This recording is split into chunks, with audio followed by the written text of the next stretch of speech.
I woke up one day to find myself the director of a military factory on the verge of collapse. Previously, there was the crisis of workers being laid off, and now, there's the higher-ups transformation task. Everyone thinks I'm just a privileged slacker passing time. Yet 3 days later, I unveiled the blueprints for a 5-axis CNC machine tool, which had been embargoed by Western countries for decades. Everyone was left speechless by the shock. My name is Qín Chuān, the newly appointed director of Factory 307. In Nanjing, inside the conference room of the 307th Military Factory, the air was thick with smoke. More than a dozen men dressed in Zhongshan suits were arguing incessantly. The document issued by the higher authorities required the military factory to restore its military-industrial nature, with civilian products not exceeding 30% of the total output. This placed the factory in a difficult position, as civilian products were the primary source of revenue. A sudden reduction would lead to a sharp decline in profits, and even affect the livelihoods of thousands of workers. The heated argument jolted Qín Chuān, who had just transmigrated, out of his days. He traveled from the 21st century to 1989 and became the new factory director assigned to Factory 307 after graduating from the National University of Defense Technology.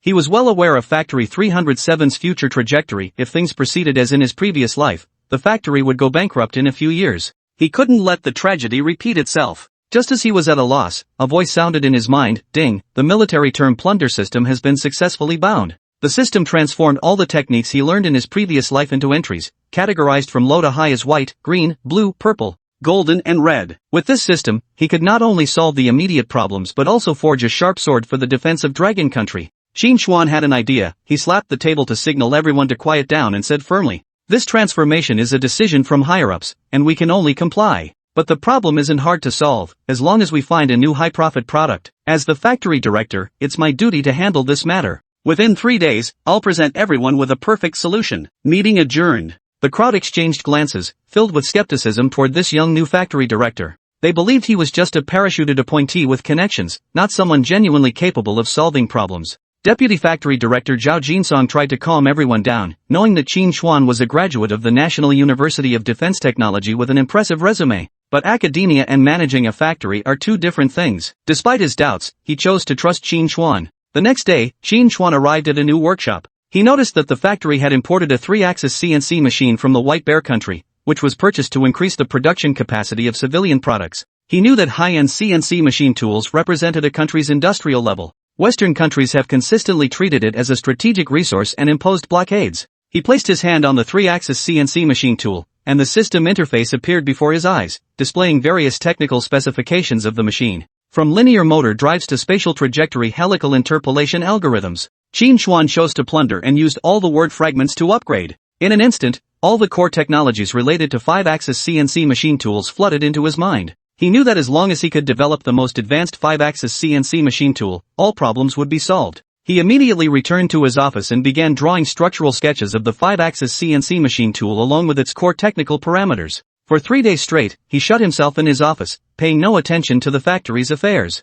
The workers were all talking amongst themselves, and even the management couldn't sit still, thinking he was a hands-off boss. The 3-day deadline had arrived, and Zhao Jinsong arrived at Qín Chuān's office door with several managers, ready to demand an explanation. At that moment, Qín Chuān happened to push the door open and come out. He smiled and said to everyone, "I was just about to gather everyone for a meeting. I'm here to fulfill my promise. I've found a solution for the factory's transformation." In the meeting room, everyone was half convinced and half doubting. Qín Chuān distributed the compiled materials. Director Zhang from the technical department exclaimed in shock, This is the structural diagram of a 5-axis CNC machine tool." Everyone present was stunned. It's important to know that 5-axis CNC machine tools are precision equipment that even Polar Bear country cannot manufacture, and they are treated as strategic materials blockaded by Western nations. Qín Chuān explained. "This is the structural diagram of the 5-axis CNC machine tool that I developed and organized. With this set of technology, we will be able to manufacture our own domestically produced 5-axis CNC machine tools." Upon hearing this news, everyone gasped in astonishment.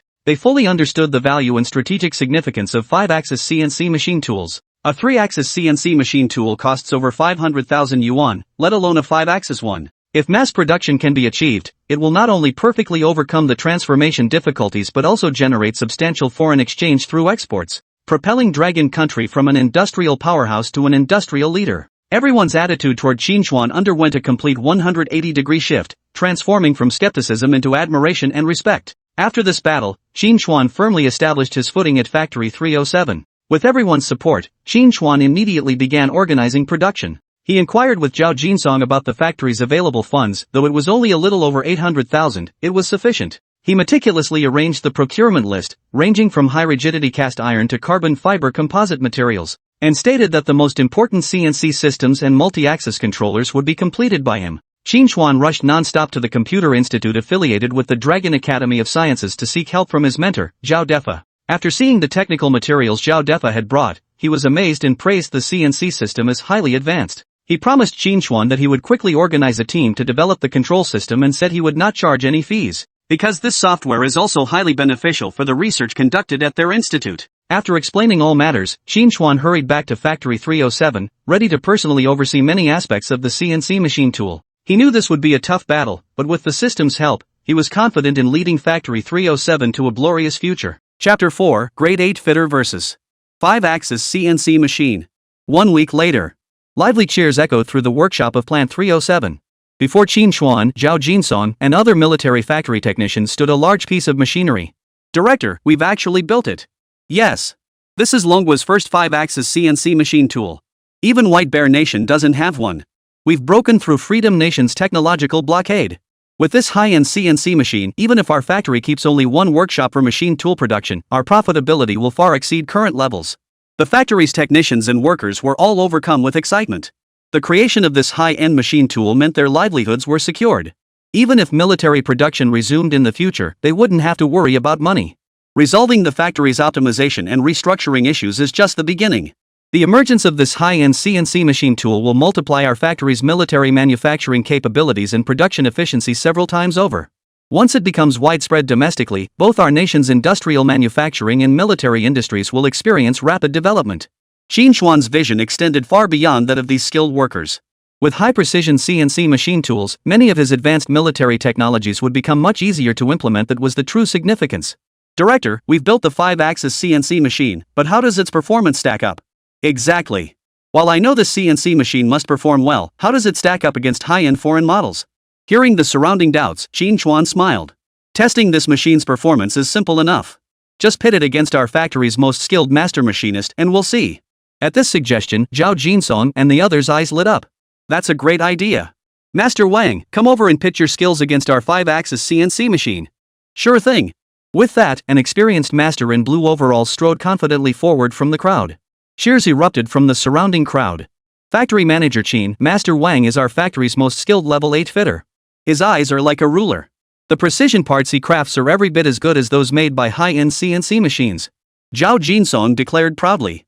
Qín Chuān nodded in admiration upon hearing this. At present, Longguo's industrial manufacturing level was quite low. The precision military components needed domestically were mostly handcrafted by these experienced master fitters. Qín Chuān held no doubt about the craftsmanship of these masters.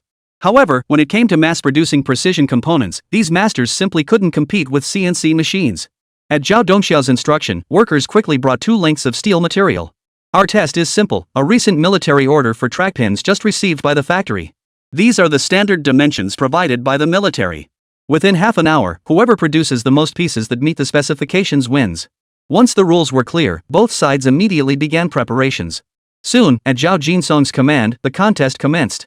Master Zhang stood before the lathe, carefully measuring the sample drawings provided by the military. After verifying all measurements, Master Zhang confidently powered up the lathe and began production. Meanwhile, at the 5-axis CNC machine, Qín Chuān took charge personally. He first secured the steel workpiece in the machine's chuck, then similarly retrieved the sample blueprint. He entered all dimensions and machining programs into the 5-axis CNC machine's control system. With the command's input, Qín Chuān closed the machine's protective door and initiated the machining program. Roar! Amidst the clamor, the machine began its automated cutting process. Watching both sides commence production, Zhao Jinsong and the factory workers all stared intently, afraid to miss the crucial moments. Simultaneously, a sense of tension gripped everyone. No one knew how this domestically produced 5-axis CNC machine tool would perform. The competition was in full swing.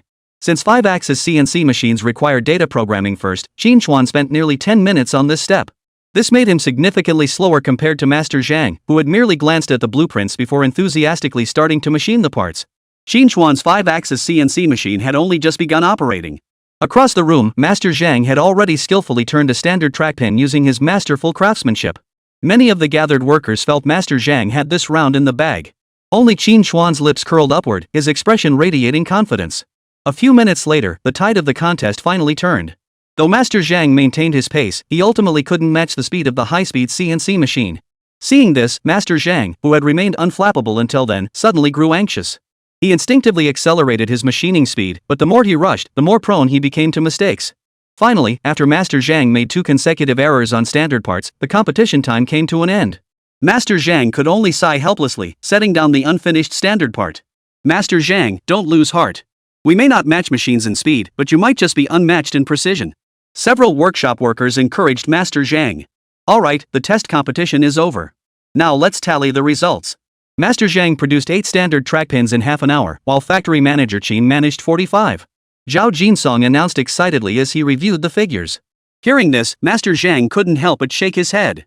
Clearly, he understood he couldn't compete with advanced machinery in terms of speed. But the test isn't over yet. Next, we need to check the pass rate of the standard parts. After saying this, Zhao Jinsong had someone bring over a caliper and carefully measured the standard parts produced by both sides. The results came quickly. Of the 8 standard parts crafted by Master Zhang, 5 met the specifications, while the remaining 3 failed due to excessive dimensional deviations. Meanwhile, every single standard part machined by Qín Chuān's 5-axis CNC machine perfectly matched the military's exacting specifications, not a single deviation. The outcome immediately drew cheers from the crowd. The 5-axis CNC machine, both in efficiency and precision, far surpassed their grade 8 machinists and the 3-axis CNC machine. We did it!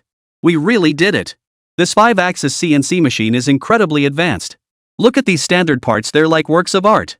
The precision is even higher than the most advanced CNC machines abroad.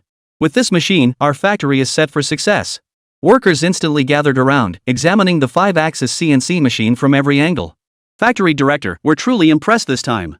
With this high-precision CNC machine, Plant 307 will surely achieve new heights of glory. Zhao Jinsong and the others exclaimed excitedly.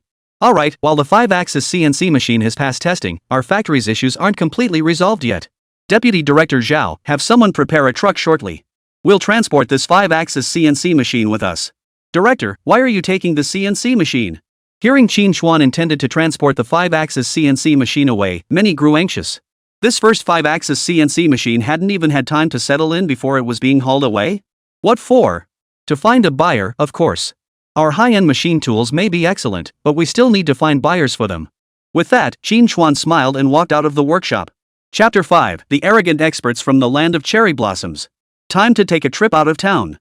Qín Chuān murmured to himself.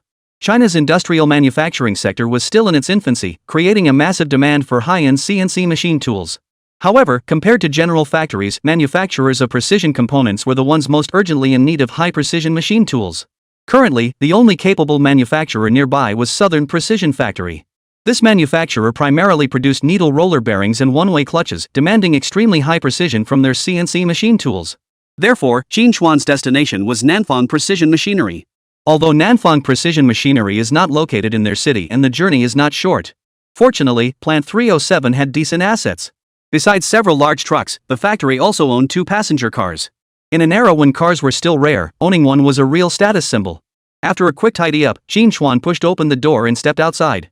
Zhao Jinsong, who had been waiting for quite some time, along with the company technician Xiao Lu, were already waiting at the entrance in a black sedan. Director Qín, shall we depart now? MHM.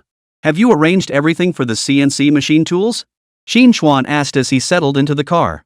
Their 5-axis CNC machine was no cheap investment. Despite Qín Chuān's best efforts to minimize costs, it still set the factory back hundreds of thousands of Longguo currency, a precious investment. Don't worry, Director. I've found 2 reliable workers who've already set off ahead of us in a truck. Hearing this, Qín Chuān nodded in satisfaction. Several hours later, Qín Chuān and his group finally arrived at the gates of Southern Precision Engineering before nightfall. Comrades, who are you looking for? The security guard at the gate approached, eyeing Qín Chuān curiously as he stepped out of the car. In this era, anyone driving a car was definitely not an ordinary person. Hello, I'm Qín Chuān, Director of Military Factory 307. I'd like to speak with your facilities manager. Military Factory 307? The guard looked thoroughly puzzled. Though he'd never heard of the company, the fact that it was a military factory with a numerical designation meant it was definitely no ordinary operation. The guard immediately became much more courteous. Director Qín, I'm terribly sorry. Our factory's machine tools broke down, so we just invited experts from Toshiba Group and Sakura Country to come for repairs. Our director is currently entertaining the guests. Sakura Country? Hearing this, Qín Chuān raised an eyebrow. He had certainly heard of this Toshiba group. Currently, only a handful of manufacturers across Blue Star could produce high-end 5-axis CNC machine tools. Most of them are based in Handcrafting country and the Free Nation. The sole manufacturer of high-end CNC machine tools in Asia was this Toshiba group. Last year, Toshiba Group violated Liberty Nation's export restrictions by secretly selling advanced 5-axis CNC machine tools to the White Bear Nation for substantial profits. Since then, Toshiba Group has been somewhat in decline, relying on mass exports of 3-axis CNC machine tools to offset losses. However, the arrival of Toshiba Group representatives presented a favorable opportunity for them. Security officer, we've come all the way from Jilin City. This isn't easy for us. Would you mind making an announcement so I can speak directly with your supervisor? As Qín Chuān finished speaking, Deputy Plant Manager Zhao Jinsong, ever observant, pulled out a pack of soft-pack cigarettes and offered one to the security guard. Well, all right. The guard accepted the cigarette, hesitated for a moment, then nodded. A few minutes later, a manager dressed in a Zhongshan suit emerged from inside. Qín Chuān approached and exchanged a few words with him. After explaining their purpose, the manager led them into the Southern Precision Factory Complex. The Southern Precision Factory Complex was quite large, considered a leading enterprise in the local area. Led by the manager, the group eventually arrived at the entrance of a workshop. Here, our factory manager and the experts from Sakura country are inside. Please wait here for a moment while I go inform our manager. Thank you. Qín Chuān gave a polite smile and stood waiting at the workshop entrance with Zhao Jinsong. Factory director, I must say, Southern Precision Engineering's capabilities are truly impressive. Just look at this single production workshop. They have two 2-axis CNC machines and one 3-axis CNC machine. Looks like we made the right decision coming here. Zhao Jinsong exclaimed excitedly, surveying the numerous machines inside the workshop. Qín Chuān couldn't help but nod in agreement. Indeed, Southern Precision Engineering's capabilities and scale were no less than those of the current Plant 307. But once their high-end CNC machines were sold, Plant 307's scale would rapidly expand, absolutely surpassing Southern Precision Engineering's current capabilities. Just as the two waited, a commotion suddenly erupted from the workshop. Qín Chuān and Zhao Jinsong immediately looked over. At the 3-axis CNC machine in the workshop, a middle-aged man with thick eyebrows was engaged in a conversation with several shorter, suit-clad individuals across from him. The middle-aged man's voice was loud, his expression filled with anger. In contrast, the short men across from him wore smug, arrogant expressions. What kind of joke is this, Toshiba Group? When we purchased your machine tools, our factory paid you annual maintenance fees. You promised back then that as long as we paid this fee, any issues with your machines would be repaired free of charge on site. All we had to do was reimburse your travel expenses. Now you're telling me you'll charge us 100,000 Longguo currency to fix this 3-axis CNC machine? Why don't you just rob us outright? Liangda, the factory manager of Nanfang Precision, roared with eyes wide open. To enhance the company's precision manufacturing capabilities, Liangda had invested heavily in purchasing 2 high-precision 3-axis CNC machines from Toshiba Group. Initially, these CNC machines performed exceptionally well, significantly outperforming those purchased from White Bear Nation. Production efficiency and product precision had both seen substantial improvements. But after barely 2 years of use, one of the CNC machines suddenly malfunctioned. Domestic maintenance personnel were utterly incapable of diagnosing the fault in such high-end CNC machines. Left with no other option, they had to call in experts from Toshiba Group for repairs. But who could have imagined that these experts from the land of cherry blossoms would arrive and immediately demand an exorbitant repair fee of 100,000 Long Nation currency? Consider that the machine itself had cost only 700,000 Dragon Nation currency to purchase. Charging 100,000 for a single repair? That's blatant extortion. Director Lee, please watch your language. As I mentioned earlier, your machine has suffered severe damage requiring replacement parts shipped directly from our factory in Japan. These parts are inherently expensive, so charging you 100,000 for repairs is perfectly reasonable. A Sakura Nation expert sporting a small mustache declared with an arrogant expression. Of course, if you believe Toshiba Group is ripping you off, you're free to hire domestic personnel for repairs. But given your nation's capabilities in CNC machine tools, I doubt anyone in the entire country could fix it. Ha ha ha. The Japanese expert sneered unabashedly. The other Japanese maintenance technicians beside him joined in the laughter. Their expressions were utterly arrogant. Chapter 6, Threat. A blatant threat. The Japanese expert's unabashed mocking laughter turned the faces of all the Southern Precision Engineering workers in the workshop ashen. Especially Liangda, the factory director, who was flushed red, his fists clenched tightly. His father had been a veteran, having endured countless battles under fire. Influenced by his upbringing, hatred for the land of cherry blossoms flowed through his veins.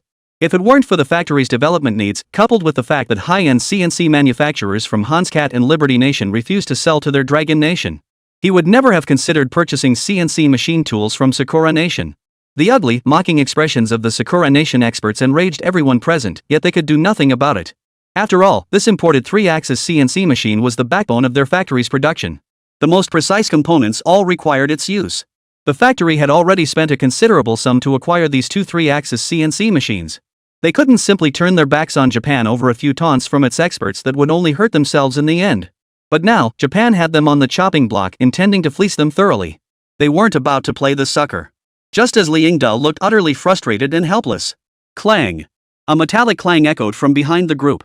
Both the frustrated and hesitant Li Yingda and the mocking, laughing representatives from Sakura country were startled by the sudden sound. Everyone nearby turned their heads in curiosity toward the source of the sound.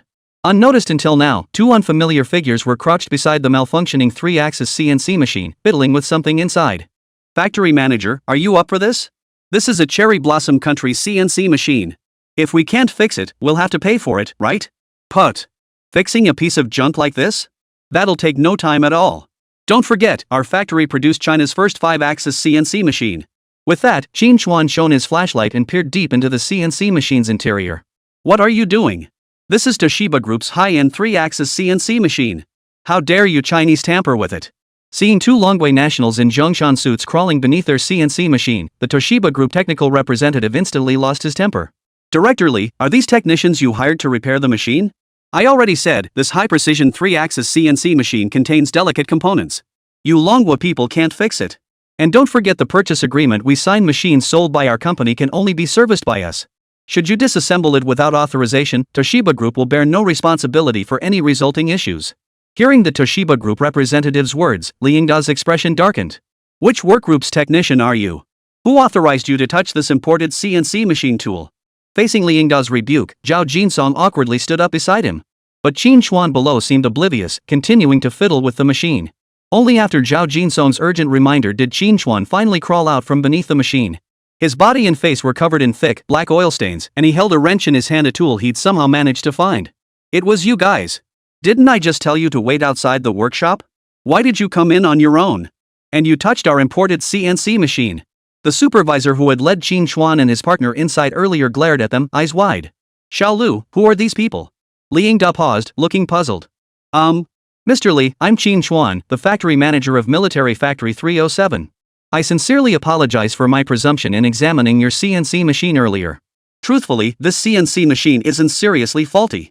It's just suffering from insufficient lubrication on the guide rails and loosened transmission components, causing crawling and reduced positioning accuracy. I've already tightened the transmission components.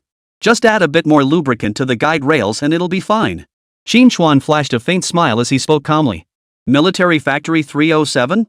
Upon hearing it was a military factory designated by a numerical code, Li Yingda's previously furious expression softened slightly. After all, such units were once formidable military-industrial enterprises. But upon hearing Qín Chuān's next words, Li Yingda froze. So you're Director Qín. Nice to meet you. But I'm afraid I didn't quite catch what you just said?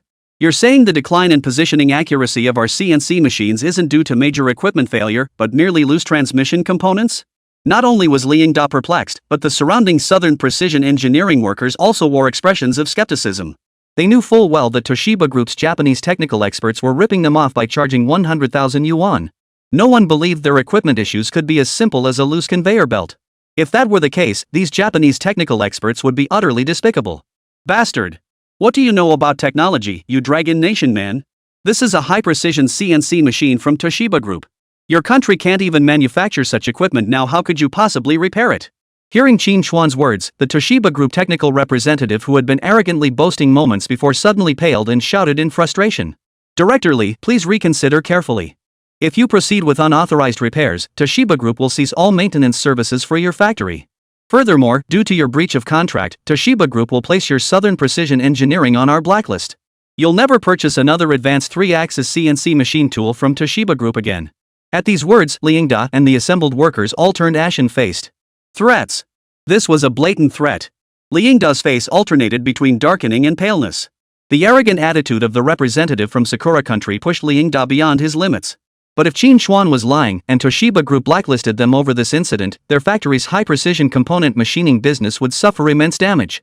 Seeing Li Yingda and the others fall silent, the Sakura Nation representative gloated triumphantly.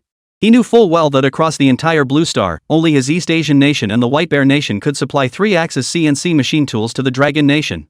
The White Bear Nation's 3-axis CNC machines were merely functional, far inferior in precision to Toshiba Group's machines.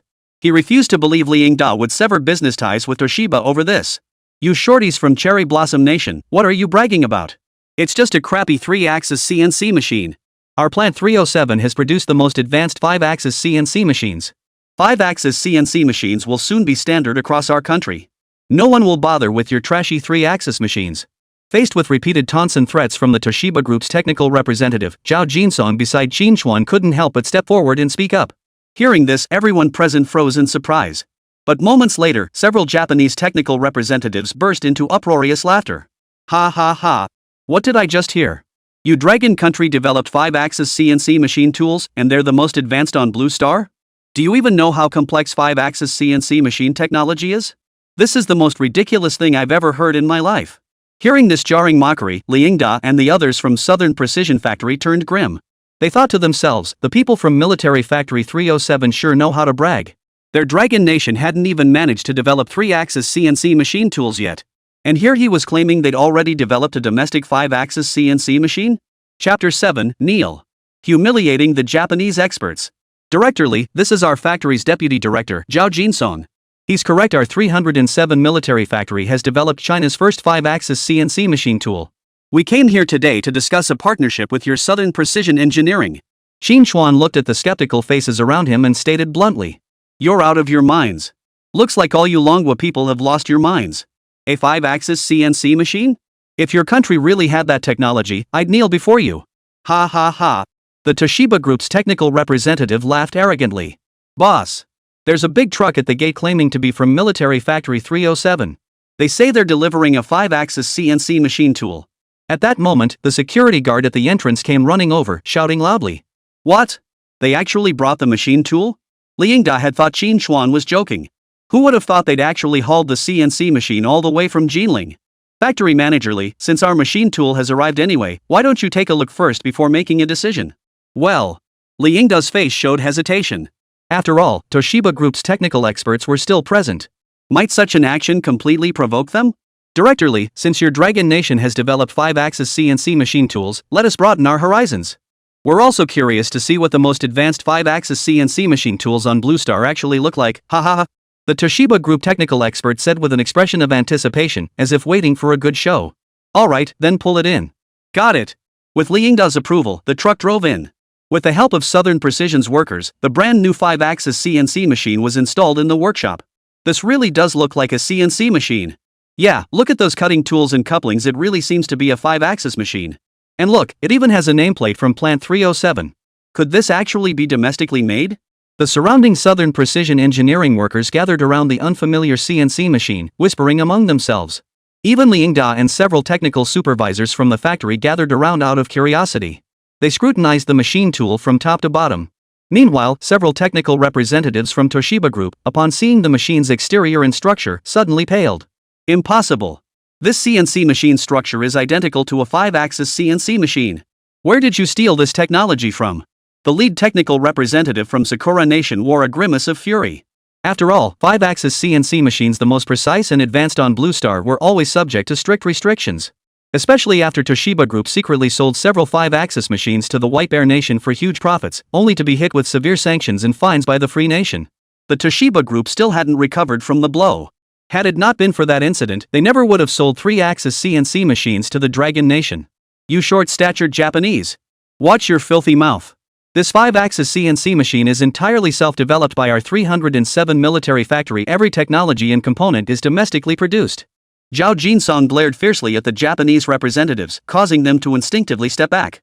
But feeling humiliated by Zhao Jinsong's display, the Toshiba Group representatives immediately sneered. "Oomph.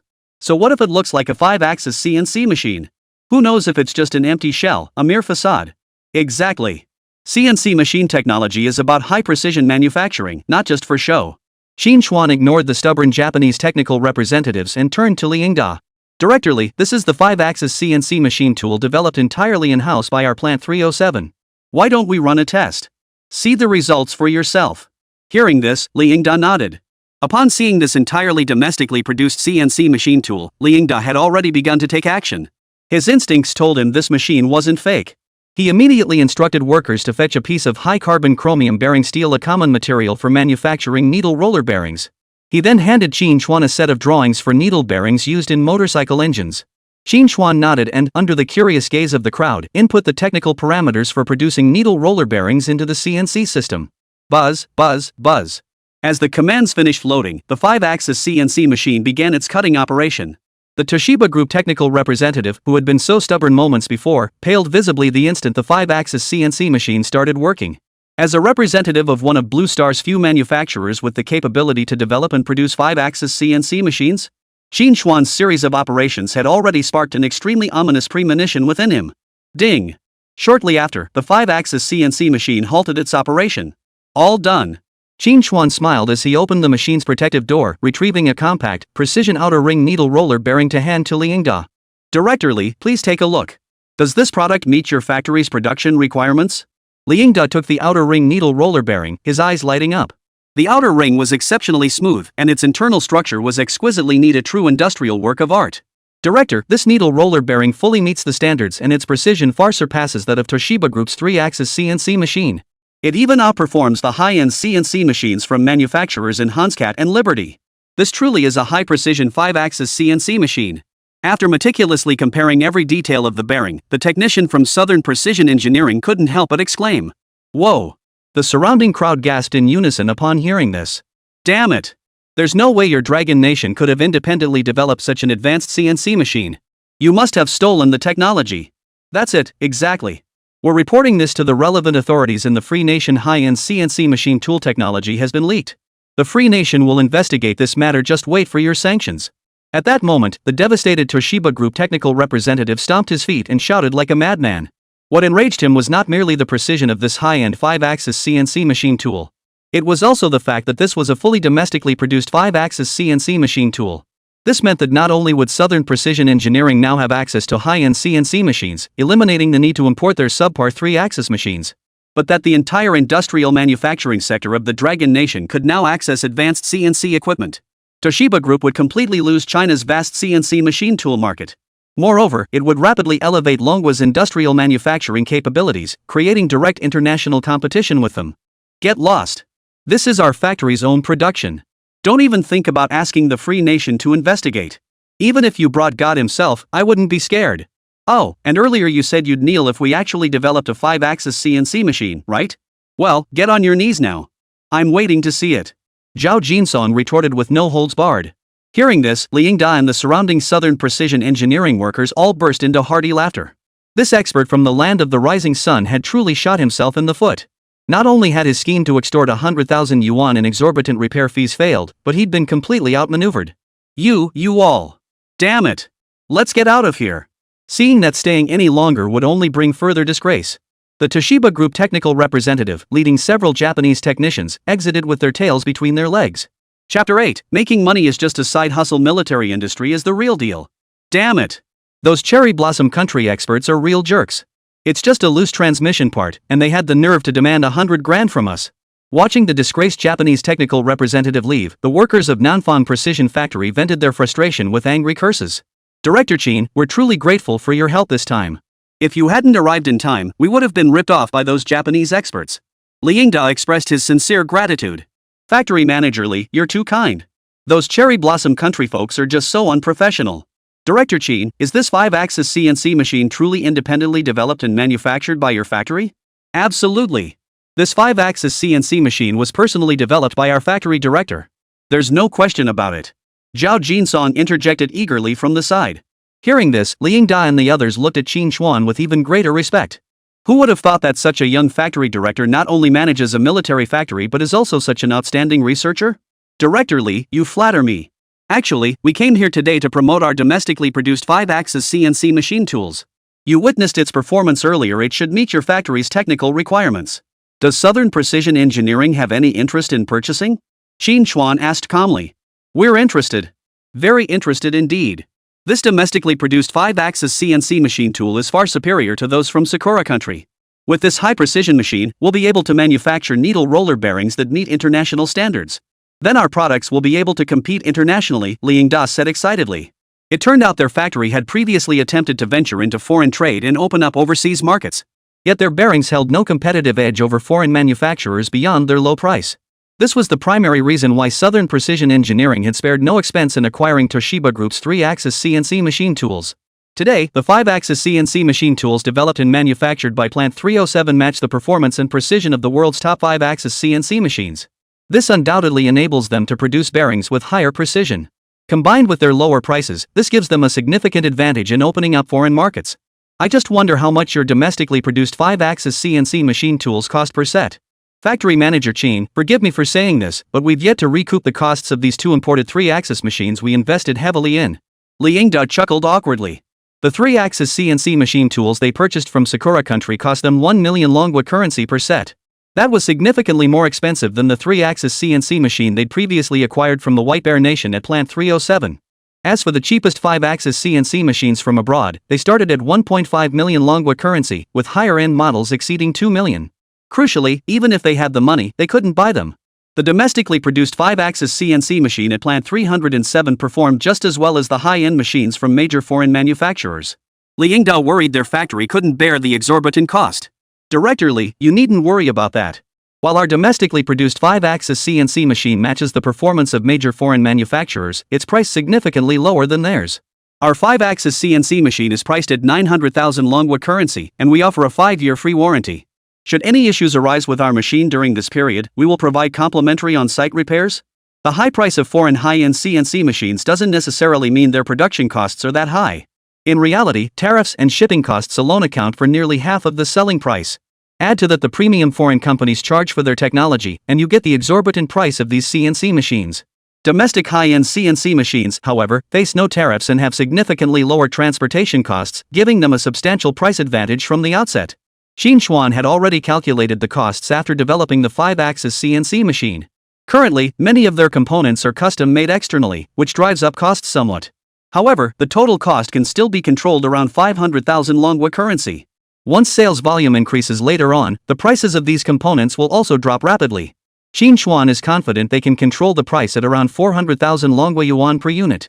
This approach would ensure their company's profits remain competitive with foreign manufacturers while making the machines affordable for more domestic enterprises. Qín Chuān harbors grand ambitions. He seeks far more than mere profits from 5-axis CNC machine tools. His vision was to elevate Longguo to unprecedented heights. Achieving this vision cannot be accomplished by himself and the system alone. It requires the collective effort of thousands of Longguo people.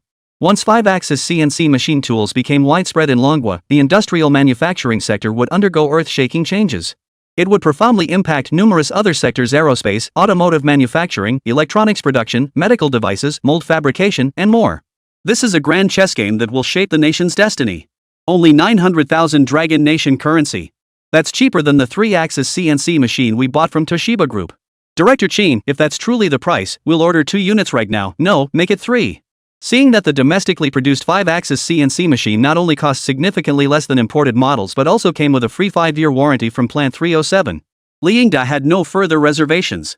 Thank you for your support, Director Li. However, our factory has only just completed the research and development of this domestically produced 5-axis CNC machine. We haven't officially started mass production yet. I can leave this CNC machine here with you for now. Please help promote our factory within your industry. Once orders come in and we achieve scale, our production efficiency will also improve, Qín Chuān said with a smile. Hearing this, Longguo nodded earnestly. Rest assured, Director Qín. Such high-end CNC machines will have no trouble finding buyers. I'll immediately reach out to other manufacturers in our industry and encourage them to place orders for our domestically produced high-end CNC machine tools. With Longguo's assurance, Qín Chuān felt completely at ease. His choice of Southern Precision Engineering stemmed not only from their formidable capabilities but also their significant influence across the entire industry. With Longguo's support, orders for their 5-axis CNC machines would undoubtedly surge. Moreover, within any industry, there are numerous upstream and downstream sectors. Once the reputation of domestic high-end machine tools was established, Qín Chuān wouldn't even need to seek out clients himself. The two quickly arrived at Longguo's office and signed the purchase contract on the spot. After finalizing the contract, they discussed several details. The conversation flowed smoothly. Longguo had intended to invite Qín Chuān to stay for lunch at the factory, but Qín Chuān politely declined. After exchanging pleasantries, Qín Chuān and Zhao Jinsong boarded their car and headed back the way they came. In the car, Zhao Jinsong stared at the large order worth 2.7 million Longguo currency in his hands, grinning from ear to ear. Director, we've really made it. Good heavens. Making hundreds of thousands off a single CNC machine, this is way more profitable than when our factory built those giant Buddha statues. Ha ha ha. At this rate, our factory will be rolling in money before we know it. Watching Zhao Jinsong, a man in his 40s, jumping up and down with childlike excitement, Qín Chuān shook his head helplessly. Deputy Director Zhao, making money is only our side business.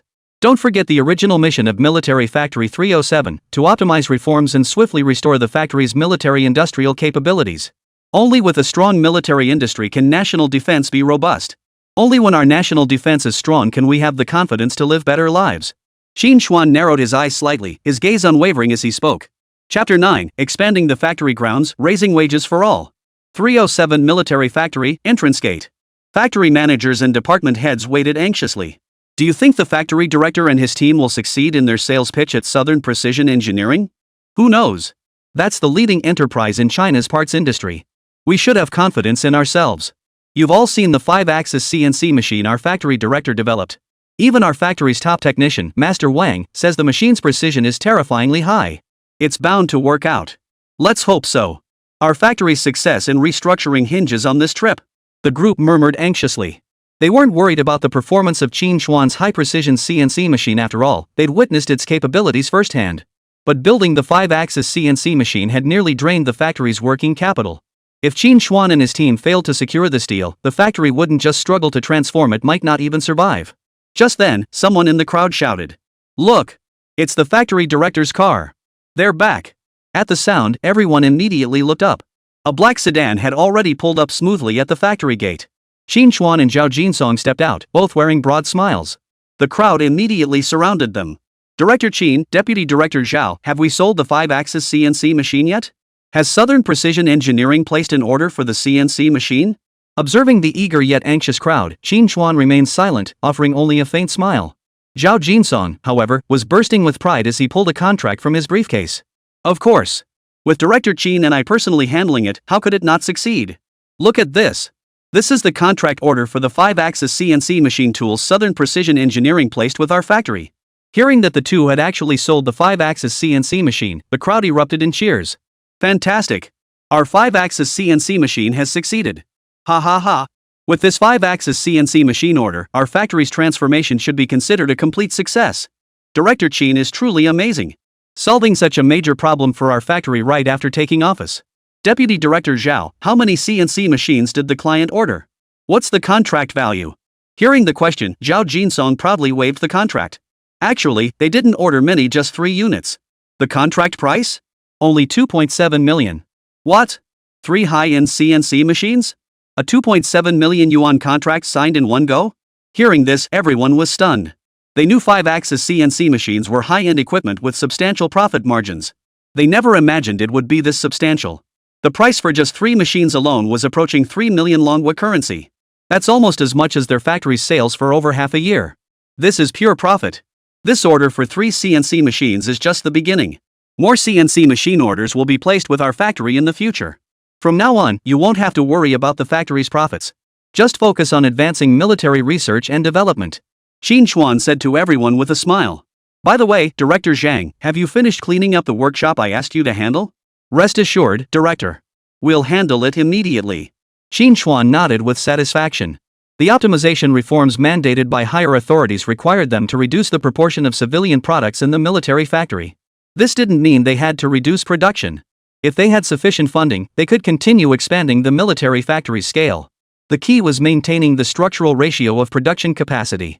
Qín Chuān planned to use the freed-up workshop to build a production line for manufacturing CNC machine tools. After all, individual production not only consumes time and money but is also highly inefficient. Once they establish a complete CNC machine tool production line, the factory's efficiency will skyrocket. At that point, they would be able to handle the subsequent large volume of CNC machine tool orders. Even if capacity remains insufficient later, they have the funds to expand the factory premises. With Southern Precision Engineering promoting us, I expect a flood of orders to arrive soon. We must complete the CNC machine tool production line before then. Everyone will have to work hard these coming days. After speaking, Qín Chuān turned to Zhao Jinsong beside him. Deputy Director Zhao, you'll be overseeing this project closely over the next few days. Additionally, starting today, all regular workers at Plant 307 will receive a monthly raise of 100 yuan, while management will receive a raise of 120 yuan. For any overtime work during this period, triple pay will be applied. Having come from the future, Qín Chuān knew well how to treat his employees right. If you want the horse to run fast, you have to feed it well. Sure enough, upon hearing Qín Chuān would raise their wages 100 yuan at once, everyone cheered. Director Qín is so generous. Did I hear that right? Every worker in our factory gets 100 yuan raise? Holy moly, that's way too much. And triple pay for overtime too. Long live the factory director. We'll work our hardest for you. Although the transition from military to civilian production at Factory 307 had been relatively successful, workers' wages were generally several dozen yuan higher than those outside. But most workers still earned less than 200 yuan a month. Qín Chuān raised everyone's pay by 100 yuan at once, effectively doubling their monthly income. Who wouldn't be thrilled? Alright, leave these matters to Deputy Director Zhao to handle. I'll head back now. Watching the visibly excited workers of Factory 307, Qín Chuān returned to his office with a satisfied smile. A few days later, the CNC machine tool orders for Plant 307 arrived as promised. One had to admit that Southern Precision Engineering held a truly formidable position in the precision components industry. Thanks to his vigorous promotion, many heads of related factories personally visited Plant 307 for inspections. The CNC machine tools used by these major domestic manufacturing plants were all similar to those of Southern Precision Engineering. The best machine tools in the factory were Toshiba Group's 3-axis CNC machines. After personally testing the domestically developed CNC machine tools independently developed by Plant 307, these factory managers placed orders without hesitation. Though each factory's capacity is limited, most only ordered one machine. 2 units would be considered a large order. But the sheer number of domestic manufacturing plants made up for it. Within a mere month, Factory 307's CNC machine tool orders were booked solid through next year. Even Qín Chuān hadn't anticipated such order volume. It completely exceeded expectations. Looks like we'll need to expand the factory grounds. Qín Chuān smiled wryly. At that moment, the system's crisp mechanical voice sounded in his ear. Ding! Congratulations, host, on completing the 5-axis CNC machine tool. Factory profits have skyrocketed, and your entry fragment balance has been updated. Hearing this, Qín Chuān's face lit up with delight. He immediately checked his current entry fragment balance and found it had skyrocketed from 0 to 3 million. This came as no surprise to Qín Chuān. After all, the 5-axis CNC machine had only been operational for a month. Due to production capacity constraints, the monthly order volume was limited. Moreover, costs like materials, transportation, and labor wages had to be deducted, and some orders were only covered by deposits. This month's factory profits were nearly matching the total earnings of Plant 307 over the past 6 months. After exiting the system, Qín Chuān frowned in deep thought once more. While the optimization of civilian products at Plant 307 had reached a temporary conclusion. However, the subsequent task of familiarizing military personnel with the equipment remained unfinished. A military factory is called a military factory precisely because it must possess complete military attributes. Seems it's time to begin military weapons research. Qín Chuān narrowed his eyes slightly and murmured to himself. Chapter 10, New Project Bidding for the Standard Automatic Rifle. The next day, Qín Chuān summoned Zhao Jinsong to his office. Director, what brings you here? Zhao Jinsong asked, a smile playing on his lips. For the past month, he and every worker at Plant 307 had been smiling even in their dreams. The successful development and production of the domestically made 5-axis CNC machine tool had elevated Plant 307 to the sole manufacturer of high-end CNC machine tools in the country. Orders were still surging at an explosive rate. At this pace, within a few months, their factory would become the leading enterprise in China's CNC machine tool industry. Although Qín Chuān's arrival had demoted him from plant manager to deputy, the prestige of Plant 307 continued to soar. In terms of social standing, his current deputy position even surpassed his former role as plant director.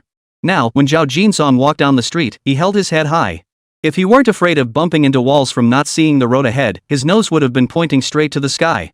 Have we reported the plan to expand Plant 307's facilities to higher-ups? What did the leadership say? Director, I've already discussed this with the higher-ups. They praised our factory highly for developing the 5-axis CNC machine. Regarding the factory expansion, headquarters has already approved it. The Jinling Zhengfu authorities plan to allocate an underperforming factory site near ours for our expansion, and they've even waived quite a few fees. I'm actively following up on this matter. Negotiations should be finalized within another month. By the way, our factory's 5-axis CNC machine benefits not only domestic manufacturing enterprises but also significantly enhances the military's production capabilities. The General Armament Department has submitted a request to higher authorities to award our Plant 307 the title of Advanced Unit. Hearing this, Qín Chuān was quite surprised. He hadn't anticipated such a strong reaction from all sides to the 5-axis CNC machine he developed.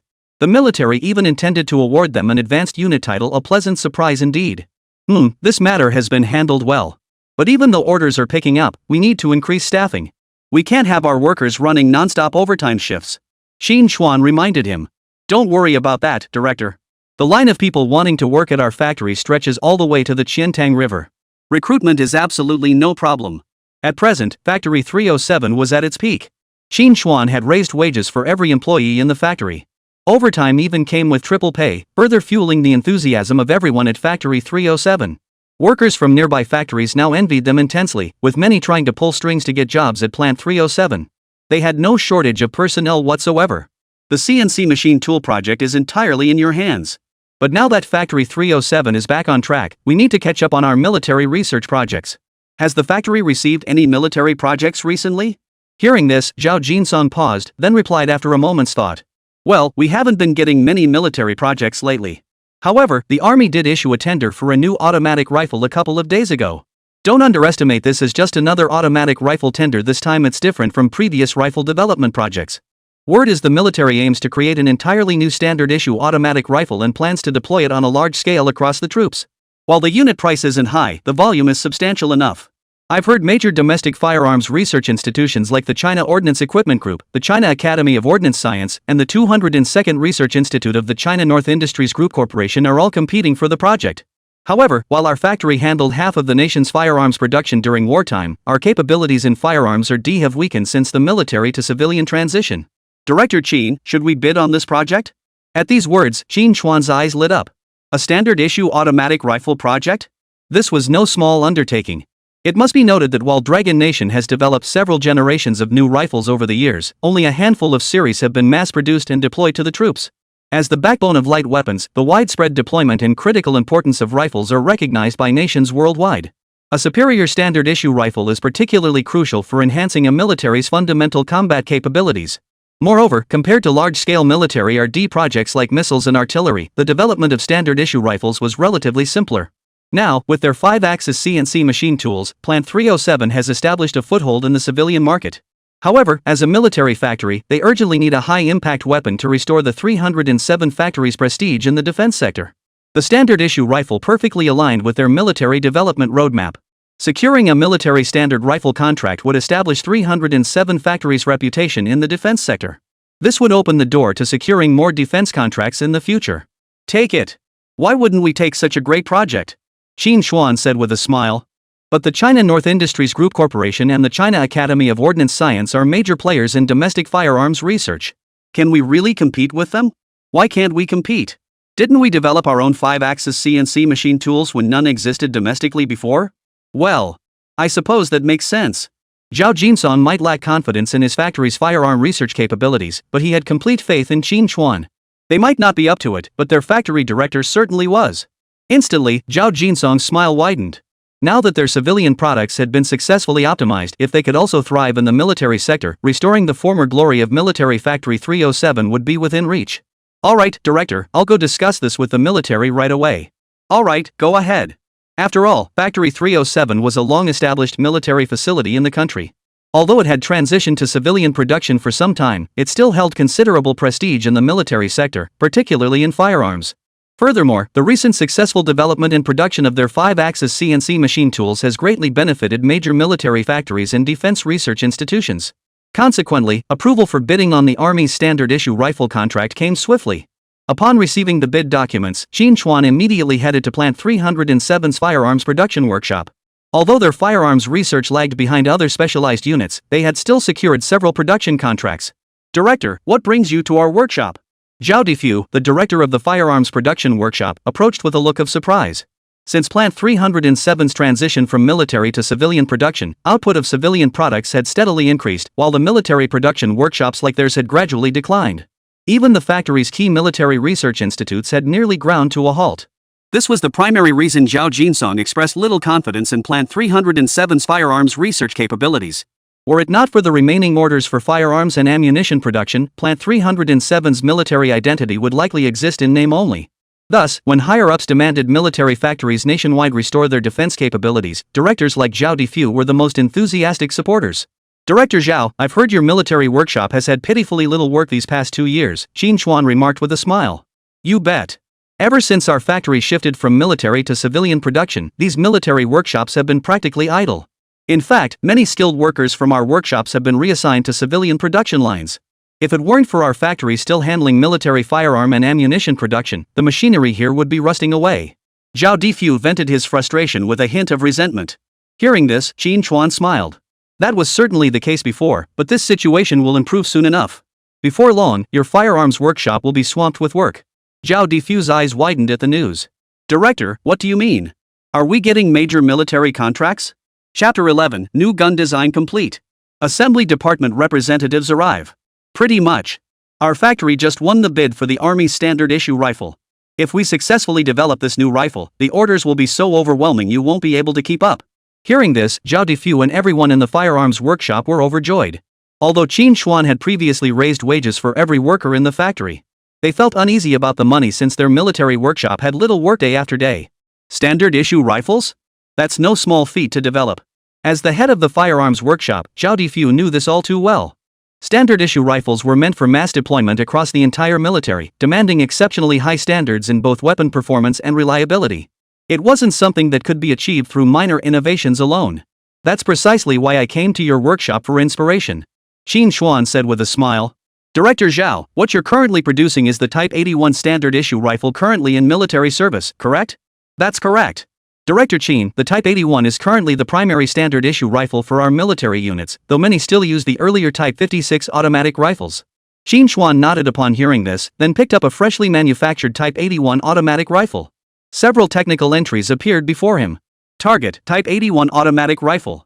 Possessed features, medium caliber 7.62mm steel core bullets blue, modular rifle family design green, long barrel with high muzzle velocity green, folding metal stock green, traditional optical sights blue. Host, proceed with entry plunder? Plunder. With a flicker of thought, Qín Chuān's mind instantly filled with countless technical details about firearms. Ding. Congratulations, host, on successfully acquiring entries. Entries acquired, medium caliber 7.62mm steel core bullet blue, modular firearm family design green, long barrel with high muzzle velocity design green, folding metal stock green, short stroke piston gas system blue. Detected upgradable entries. Proceed with upgrading using entry fragments? Upgrade. Ding. Entry optimization upgrade successful. Foldable metal stock green upgraded to bullpup design purple. Ding. Entry optimization upgrade successful. Modular rifle family design green upgraded to smart lightweight design purple. Ding. Entry optimization upgrade successful. Medium caliber 7.62mm steel core bullet blue upgraded to 5.8mm small caliber ammunition purple. Traditional optical sight blue upgraded to integrated smart sight. After completing all firearm upgrades, Qín Chuān deactivated the system. He then returned to his office to commence research on new firearm designs. Compared to other military weapons, firearm research proved far simpler for Qín Chuān. A day later, Qín Chuān arrived at the firearms workshop again, carrying technical blueprints for his newly designed automatic rifle. Director Zhao, gather your workshop crew and begin manufacturing the components for this assault rifle according to the blueprints. These are blueprints for a new automatic rifle? Director Qín, did you research and design this? Zhao Difu asked in astonishment, holding the blueprint. Yes. Since it's a standard issue firearm, the technical requirements for its structure and materials are significantly higher. You must strictly adhere to the specifications outlined in the drawings during manufacturing. I've already instructed Deputy Director Zhao to deliver a 5-axis CNC machine to your workshop shortly. Precision workmanship is essential. Zhao Difu and several technicians from the firearms workshop gazed at Qín Chuān's new assault rifle design, their eyes lighting up. A master's work speaks for itself. They were all veterans of the factory's firearms workshop, though they hadn't participated in the research and design of firearms. Having spent years assembling various firearms, they possessed an intimate understanding of weaponry construction. Even before production began, they could see that Qín Chuān's automatic rifle design was not only innovative in appearance but also ingeniously structured. Director Qín, you're incredible. Just looking at the blueprints, I can tell this is going to be an exceptional rifle. But we still don't know the exact specs of this rifle? If its performance is outstanding too, our factory might actually win the bid for the military standard issue rifle project. Several workers from the firearms workshop exclaimed excitedly. After assigning tasks, Qín Chuān left the workshop. He had full confidence in the capabilities of the firearms workshop. After all, it was a veteran military firearms factory. Even if its R&D capabilities had declined, its production experience remained solid. With the assistance of 5-axis CNC machines, producing an outstanding prototype rifle was entirely within their capabilities. After Qín Chuān departed, Zhao Difu eagerly took the blueprints and directed the workshop's firearms technicians to begin fabrication. With the 5-axis CNC machine's capabilities, producing the barrel and receiver assemblies posed no difficulty. Qín Chuān's new assault rifle design incorporated an advanced aerospace-grade aluminum alloy. While their factory didn't stock this material, Qín Chuān had clearly documented the alloy's composition in the technical specifications. They could simply contact their partner materials factory for custom production.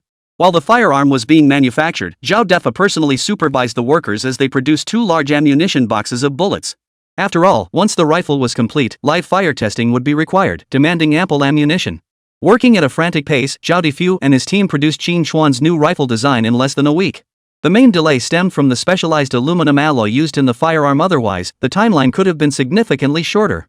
Director, we've succeeded in our mission. Your automatic rifle design is complete. Every step was executed strictly according to your specifications. Zhao Difu approached Qín Chuān, his tone tinged with pride. Hearing this, Qín Chuān was quite satisfied. The firearms workshop had moved quite swiftly. Excellent. Have someone head to the test range to prepare.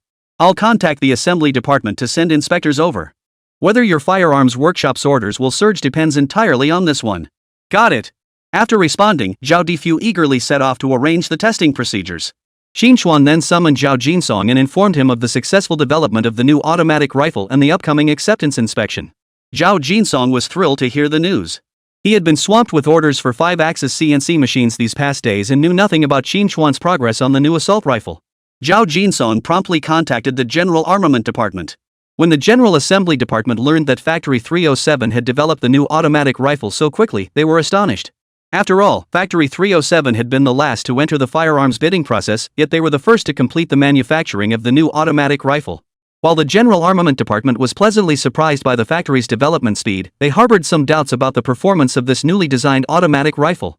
After all, the development time was exceptionally short. Other firearms research units might have only just initiated their projects within that time frame.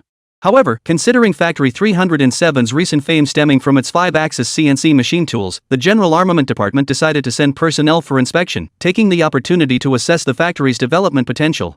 2 days later, several military jeeps bearing Beijing license plates arrived at Factory 307. Chapter 12: Astonishing Firearm Performance. Factory 307. Inside the factory director's office. Director. Representatives from the Beijing Assembly Department have arrived. Zhao Jinsong hurried over, his voice tinged with urgency. Although Qín Chuān's successful development of the 5-axis CNC machine had filled everyone at Plant 307 with confidence in him, this firearms project was different, a critical test of whether Plant 307 could reclaim its military manufacturing status. If Qín Chuān's firearm design failed the General Armament Department's evaluation, Plant 307 would remain stagnant in the military industry. They're here. Let's go out and greet the leaders from the General Armament Department, Qín Chuān said with a calm smile, showing no sign of nervousness. A few minutes later, Qín Chuān emerged, accompanied by Zhao Jinsong and the heads of the factory's departments. Your comrade Qín Chuān, the director of Plant 307 who developed China's first 5-axis CNC machine tool? I'm Li Dongsheng, director of the Army Equipment Project Management Center at the General Armament Department.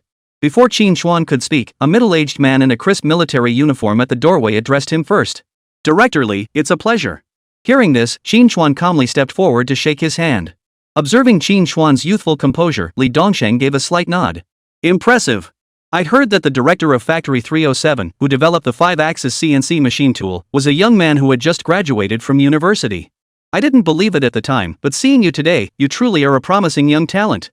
Li Dongsheng patted Qín Chuān's hand and said with a smile. Director Li, you flatter me. I've only done what was expected of me. After exchanging pleasantries for a while, Director Li noticed that this young man before him not only carried himself with neither servility nor arrogance, but also possessed remarkable eloquence. His regard for the young man grew considerably, and even his tone became more familiar. Comrade Qín, as far as I know, your Plant 307 was the last unit to apply for our firearms tender. You claim to have developed an entirely new assault rifle in such a short time? Surely it's not just a few minor modifications? Let me be clear, while your Plant 307 has served the nation admirably with its 5-axis CNC machine development, this firearms tender is for standard-issue weapons. There can be no half-hearted efforts whatsoever. Director Li remained skeptical about Plant 307's rapid development of a new assault rifle, voicing his concerns up front. Although he had a favorable first impression of Qín Chuān, firearms destined for full military deployment could not tolerate the slightest carelessness or compromise. Rest assured, Director Li. The firearms developed by our Plant 307 will stand up to rigorous testing. We would never take the weaponry of our soldiers lightly. The test range is now ready. Director Li, you'll see for yourself once you arrive. Alright. Let's go. With Qín Chuān's assurance, Li Dongsheng and the testing experts from the General Armament Department were filled with anticipation. Soon, the group arrived at the factory's testing range. The testing range was already set up and ready. 5 automatic rifles designed by Qín Chuān were laid out on the tables at the perimeter. Director Zhao, experts from the General Armament Department, this is a brand new automatic rifle I designed. Oh? Designed by you yourself, Director Qín? Hearing this, Li Dongsheng and the experts from the General Assembly Department were taken aback. They hadn't expected Qín Chuān to not only develop 5-axis CNC machine tools but also design firearms. Immediately, the group picked up the rifles on the table, handling and admiring them with curiosity. The moment Li Dongsheng held it, he sensed something different about this rifle. Not only did it lack a stock, but it was also significantly lighter than the Type 81 assault rifles issued to their military units. This instantly caught the attention of Li Dongsheng and the other firearms experts. Director Li, this rifle employs a bullpup design. While maintaining a 463mm barrel length, the overall weapon length is reduced to 745mm, over 20% shorter than the current Type 81 in service. This design better accommodates the space constraints of mechanized unit vehicles while also improving full auto accuracy. More crucially, we've moved away from the Type 89's traditional steel and wood-based manufacturing. This rifle incorporates over 40% engineering plastics, reducing its total weight to 3.25 kilograms. Precision is enhanced through barrel precision forging, while the use of aerospace-grade aluminum alloy reduces weight by a further 12%. Qín Chuān stood nearby, meticulously explaining the details to Li Dongsheng and the other firearms experts. Hearing this, Li Dongsheng and the others' expressions lit up with delight. They had initially assumed that the automatic rifle designed by Factory 307 in such a short timeframe wouldn't feature significant changes. Yet to their surprise, this rifle completely abandoned the design philosophy of the Type 81, demonstrating remarkable innovation and rationality. Li Dongsheng then turned his curious gaze to the optical sight mounted atop the rifle. Comrade Xiao Qin, this sight seems quite different from traditional optical sights, doesn't it? Yes, Director Li. This is an integrated smart sight I developed. It supports rangefinding, ballistic calculation, and environmental compensation, with a reaction speed 3 seconds faster than traditional optical sights. Whoa! At this revelation, both Li Dongsheng and the surrounding firearms experts from the General Armament Department sucked in a sharp breath. This integrated smart sighting system would be incredibly powerful. If it truly lived up to Qín Chuān's claims, this sight alone would justify their entire trip here. Comrade Qín, the assault rifle you designed is truly impressive from its structural design to its overall grip feel and weight. But a good rifle still needs to prove itself through live fire testing. Qín Chuān nodded in agreement that was precisely his intention. Immediately, Zhao Difu from the firearms workshop was instructed to dispatch 5 firearms testers to the front. Soon, under everyone's watchful gaze, the prepared testers released the safety catches. Grip the gun, chamber around, aim, pull the trigger, all in one fluid motion. Rat-a-tat-tat.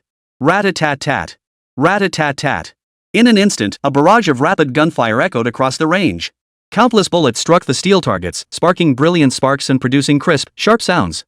Witnessing this scene, Li Dongsheng and the firearms experts from the General Armament Department all wore expressions of astonishment.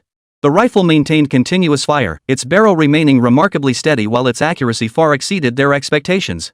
This gun is incredibly stable. The recoil is much less than the Type 81.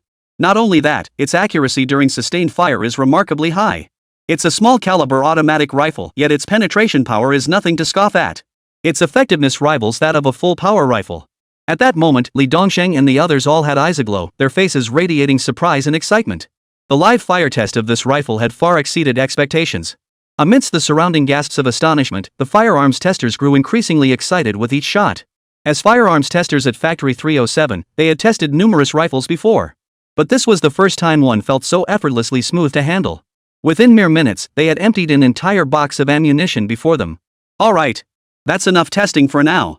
You kids have gone through an entire box of ammo, what a waste.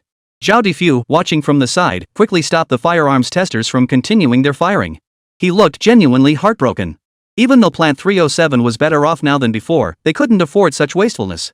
Just testing the guns had emptied an entire box of ammunition. How were they supposed to keep this up? Watching Zhao Difu's miserly, Scrooge-like behavior, Qín Chuān beside him couldn't help but smile bitterly. Chapter 13, Low Pay, High Stress. This deal sucks. After the firearms testing concluded, Qín Chuān approached Li Dongsheng. Director Li, how does the General Armament Department rate the live fire testing of our assault rifle? Satisfactory? Comrade Qín, you're far too modest. Li Dongsheng replied with a hearty laugh. We've evaluated countless automatic rifles, but the one you designed is hands down the best I've ever seen. Indeed, it holds its own against Liberty's M16. I believe we can confirm right now that this assault rifle will be included in the winning bid list." Hearing this, Zhao Jinsong and the technical workers from Zhao Defuse Firearms Workshop were all thrilled. "Yes! Our assault rifle won the bid. Great news! Our workshop will have plenty of work from now on. Damn it! Seeing those private workshops pulling overtime shifts to rake in extra cash all these days, I've been green with envy. Ah, this is just the beginning. Soon, our military workshop will have more orders than we can count." Listening to the jubilant cheers of his workshop colleagues, Qín Chuān felt genuinely pleased.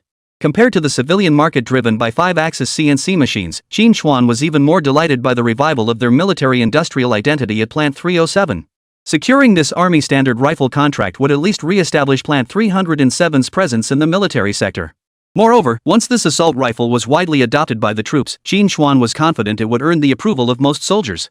Creating an automatic rifle tailored to the needs of Dragon Nation's soldiers had been Qín Chuān's original purpose all along. "Comrade Qín, your capabilities in firearms research have truly impressed me. With your talent in this field, I believe you'd be better suited for a position at the Weapons Science Research Institute. If you're interested, I can personally recommend you to the director of the Weapons Science Research Institute." Li Dongxing deeply valued talent like Qín Chuān's.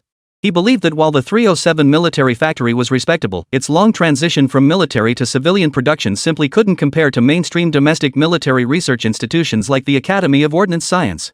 Qín Chuān was clearly underutilized as a mere factory director here. Hearing this, Zhao Jinsong and the others, who had been brimming with excitement moments ago, were all dumbfounded. What did that mean? Was the General Armament Department trying to poach their factory director? Instantly, Zhao Jinsong, Zhao Defuse, and the others turned to look at Qín Chuān with tense expressions. They feared he might actually accept the General Armament Department's offer. Though Qín Chuān had only recently arrived at Military Factory 307, his formidable research capabilities and personal charisma had already won over the entire factory workforce. Now, under Qín Chuān's leadership, everyone was brimming with motivation. They had glimpsed the hope of 307 military factories' revival. If Qín Chuān were to leave now, the hope they had painstakingly built up would be utterly shattered. "Thank you for your kind offer, Director Li. While I enjoy research, I don't particularly like being confined to a lab all the time. Factory 307 has tremendous potential for the future. I believe this is where I belong." Hearing Qín Chuān's words, Zhao Jinsong and the others finally breathed a sigh of relief. Experts like Li Dongxing from the General Armament Department could only feel a sense of regret. "Well, fine. Since this is your decision, I respect it." Li Dongxing refrained from further persuasion, nodding regretfully.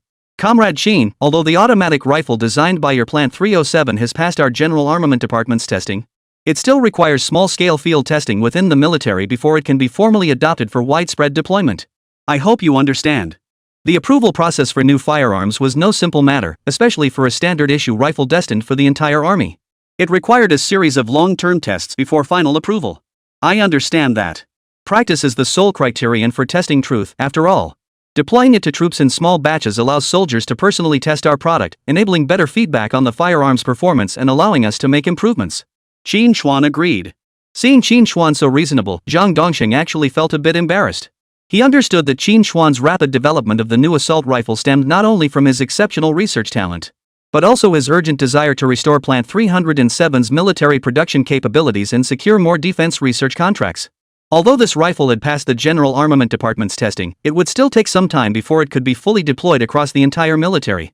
This would undoubtedly waste Qín Chuān's talent in military research and development.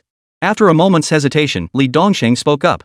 "Although the rifle's adoption will take some time, our General Armament Department still has several military research projects that need advancing. Comrade Qín, your research capabilities in military technology are quite impressive, and Factory 307 has significant potential. Why not have your factory participate as well?" Qín Chuān's face lit up at the suggestion. The General Armament Department was offering them other military research projects. "Thank you, Director Li. As long as it's a military project, our 307th military factory can handle it. Yes, I have full confidence in your capabilities. Here's the situation: with the deployment of our domestically produced transport aircraft, our airdrop capabilities have significantly improved. This presents a great development opportunity for our airborne forces. However, while these transport aircraft can carry substantial heavy firepower, the lack of suitable all-terrain vehicles means our airborne troops essentially remain purely light infantry. Therefore, the General Armament Department plans to develop and procure a compact, multi-purpose all-terrain vehicle for airborne troops to address their limitations in carrying heavy firepower and slow mobility. Li Dongxing outlined the General Armament Department's project requirements. A multi-purpose all-terrain vehicle for the airborne forces? Zhao Jinsong and the others frowned upon hearing this. In this era, much of China's military equipment remained primarily based on reverse engineering and modifications during its gradual modernization. Multi-purpose all-terrain vehicles of this period were largely designed to handle complex terrain and fulfill diverse mission requirements. Although the military had already introduced several large and medium-sized off-road vehicles to replace the outdated Jiefang trucks, technologically, they were still not fully mature. The small multi-purpose all-terrain vehicle proposed by the General Armament Department was something entirely new to the country. Despite its compact size, the development challenges for this vehicle far exceed those of larger all-terrain vehicles. More critically, this compact multi-purpose all-terrain vehicle is intended solely for airborne forces. It represents a low-profit, high-difficulty project or real liability. Low pay, high workload. This deal's not worth it. Seeing the expressions on the faces of the 307 factory personnel, Zhang Dongxing's own expression turned slightly awkward. He understood that for a military factory, this wasn't exactly a promising defense project. Precisely for this reason, major military factories and research institutes showed little interest in competing for it, and the project's development had always progressed slowly. He wasn't sure if Qín Chuān and his team would even be interested in this project. Director Zhang, our Factory 307 will be participating in this project, Qín Chuān said with a smile. Chapter 14, Plundering Tricycle Technology? How pathetic. Excellent. Comrade Qín shows real initiative. But I should warn you up front, the bidding process for this compact multi-purpose all-terrain vehicle began over half a year ago. There's only 1.5 months left until the final testing phase of the bidding process. Your factory must submit your proposal within this 1.5 months. Of course, I know the time frame is extremely tight. If it's impossible, I can go back and discuss it. Maybe we can push it back another 2 months? Li Dongxing said somewhat apologetically. Other bidding units had already spent over half a year researching, while Plant 307 now had only a month and a half. It was indeed unfair to them. But each bidding project had its timeline planned in advance. Even the assembly department couldn't arbitrarily alter it. Otherwise, it would be unfair to the other bidders. 2 months was the absolute maximum extension the assembly department could secure for Plant 307. No need to trouble yourself, Director Li. A month and a half is more than enough. We'll be ready for the bidding test on schedule. For most, a month and a half wouldn't even be enough to finalize a design proposal, let alone the subsequent R&D, production, and testing phases. But Qín Chuān not only had systematic support but also the knowledge and experience of a later era. This compact, multi-purpose all-terrain vehicle posed no real challenge for him. Well, since Comrade Qín is so confident, our assembly department will be waiting for good news from your factory. Alright, that's all for now. Your factory's new automatic rifle design is excellent. I must return promptly to report on it and won't be staying much longer. Take care, Director Zhang. Qín Chuān nodded, instructed Zhao Difu to pack several prototype rifles, handed them to the armament experts from the assembly department, and warmly escorted the group out of the factory gates. Only after the General Armament Department's vehicles had disappeared into the distance did Zhao Jinsong, standing nearby, speak up with a slightly downcast expression. Director, frankly, our factory doesn't need to take on this small multi-purpose all-terrain vehicle project. With the successful bid for the standard issue rifle, our factory will soon make a name for itself in the domestic military industry. Why wade into this murky water? What if we can't develop it? We'll just become a laughingstock. Hearing Zhao Jinsong's complaints, Qín Chuān smiled. Who said it's murky waters? Do you think the airborne troops are too small in number to justify developing and producing an all-terrain vehicle just for them? Zhao Jinsong and the others behind him nodded in agreement. That mindset is unacceptable. Qín Chuān's expression suddenly turned serious. Do you know what the biggest difference is between our military factory and other private factories? It lies in this very word, military. Private factories operate for profit, naturally prioritizing their bottom line. That's perfectly reasonable. But we are a military factory. This means we must first consider the needs of the military, and only then the factory's own interests. Hearing Qín Chuān's words, Zhao Jinsong and the entire group from Plant 307 behind him all shifted slightly, their faces betraying a hint of awkwardness. Ever since the military to civilian transition began, their focus at Plant 307 had been solely on the factory's bottom line. They had indeed lost sight of their original purpose. Qín Chuān's words now rang like an alarm bell in their hearts, filling them with deep shame. Director Qín, we were wrong. Zhao Jinsong and the others murmured, heads bowed. Knowing your mistake is enough, Qín Chuān said, visibly relieved to see their attitude shift. Besides, who says this project can't be profitable?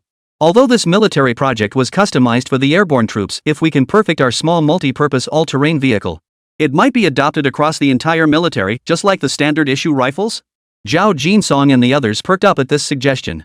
Indeed, while the airborne forces were the tenderers this time, But over the years, there have been instances where specialized weapons, due to their superior performance, were adopted by the entire military. But Director, our factory only handles civilian tricycles. Where would we find the experience or equipment to produce military all-terrain vehicles? Exactly. Are we supposed to seek partnerships with military vehicle units? During its earlier transition from military to civilian production, Factory 307 had engaged in numerous civilian ventures. This civilian diesel tricycle was one of their civilian products. After all, in an era when automobiles hadn't yet become widespread among civilians, diesel tricycles held an absolute dominant position. They were the primary tools for freight transport in rural areas and urban-rural fringe zones, as well as for short-distance cargo and passenger transport within cities. Who said we need to approach military vehicle units? Our tricycle business is sufficient. Qín Chuān had already made up his mind and spoke with great confidence. Just tricycles? Hearing Qín Chuān's words, Zhao Jinson and the others were utterly dumbfounded. This thing had nothing to do with the military's requirement for a small, multi-purpose all-terrain vehicle. However, Qín Chuān paid no attention to the bewildered crowd. Instead, he returned to the factory grounds and made his way to the production workshop handling the tricycle division. At that moment, several workers in the workshop were testing a newly produced diesel tricycle. Seeing this blue-painted, distinctly vintage-looking three-wheeler, Qín Chuān couldn't help but curve his lips upward. "Factory manager, what brings you here?" The workers conducting the vehicle test were startled upon seeing Qín Chuān approach. "May I give it a try?" Qín Chuān asked with a smile. I suppose so." Though the workers were puzzled by Qín Chuān's sudden, inexplicable fascination with a simple tricycle, they stepped aside when he asked. Qín Chuān was genuinely intrigued. He climbed onto the tricycle fresh off the production line, twisted the throttle sharply, and shot forward. The power's solid. And the body stability is excellent too. The comfort level is a bit lacking, but since this tricycle is primarily for transport, that's not too much of an issue. Qín Chuān revved the tricycle around the entire 307 military factory compound, drawing astonished glances from the workers throughout the facility. What's gotten into our factory director? Why this sudden interest in tricycles? Who knows? Maybe the only sedan in our factory broke down. Look at our factory director, grinning like an idiot while riding that tricycle. Qín Chuān's unusual behavior left everyone in the factory scratching their heads. Many believed his unusual behavior stemmed from the psychological pressure of taking on the challenging military project to develop a small multi-purpose all-terrain vehicle. But they didn't know that Qín Chuān was testing this diesel tricycle entirely for the upcoming design of the small multi-purpose all-terrain vehicle. Target: diesel tricycle. Possessed entries: single-cylinder air-cooled diesel engine green, ordinary carbon steel body technology green, non-cushion canvas seat technology white, spray painting anti-corrosion technology green, manual arc welding technology green, bias-ply tire technology white. Host: proceed with term acquisition? Even Qín Chuān was left speechless upon reviewing this diesel tricycle's technical entries. He never imagined this diesel tricycle's technology would be so subpar. Its best entry was merely green. Most were even the most backward white entries. This is utterly pathetic. Chapter 15, you call this thing an all-terrain vehicle? But upon reflection, Qín Chuān could understand. After all, the diesel tricycle produced by Plant 307 was a civilian transport vehicle. These trikes were typically used for hauling goods in rural areas and urban-rural fringe zones. As long as they could handle the load and were built to last, they were considered good vehicles. They couldn't care less about the technical sophistication of these tricycles. Of course, even though these tech entries are subpar, they don't hinder Qín Chuān's plundering efforts in the slightest. After all, these technical entries would eventually need upgrading anyway. It just meant spending more entry fragments. With the 5-axis CNC machine as a stable product, it provided a steady stream of revenue for Plant 307. His entry fragments would increase accordingly. Moreover, the new assault rifle he designed had already been taken back by the General Armament Department for testing. Once testing concludes in a few months, it will be fully deployed to the troops. At that point, another substantial sum of revenue will be deposited. Plunder. Without a moment's hesitation, Qín Chuān selected the Plunder entry. Ding! Congratulations, host, on successfully acquiring the Plunder skill. Acquired traits: single-cylinder air-cooled diesel engine green, standard carbon steel body technology green, non-cushion canvas seat technology white, spray paint anti-corrosion technology green, manual arc welding technology green, bias-ply tire technology white. Detected upgradable entries. Spend entry fragments to upgrade? Upgrade. Ding! Entry optimization upgrade successful. Single-cylinder air-cooled diesel engine green upgraded to 1.4T turbocharged diesel engine purple. Ding! Entry optimization upgrade successful. Bias-ply tire technology white upgraded to quiet cotton tires purple. Ding! Entry optimization upgrade successful. Non-cushion canvas seat technology white upgraded to minimalist cushion leather seat blue. Standard carbon steel body technology green upgraded to integrated smart sights. To be honest, even after upgrading these entries, none of these technologies qualify as advanced. Only the engine and tire entries barely reach an advanced level. The rest of the tech entries are merely mainstream. Yet it was precisely these ordinary tech entries, when combined, that would enable Qín Chuān to forge a military-grade compact off-road marvel for future generations. After acquiring the technology entries, Qín Chuān rushed straight back to his office. He set about designing the first model in the cat car family. True, the overall technical complexity of this cat car wasn't particularly high. Its greatest strength lay not in technical prowess, but in its unconventional and ingenious concept. First and foremost, this compact multi-purpose all-terrain vehicle was custom designed as military equipment for the Army's airborne forces. Paratroopers, also known as airborne troops, play a crucial role in modern three-dimensional warfare. They are a force capable of overcoming ground obstacles, executing long-range raids, and conducting rapid, multi-directional mobile operations. They exert significant deterrence on the battlefield. Some even say airborne troops are a military branch destined to be surrounded. This phrase not only highlights their formidable prowess but also carries a sense of heroic resolve and melancholy. Qín Chuān holds deep admiration for this branch of service. The small, multi-purpose all-terrain vehicle he was now tasked with designing had to be thoroughly researched with the unique characteristics of airborne troops in mind. Within days, Qín Chuān had compiled several sketches and technical specifications. Though the sketchbook couldn't match the thickness of the previous 5-axis CNC machine drawings, Qín Chuān was thoroughly satisfied with this compact multi-purpose vehicle. After finalizing the blueprints and technical specifications, Qín Chuān summoned Lu Peng, the director of the tricycle workshop. "Director, what can I do for you?" Lu Peng entered the director's office with a look of apprehension. Due to the optimization of private enterprises at Plant 307 and the policy to restore its military-industrial attributes, production in their tricycle workshop had been slashed repeatedly to make way for the restoration of the factory's military-industrial focus. Moreover, with the success of the 5-axis CNC machine tool business, rumors were circulating within the factory that a large number of civilian production workshops would soon be shut down at Plant 307. If true, their tricycle workshop would undoubtedly be among those slated for closure. Director Lu, Plant 307 is fully committed to restoring its military-industrial focus. Moving forward, civilian operations will be limited to 5-axis CNC machine tools and a few other minor civilian products. Your tricycle workshop has been confirmed for closure. Sure enough, Qín Chuān cut straight to the chase the moment he entered, delivering the news without preamble. Hearing this, Lu Peng's expression froze, his face a mix of pain and resignation.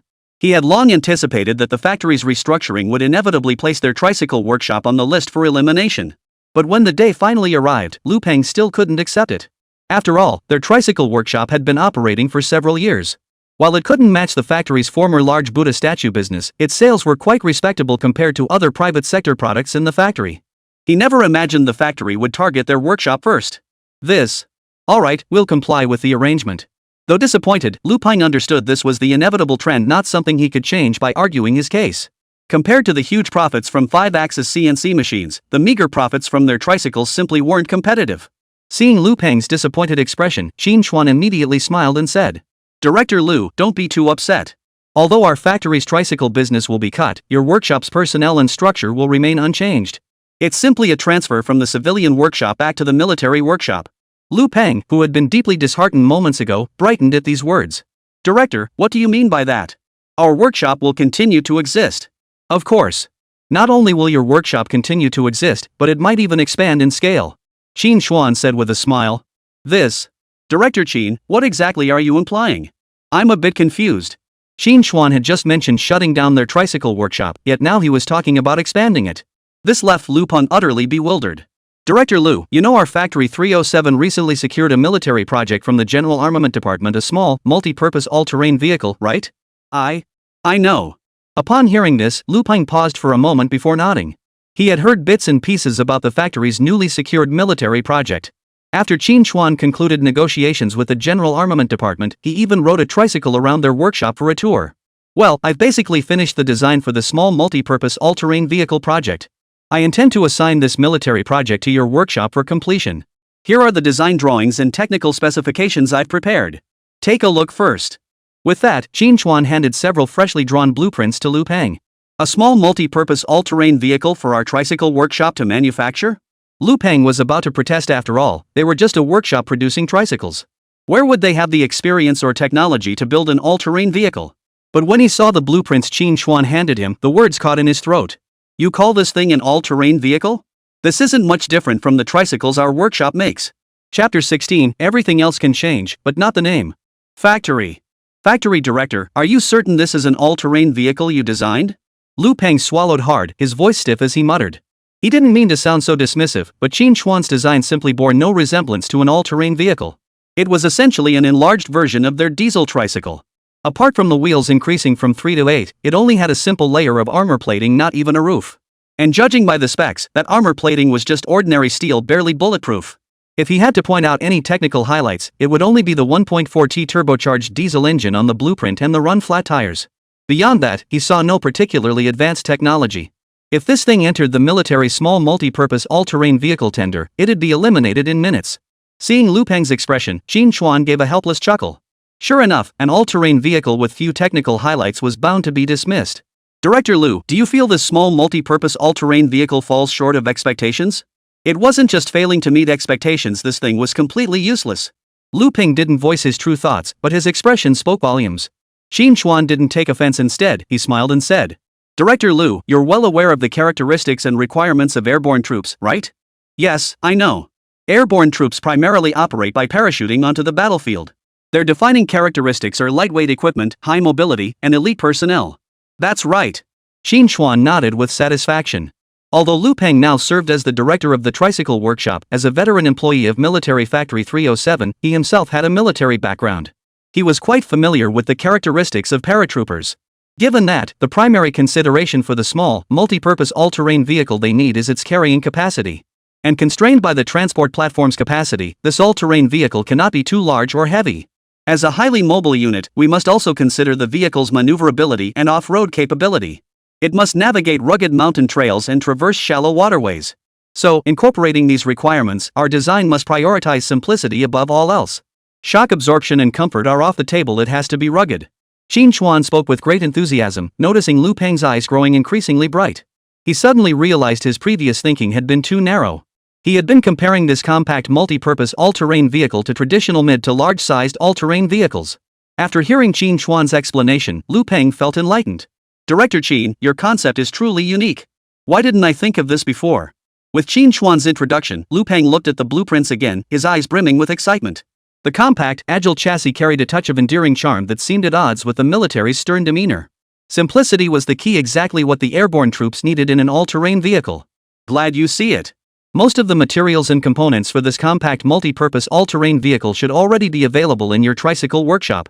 As for the diesel engine technology, take it to your partner engine manufacturer for development and production. With the technical drawings I'm providing, I believe a month should be sufficient. This compact multi-purpose all-terrain vehicle prioritizes minimalist practicality. The materials and technology required for its construction aren't particularly advanced, so there shouldn't be much difficulty. No problem. I guarantee we'll assemble this compact ATV within a month. Although the tricycle workshop had been shut down, their workshop now secured the project to build compact all-terrain vehicles. Lu Peng was now full of enthusiasm.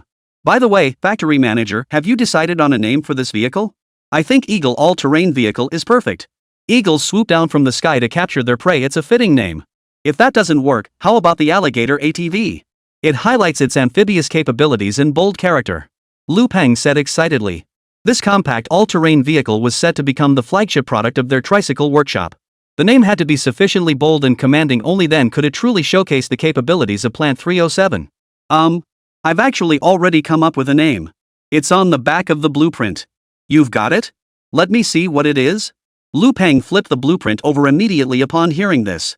He wanted to see just how imposing a name their factory director had chosen for this vehicle. But the moment he saw the words written there, the smile that had just lit up his face vanished instantly. What? Cat car? Factory director, this name is just. How about we pick a different one? Lu Peng looked at Qín Chuān with disappointment, his face showing utter disbelief. Call it eagle, crocodile, or even wild boar all-terrain vehicle, anything would be acceptable. But as an elite paratrooper driving an all-terrain vehicle named Kitty Cat? He couldn't even imagine the scene. Everything else can change, but not this name. It's called the Kitty Cat. Qín Chuān declared with unwavering certainty. Well, fine. Seeing Qín Chuān's unwavering resolve, Lu Peng could only slump his shoulders and walk out with the blueprints. Watching Lu Peng walk out with a dejected look, Qín Chuān's lips curled upward. Although Plant 307's transformation had been successful, fully restoring the factory's military-industrial capabilities would require gradually transitioning these original civilian workshops into military roles. As long as this small multi-purpose all-terrain vehicle project could be secured, The tricycle workshop would have perfectly completed its transition from civilian to military production. Immediately, Qín Chuān pulled out a fresh sheet of scrap paper from his desk and resumed his design work.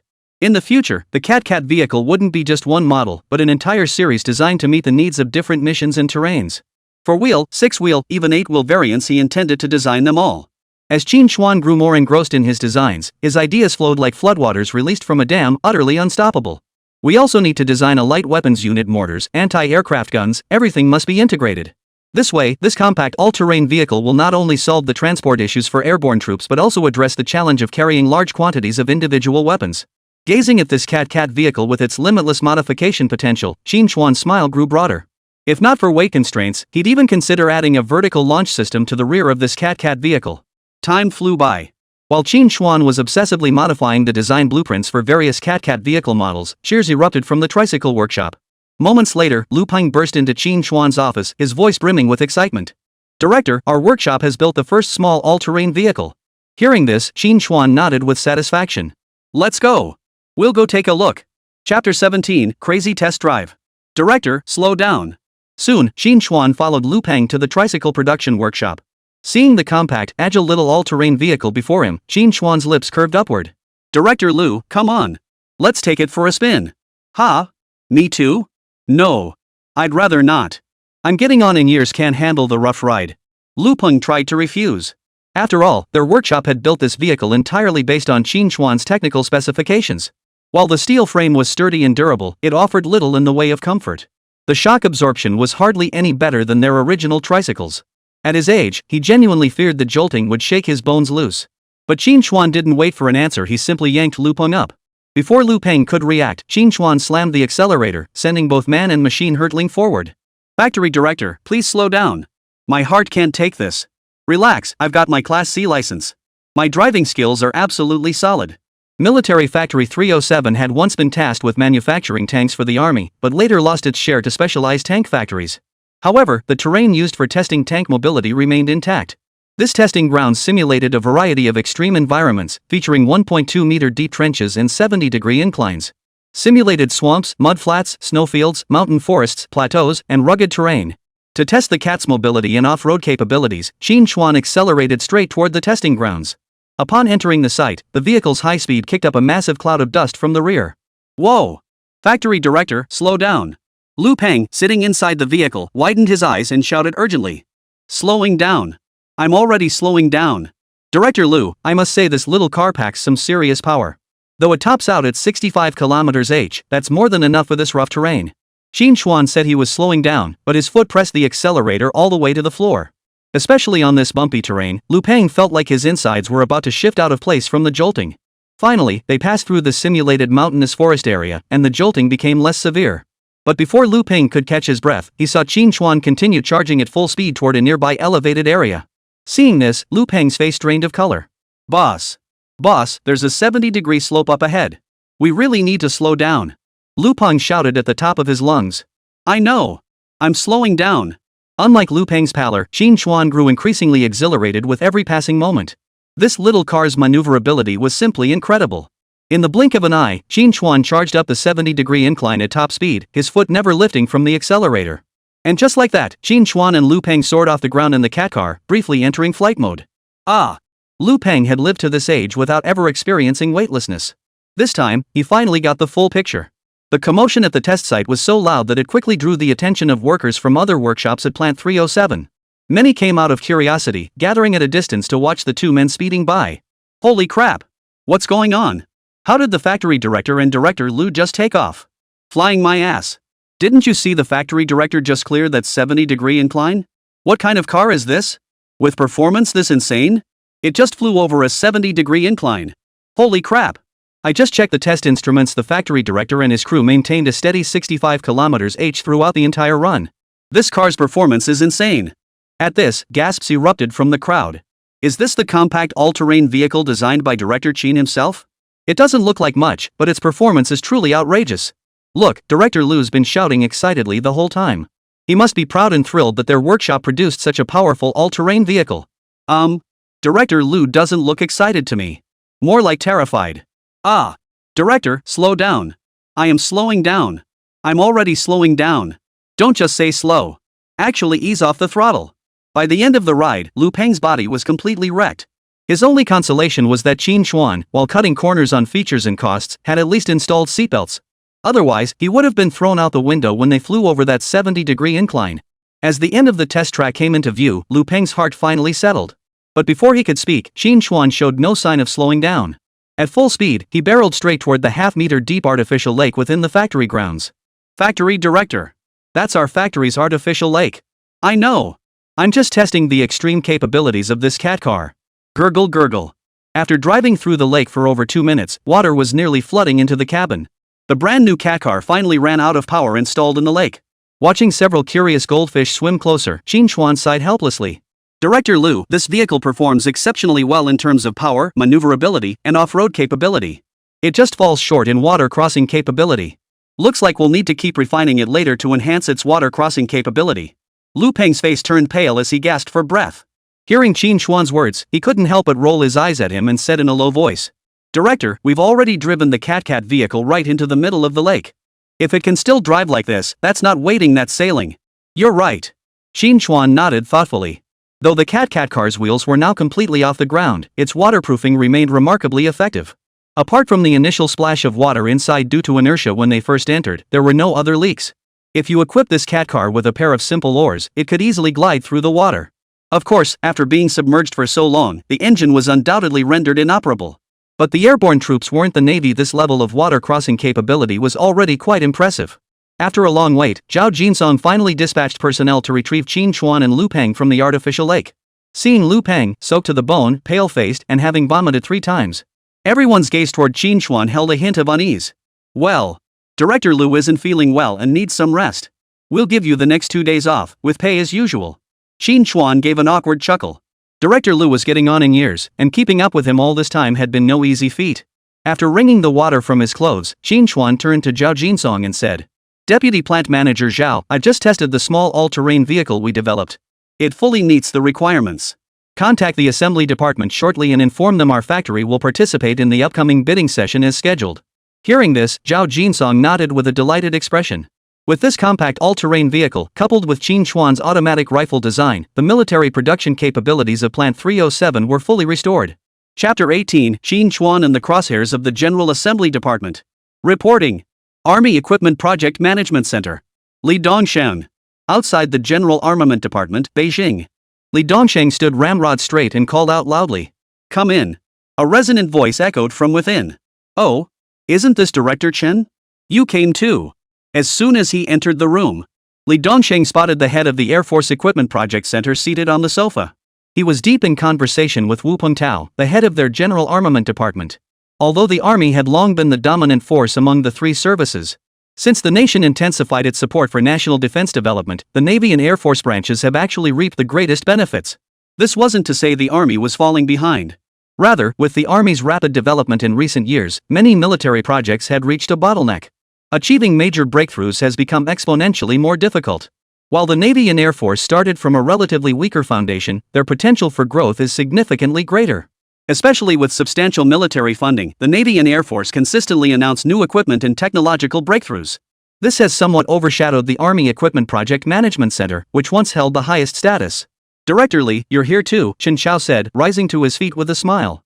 Haha, little Li, you're just in time. Look, this is the document just submitted by the Air Force Equipment Project Management Center. Their Y-8 transport aircraft series has made new progress. Their key upgraded model, the Yun-8C, has achieved a major breakthrough in critical technology. If all goes well, the maiden flight could take place by the end of next year. Our domestic transport aircraft series is about to welcome another advanced model. This development is moving at an impressive pace. Wu Pengtao smiled broadly as he held the report. The Yun-8 transport aircraft is a medium-sized transport aircraft developed by Dragon Nation. However, due to relatively outdated domestic aircraft manufacturing techniques at the time, the Yun-8 experienced a certain degree of reduction in fuel and weapon payload capacity despite its increased empty weight. Despite this, its introduction partially alleviated Longguo's demand for medium transport aircraft. After years of development, the Yun-8 series has undergone several generations of upgrades. What Li Dongsheng hadn't anticipated was that the Air Force would achieve a breakthrough in the major research technologies of the Yun-8C so quickly.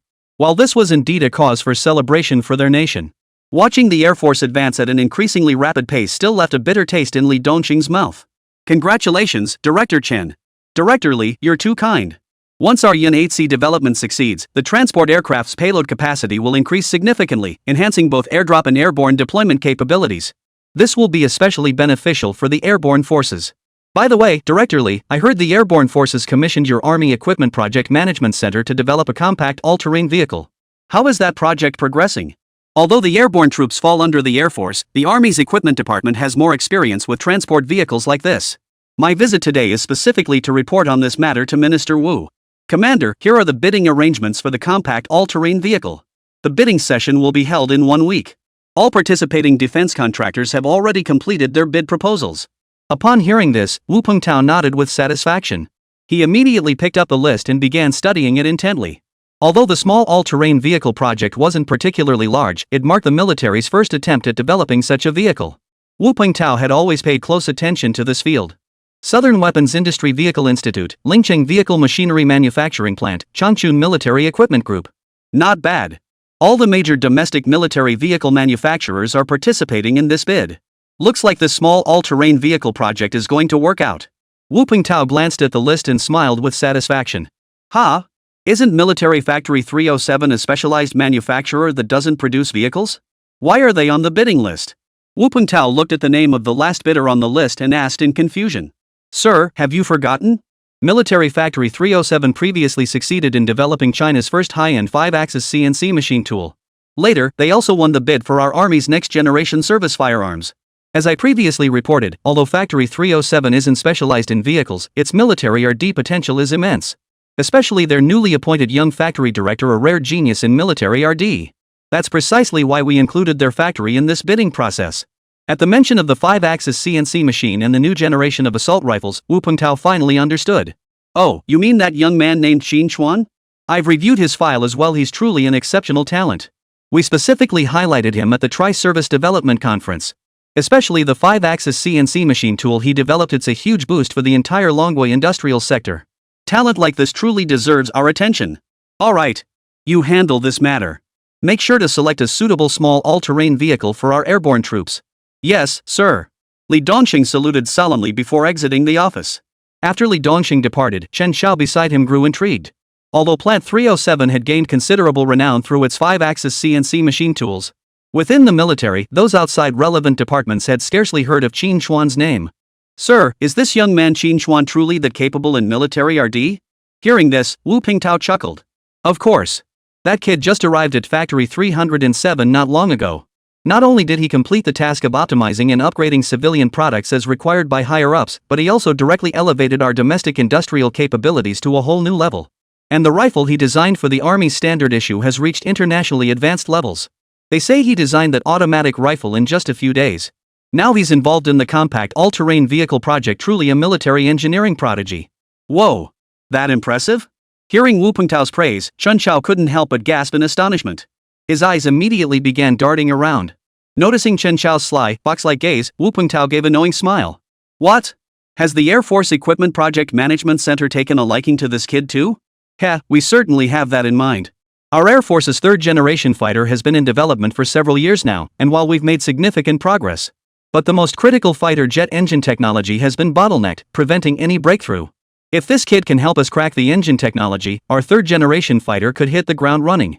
But this Qín Chuān fellow doesn't seem to have any prior experience researching fighter jet engines. I'm not sure if he'll be up to the task. Chen Xiao said hesitantly. Third-generation fighters are the backbone of our Air Force's future. The sooner we develop them, the sooner our airspace will be secure. I don't know if Qín Chuān has what it takes, but we can give him a shot. What if he succeeds? Hearing Wu Pengtao's words, Chen Xiao nodded in agreement. Exactly. There's no downside to letting Plant 307 give it a shot. In that case, once the small all-terrain vehicle bid concludes, I'll reach out to Plant 307. Chen Xiao said with a smile. Chapter 19, Entering the Bid. Comrade, this isn't an agricultural vehicle. A few days later, Qín Chuān, accompanied by Zhao Jinsong in their newly developed Cat vehicle.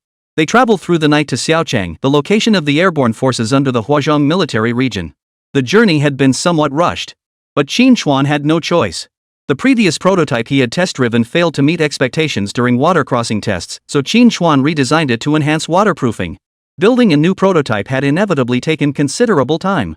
Now, numerous vehicles bearing military license plates filled the streets of Xiaocheng. Clearly, these were either military contractors attending Xiaocheng's small all-terrain vehicle exhibition or experts in the field. Director, I never imagined this bidding event would be so lively, Zhao Jinsong remarked with obvious excitement. Yeah, it sure is lively. Qín Chuān nodded in agreement. This military project had initially been met with little enthusiasm. After all, the scale of the airborne forces was still too small compared to the three branches of the military. Developing a highly specialized all-terrain vehicle just for them seemed like a poor investment. Perhaps recognizing this, the General Armament Department later announced. Although this compact all-terrain vehicle was commissioned by the airborne forces as a military project, if this compact all-terrain vehicle proves exceptional, it could very well be procured on a large scale by the Army's mobile forces. The Army is a major player with vast resources. Upon hearing the possibility of Army procurement, manufacturers who had previously underestimated this project began ramping up their efforts in the later stages. This is precisely why we now see the lively scene of major military factories across the nation's automotive and mechanical sectors all participating in the bidding. Alright, it's about time. Let's head over quickly. 10:30 a.m. The two arrived punctually at a military training ground near the mountainous region. This area was near the base of the Airborne Division, a unit revered as the Thousand-Year Army. They were the commissioning unit for this compact all-terrain vehicle. Shortly after, a driver from Factory 307 arrived in a large truck covered with camouflage netting. It took considerable effort to unload the Cat vehicle from the truck's rear. Meanwhile, other automotive machinery military factories from across the country that had participated in the bidding process also began driving their vehicles into the site. That's the Lingcheng Vehicle Machinery Manufacturing Plant's emblem. And there's the Southern Weapons Industry Vehicle Institute, Changchun Military Equipment Group. Holy cow! These are all renowned military manufacturers in the country. Good heavens! Even Mingcheng's first machinery factory is here. The plant manager faces a tough challenge in this bidding. Seeing these top-tier domestic military factories, Zhao Jinsong's expression darkened. Especially Mingcheng First Machinery Factory, the very military plant that built the nation's first tank. Its participation in the small all-terrain vehicle bid was undoubtedly a game-changer for the other military factories. Even at its peak, Plant 307 had never been in the same league. And after so many years of military to civilian conversion, Plant 307 standing in the defense industry was nowhere near what it once was. Look at you, getting all worked up. So what if it's Mingcheng's first machinery factory? This is a tender for an all-terrain vehicle, not a tank. What are you afraid of? The bidding's about to start. Get in the vehicle. Seeing Zhao Jinsong's pale face, Qín Chuān snapped irritably before climbing into the Cat vehicle. Just as Qín Chuān was about to start the Cat vehicle to drive it to the military training ground, he was stopped by a military zone soldier who had jogged over. Comrade, excuse me. This is a military restricted area. Agricultural transport vehicles are prohibited from entering. Qín Chuān looked utterly speechless. Sure, their cart design was a bit crude, but calling it a farm vehicle was a stretch. Who ever heard of a farm vehicle with 8 wheels? Zhao Jinsong beside him awkwardly covered his face. The bidding hadn't even started yet, and they'd already been mistaken for farm vehicles by the guards at the gate. How embarrassing. Hello, comrade. We're from Jinling Military Factory 307. This isn't a farm vehicle, it's a compact all-terrain vehicle designed by our factory. We're here to bid on a military project. Qín Chuān produced his credentials. The military district guard paused, then glanced at the credentials Qín Chuān had handed over. Factory 307? So you really are here for the bid. But, is this your product? This guard also belonged to the Long Live the Army Airborne Division. The vehicle that won this bid would become their airborne unit's vehicle.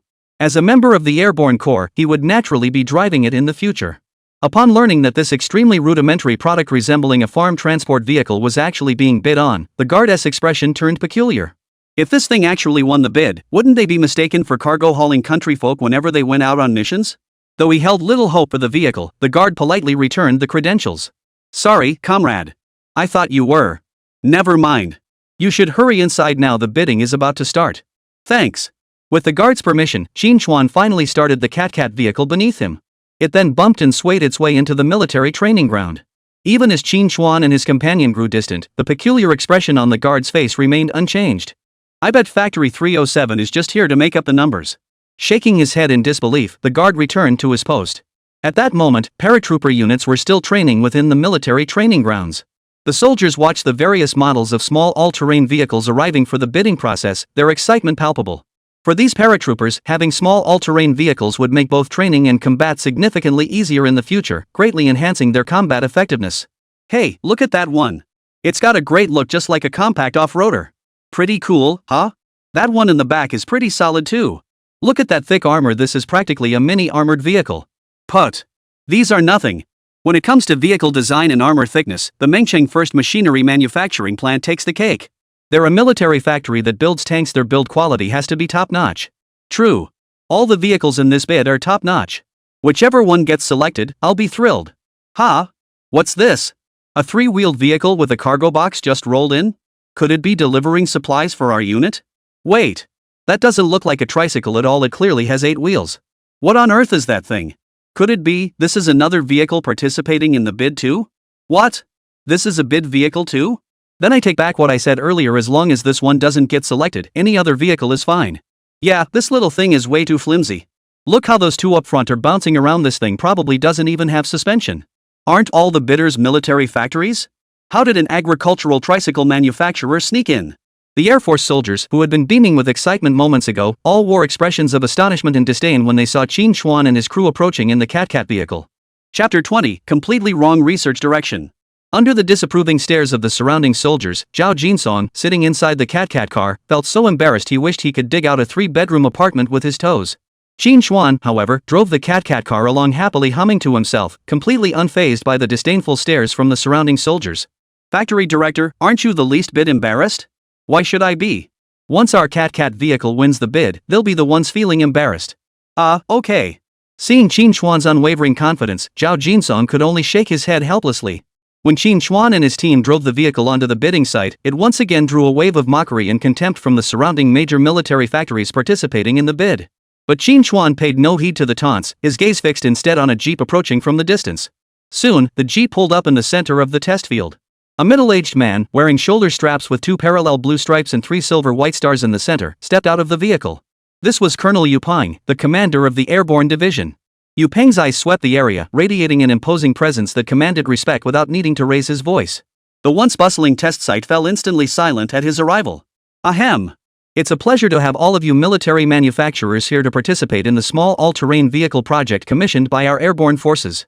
Our Airborne Division places great importance on this project. Enough formalities, let the bidding commence. As a military man, Yu Peng's character was decisive and efficient. After just a few brief statements, he announced the start of testing. Who will be first to conduct the vehicle test? Yu Peng looked around at the military factory representatives with a smile. We'll go first. Sir, please let us go first. The heads of each military factory scrambled to raise their hands. It seems everyone is quite confident in this test. Facing the enthusiastic crowd, Yu Peng was quite pleased. He scanned the room, then pointed at the head of Mengcheng First Machinery Factory and said, Chief Engineer Lin, your group is the very first military factory in our country to build tanks. Why don't you go first and show everyone what you've got? No problem, Commander. Though dressed in a Zhongshan suit, Lin Feng's military bearing remained undiminished. As the chief engineer of Mengcheng First Machinery Manufacturing Plant's tank project team, Lin Feng's gaze radiated confidence. This confidence stemmed from their military factory's formidable technical capabilities and its formidable reputation within the defense industry. Their factory was determined to win this small all-terrain vehicle tender. Seeing Mengcheng First Machinery Factory take the lead, the heads of the other vehicle manufacturing plants all obediently fell silent. Although Mengcheng First Machinery Manufacturing Plant wasn't the strongest in the military vehicle sector, they had previously developed a heavy-duty all-terrain vehicle that received unanimous praise from the military. They were widely regarded as the strongest competitor among all participating military factories. Ladies and gentlemen, our Mengcheng First Machinery Factory will now proceed without further ado. With that, Lin Feng waved to the technicians behind him. A 4-wheel all-terrain vehicle then rolled forward. The vehicle boasted an imposing appearance, its desert-colored body encased in thick armor plating. A heavy machine gun mounted on the front gave it the appearance of a scaled-down armored vehicle at first glance. Commander Yu, this is the compact all-terrain vehicle designed and developed by our Mengcheng First Machinery Manufacturing Plant specifically for your unit. This compact armored ATV features a 4-wheel design, a 6-speed automatic transmission, coil spring suspension, and fully independent suspension, delivering both high power and exceptional comfort. Beyond its custom lightweight armor, we've optimized the hull with a V-shaped hull design. It can continue operating for at least 1 kilometer after engine oil, coolant, and hydraulic systems are hit by 7.62 mm rounds. The tires incorporate a central inflation system and run flat liners, enabling operation at 30 miles per hour for at least 30 miles even with 2 tires deflated. Additionally, this all-terrain vehicle is equipped with traction control and anti-lock brakes. The roof mounts a machine gun and grenade launcher, operable either manually via a gun shield or remotely. After the vehicle entered the site, Lin Feng began explaining the technical features of this all-terrain vehicle to everyone present. Hearing this, the heads of various military factories present couldn't help but sigh. Mengqing First Machinery Manufacturing Plant truly lived up to its reputation as one of the nation's largest military tank and vehicle manufacturers. The all-terrain vehicle they designed was formidable in every aspect: power, comfort, firepower, and armor protection. Many of its technologies were even imported from abroad, making its advanced nature self-evident. As Yu Peng listened to the presentation, his eyes grew increasingly bright. He was quite fond of this high-tech all-terrain vehicle, which offered ample power and safety. This compact all-terrain vehicle designed by your Mengqing First Machinery Factory is truly impressive. This vehicle is significantly smaller than traditional armored vehicles, but is it too heavy? Yu Peng understood that the small all-terrain vehicle they were bidding on needed not only strong performance but also a manageable weight. Otherwise, transport aircraft simply couldn't carry it, rendering the bid meaningless. Rest assured, Commander Yu. We've specifically adopted a lightweight chassis design to meet the airborne troops' requirements. The Un-8B transport aircraft has a maximum payload capacity of 20 tons, with a single airdrop platform weighing up to 8.4 tons. Our compact armored all-terrain vehicle weighs just 4 tons total. Using transport aircraft, 2 units could be airdropped per flight. Upon hearing this, Yu Peng nodded in satisfaction once more. Mainstream large armored vehicles typically weigh between 8 and 15 tons. This meant their transport aircraft could only carry one armored vehicle at most. Moreover, due to the weight and bulk of the armored vehicles, they couldn't carry additional paratroopers. This compact all-terrain vehicle, however, could carry 2 units per transport, with ample remaining space for additional weaponry and equipment. Faced with the meticulous design and technology of Mengqing's First Machinery Manufacturing Plant, the heads of other military factories couldn't help but lose their nerve. By comparison, their own small all-terrain vehicle seemed vastly inferior. It's over. I reckon this bid is theirs for the taking. Mengqing First Machinery Factories. Sigh, I was so confident at first. But now that we've compared them, we don't even want to go for testing. It'd be too embarrassing. Not only the heads of these military factories, but even Zhao Jinsong felt deeply disheartened after hearing the introduction of this all-terrain vehicle. Director, did you hear their presentation just now? Not only do they have armor and machine guns, but their power and comfort are far superior to ours. How can we possibly compete with them? Qín Chuān chuckled unconcernedly. Well, I must admit that the technology from Mengqing First Machinery Factory is indeed advanced. If the military were bidding on standard all-terrain vehicles, their product would undoubtedly be the best. But don't forget, this is an airborne units tender. In my opinion, this ATV is completely misguided in its design. Qín Chuān spoke with unwavering confidence. Alright, the product presentation is complete. Let's move on to the actual vehicle testing. I want to see how your vehicle performs in real-world conditions. Yu Peng smiled with satisfaction and spoke up. Chapter 21, Tough Talk. This level is only passable? Yes, sir. Lin Feng nodded and signaled the driver to steer the vehicle into the test area. This test site was essentially identical to the one at Plant 307. The difference lay in purpose: one for training, the other for tank testing, though specific terrain sections varied. Nevertheless, all the simulated terrain sections, snowfields, marshes, mountainous areas were present here. As the test vehicles entered the grounds, Qín Chuān and the others raised their binoculars, scrutinizing the action closely. The small armored all-terrain vehicle designed by Mengqing First Machinery Factory immediately opened the throttle to full power. It didn't slow down even when entering bumpy and steep sections. Clearly, the driver inside was supremely confident in the vehicle's off-road capabilities. Watching the all-terrain vehicle navigate the complex terrain, the surrounding crowd couldn't help but marvel. This rugged, fractured terrain was traversed with ease, as if the vehicle were moving over level ground. Its off-road capability even surpassed that of standard armored vehicles. Impressive! Yu Peng's stern expression softened into a smile at the outstanding performance of the vehicle from Mengqing's First Machinery Manufacturing Plant. Several leaders from the airborne division nearby also cast approving glances. This compact armored all-terrain vehicle earned unanimous approval from the military. A few minutes later, the driver from Mengqing First Machinery Manufacturing Plant executed a slight drift, concluding the road test. He stepped out of the vehicle and looked proudly at Yu Peng and the other military leaders. Report. Vehicle testing at Mengqing First Machinery Manufacturing Plant is complete. Vehicle operation is smooth, with no significant bumps or tilting. Normal road section test completed in 8 minutes and 33 seconds. Clatter. As the test concluded, enthusiastic applause erupted across the testing ground. Even the heads of military factories from across the country who had come to observe the test were deeply impressed. This result was already quite impressive. Even before the test began, they knew they were bound to lose this time. Director, what do you think of the performance of Mengqing First Machinery Factory? Zhao Jinsong couldn't help but ask. It's okay, Qín Chuān murmured after a moment of thought. That's all you've got? Not bad? Director, you're just being stubborn. Zhao Jinsong rolled his eyes. He'd witnessed the entire test. Both power and maneuverability, not to mention protective capabilities, were top tier. And this was all their factory director could muster? What else could it be but stubbornness? Yu Peng was thoroughly satisfied with the performance of Mengcheng First Machinery Manufacturing Plant. He promptly turned his attention to the other military factories. Mengcheng First Machinery Factory has completed its test. Which military factory will proceed next? At this, the previously eager heads of military factories from various regions all fell silent. They weren't trying to back down. But the performance of Mengcheng First Machinery Manufacturing Plant was simply too dazzling. Before arriving, each factory had already tested their own vehicle designs. Their vehicles either couldn't match the speed of Mengcheng First Machinery Plant's model or fell short in performance. How could they possibly compete at this level without becoming the laughingstock of their peers? No one wanted to be the first manufacturer to become a laughingstock. So they all hung their heads in awkward silence, avoiding Yu Peng's gaze. Seeing this, Yu Peng gave a helpless smile. Had he known the vehicle from Mengcheng First Machinery Factory would prove so outstanding, he never would have let them go first. Given the current situation, military factories across the country had taken a significant blow. What was supposed to be a competitive test among rivals had now become a one-sided showcase for Mengcheng First Machinery Factory. At this rate, there'd be no need for further testing. They might as well just sign contracts with Mengcheng First Machinery Factory directly. I'll ask one more time. If no other manufacturers step forward for testing, I'll have no choice but to declare forfeits for all of you. Our airborne forces will sign a contract directly with Mengcheng First Machinery Manufacturing Plant. At these words, the faces of the military factory representatives darkened, yet none spoke. Seeing this, Yu Peng sighed helplessly. Just as he turned to leave, Qín Chuān suddenly stood up from among the bidding teams. Commander! Our military factory requests to conduct the test. Yu Peng looked up, scanning the back of the crowd. He soon spotted Qín Chuān standing atop the cat-shaped vehicle, signaling to him. Looking at the youngest military factory director present, Yu Peng's eyebrow arched involuntarily. Young man, you've got guts. Yu Peng didn't underestimate Qín Chuān because of his youth. On the contrary, among all the military factory managers present, Qín Chuān was the only one who had stepped forward. As a soldier, Yu Peng felt an inexplicable admiration for brave young men. Meanwhile, the heads of the other automotive machinery military factories exchanged bewildered glances.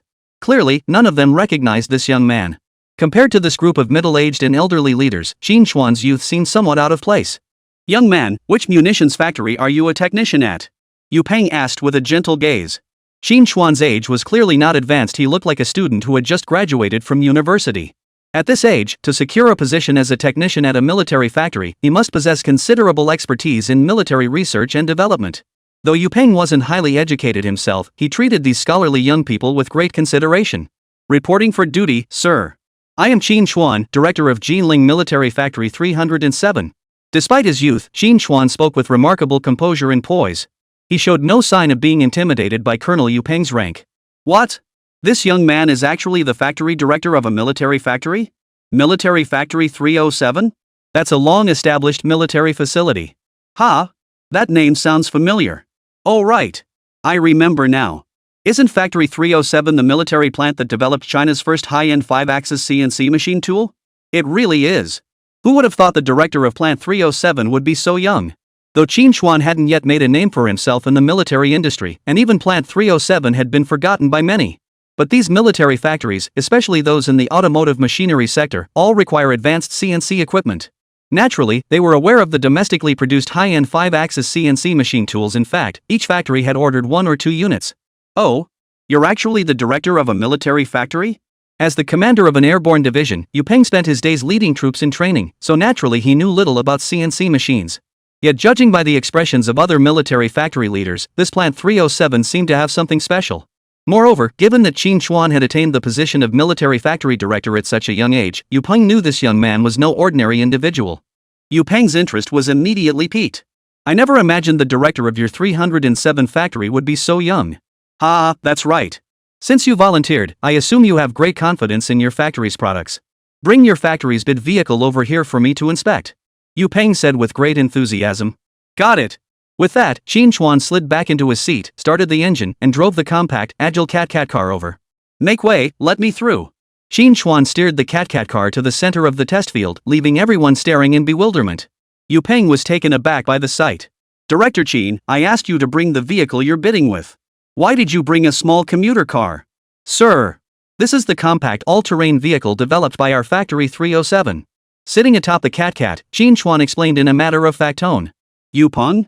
Surrounding military factory managers? Chapter 22, the Cat vehicle makes its debut unbelievably powerful. This is your bid vehicle? Yupeng asked, eyes wide. Yes. This is the compact all-terrain vehicle, the Cat car developed by our Plant 307 specifically for your unit. Cat vehicle? Hearing that name, many present felt a chill run down their spines. What the hell? Never mind how this tricycle-like contraption actually performs. The name alone left them speechless. They were elite paratroopers, the cream of the crop. And they named the vehicle they built for them Kitty Cat Car? What were they thinking? Sir, I understand the appearance of this all-terrain vehicle may seem a bit crude, leading to misunderstandings. What I mean is, as an airborne unit, the all-terrain vehicles you procure shouldn't be chosen solely for their looks. At these words, Yupeng's gaze sharpened slightly. Admittedly, the small vehicle at Qín Chuān's feet did look rather crude. Apart from a half-enclosed body and 8-wheel hubs, it was essentially indistinguishable from a tricycle. But Qín Chuān's point was undeniably valid. What they needed was practicality, not a flashy exterior. Instantly, Yupeng set aside his initial disdain. You're absolutely right. Then please tell me about this small all-terrain vehicle. Sure. Qín Chuān nodded and began explaining the Cat vehicle at his feet. As you can see, this compact all-terrain vehicle features a standard 4x4 axle design. All tires are equipped with highly puncture-resistant, quiet cotton-filled tires, enabling 360-degree on-the-spot turning.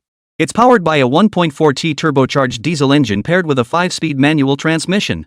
The result is that our all-terrain vehicle, much like a tank, boasts excellent cross-country capability and off-road performance. It can handle almost any terrain.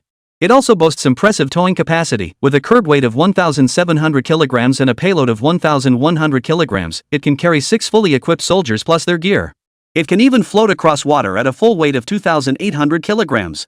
Suddenly, Yupeng noticed the expressions of the military factory executives present shift. Their expressions had shifted from initial mockery to astonishment. Previously, the Cat car's appearance and design had indeed been met with disdain. But after Qín Chuān detailed its performance capabilities, no one could laugh anymore. The 360-degree turning capability alone was something none of the competing vehicles present could match. Moreover, despite its compact size, the vehicle possessed formidable power. Weighing just over a ton, it could haul over a ton of equipment and personnel. Its maneuverability and load capacity were nothing short of astonishing.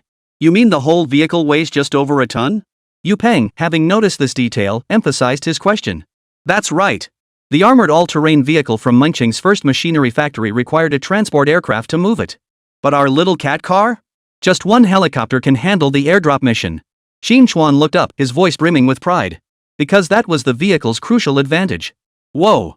It doesn't require a medium transport aircraft, it can be loaded onto a helicopter alone. Yupeng's pupils contracted slightly. As an airborne commander, he understood exactly what this meant. Did the Dragon Nation's forces lack armored vehicles? The answer was a resounding no. While their domestic armored vehicles weren't cutting edge, they were perfectly adequate. Wasn't the reason the airborne division was bidding for small all-terrain vehicles precisely for their lightweight and mobility? And this Cat vehicle right before them perfectly met their requirements. Even their airborne units rarely call upon medium transport aircraft under normal circumstances, especially since such aircraft are scarce domestically. But their units certainly isn't short on helicopters. Our Cat vehicle has virtually no suspension, no armor protection, and no advanced technical equipment. But its compact size, lightweight, exceptional cross-country capability, and outstanding maneuverability are its greatest strengths. Moreover, our Cat car is part of a family series. We've already developed models in various sizes. It can also carry various light weapon systems on its rear. As Qín Chuān finished his presentation, the entire audience fell silent. If Qín Chuān was correct, this Cat vehicle would be the perfect match for the airborne troops. Well, it certainly sounds promising, but is this little thing's power and off-road capability really as strong as you claim? Lin Feng from Mengqing First Machinery Factory couldn't help but speak up. Originally, they had been certain of winning this bid. But who would have thought this cat-themed car would come out of nowhere? Though not technologically advanced, every feature of this vehicle proved remarkably practical. This made Lin Feng feel a hint of crisis. Of course. If you don't believe me, let's test it right now. Qín Chuān didn't elaborate further. He knew that no amount of words could match the persuasive power of a real test. Factory manager Qín, how about letting me give it a try? Just as Qín Chuān was about to begin the field test, Yupeng couldn't help but speak up from the side. Of course. Qín Chuān gave a simple nod. Lin Feng from Mengqing First Machinery Factory, however, felt a pang of envy. Earlier, when they were testing the vehicle, Yupeng hadn't volunteered to take it for a spin. Yupeng clearly had an interest in this compact all-terrain vehicle. The heads of the other military factories also looked on with envy. Having a division commander from the military headquarters personally test drive a vehicle, this was a first. Qín Chuān then stepped out of the vehicle and offered the cat to Yu Peng. This is the accelerator, this is the brake, this is the gear shift, that's about it. Oh, right, most importantly, you must fasten your seatbelt. And it's best to bring a cushion, our suspension is pretty rough. Qín Chuān briefly instructed Yu Peng on how to operate the cat car. Got it. Yu Peng climbed into the cat car, his eyes sparkling with excitement, paying no heed to Qín Chuān's advice. He slammed the accelerator and sped off in the cat car. Was it just his imagination? Yu Peng actually felt a slight push against his back inside this little car. I must say, this little car has some serious power. The handling is top-notch too. Not bad, not bad. Yu Peng exclaimed as he floored the accelerator, charging headlong toward the rugged mountain terrain ahead. Clunk, clunk, clunk. Yu Peng drove the cat car like it was on flat ground, tearing through the mountain roads. Its stability and speed left the onlookers utterly astonished. Navigating the complex mountain forest terrain, the compact and agile cat car demonstrated its significant advantage. Weaving left and right, it swiftly navigated the terrain. Its speed was nearly double that of the armored all-terrain vehicle from Mengqing's first machinery factory. Yu Peng also smoothly and swiftly navigated the subsequent test section, swamps, snowfields, and shell craters. Ha ha ha! That was awesome! Finally, after executing a smooth cornering maneuver, Yu Peng leaped off the cat car. His expression was both exhilarated and tinged with a hint of pain. The excitement stemmed from the cat's performance. It was the dream vehicle of their airborne unit. The hint of pain, however, radiated from his tailbone. This thing's got everything going for it except the suspension is absolutely terrible, Yu Peng muttered under his breath. Testers, report! Yu Peng shouted excitedly, raising his voice. Yes, sir. Test results confirm the target vehicle meets stability and off-road capability standards. Total time on the test section, 5 minutes and 57 seconds.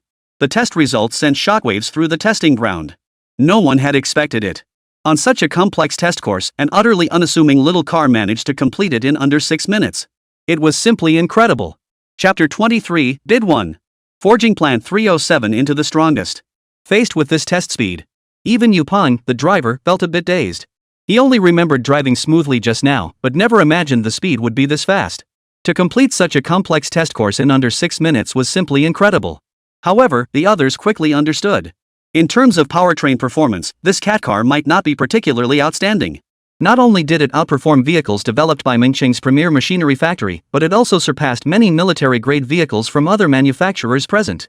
Yet even with their throttles floored, they couldn't achieve such results. This was mainly because their designs were still too bulky and heavy. While the cat car appeared rudimentary, its compact, agile frame and extremely lightweight gave it a significant advantage on complex terrain. Put simply, the more complex and rugged the terrain, the greater the cat car's advantage. This is the true performance a compact all-terrain vehicle should deliver. At that moment, Lin Feng of Mengqing First Machinery Factory turned ashen-faced. He knew they had truly lost this test. In terms of vehicle design sophistication, they were undeniably the best. But in the realm of compact all-terrain vehicles, the cat was the far more suitable choice. Ha ha ha! Excellent! Director Qín, this cat vehicle designed and developed by your Plant 307 is simply outstanding. This is precisely the all-terrain vehicle our airborne troops need most. I see no need to continue this bidding process. Factory 307's cat vehicle wins the bid. Any objections? Yu Peng looked around with a hearty smile. The heads of the other automotive and mechanical military factories all shook their heads. They conceded defeat wholeheartedly. If they refused to concede now, they'd only invite ridicule. Seeing no objections, Yu Peng immediately decided to sign the procurement contract with Factory 307.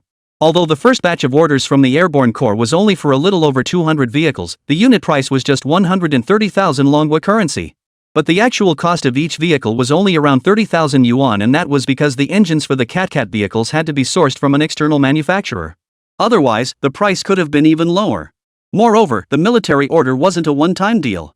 As the airborne forces expanded in the future, the procurement volume of cat cars would increase significantly. Once the military truly reaps the benefits of the cat vehicles, the army will inevitably place large-scale orders as well. That will be when they truly start making money. Crucially, winning this cat vehicle bid has cemented Plant 307's reputation in the military industry. At the very least, all the major domestic automotive, machinery, and defense manufacturers present now recognize the formidable capabilities of Plant 307. Yu Peng was quite satisfied with this price. Although the cat vehicle still had some shortcomings, such as lacking armor and having poor shock absorption. But at a unit price of 130,000, the cat car offered unbeatable value for money. Both in performance and price, the Cat vehicle held significant advantages over the armored all-terrain vehicle produced by Mengcheng First Machinery Plant. A rough cost estimate showed that equipping the same number of vehicles to the airborne troops would reduce their expenses by at least 2/3. With the small all-terrain vehicle tender concluded to everyone's satisfaction, Yu Peng immediately returned to his office. He placed a call to the Army Equipment Project Management Center. Meanwhile, inside the Army Equipment Project Management Center office, Li Dongsheng was organizing military project documents on his desk. Upon receiving Yu Peng's call, Li Dongsheng was somewhat puzzled. "Major Yu, why are you calling me at this hour? Isn't today the day your unit is evaluating bids for the small all-terrain vehicle?" Li Dongsheng remembered this event clearly. Had it not been for urgent matters at his unit, he would have attended the bidding event himself. "Director Li, we truly appreciate the support from the Army Equipment Center. Our bidding process has now concluded." "Already? How could it be over so quickly?" Li Dongsheng glanced at his watch. By the clock, it had only been a little over an hour since the project bidding session began. He recalled that the original bidding list had included over a dozen military factories of varying sizes. Even if each one took just a few minutes to review, going through all of them would easily take 2 or 3 hours. Not to mention the various presentation and evaluation segments in between. Li Dongsheng had originally anticipated the bidding session would last at least a day, possibly even 2. Haha, this time only 2 military factories participated in the testing, so naturally it went much faster. Yu Peng's hearty laughter came through the phone. "Only 2 participated in the testing? Major Yu, which military factory ultimately won the bid?" Li Dongsheng didn't understand why so many military factories had participated in the bidding only to not undergo testing. But he was more concerned about which factory had secured the airborne forces procurement order. "It was Factory 307. I heard that factory only got to bid because of your help, Director Li. The Cat vehicle they developed is absolutely the dream vehicle for our airborne troops. I even think its performance isn't just perfect for us airborne troops, it'd be ideal for your army's light infantry too. Director Li, you should come take a look sometime. You won't be disappointed." "So it really is Military Factory 307? Li Dongsheng remained silent for a long while. "Alright, I understand. If I get the chance, I'll visit your airborne division." After hanging up, Li Dongsheng's expression grew even more solemn. His earlier decision to have Factory 307 participate in this bid had been merely an experiment. He never imagined Plant 307 would actually pull it off. Li Dongsheng knew full well that all the competitors in this bid were major military industrial giants in China's automotive machinery sector. Not only had Plant 307 managed to break through among these giants, but Yu Peng had even taken it upon himself to become a salesman for this compact all-terrain vehicle. What magic did this vehicle possess? "Comrade Xiaoqin, you truly haven't disappointed me." "Cat car? That's an interesting name. Looks like I need to pay more attention to Plant 307. Li Dongsheng murmured to himself. Then he glanced at the list of military equipment projects being organized on the table. Perhaps it's time to assign Plant 307 some military projects with higher technical requirements. Qín Chuān and Zhao Jinsong returned to Factory 307 with the procurement contract in hand. When Lu Peng, the tricycle workshop director, saw the procurement order from the airborne forces, he was so thrilled he nearly kissed Qín Chuān. With this order, their tricycle workshop could smoothly transition into a military all-terrain vehicle production facility. Now, our Factory 307 generates profits from 5-axis CNC machine tools in the civilian sector. In the military sector, we've secured 2 consecutive long-term contracts, the Army's standard-issue rifles and compact all-terrain vehicles. Under your leadership, Director, our Factory 307 is thriving. Zhao Jinsong grinned as he flattered him. This is just the beginning. There are still many military projects our country needs us to develop. Factory 307 has only just established itself in the military sector. Our goal is to surpass Lockheed Martin of the Free Nation and build Plant 307 into the strongest military factory on Blue Star. Qín Chuān's eyes narrowed slightly as he declared with authority. Chapter 24, Plant 307 becomes a hot commodity, acquiring new facilities. Back in his office, Qín Chuān opened the system interface. Host, Qín Chuān. Identity, Director of Factory 307. Skill entries, Nanobiological Structural Mechanics Theory Gold, Novel Micro-Nanostructured Metallic Materials Gold, Supersonic and Superelastic Dynamic Fracture Mechanics Gold, Micro-Nanoplastic Deformation Mechanisms Purple, Modern Automatic Rifle Purple, Compact All-Terrain Vehicle. Remaining skill fragments, 3.8 million. Seeing his previously depleted skill fragment balance surge dramatically, Qín Chuān couldn't help but curve his lips upward. He thought to himself, as expected of the military department, their payments are lightning fast, not a moment's delay. Of the over 6 million yuan in profits, more than 2 million came from the airborne forces payment for ordering the Cat vehicles. The remainder came from the profits earned by the 5-axis CNC machine tools over the past few days. With his entry fragments replenished once more, Qín Chuān felt more confident. For the coming period, Qín Chuān busied himself with the expansion of the 307 military factory. Although Jinling City had previously agreed to sell a nearby bankrupt factory to Military Factory 307. But for the rapidly expanding military project at Factory 307, this small facility clearly couldn't meet Qín Chuān's requirements. He hoped to secure a larger plot of land to spin off the 5-axis CNC machine tool operations. This would allow Factory 307 to focus solely on military project RD, enhancing its military specialization. Meanwhile, the spun-off CNC machine tool factory would gain better space for private development, achieving two goals at once. But finding such a large tract of suitable commercial land in Jinling was no easy task. Qín Chuān decided to personally visit the Jinling municipal government to see if he could resolve this issue. Soon, Qín Chuān summoned the factory driver and set off in Plant 307 Seoul sedan toward the Jinling City government building. Upon entering the building, Qín Chuān looked around but had no idea how to contact the head of Jinling City. "Comrade, hello. Who are you here to see?" A government staff member approached from the lobby, his expression stern. "I am the director of Military Factory 307. I wish to speak with the chief administrator of Jinling City." "Factory 307? Did you make an appointment?" Hearing that he was the director of a military factory, the staff member's attitude visibly softened. After all, military factories had intricate ties to the armed forces, nothing like those private factories on the market. "An appointment? I didn't make one." Qín Chuān paused, then shook his head. "Without an appointment, you'll have to wait.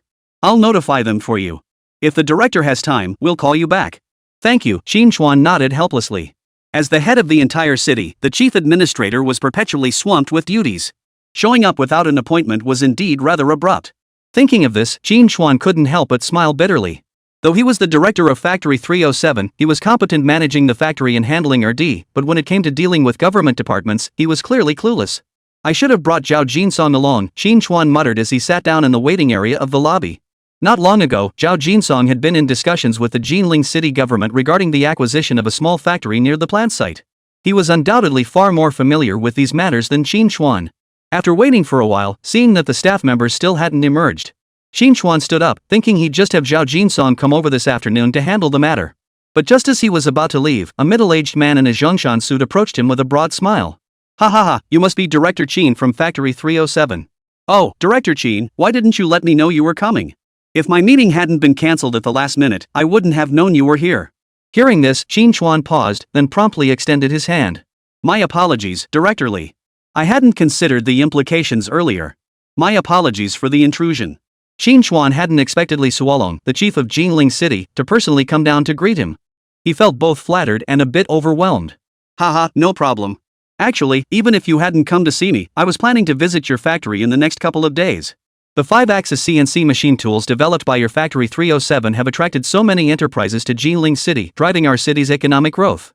The Jinling municipal government owes your factory our gratitude for this."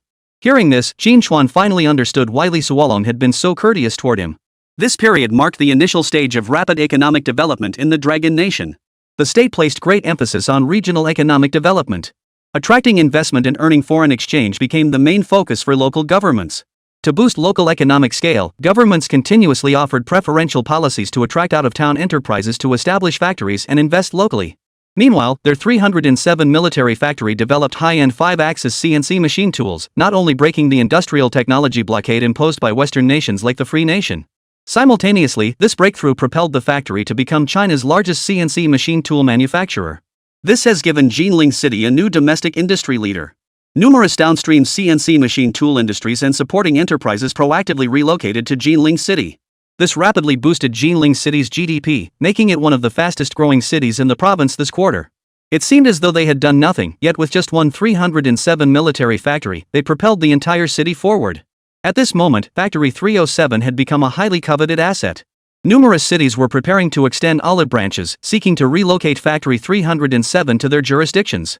As the chief administrator of Jinling City, Li Suolong was well aware of this situation. He couldn't let this golden goose of a military factory be snatched away by another city. "Come on. Director Qín, let's discuss this in my office." Li Suolong warmly ushered Qín Chuān into the mayor's office. "Director Qín, what brings you to the municipal government? Is the factory facing difficulties? Rest assured, whatever Jinling City can do to help, we will spare no effort to resolve it for you." Li Suolong inquired with a smile. "Director Li, it's like this." Qín Chuān paused before continuing. "In response to higher-level directives, our 307 military factory has undertaken internal optimization reforms. The 5-axis CNC machine tool is a major achievement of our transition into private sector operations. However, to further expand and strengthen the high-end CNC machine tool industry, it must be spun off from Factory 307. Otherwise, given our military-industrial nature, future high-end CNC machine tool operations will inevitably face restrictions. Therefore, I'm seeking a new facility to operate this industry independently. Upon hearing this, Li Suolong perked up. Although Plant 307's high-end CNC machine tool business had performed well, its military factory status indeed constrained the industry's development. While Plant 307 might not prioritize this sector, the Jilin city government had already positioned it as a flagship industry for the city. Naturally, they hoped the CNC industry would grow stronger and contribute more to Jilin city's economy. If Plant 307's CNC machine tool division could truly spin off independently, it would undoubtedly be a boon for Jilin city. Li Suolong immediately took notice of this matter. After a moment of deep thought, his eyes lit up. Director Qín, the Jilin city government will resolve this issue for you. Chapter 25, Enemy Aircraft Provocation in Airspace. We can't just let this slide. Director Qín, the Jilin municipal government will handle this issue for you. Li Suolong declared with unwavering conviction. Our government just held a meeting this morning. The success of your high-end CNC machine tool industry has attracted numerous related downstream supporting industries seeking to establish factories in Jilin. To accommodate this, our city plans to develop a CNC machine tool industrial park in the southwest suburbs. This industrial park was originally intended to accommodate the downstream companies of your Factory 307. However, since your factory intends to spin off its high-end CNC machine tool operations, relocating to this industrial park would be the perfect fit. Hearing this, Qín Chuān's face lit up. If this were indeed the case, it would be a positive development for their factory. Relocating to the industrial park would not only alleviate pressure on Plant 307 but also provide a better environment for the growth of their high-end CNC machine tool business. That plot hasn't been opened for external investment yet. I can personally secure a plot for your Plant 307. What do you think, Director Qín? Li Suolong asked with a smile. Absolutely. Thank you for your generosity, Director Li. In that case, how much space does Plant 307 require? After a moment's thought, Qín Chuān held up one finger. Director Li, Factory 307 would like to purchase 100 mu of industrial land. 100 acres? Li Suolong was taken aback. He hadn't expected Qín Chuān's appetite to be so voracious. After all, the planned industrial park they intended to establish was only about 200 acres in size. That was already a considerable size. It could easily accommodate dozens of related enterprises setting up factories. But Qín Chuān wanted to take half of it right off the bat. That truly surprised him. Director Qín, are you certain Plant 307 can absorb such a large tract of land? Absolutely. Qín Chuān nodded earnestly. Although their CNC machine tool business had already become the largest in Longguo. Given the current industrial level in Longguo, this was merely the beginning. As the nation's industrial manufacturing capabilities advanced, more industries would inevitably emerge. These enterprises would all become customers for their high-end CNC machine tools. Moreover, Qín Chuān's ambitions extended far beyond this. After satisfying domestic demand, Qín Chuān plans to export its high-end CNC machine tools overseas. It will compete with major international manufacturers of high-end CNC machine tools, gradually eroding their market share.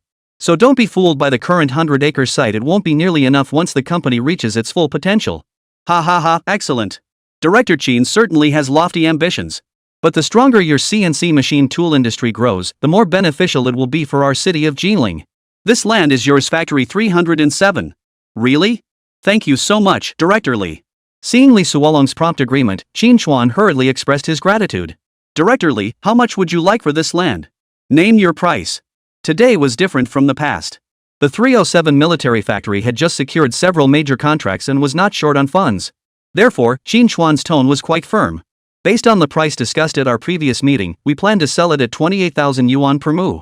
However, as a pillar enterprise of Jilin City, our government should provide strong support to Factory 307.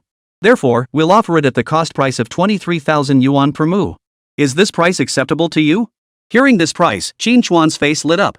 He understood that the Jilin city government had indeed offered them substantial concessions. Although land value hadn't yet reached its full potential in this era, prices were already beginning to rise. Even compared to comprehensive or commercial land, industrial land saw the smallest price increases and remained the most affordable. Yet as one of the most developed cities in the Changjiang River Basin region, Jinling's land prices were far from cheap. Qín Chuān had previously inquired that under normal circumstances, even industrial land would cost 30,000 Longguo currency per mu. This was after tax rebates. Without them, industrial land would cost at least 40,000 Longguo currency per mu. The price Jinling City offered them was already far below market value, with the actual cost approaching the land development cost. 100 mu of land effectively saved their factory hundreds of thousands of yuan in expenses. In this era, several hundred thousand was a substantial sum. This clearly demonstrated how much the Jinling city government valued their factory. Qín Chuān understood that the Jinling municipal government had its own agenda in doing this. They simply wanted to keep Factory 307 permanently, especially to tie the high-end CNC machine tool industry to Jinling City. Qín Chuān naturally understood the principle of reciprocity. He immediately responded with a smile. Director Li, I sincerely thank the Jinling municipal government for its support of our factory. I assure you that Plant 307 will continue to thrive and develop here in Jinling City. Hearing Qín Chuān's assurance, Li Suolong nodded with satisfaction. That was precisely the assurance he sought. With Qín Chuān's assurance, the Jinling City government felt reassured. Let's work together for mutual development and cooperation. I'm confident that with your Factory 307 and our Jinling City government working together, it will be a win-win situation. Here's my office phone number. If your factory ever faces any difficulties, call me directly. Li Suolong handed Qín Chuān his office number with a smile. After exchanging a few more polite pleasantries, only then did Qín Chuān rise and depart from the Jinling City government building. Just as Qín Chuān was swamped with work related to the expansion of Plant 307, Capital City, Air Force Headquarters, a high-level discussion meeting was underway. Attendees included top-ranking Air Force commanders. Also present were heads of various Air Force research institutes, fighter development groups, and the Air Force Equipment Center under the General Armament Department. Gentlemen, several days ago in the Suzaku Sea, 3 of our Air Force J-7 fighters were conducting routine patrols when they detected a suspected F-16 fighter from the Free Nation entering the airspace for reconnaissance activities. Discovered a suspected F-16 fighter jet from the Free Nation conducting reconnaissance activities within the airspace. Our J-7 pilots immediately initiated an intercept. However, due to the significant performance gap between the two aircraft, the target ultimately escaped. Sun Tao, the Air Force's top commander seated at the head of the table, stated in a grave tone. Hearing this, the senior Air Force commanders present turned angry. Damn it! This Free Nation has gone too far. For years, they and Sakura Nation have bullied us, exploiting our weak air defense capabilities to repeatedly conduct reconnaissance and provocation. We absolutely cannot let this slide. They must be taught a lesson.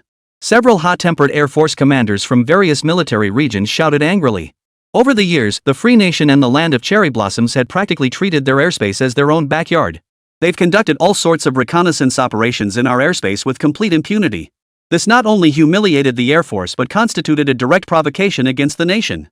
Such outrageous behavior was utterly intolerable. Chapter 26, Refusing to be the Fall Guy, the Air Force's Dilemma. In an instant, chaos erupted throughout the conference room. I understand how you all feel. But the generation gap between Liberty Nation's fighters and ours is an undeniable fact. Given the current situation, what exactly is our Air Force supposed to use to defend our airspace? As Sun Tao finished speaking, the previously noisy conference room fell instantly silent. Indeed, the Free Nation's actions were utterly brazen. But they certainly have the capital to be so. You can call them evil, but no one dares call them incompetent. One of Liberty Nation's primary fighter jets currently in service is the F-16, a full generation ahead of their domestic J-8 fighter. On the surface, it might seem like just a one-generation gap, but the actual disparity between the two fighters is like a chasm utterly hopeless. Well, the commander is right. Our top priority now must be advancing the research program for our next-generation fighter aircraft. The Air Force generals, having regained their composure, sighed helplessly. Chief Engineer Liu, what stage is the new fighter project under Chengdu Aircraft Industry Group at? Sun Tao turned to the seat of Chengdu Aircraft Industry Group and inquired. Reporting to the commander, the development of the new fighter has been progressing fairly smoothly. We've achieved major breakthroughs in most of the key technologies.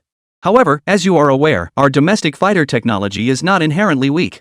The most critical aviation engine technology remains our weak point. The performance requirements for the new aircraft engine are too demanding. Our current capabilities simply cannot meet them.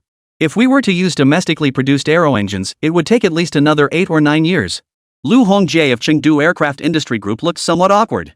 Hearing this, the Air Force generals present wore expressions of helpless resignation. Engine technology has indeed long been a weak point for their nation. This applied not only to aircraft engines but also to automotive engines. As the most critical technology for both fighter jets and automobiles, engine development, much like high-end CNC machine tools, remained tightly restricted by the Free Nation and Western countries. This was the key factor holding back the iteration of their fighter jets. Another 8 or 9 years? By then, the Free Nation might have already developed their next-generation fighter jets. Sigh. Is there really no other way? Sun Tao sighed in frustration. Well, it's not that there are no solutions. We previously discussed a plan, continue independent RD on domestic fighter jet engines while simultaneously purchasing advanced fighter engines directly from the White Bear Nation as a transitional measure. This way, our next generation fighter could be developed several years ahead of schedule. Sun Tao nodded. For their Air Force, this was the best solution they could conceive of at present. After all, while the Free Nation and Western countries imposed technological embargoes on them, they maintained solid relations with the White Bear Nation. Moreover, the White Bear Nation possessed formidable fighter jet technology. It was the only nation on Blue Star that could barely keep pace with the Free Nation's Air Force development. Particularly in the field of aircraft engines, the White Bear Nation's technology is on par with that of the Free Nation. That is indeed a viable solution. However, even if the White Bear Nation agrees to sell us fighter jet engines, the price won't be cheap. As the head of the Air Force, Sun Tao had dealt extensively with the White Bear military over the years. He knew their character and mindset all too well. The White Bear Nation's willingness to sell them weapons and equipment stemmed from two primary motives. First, to maintain a certain level of strength in the Dragon Nation, thereby diverting pressure from the Free Nation.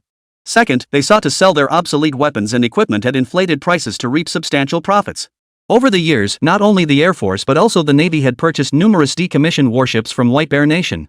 But there was little they could do about it. The technological gap between them and the White Bear Kingdom was simply too vast. Even the weapons and equipment the other side had discarded were superior to what they could produce themselves. Commander, you're absolutely right. We've already communicated with the White Bear Nation's Air Force. They have indeed agreed to sell us that aircraft engine model used in the Su-17 and Su-20 fighters. It's a turbofan engine from White Bear Nation with excellent performance. But their asking price is simply too high, and we haven't been able to reach an agreement. Sun Tao nodded impassively. It's not your fault. The White Bear Nation has fleeced our military budget more than once. But we're outmatched technologically. There's no other way around it. How much are they asking? If it means accelerating the development of our next generation fighter jet, the money is worth spending. They're asking for $3.5 million per unit, Lu Hongjie replied in a low voice. What? $3.5 million per unit? White Bear Nation is outright robbing us. Even though everyone knew the White Bear Nation's military wouldn't come cheap. Hearing the actual figure still left everyone present utterly stunned. After all, the combined military budget for all three branches this year was only 25.1 billion Longguo currency. And the army alone consumed over half of that entire budget. The remaining half had to be shared with the Navy and the 2nd Artillery. In the end, the Air Force's share amounted to just over 7 billion Longguo currency.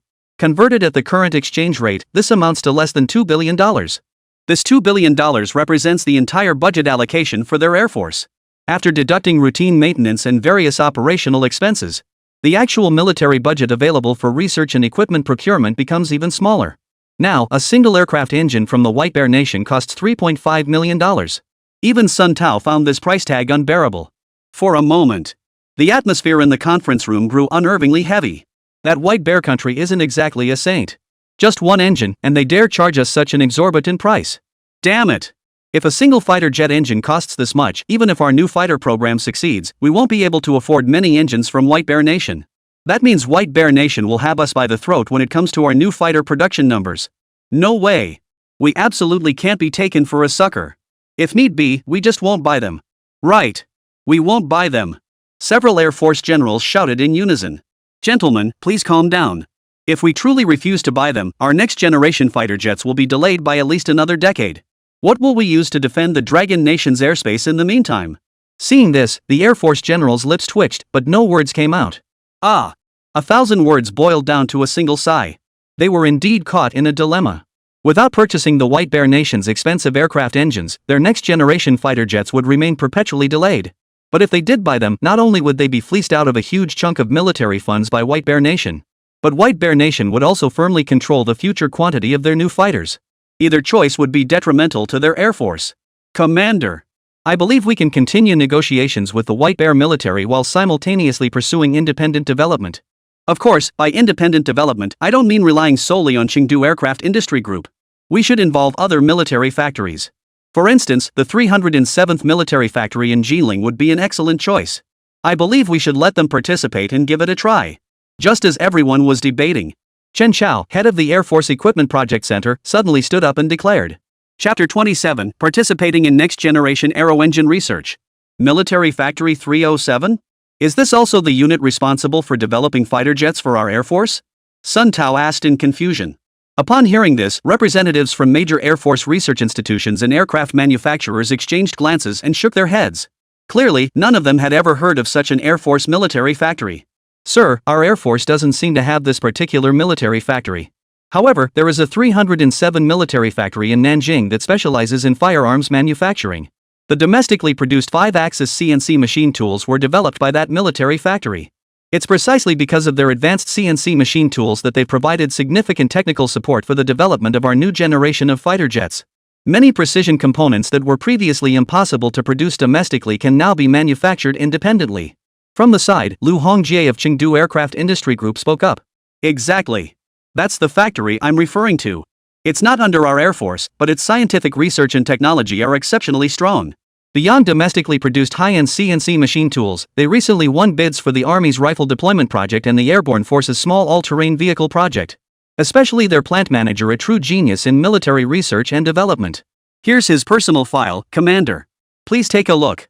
Hearing this, Sun Tao's interest was piqued. He took the file Chen Xiao handed him and began studying it intently. After a moment, a satisfied smile spread across Sun Tao's face. Impressive. This young man is truly talented. Though he's not from our Air Force department, self-imposed limitations aren't beneficial. Let's give him a shot. Currently, Chengdu Aircraft Industry Group has shown signs of stagnation in the technological development of next-generation fighters. Major breakthroughs were unlikely in the near term. And although Qín Chuān wasn't part of their Air Force unit and had no prior experience in fighter jet technology (RD), but from Qín Chuān's dossier, Sun Tao could see the kid's scientific talent was truly terrifying. Both the 5-axis CNC machine tool and the rifle deployed by the Army were developed by him in an extremely short period of time. Perhaps such talent could yield unexpected results for the Air Force's next-generation fighter research. Chen, I'm assigning you to coordinate the aircraft engine project with Plant 307. Yes, sir. Chen Xiao nodded with satisfaction upon receiving Sun Tao's approval. However, negotiations with the White Bear Air Force must continue. Do your best to drive the price down further. We must prepare for both scenarios. If our domestically developed aircraft engines fail to materialize, we'll temporarily procure them from White Bear Nation. In any case, we must ensure our third-generation aircraft enter service as soon as possible. Dragon Nation's airspace needs them to defend it. Sun Tao's gaze sharpened as he addressed the conference room with stern resolve. Yes, Commander. These past few days, Qín Chuān had been busy with industrial restructuring, relocating the high-end CNC machine tools to the Jinling Industrial Park. After finalizing the land purchase contract with the Jinling municipal government, Qín Chuān finally managed to catch a brief respite. However, just as Qín Chuān returned to his office, sipping lukewarm tea before his body could warm up, his secretary, Xiao Lu, rushed in. Xiao Lu, what is it? Director, the guard at the entrance says someone from the General Armament Department is looking for you. Qín Chuān froze in surprise. The General Armament Department? Hadn't the order contract for the new assault rifles already been signed? It hadn't been long since the Army conducted small-scale field tests of the new assault rifle in units. Could the General Armament Department already be preparing for mass deployment so soon? Or were they here regarding the small all-terrain vehicles? Are they from the Army Equipment Project Management Center? Qín Chuān asked doubtfully. Not the Army. The guard at the gate said the visitors are from the Air Force Equipment Project Center. The Air Force Armament Department? Qín Chuān was even more baffled. Factory 307 had previously dealt with the Army's General Armament Department, but they'd never had any business dealings with the Air Force. Let's go. Follow me down. Without time to ponder further after all. They were from the General Armament Department. Qín Chuān, as the factory director, naturally had to receive them personally. Inside the 307 reception hall, Chen Xiao, several experts from the Air Force Equipment Project Center, and Lu Hongjie from Chengdu Aircraft Industry Group looked around curiously. Director Chen, are you certain this Plant 307 can develop an aircraft engine for us? I checked with my contacts earlier. This 307 military factory just completed internal restructuring recently. Previously, their operations focused primarily on civilian products. Unlike Factory 307, Chengdu Aircraft Industry Group as China's primary fighter jet and manufacturing entity remained unaffected by the military to civilian transition policy. It had consistently maintained its fighter jet-related research. He harbored doubts about whether military factories that had shifted to civilian production for such a long time still possessed robust military R&D capabilities. Rest assured, Chief Engineer Lu. I understand that aircraft engines are cutting-edge international equipment, and mastering the core technologies is no easy feat. But don't forget, advanced CNC machine tools were also subject to restrictions by the West and classified as strategic controlled goods. Yet didn't Plant 307 overcome that challenge? Chen Xiao said with a smile. But that's not the same thing, Lu Hongjie muttered under his breath. High-end CNC machine tools, like aviation engines, are among the most critical technological assets of the free world and the West. But in Lu Hongjie's view, the research difficulty of these two was a world apart. Leaders, sorry to keep you waiting. Just as the two were discussing, Qín Chuān walked in with a smile on his face. Director Qín, hello. I'm Chen Chao, head of the Air Force Equipment Project Center. And this is Lu Hongjie, chief engineer of the fighter aircraft project at Chengdu Aircraft Industry Group. Upon hearing this, Qín Chuān raised an eyebrow. Chengdu Aircraft Industry Group? That's one of the nation's top aircraft R&D and manufacturing units. Hello, Director Chen. Hello, Chief Engineer Lu. May I ask what brings you to our Plant 307? After shaking hands with both men, Qín Chuān asked with a hint of puzzlement. The situation is this: Qingfei Group is tasked with developing a new generation of fighter jets for the Air Force. Specifically, a third-generation fighter designed to rival the Republic of Korea's F-16. This project has been underway for several years now, and while we've achieved breakthroughs in many technologies, yet we've struggled to make significant progress on the most critical component, the Aero engine. Yet our airspace urgently requires protection from next-generation fighters. Therefore, our Air Force Equipment Project Center wishes to invite your Plant 307 to participate in this project, to accelerate the development of our domestically produced next-generation aircraft engines. Would Plant Manager Qín be willing to consider this? Chen Chao stated the purpose of his visit and looked at Qín Chuān intently. A new generation of aircraft engines. A gleam of sharp focus flashed in Qín Chuān's eyes. This was no ordinary military project. Aero engine technology had long been a technical weakness for the Dragon Nation, a fact Qín Chuān was well aware of. It was precisely because of the constraints imposed by aviation engine technology that the Dragon Nation's Air Force had been unable to develop rapidly for a long time. They had no choice but to import expensive engines from the White Bear Nation. This effectively meant their domestic fighter jet production was constrained by White Bear Nation. This situation was only resolved with the advent of Dragon Nation's domestically developed advanced aircraft engines. Now, the Air Force clearly faces this very issue. If he could assist the Air Force in developing a new generation of aircraft engines, the pace of domestic Air Force development would skyrocket. Simultaneously, it would free the Air Force from the awkward predicament of being constrained by both the Free Nation and the White Bear Nation. Therefore, whether for the advancement of Plant 307 or for the cause of the Dragon Nation's Air Force, he must take on this project. It is an honor for our Plant 307 to contribute to the Air Force. Our factory is willing to take on this next-generation aircraft engine project. Qín Chuān decisively accepted the assignment from the Air Force Equipment Project Center. Chapter 28, Joint Research. Moving into Chengdu Aircraft Industry Group. Bonus Chapter. Are you certain your Plant 307 can develop this new generation aircraft engine? Director Qín, this aircraft engine is hailed as the jewel in the crown of industry, the very heart of an aircraft. The reliability and safety of aircraft engines are of utmost importance. It's not just the power source for aircraft flight, but also a vital driving force for advancing the aviation industry. Your Plant 307 has never ventured into this field before, Director Qín. This is no trivial matter. Seeing Qín Chuān so readily accept the task of developing the next-generation aircraft engine, Lu Hongjie from Chengdu Aircraft Industry Group, standing nearby, offered a warning with a hint of disdain in his eyes. Chengdu Aircraft Industry Group was one of the leading players in China's fighter jet development sector. In fighter jet development, only Shenyang Aircraft Corporation could rival them. Yet even after years of research, they hadn't managed to crack the technology for the new generation aircraft engine. Different fields or worlds apart. A military factory with zero fighter jet development experience actually dared to take on an Aero engine or D project? This is no joke. Chief Engineer Lu. That's going a bit too far. Chen Chao's expression darkened upon hearing Lu Hongjie's words. He knew Qingfei Group took pride in its fighter jet development expertise. This project had always been under Qingfei Group's purview. Now, bringing in Military Factory 307 midway through the project was bound to make Lu Hongjie feel a bit resentful. But now was not the time to dwell on personal feelings or the gains and losses of research achievements. Their domestic airspace now faced numerous challenges. The sooner they developed a third-generation fighter jet, the sooner their airspace would find peace. Qín Chuān understood that bringing in Factory 307 now was essentially snatching Qingfei Group's livelihood. He understood Lu Hongjie's feelings. Chief Engineer Lu, I fully understand the complexity of developing aircraft engines. As you mentioned, our Plant 307 has no prior experience in fighter jet development and lacks the necessary research equipment and documentation. Therefore, to successfully develop China's next-generation aircraft engine, we still require Qingfei Group's assistance. Qín Chuān then turned to Chen Chao with a smile. Director Chen, I have a proposal. How about our Plant 307 and Chengdu Aircraft Industry Group collaborate on the research for this new generation of aircraft engines? With Chief Engineer Lu continuing as the lead engineer for the Aero engine project and me serving as his deputy, what do you think? Are you certain about this arrangement? Absolutely. I believe the development of our nation's military industry takes precedence over personal honors. At these words, not only was Chen Qiao stunned. Even Lu Hongjie, whose tone had just been tinged with sarcasm, now wore an expression of awkwardness and shame. He had been preoccupied solely with his own pride and the interests of Chengfei Group. Compared to Qín Chuān, his own perspective seemed utterly narrow-minded. Director Qín speaks wisely. I truly didn't misjudge you. Chen Qiao looked at Qín Chuān with an approving gaze. Clearly, he hadn't expected Qín Chuān, so young, to possess such profound insight. This was an engineer for the next generation of aircraft engines. If Qín Chuān truly succeeded, the merit alone would greatly benefit both him personally and Plant 307. Qín Chuān couldn't care less about the position. Director Qín, I take back what I said earlier. I was being narrow-minded earlier.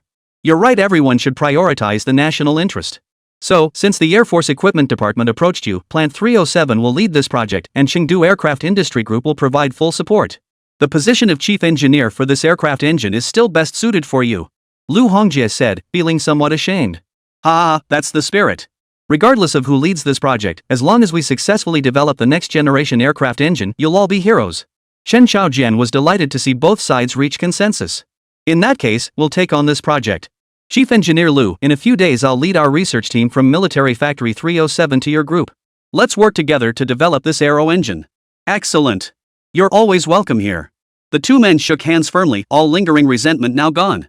Afterward, Qín Chuān discussed the current status of China's third-generation fighter jet development with Chen Qiao. Upon learning that the White Bear Nation's Air Force intended to sell aircraft engines to the Dragon Nation at $3.5 million apiece, his gaze sharpened. Did they really think Dragon Nation's money was that easy to make?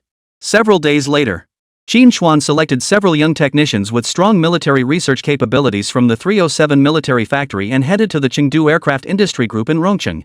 This facility had once been a digital military factory known as Plant 132.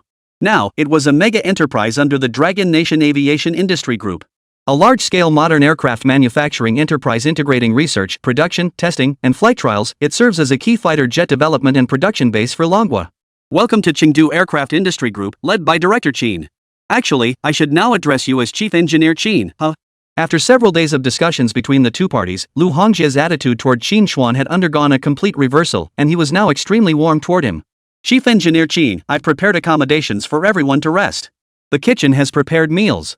Why not rest tonight, and I'll give you a tour of Chengdu Aircraft Industry Group tomorrow. What do you say? Lu Hongjie said warmly. To avoid delaying the development of the new generation aircraft engine, Qín Chuān and his team had barely rested during their journey, arriving at Chengfei Group only at dusk. Lu Hongjie had intended to extend hospitality as a host and treat Qín Chuān's group generously. But unexpectedly, Qín Chuān declined outright. Director Lu, we won't be resting just yet. If it's convenient, please take us to see your factory's progress on the new generation fighter jet development right now. Hearing this, Lu Hongjie and the Chengfei Group experts behind him were taken aback. They hadn't anticipated Qín Chuān's unwavering dedication to his work. Despite the exhaustion of their journey, he skipped meals and was already ready to dive into research. Such dedication left the Chengfei experts feeling rather ashamed. Chief Engineer Qín, your dedication truly puts us to shame. Excellent. Since that's the case, I'll now take you all on a tour of Chengfei Group. Lu Hongjie promptly led Qín Chuān and his delegation on a tour of the Chengfei Group factory grounds. It must be said that in this era, Chengfei Group was truly top-tier in China, both in scale and in the sophistication of its facilities. The working environment was vastly superior to that of the 307 military factory. This is our product development department. The J5 and J7 fighters were designed right here. This is our JF8 shock tunnel, whose performance parameters meet international standards. Additionally, we are currently constructing a hydrogen-oxygen detonation-driven high-enthalpy shock tunnel. Once completed, it will lay a solid foundation for China's hypersonic wind tunnel research. The research team developing this wind tunnel was originally founded by Old Qian. Hearing this, Qín Chuān nodded with satisfaction. Although the development of domestic aerospace technology was still relatively slow, it wasn't entirely without areas of leadership. Take this wind tunnel laboratory, for instance. It already ranks among the world's best. Once they successfully develop their own aircraft engines, the pace of their aerospace advancement would certainly not lag behind nations like the Free Nation or the White Bear Nation. Truly the legacy of Professor Qian. He has contributed so much to our nation. Without him, our military industry would likely still be constrained by foreign powers at every turn, let alone achieve technological leadership. Qín Chuān spoke with evident admiration. Without the tireless dedication of these veteran scientists, even with his system, Qín Chuān would struggle to rapidly elevate Dragon Nation's military industry in such a short time frame. Chapter 29, Harvesting Every Blocked Technological Gem. Indeed. It's precisely because we have selfless researchers like Old Qian that we enjoy the prosperity of today. But the future belongs to young people like you, Chief Engineer Qín. Lu Hongjie said with a smile. Me?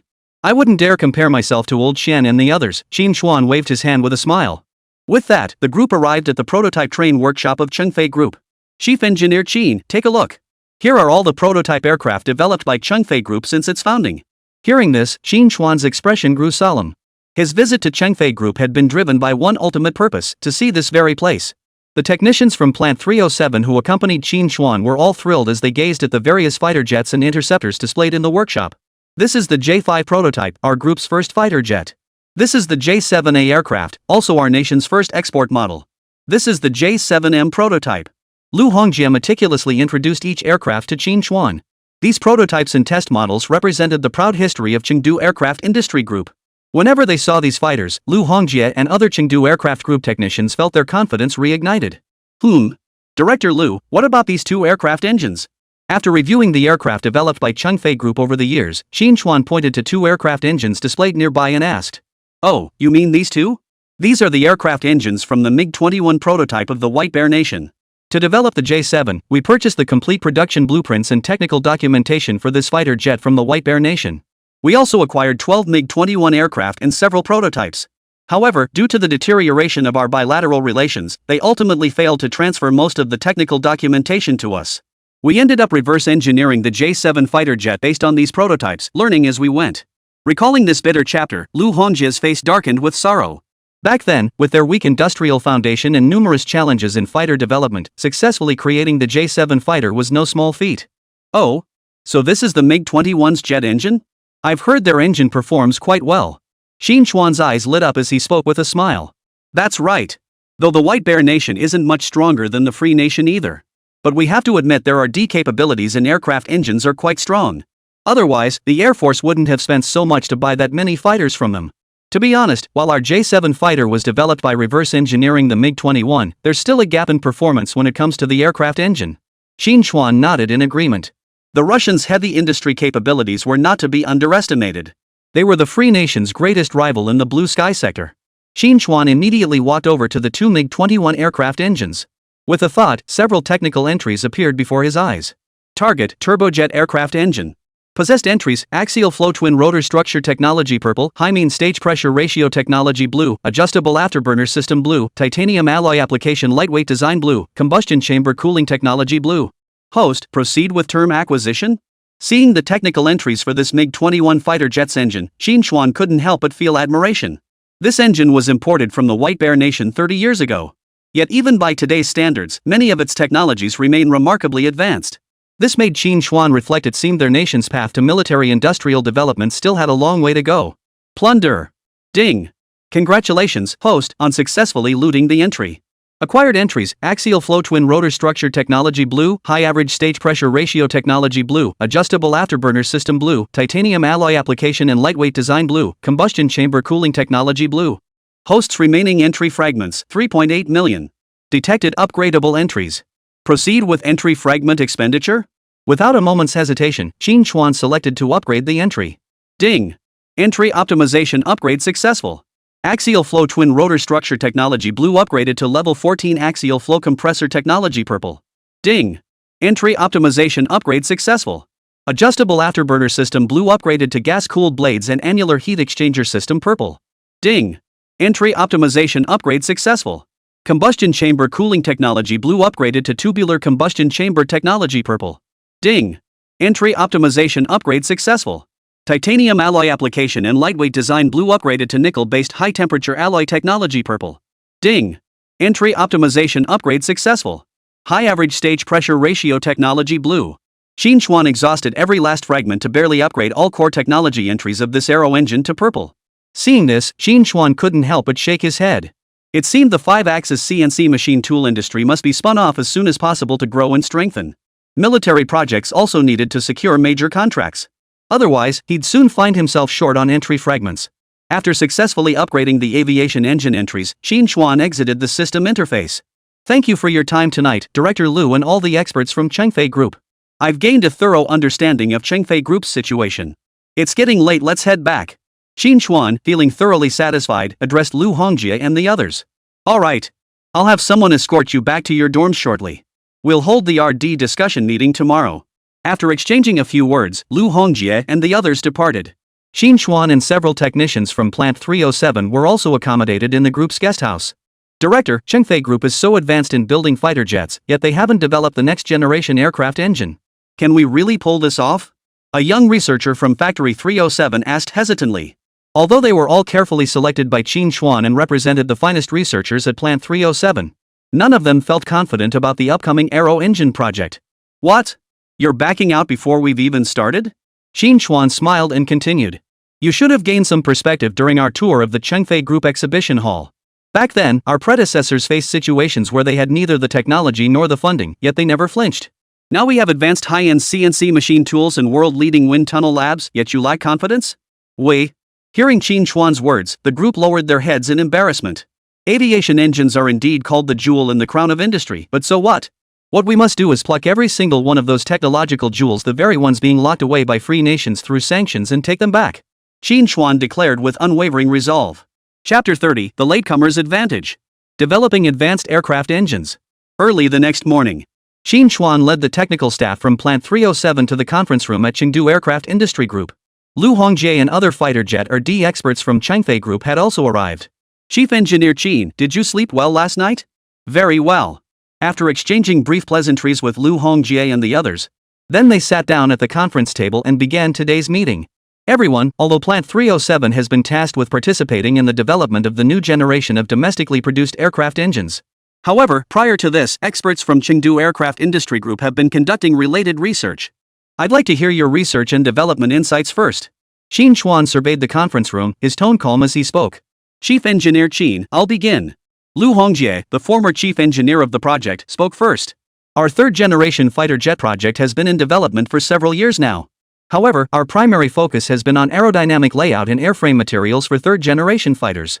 In fact, our research into Aero engine technology began the latest. As we discussed earlier, our new generation fighter is designed to rival the F-15 and F-16 third-generation fighters from the Free Nation. The turbofan engine installed in the F-16 delivers a maximum thrust of 72.5 kilonewtons and an afterburner thrust of 111.1 kilonewtons. This engine boasts exceptional performance. Given our previous industrial capabilities and technical expertise, meeting such high performance standards was extremely challenging. Therefore, in the later stages, we decided to utilize the afterburner-equipped turbofan engine previously developed by Shenyang Aircraft Corporation for the J9, namely the WS-6 aircraft engine. While this engine isn't particularly advanced, building upon it for subsequent development should be considerably easier. Even if our aircraft engine technology is slightly inferior, we can compensate by optimizing airframe performance. This would still allow our fighter to meet the threshold for third-generation aircraft. Hearing Lu Hongjie's words, everyone present nodded in agreement. Building upon existing domestic aircraft engines for upgrades and development. This might be the fastest research approach they could conceive. Even if the domestic engines were slightly underpowered, they could still produce a homegrown third-generation fighter. Is this what everyone thinks? Qín Chuān nodded and looked around the room once more. I agree with Director Lu's proposal. Since our current technology can't produce advanced aircraft engines, we'll settle for the next best option. That's right. Having something is better than nothing. If the engine is weaker, we can compensate by optimizing the fighter's aerodynamic layout. The higher-ups want us to produce third-generation fighters as soon as possible. I believe this is the fastest solution. Completing the first-generation product first, then gradually researching upgrades and iterations later, that's perfectly feasible. Clearly, everyone strongly agreed with Lu Hongjie's proposal. Chief Engineer Qín, what are your thoughts? After everyone spoke, all eyes turned to Qín Chuān with curiosity, waiting to hear his response. I don't think this plan will work. Qín Chuān didn't spare Lu Hongjie any courtesy, rejecting it outright. Unacceptable? But, does Chief Engineer Qín have an alternative proposal? Lu Hongjie didn't show anger at Qín Chuān's rejection but asked with genuine confusion. Everyone. Freedom Nation's third-generation fighters have been dominating the Blue Sky Star domain for years. They've even begun developing fourth-generation fighters. The time left for us is truly running out. We all understand the principle that one step behind leads to falling further behind.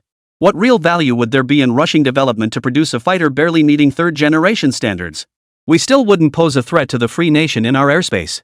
They'll continue to send their fighters and reconnaissance aircraft here, treating our airspace like their own backyard. Hearing this, the group fell into deep thought. Qín Chuān was right. The reason the Free Nation acted so brazenly now? Because our Air Force lacks advanced fighters to threaten them. And if they followed Lu Hongjie's plan to barely develop a model that just meets third-generation standards, It would do nothing to alter the current state of the Air Force's inadequate combat capabilities. After all, they weren't facing other small nations, but the Free Nation, the most powerful air force in the blue sky. Even among aircraft of the same generation, the F-15 and F-16 remain the most capable. So, Chief Engineer Qín, what approach should we take in our research? Our third-generation fighter development started latest, so we must leverage the late-mover advantage. Qín Chuān's gaze sharpened as he spoke coldly. I believe that to deter the Free Nation from reckless actions in our airspace, we must develop third-generation fighters matching or even surpassing their technological level. And as the most critical component for fighter performance, the Aero engine must naturally surpass theirs. Whoosh! At these words, Lu Hongjie and the entire assembly of experts and technicians in the conference room were left speechless. What? We're supposed to develop an Aero engine that's more advanced than the Free Nations? How could that possibly be done? Even a powerhouse like White Bear Nation wouldn't dare claim their aircraft engines surpass those of Liberty Nation. They were already struggling to bridge the generation gap with Liberty Nation and White Bear Nation's engines, let alone surpass them. Chief Engineer Qín, I agree with your vision. Only by developing an Aero engine with equal or superior performance can our third-generation fighters gain a competitive edge as latecomers. But the development difficulty is no small feat. Lu Hongjie's face darkened with concern. Everyone knew that the more advanced the aircraft engine, the more powerful the fighter jet it powered. Yet they must confront reality. The theoretical technology isn't as difficult as everyone imagines. I've already conceptualized the specific technical solutions. The real challenge lies in the materials and manufacturing processes for the Aero engine. But now that we have 5-axis CNC machine tools, manufacturing shouldn't be an issue. Theoretical technology isn't difficult? Lu Hongjie and the others twitched their lips. Qín Chuān was being overly confident. But since Qín Chuān was now the chief engineer of the aircraft engine, and he had spoken so decisively, the others felt it was inappropriate to say anything more. They could only sigh helplessly. After the project proposal meeting concluded, Qín Chuān returned to the office arranged for him by Chengdu Aircraft Industry Group. Turbofan engines, they weren't exactly difficult, but they weren't simple either. By today's standards, turbojet engines truly represent the pinnacle of Blue Star's technological prowess, guarded by formidable technical barriers. However, Qín Chuān had already mastered the technical specifications for the next-generation aircraft engine. Drafting the engine blueprints and compiling the theoretical knowledge proved relatively straightforward. For the next period, Qín Chuān remained in his office, fully dedicated to drafting technical blueprints and compiling theoretical technical documentation. Over a month later. Director Lu, hurry! Chief Engineer Qín has completed the blueprints for the next-generation aircraft engine. What? Lu Hongjie stared in shock at the technician who had come to report. Chief Engineer Qín has truly cracked the theoretical technology for the next-generation aircraft engine. That's correct. The Chengdu Aircraft Industry Group technician nodded excitedly. Chief Engineer Qín, let us send personnel to verify the data for those theoretical technologies. If there are no issues, we'll have mastered the next-generation turbofan engine technology. Let's go! Hurry over there! Also, bring in all the group's math and physics experts. Lu Hongjie could no longer sit still and strode out. Chapter 31, World Class. Turbojet Engine. At that moment, inside the Aviation Engine Design Laboratory of Chengfei Group, Qín Chuān was discussing matters with technicians from Plant 307. Upon receiving the news, Lu Hongjie hurried over with Chengfei Group's mathematics and physics experts.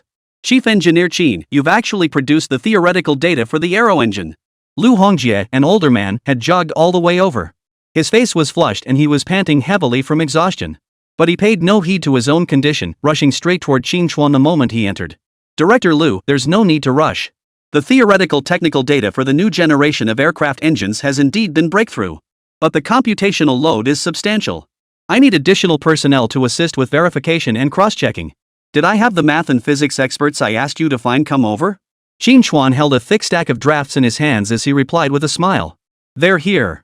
These dozen or so are all experts in physics and mathematics from our Chengdu Aircraft Industry Group. Qín Chuān nodded upon hearing this and addressed the assembled experts. Gentlemen, I'll be counting on you from here on out. To ensure the accuracy and rigor of the data, you may need to verify the calculations at least 3 times. What are you saying, Chief Engineer Qín? You worked tirelessly to develop the theoretical data for the aircraft engine. What's a few extra verifications for us? Indeed, Chief Engineer Qín, rest assured we will scrutinize every detail. With that, over a dozen experts from Chengdu Aircraft Industry Group took the draft documents for the new generation aircraft engine into the adjacent verification room to begin verifying the theoretical data. This new generation turbofan engine was hailed as the jewel in the crown of industrial technology. Each data point demanded extreme precision. Even a misplaced decimal point could trigger catastrophic engine failure. Therefore, the theoretical verification of the turbojet engine's technical specifications must be conducted with the utmost rigor. Oh, Director Liu, here's another copy of the data. Please arrange for someone to perform the computer verification. Understood. Liu Hongjie took the documents, nodding as if they were precious treasures. Their Chengdu Aircraft Industry Group possessed a supercomputer capable of verification calculations far faster than manual methods. However, adhering to traditions passed down by the older generation, Dragon Nation's technical experts still placed greater trust in manually verified data. Nevertheless, running a quick verification through the supercomputer would give everyone greater confidence. After making all the necessary arrangements, Liu Hongjie and Qín Chuān sat outside the laboratory waiting. At that moment, Liu Hongjie felt both tense and excited. He paced back and forth in the corridor outside the lab. Seeing Liu Hongjie's nervous state, Qín Chuān couldn't help but chuckle inwardly. He probably wasn't this nervous even when his wife was giving birth all those years ago. With the system backing him up, Qín Chuān felt confident in the theoretical techniques he had compiled. If there were any errors in the data, it could only be because he had copied the technical parameters incorrectly. The technology itself couldn't possibly be flawed. Time ticked by, second by second. Half an hour later, the technician responsible for verifying the supercomputer calculations returned first. Liu Hongjie immediately rushed over to meet them. Well, any discrepancies in the data? Director Liu, we just ran 2 verification checks on the supercomputer. The results match the data provided by Chief Engineer Qin perfectly, no discrepancies whatsoever. Excellent. Upon hearing there were no discrepancies, Liu Hongjie excitedly pumped his fist in the air. Although the manual verification team hadn't reported back yet, the supercomputer's successful verification essentially confirmed that Qín Chuān's theoretical technology was sound. Several more hours passed. Over a dozen physicists and mathematicians from Chengfei Group worked tirelessly, meticulously verifying the blueprints. The success of the computer verification had eased Liu Hongjie's mind somewhat outside. Yet his gaze remained fixed on the verification room. After all, these theoretical data were crucial to their research and development of the next-generation aircraft engine. Time ticked by, second by second. It was already lunchtime, yet not a single person ventured into the corridor to get food. Just as everyone's stomachs began to rumble with hunger, an excited voice rang out from the verification room. We've got the results. All technical parameters are correct, no errors. We did it. Ha ha ha. Soon. An elderly man with thick glasses from the verification team burst out excitedly. Director Liu, the theoretical parameters provided by Chief Engineer Qin are flawless. All verifications have succeeded. This elderly gentleman was a renowned top-tier mathematical expert in the country. Tears welled up in his eyes as his hand, clutching the parameter draft, trembled uncontrollably with emotion. Quick! Bring me the technical drawings. Director Liu carefully took the draft paper and excitedly ran to the side. Technical experts from Chengfei Group's Aero engine R&D team immediately gathered around. Only now did they begin to seriously examine the various data within these theoretical parameters. Military thrust, 74.5 kilonewtons. Afterburner thrust, 122.58 kilonewtons. Thrust-to-weight ratio ranging from 4.77 to 7.87. The use of an axisymmetric vector nozzle will grant the fighter aircraft super maneuverability. These theoretical performance parameters are even more impressive than the aircraft engine we're planning to order from the White Bear Nation. If we can actually build this, its performance would likely set the standard for Blue Star. Liu Hongjie and the technical experts at Chengdu Aircraft Industry Group were all left speechless by these terrifying theoretical performance figures. The core performance figures alone already surpass the data of the strongest existing aircraft engines from both the White Bear Nation and the Free Nation. When Qín Chuān previously declared his intent to develop a new turbofan engine surpassing Liberty Nation's capabilities, everyone dismissed it as bragging. Yet, to everyone's surprise, Qín Chuān had actually pulled it off. Everyone understood what the successful production of this advanced turbojet engine would signify. It signified not only a breakthrough in the highest-level aviation engine technology, shattering the Free Nation's technological blockade. It also signified that the third-generation fighter currently under development in their nation would be equipped with an exceptionally powerful engine. Without exaggeration, even if no major technological breakthroughs were made in other aspects of their third-generation fighter, simply powered by this formidable turbojet engine, their third-generation fighter's performance would still be formidable. This completely secures the technological foundation for their third-generation fighter research. This is fantastic. We're truly on the verge of mastering turbojet engine technology. With this engine, our third-generation fighter's performance might actually reach the top tier on Blue Star. Experts from Chengdu Aircraft Industry Group and technicians from Plant 307 embraced each other in tears. Excited shouts and cheers erupted throughout the laboratory and beyond. Chief Engineer Qin, I'll head to Beijing tomorrow. No, I'm leaving immediately. I must deliver this good news to the Air Force Equipment Project Center. Tell them we don't need to buy that expensive aircraft engine from the White Bear Kingdom anymore. Liu Hongjie shouted with intense excitement. Chapter 32, We Won't Buy White Bear Nation's Aircraft Engines. Kyoto. General Armament Department Building. After a day of meetings, Chen Xiao, director of the Air Force Equipment Project Center, looked utterly exhausted. Suddenly, a knock sounded at the door. "Director, are you there?" "It's Xiao Li. Come in." The person who entered was the head of the external procurement section in their department. Chen Xiao looked at Xiao Li, who had rushed in looking flustered. His brow furrowed involuntarily. Judging by the look on Xiao Li's face, it seemed some unexpected incident had occurred. Already exhausted, Chen Xiao's expression tightened. "What's happened now?" "Director, the experts we sent to negotiate with the White Bear Kingdom Air Force have returned. The negotiations failed again. The White Bear Air Force is dead set on their price and won't budge a single cent. They've even added new conditions. If we want to buy their aircraft engines, their domestic experts must come to perform the disassembly and reassembly. They won't allow us to disassemble the engines ourselves. Moreover, their negotiators stated we have only 1 week to consider their offer.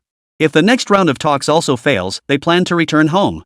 At that point, the White Bear Air Force will likely no longer consider selling us this turbofan engine." Upon hearing this, Chen Xiao's temples throbbed visibly, his expression turning grim.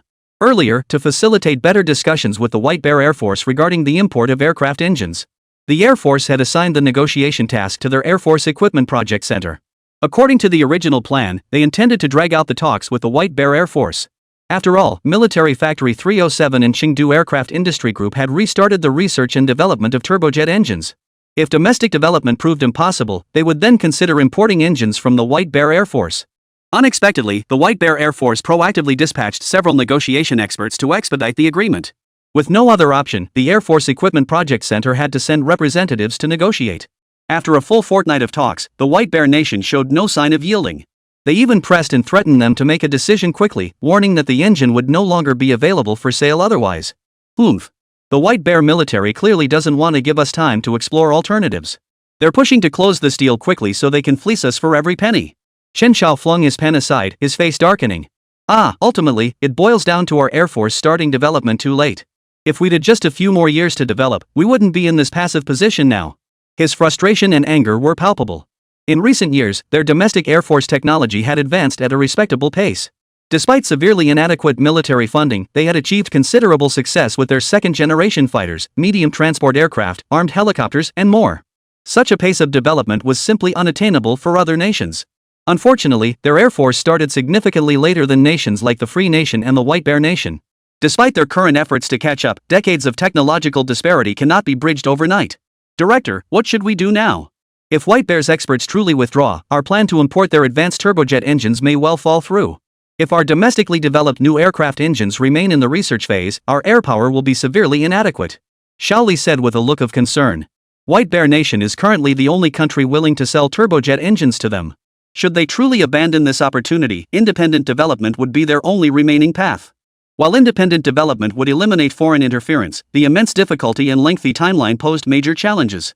Compounded by the growing domestic sentiment favoring buying over building, continuing this stalemate with White Bear's experts was unsustainable. The third-generation fighter must be built as soon as possible. This is a direct order from the Air Force. If the White Bear military absolutely refuses to budge, we'll grit our teeth and buy it. After a fierce internal struggle, Chen Xiao ultimately decided to concede. All right. I'll draft the contract immediately and finalize details with the White Bear experts as soon as possible. Go ahead. Chen Xiao nodded, his face twisted with frustration. Knock knock knock. Just as Xiao Li was about to leave, another urgent knock sounded at the door. This only made Chen Xiao, already in a foul mood, even more irritated. This day just won't end. Who is it? Chen Xiao snapped irritably. Director Chen, it's me. Lu Hongjie from Chengfei Group. Huh? Hearing this, Chen Xiao froze for a moment. He thought to himself, isn't Chengfei Group currently collaborating with the 307 military factory on the development of domestically produced aircraft engines? Why was Lu Hongjie coming over personally now? Could it be that the development of the domestically produced aircraft engine had hit a snag? At this thought, Chen Xiao felt like crying. The relentless pressure from the White Bear Nation's military was already depressing enough. Now it seemed the domestic aircraft engine project was also hitting snags. This was adding insult to injury. Come in. Though utterly exhausted, Chen Xiao still gestured for Lu Hongjie to enter. Director Chen, what's wrong? You don't look too good. Has something happened in your department? Lu Hongjie, who had entered brimming with enthusiasm, couldn't help but feel puzzled upon seeing the grim expressions on both Chen Xiao and Li from the procurement section. Besides the matter of purchasing turbofan engines from White Bear Country, what else could possibly trouble me so? Chen Xiao said with a bitter smile. The White Bear Country turbofan engine deal? Ha! Well, I'm just in time then. Director Chen, I'm here to report some good news. Our domestically developed next-generation aircraft engine has achieved a breakthrough in theoretical technology. Chief Engineer Qín is now preparing to tackle the material and manufacturing process challenges for the turbofan engine. Once these challenges are overcome, we'll be able to build our very own turbofan engines. Moreover, the theoretical performance parameters of the turbojet engine Chief Engineer Qín is developing significantly outperform those of the White Bear Nation Air Force's aircraft engine. By current standards, our jet engine has already reached the leading level on Blue Star. Clang! Chen Xiao's teacup clattered to the floor. What did you say? Qín Chuān has already achieved a theoretical breakthrough in domestic aircraft engine technology this quickly? And its performance parameters are at the leading level? Chen Xiao's body trembled slightly as he looked at Lu Hongjie. That's right. We've cross-checked all the theoretical data multiple times. It's completely accurate. Director Lu, I must say your insight is truly remarkable to have brought Chief Engineer Qín to us. Without him, we could never have developed our domestic aircraft engine this quickly. At that moment, the light in Chen Xiao's eyes grew ever brighter. The complete breakthrough in the theoretical technology of the domestically produced turbofan engine meant that the final step remained before the new aviation engine could enter actual production. So you're saying we'll have advanced turbojet engines in no time? Yes. So we don't need to buy the aircraft engines that White Bear Nation wants to sell us at a premium price? Exactly. Ha ha ha. Excellent.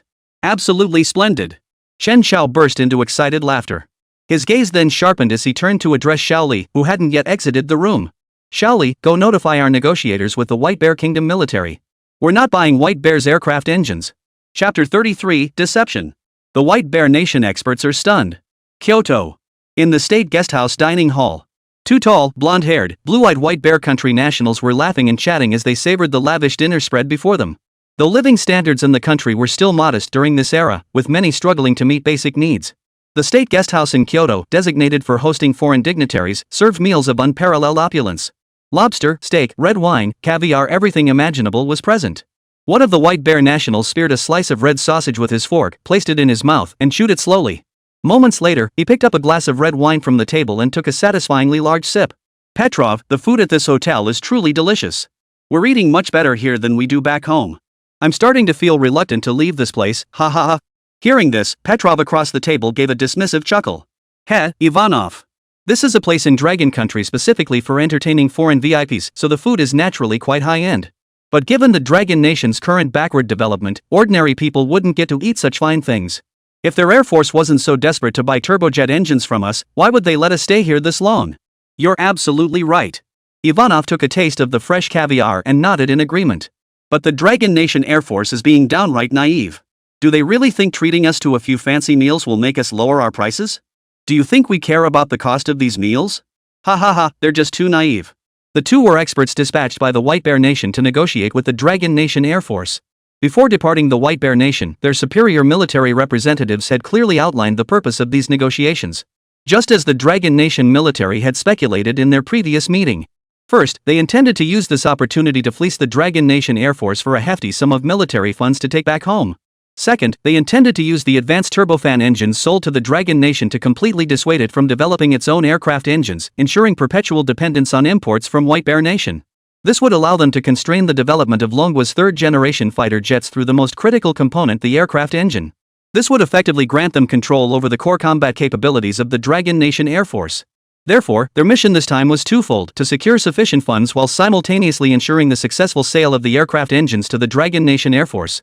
But Petrov, we've been in the Dragon Nation for half a month now. We've already gone through several rounds of negotiations, and we've refused to budge on the price. Could this anger the Dragon Nation Air Force and make them refuse to buy our engines? And today we deliberately intimidated them by giving them only a week to decide. Isn't that going too far? A look of concern flashed in Ivanov's eyes. In fact, the White Bear military had granted them some leeway to reduce the price. According to the military's instructions, as long as the price per aircraft engine remained above $3 million, they had the authority to sign contracts directly. If the price went any lower, they would need to call the White Bear Country Military High Command for approval. But after several rounds of negotiations with the Dragon Nation Air Force, they hadn't budged on the price, which made Ivanov a bit worried. Ivanov, you're far too timid. Our KGB agents have already thoroughly investigated Dragon Nation's third-generation fighter development is progressing slowly.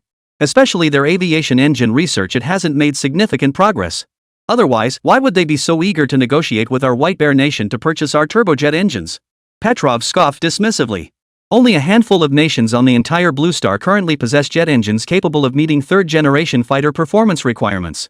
And aside from us, there's no one else willing to sell them to the Dragon Nation. Since they have no other choice but us, what is there to worry about? The more we refuse to lower our price, the more desperate the Dragon Nation Air Force will be to seal this deal. I see. So all we need to do is enjoy these few days? Exactly. Ha ha ha. Cheers. The two men laughed unrestrainedly, drawing disapproving glances from the foreign guests around them. Just then, a soft voice sounded beside them. You two seem to be enjoying your meal immensely. Hearing this, Petrov and his companion turned with surprised expressions. Representative Gu, why are you here so late? Didn't we settle this morning? We can't lower the price of our turbofan engines. Besides, this is our dinner time. We don't want to discuss work matters now. If you have anything to discuss, come back tomorrow. The visitor was none other than Gu Yuhang, the representative responsible for negotiations with the military of the White Bear Nation. Seeing him now, Ivanov and Petrov were both taken completely by surprise. They had just concluded a round of negotiations that very morning. Gu Yuhang showing up to see them late at night was genuinely unexpected.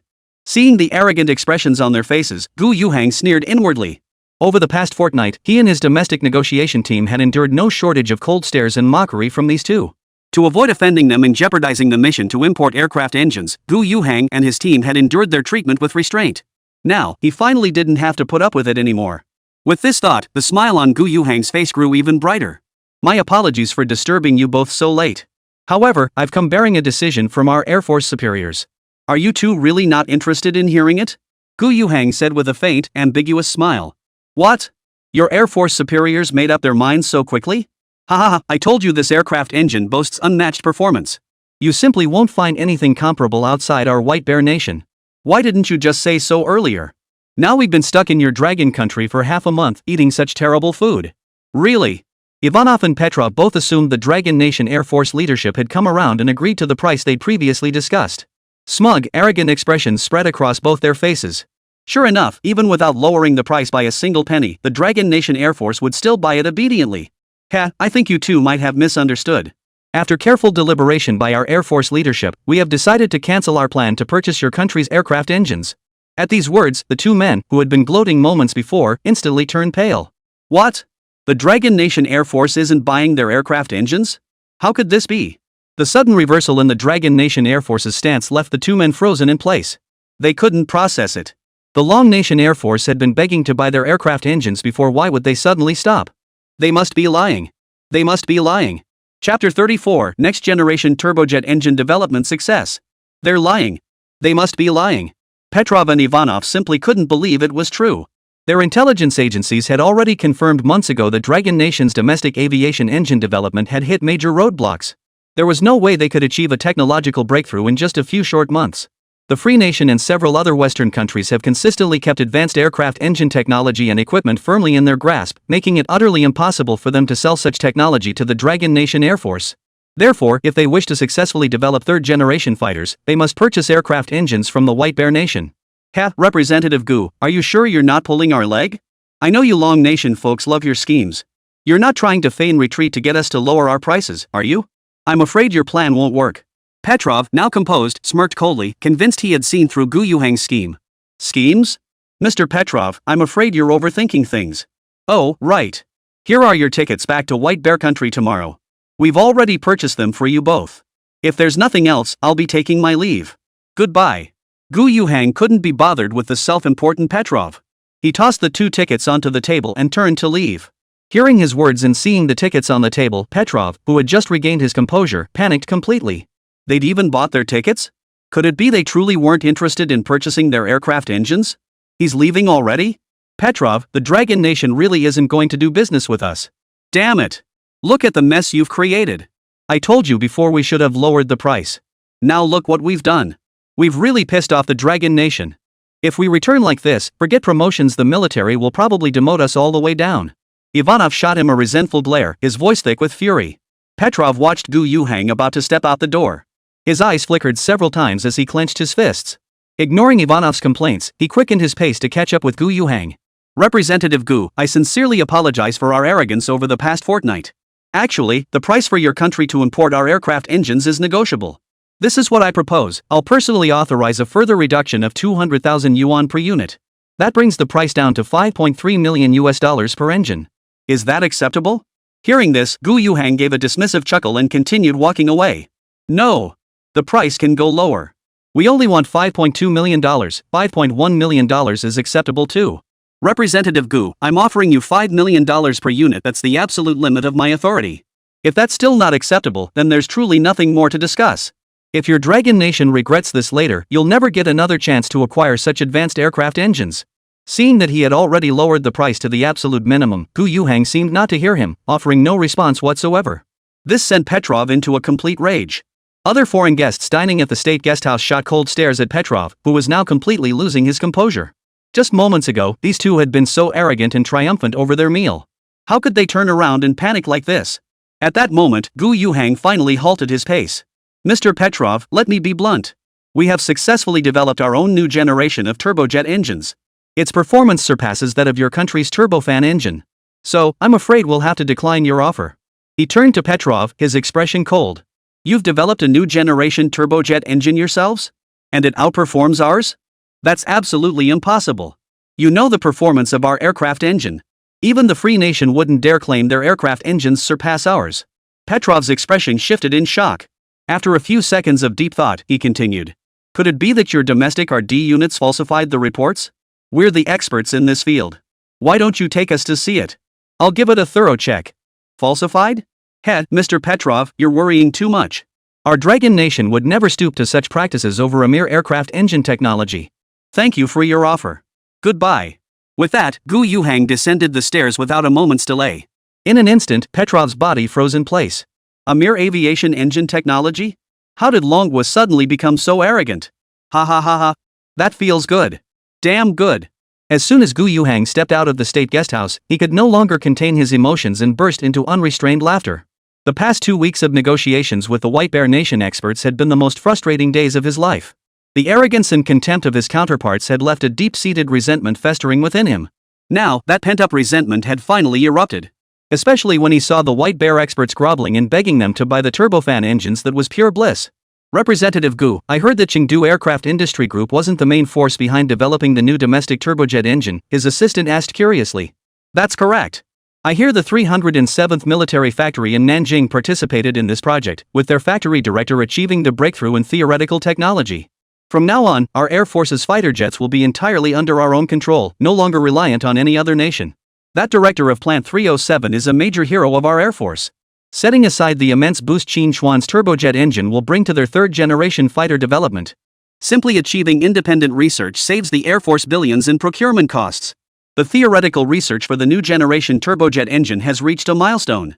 Simultaneously, production of the turboprop prototype commenced in full swing. After all, no matter how sound the theory, it remains just that, a theory. True success lies in bringing them to life. Having saved the Air Force a substantial sum, the production of the domestically developed turbojet engine prototype naturally received full support from the Air Force leadership. The Air Force leadership made it clear Qín Chuān would get whatever funding and personnel he needed. They had only one demand: get the prototype built as quickly as possible. With the Air Force's strong backing, Qín Chuān wasted no time. Not only did he gather all relevant experts from Chengdu Aircraft Industry Group, but he also mobilized a large number of technical personnel from another major aerospace manufacturer, Shenyang Aircraft Corporation. This formed a massive turboprop engine production and RD team. Subsequently, 2 of the latest high-end CNC machine tools, not yet available for sale, were transferred from Plant 307. Intensive RD and production commenced. Though aviation engines are hailed as the jewel in the crown of industry, demanding the highest standards of manufacturing and precision. But with the most advanced high-end CNC machine tools from Plant 307, this was no longer an issue. The greatest challenge in manufacturing turbojet engines remained material availability. Many advanced materials, such as nickel-based high-temperature alloys, were simply unavailable domestically. Qín Chuān had no choice but to once again take on the role of materials science expert. He headed to the Materials Research Institute at the Longguo Academy, leading the experts there to tackle the relevant materials. For over 2 months, Qín Chuān and the RD team of over 100 experts lived and worked together. Through their relentless efforts, the prototype of the next-generation turbojet engine was finally built. Chapter 35, The Air Force's Great Hero. Talent must not be hidden. Chengdu Aircraft Industry Group. Inside a large, enclosed testing workshop. In the center of the room lay a large, cylindrical, metallic silver mechanical structure. The entire structure was composed of countless precision components. These seemingly random yet intricate parts interwove like the most sophisticated industrial artwork. Particularly striking were the massive turbofan blades at its head, mirror smooth and layered in intricate patterns, evoking awe.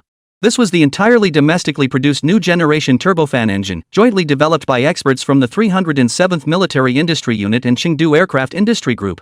At this moment, several thick black cables were plugged into the massive turbojet engine. Beside it, behind a large transparent glass panel, lies the test observation room. At this moment, dozens of experts and technicians, including Lu Hongjie, stood tensely here, their expressions solemn. Only Qín Chuān at the very front maintained his usual composure as he stared intently at the turbojet engine in the test workshop below, speaking in a calm tone. It is now 4:25 p.m. First ignition test of the new turbofan engine, commence. As Qín Chuān's words fell, the operator beside him pressed the ignition button with a solemn expression. Whoa!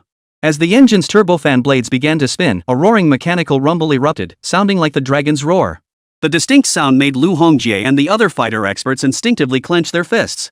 Their eyes fixed nervously on the tail nozzle of the turbojet engine. Roar! A fiery serpent of intense heat erupted from the exhaust nozzle, instantly elevating the test chamber's stability by a significant margin. Despite the successful ignition of the new turbojet engine, the observation room remained eerily quiet. Everyone held their breath, waiting with bated breath for something. Qín Chuān's gaze sharpened as he scrutinized every minute detail of the turbojet engine, particularly the shifting hues of flame from the exhaust nozzle. Pale red, deep red orange, blue orange. Each shift in the exhaust flame's hue signaled its temperature steadily climbing. From several hundred degrees Celsius at the start, it rapidly soared to temperatures exceeding 1,000 degrees. Report the turbofan engine parameters. Qín Chuān stated expressionlessly. Report. Combustion chamber power output, airframe vibration frequency, compressor boost ratio, flame wall temperature, and other parameters remain within theoretical values. No anomalies detected. Upon hearing this, Qín Chuān nodded slightly and continued. Increase fuel injection, push power to maximum, and test the extreme temperatures of the turbine and combustion chamber. As soon as Qín Chuān finished speaking, the operator immediately increased the fuel injection rate according to his instructions. Instantly, the flame column from the turbojet engine's exhaust nozzle surged dramatically. The flame's color began shifting from its initial orange hue toward a pale blue. Roar! As the power output increased, the rumbling sound echoing throughout the test workshop grew louder and louder. Several minutes later, the technician examined the final data and reported excitedly. Report! The extreme test results are in. Report! Yes. After final testing, the domestically produced new generation turbojet engine achieved a maximum thrust of 125.58 kilonewtons and a maximum thrust-to-weight ratio of 7.91, exceeding theoretical maximum values. The turbojet engine structure is stable and operating normally.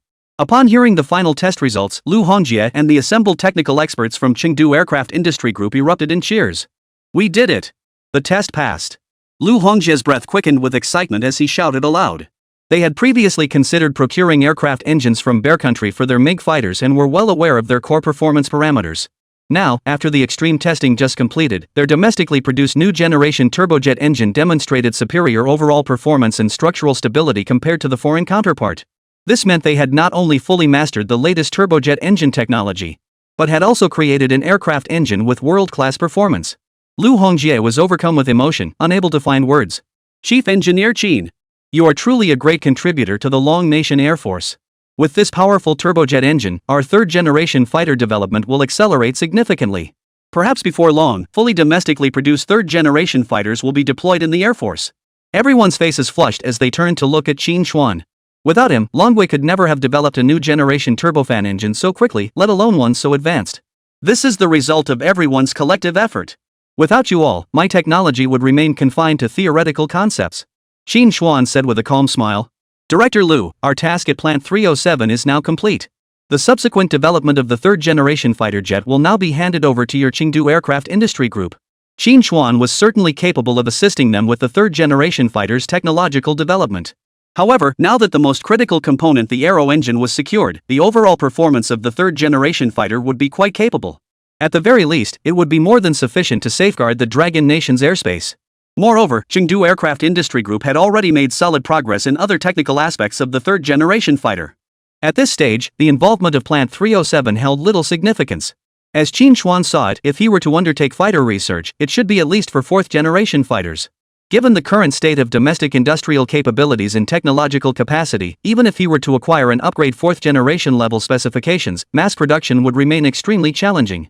Therefore, the development and production of 4th-generation fighters would have to wait.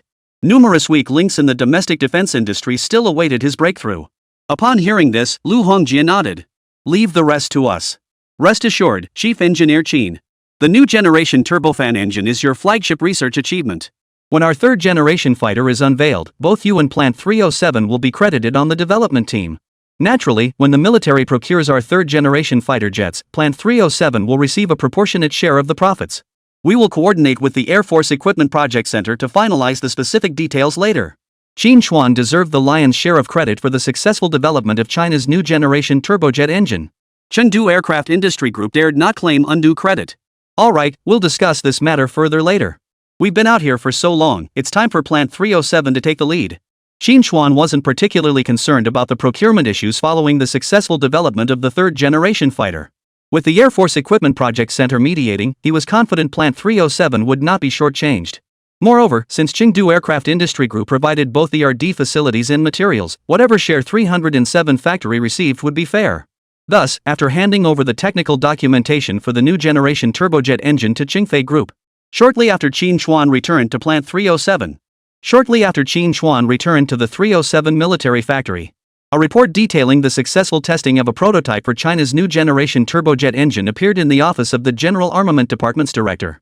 After reviewing the entire report, Wu Pengtao's eyes flashed with dazzling brilliance. This young man named Qín Chuān is extraordinary. Talent like this absolutely cannot be overlooked. That same afternoon, the encrypted turbojet prototype test report was delivered to the highest office in the capital. Accompanying this turbojet engine test report was another document, titled Recommendation Report, proposing Comrade Qín Chuān, Director of Plant 307, for inclusion in the National Talent Reserve roster. Chapter 36, Director, we have a major crisis. After reviewing both documents, the Supreme Office immediately convened a secret meeting. Attendees included high-ranking military officials, heads of various ministries and commissions, as well as key national scientists like the president of the Longguo Academy. Both documents originated from Wu Pengtao, so naturally, he was tasked with presenting them. The meeting dragged on for hours before finally concluding. By the time Wu Pengtao emerged, he was physically and mentally exhausted. He patted his numb thighs, glancing at the approval document in his hand as memories of the heated debate in the conference room surfaced. A satisfied smile flickered across his weary face. The progress report on the new generation turbojet engine prototype testing submitted by the General Assembly Department naturally proceeded smoothly. The entire room of high-ranking officials was visibly thrilled by the successful development of this aircraft engine. This engine signaled that Longguo's 3rd-generation fighter jets were within reach. What truly sparked the heated debate in the conference room, however, was another document he had submitted. A recommendation to include Qín Chuān in the Dragon Nation's National Talent Reserve. In fact, Wu Pengtao had anticipated this very outcome while drafting the recommendation. He knew his proposal would spark controversy at the meeting. But he hadn't anticipated the intensity of the opposing views. After all, since its establishment, fewer than 30 individuals had ever been included in the Dragon Nation's national talent pool. Those who made the list were either individuals who had made monumental contributions to domestic scientific research or pioneers who had single-handedly established an entire field of study. Joining the National Talent Reserve not only represented the highest honor a scientist could receive from the state, but also guarantees the most stringent protection and preferential resource allocation from the highest levels of government. Moreover, the scale of these resource allocations was beyond the comprehension of ordinary people. For instance, the approval of a major military project requires rigorous review by relevant departments to assess its feasibility. Subsequently, it must be submitted through multiple levels of approval, ultimately taking several months or even a full year to receive final authorization. However, if the project is proposed by a national-level expert, these cumbersome procedures can be bypassed entirely, allowing the project research to commence immediately. Additionally, the state provides substantial research funding along with support for equipment, materials, and other resources. In short, being selected as a National Master of Dragon Nation grants researchers the highest level of treatment and convenience available. The two sides in the conference room debated this matter at length. One side argued that while Qín Chuān's R&D capabilities were undeniable, but he had only recently graduated from the National University of Defense Technology and been assigned to serve as director of the 307 military factory, an exceptional appointment in itself. The dozens of national talents in the pool were all experts over 50 years old who had weathered the nation's storms and passed rigorous tests. Qín Chuān was so young and immature that adding him to the list now would inevitably lead to arrogance and even abuse of his national scholar privileges. Moreover, since its inception, the national talent pool had never admitted such a young researcher. In terms of age, experience, and depth of expertise, Qín Chuān simply did not meet the criteria. The opposing view, however, argued that Qín Chuān's youth was precisely his strength. At his age, he had not only developed China's first domestically produced 5-axis CNC machine tool, helping Longguo's industry achieve high-end transformation. Moreover, under such tense circumstances, he successfully developed a new generation of turbojet engines for the Air Force. Regardless of other projects, these two achievements alone made Qín Chuān worthy of inclusion in the national talent roster. Both sides stood firm in their positions, neither able to sway the other. Only when the elderly man presiding at the head of the conference table spoke did the room finally quiet. Youth is not a flaw, it is an advantage. Precisely because this young comrade named Qín Chuān, despite his youth, has achieved such significant results for our nation, he deserves even greater recognition. Moreover, when the National Talents Database was established, its purpose was to encourage and protect our nation's top researchers. There was never any so-called age restriction. I believe it would be a blessing for our nation if we had more young, top-tier researchers like him. The elder's words settled the matter once and for all. Regardless of rank, no one present dared to voice dissent. Wu Puntao's recommendation was ultimately approved unanimously. Back at the General Armament Department, Wu Puntao's emotions remained unsettled for a long time. A national treasure in his 20s, this was unprecedented since the founding of the nation. Yet judging by Qín Chuān's achievements for the Dragon Nation, he was utterly deserving of this honor. Although Qín Chuān had been away from Plant 307 for several months, the military factory operated smoothly under the management of the experienced deputy plant manager Zhao Jinsong. The 100-acre industrial plot Qín Chuān had acquired from the Jinling municipal government had also completed its basic factory construction. The office buildings and large workshops within the complex were now fully constructed. With just another month or two needed to complete the interior and exterior wall painting, along with the paving of factory roads, the entire high-end CNC industry could be relocated there. The reason for the rapid construction pace was not only because Plant 307 was flush with cash, but mainly because the Jinling central government had given them the green light all the way. This bypassed numerous complex approval procedures. Upon returning to the 307 factory office, Qín Chuān opened the system's personal interface. Host, Qín Chuān. Position, Director of Plant 307. Skill entries, Nanobiological Structural Mechanics Theory Gold, Novel Micro-Nanostructured Metallic Materials Gold, Supersonic and Superelastic Dynamic Fracture Mechanics Gold, Micro-Nanoplastic Deformation Mechanisms Purple, Modern Automatic Rifle Purple, Compact All-Terrain Vehicle Purple, Turbojet Engine. Remaining skill fragments, 7.9 million. Seeing his remaining skill entry fragments, Qín Chuān felt a surge of delight. Although he had nearly depleted his entry fragments while developing the turbojet engine, the high-end CNC machine tool business at Plant 307 had been progressing smoothly.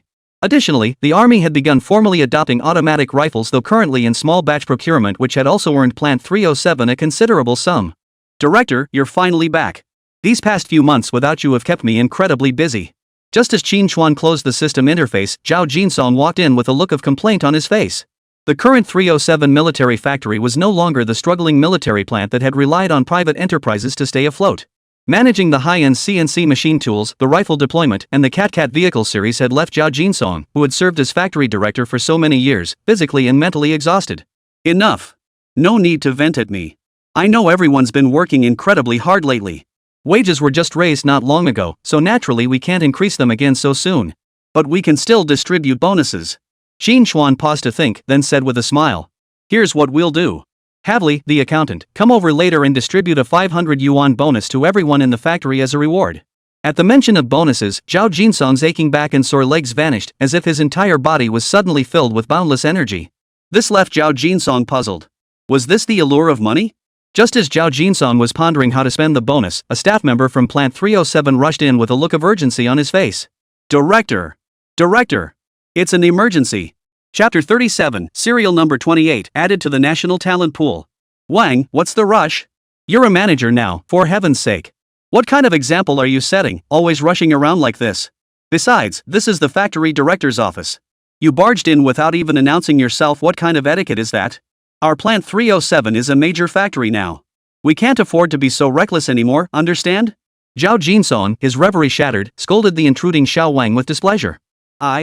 I know, Deputy Director Zhao. But this is serious business. Xiao Wang pouted, looking aggrieved.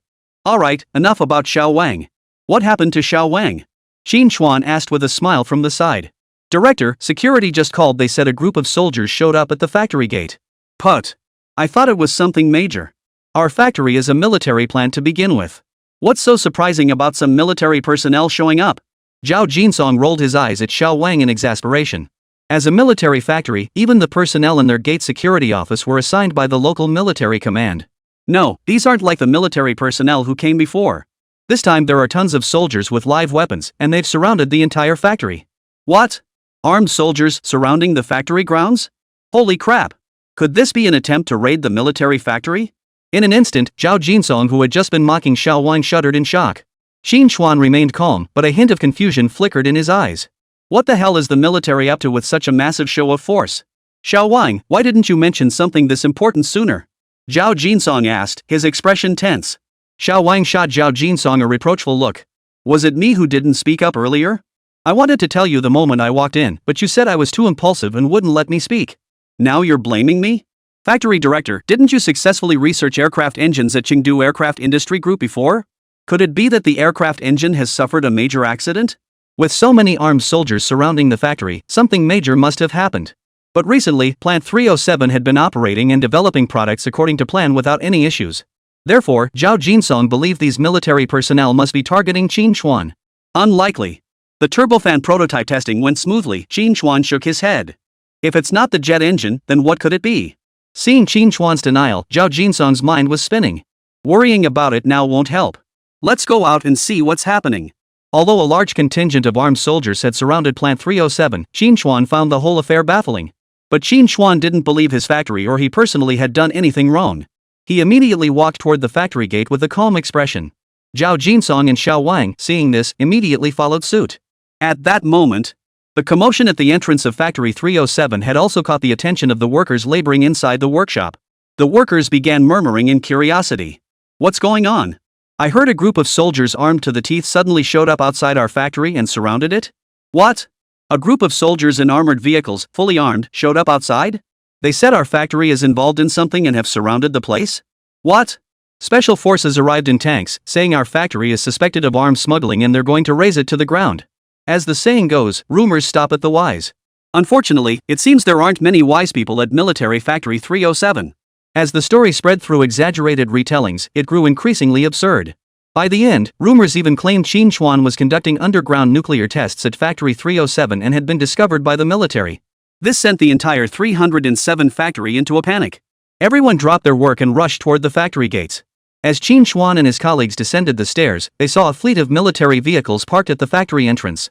Rows of soldiers armed with live ammunition had sealed off all entrances and exits, barring anyone from entering or leaving.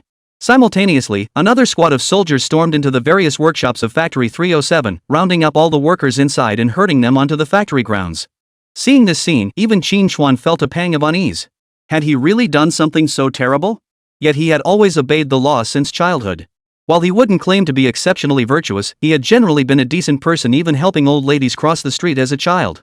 As Qín Chuān was lost in thought, several young men in black suits with crew cuts approached him and his companions, their faces expressionless. We are agents from the 10th Bureau of State Security. Who here is Director Qín of Factory 307? Hearing this, Zhao Jinsong, Xiao Wang, and the others paled. Sure enough, this large-scale operation was targeting their factory director. And judging by the black-clad man's words, they were from the State Security Department. This matter was becoming far too serious. After all, the State Security Department was the mysterious force safeguarding national security. It sounded like a fusion of the Ministry of National Defense and the Ministry of Public Security. In reality, however, this department's responsibilities encompass safeguarding national security, maintaining social stability, combating crime and terrorist activities, and handling foreign security affairs. Their core mission is combating espionage activities both domestically and internationally, as well as any acts that threaten national security. So when the National Security Department comes knocking, it's never about trivial matters. Everyone present was stunned. Could it be that their factory director was secretly conducting underground nuclear bomb research? Factory director, this. Zhao Jinsong trembled as he looked at Qín Chuān. Hello, I am Qín Chuān, the factory director of Plant 307. Comrades from State Security, what brings you here? Qín Chuān stepped forward, his expression calm. Seeing Qín Chuān step forward, the expression of the leading State Security Department officer stiffened. Director Qín, hello. Hello. I'm here to present you with an honorary award on behalf of the state. Due to the exceptionally high level of this honor, and because the turbojet engine project you've developed requires all employees of your factory to sign confidentiality agreements. That's why we've dispatched so many soldiers. We may need to temporarily disrupt your factory's normal production operations. Hearing this, Zhao Jinsong and the entire staff of Plant 307 were utterly bewildered. What the hell? They weren't here to arrest their factory director, they were here to present an honor? What kind of honor could possibly warrant such a grand display? Phew. Hearing this, Qín Chuān couldn't help but breathe a sigh of relief. The earlier commotion had genuinely startled him. Is now a convenient time? This honor is rather special and requires a private presentation to you. I'm available. Let's head straight to the office. Qín Chuān nodded and led several state security personnel to the office. Meanwhile, the soldiers surrounding Plant 307 produced stacks of confidentiality agreements, demanding all workers sign them. As military factory workers, they were no strangers to confidentiality agreements. Before transitioning to civilian production, Plant 307 had handled numerous military weapons research and manufacturing projects, requiring all staff to sign various confidentiality agreements. It was only after switching to civilian production that such agreements were no longer required. Outside the factory director's office, several black-clad, crew-cut personnel from the State Security Department stood rigidly at the doorway, barring anyone from approaching. Inside the office, Qín Chuān stared at a red-headed document before him with a puzzled expression. It boldly stated, "Detailed regulations regarding the admission of Comrade Qín Chuān into the National Talents Registry." National Scholar? Qín Chuān stared blankly at the document, muttering to himself. Yes, Qingguisher. Following deliberation at the highest level of state meetings, you have been officially enrolled in our nation's highest-tier National Talent Registry. Your National Talent serial number is 28. Here are your credentials and honorary medal. With that, the State Security Department official handed the items to Qín Chuān. Chapter 38, Security Upgraded. A state-assigned personal secretary. The National Talent Reserve is specifically established for the nation's top researchers and those who have made outstanding contributions to scientific research. Since its inception, only 47 researchers have been inducted into this roster. Professor Qian holds the number 01 designation, and you are the newest addition as well as the youngest national talent to date. In recognition of national talent Qín Chuān's outstanding contributions to our nation, all personnel, salute national talent Qín Chuān. With that, several state security personnel, led by the officer in charge, saluted him solemnly with grave expressions. Qín Chuān paused slightly at the sight, then immediately returned the salute with a standard military gesture. As a graduate of the National University of Defense Technology, he had already become a soldier of the Dragon Nation during his time at the academy. After graduation, he became the director of the 307 military factory and was awarded the rank of major. Though a civilian position, its significance remained unchanged. Qín Chuān never imagined that at his age, he would have the honor of being included in the national talent pool. He understood this recognition stemmed from his groundbreaking work developing the next-generation turbojet engine, which had resolved the most critical technological challenge for Longguo's third-generation fighter aircraft. Gazing at the National Master Certificate in his hand and the gold-embossed National Master Medal representing the highest honor, Qín Chuān's emotions remained unsettled for a long time. What had he ever done to deserve such a lofty honor from the nation? Only a nation like this was worthy of dedicating his entire life to serving. Thank you all, and thank you, nation. I will strive even harder to contribute to our national defense. Qín Chuān's voice was not loud, yet it carried an unshakable sense of resolve. The lead officer from Bureau 10 of State Security nodded and continued. Qingguisher, this document details the privileges and responsibilities accorded to national talents. You may review it at your convenience. Additionally, due to the critical importance of your status as a national talent, your personal security clearance will be elevated to the highest level. The state has deployed an entire squad of soldiers to your Plant 307, dedicated solely to your personal security. Moreover, headquarters has specifically dispatched a member of the Female Special Forces Brigade to handle your close protection duties. Female Special Forces Unit? Women! Qín Chuān was a bit stunned. He understood the need for security personnel to protect him. After all, with the accelerating pace of Dragon Nation's development in recent years, Western nations like Liberty Nation had begun to perceive a threat. They relentlessly recruited the nation's top talents, and when recruitment failed, they resorted to every possible means including using agents to assassinate them. They stop at nothing. Consequently, the nation had begun prioritizing the protection of its elite talents. But this time, the higher-ups had actually assigned a female soldier as his personal security detail, which left Qín Chuān somewhat perplexed. Wouldn't that make daily life inconvenient? Qingguisher, please don't misunderstand. Given your unique position as the director of Plant 307, you may handle numerous external affairs. The reason headquarters assigned a female soldier to handle your close protection is twofold. First, to lull potential adversaries into a false sense of security, and second, to facilitate better identity concealment. She will be stationed at Plant 307 under the cover of being your company's secretary. Rest assured, Mr. Qingguisher. This soldier is an outstanding member of the Women's Special Warfare Brigade from the Armed Police Falcon Assault Team. She has participated in major missions such as guarding the Forbidden City Square and providing security for large-scale sporting events. Personally, she has also won second place in the International Female Soldier Competition, demonstrating exceptional skills and professionalism. Hearing this, Qín Chuān nodded in agreement. Using a company secretary position to provide close protection was indeed a clever idea. Moreover, he had heard of this Falcon Assault Brigade Women's Special Warfare Unit, one of the earliest female special warfare forces in the country. Not only had they handled numerous major domestic security assignments, but they had also earned multiple honors in international military exchanges. The nationally renowned female hero of later generations, Major General Lei Min, had emerged from this very unit. As the words fell, a female soldier with an upright posture and a heroic aura in her brow entered the room. Greetings, Academician Qín. I am Zhao Yanan, a soldier from the Falcon Assault Team's Women's Special Operations Battalion. I will now serve as your personal security detail in the capacity of the factory director's secretary. Rest assured, I have undergone specialized training and am fully capable of handling secretarial duties. Zhao Yanran saluted Qín Chuān, her tone firm and confident. Qín Chuān felt a surge of emotion looking at this soldier before him, a woman his own age, yet remarkably capable and commanding. At Zhao Yanran's age, most women were starting to wear pretty makeup and enjoy life. Yet she had spent years toughening up in the military, radiating an aura so powerful it made even Qín Chuān's heart flutter slightly. Comrade Zhao Yanan, I'll be counting on you from now on. Though Qín Chuān wasn't quite used to having a female soldier assigned to protect him. But since it was an assignment from higher-ups, he could only accept it willingly. Besides, as the 307 military factory grew larger, he genuinely needed a secretary to help manage affairs. Alright, my task is complete. Once all the confidentiality agreements for Factory 307's employees are signed, we'll depart. Qín Guosher, goodbye. With that, the State Security Bureau Division 10 personnel all exited the office. Only Qín Chuān and Zhao Yanan remained, staring at each other in silence. Zhao Yanan stood rigidly at attention, her expression blank, which made Qín Chuān feel rather pressured. Comrade Zhao Yanran, shall I have someone arrange accommodations for you? Yes, Qín Guosher. However, I would prefer my residence to be closer to yours.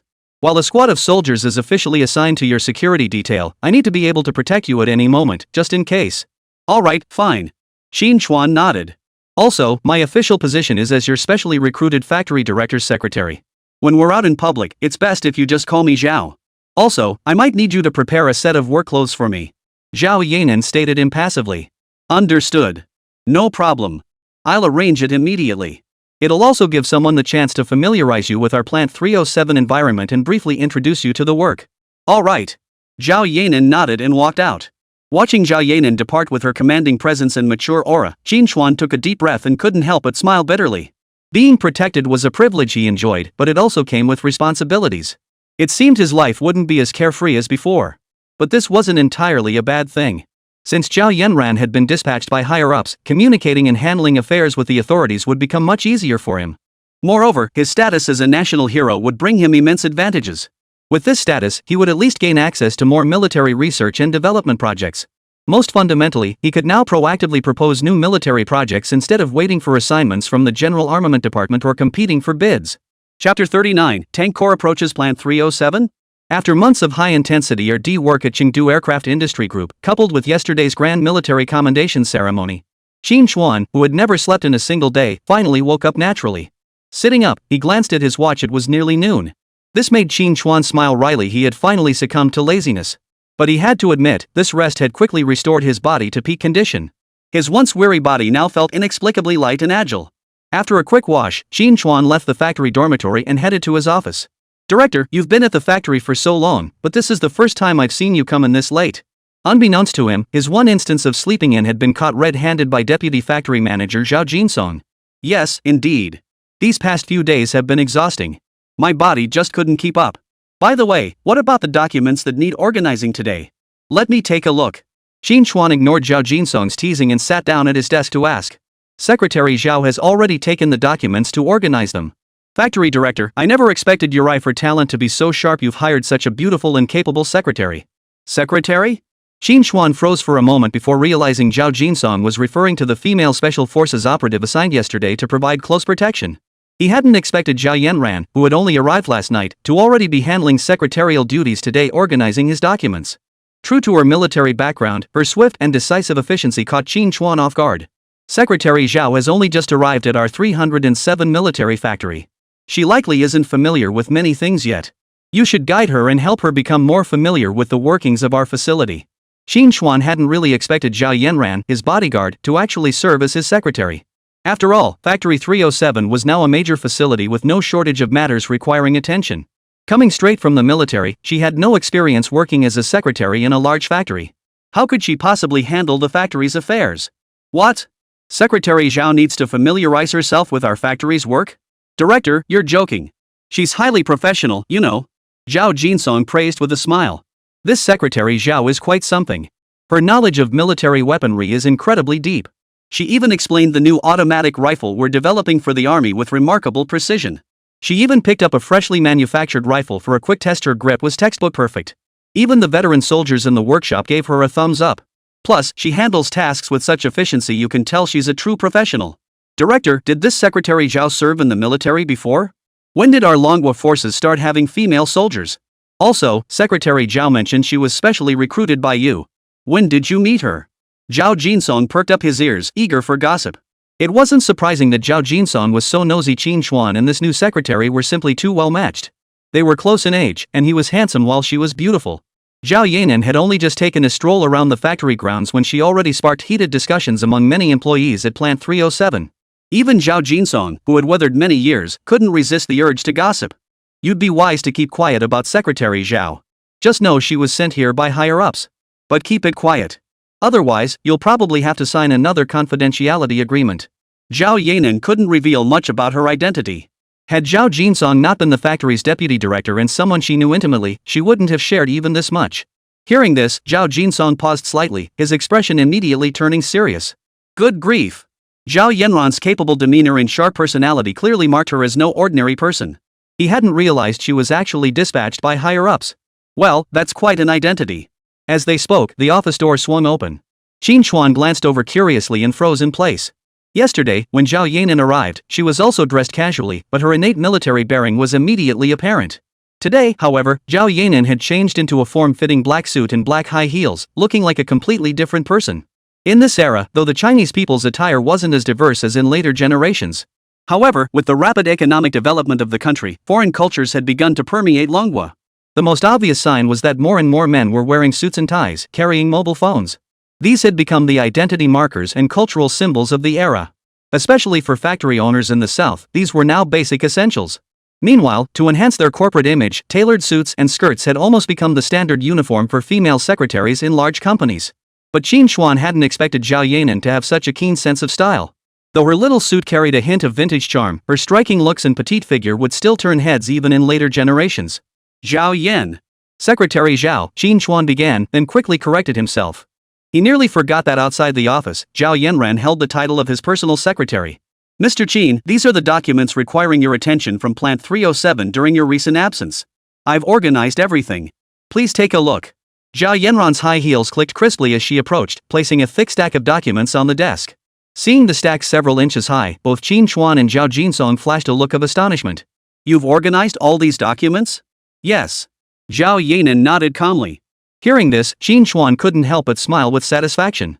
He had initially thought Zhao Yanran had taken the role of his personal secretary merely as a cover to better protect herself. But now it seemed Zhao Yanran could genuinely lighten his workload considerably. Zhao, you've done an excellent job. Thank you for your hard work. Factory Director Qín, you're too kind. It's my duty, Zhao Yanran replied with a faint smile before continuing. By the way, you arrived a bit late today, Director. A call from the military just came into the office. He said he's your friend and will be bringing someone to see you shortly. A friend from the military? Who is it? He said he's the commander of the Xiaocheng Airborne Division, Zhao Yanran replied. Colonel Yu Peng? Qín Chuān froze upon hearing the name. Just then, a hearty laugh echoed from outside. Ah, Brother Qín, your old buddy's here to see you. Yu Peng and a middle-aged man walked in laughing from outside the office. Commander, what brings you here? Of course I came to see you. And to check on the progress of the Cat vehicles our unit ordered. See what I brought you? 2 bottles of 10-year-old liquor. Let's have a few drinks together at lunch today. We won't stop until we're tipsy. All right. Qín Chuān smiled helplessly. He'd just gotten out of bed not long ago and hadn't even had breakfast yet, and now he was being asked to start drinking. Oh, let me introduce you. This is Ho Linwei, commander of the 6th Tank Division, 48th Group Army. Yu Peng pointed to a middle-aged man beside him, roughly his own age. Tank forces? Qín Chuān froze for a moment before quickly stepping forward. Commander Ho, good morning. Ha, no need for formalities, Comrade Qín. Yu Peng has told me all about your background. I'm quite impressed with you. I've come here today because I need your factory's assistance with something. Ho Linwei patted Qín Chuān on the shoulder with a smile. Chapter 40, New Mission. Attend the White Bear Nation's military parade. Although it was already noon, the mess hall at Military Factory 307 had already prepared the communal stew. But with two senior colonels suddenly visiting the factory, Zhao Jinsong, ever the savvy operator, promptly instructed the head chef to prepare a private meal for the group. Inside the private dining room of the 307 factory cafeteria, Qín Chuān was quite satisfied with the lavish spread before him. It must be said that Deputy Plant Manager Zhao Jinsong was truly reliable. He handled many details far more thoughtfully than Qín Chuān could have imagined. Ah, brother Qín Chuān, this is quite the expense for Plant 307 going to such lengths to prepare this entire table of dishes. The aroma alone is delightful. Seems your factory chefs outshine our military district's kitchen crew. Chen Chao picked up a piece of braised pork, his face beaming with satisfaction. Brother Chen, you flatter us. These are just simple home-cooked dishes, nothing compared to the aged liquor you brought. Ah, you're right, kid. But to be honest, I'm still riding on your coattails. This wine came from Old Ho's place. If he hadn't needed to talk to you, he'd never have parted with it, not for anything. You should have seen the look on Old Ho's face when I took these 2 bottles of his aged wine. TSK. Come on, before Old Ho changes his mind, let's finish this off, you and me. Yu Peng picked up the wine glass on the table and downed it in one gulp. Ha ha ha. This is truly fine wine. Refreshing. Old Yu, don't get too cocky now. This wine was mainly for Xiao Qin. What's with you drinking it all? Hearing Yu Peng's complaint, Ho Linwei grumbled as he grabbed his own cup and downed it in one gulp, afraid Yu Peng would finish the entire bottle. Qín Chuān watched the 2 unit commanders bickering over 2 bottles of liquor and couldn't help but smile wryly. But Qín Chuān didn't drink much in everyday life. After all, he was constantly immersed in research, and excessive drinking could easily interfere with his work. He only drank a few cups during official receptions or social engagements. So whether it was good wine or not, Qín Chuān couldn't really tell. Moreover, compared to the wine, Qín Chuān was far more concerned about the reason Yu Peng had brought Ho Linwei to visit. After 3 rounds of wine, Qín Chuān and Ho Linwei had become considerably more familiar with each other. Brother Ho, what brings you here today? Well, what else could it be? Naturally, it's about the Victory Day military parade in White Bear Country a few months from now. Before Ho Linwei could speak, Yu Peng piped up from the side. The White Bear Kingdom's parade? What does that have to do with us? Qín Chuān froze for a moment, but quickly recalled that in a few months, it would indeed be the time for the White Bear Kingdom's Victory Day military parade. Every year on May 9th, White Bear Nation held a grand military ceremony to commemorate its victory over Han's Cat Nation. Of course, its significance was far more than mere commemoration. Its greater purpose was to demonstrate White Bear Nation's formidable military might to the entire Blue Star. Essentially, every White Bear Kingdom parade showcased new weapons and equipment. This solidified their superpower status while also serving as a deterrent to the Free Nations and the Northern Sun countries. However, according to Qín Chuān's recollection, this superpower that rose after World War II now stands on the brink of disintegration. This would likely be the final military parade before the White Bear Nation's collapse. Hearing this, Ho Linwei beside him gave a wry smile. In previous years, White Bear Nation's Victory Day parades really had little to do with us. But now, White Bear's economy is in severe recession, and its allied nations are largely defiant.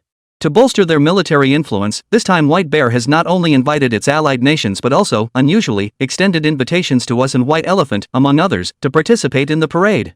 Since White Bear actively extended the invitation, our leadership decided to send a tank brigade to participate in the parade. First, it can ease tensions between our 2 nations. Second, it's an opportunity to showcase our nation's current military strength to them and the other nations of Blue Star. Qín Chuān nodded in understanding.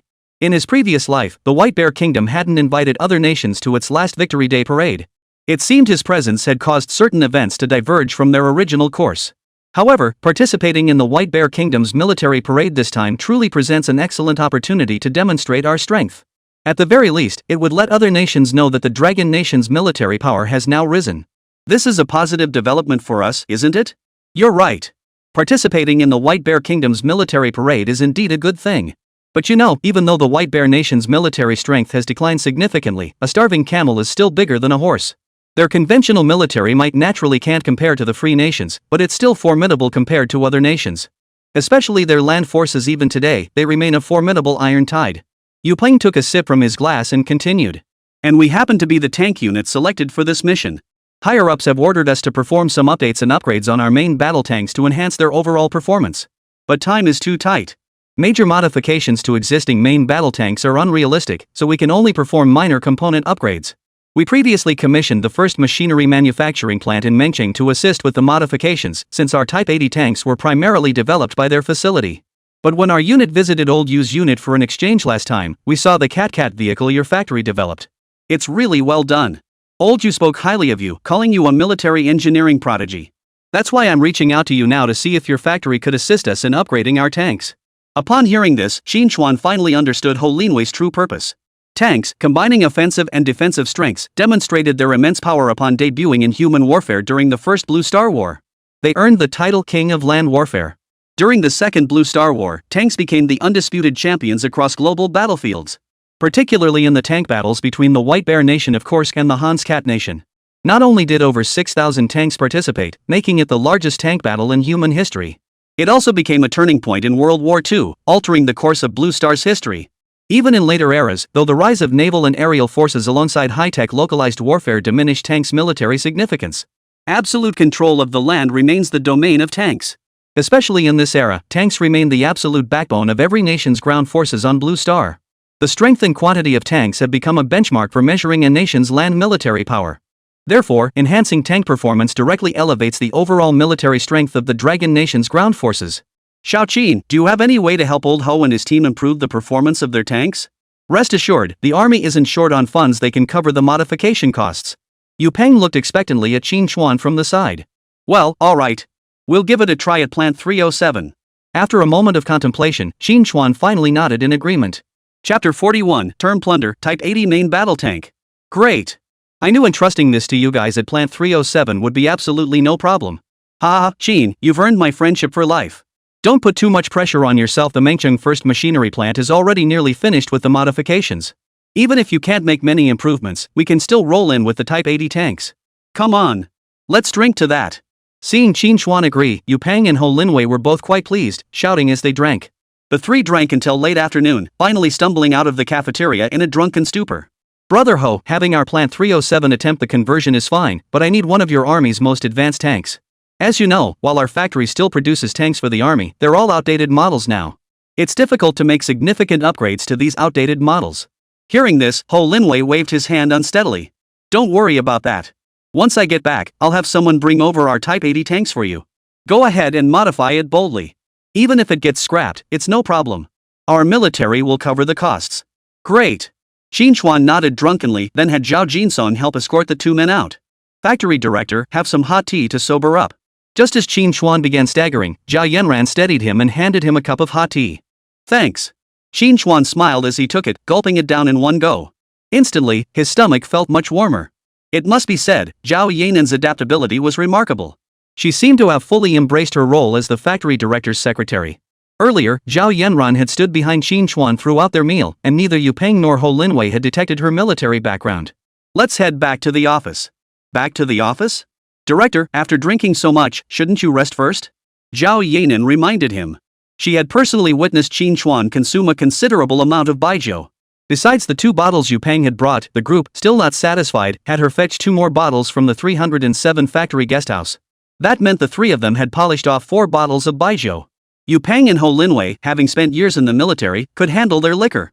But Qín Chuān was just a recent college graduate and he looked rather frail. Zhao Yanran was worried he might drink himself to death. Rest? No need. You heard it yourself, the army tank modification project is urgent. We can't afford to waste much time.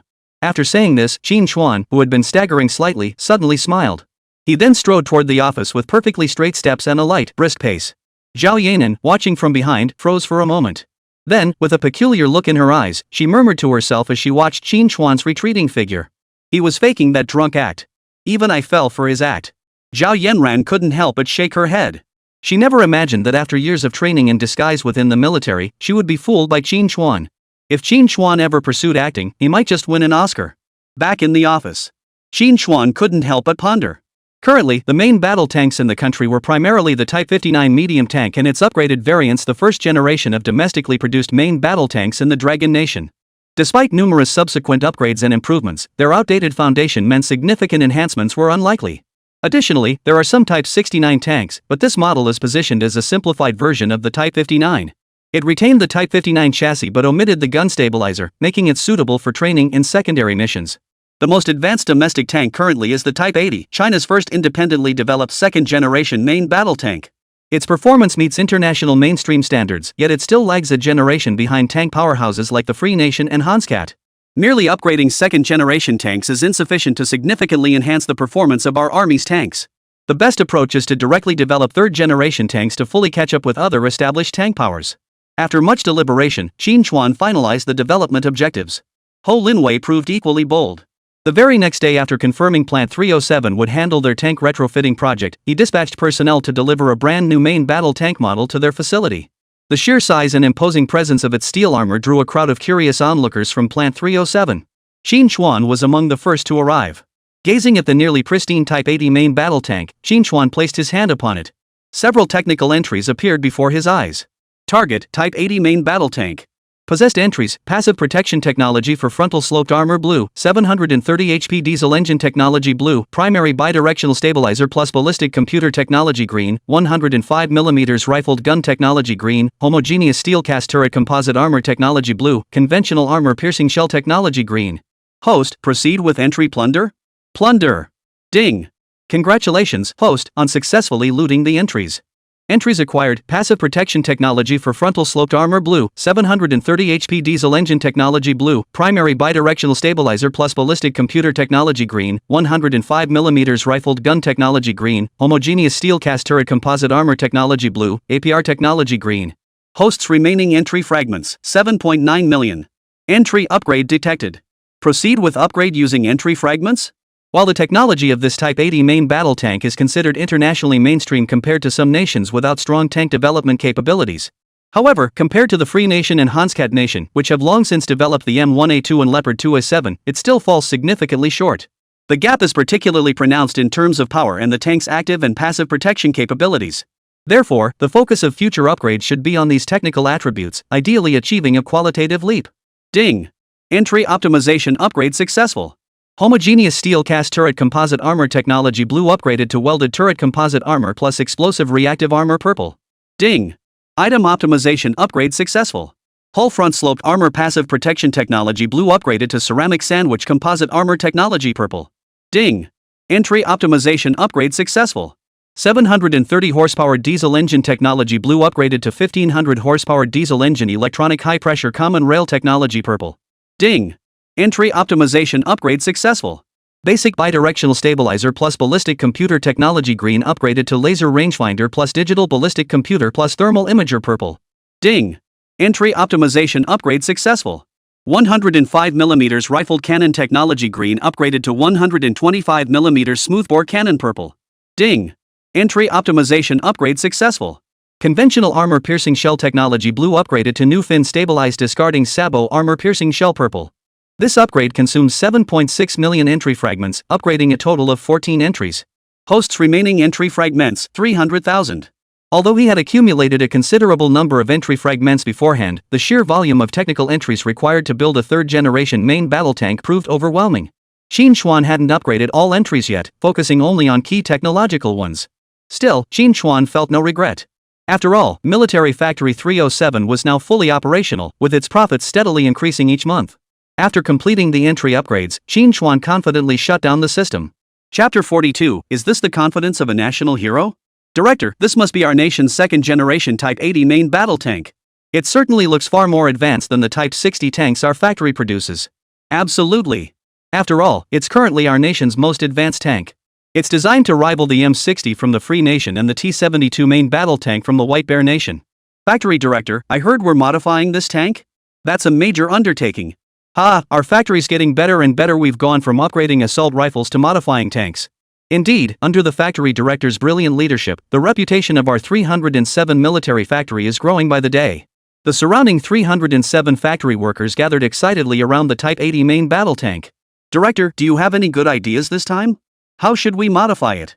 Zhao Jinsong looked eagerly at Qín Chuān. Though Qín Chuān was officially the factory director, most employees at 307 factory regarded him more as the technical chief. It couldn't be helped with a military engineering genius like Qín Chuān around, the factory's original R&D department seemed somewhat redundant. Modify? What's there to modify? Find the tank production workshop workers and dismantle this tank, Qín Chuān said calmly. Disassemble? Everyone present froze in shock at the suggestion. The army tank unit had just delivered this tank. They hadn't even had a chance to touch it, and now Qín Chuān was ordering it completely dismantled. What was he trying to do? Director, this is practically a brand new Type 80 tank. Yeah. I heard only about 800 of these tanks have been produced nationwide. This thing is crazy expensive. The army tank unit seems to have asked us to upgrade it. Do we really need to take it apart completely? Hearing Qín Chuān order such a fine tank to be completely dismantled into parts, many couldn't help but feel heartbroken. Even Zhao Yanan frowned at Qín Chuān.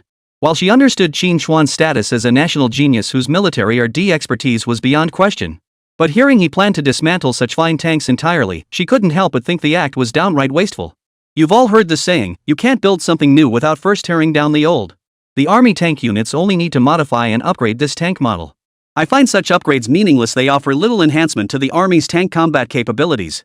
Therefore, my plan is to abandon the existing second-generation tank design philosophy altogether and directly develop a domestically produced third-generation tank. Dismantling it serves to help you better understand its design, accumulating experience for the subsequent development and production of third-generation tanks. Whoa! Abandoning upgrades to second-generation tanks in favor of independently developing a third-generation tank. Hearing this, veteran employees like Zhao Jinsong at Plant 307 were somewhat surprised, though their expressions remained relatively composed. But Zhao Yanan, newly arrived and unaccustomed to such an approach to development, was stunned into silence by Qín Chuān's bold idea. As an elite soldier in the Falcon Assault Team's Female Special Operations Unit, Zhao Yanan had undergone tank driving training. Her tank knowledge was no less than that of some technical workers at Plant 307. She fully understood what a third-generation tank represented. It would undoubtedly elevate the Army's overall combat capabilities significantly. Yet she was equally aware of the immense difficulty in developing such tanks. To this day, fewer nations on Blue Star possess third-generation tanks than those with third-generation fighter jets. Even the White Bear Nation, renowned for its iron flood of tanks, had reportedly only just completed development of its third-generation tank, which had yet to enter formal service. Was this the confidence of a national treasure? Old Zhao, select some skilled workers and technicians from our factory. Dismantle this tank according to my specifications. Yes, Director. Among those present, if anyone had the utmost confidence in Qín Chuān's abilities, it was Zhao Jinsong, second only to Qín Chuān himself. He had witnessed Qín Chuān develop one powerful weapon after another, leading their Factory 307 to glory. Therefore, Zhao Jinsong would carry out any order from Qín Chuān without question. Back in his office, Qín Chuān had Zhao Yanran fetch paper and pen, preparing to transcribe the third-generation tank technology from his mind onto manuscript paper. Director Qín, are you truly intent on developing a domestically produced third-generation tank? I heard the Victory Day parade in White Bear Nation is only a few months away. Is there enough time for such a short period? Zhao Yanan asked skeptically. Nothing is impossible if you try. How else would we know it can't be done? Besides, Old Ho mentioned they've already enlisted the first machinery plant in Mengcheng to assist with modifications. They approached us precisely because they want us to give it a shot. Anyway, with others providing backup, even if we can't develop it, it won't affect Brother Ho's unit participating in the parade. After Qín Chuān finished speaking, he began sketching technical drawings for the third-generation tank on a draft paper. Watching Qín Chuān's focused demeanor, Zhao Yanan nodded. Not wanting to disturb Qin Ming, she quietly slipped out of the office. Meanwhile, Beijing, General Armament Department Building. Commander, this is the document just delivered by the Foreign Affairs Department. Clashes have erupted again along the border between Baba Yang and White Elephant. Given that White Elephant Nation's ground forces significantly outmatch those of Baba Sheep Nation has suffered considerable losses in this round of clashes. They wish to purchase weapons and equipment from us, particularly our Type 80 tanks. Li Dongsheng, head of the Army Equipment Project Management Center, entered the minister's office and placed the documents on the desk with a grave expression. Oh? They're at it again? Didn't they agree to a temporary ceasefire? Sitting at his desk, Wu Pingtao glanced at the documents delivered by the Foreign Affairs Department and asked with some surprise.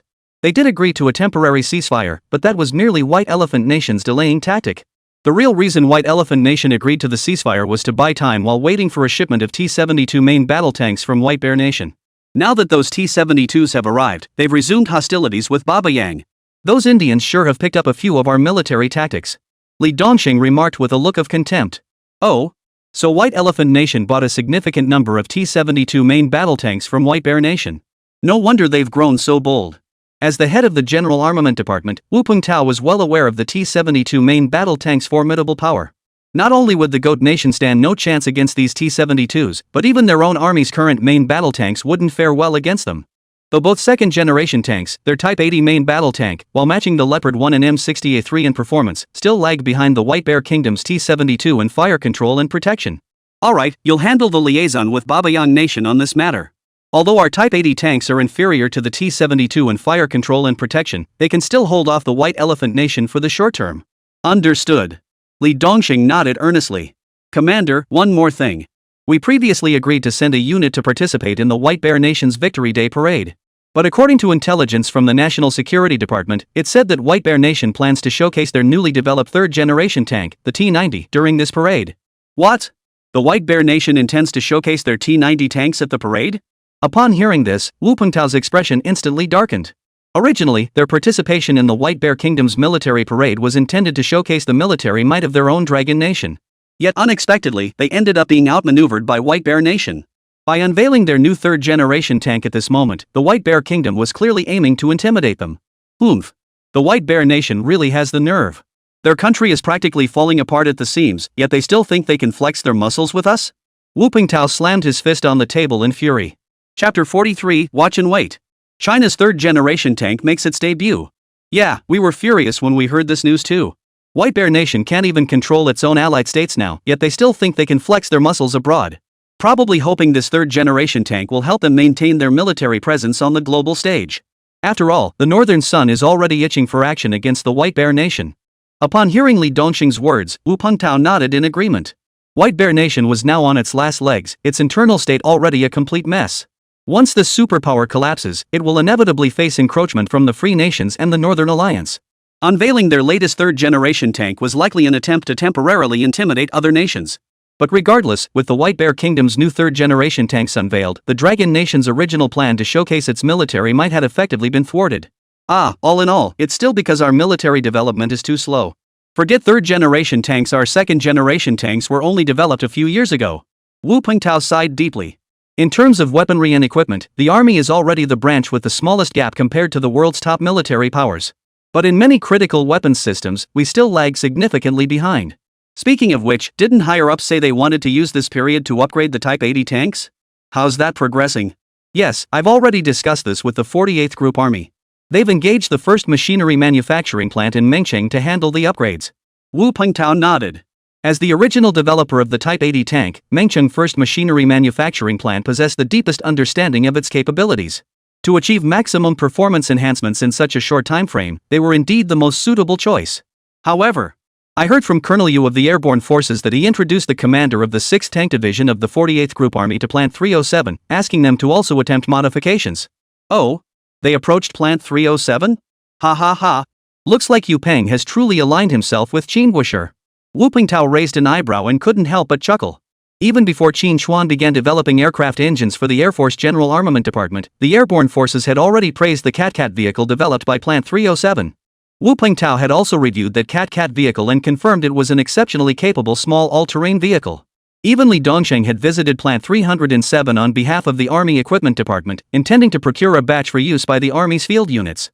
Currently, Qín Chuān's status as a national hero remained undisclosed.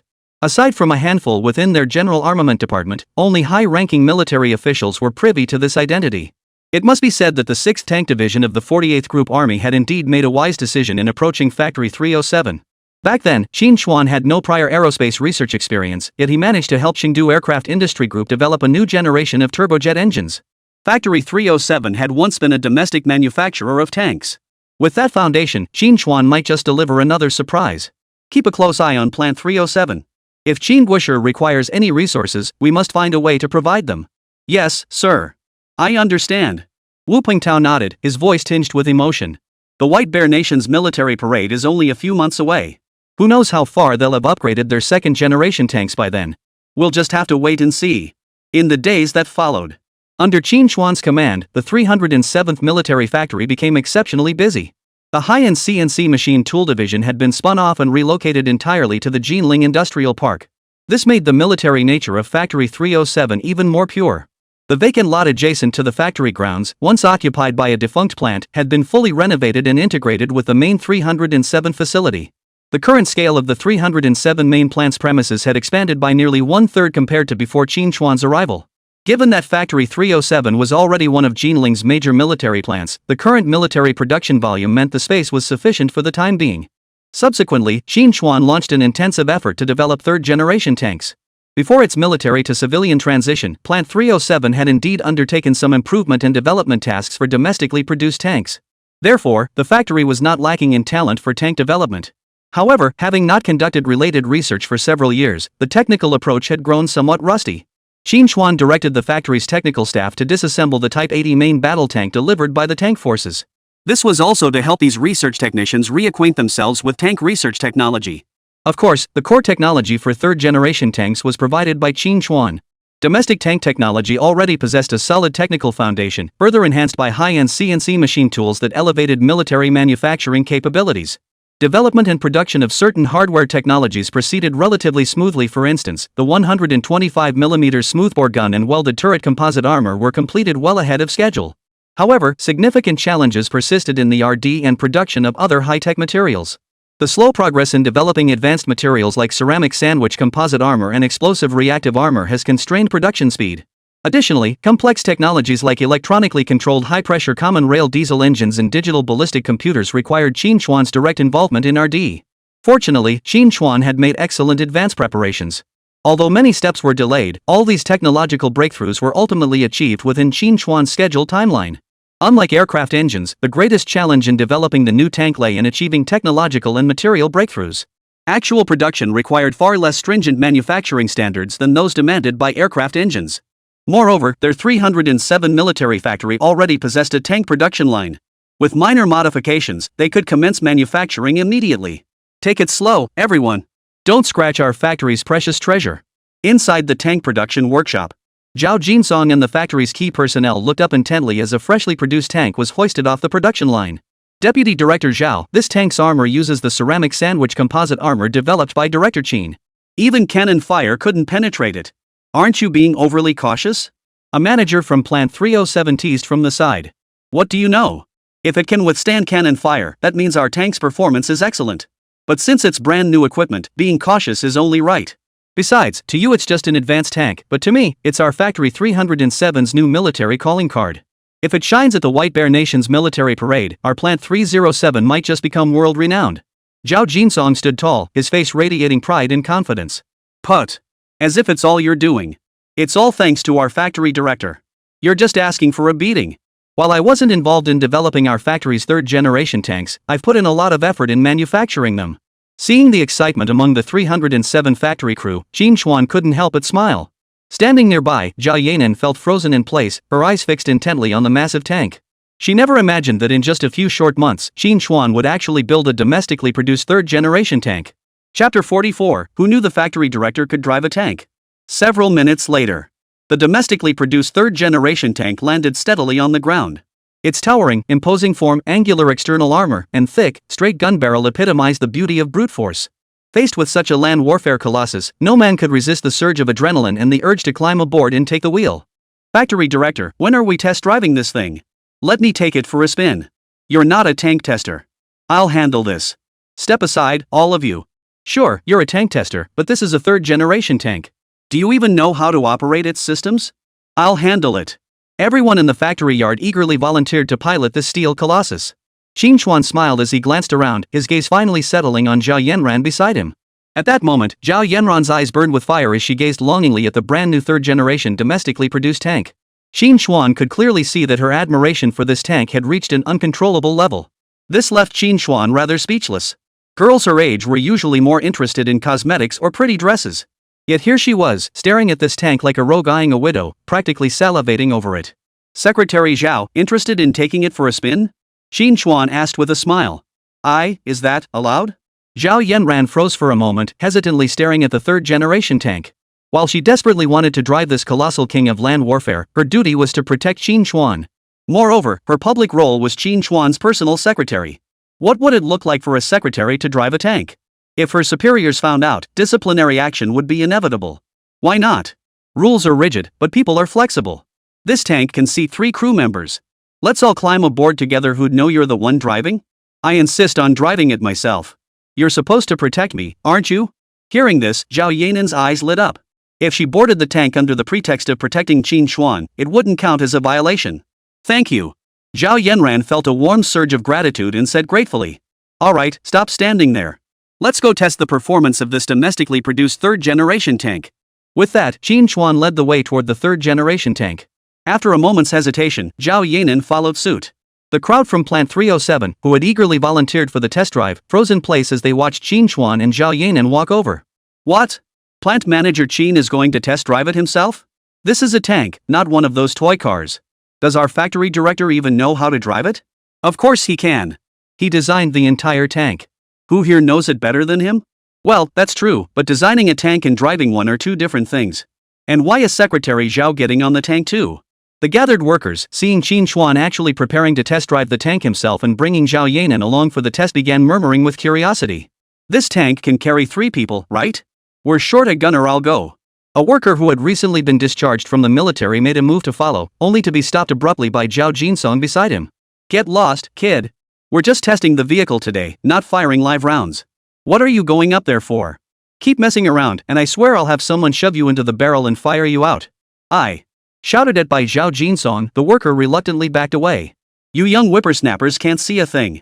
Who'd have thought the factory director, who usually seems so stiff, has a romantic streak? But while others pick up girls in cars, this is the first time I've seen someone invite a woman to ride in a tank. Our factory director really is one of a kind. Zhao Jinsong watched the two who had already climbed inside the tank with a look of pure gossip, grinning to himself. Are you sure you know how to drive this thing? Inside the tank compartment, Qín Chuān looked at Zhao Yanan sitting in the driver's seat with curiosity. Yeah, driving tanks was part of our training when I was in the military. Though the third-generation tank you developed is far more advanced than the Type 59 I used to drive. But I've been watching you design and develop it all this time, so I'm already familiar with its internal structure and operating methods. Zhao Yanran now resembled a child entering an amusement park, her eyes brimming with curiosity and excitement toward everything around her. She ran her fingers over the various instruments and controls inside the tank's cockpit. Qín Chuān raised an eyebrow. He hadn't expected Zhao Yanan to be so meticulous, having already thoroughly understood the tank structure. In that case, you drive it. Seeing this, Qín Chuān felt completely at ease. He leaned back, settling into a comfortable position. Alright, then buckle up. Zhao Yanran dropped the line before immediately shifting into focus. Her previously excited gaze turned serious. Her right hand deftly swept through the gears as her left foot gently pressed the brake pedal. The resistance of over 30 kilograms below caused her slender thighs to tremble slightly. Only when the green brake pressure indicator lit up on the dashboard did Zhao Yanran press the red button to energize the entire vehicle. Rumble! A deep, tiger-like roar erupted from the tank's 1500 horsepower diesel engine compartment. The pungent smell of antifreeze mingled with the acrid aroma of burning diesel fuel, inexplicably thrilling the mind. Click! With the grinding of the clutch, the 7.6-meter-long, 58-ton steel beast began to crawl forward. As Zhao Yanan pressed the accelerator further, the tank's speed steadily increased. It's moving! It's moving! The third-generation tank is moving! Holy crap! Who knew our factory director could actually drive a tank? That's insane! The crowd gathered outside cheered excitedly as the third-generation tank steadily advanced toward the test field. Holy crap! At first, Zhao Yanan had been relatively restrained, but as they entered the tank's test section, she let loose. Facing the rugged terrain ahead, littered with gullies and gravel, Zhao Yanran's eyes lit up. She accelerated and charged straight through. The third-generation tank's engine utilized Qín Chuān's proprietary electronic high-pressure common rail technology, delivering a staggering 1,500 horsepower. Even with the tank's combat weight exceeding 50 tons, its surging power allowed it to maintain high-speed travel. As Zhao Yanran pushed the speed to its maximum, Qín Chuān felt a powerful surge of force pressing him back. Director, the horsepower of this engine you developed is truly impressive. This speed far exceeds that of the Type 59.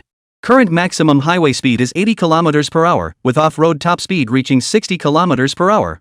Though thrilled by the drive, Zhao Yanan remained focused on recording test data. The more challenging the terrain, the more exhilarated Zhao Yanran became. The only one suffering was Qín Chuān sitting in the back. Initially, Qín Chuān sat comfortably, experiencing minimal jolts. This was thanks to lessons learned from the Cat vehicle, where he had specifically developed an advanced suspension system for this tank. This ensured the cabin remained stable even when traversing bumpy terrain. Yet he ultimately overlooked one crucial factor: while the tank's suspension was well engineered, it couldn't withstand Zhao Yanran's sharp, abrupt turns. After one test run, Qín Chuān, who had never ridden in a tank before, was jolted so hard his brain felt like it was spinning. Had it not been for the seatbelt firmly restraining his body, Qín Chuān would likely have been spinning like a human top inside the tank cabin. In that moment, he finally understood the feelings and emotions of workshop director Liu Peng when he had previously driven the cat car. Over 10 minutes later, the third-generation tank came to a steady halt at the finish line of the test course. Dust and thick smoke lingered long after it passed. It was clear how brutally Zhao Yanan had driven during the road test. Chapter 45. This is our plant manager's style. End of the test track. The gathered workers were all stunned by the tank's fluid, effortless performance on the test course. Such smooth maneuvering, such extreme speed. While this was largely due to the third-generation tank's performance, the driver's skill was equally crucial. No one expected Qín Chuān to not only develop tanks but also demonstrate such impressive driving skills. Clang! Just as the crowd cheered for Qín Chuān's exceptional driving skills, the hatch on the third-generation tank's turret opened from the inside. Qín Chuān and Zhao Yanan leaped out. The crowd around them immediately gathered closer. At that moment, Zhao Yanran's expression remained unchanged, her complexion rosy, her eyes brimming with excitement. The tank test had given her a real thrill. In stark contrast, Qín Chuān's face was deathly pale, as if coated in wax, his gaze drifting unsteadily. So cool! Who knew the factory director could drive a tank like that? That tank was cruising at full speed the entire time. Even I, as a test driver, couldn't pull off that kind of skill. Unbelievable! That wasn't driving a tank, it was racing. The factory director is incredible. Director, why aren't you saying anything? Faced with everyone's praise, Qín Chuān remained silent. Ugh! Suddenly, as everyone stood dumbfounded, a torrent of digestive contents erupted from his mouth. Holy! The factory director just puked. Run for your lives! The factory workers who had gathered to watch immediately scattered in terror. Terrified of being hit by Qín Chuān's projectile. The suspension on this third-generation tank is fine, though, ugh. But I think, ugh. I need to optimize the tank's chassis stabilization system. Watching Qín Chuān's pitiful, retching state, Zhao Yanan beside him beamed with a bright smile. Having been at the 307 military factory for several months, Qín Chuān had always given off an air of confidence and composure in the face of danger. This was the first time she'd ever seen him look so miserable. The factory director is right. The stabilization system is a bit lacking.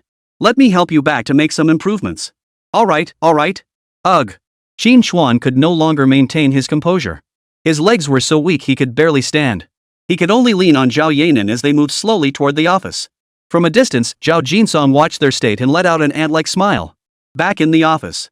With Zhao Yanran's care, it took Qín Chuān a full half hour to finally recover. Director, have a piece of bread to settle your stomach, Zhao Yanran said, handing him a slice with a warm smile. Thanks. Qín Chuān accepted it without hesitation and began eating heartily. After vomiting so violently earlier, his stomach was completely empty, churning and constantly producing acid. At that moment, even a dry, stale piece of bread seemed like a delicacy to Qín Chuān. He wolfed down the entire loaf before gulping down a cup of hot water Zhao Yanan offered. Only then did his stomach feel somewhat better. Zhao Yanran, watching him from the side, couldn't help but chuckle. Ahem, well. Zhao, I never imagined you'd be so exceptional at driving a tank. Feeling slightly awkward under Zhao Yanran's gaze, Qín Chuān grinned. Well, duh. I took first place in the tank skills competition back in the army. Right. Qín Chuān scratched his head. But you're a girl, so it's best to stay away from this stuff. It's a bit too violent for you. That's not good. Qín Chuān muttered under his breath. Alright, Director Qín. Zhao Yanan's lips curved upward, choosing not to argue. After all, Qín Chuān was practically falling apart right now. This really was too rough for him. Seems like she'd have to tone it down a bit from now on, otherwise Qín Chuān simply couldn't handle it. As they spoke, a manager from the factory's artillery shell workshop walked in. Director, we've completed manufacturing the shell casings for the new fin-stabilized discarding sabot armor-piercing projectiles. However, the application for depleted uranium material to produce the projectile core was submitted a week ago. But they said that due to the material's special nature, it still requires another week of review according to the process. If we have to wait for the depleted uranium material to arrive before manufacturing the depleted uranium alloy projectile core, I fear we won't have enough time. As the king of the land, the performance and armor defense capabilities of third-generation tanks are indeed crucial. However, beyond that, the tank's firepower is also of paramount importance. Therefore, while developing the domestically produced third-generation tank, Qín Chuān also dedicated efforts to developing a new armor-piercing round for the third-generation tank, the fin-stabilized discarding sabot FSDS round. This advanced armor-piercing projectile boasts formidable penetration capabilities, capable of penetrating 550 mm of homogeneous steel armor at a distance of 2,000 meters. Such formidable penetration capability can breach the armor of nearly all tanks currently in service, making it exceptionally potent. Moreover, by integrating a multi-purpose warhead, it can perform not only anti-armor operations, but also engage ground and even airborne targets, making it highly versatile across diverse combat scenarios. The most critical material for manufacturing this alloy projectile core is depleted uranium. Depleted uranium, also known as depleted uranium or decayed uranium, is a byproduct of nuclear fuel processing and is considered a form of nuclear waste. When detonated, depleted uranium alloy warheads generate high-temperature chemical reactions, delivering exceptional penetration capabilities that surpass those of tungsten alloy cores. This is the key weapon for the firepower output of China's third-generation tanks. Although live ammunition couldn't be carried during the White Bear Nation's military parade, live fire testing was required when the tank units arrived for project acceptance. With the White Bear Nation's Victory Day parade just days away, further delays were untenable. After a moment of deep thought, Qín Chuān nodded. "Hold on, I'll call the General Armament Department," Qín Chuān said as he dialed a number. "Hello, Director Li, it's Qín Chuān. Our factory urgently needs depleted uranium material, but the approval process is taking too long. Could you see if there's a way to expedite it?" On the other end, Li Dongsheng smiled and nodded upon hearing Qín Chuān's request. "Rest assured, Qín Guosher. The Army Equipment Project Management Center will coordinate this for you. We'll ensure it's delivered to your factory first thing tomorrow morning." Their superiors had previously instructed them to prioritize matters concerning Qín Chuān. Whenever he needed assistance, they were to provide full cooperation. "Thank you, Director Li." Hearing the agreement, Qín Chuān couldn't help but breathe a sigh of relief. It seemed his status as a national meritorious officer was indeed quite useful. "By the way, Qín Guosher, isn't your factory assisting the 6th Tank Division of the 48th Army with tank technology upgrades? Why would you need depleted uranium material?"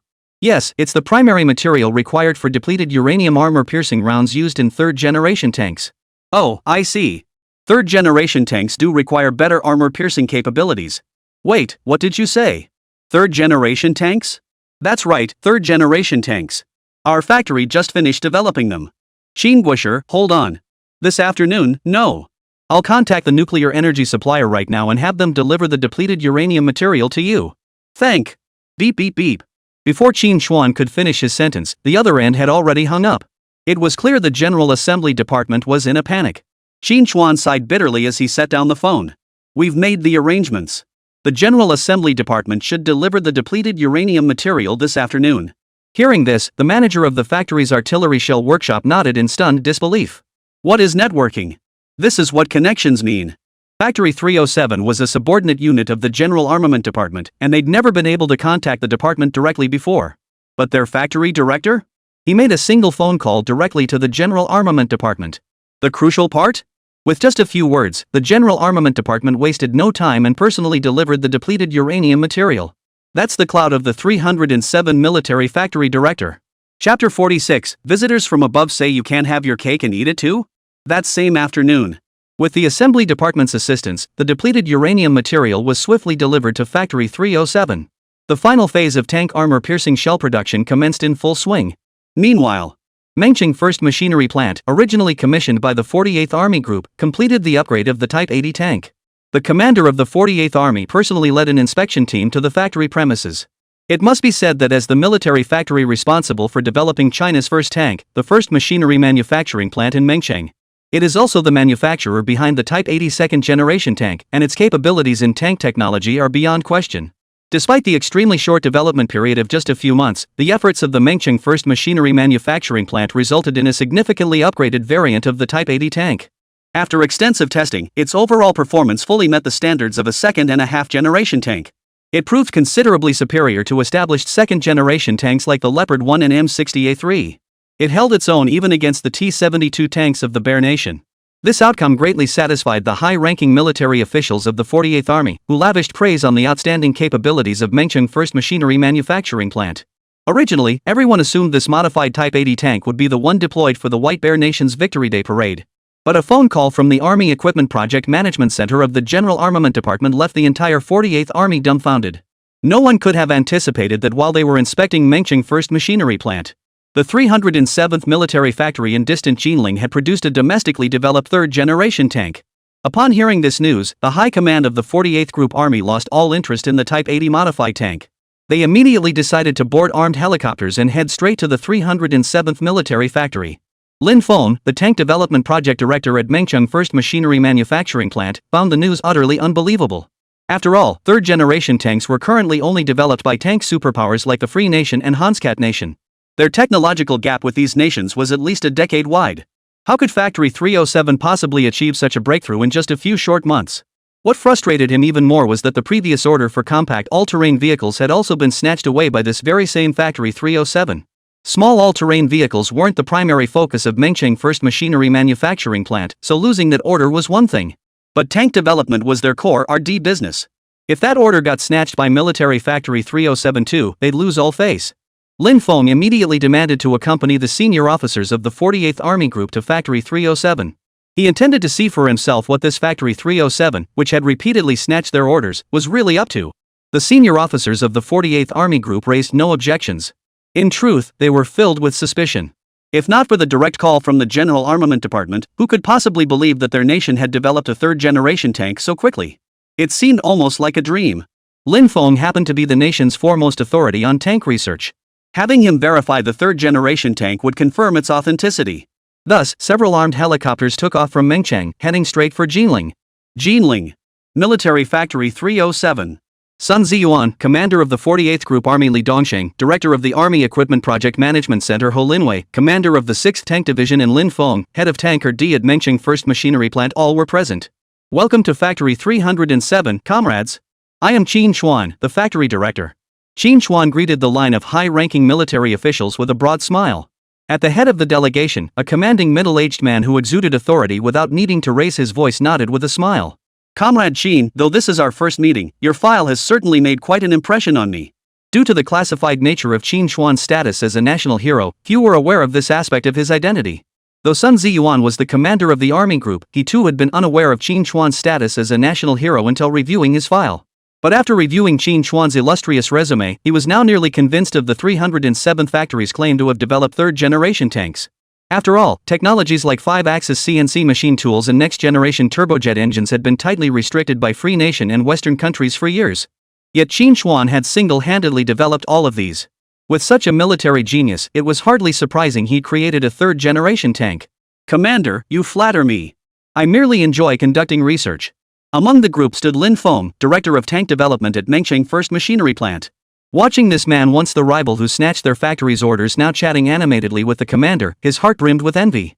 When Sun Ziyuan had visited their Mengcheng First Machinery Manufacturing Plant before, he hadn't been this familiar, nor had he ever praised him like this. Of course, the news of Qín Chuān developing a new generation of turbojet engines was top secret, so Lin Feng was unaware. In his eyes, Qín Chuān had merely made his name by developing high-end CNC machine tools. While his subsequent new automatic rifle and Cat vehicle were also successful, they were nothing special compared to their factory's Type 80 tank. Qín Chuān noticed the jealous glances from Lin Feng, the familiar face in the crowd, but he paid them no mind.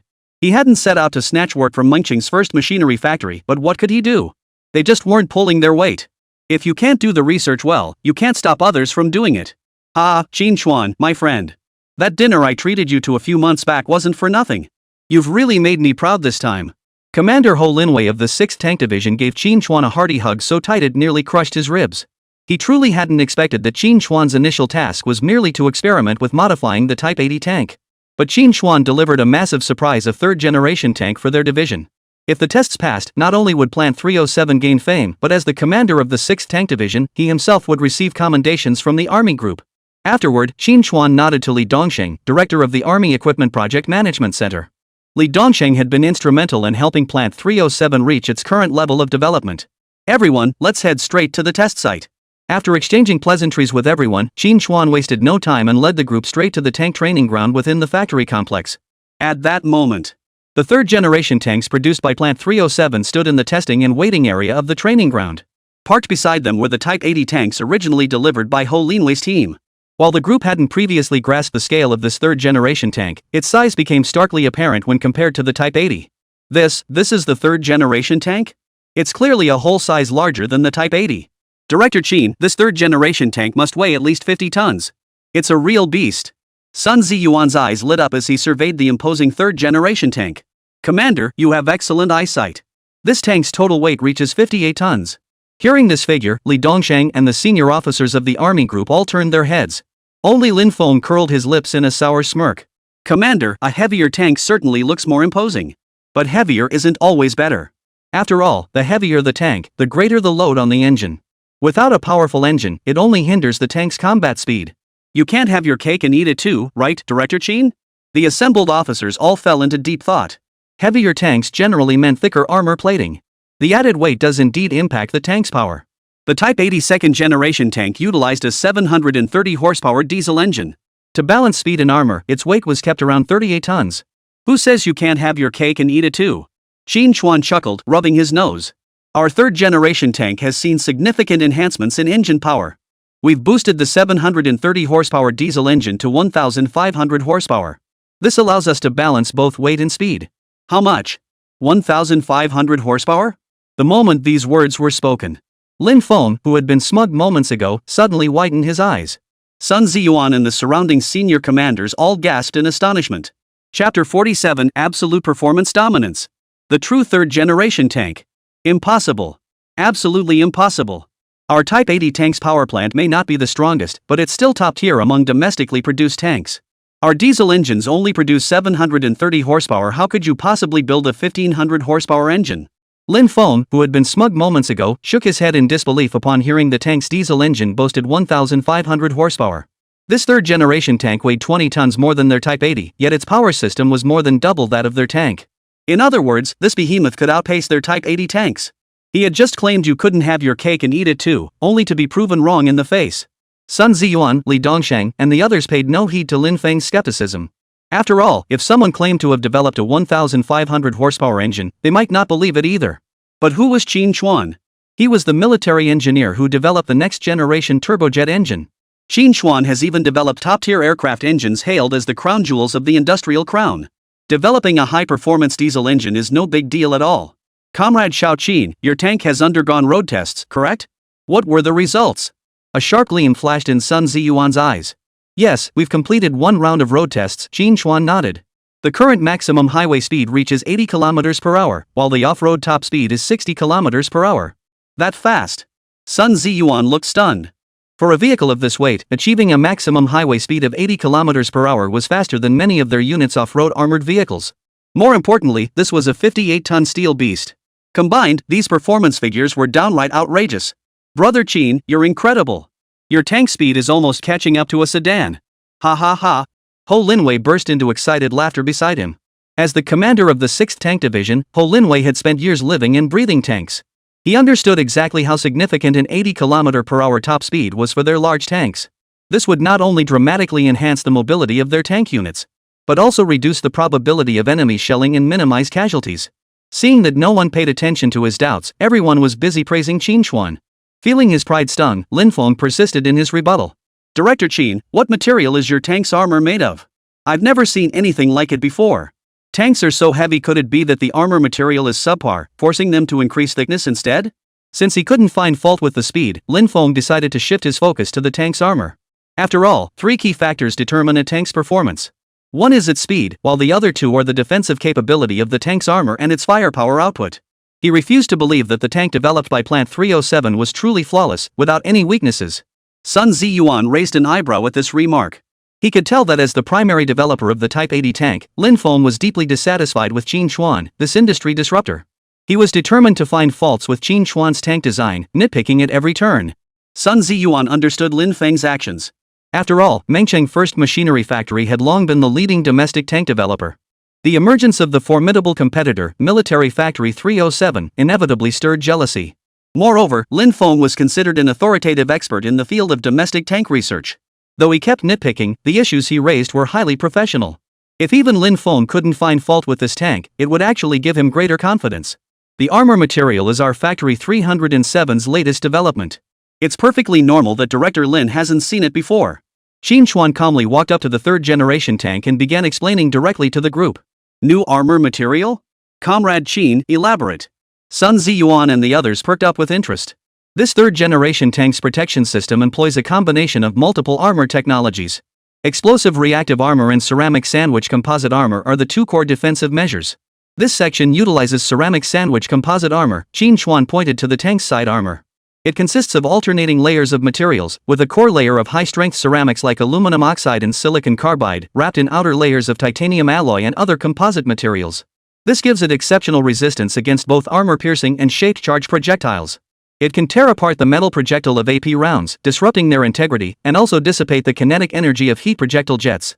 Moreover, its density is only 2/3 that of steel, balancing weight reduction with protective efficiency. As Qín Chuān explained, Sun Ziyuan and the others grew increasingly attentive. This ceramic sandwich composite armor boasts formidable performance, far surpassing current composite armor technologies. And then there's the explosive reactive armor. Qín Chuān pointed toward the turret position. This reactive armor consists of modular units, an outer steel plate, an explosive layer, and an inner steel plate bolted to the tank's surface. Upon impact, the explosive layer detonates instantly, generating a high-velocity metal jet that counteracts the kinetic energy of the original projectile. By dispersing energy and disrupting the projectile's trajectory, it reduces penetration capability. Additionally, both armor types allow for localized replacement of damaged modules, reducing maintenance costs. After hearing Qín Chuān's explanation, the entire group fell silent. This tank's performance metrics both in power and defense were staggering. Although China lacked third-generation tanks domestically, they were well acquainted with the performance parameters of those from Liberty Nation and Handcrafting Nation. As things stood, Plant 307's tank fully met the performance standards of third-generation tanks. In terms of defense, it even far surpassed the most mainstream third-generation tanks internationally. At that moment, Lin Feng's jaw dropped wide enough to swallow an entire egg. He had hoped to salvage some pride by focusing on the tank's armor, but who could have imagined this third-generation tank's defensive capabilities would be even more monstrous? It was crushing. This was an absolute crushing defeat for their Type 80 tanks. At that moment, Lin Feng's mood hit rock bottom. Director Lin, are you suggesting that while the specs look promising on paper, the actual test results might not match up? Why don't we just start the test right away? Qín Chuān cut in before Lin Feng could speak. Furious, Lin Feng's face turned as dark as liver. Zhao Yanan and the employees from Plant 307 couldn't help but chuckle at the scene. Who knew their factory director could be so sharp? He spoke so well that others were left speechless. Comrade Xiao Qin is quite right. Since we're all clear on the technical specifications, let's proceed directly to testing. Seeing the awkward atmosphere, Sun Ziyuan didn't want the two main domestic tank development forces to escalate their conflict. Deputy Director Zhao, arrange for the testing team. Right away, Director. Zhao Jinsong cheerfully responded before scurrying off to make the arrangements. Lin Feng could only watch the 307 factory's performance with a dry expression. Chapter 48, Are you crazy? Using an Type 80 tank as a target vehicle? The third-generation tank's testing commenced under the watchful eyes of senior commanders from the 43rd Army Group. Unlike the previous test drive by Plant 307, this official tank evaluation was clearly far more rigorous. Since the group had flown in from Mengchang via armed helicopters, they hadn't brought specialized tank testers. Sun Ziyuan simply had Ho Linwei, the commander of the 6th Tank Division, take charge himself. Ho Linwei gladly accepted the task. Having listened to Qín Chuān's briefing earlier, Ho Linwei was already itching to get his hands on this domestically produced third-generation tank. Already eager to test it, he climbed into the driver's seat alongside technicians from Plant 307 after receiving the commander's approval. As the commander of the 6th Tank Division, Ho Linwei was naturally adept at driving tanks. Compared to Zhao Yanan earlier, he was far more professional. Under the guidance of the 307 factory technician, Ho Linwei quickly mastered the operating procedures of this third-generation tank, as well as its advanced features like the laser rangefinder, digital ballistic computer, and thermal imaging system. These powerful new capabilities left Ho Linwei excited for quite some time. With all preparations complete, Ho Linwei eagerly commenced the test drive. Roar! Soon, the third-generation tank roared to life amid the engine's thunderous roar. Sir, this tank's 1500 horsepower diesel engine utilizes electronically controlled high-pressure common rail technology, providing sustained and ample power. Our tank's suspension system has also undergone comprehensive upgrades. While it uses the same 6 sets of 750mm diameter 8-segment road wheels as the T-72, the arrangement differs significantly. Our tracks feature a more widely spaced arrangement grouped as 12-3-4-5-6, with one additional drive sprocket compared to the T-72. Furthermore, we've adopted the more expensive dual-pin track system, which makes our tank chassis more comfortable and stable, while also providing exceptional off-road capability. As Qín Chuān continued his explanation, the third-generation tank unleashed its formidable power. Ho Linwei maneuvered the vehicle like a wild horse breaking free, charging across the test track.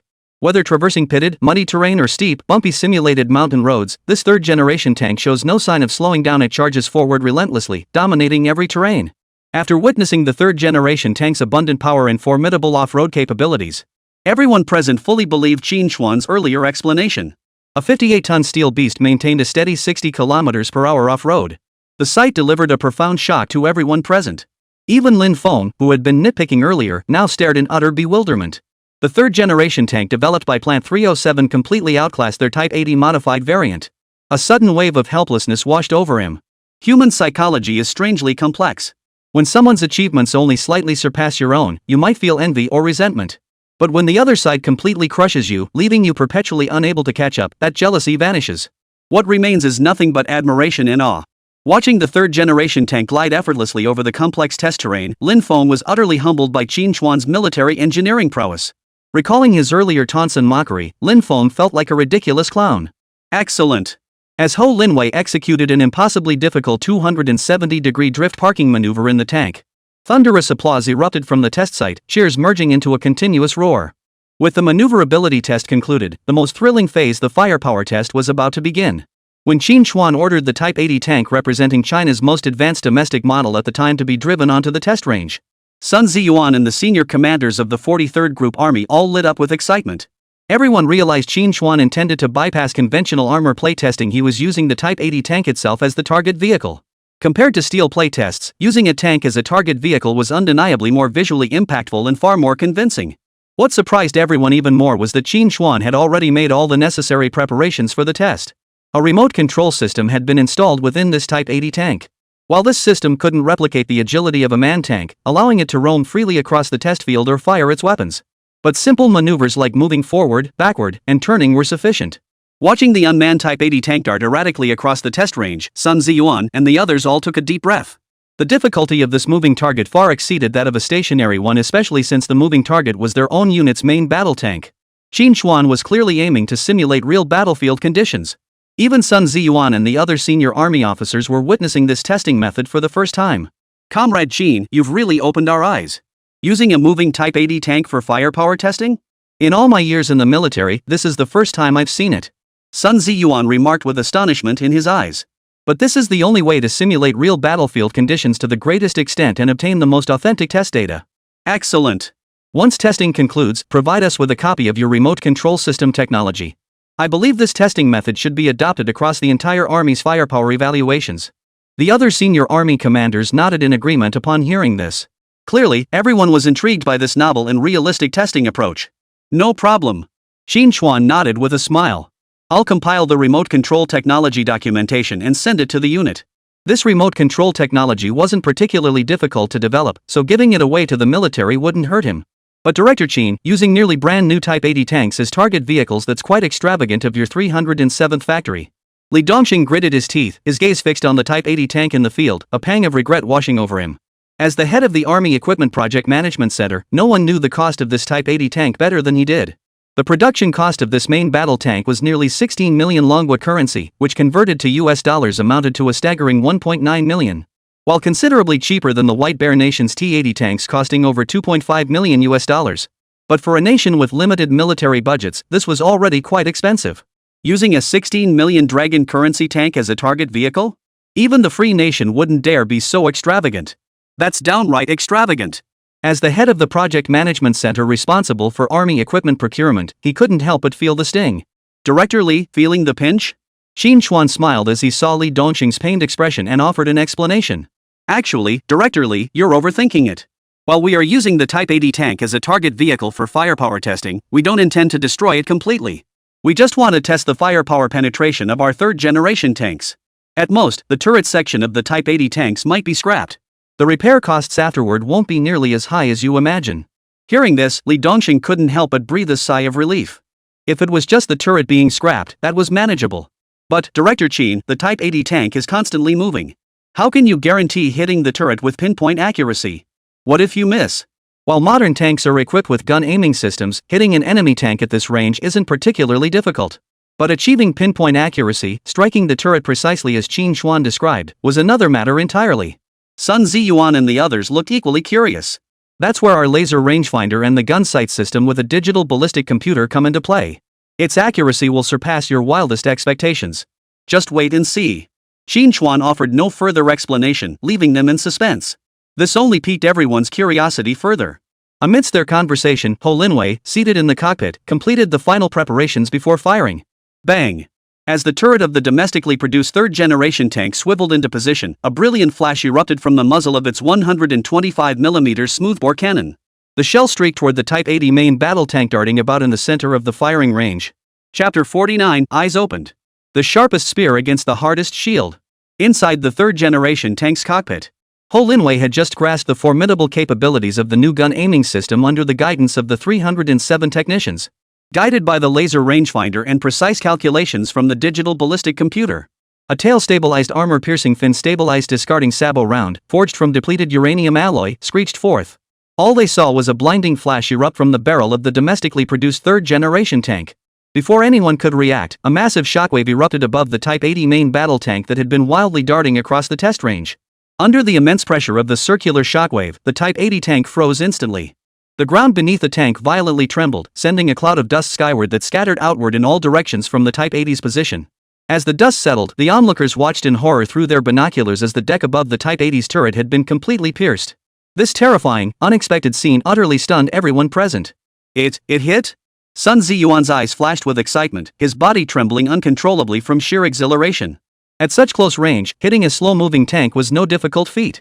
Any experienced gunner in their unit could accomplish it. What truly stunned Sun Ziyuan and the others was that Qín Chuān had already informed them of the shell's intended impact point. In other words, the firing precision of this third-generation main battle tank rivaled that of a sniper rifle. To say it hit exactly where aimed was no exaggeration. This was simply too formidable. Meanwhile, the field observer responsible for recording data had also rushed back. Reporting to the commander, the top of the Type 80 tank's turret shows deck penetration damage. Observations confirmed the Type 80's top armor has been completely penetrated. Internal damage is currently being assessed. The kinetic energy of the penetration is... Hearing the field observer's report, Sun Ziyuan and the others were stunned into silence. They didn't even catch the rest of the report, but the fact that the top armor had been completely penetrated was enough to process. While the turret armor was relatively thinner compared to the tank's surrounding armor. Penetrating the entire top armor with a single shot demonstrated its terrifying armor-piercing capability. Combined with such pinpoint accuracy, there was likely no tank on Blue Star capable of withstanding this. Commander, this firepower test primarily focused on accuracy. Therefore, I reduced the warhead weight of the armor-piercing rounds, so the explosive power wasn't particularly high. Its true theoretical power can penetrate 770 millimeters of homogeneous steel armor within 2 kilometers. But we can't use this Type 80 tank for that test. I'm afraid we'd destroy it with a single shot, Qín Chuān remarked calmly. Destroying the Type 80 tank with a single shot. Hearing Qín Chuān's words, Sun Ziyuan and the others all twitched their lips. Was this even human speech? After all, the Type 80 tank was still their army's main battle tank. How could Qín Chuān make it sound like it was made of paper?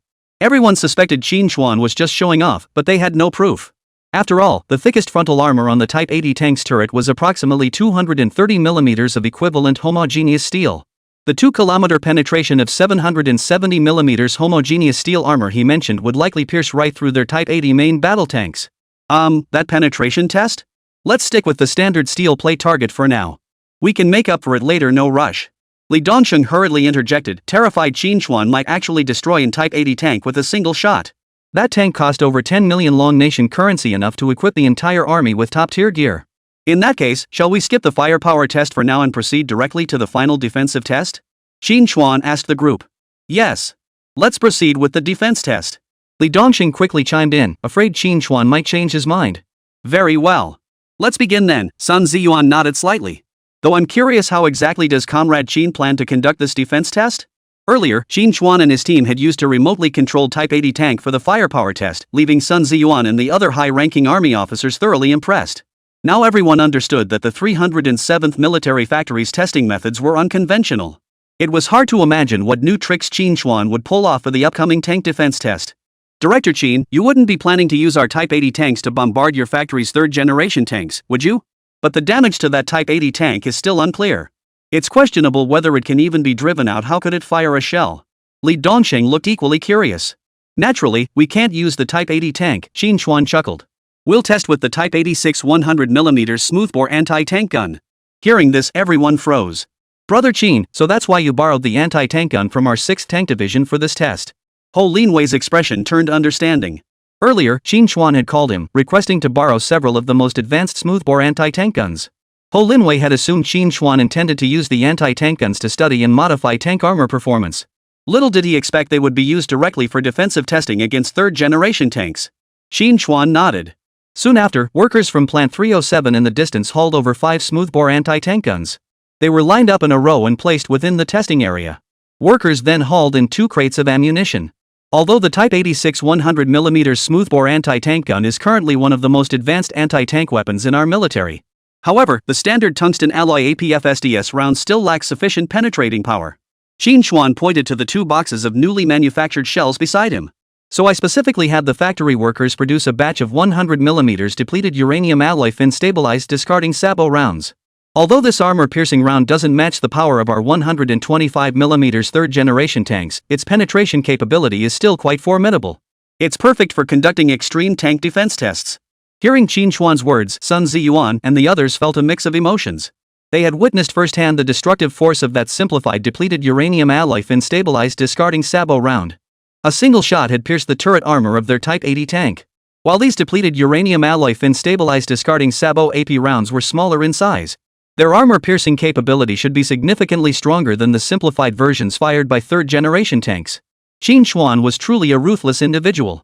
To achieve the best testing results, he was this ruthless even with their newly developed third-generation tanks. Using the sharpest spear against the hardest shield, it was truly eye-opening. Director Qín, you're being way too hard on yourself. This is your factory's newly built third-generation tank. If it gets penetrated, won't you be paying dearly? Li Dongqing never imagined Qín Chuān could be so reckless. Instead of using their Type 80 tanks as test targets, they were sacrificing their own third-generation tanks. Though Li Dongqing didn't know the exact cost of Qín Chuān's third-generation tank, it was undoubtedly more expensive than a third-generation tank. Comrade Qín, what exactly do you mean by extreme testing? Sun Ziyuan asked curiously. Exactly what it sounds like, Qín Chuān replied, pointing to several smoothbore anti-tank guns in the distance. I plan to have all 5 of these guns fire armor-piercing rounds simultaneously to test the maximum defensive capabilities of our third-generation tank. What? 5 anti-tank guns firing AP rounds simultaneously? You know full well how devastating your depleted uranium AP rounds are. 5 shells fired simultaneously, the third-generation tank would be turned into Swiss cheese. No way. This test is too extreme. Director Qín, you really should find another way to test it. If all else fails, give me your tank's armor parameters. I'll have our team prepare homogeneous steel plates of identical thickness immediately. Li Dongqing was genuinely panicking this time. He dreaded the thought of such a fine third-generation tank being destroyed. But no sooner had he spoken than a voice rang out from the test site. Director, the shell is loaded. Shall we commence testing? Qín Chuān's eyes narrowed as he calmly replied, begin the test. Chapter 50, Undisputed King of Land Warfare. Seeing Qín Chuān was determined to conduct a tank mechanical defense test, Li Dongqing could do nothing but watch with a pained expression. Upon receiving Qín Chuān's order, several gunners who had been standing by aimed their weapons at the third-generation tank in the testing area. Ho Linwei, who had previously driven the third-generation tank, hurried over as well. As they gazed upon the 5 smoothbore anti-tank guns loaded with depleted uranium armor-piercing rounds, everyone's hearts leapt to their throats. Boom, boom, boom. In an instant, 5 bursts of flame erupted from the barrels, and the acrid white smoke of gunpowder obscured everyone's vision. When the smoke finally cleared, the third-generation tank at the center of the test field appeared unchanged. Instead, several cracks appeared in the ground beneath it. Report. All 5 AP rounds hit the target. 2 impact points overlapped, causing the deepest armor penetration at 150mm. The remaining 3 penetrations measured 100mm, none breaching the test tank's armor.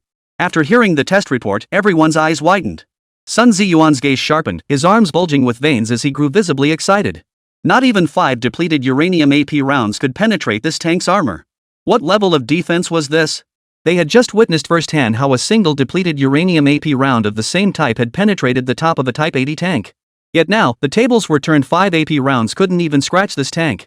This wasn't armor, it was a mobile steel fortress. Director Lin, as our nation's foremost tank expert, what level of armor defense does this tank possess? Sun Ziyuan glanced at Lin Feng with a faint smile. Ever since the road tests began, Lin Feng, who had previously nitpicked every detail, had fallen silent. After several rounds of testing concluded, he had become an invisible figure no one paid attention to. Had Sun Ziyuan not brought him up, everyone would have forgotten they had a leading domestic tank expert right beside them. Well. Lin Feng froze, his expression shifting in conflict. Finally, he sighed and replied with a wry smile. Commander, this armor's defensive capability has surpassed existing standards. It absolutely ranks among the world's top tier. Not only its defense, but this tank's primary performance metrics, speed, firepower, and more are all world-class. Its overall combat capability truly makes it the undisputed king of land warfare. After uttering these words, Lin Feng slumped like a deflated balloon. The sheer power of this third-generation tank left him utterly unable to find any point of criticism. This time, he was utterly impressed by Qín Chuān's capabilities. Ha ha ha. Director Lin speaks the truth. Upon hearing Lin Feng finally acknowledge the performance of this third-generation tank in the face of overwhelming test data, Sun Ziyuan laughed with satisfaction. As Lin Feng had stated, this third-generation tank's capabilities absolutely deserved the title of King of Land Warfare. Comrade Qín, you're a true genius in military engineering. Having you on our side is a blessing for the armed forces. If this tank is showcased externally, it will undoubtedly become the benchmark for all tanks. The significance of this third-generation tank had already transcended its combat capabilities. It signified that the combat capabilities of the Dragon Nation's army were poised for another significant leap forward. After all, as the backbone of the Dragon Nation's military, their ground forces already possess formidable combat prowess. Others might claim its equipment lags behind the Free Nation or the White Bear Nation, but no one dares suggest the Dragon Nation's ground forces are inferior in strength. After all, from the founding wars to later interventions in North Korea and subsequent counterattacks against Vietnam, every conflict has demonstrated the formidable combat prowess of the Dragon Nation's ground forces.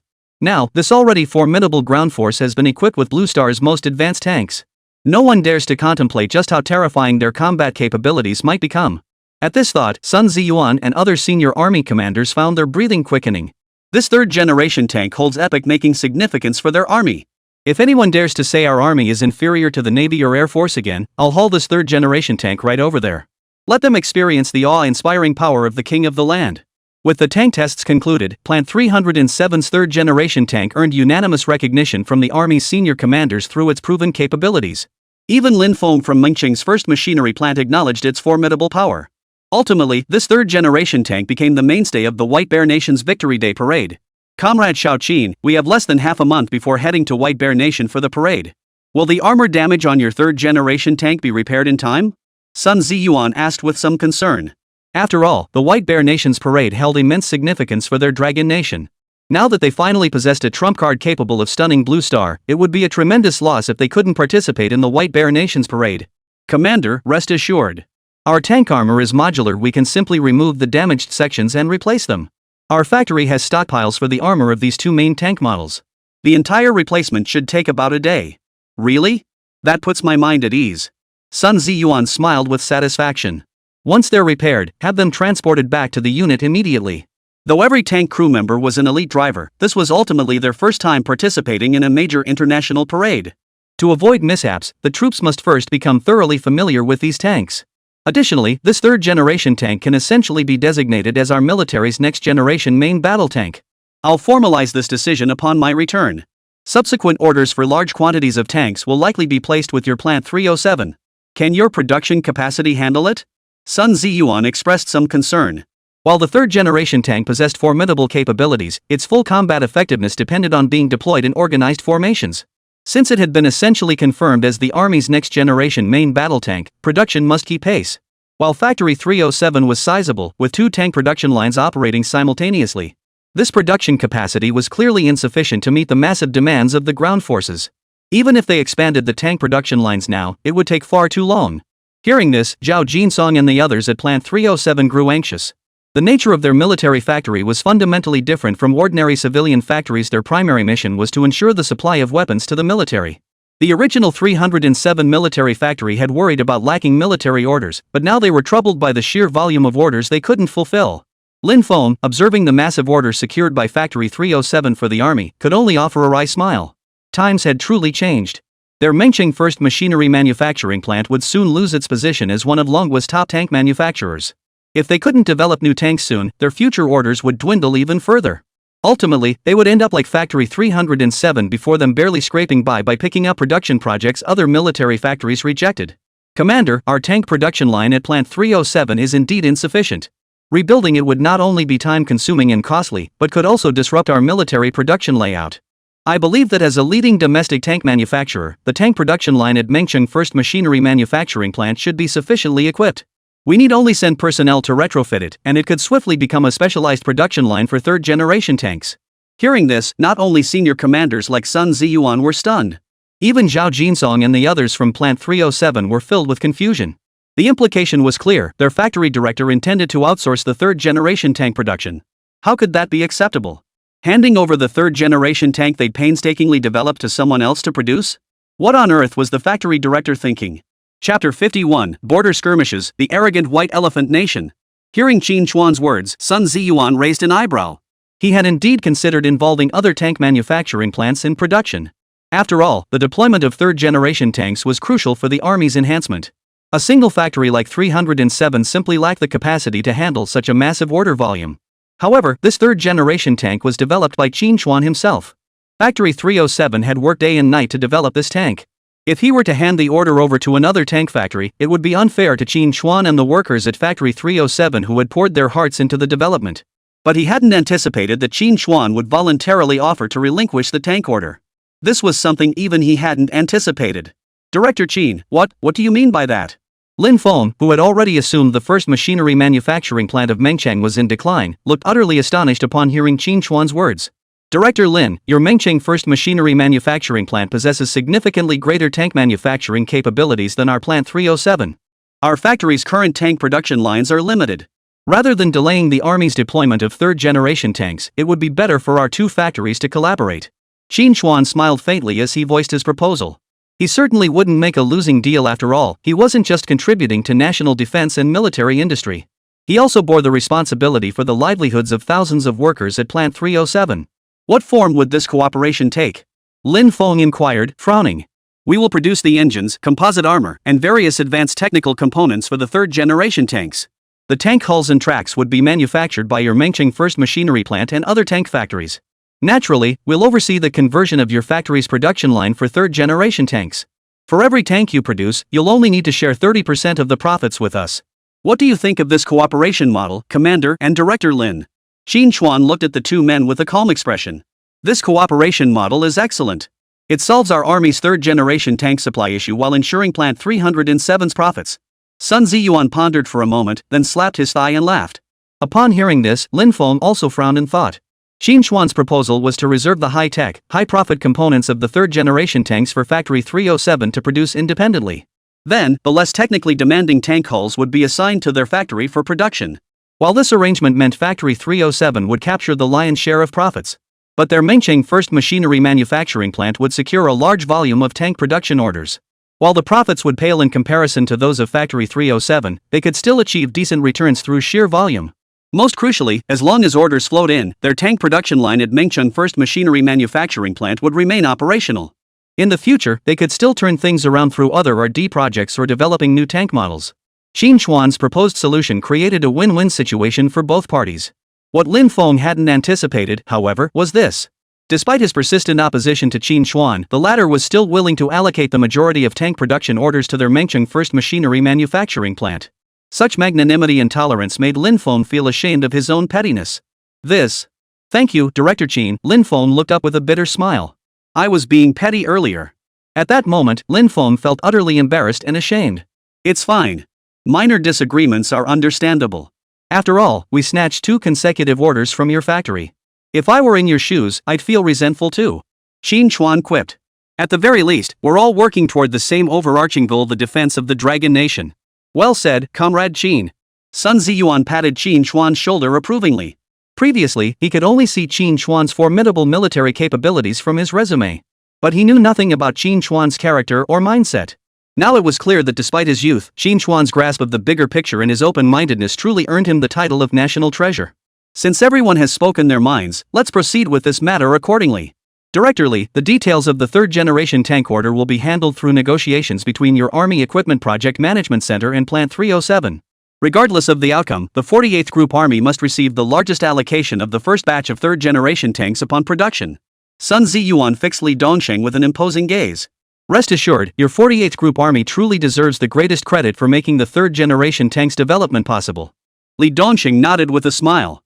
No matter which other Group Army tries to compete with you, I will prioritize your 48th Group Army's deployment. Ha ha ha. Excellent. Satisfied with the response, Sun Ziyuan let out a hearty laugh. Comrade Qín, since that's settled, I'll take my leave. Sun Ziyuan patted Qín Chuān on the shoulder, then departed Plant 307 by armed helicopter alongside the 48th Army's senior leadership and Lin Feng. Subsequently, Li Dongsheng finalized the cost and procurement details for the third-generation tank with Qín Chuān. Only after everything was settled did the third-generation tank project come to a temporary close. Of course, this conclusion pertains solely to the mass production of the third-generation tank. The most important task ahead was participating in the Victory Day Parade in the White Bear Nation. Spring City, Northern Nation. The headquarters of the Shangjing Military District, one of the 7 major military regions. Commander Li Zixing studied the intelligence brief in his hands. I didn't expect the White Elephant Nation to send their victory-class main battle tank to participate in this White Bear Nation parade. They're clearly seeking to compete with us on the same stage. Li Zixing raised his eyebrows slightly and chuckled coldly. Commander, the White Elephant Nation has indeed become increasingly active lately. Especially after acquiring a batch of T-72 main battle tanks from the White Bear Kingdom, they've become utterly reckless. Not only have they reignited hostilities with neighboring Babayan, but their troops have recently been provoking incidents along our border. The military district chief of staff beside him frowned grimly. The White Elephant Nation had harbored hostility toward them for years, positioning itself as the little bully of South Asia. Its citizens radiate boundless self-confidence, constantly measuring themselves against the Dragon Nation in every endeavor. Openly and covertly, they regarded the Dragon Nation as their greatest rival. Yet in the Dragon Nation's eyes, the White Elephant Kingdom was nothing more than a well-fed, idle buffoon. Were it not for the White Bear Nation's persistent support of the White Elephant Nation's military to contain them, the Dragon Nation's military leadership wouldn't even deign to glance at these Indians. Oomph. Looks like they're getting itchy-footed again. They've probably forgotten how we beat them into crying for their mothers last time. Li Zixing sneered coldly, his face expressionless. Back when the Dragon Nation wasn't as powerful as it is now, they nearly reached the capital of the White Elephant Nation. And now, the Dragon Nation's military might was more than 10 times greater than before. We needn't concern ourselves with White Elephant's affairs. After all, Baba Sheep bought a considerable amount of weapons from us, didn't they? I'll be damned if I let them keep stirring up trouble much longer. Setting down the documents, Li Zixing inquired again.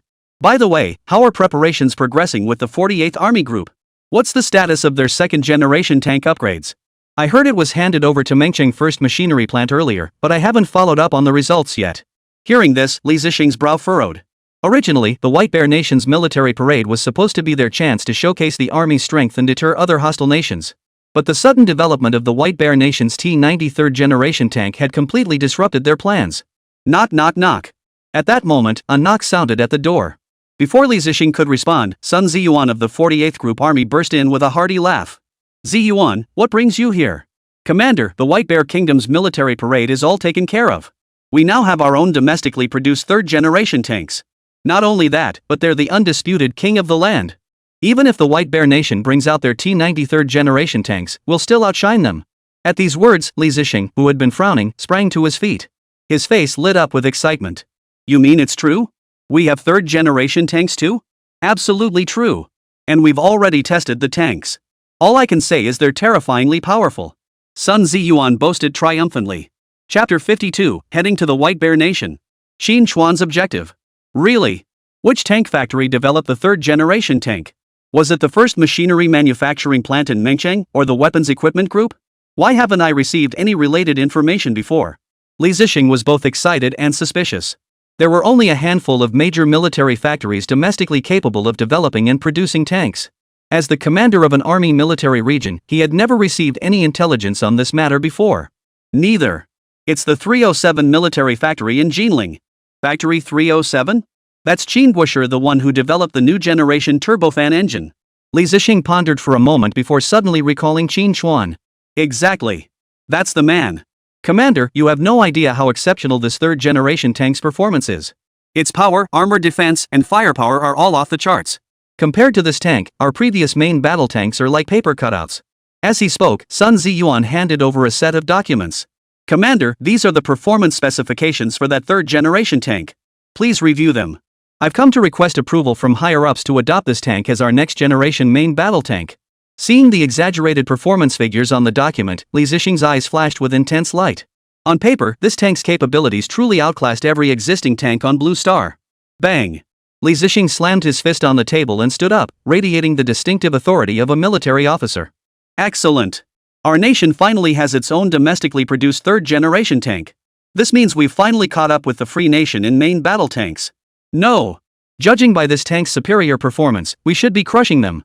Ha ha ha! Now we'll have the confidence to participate in the White Bear Nation's military parade. Li Zixing laughed heartily, his mood indescribably exhilarated.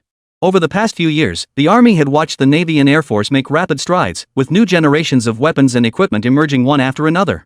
It had been a bitter pill for the Army to swallow. Now that they too possessed a new generation of main battle tanks, their morale soared. Sun Ziyuan, the 48th Group Army has done an excellent job this time. The Ministry of National Defense has just allocated military funds to the Army, and they'll be transferred to your unit shortly. Sun Ziyuan's face lit up with delight. though the army's budget already exceeded the combined budgets of all other branches. But that doesn't change the fact that the army also has the largest personnel numbers among the three services. With 7 major military regions and 24 group armies to divide it among, the funds were stretched thin. Many group armies had been tightening their belts lately. Now, the military region had proactively allocated a substantial sum to them, a truly unexpected windfall. Furthermore, you will personally lead the White Bear Nation's military parade. It is imperative that this parade demonstrates the formidable strength of our Dragon Nation's army. Commander, we guarantee mission completion. Sun Ziyuan raised his hand and saluted solemnly. With the domestically produced third-generation tank, the Dragon Nation army couldn't stay low-key this time. Very well. Regarding designating the third-generation tank as our next-generation main battle tank, I will discuss it with higher command. Get moving on preparing for the military parade. Time flew by like a white horse passing through a crack. Half a month passed in the blink of an eye. Unlike in his previous life, this marked the final grand military parade before the White Bear Nation's disintegration. The White Bear Kingdom pulled out all the stops. Military units from several neighboring nations were invited to participate, with the Dragon Nation, the White Elephant Nation, and several Middle Eastern countries all confirmed to attend. Additionally, White Bear invited numerous major international media outlets to amplify the event, aiming to make this military parade a global spectacle. The White Bear Kingdom's objective was straightforward. Though the nation was now riddled with internal problems, they were unwilling to relinquish the alluring status of a superpower. They intend to use this grand military display to showcase their military might. This is intended to intimidate those member states within the empire that have been swayed by Western influence and are contemplating secession. As fierce rivals, both Northern Sun and the Free Nation closely monitored the White Bear Empire's parade. Suddenly, the White Bear Empire's Victory Day parade captured the attention of the entire Blue Star. All eyes were on what formidable military might this clearly declining White Bear Nation could still muster. While the Dragon Nation agreed to participate in the White Bear Empire's parade partly to intimidate other nations and showcase its military might. But the military also hoped to leverage this opportunity to enhance the image and influence of its defense exports. Everyone understood that the profits in the international arms trade were exceptionally substantial. The Free Nation's rise to become Blue Star's dominant power within mere decades was largely fueled by arms deals during both world wars. Currently, the entire arms market is dominated by the Free Nation and the White Bear Nation. Dragon Nation currently holds only a small share of the international arms market. If the Dragon Nation can demonstrate formidable military strength this time, it will be crucial for opening doors to the international arms market in the future. Rumble. Inside a speeding train. Qín Chuān sat with Sun Ziyuan, Ho Linwei, and others, chatting animatedly. Comrade Qín, this is your first time attending an event abroad, right? Because your background is so unique, there was actually a special meeting to discuss whether you should attend the military parade. Fortunately, we're going to the White Bear Nation. If it were any other Western country, you wouldn't be able to go. Sun Ziyuan smiled warmly at Qín Chuān.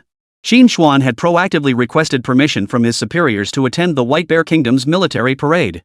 His purpose was straightforward. As the most grand national military parade in White Bear Nation's history, the White Bear Kingdom military would showcase multiple advanced weapon systems. After the parade concluded, participating nations would have the opportunity to inspect White Bear's advanced weaponry up close. Qín Chuān intended to seize this rare opportunity to see if he could obtain some advanced military technology specifications during the White Bear Kingdom's parade. However, due to Qín Chuān's current status as a national hero, the state had implemented extremely high security protocols for his protection. Theoretically, it would be difficult for someone of Qín Chuān's standing to travel abroad. This time, however, was exceptional.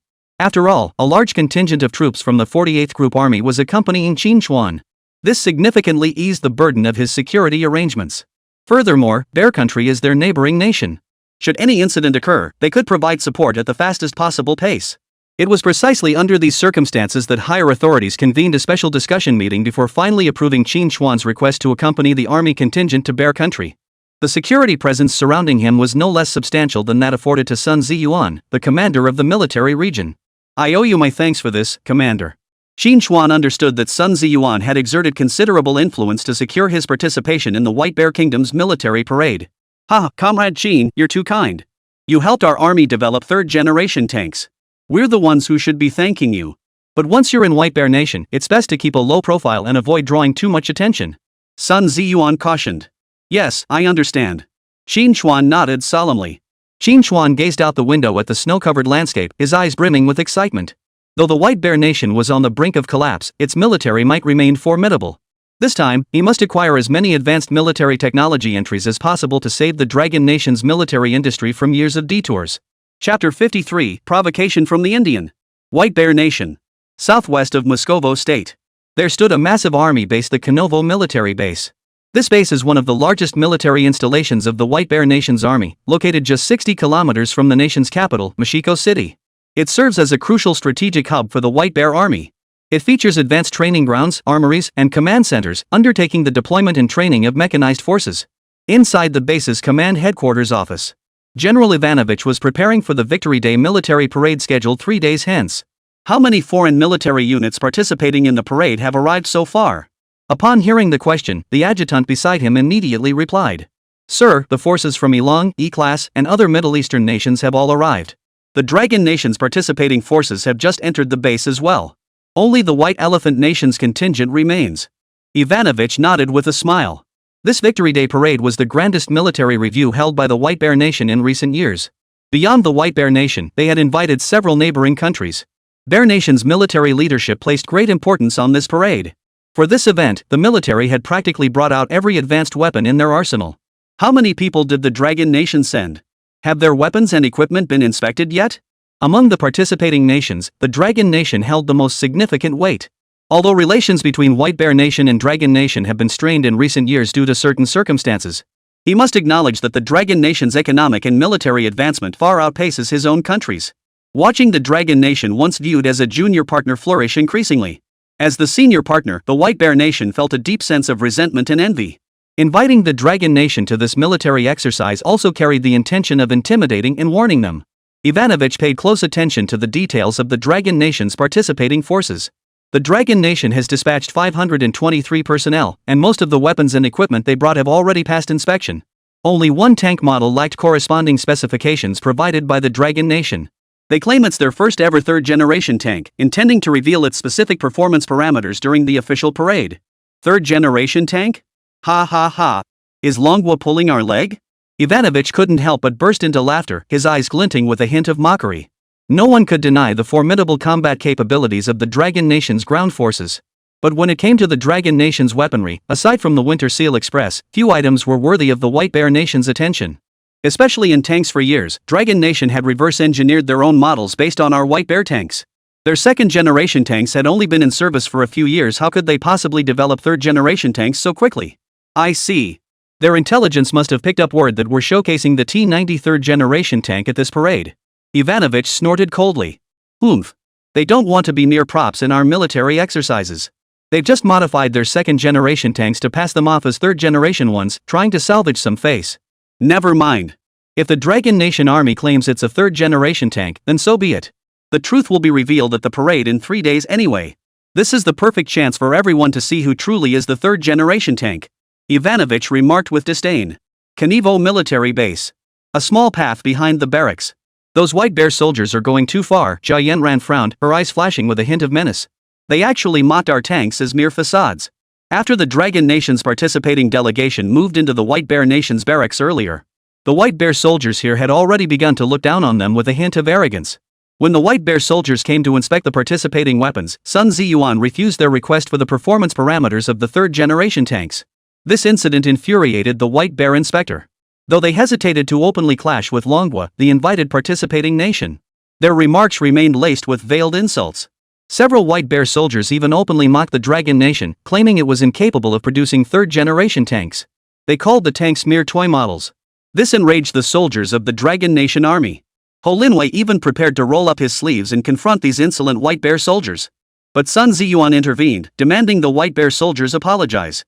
Otherwise, they would report the incident to their country and refuse to participate in the parade. Seeing Sun Ziyuan's resolute stance, the White Bear Nation prosecutor, unwilling to escalate the situation, he had no choice but to force the White Bear soldiers to apologize. After all, White Bear Nation's high-ranking officials placed great importance on this parade. If their insolence caused the Dragon Nation to withdraw from the parade, they would certainly face disciplinary action. Ultimately, the White Bear soldiers had no choice but to apologize obediently. Yet on the way back to their base for rest and recuperation, Zhao Yanan's resentment lingered long in her heart. Representing the military image of the Dragon Nation abroad, how could they tolerate such treatment? Xiao Xiao, don't let it bother you, Qín Chuān said with a faint smile. They're gloating now, but in 3 days, they won't be laughing. Realizing his meaning, Zhao Yanran smiled and nodded. Ayo. As night deepened, just as the two were preparing to retire to their quarters, a series of howls erupted beside the Dragon Nation's base. The noise was as raucous as mad dogs on the street. Qín Chuān and Zhao Yanan frowned and looked over. They saw that the neighboring campsite, which had been vacant, now held a group of people who had appeared at some unknown time. Just as Qín Chuān wondered which nation's troops these might be, a motorcycle with its headlights blazing sped past them in the distance. On this already small motorcycle, besides the driver, 5 people were standing. Even more astonishing, these 6 individuals were stacked like human pyramids in a triangular formation, riding the motorcycle at breakneck speed down the highway without a hint of fear. Seeing this uniquely ethnic equipment in combat formation, Qín Chuān instantly recognized the group beside him as the legendary Asangu. Across the entire Blue Star, only this extraordinary nation would adopt such a bizarre method to participate in military exercises. Ha! There are female soldiers in the Dragon Nation's camp, and they're quite pretty too. Hey, beautiful, why aren't you sleeping this late? Want to come hang out with us? Ha ha ha. The lead officer from the White Elephant Nation spotted Zhao Yanran under the lights. Instantly, the Indian soldiers reacted like wolves spotting a lamb, their eyes glowing green with lust. Facing these disgusting, leering stares, Zhao Yanran's brows instantly furrowed. Several Middle Eastern soldiers passing by, seeing the White Elephant soldiers daring to harass a foreign female soldier abroad, gathered around with the intention of watching the spectacle.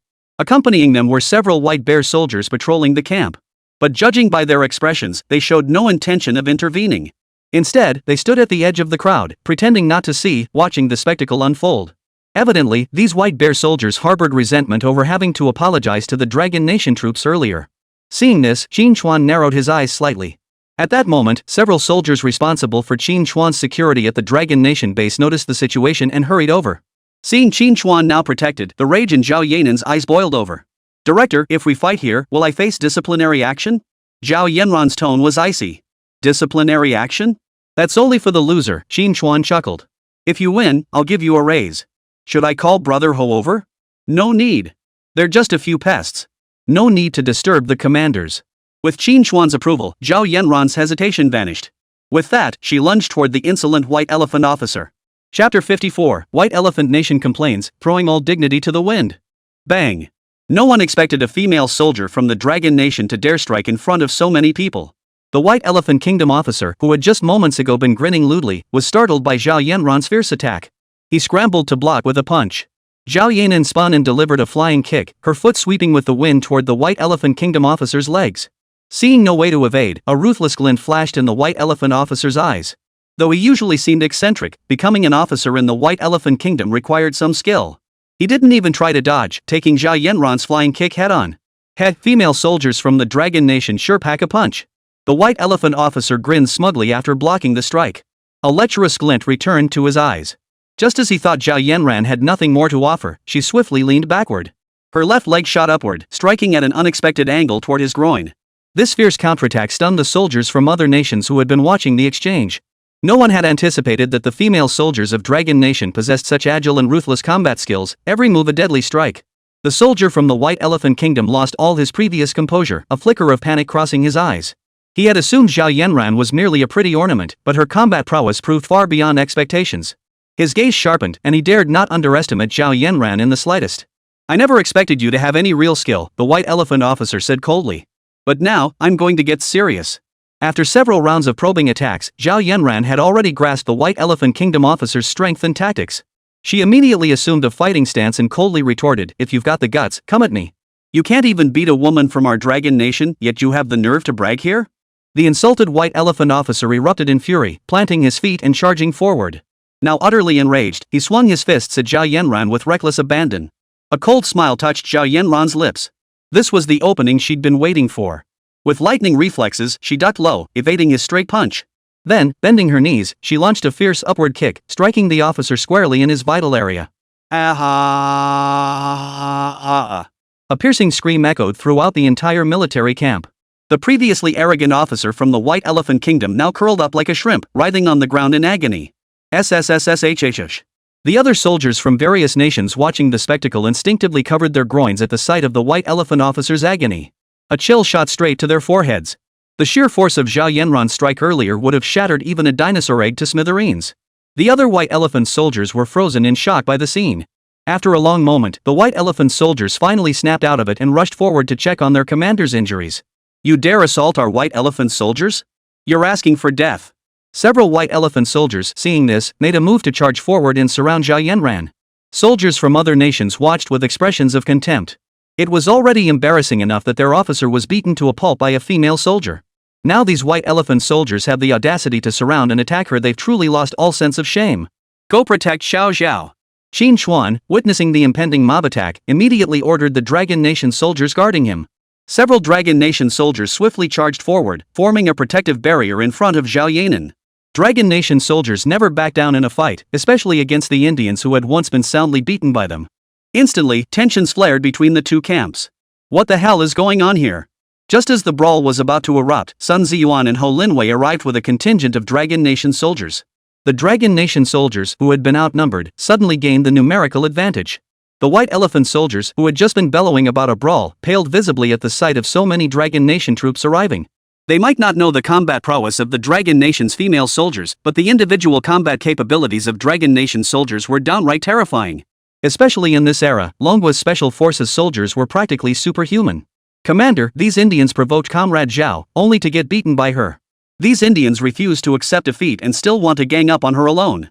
Ugh. They've got no shame at all. A Dragon Nation soldier present at the scene immediately reported. Hearing this, Sun Ziyuan and the Dragon Nation soldiers behind him all turned cold. Dragon Nation soldiers weren't to be bullied anywhere. For that White Elephant Nation officer to dare harass their own, he was practically begging for death. At the same time, the White Elephant Nation's commanding officer and soldiers from other foreign camps rushed over upon hearing the news. After hearing the account, the White Elephant commander's face turned pale, then flushed crimson. Of course, his anger wasn't directed at their officer's lewd remarks toward Zhao Yanran. What was utterly unacceptable was that their elite White Elephant forces had been beaten to the ground by a woman. This was an utter disgrace. Take him away. He's disgraced the entire White Elephant Kingdom. The commander glared at the officer still writhing on the ground. He then strode directly toward Sun Ziyuan and his men. Seeing their commander approach, the surrounding White Elephant soldiers, whose courage had been shattered by the Dragon Kingdom warriors, finally regained some of their nerve. They hurriedly followed him over. I am Daesh, commander of the White Elephant Kingdom's expedition. Your men have severely wounded our soldiers. You will answer for this. Daesh glared at Sun Ziyuan with a cold expression. What? You want us to explain ourselves to White Elephant Kingdom? Sun Ziyuan sneered coldly. Are all of you White Elephant Kingdom fools? You were the ones who provoked this first. I haven't even demanded an explanation from you, yet you turn around and question me? Are you just asking for a beating? Sun Ziyuan's defiant retort sent a wave of quiet satisfaction through the Dragon Nation soldiers. Sun Ziyuan was the commander of their 43rd Army Group and a prominent hawkish figure domestically. In recent years, White Elephant Nation had repeatedly provoked incidents along the border. Sun Ziyuan had advocated for a repeat of the New Delhi route from back in the day. But the military high command had rejected the proposal. Now that White Elephant Nation dared to stir trouble abroad, Sun Ziyuan certainly wouldn't indulge them. Especially now that their army had third-generation tanks, their combat effectiveness had skyrocketed. If pushed to the limit, Sun Ziyuan could lead his entire army group and rout those Indians into utter disarray. Everyone here is a guest invited by our White Bear Nation. Why all this tension? Just as both sides were locked in a standoff, ready to come to blows. The base commander, General Ivanovich, who had received word, hurried over. What's going on? General Ivanovich, you should ask them. Seeing the White Bear Nation base commander arrive, Sun Ziyuan, knowing a fight was off the table, replied coldly. General Ivanovich, White Bear Nation must stand up for us. Their soldiers have severely injured one of my officers. It's unclear if he'll ever fully recover. The perpetrators must be severely punished. Seeing Ivanovich approach, Daesh clung to him like a lifeline, rushing to lodge his complaint. Ivanovich frowned deeply. Sun Ziyuan's demand earlier today that White Bear soldiers apologize had already stirred resentment toward the Dragon Nation troops within him. Yet he was equally aware of the Dragon Nation troops' iron discipline. It was absolutely impossible for them to have initiated an attack as Daesh claimed. You too, explain what exactly happened just now. Ivanovich glanced at the White Bear patrol soldier standing among the crowd. Seeing this, the two men dared not hesitate, recounting the entire incident exactly as it had happened.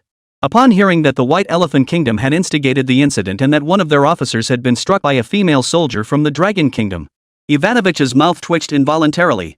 Despite this humiliating incident, those Indians still had the nerve to lodge a complaint. They've truly lost all sense of dignity. Chapter 55. If glares could kill, why would we need cannons? General Ivanovich, it's not what they're saying. Daesh's eyes darted nervously as he tried to continue his defense. But Ivanovich cut him off immediately. Shut up. At this point, White Elephant Nation had yet to establish ties with Free Nation, remaining heavily dependent on White Bear Nation both economically and militarily. Though not formally a member state, its status was effectively the same. Ivanovich's thunderous command instantly silenced Daesh. Their nation was currently embroiled in a fierce conflict with Baba Yang. Offending White Bear at this juncture would inevitably jeopardize future arms procurement. Without access to advanced weaponry, the White Elephant Kingdom would find it difficult to continue its campaign against the Baba Sheep Kingdom. General Sun, the White Elephant officers were in the wrong here, but you haven't suffered any losses either. For the sake of our White Bear Nation, let's just let this matter drop. After all, we'll all be participating in the military parade together in a couple of days. Though Ivanovich was deeply dissatisfied with Dragon Nation's hardline stance. For the sake of their Victory Day parade, he could only negotiate with the Dragon Kingdom forces in a conciliatory tone. Oomph. Sun Ziyuan snorted coldly upon hearing this. After a few seconds of contemplation, he nodded. Since General Ivanovich has spoken thus, we shall naturally grant you this favor. We'll let this matter drop. However, if it happens again. Sun Ziyuan's eyes narrowed slightly, radiating a cold, sharp aura. Rest assured, General Sun, such incidents will never occur again, Ivanovich assured him. Alright, it's getting late. Everyone, disperse. Get some rest. After securing the promise, Sun Ziyuan exchanged a glance with Qín Chuān before leading everyone back to the camp barracks. Put. As they departed, the Dragon Nation warrior shot a vicious glare at Daesh and the other Indians, then spat in their direction. Arrogant. These Dragon Nation soldiers are utterly arrogant. General Ivanovich, while we were indeed at fault first, these Dragon Country soldiers are far too arrogant. They started this right in your White Bear Nation's camp, showing zero respect for your country. Daesh glared resentfully at Sun Ziyuan and his men as they walked away. Hearing this, Ivanovich's face turned ashen. Lately, the Dragon Nation had indeed grown increasingly aggressive. Not only had they forced White Bear soldiers to apologize, but now they were resorting to violence within their own barracks. This was nothing short of treating the White Bear Kingdom with utter contempt. Seeing their former subordinate now standing on equal footing with them, even adopting such an unyielding stance. A cold glint flashed in Ivanovich's eyes. Oomph. Our White Bear Nation has indeed faced internal issues in recent years. But that doesn't mean other nations can ignore us. Rest assured, this military parade will show the Dragon Nation just how formidable our military might truly is. After speaking, he shot a cold glance at Daesh. You White Elephant Nation had better behave yourselves these next few days. Everything else can wait until after the parade. Yes, yes. Daesh nodded hastily. Inside the Dragon Country camp dormitory. Xiao Zhao, how are you? No injuries? Qín Chuān examined Zhao Yanan's body with genuine concern. I'm fine.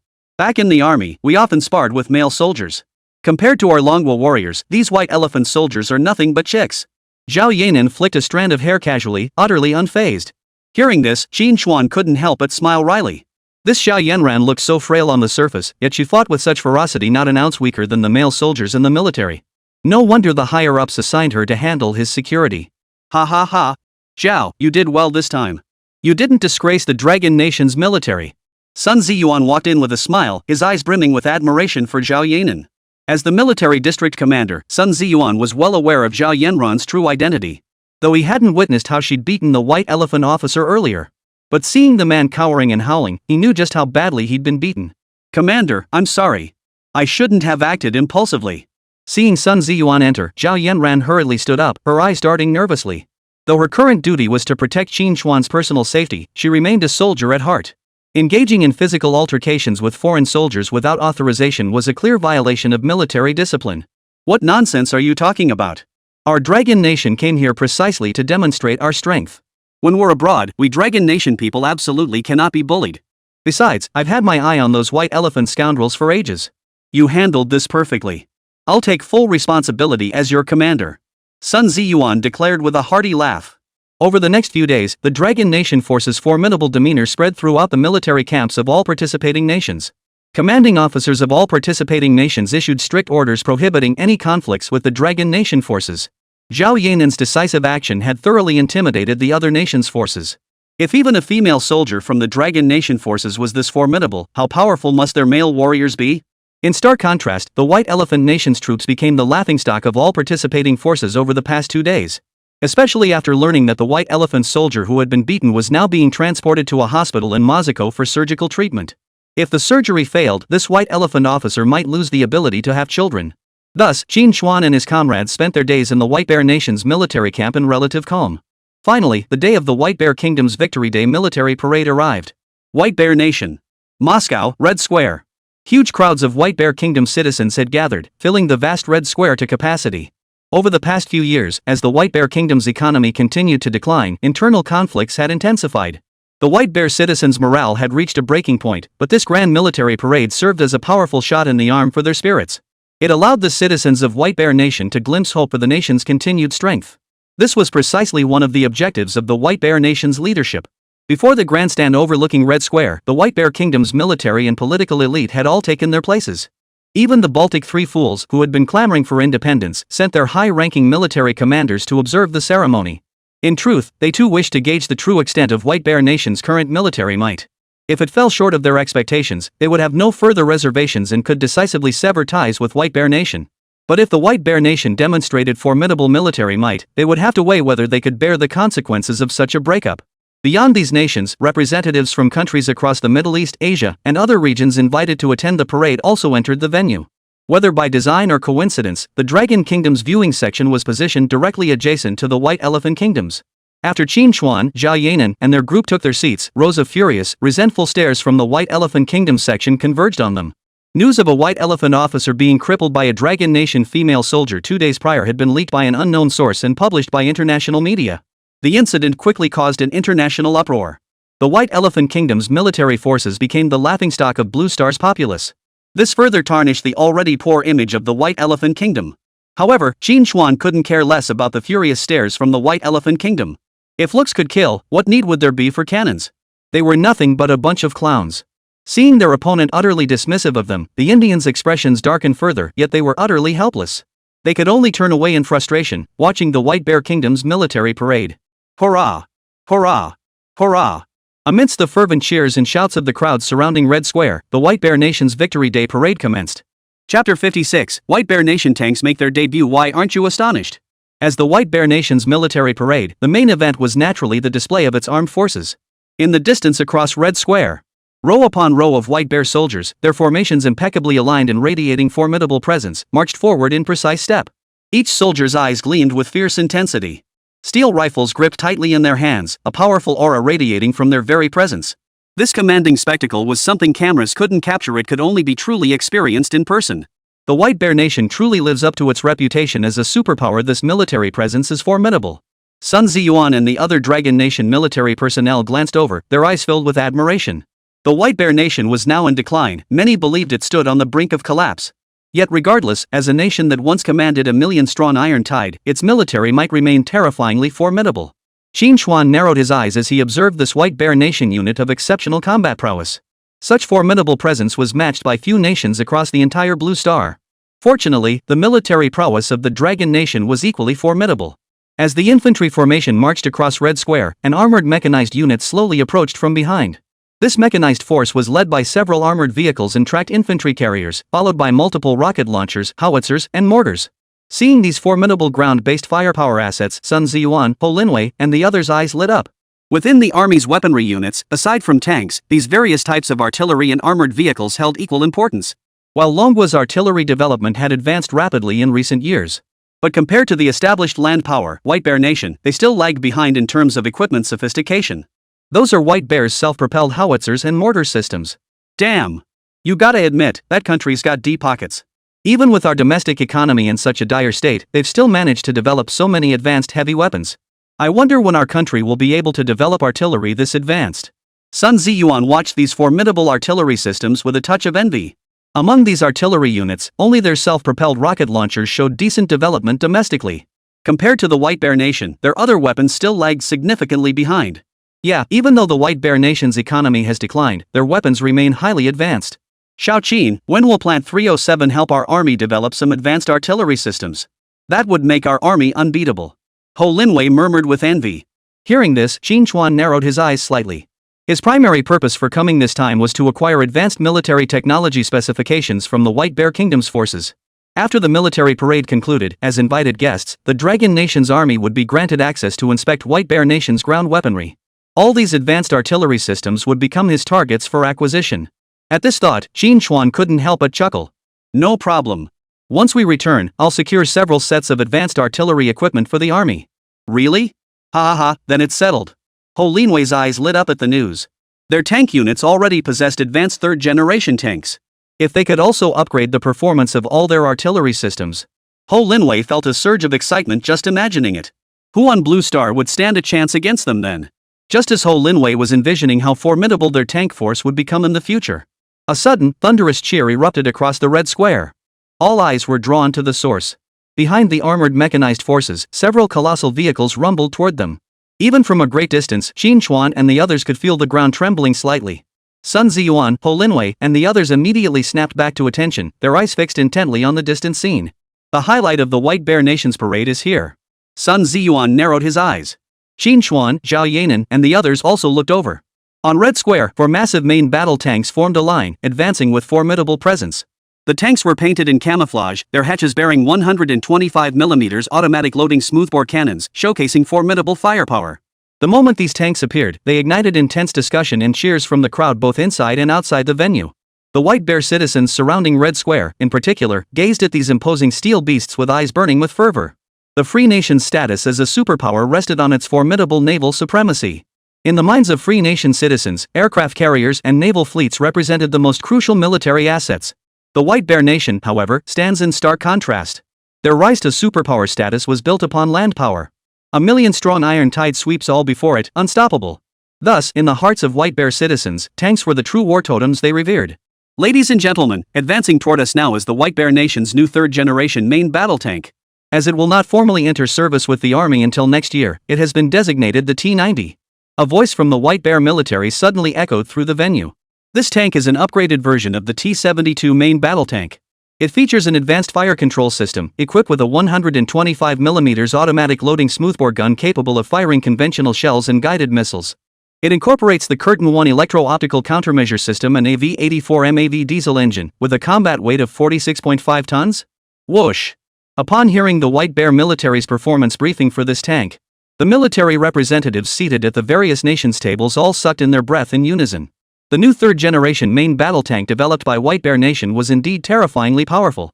Leveraging the advantages of being a latecomer, the advanced technologies integrated into this tank made it one of the most powerful third-generation tanks on Blue Star today.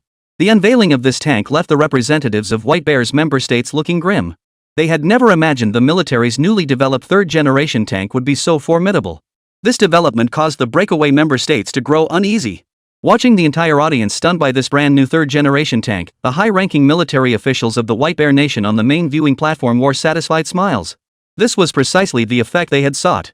This brand new third-generation tank not only demonstrated the White Bear Nation's formidable heavy industrial capabilities, but also demonstrated to the nations of Blue Star that their military might remain formidable.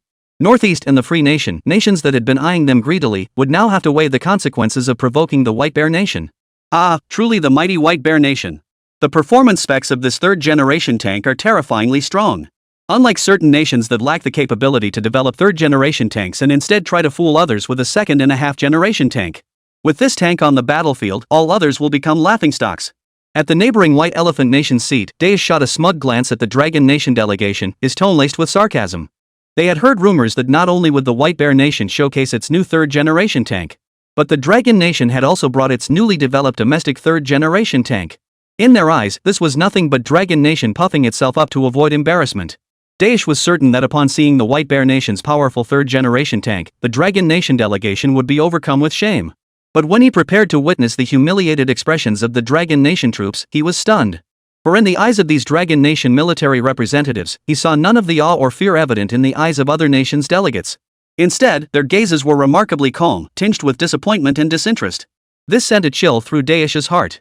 What kind of expression was this? The White Bear Nation's third-generation tanks are so formidable, shouldn't you be stunned? Chapter 57, Dragon Nation's third-generation tank dominates the field. At that moment, military representatives from various nations on the stands craned their necks to watch the White Bear Kingdom's third-generation tanks roll past on the red square. They were afraid to miss this rare opportunity for close observation. Only the Dragon Nation's delegation remained calm, continuing their private conversations as if utterly indifferent to the White Bear Nation's third-generation tanks. This stark contrast immediately caught the attention of the surrounding military representatives. What's going on? Those Dragon Nation officers were practically glowing with excitement when they saw the White Bear Nation's artillery earlier. Why are they showing zero interest in such formidable third-generation tanks? Could it be they think their own domestically developed third-generation tanks are superior to White Bear Nations? That's impossible. Third-generation tank technology is so advanced it's not something just any country can develop. I think they're just putting on a show. Their domestically produced third-generation tanks are probably just for show. Military representatives from surrounding nations murmured among themselves. Oomph. The participating nations' forces will be arriving shortly. We'll see how long you can keep up this charade. Disappointed at not seeing the astonished expressions he'd hoped for, Daesh turned his head away, his eyes filled with pent-up anger. As the White Bear Nation's third-generation tanks rolled out onto Red Square, a succession of advanced weaponry followed. Yet none captured the audience's attention quite like the third-generation tanks. After several MiG fighter jets completed a spectacular aerial display, the grand finale arrived, the Invited Nations parade segment. Invited nations from the Middle East began parading their troops onto the field. But these nations were essentially clients themselves. Most of their weapons were imported from either the Free Nation or the White Bear Nation, leaving little to showcase. In contrast, White Elephant Nation, long known for assembling weapons from various sources, brought a second-generation tank claimed to be domestically developed. This main battle tank, named the Victory, was developed based on the Sunset Nation's Vickers 7 Malawi and Quach's main battle tank.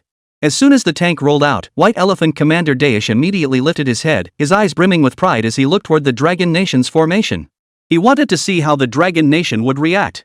Holy crap! They actually have the nerve to bring out this piece of junk? A 105mm gun is bad enough, but the real problem is it lacks a modern fire control system. Exactly.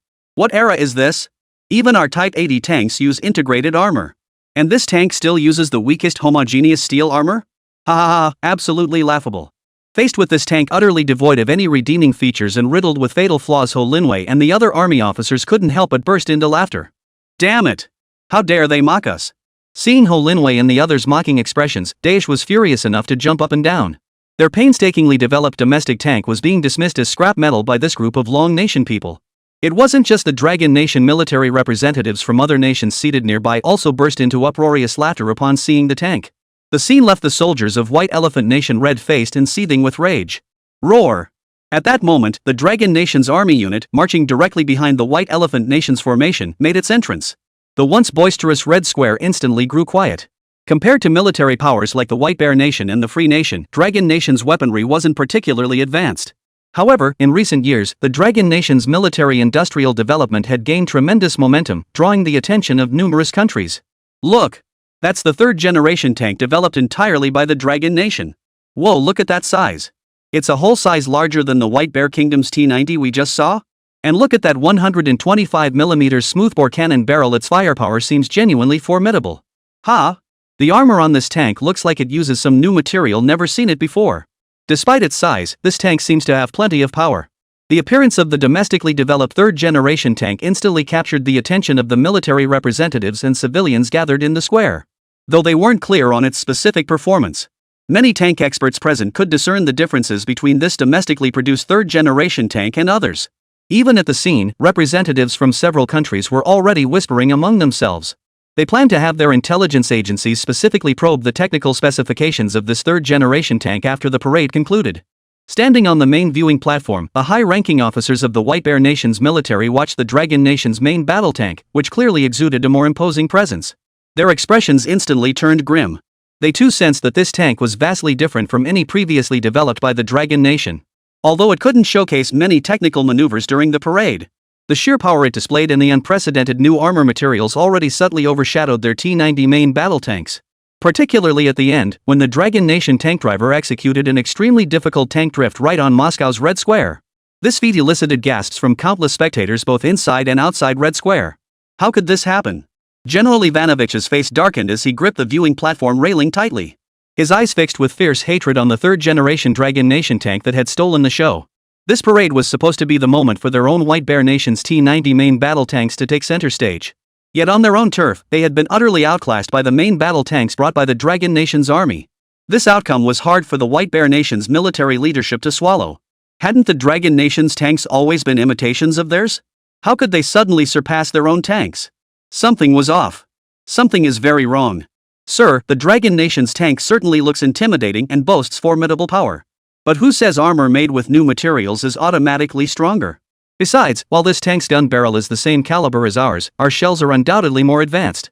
If they ever meet on the battlefield, I doubt this Dragon Nation tank stands a chance against our T-90 main battle tank. The aide remarked dismissively from the side. Ha! That line of reasoning is spot on. So what if it's fast? So what if the armor material is new? Without combat data, no one can truly gauge a tank's capabilities. You're right. Though the Dragon Nation's tanks stole the show at this parade. But we still have a chance to reclaim it. Ivanovich's eyes flickered. Isn't White Elephant Nation currently at war with Baba Sheep Nation? Draft a report immediately. I'll submit it to military leadership. We can deploy our T-90 tanks on the White Elephant Nation's battlefield and prove through combat that our White Bear Nation's third-generation tanks are the strongest. Sir, that's an excellent idea, the aide replied, giving Ivanovich a thumbs up. As the saying goes, practice is the sole criterion for testing truth. Since the parade's spotlight had been stolen, they would reclaim it with real battlefield data. Chapter 58, a triumphant moment. Shocking the Blue Planet. Reuters reports, during today's Victory Day parade in White Bear Nation, the nation showcased a variety of advanced weaponry and equipment. Among them, the newly developed T-90 tank became the most closely watched piece of equipment. However, as the parade concluded, Dragon Nation unveiled its independently developed third-generation tank, drawing the attention of military experts both inside and outside the venue. Ugly News Agency reports that to demonstrate its military might, White Bear Nation invited multiple nations' forces to participate in the parade, drawing widespread international attention. Particularly, the simultaneous unveiling of third-generation tanks by both the White Bear Nation and the Dragon Nation became a hot topic of discussion among nations. Many tank experts noted that the third-generation tank displayed by Dragon Nation had completely abandoned the previous practice of copying White Bear Nation's tanks. In terms of appearance, structure, and power, it has established its own tank design philosophy. Experts further noted that this independently developed third-generation tank from Dragon Nation is highly likely to surpass the third-generation tank exhibited by White Bear Nation. Agence France-Presse reports that the simultaneous display of third-generation tanks from the Dragon Nation and the White Bear Nation has sparked significant debate and controversy. Military experts from numerous countries believe Longguo's third-generation tank garnered the most attention during this parade. As the Dragon Nation's military strength grows, numerous Middle Eastern and African nations have begun engaging with its military to explore and potentially purchase its weaponry. Meanwhile, according to official reports from the White Elephant Nation, they plan to negotiate with the White Bear Nation to deploy this third-generation tank in combat operations. This would enable White Bear to evaluate the tank's performance in actual combat conditions. The White Bear Nation has yet to respond to this matter. The White Bear Nation's military parade itself has become a focal point of attention for nations across Blue Star. The third-generation tank, in particular, represents the level of a nation's land forces equipment. Therefore, as soon as this news broke, it immediately captured the attention of Blue Star's government leaders and the general public. Amplified by mainstream Blue Star newspapers and media outlets, this news immediately ignited intense discussions among Blue Star's populace. When these reports reached their homeland, the domestic populace was equally thrilled. Not only did their nation now possess formidable third-generation tanks, but they had also outshone the White Bear Nation's own third-generation tanks during their military parade. This filled many Dragon Nation citizens with a sense of pride and vindication. Within the military, these reports were published by the propaganda department in military newspapers and distributed for reading throughout the armed forces. Though merely an international military parade, the significance of this event was no less than winning first place in an international military competition. Beijing, General Armament Department Building. Wu Pingtao rose from his desk, his face radiating excitement as he studied the report on the White Bear Nation's Victory Day parade. He had already received a briefing from the Army Equipment Project Management Center on the specifications and performance of the domestically produced third-generation tank. He had anticipated that their domestically produced third-generation tank would inevitably attract considerable attention during this parade. But he never imagined the domestic third-generation tank would generate such immense public impact. The journey from allegedly copying White Bear Kingdom's tank technology to achieving comprehensive technological superiority and completing the development of domestic tank technology had unfolded so rapidly. Amidst persistent internal voices advocating buying over building, the emergence of this domestically produced third-generation tank was crucial to the General Armament Department's push for comprehensive independent research and development of domestic weaponry. Minister, our Foreign Military Sales Department just received calls from 3 African nations' militaries. They wish to purchase some of our nation's weaponry. Li Dongsheng remarked with a smile from the side. Although the weapons and equipment these African nations sought to purchase were not particularly advanced, and selling them in bulk wouldn't yield much profit. But the significance of this matter extends far beyond mere profit. It signified that Longguo's foreign military sales had secured additional market share. Once these weapons reached the hands of African military forces, it would inevitably open up a larger African arms market. Moreover, the impact of the domestically produced third-generation tanks at the White Bear Nation's military parade had already prompted several Middle Eastern countries to initiate contact. These Middle Eastern oil-rich nations are major clients in the international arms market. Securing just one of these clients could yield substantial foreign exchange profits. Ha ha ha, good. Very good. Wu Pingtao repeated the word good several times to express his inner excitement. With the White Bear Nation now in decline, should it ever disintegrate, it would present an excellent opportunity for them to seize market share in the international arms trade. Qín Chuān has achieved another great feat. How should we reward him? Wu Pengtao remarked with a wry smile. The previous turbojet engine technology had already secured Qín Chuān the status of a top national hero domestically. But this success in developing the third-generation tank presented Wu Pengtao with a dilemma. Minister, you needn't worry about that. The military has already decided to award Academician Qín a first-class merit. And although Academician Qín holds only a civilian position within the military, his military rank can still be elevated. That's good to hear, Wu Pengtao nodded upon hearing this. Factory 307 had always been under the jurisdiction of their General Armament Department. After becoming its director, Qín had been promoted to the rank of major. The next rank up would be lieutenant colonel. A lieutenant colonel in his 20s, even if only in a civilian capacity, was no small feat in their Dragon Nation. When will Qin Wushi and the others return to the country? Upon hearing Wu Pengtao's question, Li Dongsheng immediately replied. Although the military parade has concluded, the White Bear Nation has organized an exchange event inviting military representatives from various countries to tour their military equipment. Moreover, it's said that our domestically produced third-generation tanks stole the show during the military parade. The White Bear Nation's military plans to significantly expand this military equipment display, bringing out advanced weapons they previously didn't intend to showcase. Qin Wushi and the others will likely take another couple of days to return home. Upon hearing this, Wu Pengtao smiled and nodded. The White Bear Nation had painstakingly prepared this military parade, hoping to re-establish its formidable military prestige through its third-generation tanks. Unexpectedly, they were upstaged by the Dragon Nation, prompting them to seek to salvage some face through this military equipment exchange event. But that was fine too. Qín Chuān's military-industrial capabilities were evident to all. The more advanced the military equipment displayed by the White Bear Kingdom, the better it was for them. If Qín Chuān gained technical insights from these advanced weapons, wouldn't that be a win? Yes. Inform the army that Qin Wushi's safety must be ensured at all costs. The moment the equipment exchange concludes, escort Qin Wushi back to his country immediately. Wu Pengtao couldn't help but emphasize. Qín Chuān was now the crown jewel of their General Armament Department, and his current trip to White Bear Nation already had them on edge. News of China's third-generation tanks was now everywhere. If the Free Nation or other Western powers discovered that Qín Chuān led the development of China's third-generation tank, it would spell trouble. Chapter 59, Qín Chuān turns out to be a hawk too. Night. At a military base outside Moscow. The Dragon Nation's participating troops' quarters were ablaze with light. Hundreds of Dragon Nation soldiers were toasting and chatting in this foreign land, the atmosphere lively and boisterous. Comrade Qín, have you seen the international newspapers? Our third-generation tanks stole the show at the White Bear Nation's military parade. Many international military experts are now debating what new materials were used in the armor of our third-generation tanks. Ha ha ha. Sun Ziyuan took a big gulp of baijiu, his expression boisterous with laughter. Yeah, the White Bear military must be fuming this time. They invited our countries to participate in this parade. Partly to intimidate us with their third-generation tanks. They also want to use this chance to get those Middle Eastern sheiks to buy their weapons and equipment. But who'd have thought that the moment our Dragon Nation's third-generation tanks rolled out, they instantly relegated their T-90 tanks to mere backdrops. And I've heard that the military from those Middle Eastern oil-rich nations are planning to reach out to our domestic military, expressing interest in purchasing our weapons. And all this is thanks to you, Brother Qín. Ho Linwei smacked his lips, his eyes sparkling with excitement. Even they hadn't anticipated that their domestically produced third-generation tanks would capture the attention of nations across Blue Star the moment they debuted. Moreover, they could leverage this opportunity to expand into the international arms market, truly killing multiple birds with one stone. I can't take all the credit, Qín Chuān waved off the praise.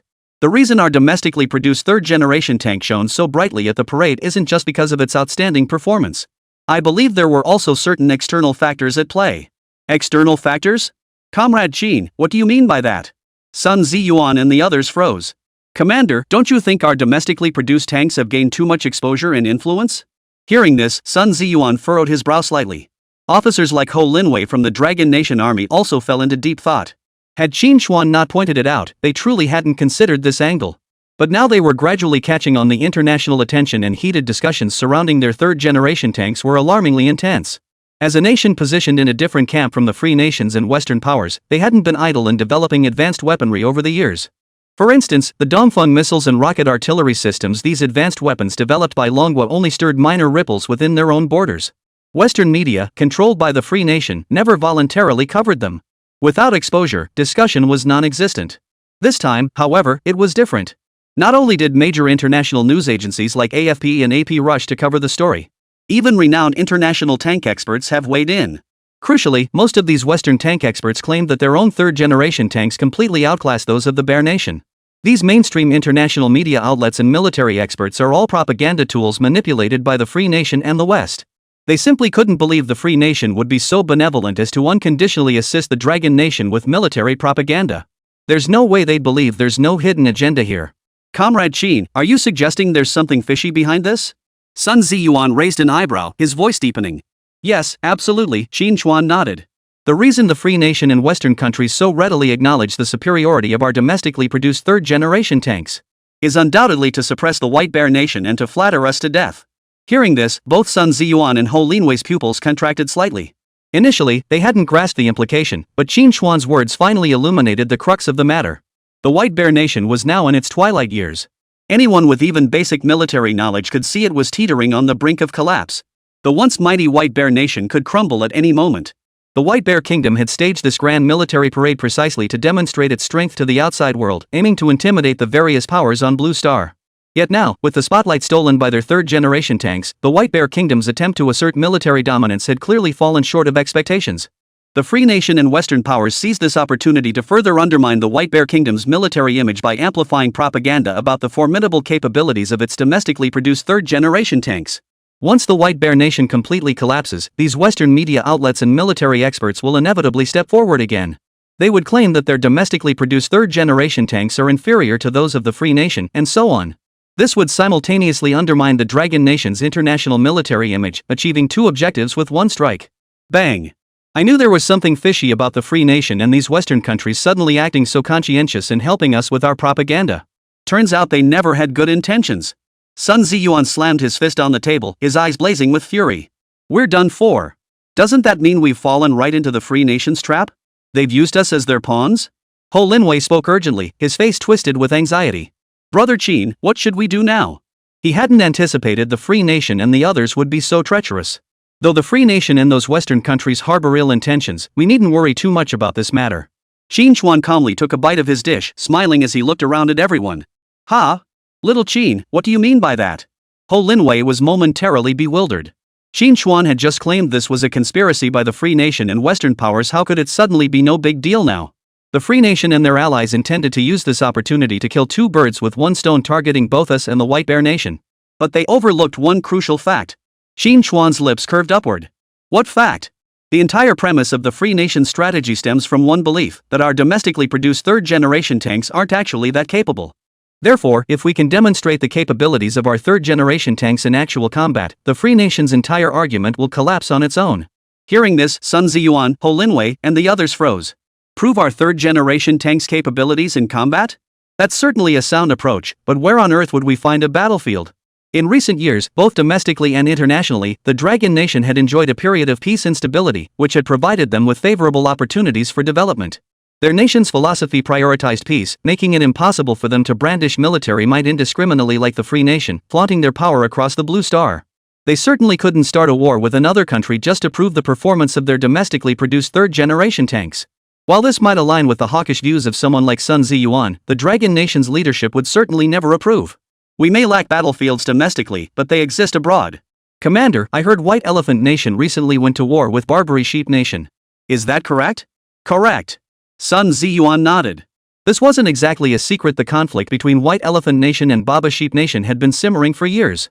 I heard from higher-ups that those Indians bought a batch of T-72 main battle tanks from White Elephant Nation and are acting quite arrogant now. Not only do they disregard Baba Sheep Nation, but they keep provoking us along the border. Moreover, the White Elephant Kingdom has also announced that the White Bear Kingdom's third-generation tank will appear on their battlefields to test its combat performance. At this point, Sun Ziyuan froze. Wait, are you saying we're handing our domestically produced third-generation tanks over to Baba Yang? Qín Chuān nodded with a smile. Exactly. If the White Bear Kingdom wants to test their third-generation tanks' performance on the battlefield, why shouldn't we? Commander, you agree, right? Sun Ziyuan's body trembled at the words. He hadn't expected Qín Chuān to be a hawk as well. But this suited Sun Ziyuan just fine. Chapter 60, The White Bear Nation's Weapons and Equipment Exchange. That evening, upon returning to his quarters, Sun Ziyuan immediately relayed Qín Chuān's analysis and proposals to Army headquarters. After hearing Sun Ziyuan's report, headquarters couldn't help but marvel at Qín Chuān's strategic foresight. They hadn't realized Qín Chuān possessed such formidable strategic thinking abilities beyond his genius in military engineering. Army headquarters immediately convened a meeting with relevant personnel from the General Armament Department that very night to discuss the feasibility of this concept. Early the next morning, the commander of the Konovo military base, Lieutenant General Ivanovich, appeared at the Dragon Nation's headquarters with a grim expression. During the Victory Day parade, the Dragon Nation's third-generation tanks had stolen the spotlight, infuriating the White Bear Nation's military leadership. They had intended for the Dragon Nation to serve as their supporting act, yet unexpectedly, the Dragon Nation's tanks had stolen the show. Especially with the relentless coverage from the Free Nation and Northern Sun media. Many nations internationally now believe the White Bear Nation's third-generation tanks were inferior to those of the Dragon Nation. This severely undermined the White Bear Nation's goal of projecting military might through the parade. Fortunately, beyond the parade, they still had a military arms exchange conference to salvage their reputation. At the arms exchange, the White Bear Nation would showcase its advanced weaponry up close. The audience consisted solely of military representatives from nations invited to attend the White Bear Nation's parade. The White Bear Nation pursued two objectives with this arms exchange. First, to leverage the event to reaffirm and demonstrate its formidable military strength. Second, the participating nations were major arms buyers who had previously purchased weapons from White Bear Nation. This exchange could also be understood as a military arms exhibition and sales event prepared by White Bear Nation. The goal was to encourage these invited nations to procure White Bear's military equipment. The goal was to generate greater profits to alleviate the nation's increasingly strained economic pressures. Of course, following this military parade, Dragon Nation demonstrated through tangible capability that its military equipment no longer relies heavily on White Bear Nation. In fact, in terms of the performance of certain military equipment, they have even surpassed White Bear Nation. At this military equipment exchange, they no longer harbored hopes that the Dragon Nation would purchase their weapons. Their primary objective is to use these advanced weapons to intimidate and warn the Dragon Nation, regaining the upper hand after being upstaged earlier. General Ivanovich, regarding our previous proposal to test your country's third-generation tanks, what is your military's consideration on this matter? At the entrance to the Dragon Nation's participating troops camp, accompanying Commander Daesh of the White Elephant Nation inquired with an obsequious expression. Rest assured, the payment White Elephant Nation promised you is ready. As soon as your T-90 tanks arrive in our country, that payment will be transferred immediately to your wife's account at the European Bank. Though Bear Nation still maintained the appearance of formidable military strength, its internal structure had long since rotted to the core. Several major oligarchs within the country continued to amass wealth without restraint even as the White Bear Nation's economy teetered on the brink of collapse, accelerating its decline. Not only among civilians, but even within the military high command, the signs of the mighty White Bear Empire's impending collapse were evident. They began exploiting their positions to secure greater benefits and leverage for their own futures. The clandestine sale of military assets such as warships and artillery has become commonplace. It was precisely for this reason that the White Elephant Nation's leadership sought out Ivanovich through this military parade.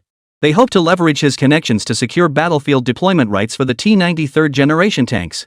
Upon hearing this, Ivanovich nodded grimly. I've already submitted a report on this matter to higher authorities. Whether it will succeed or not, I cannot say for certain. After all, our White Bear Nation's forces haven't even deployed third-generation tanks yet. However, regarding the weapons and equipment on display, I can leverage my connections to offer your White Elephant Kingdom a more favorable price. Really? That would be incredibly generous of you, General. Daesh nodded gratefully. If Ivanovich had spoken so decisively, the matter should pose little difficulty. Once the T-90 tanks arrived in White Elephant Nation, it would give them a significant advantage in their ongoing conflict with Goat Nation. Moreover, the White Elephant Nation harbored other ambitions. The constituent republics within the White Bear Nation were already harboring dissenting sentiments, poised to secede at any moment. If the White Bear Empire truly disintegrated, they could use the acquisition of third-generation tanks as an excuse to never return them. Given the capabilities of their military experts, they could then directly reverse-engineer the T-90 tanks. Perhaps the White Elephant Kingdom could even develop its own domestically produced third-generation tank.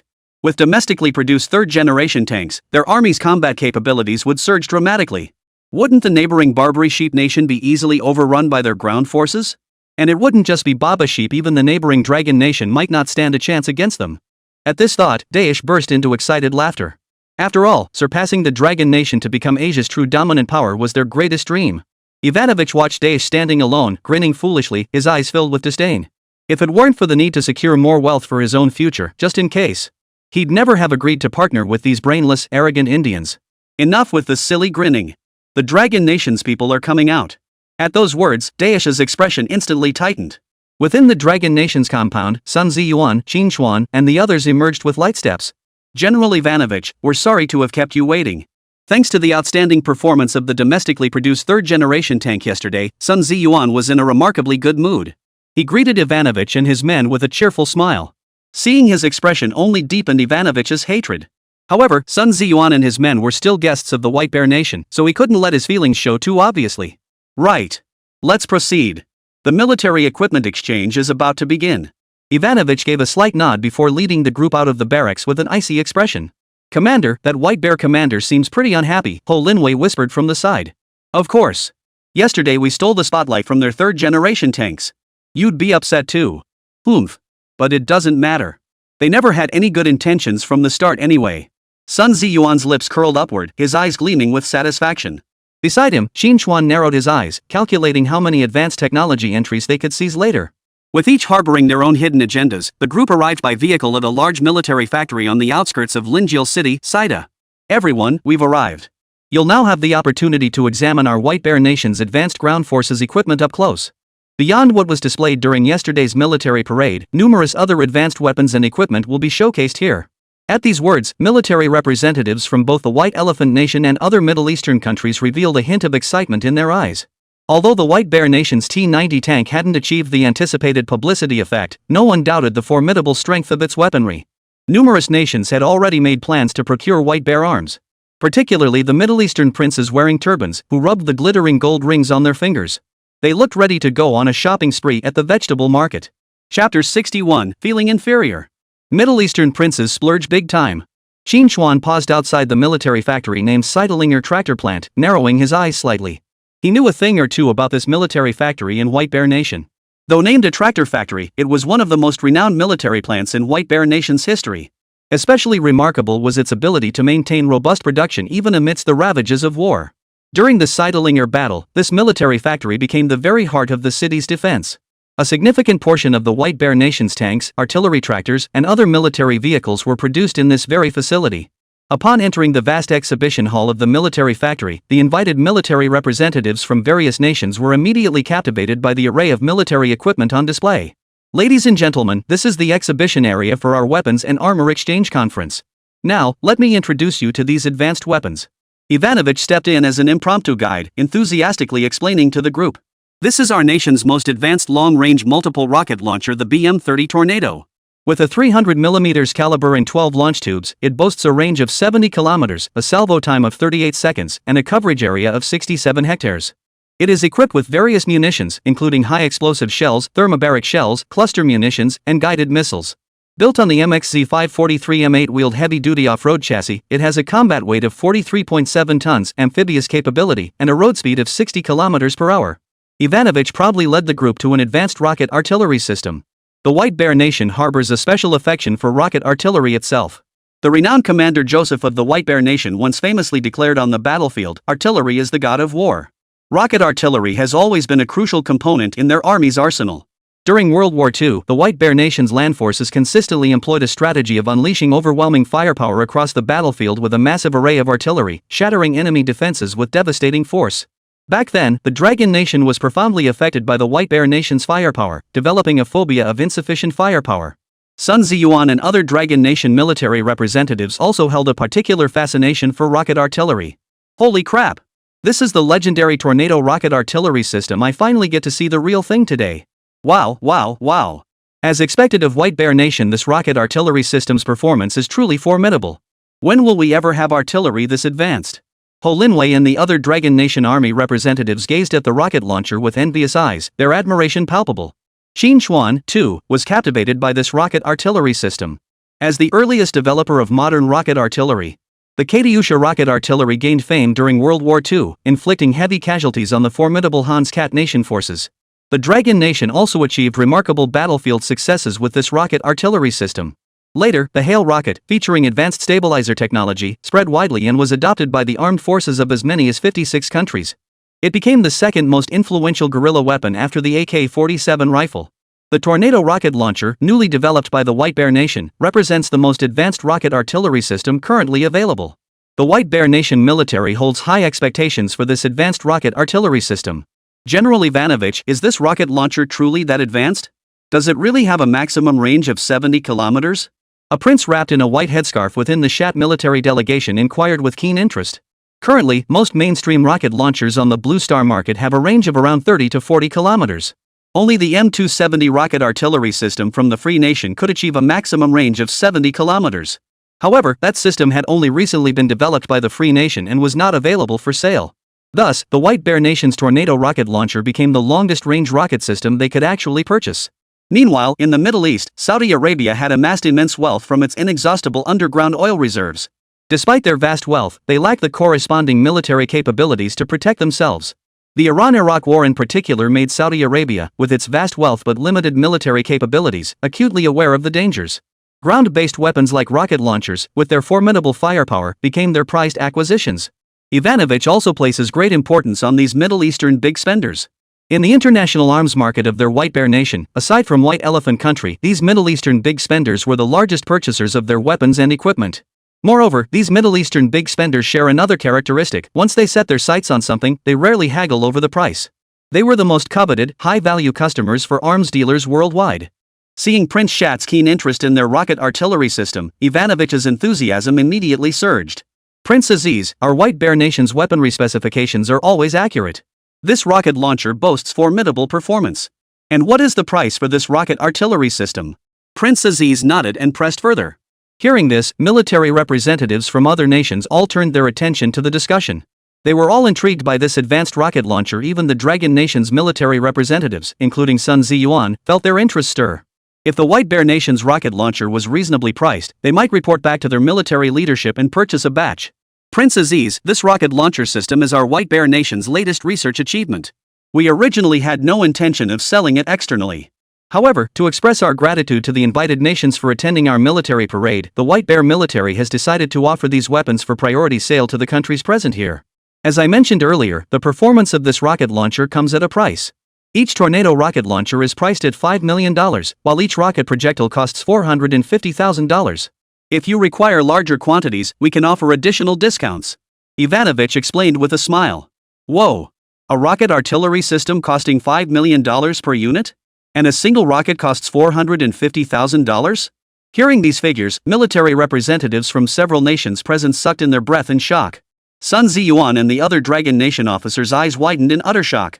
Holy moly! This rocket launcher has 12 directional tubes, meaning it can fire 12 rockets at once. At $450,000 per rocket, a single salvo costs nearly $5 million. Ho Linwei calculated the cost on his fingers, his voice trembling. Their entire army's annual budget this year was only around $4 billion. Such an expensive rocket launcher was beyond their means. If they really gritted their teeth and bought a few, the troops would likely be eating dirt for the rest of the year. Hearing this staggering price, the Dragon Nation officers in the rear could only reluctantly avert their eyes. They were genuinely drawn to this advanced rocket artillery system, but such a price tag left them no choice but to step back. Seeing the helplessness and disappointment in the eyes of the Longguo delegation, Ivanovich's gaze held a hint of disdain. While the Dragon Nation had made significant progress in recent years, this rocket launcher was still beyond their means. Only $5 million per unit? That price is indeed reasonable. General Ivanovich, our Shat wants to purchase 10 units first to test their effectiveness. If satisfactory, we'll order more later. And please ensure we receive the full complement of rocket rounds, 2 units of ammunition per rocket launcher. Unlike the awkwardness of Sun Ziyuan and the other Longguo military representatives. Upon hearing the price, Prince Aziz didn't even bat an eye before placing the order. His generous manner was no different than buying vegetables at the market. In just a few words, Saudi Arabia had unhesitatingly purchased such a large quantity of rocket launchers. Military representatives from other nations couldn't help but inwardly gasp. Ho Linwei and his colleagues wore expressions of shock and envy. Here was someone buying tens of millions of dollars worth of weapons without batting an eye. Meanwhile, they could only watch with envy, feeling utterly powerless. This feeling was damn frustrating. Chapter 62, Hitting the Jackpot. White Bear Nation's entries plundered clean. Damn it! This is outrageously profitable. Prince Shat must have been kicked in the head by a donkey. If they'd bought our Dragon Nation's rocket launchers instead, the price of one Russian rocket launcher could have equipped an entire rocket launcher battalion. Ho Linwei muttered enviously, his face twisted with resentment. A single rocket launcher from White Bear Nation sold for $5 million, while the current cost price of China's Type 81 122mm wheeled rocket launcher was only 1.5 million Dragon Nation currency. And each rocket shell costs a mere 20,000 Dragon Nation currency. The money for one White Bear rocket launcher could buy over a dozen Type 81 122mm wheeled rocket launchers. Hearing this, Sun Ziyuan shot him a glance. What good does it do to envy them? Not to disparage our own product, but how can our Type 81 122mm wheeled rocket launcher possibly compare to White Bear Nation's Tornado rocket artillery system in terms of performance? Besides, even though they're expensive, their rocket technology is genuinely advanced. No matter the price, there's still a market for it. Hearing Sun Ziyuan's words, Ho Linwei immediately lowered his head and fell silent. He was well aware that the rocket launcher from the White Bear Nation was far more advanced than their own domestic Type 81 122mm wheeled rocket launcher. The foreign system featured an automatic loading mechanism, whereas their Type 81 model still relied on the outdated manual loading process, consuming both time and manpower. Moreover, it relied on visual aiming, resulting in extremely low strike accuracy. Its primary strength lay in overwhelming firepower through sheer volume, making its price tag far inferior to the advanced self-propelled rocket launchers from White Bear Nation. He understood all these reasons, but seeing Shat place such a massive order with White Bear Country still stung. At $5 million per unit, 10 of these would amount to $50 million. If that kind of money were poured into the Dragon Nation's army, wouldn't their troops be living high on the hog for the rest of the year? It all comes down to our own equipment technology falling short. We really can't blame the White Bear Nation for making money, Ho Linwei sighed dejectedly. Qín Chuān's lips curled upward as his gaze fixed on the White Bear Nation's most advanced Tornado rocket launcher. The profits in arms dealing were indeed substantial. If Plant 307 could also venture into arms exports later on, the profits would far exceed those from their current high-end CNC machine tools. Moreover, rocket artillery was crucial to the Dragon Nation's army development. Without a moment's hesitation, Qín Chuān lightly touched the rocket launcher. Instantly, several multicolored phantoms visible only to Qín Chuān materialized before his eyes. Target, BM-30 Tornado Rocket Artillery System. Possessed entries, MAZ-543M8 will Heavy Modular Chassis Technology Blue, Simplified Extended Range Inertial Guidance Technology Blue, Rocket Projectile Fire Control Computer Technology Blue, Automatic Loading System Purple, Weather Correction Technology Green, Thin-Walled High-Strength Steel Deflector Technology Blue. Host, proceed with looting entries? Plunder. Ding, congratulations on successfully looting entries.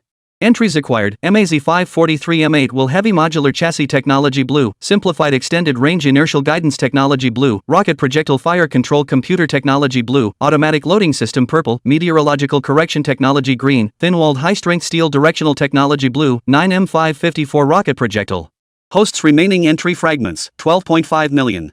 Entry upgrade detected. Proceed with upgrade using entry fragments? Upgrade. Ding. Entry optimization upgrade successful. MAZ-543M8 will Heavy Modular Chassis Technology Blue upgraded to WS-2401 Heavy High Mobility Chassis Purple. Ding. Entry optimization upgrade successful. Simplified Extended Range Inertial Guidance Technology Blue upgraded to Satellite Plus Laser Semi-Active Guidance Technology Purple. Ding. Entry optimization upgrade successful. Rocket Fire Control Computer Technology Blue upgraded to Integrated Vehicle Mounted Fire Control Computer Technology Purple. Ding. Entry optimization upgrade successful. Weather Correction Technology Green upgraded to Equipped with Active Jammer System Purple. Entry upgrade complete. Host entry fragments remaining, 6.5 million. After plundering and upgrading the key technology entries of this advanced White Bear Nation rocket artillery system, Qín Chuān felt immensely satisfied. Just plundering the military technology entries for this single weapon system made the entire trip to White Bear Nation worthwhile.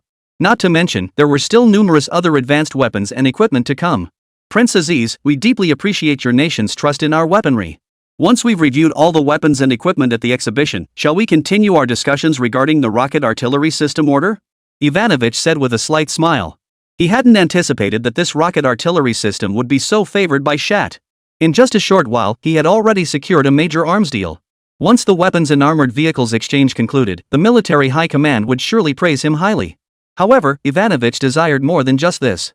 They had only just introduced the first weapon system, many more advanced weapons were yet to come. He couldn't believe Prince Shat was only interested in their rocket artillery system. Moreover, White Elephant and other wealthy Middle Eastern nations hadn't placed their orders yet. Thus, buoyed by this promising start, Ivanovich redoubled his efforts to showcase the remaining systems. This perfectly aligned with Qín Chuān's strategy. As Ivanovich continued his presentation, Qín Chuān began frantically harvesting military technology entries. Target, BMP-3 Tracked Infantry Fighting Vehicle. Acquired entries, Powertrain Technology Blue, UVD-29M 4-stroke 10-cylinder non-turbocharged diesel engine technology Blue, Independent Torsion Bar Suspension Technology Blue, Laser-Guided Missile Purple, Automatic Loader and Dual-Axis Stabilizer Technology Blue, Main Sight Stabilization Device Blue. Shall the host proceed with entry plundering? Plunder. Target, Nona SUK Self-Propelled Mortar. Possesses entries: Personnel Carrier Chassis Technology Blue, Standard 81mm Electric Smoke Grenade Launcher Technology Blue, a 54 Anti-Personnel Grenade Technology Blue, Laser Guided Missile Purple, Thermal Alarm Device Technology Blue. Host: proceed with term plundering? Plunder. Target: Tunguska Gun Missile Integrated Air Defense System. Possesses entries: Gun Missile Integrated System Technology Blue, Armor Fire Control Radar Technology Blue, Integrated Meteorological Sensor Technology Blue, Heavy Tracked Chassis Technology Blue, External Early Warning Technology Green. Host: proceed with term plundering? Plunder. Throughout the entire morning, Qín Chuān exhausted every effort to plunder all the core equipment entries of the White Bear Nation's army, reaping immense rewards. If all these technology entries were fully upgraded and used to forge more advanced artillery equipment, Dragon Nation's ground firepower would reach monstrous levels. Ah, what a pity. Most of the equipment here is White Bear artillery. It would have been even better to inspect their MiG fighters or strategic nuclear submarines. Qín Chuān murmured with a hint of regret. Especially the White Bear Kingdom's 941 strategic nuclear submarine, their ultimate strategic trump card. The North Wind God, which had long kept the Free Nation on edge in later generations, was the successor model to this strategic nuclear submarine. Still, even without access to those strategic-level weapons, possessing these military technology entries left Qín Chuān thoroughly satisfied.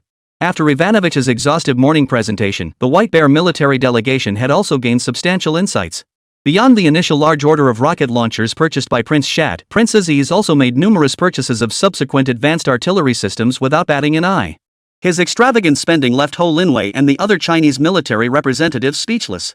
To them, a multi-million-dollar arms order was practically worthless, like a few bucks. Compared to them, the Dragon Nation representatives looked downright shabby.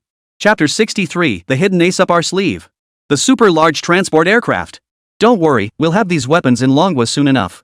Seeing Ho Linwei and the other Dragon Nation military representatives looking utterly crushed, Qín Chuān couldn't help but smile. Hearing this, Ho Linwei's hopes were instantly reignited. He knew full well Qín Chuān's formidable military RD capabilities. If he could develop domestically produced third-generation tanks that surpassed Blue Star's technology, then these advanced artillery systems should be well within his reach. Brother Qín is absolutely right. With you around, we don't need to buy their weapons at all. So what if we don't have money? If we can't afford to buy it, we'll just make our own. Ho Linwei spat out the words with a glint of envy in his eyes. Comrade Qín, have you gained any insights this morning? Sun Ziyuan also fixed his gaze intently on Qín Chuān. The reason they brought Qín Chuān along was precisely to hope that after seeing the advanced weaponry of the White Bear Nation, he might gain some inspiration. He could then develop corresponding advanced ground equipment for their army units. Yes, Commander. I've gained a lot from this visit and already have several ideas. Once I return to Plant 307, I can begin research. Before long, I believe we'll have equipment even more advanced than these models. Qín Chuān smiled with determination and confidence. You mean it? Sun Ziyuan's eyes lit up. He hadn't held out much hope for this weapons exhibition. But Qín Chuān's resolute tone stirred a surge of excitement within Sun Ziyuan. After spending these past few days with Qín Chuān, he knew the man wasn't one to make flippant jokes. He wouldn't make such claims without solid assurance. Among these weapons, only the rocket artillery system poses significant development challenges.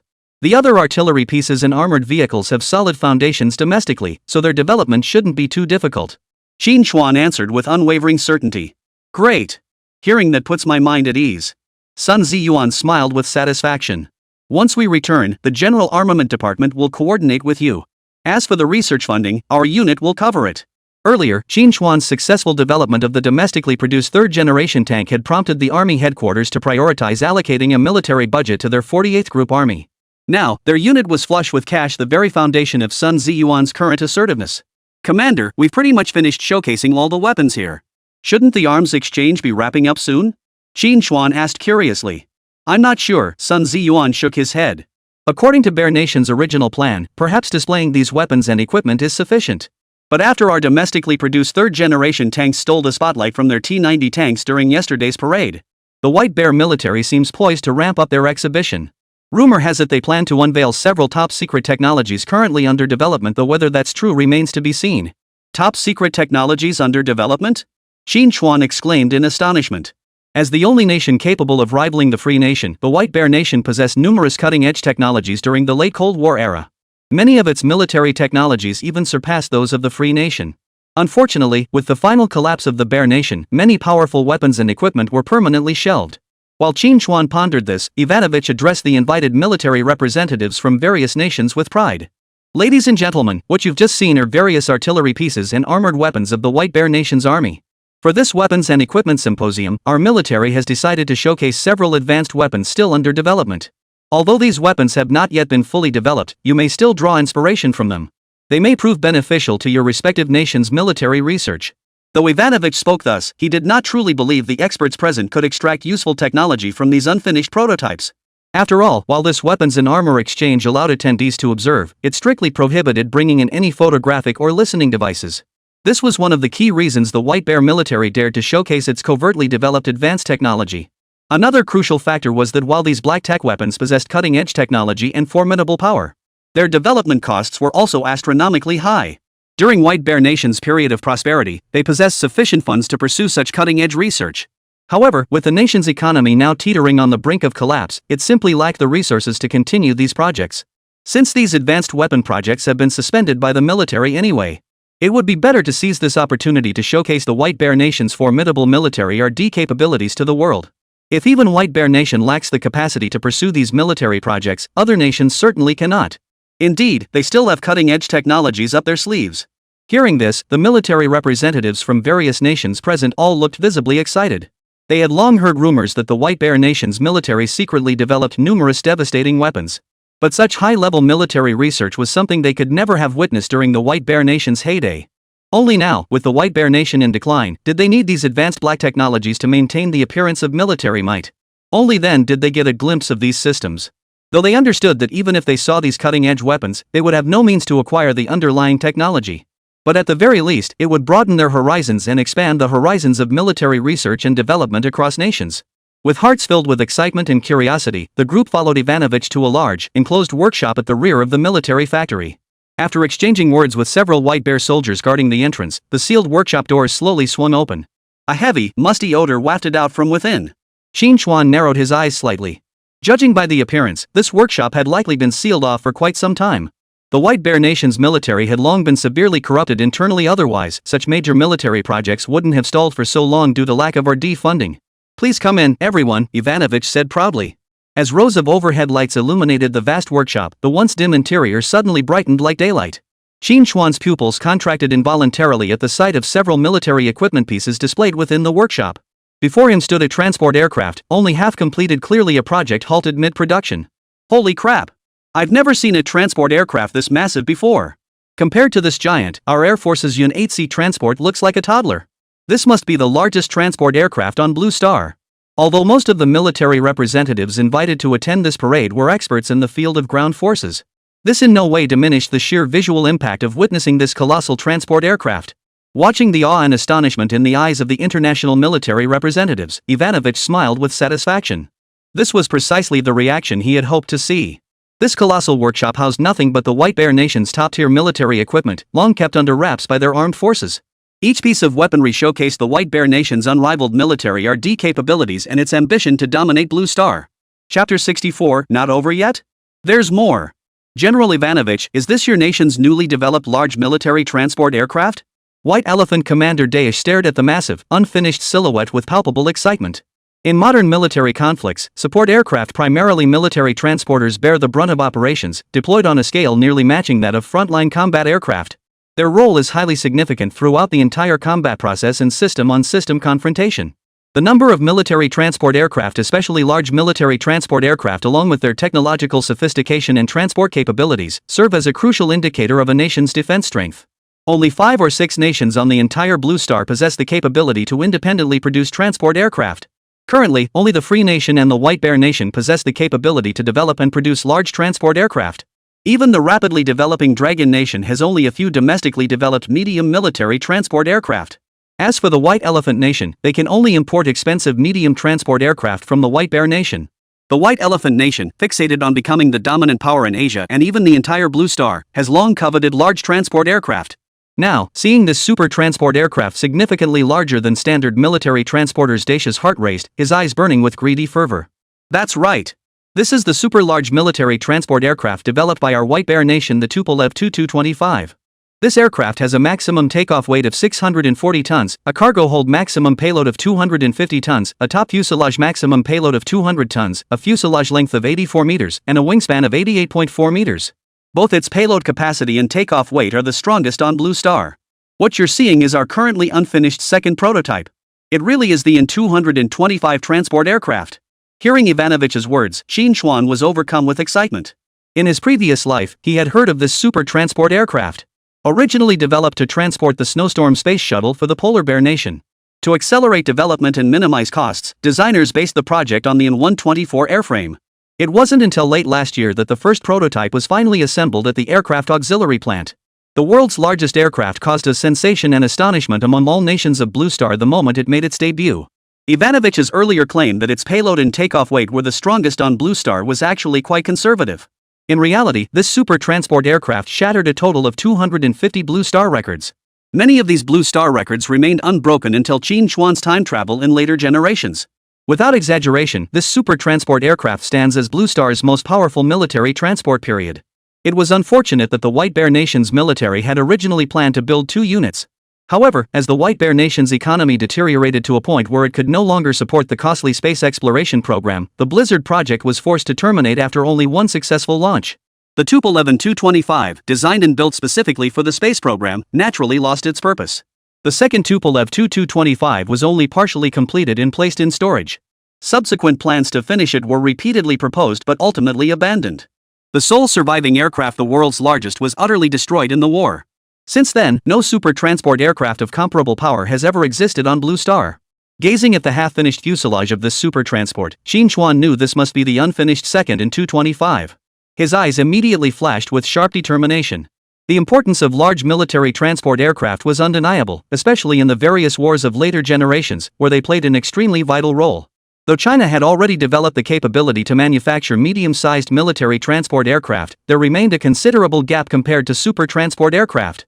If he could obtain the technical specifications for this super transport aircraft, perhaps their nation could possess the largest and most powerful transport aircraft on Blue Star. It would then provide vital support for rapid deployment, maneuverability, and deep strike operations. Of course, even with the technical specifications, Longguo would not be able to produce it immediately.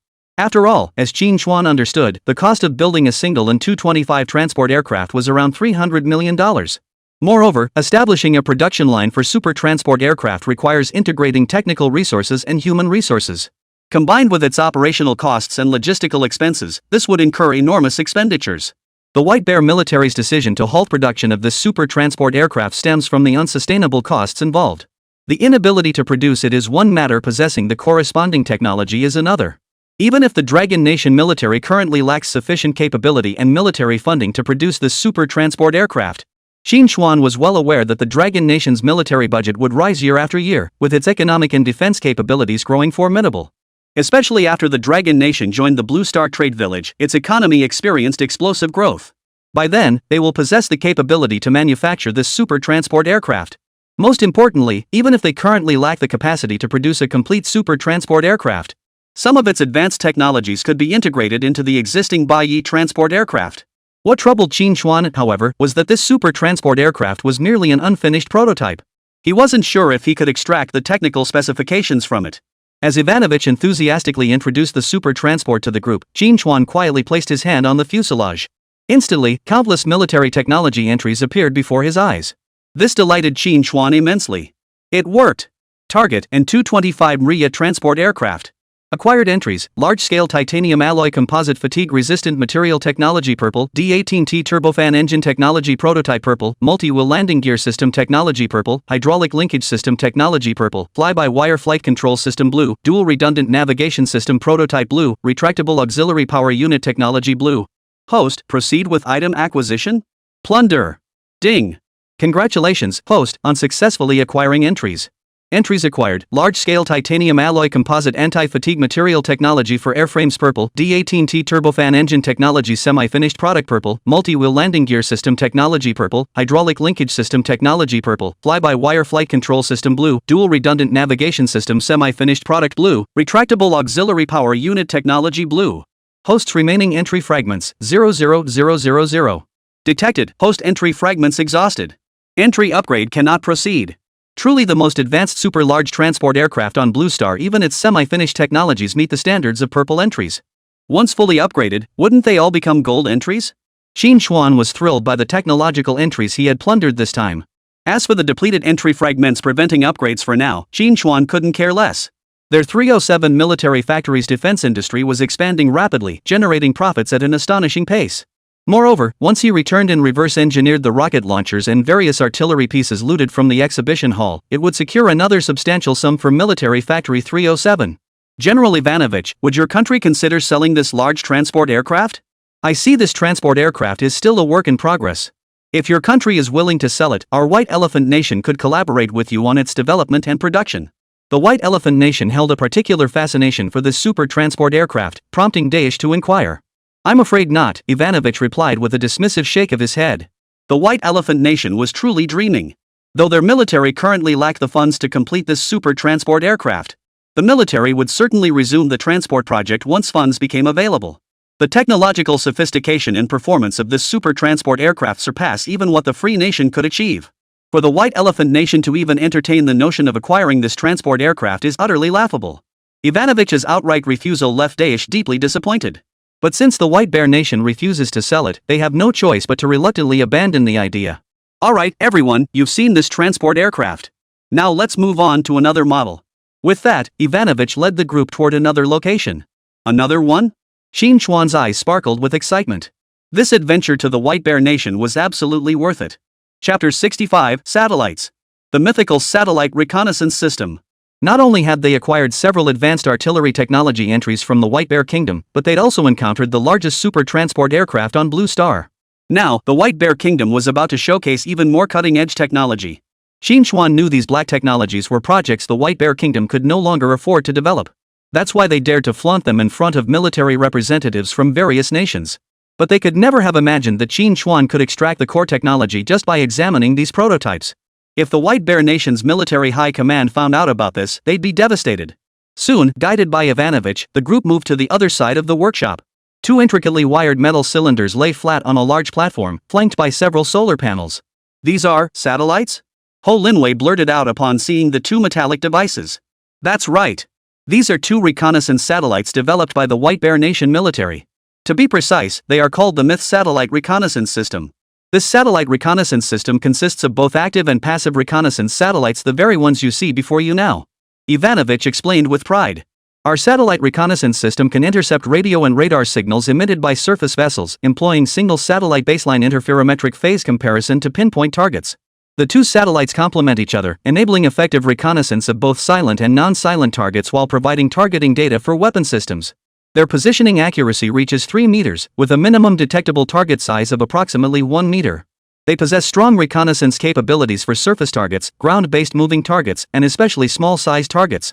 They can identify surface targets such as aircraft carriers, destroyers, frigates, and missile boats, as well as land-based tanks and armored vehicles. Whoa! Upon hearing this, military representatives from various nations sucked in their breath. Few nations can even build satellites, let alone reconnaissance satellites of such high precision. This left the military representatives deep in thought. Even if the Bear Nation eventually disintegrated, its formidable military might remain beyond the reach of their nations to counter. Representatives from nations that had been considering gradually distancing themselves from the White Bear Nation began reassessing its military might. Only Qín Chuān harbored different thoughts. Although their Dragon Nation had attempted to launch several electronic reconnaissance satellites, their performance metrics were unimpressive. They were no match for the White Bear Kingdom's two active and passive reconnaissance satellites. Having already gained substantial intelligence, Qín Chuān wasted no time in initiating the extraction of data from both satellites. Target, Myth Satellite Reconnaissance System. Possessed entries, Active Phased Array Radar Technology Purple, Wideband Electronic Surveillance System Purple, Tri-Star Time Difference Positioning Technology Purple, High Precision Attitude 3-Axis Stabilization Platform Technology Purple, Frequency Hopping Spread Spectrum Technology Blue, Laser Communication Relay Technology Purple. Host, proceed with looting entries? Plunder. Ding. Congratulations, host, on successfully plundering the entries. Acquired entries, Active Phased Array Radar Technology Purple, Wideband Electronic Surveillance System Purple, Tri-Star Time Difference Positioning Technology Purple, High Precision 3-Axis Stabilized Platform Technology Purple, Frequency Hopping Spread Spectrum Technology Blue, Laser Communication Relay Technology Purple. After securing these military-grade entries, Qín Chuān's excitement lingered long after. This trip to White Bear Nation had proven exceptionally fruitful. While he hadn't exactly stripped the White Bear Nation bare of its advanced military technology, he had secured cutting-edge entries for several advanced weapons in one fell swoop. Ladies and gentlemen, these are essentially all the weapons and equipment we're showcasing this time. Beyond our transport aircraft and satellite systems, all previously showcased weapons and equipment are available for discussion and purchase. You may now follow me back to the previous workshop, and in the meantime, you may also consult with your respective domestic military authorities," Ivanovich said with a cheerful smile. Hearing this, the attendees felt somewhat unsatisfied. The sheer might of the White Bear Nation's military capabilities had surpassed the expectations of the international military representatives. Of course, while the artillery systems, transport aircraft, and satellite systems were not in the same league, they still held immense appeal. Military representatives from various nations, who had already made their plans, exchanged glances and immediately began calling their respective military high commands to discuss the purchase of White Bear weapons. Only the Dragon Nation remained unmoved. "Commander, we can't afford White Bear's rocket artillery, but these self-propelled mortar guns are pretty good too. Why don't we also talk to headquarters about getting a few of those? And their tracked infantry fighting vehicles are pretty impressive too." Ho Linwei rubbed his hands together enviously as he surveyed the advanced equipment of the White Bear Nation's army before him. Hearing this, Sun Ziyuan frowned deeply, offering no reply. Before coming to White Bear Nation for the military parade, their army commander had indeed briefed him. If they encountered advanced weaponry with promising performance at the White Bear Kingdom's military exhibition, they could discuss procuring some. If the price proved too steep, they could always call army headquarters. But every artillery piece displayed by White Bear Nation had captured their hearts. They wanted them all. But their current military budget simply couldn't cover it. "Comrade Qín, which equipment do you think we should buy?" After a moment of contemplation, Sun Ziyuan finally sought Qín Chuān's opinion. Among those present, Qín Chuān possessed the strongest expertise in military industry. Coupled with the resounding success of the domestically produced third-generation tank, Sun Ziyuan placed absolute trust in Qín Chuān. Upon hearing his words, Ho Linwei and the other Long Nation military representatives turned their attention to him. "Commander, I wouldn't buy a single one," Qín Chuān stated calmly. "What? Not a single one? Brother Qín, our military budget isn't exactly flush, but we don't have to be this stingy. Apart from that rocket launcher, we can still afford the other equipment." Hearing Qín Chuān's stance, Ho Linwei and the others grew visibly anxious. Such excellent weapons, and he's turning them all down? That would make this trip a complete waste. "That's right, Comrade Qín. I'm confident your military RD capabilities can replicate them, but we'd need prototype equipment for reverse engineering, right? Old Ho is right. We may not be wealthy, but for the sake of domestic military RD, we must spend what's necessary." Sun Ziyuan, assuming Qín Chuān was reluctant to see them spend the money, said with a smile, "Commander, please allocate these funds to our Plant 307 for RD. I'm confident we can produce these weapons for the army without reverse engineering. Besides, I already have a bold plan in mind. This plan might require significant funding, so let's not waste it." Qín Chuān narrowed his eyes, his expression grave. "A bold plan? Brother Qín, what exactly is this plan you speak of?" Hearing this, Ho Linwei perked up instantly. Qín Chuān's proposals had never disappointed them. "This isn't the place to discuss it. Let's talk about it after we return to the country tomorrow." Qín Chuān glanced at the military representatives from various countries gathered around him and shook his head. "So mysterious? Fine. Comrade Qín, we trust you. Since you say we shouldn't buy it, we won't spend a single penny.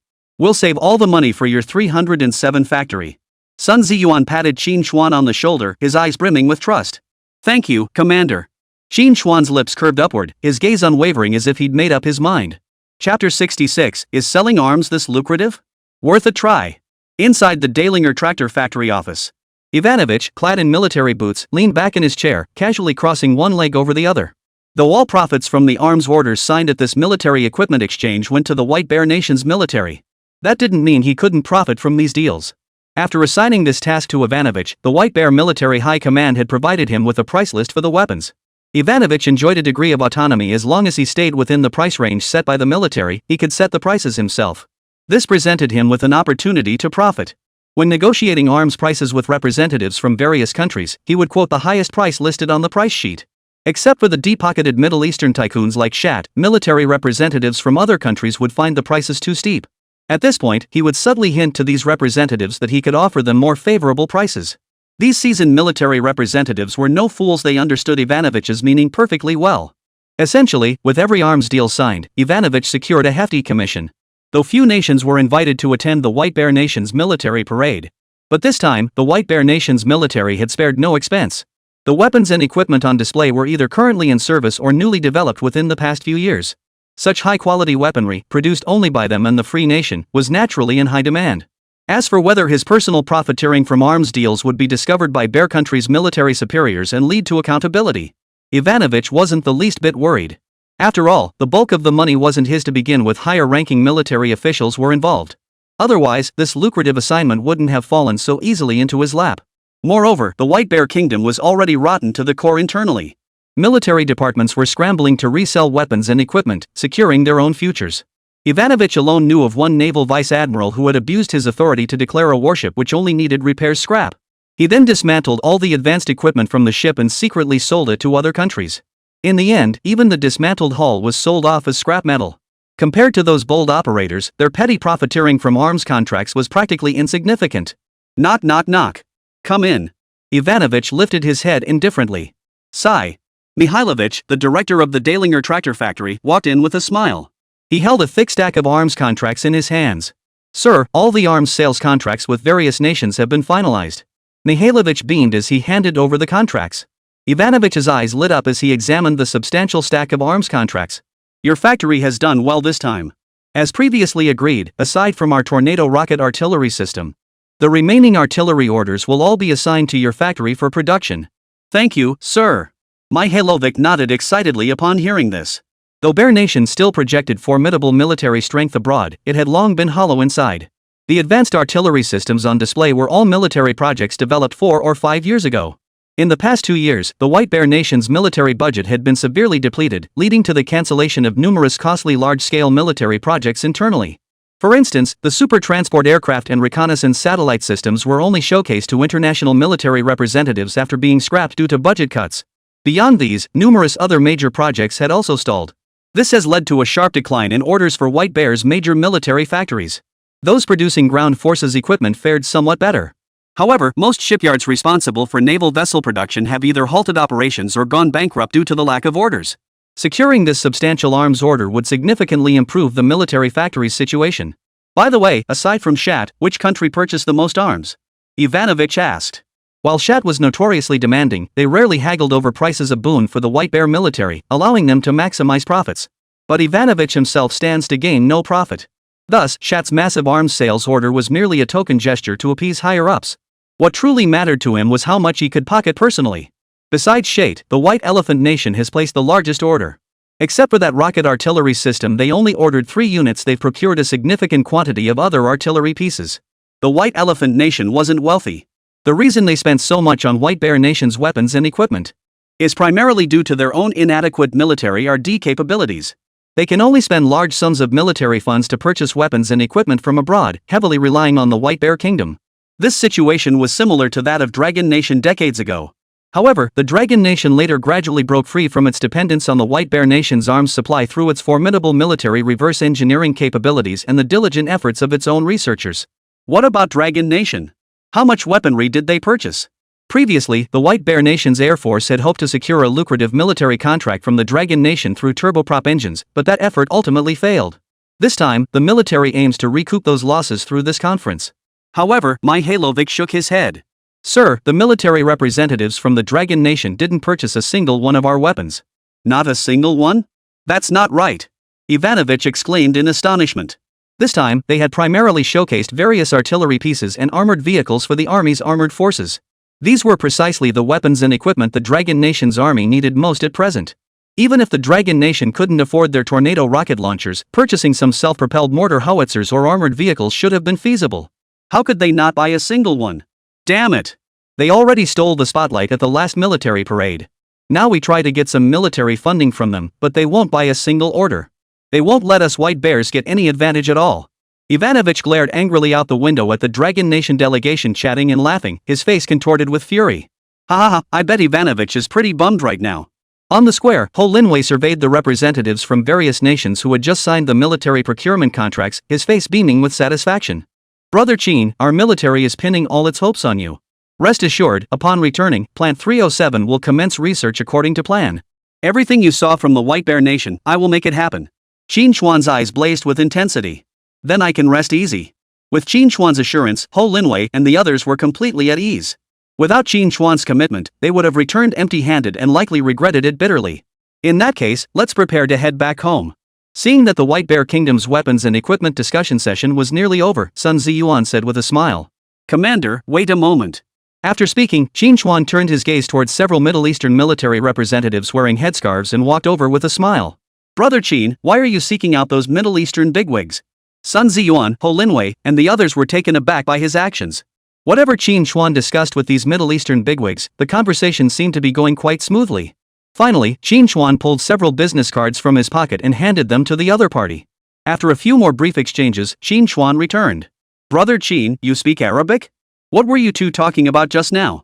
Ho Linwei immediately approached with curiosity as soon as Qín Chuān returned.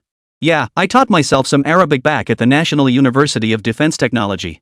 Honestly, we didn't discuss much. I just introduced our 307th military factory to leave a good impression. Hearing this, Sun Ziyuan raised an eyebrow.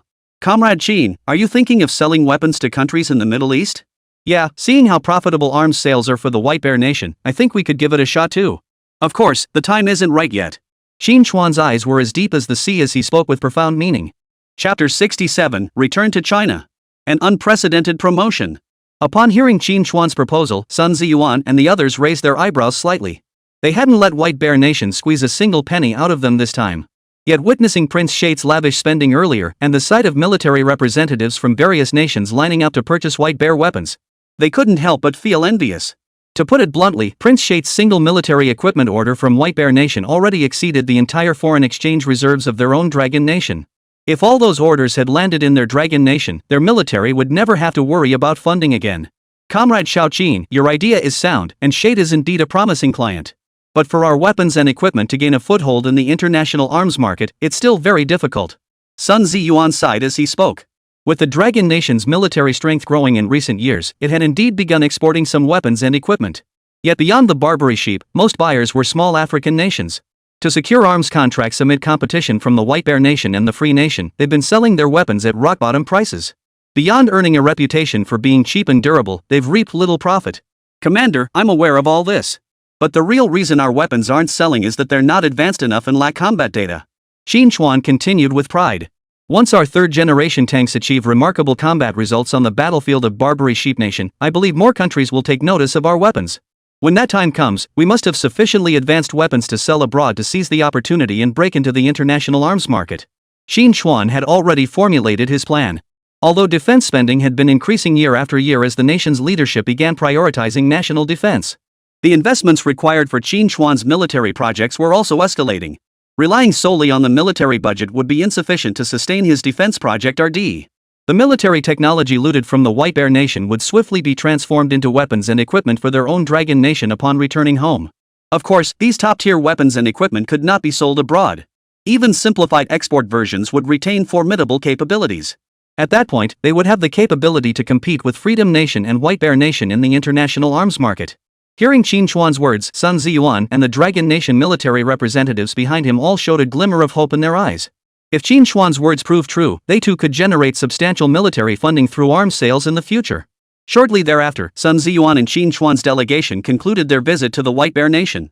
They boarded a train back to their homeland. However, Qín Chuān did not return directly to the 307th military factory. Instead, Sun Ziyuan took him straight to the headquarters of the Shangjing military district. Commander, what brings me here today? Qín Chuān followed Sun Ziyuan into the Shangjing military district headquarters building, completely bewildered. After disembarking the train, Sun Ziyuan had pulled him aside, explaining that their commander wished to meet him regarding the development of the domestically produced third-generation tank. Qín Chuān hadn't taken it too seriously at first, since his own bold proposal coincidentally aligned with his desire to discuss matters with high-ranking military officials. But upon arriving at the headquarters, Sun Ziyuan first had him change into military uniform before entering. Qín Chuān couldn't shake the feeling that this wasn't as straightforward as it seemed. Oh, you'll see once we get inside. Stop dawdling, Sun Ziyuan said with a rather mysterious grin. Soon, Sun Ziyuan led Qín Chuān into a conference room within the military headquarters building. As the door swung open, Qín Chuān saw several elderly men in military uniforms seated on sofas, their eyes fixed on him. The eldest man bore shoulder insignia adorned with golden foliage, beneath which 2 gold stars were arranged. Spotting the lieutenant general in uniform, Qín Chuān's expression tightened. He immediately saluted. Commander, good day. Seeing Qín Chuān's slightly stiff demeanor, Commander Li Zixing and several other corps commanders from the military region couldn't help but smile. You must be young Qín. Just as Ziyuan described, you're remarkably young. Compared to you, we old-timers are practically half buried in the earth. The future of this Dragon Nation belongs to you young people. Li Zixing gazed at Qín Chuān with admiration in his eyes. Hearing this, Qín Chuān quickly responded with a smile, "Commander, you flatter me. You look only in your 40s or 50s. You and the other commanders are the pillars of our dragon nation. Ha ha ha. Young Qín, you certainly know how to speak." "Well said." Hearing Qín Chuān's words, Li Zixing and the others all burst into laughter. "Qín, there's no need to be so formal. Though your military rank is only major, your status as a national hero is no less distinguished. Superior Command is already aware of the performance of our domestically produced third-generation tanks during the White Bear Nation's military parade. One reason we summoned you here today is to confer your new rank." "Promotion?" Qín Chuān froze, clearly not yet processing the news. At that moment, the previously smiling Li Zixing and several other military commanders suddenly grew solemn. "Qín Chuān. Present." Li Zixing suddenly barked his name out in a sharp tone. Qín Chuān reflexively snapped to attention and stood at attention in response. Observing Qín Chuān's expression, Li Zixing nodded with satisfaction before continuing. "Major Qín Chuān, given that the domestically developed third-generation tank you developed garnered significant attention at the White Bear Nation's military parade, enhancing our country's international military image, and made outstanding contributions to the deployment of the next-generation main battle tank for our ground forces, the Army Military Commission has deliberated and decided to exceptionally promote Comrade Qín Chuān to the rank of Lieutenant Colonel, grant him Deputy Division-level treatment, and award him a first-class merit." Hearing this, Qín Chuān's entire body trembled involuntarily. Although he was now recognized as a national treasure of the Dragon Nation and held the status of a leading authority in the scientific research community, but this was ultimately only the status of a researcher, bearing no relation to military rank. During his studies at the National Defense University, Qín Chuān had consistently excelled. After graduation, he joined the 307th Military Factory under the General Armament Department, holding the civilian rank of Major. At his age, attaining such a military position was already rare. Yet in less than a year, higher-ups had promoted him again, elevating him to the rank of Lieutenant Colonel. What surprised Qín Chuān even more was that the military also granted him Deputy Division-level treatment. It's important to note that after the military rank system was reinstated in 1988, Lieutenant Colonel represented the third tier among field officers. This rank typically corresponded to battalion-level or deputy regiment-level positions, with the highest possible advancement being to full regiment level. Unless granted special promotions or assignments, a lieutenant colonel would not normally receive deputy division-level treatment. As for the first-class merit award, that hadn't surprised Qín Chuān at all. He was well aware of how significantly his domestically developed third-generation tank had enhanced the Army's combat capabilities. Combined with its performance during the White Bear Nation's military parade, this first-class merit was well-deserved. As Qín Chuān's thoughts raced, Sun Ziyuan approached with a solemn expression, marching in step while holding a red tray. On the tray lay a first-class merit medal and a certificate of honor. Beside it lay the red shoulder insignia signifying the rank of lieutenant colonel. Qín Chuān clearly saw the two thin red stripes on the epaulets signifying the rank of field officer, along with the two gold stars below. 2 bars, 2 stars, the shoulder insignia of a lieutenant colonel. Chapter 68, a crucial idea for advancing the synthetic forces? Li Zixing approached with a serious expression and stood before Qín Chuān. Comrade Qín Chuān, due to your current sensitive status and for security reasons, the promotion ceremony must be kept simple for now. I hope you understand. Upon hearing this, Qín Chuān nodded solemnly. Having you and several commanders personally confer my rank makes the ceremony sufficiently solemn. Everyone present, except Qín Chuān, was a commander of a group army, just like Sun Ziyuan. Having so many generals confer his rank was already an impressive display. Li Zixing nodded with satisfaction, then personally presented Qín Chuān with the official commission document and replaced his shoulder insignia with that of a lieutenant colonel. Simultaneously, he pinned the first-class merit medal onto the chest of Qín Chuān's uniform. Salute! After both sides exchanged military salutes, the promotion ceremony finally concluded. Instantly, the previously solemn atmosphere in the conference room relaxed once more. Li Zixing gave Qín Chuān a light pat on the shoulder, his eyes brimming with praise and admiration. Comrade Qín, you are truly the pillar of our nation. With young researchers like you, how could our nation fail to rise? A lieutenant colonel in his early 20s? Comrade Qín, this is the first time I've seen such rapid promotion. Sun Ziyuan chimed in with an envious smile, indeed. A lieutenant colonel with the perks of a deputy division commander, you're the first in our military to achieve that. At this pace, it won't be long before you surpass me. Hearing their words, Qín Chuān felt both honored and somewhat daunted. The rank on his shoulder not only represented the military's recognition of him but also signified his responsibilities. Rest assured, comrades. I will never forget my original aspirations. I will forge a sharp sword for the defense and military affairs of Longguo. Qín Chuān's eyes flashed with unprecedented intensity as he spoke with surging passion. His words sent a jolt of inspiration through everyone present, whether it was Li Zixing or the other group army commanders. Forging a sword for the Dragon Nation's defense industry, the weight of those words was undeniable. It was not something just anyone could accomplish. Yet for this young man before them, his words carried undeniable authority. After exchanging a few more polite remarks, they pulled Qín Chuān down to sit. Young Qín, I hear you made significant gains at the weapons exchange conference in White Bear Nation? Before Sun Ziyuan's return from White Bear Nation, he had already spoken with Li Zixing over the phone. Besides informing him that Qín Chuān would be brought to their military district for commissioning, Sun Ziyuan also detailed their entire experience in White Bear Kingdom. This included the incident where a White Elephant Kingdom officer had provoked Zhao Yanran only to get beaten up. Of course, the most crucial part of his report concerned the weapons and equipment discussion meeting held at the White Bear Kingdom's military factory. Word had it that White Bear Nation wasn't just offering the Tornado rocket launcher and various advanced artillery systems for sale this time, but also showcased Blue Star's largest super transport aircraft and reconnaissance satellite systems. Li Zixing was somewhat stunned. After all, while the artillery systems mentioned earlier were advanced, they still fell within the realm of conventional firepower. The super transport aircraft and reconnaissance satellite systems, however, represented Blue Star's pinnacle of cutting-edge technology. That White Bear Nation could display such items revealed just how chaotic their domestic situation had become. Otherwise, they wouldn't have resorted to brandishing these long-dormant cutting-edge technologies to intimidate other nations. When he heard that Sun Ziyuan had returned empty-handed without purchasing any equipment this time, Li Zixing nearly exploded with rage. Sending Sun Ziyuan's delegation had been intended not only to participate in the parade with third-generation tanks but also to procure advanced equipment from White Bear Nation. But upon learning that the decision not to purchase White Bear weapons was Qín Chuān's idea, Li Zixing instantly calmed down. That was why he had asked earlier.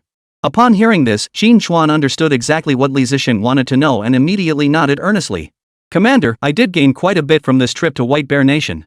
One must admit that the White Bear Nation possesses formidable military R&D capabilities. Despite the country nearing collapse internally in recent years, they've still managed to develop quite a few advanced weapons and equipment. In this regard, our Dragon Nation must continue to strive harder.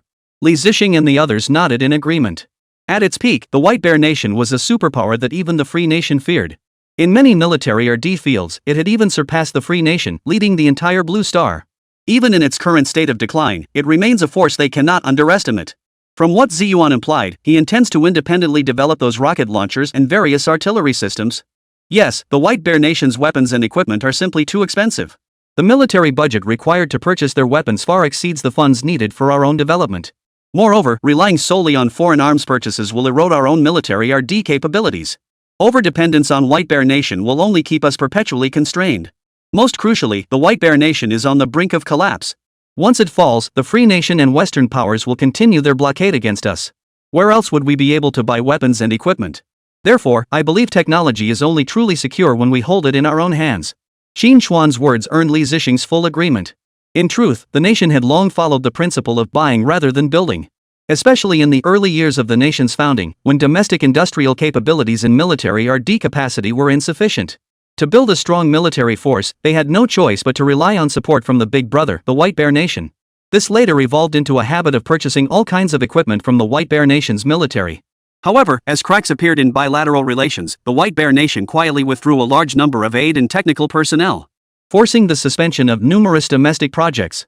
Only then did the nation's leadership realize that relying on others was no substitute for self-reliance. Purchased weapons would never truly belong to them. The supplier could use these very tools to stifle their development at any moment.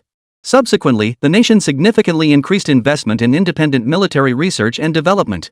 While this gradually freed them from dependence on others, it also brought considerable challenges. Without anyone's help or support, starting research from scratch makes the difficulty evident. Comrade Shao Qin, I understand your point. Independent military research and development is essential.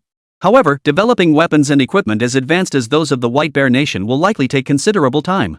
Yet our forces are undergoing integrated reform and urgently require powerful firepower, Li Zixing remarked, his brow slightly furrowed.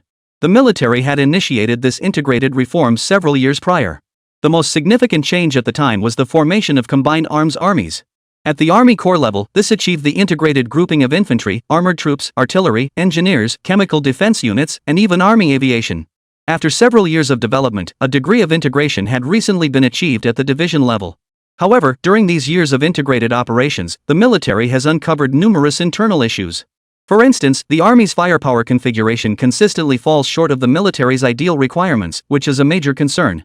This is one reason why the military hopes to procure advanced artillery units from the White Bear Nation this time. Commander, I've heard about the integrated reform from Commander Sunday. I've come bearing a crucial proposal regarding the integrated reform.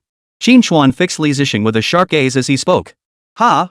A crucial idea concerning the integration reform? Upon hearing this, Li Zixing and the others immediately perked up. Chapter 69, 10 billion in research funding? The military district commander was stunned. Comrade Xiaoqin, what are your thoughts? Li Zixing perked up at Qín Chuān's words. After all, the synthetic reform had been the military's most crucial undertaking in recent years. Numerous problems had indeed surfaced during the integration process. Commander, after hearing Commander Sun describe the numerous problems encountered by the military during the integration reform, I've been unable to achieve the ideal combat readiness, Qín Chuān said with a smile. Having traveled through time from the future, Qín Chuān was naturally well versed in the synthetic reform. In his time, the synthetic forces of the Dragon Nation were terrifyingly powerful, a true military marvel. Calling them the nation's guardian deities or its steel backbone was no exaggeration. Some even claimed that the manpower and equipment of a single heavily armed composite brigade from the Dragon Nation could crush and annihilate a small to medium-sized country. That claim might be a bit too boastful, but when facing a nation with total forces under 100,000, a heavily armed synthetic brigade indeed possessed formidable destructive power. I believe the core issue with the military's current synthetic reform lies in its organizational structure, Qín Chuān voiced his thoughts. Organizational structure? Li Zixing furrowed his brow, clearly not grasping Qín Chuān's meaning. Yes. Although the combined arms reform has been underway for several years, for most battalion and regiment level commanders, combined arms operations and indeed, the various other military branches remain unfamiliar territory. Especially for battalion level commanders, they feel completely sidelined in this integration process. Li Zixing's eyes lit up upon hearing Qín Chuān's words. As Qín Chuān stated, although the three-tier structure of regiments, battalions, and companies has long existed within the military, the regiment remains the fundamental tactical unit in the actual command structure, while the company serves as the basic tactical formation. Coupled with the long-standing tradition of establishing party branches at the company level, the importance of these two echelons within the military is self-evident. It was precisely this superfluous status in combat command that rendered battalion-level headquarters largely symbolic. Furthermore, the current focus of integration efforts has been on training commanders at the regimental level and above. Company-level commanders generally lack integrated combat command capabilities. These factors have become bottlenecks in enhancing the combat capabilities of battalion-level units during the integration process. Qín Chuān's incisive analysis instantly cleared Li Zixing's confusion. He hadn't expected Qín Chuān to possess not only formidable talent in military technology (RD), but also possessed such keen insights and perspectives regarding their combined arms units. Comrade Qín, share your thoughts, Li Zixing asked with some urgency. I believe that in the ongoing integrated reform process, beyond achieving full brigade-level integration based on the division-to-brigade conversion, battalion-level units must also undergo integrated formation. Within these battalion-level combined units, we should further organize three types of units: tank companies, infantry fighting vehicle companies, and self-propelled mortar companies. This will form heavy and medium combined battalions. Furthermore, light combined arms battalions should also be organized into infantry and firepower companies, supported by multiple branches including infantry, artillery, and air defense. Furthermore, the logistics support company within the combined arms battalion must be fully developed, enabling the battalion to operate independently without relying on higher-level support and to effectively command and employ its forces. Only then can the entire process of integration proceed seamlessly. Strengthening battalion-level combined arms organization to fully integrate the operational capabilities of the entire combined arms force? Qín Chuān's words left Li Zixing and several other army group commanders deeply shaken. They never imagined that the long-standing conundrum of integrated reform plaguing the troops for years would be so succinctly pinpointed by Qín Chuān, revealing its core issue. Excellent. Comrade Qín, your insights are truly brilliant. The reason our combined arms reform has been so unsteady all this time was actually stuck at the battalion level, ha. You've just solved a major problem for our forces. Li Zixing slapped Qín Chuān on the shoulder, his voice brimming with excitement. Commander, strengthening the composite battalion structure merely ensures the entire integrated force operates smoothly. Qín Chuān shifted his tone. But behind the mobile operations of integrated forces, we still need a robust combat decision-making system and advanced, powerful firepower equipment. Li Zixing raised his eyebrows slightly and inquired. I understand that integrated forces require powerful firepower equipment. But what exactly do you mean by a robust combat decision-making system? It means we need to develop an intelligent combat decision support system for our combined arms forces. This system would promptly collate, filter, and analyze diverse battlefield intelligence, accurately assess enemy situations, and provide commanders with decision-making references. You could think of it as a modern military chess simulation, except the chessboard is inside a computer, making the calculations far more intelligent and complex. Whoa! Upon hearing Qín Chuān's description of the combat decision support system, Li Zixing, Sun Ziyuan, and other commanders from various army groups all sucked in their breath. This system was simply too powerful. If their combined arms forces could utilize this system, it would provide crucial technological support for their combat efficiency and tactical coordination. Paired with more advanced weaponry and equipment, the combat capabilities of the entire combined arms force would skyrocket to terrifying levels. Comrade Qín, this combat support system you've described is of paramount importance. You must see it through to completion. As the military region commander, Li Zixing fully grasped the critical importance of this combat support system to their forces. It was nothing short of the rudder guiding the destiny of their combined arms forces. Commander, this is precisely why I sought your counsel, Qín Chuān replied with a bitter smile. However, developing this combat support system with our current domestic technological capabilities is extremely difficult. The research funding required is no small sum. Although Qín Chuān possessed the capability to develop a combat support system, the current technological level of the Dragon Nation simply couldn't support such a high-tech system. This system not only required advanced computers but also integrated satellite, radar, and infrared detection systems. The other components were manageable, but the gap in satellite and radar technology was simply too vast. Additionally, he would need to develop compatibility systems for various artillery types, including rocket launchers. All these factors combined represented an astronomical sum for the current Dragon Nation. Comrade Qín, rest assured you needn't worry about research funding. Our military will cover it entirely. Facing this crucial combat support system, Li Zixing displayed a rare display of generosity. But his expression of generosity didn't last long before he was stunned by the figure Qín Chuān quoted. Commander, to develop this combat support system, I first need to develop reconnaissance satellites and advanced radar equipment. Additionally, self-propelled rocket launchers, howitzers, and infantry fighting vehicles all require next-generation upgrades. Based on my preliminary estimates, even if we deploy those weapons and equipment in small batches to the troops first, it will require at least 1 billion Longguo currency. Thud. As soon as Qín Chuān finished speaking, Li Zixing lost his balance and nearly collapsed onto the floor from the edge of the table. Fortunately, Qín Chuān reacted swiftly and caught him, preventing Li Zixing from taking a hard fall. Commander, are you all right? Qín Chuān helped Li Zixing up, a bitter expression on his face. He understood all too well what 10 billion in military funding meant for the Dragon Nation at present. This year's military budget allocated to the army was just over 10 billion, the largest among the three branches. Yet this 100 billion represented the entire annual military budget for the army. With the 7 military regions further subdivided, each region's military budget would amount to less than 2 billion Longguo yuan. His initial request alone nearly drained half a year's military budget for the entire region. And this was merely his conservative estimate for RD costs. Subsequent expenses could easily exceed this figure. Qín Chuān understood why Li Zixing had lost his composure. Chapter 70, we'll do whatever it takes to secure this funding for you. Commander, are you all right? Qín Chuān helped Li Zixing to his feet, offering a bitter smile. I know the funding amount is substantial, but this is the absolute minimum I could squeeze out. Qín Chuān explained awkwardly, but before he could finish, Li Zixing cut him off. Qín, no need to say more. Li Zixing waved his hand and straightened up. After a few seconds, the dizziness in his head gradually subsided. Qín Chuān's opening statement about a 10 billion yuan research budget had genuinely stunned him, the military district commander. After all, that sum equaled half a year's military expenditure for their entire military region. But upon calming down and reconsidering, Qín Chuān's proposal for developing reconnaissance satellites, radars, and various artillery systems. We're just too poor after all. Li Zixing sighed, his eyes filled with despondency. It just goes to show how poor we really are, Li Zixing sighed, his eyes clouded with melancholy. Sun Ziyuan and the other group army commanders also bowed their heads in resignation. This year, their combined defense budget totaled a mere $6.6 billion, while during the same period, the Free Nation's military spending had soared to $294 billion. Even White Bear Nation, whose internal economy was on the brink of collapse, had allocated $130 billion for defense this year. Even Sakura Nation, just across the sea, had a military budget of $30.2 billion. For a nation of their stature, their military expenditure barely scratched the surface of Liberty Nation's budget. The gap was nothing short of staggering. Commander, I understand securing such a large military budget is difficult.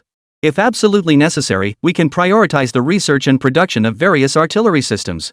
We can postpone the development of rocket artillery and reconnaissance satellites for a few years. This should significantly reduce the pressure. Qín Chuān pondered this. $1 billion yuan for research was indeed asking too much. He had to settle for the next best option, prioritizing the development of weaponry with relatively lower research costs. The rest could be initiated once the nation's military budget became more ample in a few years. After a long silence, Li Zixing shook his head decisively. No. Our domestic military strength lags far behind both the Free Nation and the White Bear Nation. We know all too well the principle that one step behind leads to falling further and further behind. These military research projects absolutely cannot be delayed any longer. Li Zixing gritted his teeth, his gaze turning sharp as he fixed it on Qín Chuān. Comrade Qín, you needn't worry about research funding. I'll put my reputation on the line to secure the military budget for you. Go back first and draft a detailed proposal. I'll personally deliver it to Army headquarters. It's just 10 billion Longguo currency. I refuse to believe our entire military can't scrape that together. Li Zixing understood that the series of weapon systems and auxiliary equipment Qín Chuān had planned were crucial to advancing their synthetic research. He absolutely could not abandon these vital research projects due to funding constraints. Well, fine. Qín Chuān nodded resolutely. Commander, rest assured I will never betray the Army's trust in me. Good. Li Zixing nodded with satisfaction. That afternoon, Qín Chuān boarded the military region's armed helicopter and returned to the 307th military factory with Zhao Yanan and others. Upon his return, Qín Chuān had no time to inquire about the factory's recent developments. He plunged straight into his office and began drafting a detailed plan with utmost seriousness. He worked through the night without sleep. By the time dawn broke, Qín Chuān had finally completed his reform proposals and detailed plans for the Army's combined arms forces. He immediately dispatched someone to deliver it to the Shangjing Military District headquarters. Upon receiving the proposal, Li Zixing wasted no time and rushed straight to the capital. Capital City. Army Headquarters Building. Chief of General Staff Zhao Baodong was reviewing the pile of documents on his desk. Glancing at the reports submitted by various military districts, Zhao pressed his temples wearily, feeling a dull ache. Military funding. Military funding. They're asking for military funding again. It's almost year-end. Where am I supposed to find the funds for these military districts? Recalling yesterday's meeting, he couldn't help but sigh deeply. Although the domestically produced third-generation tanks had allowed their nation to shine at the White Bear Nation's Victory Day parade, simultaneously garnering significant interest from foreign militaries seeking to consult on Longguo's weaponry. Yet beyond their intense desire to purchase the third-generation tanks, they showed little interest in other types of domestic weaponry. Yet the only domestically produced third-generation tanks that could be sold were unavailable for export.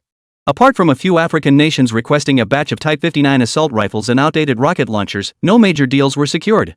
In stark contrast, the Bear Nation secured arms deals worth over $10 billion directly from that equipment exchange event. This left them both envious and helpless. The hard-earned reputation they'd built up, they simply couldn't hold on to. Ultimately our domestic weapons and equipment still lag far behind Liberty Nation and White Bear Nation.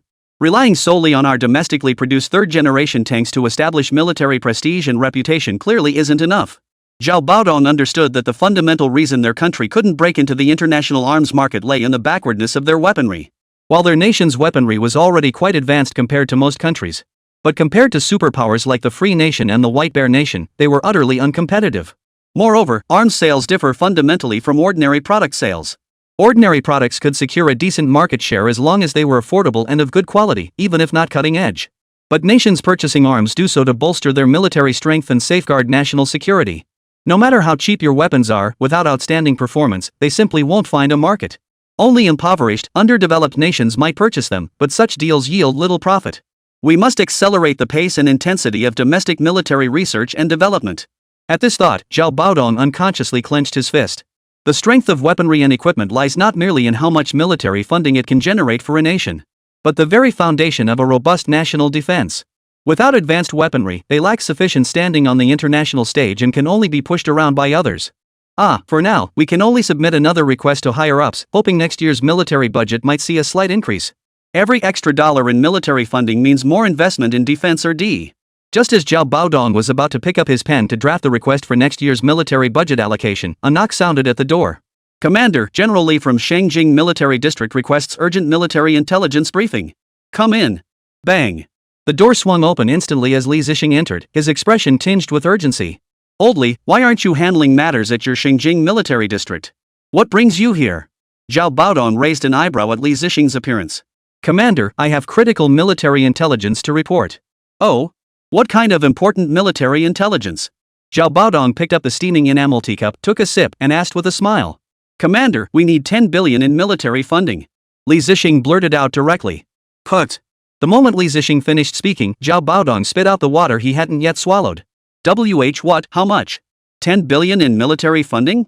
You old fool must be out of your mind. Chapter 71, a strategic scientist on par with old Qian. 10 billion military funding? Hearing Li Zixing's words, Zhao Baodong was utterly dumbfounded. The mere mention of applying for military funding now gives him a headache. Earlier, when the Rongqing military district approached him for 5 million in military funding for troop development, he had outright scolded them away. But now Li Zixing comes along and demands 1 billion yuan in military funding right off the bat. This isn't about military funding, it's a bloody death sentence. Ahem. Zhao Baodong, who had nearly choked on his words moments ago, finally regained his composure and unleashed a torrent of abuse at Li Zixing. Old Li, you actually have the nerve to ask for 10 billion in military funding? Do you think I'm a bank or some kind of sucker? 10 billion military funding, you just blurted it out without a second thought. Did you even think about what you were saying? Zhao Baodong was truly furious. The army headquarters had just allocated several million in military funding to the Shangjing military region following the successful development of the third-generation tank. This alone had already made the commanders of the other military regions green with envy. Now Li Zixing was pushing things even further. Seeing Zhao Baodong's face flush crimson with anger, Li Zixing finally realized he'd spoken too hastily without explaining himself clearly. Commander, please calm down. Take a look at this first. Li Zixing immediately pulled out the proposal Qín Chuān had drafted overnight from behind his back and handed it over. Look at what? Even if you pull out nuclear weapons, I don't have 1 billion yuan. If all else fails, just sell me off. Zhao Baodong cursed under his breath as he took the proposal. He was determined to see what Li Zixing had brought that gave him the nerve to demand such a huge military budget. A technical document on the structure of synthetic chemical units and related weapon projects? Zhao Baodong's eyebrows arched slightly at the proposal's title. The synthetic reform was precisely the most critical task for their army at this stage. His interest immediately piqued. He began reading it with serious attention.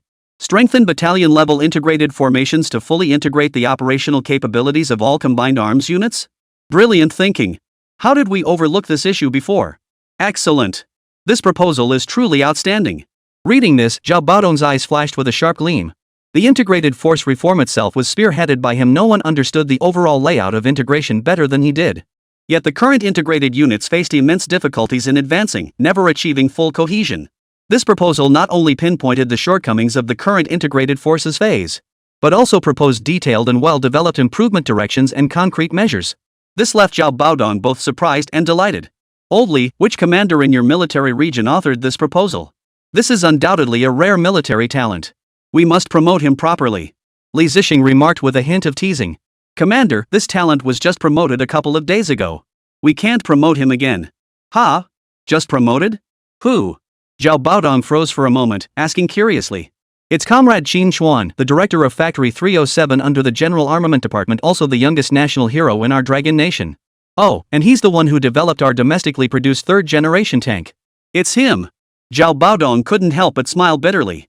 Even as the head of the army, Qín Chuān's name was legendary to him. He had even participated in approving Qín Chuān's military rank promotion and first-class merit award. You're right. Not only does this young man have a knack for military equipment development, but he also possesses such profound understanding of military strategy. Just how many more hidden talents does this kid possess that we're unaware of? Zhao Baodong's gaze was piercing. Qín Chuān's demonstrated abilities far exceeded those of a typical researcher. He was a strategic scientist who could stand shoulder to shoulder with old Qian. When I get the chance, I'll have to see this kid in person just to make sure he hasn't grown 3 heads and 6 arms. Zhao Baodong quipped. But even if we follow Comrade Qín Chuān's suggestion to focus on enhancing the role of battalion-level units, it shouldn't cost this much money. Old Li, you old fox, are you trying to take advantage of this to squeeze more money out of us? Zhao Baodong snapped back to attention and glared at Li Zixing. Strengthening the battalion-level integrated structure was indeed a brilliant plan, crucial for advancing and refining their units' integrated reform. But how could reforming a battalion formation possibly require such a massive expenditure? Commander, strengthening the battalion-level structure is merely the first phase of the plan. The real focus lies in what comes next, Li Zixing hastened to remind him. The next phase? Hearing this, Zhao Baodong immediately flipped to the back of the proposal. A new rocket artillery system outperforming the White Bear Nation's Tornado? A new generation of self-propelled mortar howitzers and an integrated missile artillery air defense system? What? And reconnaissance satellites along with combat support decision-making systems? Seeing the military projects listed one by one in the back section of the proposal, Zhao Baodong's eyes widened in astonishment. Holy crap! Every single military project proposed in this plan could be a full-year priority project for the army. Yet Qín Chuān had listed 7 or 8 of them in one go. What shocked him even more were the reconnaissance satellites and combat decision support systems mentioned later. After reading the plan's descriptions of these 2 military projects, Zhao Baodong radiated an intense aura. Like Li Zixing before him, he instantly grasped what these military projects meant for their army units. Commander, do you still think my request for 10 billion in military funding is excessive? Not at all. This military funding is not excessive in the slightest. Given the scale of these military projects, that billion was practically a drop in the bucket. However, it was already year-end, and the military funding allocated to the army this year was nearly exhausted. The remaining funds were nowhere near sufficient to support the systematic military research projects Qín Chuān had proposed. Zhao Baodong frowned in deep thought, his hands tapping rhythmically on the desk. After a long moment, he abruptly stood up, startling Li Zixing beside him. Without waiting for Li Zixing to speak, Zhao Baodong gathered up the proposal.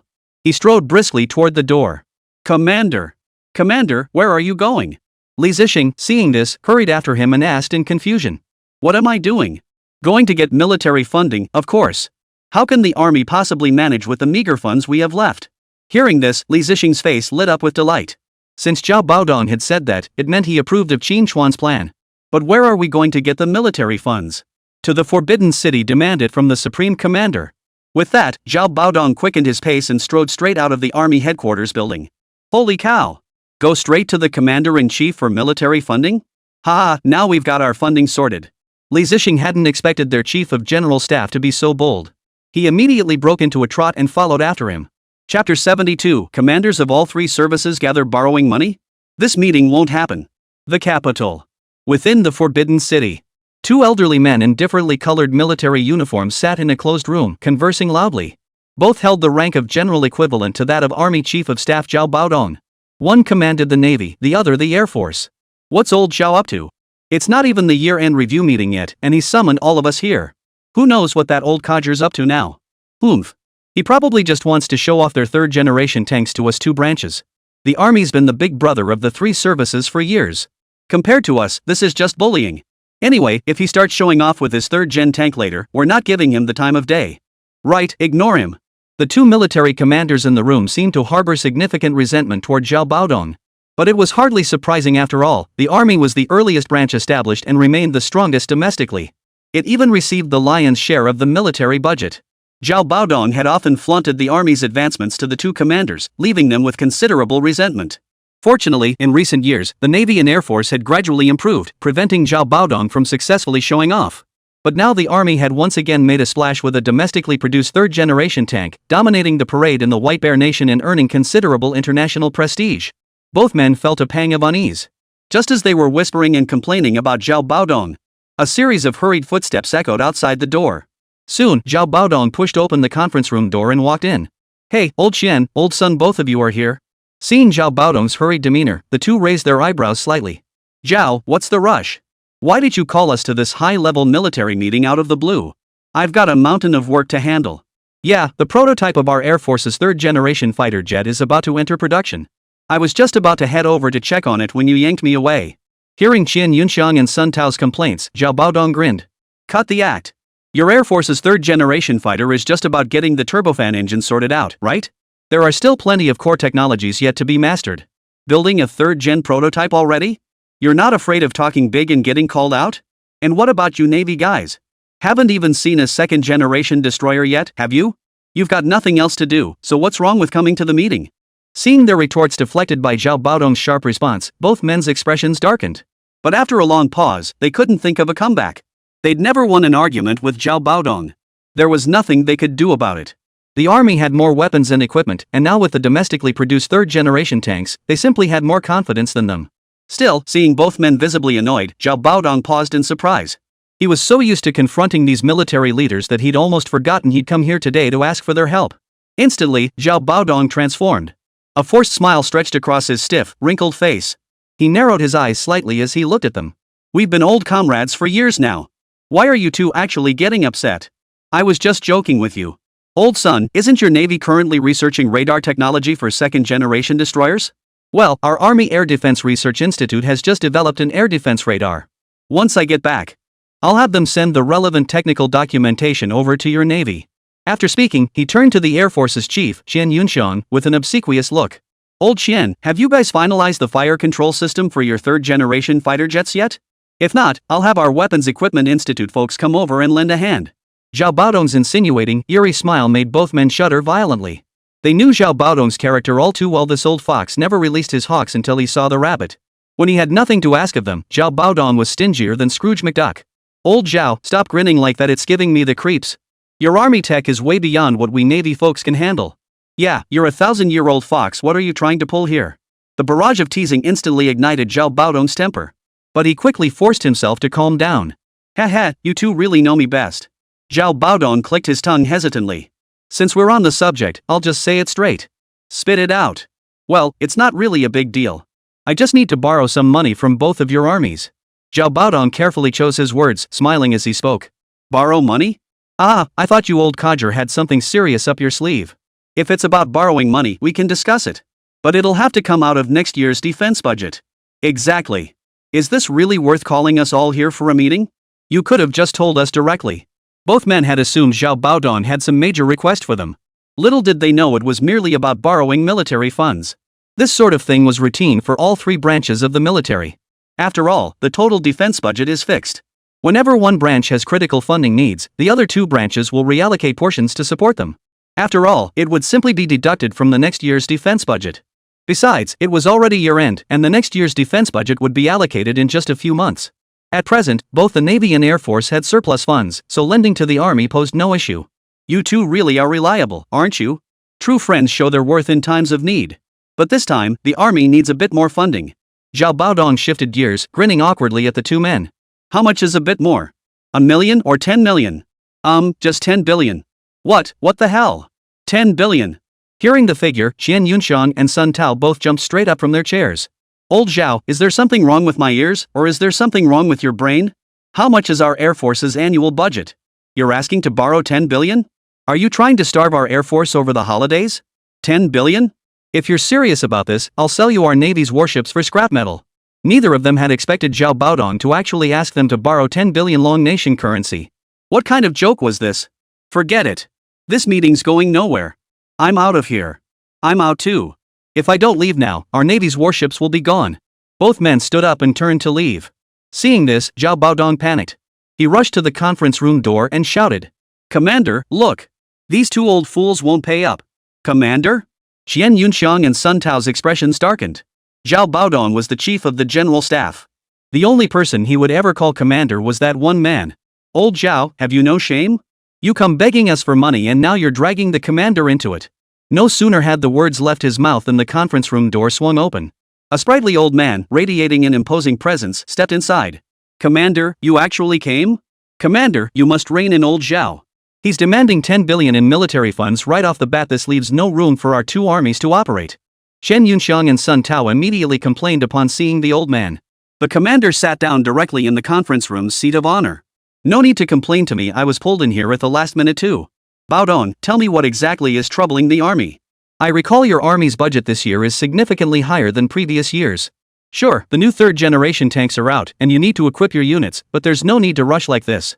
We can discuss it after next year's budget is finalized. Once the commander sat down, Zhao Baodong pulled out the documents from his coat pocket and distributed them to those present. Commander, please review this first. What Zhao Baodong handed out was part of the proposal Qín Chuān had submitted. After reading it, their expressions immediately changed. Chapter 73, it's done. The massive integrated equipment plan. Old Zhao, the army really outdid itself. You've pinpointed the core issues of force integration. Genius.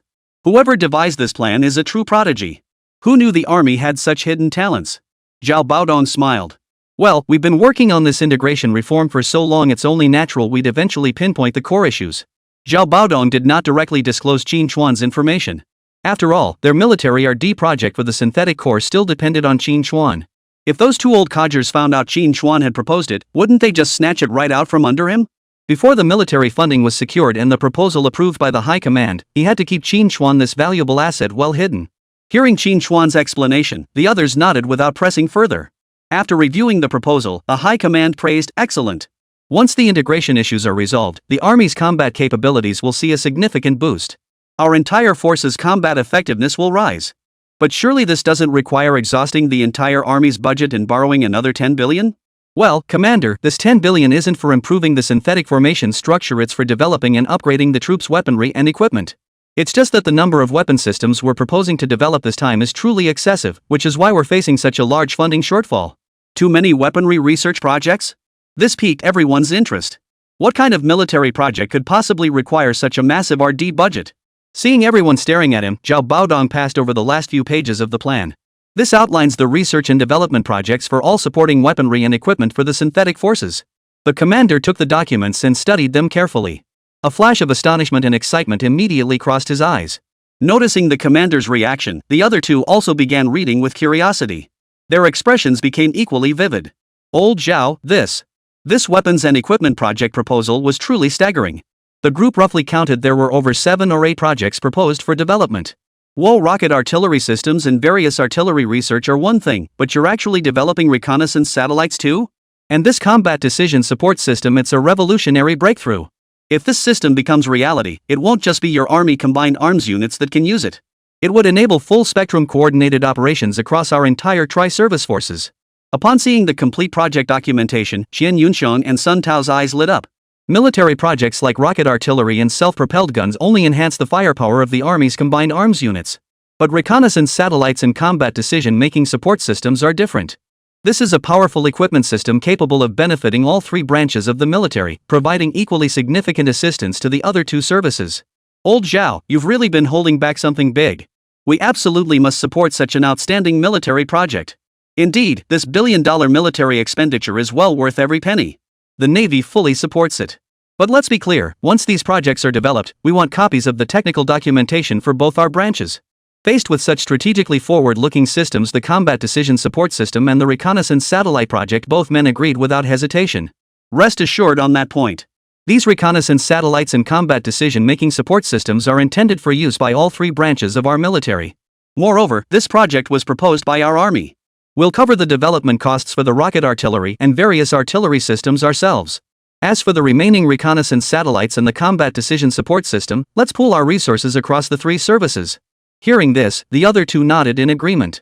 Our Air Force's 3rd-generation fighter jet project has also reached a critical phase in its development. We previously allocated military funds to Chengdu Aircraft Industry Group, but the remaining budget is limited. Currently, we can only allocate around 100 million yuan. The Navy has a bit more to spare. We can scrape together 200 million for you. Zhao Baodong nodded.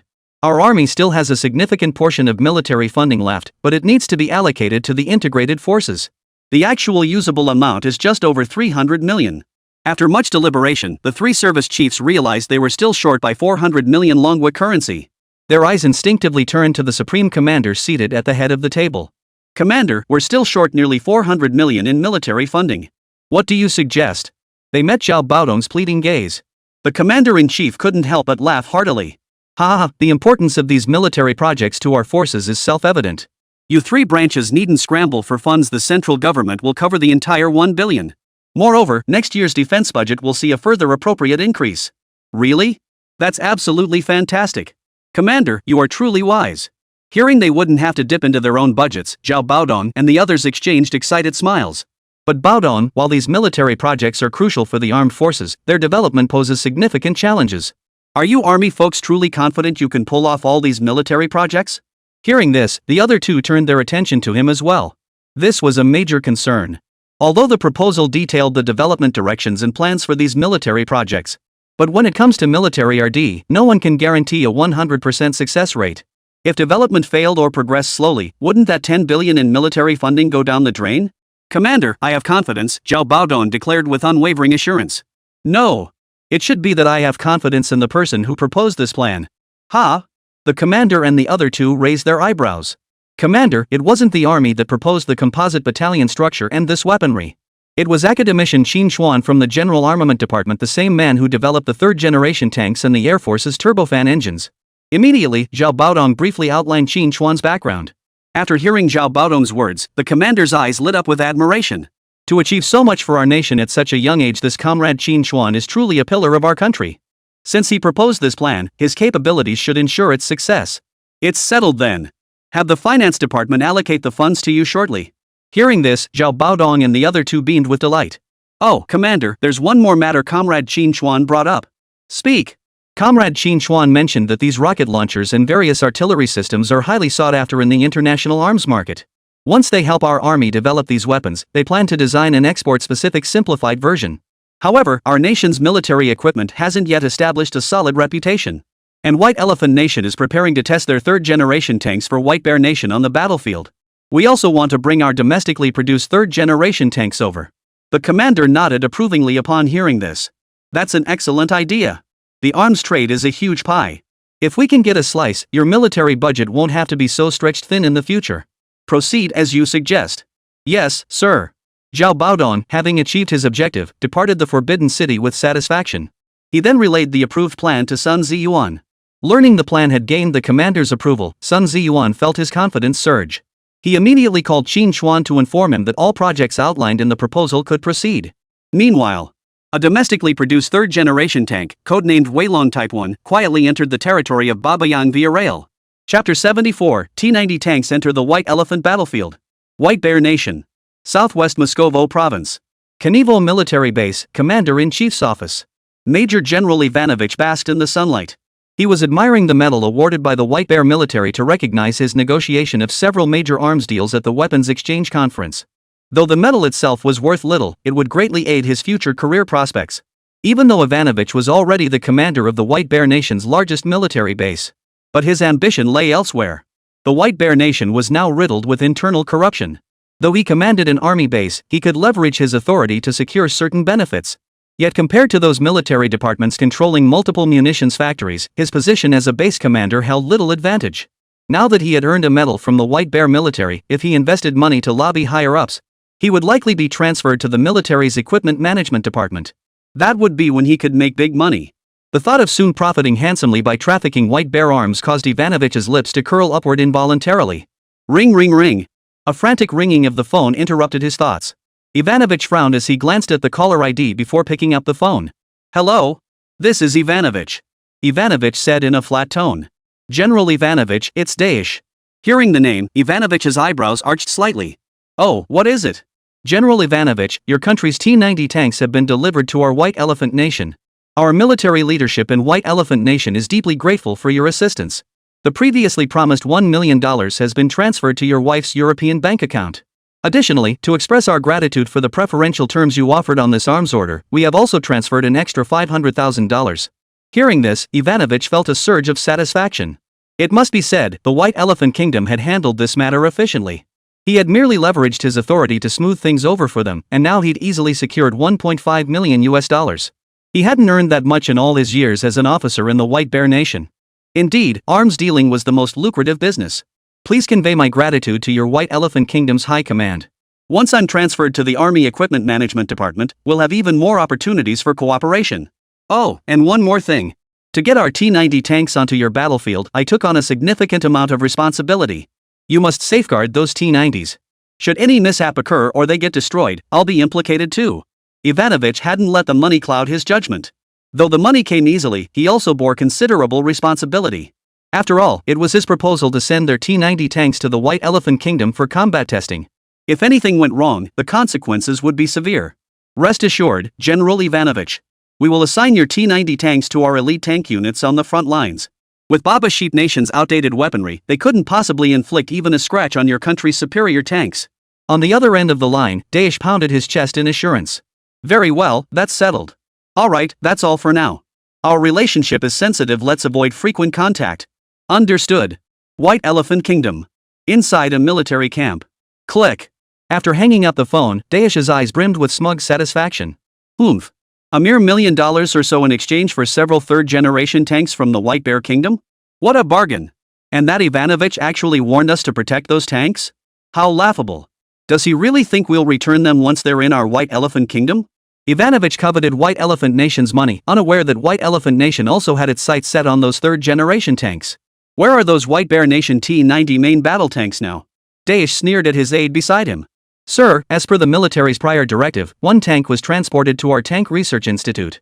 The other 3 have been dispatched to the front lines. By now, they should be arriving shortly. Hearing his aide's report, Daesh nodded in satisfaction. Good.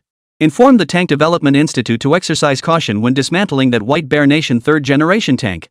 We must replicate our own third-generation tank as quickly as possible. Once we possess our own domestically produced third-generation tanks, swallowing up the Barbary Sheep Nation will be as easy as pie. We won't even need to fear the Dragon Nation anymore. Ha ha ha ha. Watching Daesh's triumphant, frenzied laughter, his adjutant murmured with concern. Sir, might this provoke the White Bear Nation? After all, most of our military equipment is imported from the White Bear Nation. What if they get angry and stop selling us weapons? And with the White Bear Kingdom's military might if they were to take action against us. Idiot. Before the aide could finish, Daesh cut him off. Can't you use your brain? Since these White Bear Kingdom 3rd generation tanks are being sent to the battlefield, whether they get damaged or not is entirely up to us, isn't it? Besides, look at the state White Bear Nation is in. Internally they'd be hard-pressed to even bother with us.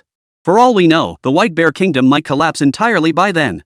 As for the weapons and equipment issue, the military high command has already figured it out. Do you really think the reputation of Longguo manufacturing came from nowhere? White Bear Nation desperately needs military funding now. They have no choice but to sell arms abroad. Even if they refuse to sell to us, we can import from Europe or the free nations. In short, once these tanks enter our White Elephant Kingdom, they become entirely ours. Got it? Understood. The aide responded promptly. Alright, I must now proceed to the front lines. After all, we still need to put on a show for White Bear Nation reporting the T-90 tanks combat data. With that, Daesh walked out of the barracks with a smile. Soon, the 3 T-90 tanks were delivered to the White Elephant Kingdom's front lines. They were assigned to an elite tank battalion on the White Elephant Kingdom's front lines. This elite tank battalion of the White Bear Kingdom was already equipped with a uniform fleet of T-72 main battle tanks, serving as the main armored force driving the frontline advance. Now reinforced with the more advanced T-90 tanks, this elite tank force gained formidable new strength. They broke through several Baba Sheep frontline positions with unstoppable momentum, poised to advance deep into Baba Sheep territory. The T-90 tanks' generational advantage made them unstoppable on the battlefield. Neither the outdated Type 59 tanks purchased from the Dragon Nation nor the recently acquired Type 80 main battle tanks could match them. Morale among the White Elephant's frontline troops soared, while the Baba Sheep Nation could only muster additional forces to resist. Chapter 75: Outpacing the Enemy. Reinforcements arrive. Located in the northwest of the South Asian subcontinent, Babayang Nation. Bordered by White Elephant Nation to the east, Dragon Nation to the northeast, Afghanistan to the northwest, Wolf Nation to the west, and the Arabian Sea to the south. Its geographical position is highly strategic. Sharing the same ancestral roots as the early White Elephant Kingdom, the two nations eventually diverged due to historical circumstances. Consequently, minor skirmishes between them are constant, and major conflicts erupt frequently. The Goat Nation possesses limited national strength, a relatively underdeveloped economy, and military capabilities that are no match for the White Elephant Nation. Consequently, Babayang has spent most of its history in a defensive posture. This latest border conflict was instigated by the White Elephant Kingdom. At this moment, the 253rd Armored Brigade of the White Elephant Kingdom's 13th Army is its primary armored force. Within it, the 87th Armored Regiment served as the sharpest blade of the entire 13th Army. Every piece of weaponry and equipment within this armored regiment represented the White Elephant Kingdom's absolute pinnacle. Apart from a few domestically produced Victory II main battle tanks, all other main battle tanks were supplied by the White Bear Nation. This armored regiment was equipped with over a dozen T-72 tanks, along with numerous advanced armored vehicles and self-propelled artillery, boasting formidable firepower. The 3 T-90 tanks imported from the White Bear Nation for combat testing were naturally deployed here as well. Boom! Boom! Boom! At this moment, the 87th Armored Regiment of the White Elephant Kingdom was assaulting a key military stronghold along the Baba Sheep Kingdom's border. This vital gateway into Baba Sheep territory would, once captured, tear a gaping hole in Baba Sheep's border defenses. At that point, the border gates of Babayang would swing wide open to the White Elephant Kingdom. This localized conflict between the two nations had already raged for several days. To halt their advance, the opposing Babayang Kingdom had redeployed 2 armored regiments from surrounding areas. They hoped to turn the tide through numerical superiority. Yet even their most elite 87th Armored Regiment could not halt the relentless advance. Over the past few days, they had annihilated an entire opposing armored regiment, reducing every tank in that force to scrap metal. Today's arrival of the T-90 tanks further bolstered the confidence of the 87th Armored Regiment's commander, Kumar. He was determined to seize this strategic stronghold completely today. Assign our most elite drivers to these 3 T-90 tanks. All armored infantry battalions and heavy artillery battalions launch a full-scale assault. Advance the front line at least 5 kilometers, no. 10 kilometers. I'll show these greenhorn armored troops what the might of the White Bear Nation's 3rd generation tanks looks like. Kumar issued his battlefield commands with impassioned fervor. As the orders were issued, dozens of armored vehicles surged forward. The T-90s in the rear slowly advanced under the cover of surrounding tanks. Meanwhile, the newly acquired rocket launchers and self-propelled artillery from the White Bear Nation unleashed a torrent of fire, pounding the Baba Sheep positions with relentless bombardment. Boom! Boom! Boom! In an instant, the entire battlefield was engulfed in artillery fire, with countless flashes of light exploding across Baba Sheep's military stronghold. In less than a few minutes, several concrete fortifications at Babayang's positions were leveled to the ground. Tanks and armored vehicles were crushed into scrap metal, with countless black figures tumbling out. The acrid smoke filling the battlefield and the utter devastation of the positions left no doubt about Baba Yang's crushing defeat. Though the Baba Yang soldiers fought valiantly, even using their bodies to blow up enemy tanks and armored vehicles, they could not withstand the relentless advance fueled by the White Elephant Nation's overwhelming firepower. Report. The 3rd Tank Infantry Combat Vehicle Regiment has suffered heavy losses under sustained artillery bombardment from the White Elephant Nation. Report. The frontline corridor defended by 2 mechanized infantry regiments has been breached by White Elephant Kingdom's armored forces. The corridor is lost. Report. One of our tank armored regiments engaged enemy tank forces head-on. Their T-90 tanks are simply too powerful. Our Type 80 tanks procured from Dragon Nation cannot penetrate their armor. We are suffering heavy losses and request immediate reinforcement. Inside the command center of Baba Yang stronghold, wave after wave of battle reports poured in from the front lines. Commander OM's face was so dark it seemed like rain could fall from it. Just days ago, armed with the newly procured Type 80 main battle tanks from Longguo, they had gradually turned the tide on the battlefield. They had even recaptured several positions. But this tactical advantage was short-lived, swiftly overturned once more by the T-90 tanks imported by the White Elephant Nation. The latest reports had made him acutely aware of the terrifying combat capabilities of those T-90 tanks. Their powerful armor-piercing rounds could easily shred the armor of all their tanks. Despite their relentless barrage of artillery fire, the enemy's T-90 tanks remained unscathed. The overwhelming dominance of 3rd-generation tanks left OM feeling a sense of helplessness. How much longer until our reinforcements arrive? His only remaining hope now lay with the other tank and armored regiment approaching to provide support. According to high-level military intelligence, this tank regiment was equipped with a 3rd-generation tank domestically produced by Dragon Nation. Though he had recently heard that this 3rd-generation tank had dazzled at the White Bear Nation's military parade. It had garnered significant attention and recognition from numerous nations, with many military experts even claiming its performance surpassed that of the White Bear Nation's T-90 tank. But these were merely media reports. No one truly knew its combat effectiveness. Moreover, only one 3rd-generation tank was delivered this time. Meanwhile, the opposing White Elephant Nation's tank and armored forces fielded a full 3 T-90 main battle tanks.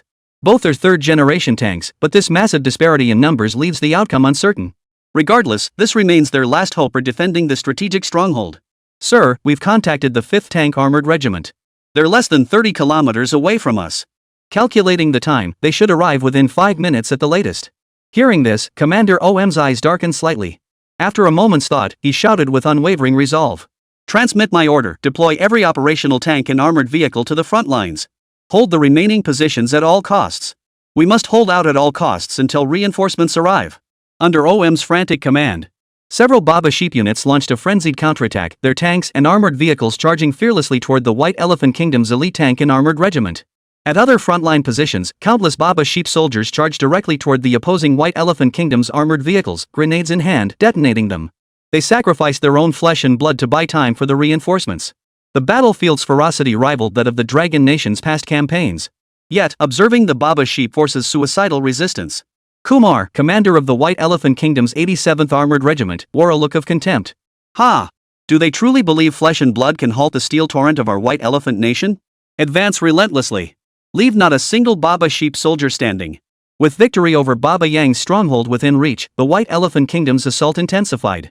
It's over. We can't hold the line. Watching the brutal battlefield and the steadily collapsing defenses, a glimmer of despair flickered in OM's eyes. Boom! Just as he was about to order a full retreat, a deafening roar erupted from behind the Baba Yang lines. Dozens of tanks charged toward them at full speed, kicking up a cloud of dust.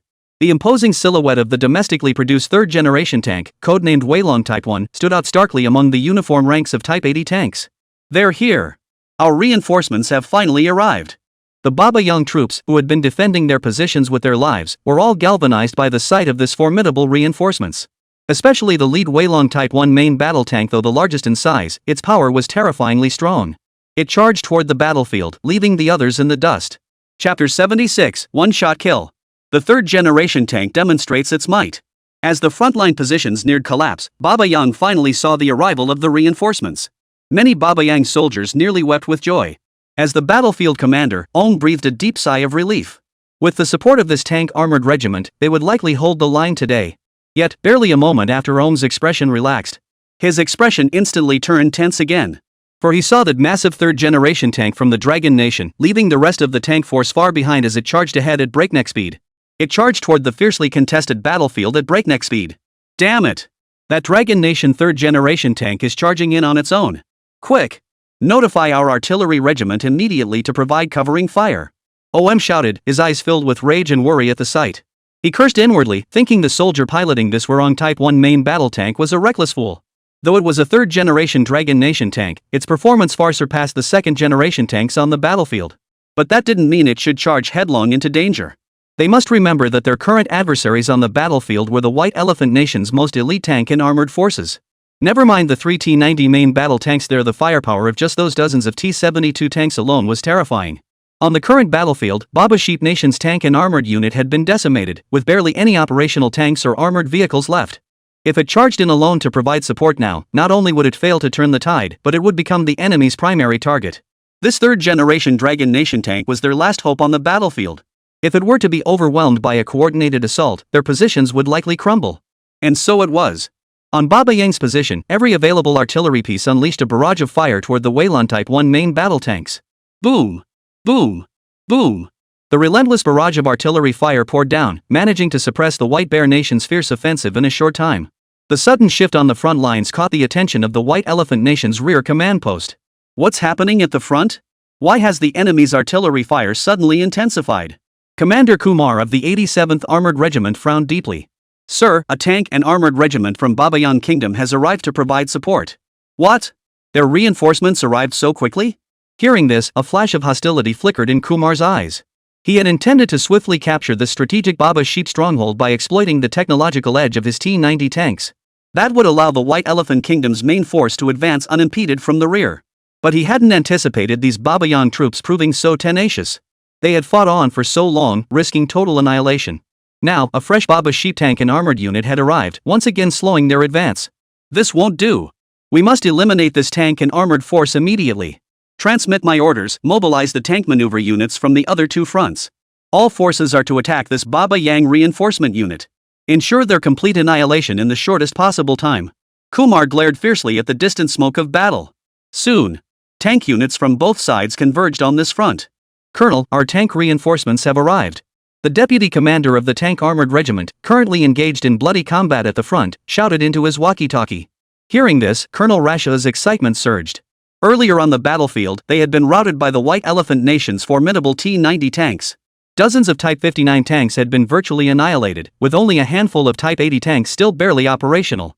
The armored vehicles had been reduced to piles of scrap metal. Now that the reinforcing tank units had arrived, they finally had hope of holding their position. At that very moment, a massive silhouette flashed past the command vehicle carrying Rashak, charging straight into the battlefield.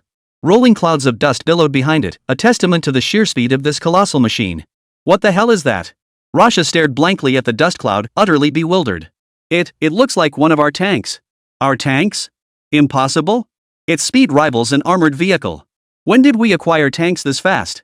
Reza shook his head in disbelief, then raised his binoculars to look. At the very front of the dust cloud, the Wurong 1 main battle tank had already reached the forefront of the tank battle. Commanding the Weilong 1, Captain Urjev gazed at the approaching White Elephant tanks, his eyes gleaming. As one of Baba Sheep Nation's most skilled tank commanders, Urjev possessed decades of combat experience. After testing it throughout the journey, he knew full well how terrifying the performance of this third-generation Dragon Nation tank was. Facing the White Elephant Nation's tank army of dozens, not a trace of fear appeared on Urjev's face. Instead, he felt boundless excitement. The White Elephant Nation's tank force is just ahead, brothers. Our chance to prove ourselves has come. Sharpen your focus, take them all down. Aye, Captain. The driver and gunner inside the Weilong Type 1 main battle tank shouted sharply. RAF, target acquired. Bearing 326, range 1650, T-72. Coordinates N 3728 feet 47 inches. Fire one of our AP rounds at it. Captain Urjev's excited voice echoed through the sealed compartment. Gunner Lav's eyes instantly sharpened as he watched the T-72 main battle tank approaching them through the thermal imaging scope. A cold smile touched Lav's lips as his fingers slid across the control panel. The advanced ballistic computer completed all firing calculations. Tail stabilized, discarding Sabo APFSDS loaded, secondary ammunition compartment. As the command echoed, the massive 125mm barrel slowly rotated. Ruff narrowed his eyes, using the laser rangefinder's crosshairs to lock onto the side armor of the opposing tank. Wind speed 2, right deflection 1.1 mils, driver Gitbo suddenly barked. Seconds later. Boom! The turret of the Wurong Type 1 main battle tank trembled slightly as a searing tail flame erupted. The specially designed tungsten alloy projectile spun rapidly, mercilessly tearing through the surrounding air with a terrifying shriek. Enemy attack. Not far away. Inside the targeted T-72 tank. The commander, seeing the unknown projectile streaking toward them through thick smoke, was instantly struck with terror. He hadn't expected that the Baba Yang tank unit, already largely incapacitated, would somehow produce another fully operational tank out of nowhere. And before they could react, it had already fired a shell at them. "Speed up and evade," the White Elephant tank commander bellowed. "Captain, it's too late." The T-72 driver's words trailed off. The specially designed tungsten alloy projectile had already pierced the T-72's honeycomb-patterned armor, rapidly detonating the ammunition. Boom! A muffled explosion reverberated inside the T-72's hull. The intense blast generated shockwaves that radiated outward, rippling across the ground beneath the tank.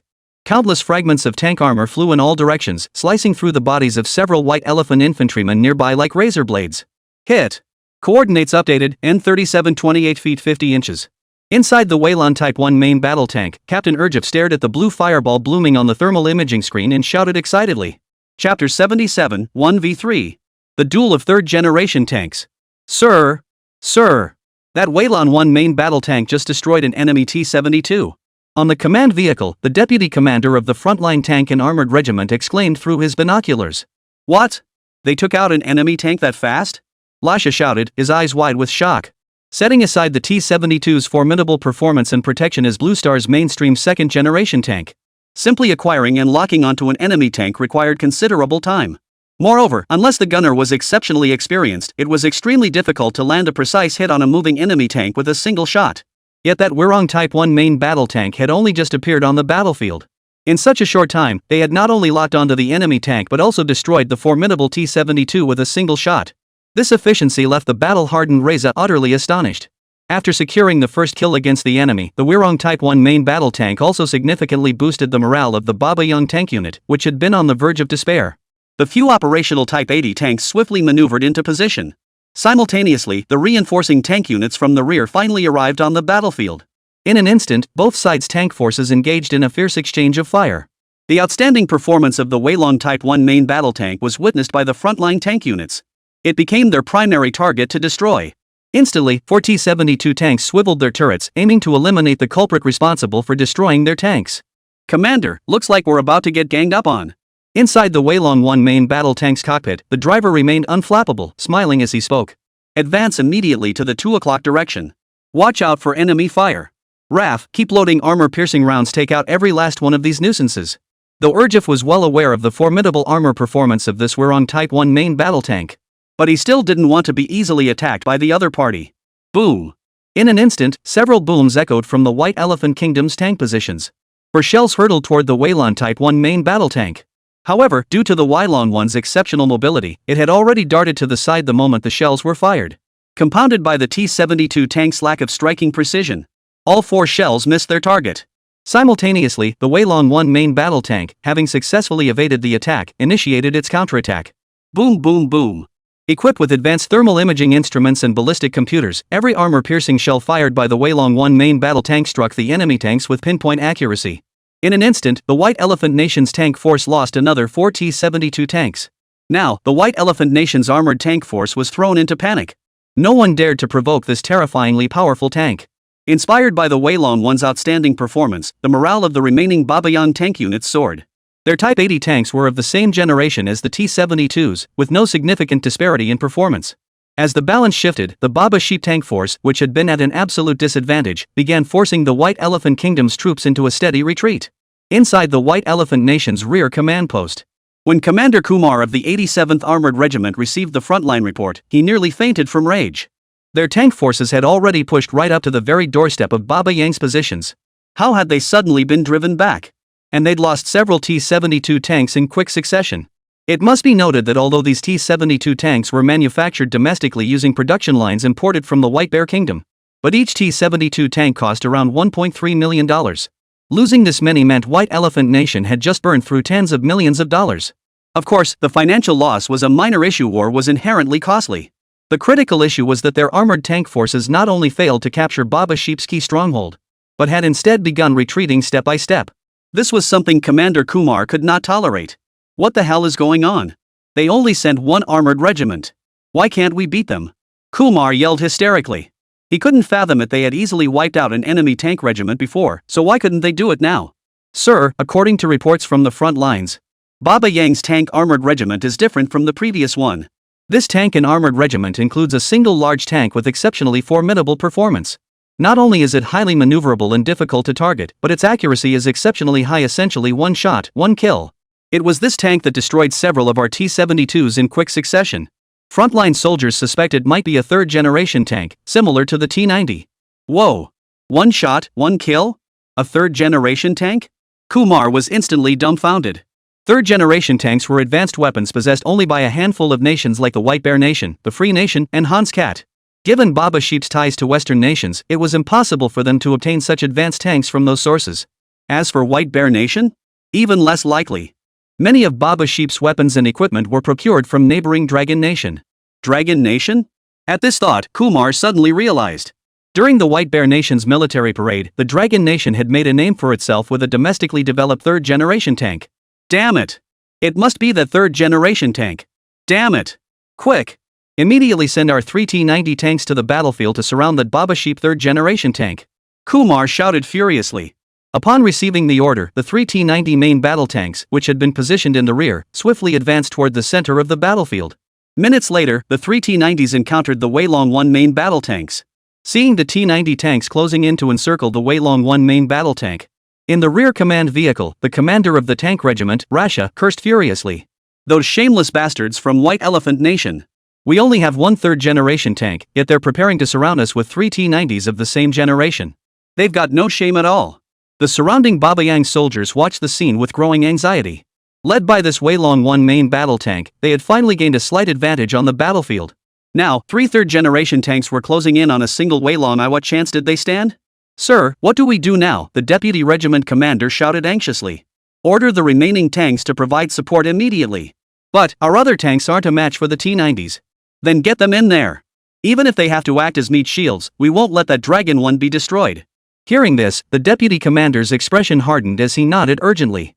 However, just as he was about to issue the support order to the other tanks, a soldier suddenly shouted. Sir, it's too late.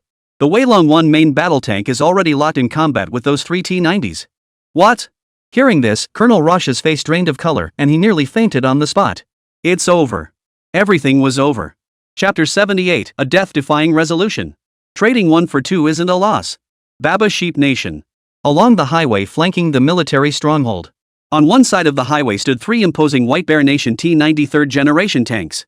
Since entering the battlefield, these 3 T-90s have rampaged like wolves among sheep, slaughtering all in their path. Whether facing Baba Sheep's Type 59 or Type 80 tanks, any target locked onto by these 3 tanks was silenced, reduced to scrap metal. Nearly half of the Baba Yang tank armored regiment's tanks had been destroyed by these 3 T-90s. At that moment, the tank commanders of the 3 T-90s from White Elephant Nation, gazing across the highway at the Weirong Type 1 main battle tank, a colossus towering a full size larger than their own. Their eyes burned with savage intent and murderous resolve. This battlefield had now become an arena where third-generation tanks clashed head-to-head. But this was war, after all. The White Elephant Nation wasn't foolish enough to engage in one-on-one duels. Their mission was clear, to reduce this third-generation tank, the very obstacle blocking their advance on the strategic military stronghold of Baba Yang, to a heap of scrap metal. That tank took out several of our brothers. Take it out immediately and show them who reigns supreme among third-generation tanks. Inside a T-90 tank, Parva, who served as both tank commander and squad leader of the 3 tank unit, barked the orders. Tank 1, attack its left armor. Tank 3, target its right track. We'll target its turret position. Roger that, Captain. The commanders of the other 2 T-90 tanks immediately responded via radio. Then, the 3 T-90 tanks began rotating their turrets with clear division of labor, preparing to deliver a fatal blow to the opposing Weilong 1 main battle tank. Meanwhile, inside the Weirong 1 main battle tank, Commander Urjev's gaze sharpened. When he was entrusted with the important responsibility by the Baba Yang military to serve as the commander of this Weirong 1 main battle tank, his commander briefed him on today's mission. Beyond helping Baba Sheep Nation defend this strategic stronghold, their primary objective was to take out the 3 T-90 tanks from White Bear Nation across the line. Men, brace yourselves. Our real opponents have arrived. Target tank bearing 335, distance 1050, coordinates and 3726 feet 45 inches. Fire armor-piercing rounds at that tank's turret. Urjev quickly locked onto one of the T-90 tanks through the crosshairs of his vehicle's laser rangefinder. Without hesitation, he issued the attack order. Roger! Gunner Lav's lips curled upward upon receiving the order, showing no fear despite being surrounded by 3 T-90 tanks. With practiced ease, he followed the instructions, locking onto the tank with the thermal imaging scope. After the ballistic computer calculated the precise impact point, Lav executed the operation decisively. Tail stabilized armor-piercing discarding sabot round loaded ammunition compartment 1. Prepare to fire. Fire. Assisted by advanced systems including the ballistic computer, laser gun sight, and rapid-fire ammunition loading technology. The Weirong Type 1 main battle tank struck first, completing lock-on and firing before the enemy could react. Boom! With a thunderous roar, a massive muzzle flash erupted from the Weilong 1's main gun. It streaked toward the T-90 tank positioned on the right flank. At that very moment, the 3 T-90 tanks had only just locked onto the Dragon 1's position. They hadn't even prepared to fire. Facing the Weilong 1 main battle tank that had fired first, Captain Parva's pupils contracted slightly. Damn it! How did that tank lock onto us faster than we could lock onto it? Tank 1, incoming shells. Accelerate and evade to the side immediately. Tank 3, maintain lock and fire. Without a moment to spare, Parva shouted into the radio. Although the enemy had locked onto their tanks first and fired directly, Parva remained relatively unconcerned. After all, the T-90 tank's armor defense was exceptionally robust. Earlier in the melee, enemy tanks from Babayang Nation had indeed hit theirs. But aside from some armor damage, they hadn't inflicted any direct major harm on the T-90 tanks. Therefore, Parva intended to exploit the enemy's attack window to counter with 2 tanks. At worst, their own T-90 tank might sustain heavy damage, but it wouldn't be fatal. Meanwhile, their 2 shells stood a good chance of completely taking out the enemy tank. By any calculation, they stood to gain. Boom! Boom! Seconds after the enemy fired, the T-90s unleashed their own barrage. Only the T-90 tank locked onto by the enemy accelerated sharply, maneuvering sideways to evade. Despite the T-90's superior mobility, it couldn't evade the guided fin-stabilized discarding sabot armor-piercing round. With a thunderous boom, the top turret of the speeding T-90 was instantly engulfed in flames. Then, in a violent explosion, the supposedly impenetrable top armor of the T-90 was blown to shreds. Countless fragments of tank armor flew in all directions, exposing the curled steel plates of the lowest layer. Like a smokestack, the T-90 tank belched billowing black smoke and came to a complete halt. No! This can't be! Captain Parva, inside tank number 2, stared at the T-90 whose skull had been ripped open. His eyes were filled with disbelief and terror. It was well known that the T-90's armor thickness far surpassed that of second-generation tanks. Unless multiple armor-piercing rounds struck the same spot simultaneously, it was extremely difficult to shatter the T-90's formidable armor defense. While the tank's top armor was the relatively weakest point on the entire vehicle, hitting the top of a moving tank with precision was considerably more difficult. The tank opposite them, whether due to exceptional shell accuracy or sheer luck, had been struck precisely on its roof. More astonishingly, a single shell succeeded in tearing through the T-90's formidable defensive armor, effectively decapitating it. In that instant, Parva truly grasped the terrifying capability of the opposing third-generation tank. Fortunately, their 2 shells had already been fired. Destruction was the only fate awaiting that third-generation tank. Reporting, Captain, the target tank has been destroyed. On the Weilong Type 1 main battle tank, Gunner Lav didn't even have time to celebrate before urgently adding, "Captain, 2 enemy shells are heading our way." Upon hearing this, Captain Urjev pondered for a moment before making an extremely bold decision. "Gunner, keep firing. Target tank bearing 334, distance 1043, coordinates N 3725 feet 47 inches. Urjev's decision was audacious. It meant preparing to absorb the incoming shells while continuing the advance. But it was the only option left. After all, the shells from the 2 enemy tanks had already been fired. Given the T-90's performance, their accuracy was quite high. Even if they abandoned the advance and attempted evasive maneuvers, success in dodging both shells was far from guaranteed. Most crucially, if they chose to evade, they would remain on the defensive for the remainder of the battle. Rather than that, it was better to endure the 2 shells and continue the attack. Based on the armor specifications of the Weilong Type 1 main battle tank, as long as the 2 enemy shells didn't strike the same spot, neither would be a one-shot kill. Even if they were unlucky enough to be hit twice in the same spot, the enemy would lose 1 tank as well. A 2-for-1 trade was no loss. Understanding Captain Urjev's intent, Lav hesitated not a moment. With a resolute glint in his eyes, he launched the second assault. Boom boom. Almost simultaneously with the Weirong Type 1 main battle tank's shells leaving the barrel, the 2 enemy shells followed close behind. They slammed solidly into the armor of the Weirong Type 1 main battle tank. In an instant, the entire tank shook violently twice. The violent blast wave sent Urjev, seated inside the tank's sealed compartment, reeling as if the world spun wildly. The Weirong Type 1 main battle tank was engulfed in smoke and flames. Yes. Hit. Haha, that damn tank is finished. We've avenged ourselves. In the distance, Parva, the captain of the White Elephant Nation, watched as both fired shells successfully struck the enemy tank. He shouted excitedly. Chapter 79, Devil. That tank is a devil. Commander, the Weilong 1 main battle tank has been hit. From the command vehicle in the distance, the deputy commander of the Baba Yang Tank Armored Regiment also witnessed the Weiling 1 main battle tank being hit through his binoculars. He shouted in shock. I'm not blind, damn it. I saw it myself. Inside the command vehicle, Colonel Rocha's eyes bulged with fury. Just moments ago, the Weilong 1 had struck back decisively, successfully destroying an enemy T-90 tank. He nearly leaped out of his seat in excitement. This combat demonstration proved that despite both being third-generation tanks, the Weilong 1's performance truly surpassed that of the White Bear Nation's T-90. This gave Russia immense confidence and hope. However, facing 3 enemies at once, the Weilong 1 ultimately proved powerless to turn the tide. After all, the T-90 was also a third-generation tank. Not only was its inherent performance formidable, but the White Bear Nation's specially designed armor-piercing rounds were terrifyingly effective. The Type 59 tanks on the battlefield earlier were also nearly penetrated by a single enemy round. Even if the Type 80 tank hadn't been penetrated, 2 AP rounds would have rendered it virtually immobile. Now, this Weilong Type 1 main battle tank faced the same predicament. And by choosing to remain stationary and absorb the hits in order to continue attacking the enemy, the damage would be even more severe. What the hell are the other tanks doing? Get over there and avenge the Weilong Type 1. Reza bellowed hoarsely. Commander! Commander, it's moving! That Weilong Type 1 main battle tank seems to be moving again. They weren't destroyed. What? Upon hearing the deputy commander's words, Russia's first thought was impossible. The Weilong 1 main battle tank had stood still and taken 2 direct hits from the enemy's armor-piercing rounds. Under such circumstances, even if the armor hadn't been completely penetrated, the tank would be virtually immobilized. Immediately, Russia picked up his binoculars and scanned the battlefield. The smoke and dust from the explosions had yet to fully dissipate. Yet within the haze, he discerned a massive dark silhouette that seemed to be slowly shifting.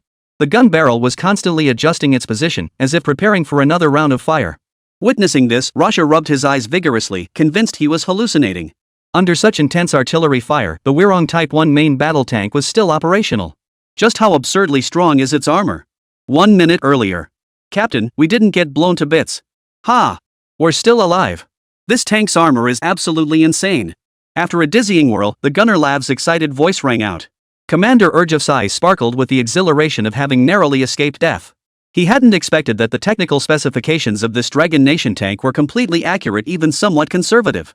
Since we didn't get blown to bits, it's their turn to die. Urjev quickly regained his composure, his expression turning serious once more. His eyes scanned the distant battlefield through the laser rangefinder. Spotting that only one of the 3 T-90 tanks across the highway remained intact, a cold smile touched his lips. It seemed his decision to brace against 2 enemy shells earlier had been correct. Now that the enemy had only 1 T-90 tank left, only death awaited it. His expression hardened instantly as he ordered in a cold voice. Check the tank's status immediately. Aye. Reporting, Captain. The gun system is fully operational. The turret shows no damage. We are ready to continue combat. Reporting, Captain. The tank's tracks are intact, the engine compartment undamaged, and all systems are operational. We can continue fighting. Apart from partial damage to the armor, all other systems on the tank remained fully operational. Good. There's 1 last T-90 tank left. Take it out. Then we'll be the greatest heroes of this battle. Urjev knew that eliminating all 3 T-90 tanks would be an immense achievement. The entire Blue Star would be abuzz with the news. This would likely be the pinnacle of their careers, an opportunity he wouldn't let slip away. Aye. The driver and gunner excitedly prepared their attack equipment. They were about to make history. Across the highway. Inside the sealed compartment of the lone T-90 tank, the silence was eerie. Palva stared at the 2 T-90 tanks beside him, billowing thick smoke and utterly destroyed, his eyes filled with disbelief. When he saw the Weilong Type 1 main battle tank slowly emerging from the dust across the road, a flash of fear flickered in his eyes. His lips trembled uncontrollably with terror.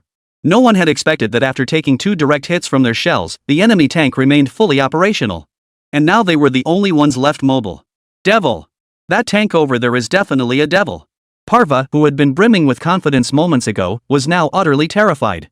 As an elite soldier in the White Elephant Nation's elite tank regiment, he had roamed battlefields for years but had never encountered a tank with such monstrous performance. Compared to this tank, their T-90s felt like nothing more than paper. Now, every man inside the T-90 was frozen with terror, unable even to muster the will to fight back. Retreat! Retreat immediately! That devil tank is coming for us! Parvati screamed hysterically. As the T-90 retreated, the entire White Elephant Nation's tank force behind it fell into panic. Even their strongest third-generation White Bear tanks were no match for the Weilong 1 main battle tank, with 2 being taken out outright. Sending their inferior second-generation tanks into the fray would only turn them into cannon fodder. The battlefield shifted in an instant. Especially when one side, utterly terrified, began retreating like a deflated balloon, they lost all will to fight back. Panic spread through the entire White Elephant Nation's tank force. Every tank frantically turned tail and fled toward the rear positions of the White Elephant Kingdom. The Baba Sheep Nation's frontline commander in the rear, stared dumbfounded at the White Elephant Nation's newly routed tank force. Was this really the same White Elephant Kingdom elite tank force that had been crushing through their lines moments ago, nearly overrunning their positions?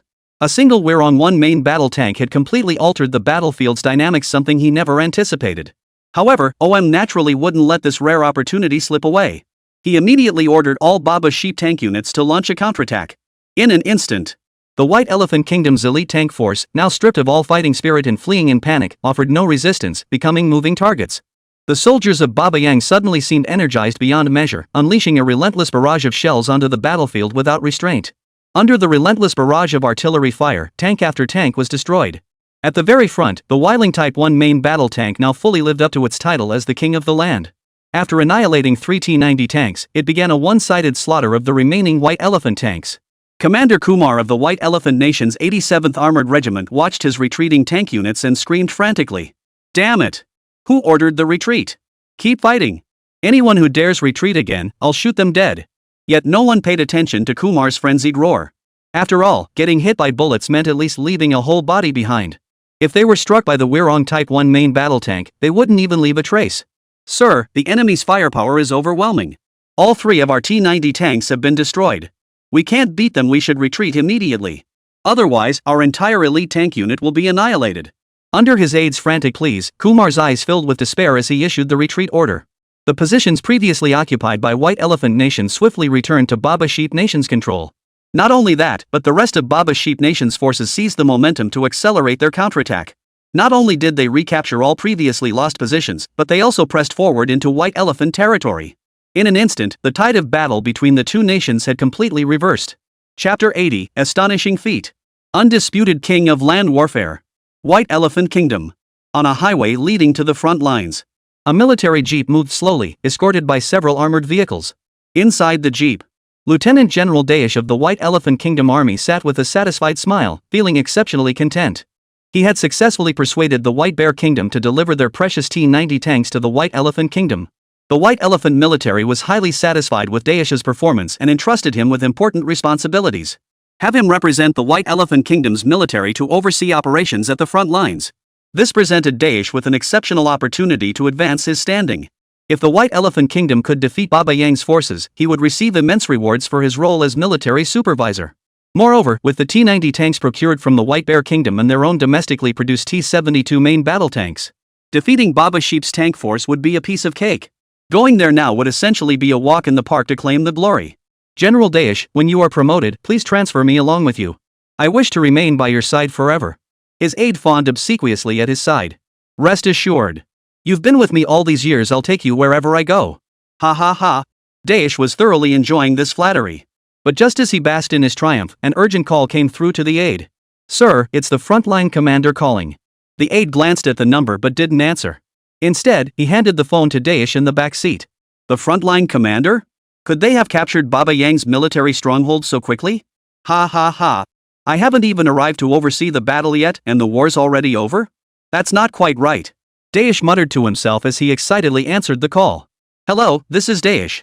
What good news do you have to report?" Sir, it's bad. Our frontline positions have fallen. Our 87th Armored Regiment is in full retreat after suffering a complete rout. Contact Military High Command immediately and request reinforcements." Daesh hadn't expected to receive such devastating news instead of the good report he'd been waiting for. "What the hell are you talking about? How could our White Elephant forces lose to those baboons? Isn't the 87th Armored Regiment our Army's most elite tank unit? How could they possibly lose? Wait, aren't those T-90 tanks equipped to this very regiment? With White Bear Nation's advanced third-generation tanks, shouldn't they be slaughtering the enemy on the battlefield?" Yes, all 3 T-90 tanks were assigned to the 87th Armored Regiment. But they're all gone now. The voice on the other end of the line grew increasingly quiet. "Gone, all gone? What does that mean?" This statement left Daesh utterly dumbfounded. "Sir, those 3 T-90 tanks delivered from the White Bear Nation were destroyed by a suspected third-generation tank from the Dragon Nation within the Baba Sheep Tank Corps." "All of them?" "All of them." Buzz. Hearing this, Daesh felt a sharp pain in his head. Those three T-90s had only arrived at the front lines today. They hadn't even had time to settle in before they were all destroyed. How could the third-generation tanks of the Dragon Nation be this powerful? Daisha's emotions were like a roller coaster, plummeting from initial excitement to the depths of despair. His thoughts weren't on the military defeat. After all, even if the White Elephant Kingdom lost this battle, it wouldn't affect the overall situation. At most, it would lead to a temporary ceasefire for negotiations. His real concern was how to explain this to the White Bear Kingdom. The T-90 third-generation tank had only recently been developed by the White Bear Kingdom's military. According to Ivanovich, the White Bear Kingdom had produced fewer than 10 units in total. 4 of them had been sent to the White Elephant Kingdom's battlefield, only to be destroyed within a day. The White Bear military would undoubtedly be furious. What's more critical is that these 3 T-90s were destroyed by a third-generation tank from the Dragon Nation. This was undoubtedly a slap in the face to the White Bear Nation. After hanging up, Daesh slumped back into his chair. "Sir, what's wrong? Has something happened at the front?" Seeing Daesh's despairing gaze, the aide-de-camp assumed something had gone wrong at the front and hurriedly asked. "Problems? Ha! What problems? It's all over. Didn't you say you'd follow me forever? Well, now we're both headed for court-martial." Aide. News of the defeat on the White Elephant Kingdom's battlefield swiftly reached the military high command. Faced with this major setback, the White Elephant Kingdom's military leadership was furious. They immediately dispatched additional troops to the front lines to suppress Baba Yang's offensive. Fearing the repercussions of this incident spreading, the White Elephant Kingdom military chose to conceal this major defeat. Unexpectedly, while the White Elephant Kingdom sought to conceal this defeat, the Baba Sheep Kingdom saw no reason to miss this opportunity to flaunt its strength. They promptly shared battlefield photographs and reports of the conflict with several major international newspapers. Originally, these major international media outlets had shown little interest in the localized conflict between Baba Yang and White Elephant. After all, clashes between these two nations were nothing new. Moreover, both nations held minimal international standing, making their conflicts largely overlooked. But when they learned that both the White Bear Kingdom's most advanced T-90 tanks and the Dragon Kingdom's Weilong 1 main battle tanks had simultaneously appeared on the battlefield, the mainstream newspapers, ever alert to breaking news, instantly found their traffic goldmine. Seizing the moment before the news spread globally, they rushed to feature it overnight as the top story across their newspapers and news outlets. According to information obtained by Reuters, fighting along the border between Baba Yang and White Elephant Nation has been raging for over half a month, with neither side showing signs of ceasing hostilities. In this border conflict, the White Elephant Nation has maintained battlefield dominance through superior troop numbers and advanced weaponry. However, yesterday afternoon, the 87th Armored Regiment, touted as the spearhead of the White Elephant Nation's army, suffered a major defeat while attacking a key military stronghold along the Baba Sheep border. Reports indicate that a significant portion of the regiment's hundreds of advanced tanks have been destroyed by Baba Yang's tank and armored regiment. Casualty figures are currently being tallied. Ugly News Agency reports, according to our sources, in this battle dubbed White Elephant's Waterloo, the 87th Armored Regiment deployed 3 T-90 third-generation tanks supplied by White Bear. It is understood that these were provided by the White Bear Nation to the White Elephant Nation for testing the combat capabilities of their third-generation tanks. Initially, these 3 T-90 tanks demonstrated significant advantages against second-generation tanks, temporarily granting the White Elephant Kingdom's armored regiment the upper hand. However, the battle's momentum shifted dramatically when a suspected third-generation tank similar to the domestically produced model showcased by Dragon Nation during White Bear Nation's military parade appeared on the battlefield. According to sources, this third-generation tank, codenamed Weilong Type 1, single-handedly destroyed all 3 T-90 tanks that had surrounded it. Military experts assert that the Weilong 1's combat performance far surpasses that of the T-90 tanks of the same generation. Agence France-Presse reports that the Weilong 1's decisive victory over 3 T-90 tanks has set a new benchmark for performance disparities among tanks of the same generation. It is speculated that the Weilong 1's capabilities significantly exceed the standard for third-generation tanks. Many military experts agree it should be classified as a third-and-a-half-generation tank. This tank completely outclasses all contemporaries, including those from Liberty Nation and Handcrafting Nation, making it the undisputed king of land warfare. No official response has been issued by any party involved thus far. Our agency will continue to monitor developments. As major international media outlets rush to cover the story, military experts and even ordinary citizens across Blue Star nations erupted in excitement. How could a single third-generation tank destroy 3 of its opponents while remaining completely unscathed? Just how monstrously powerful is this tank? Chapter 81, What? They've developed long-range rocket artillery too. White Bear Nation. Kanivo Military Base. Ivanovich stepped out of the base gates, preparing to attend a high-level military conference in Moscow. However, just as he settled into his vehicle to depart, "Sir, we have a major emergency." The guard rushed over, handing Ivanovich the newspaper he held. Seeing the guard's panicked expression, Ivanovich's face immediately darkened. He immediately unfolded the newspaper and began reading. Across the globe, the front-page headlines of several major international newspapers all reported the same story. White Bear Nation's T-90 tanks destroyed. Moreover, these newspapers deliberately placed a photo of a T-90 tank with its turret blown off in the most prominent position at the center. Staring at the image and the details in the report, Ivanovich froze in place. He couldn't accept the reality for a long time. 3 T-90 tanks had just been delivered to the White Bear Nation, and within less than a day, all 3 had been destroyed. This incident had a profound impact on the military strength of the White Bear Kingdom. What was even more critical was that he himself had spearheaded and proposed sending the T-90 tanks to the White Elephant Kingdom battlefield. Ivanovich had hoped this move would secure him a promotion and a raise, but now his very survival seemed uncertain. Damn Daesh! Didn't he promise to protect these T-90 tanks? How could they all be destroyed at once? The Wirong Type 1 tank. They're all third-generation tanks, so why is it so powerful? Ivanovich growled weakly. Sir, the military conference is about to begin. Should we still attend?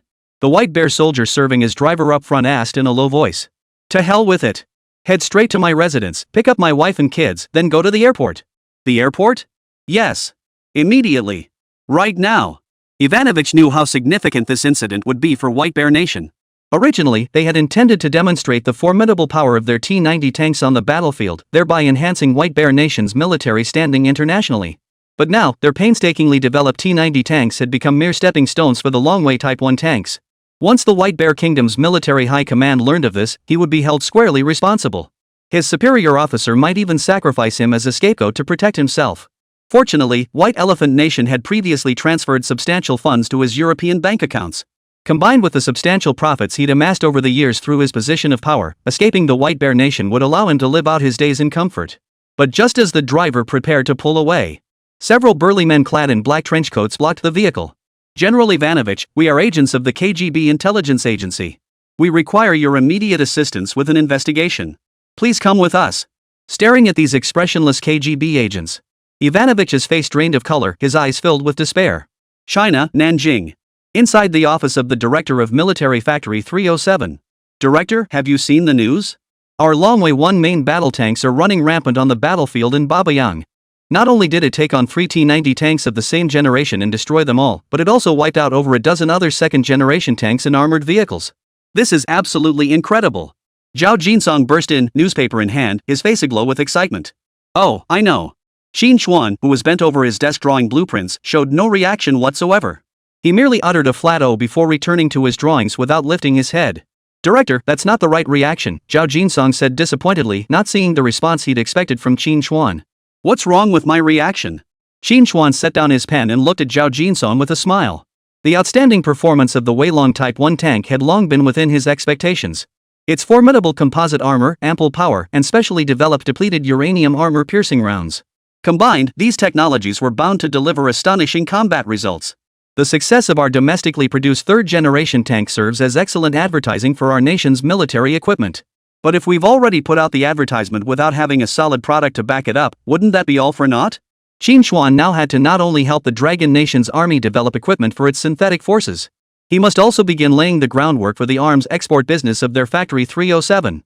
Director, didn't the military already transfer 300 million Dragon Nation currency to our factory? We're not short on funds now, are we? At this point, Zhao Jinsong couldn't help but admire Qín Chuān once more. Many employees at Factory 307, like him, never dreamed their military factories' accounts would one day exceed 100 million yuan. Although the rapid economic development had diminished the once sensational impact of becoming a 10,000 yuan household, its value remained substantial.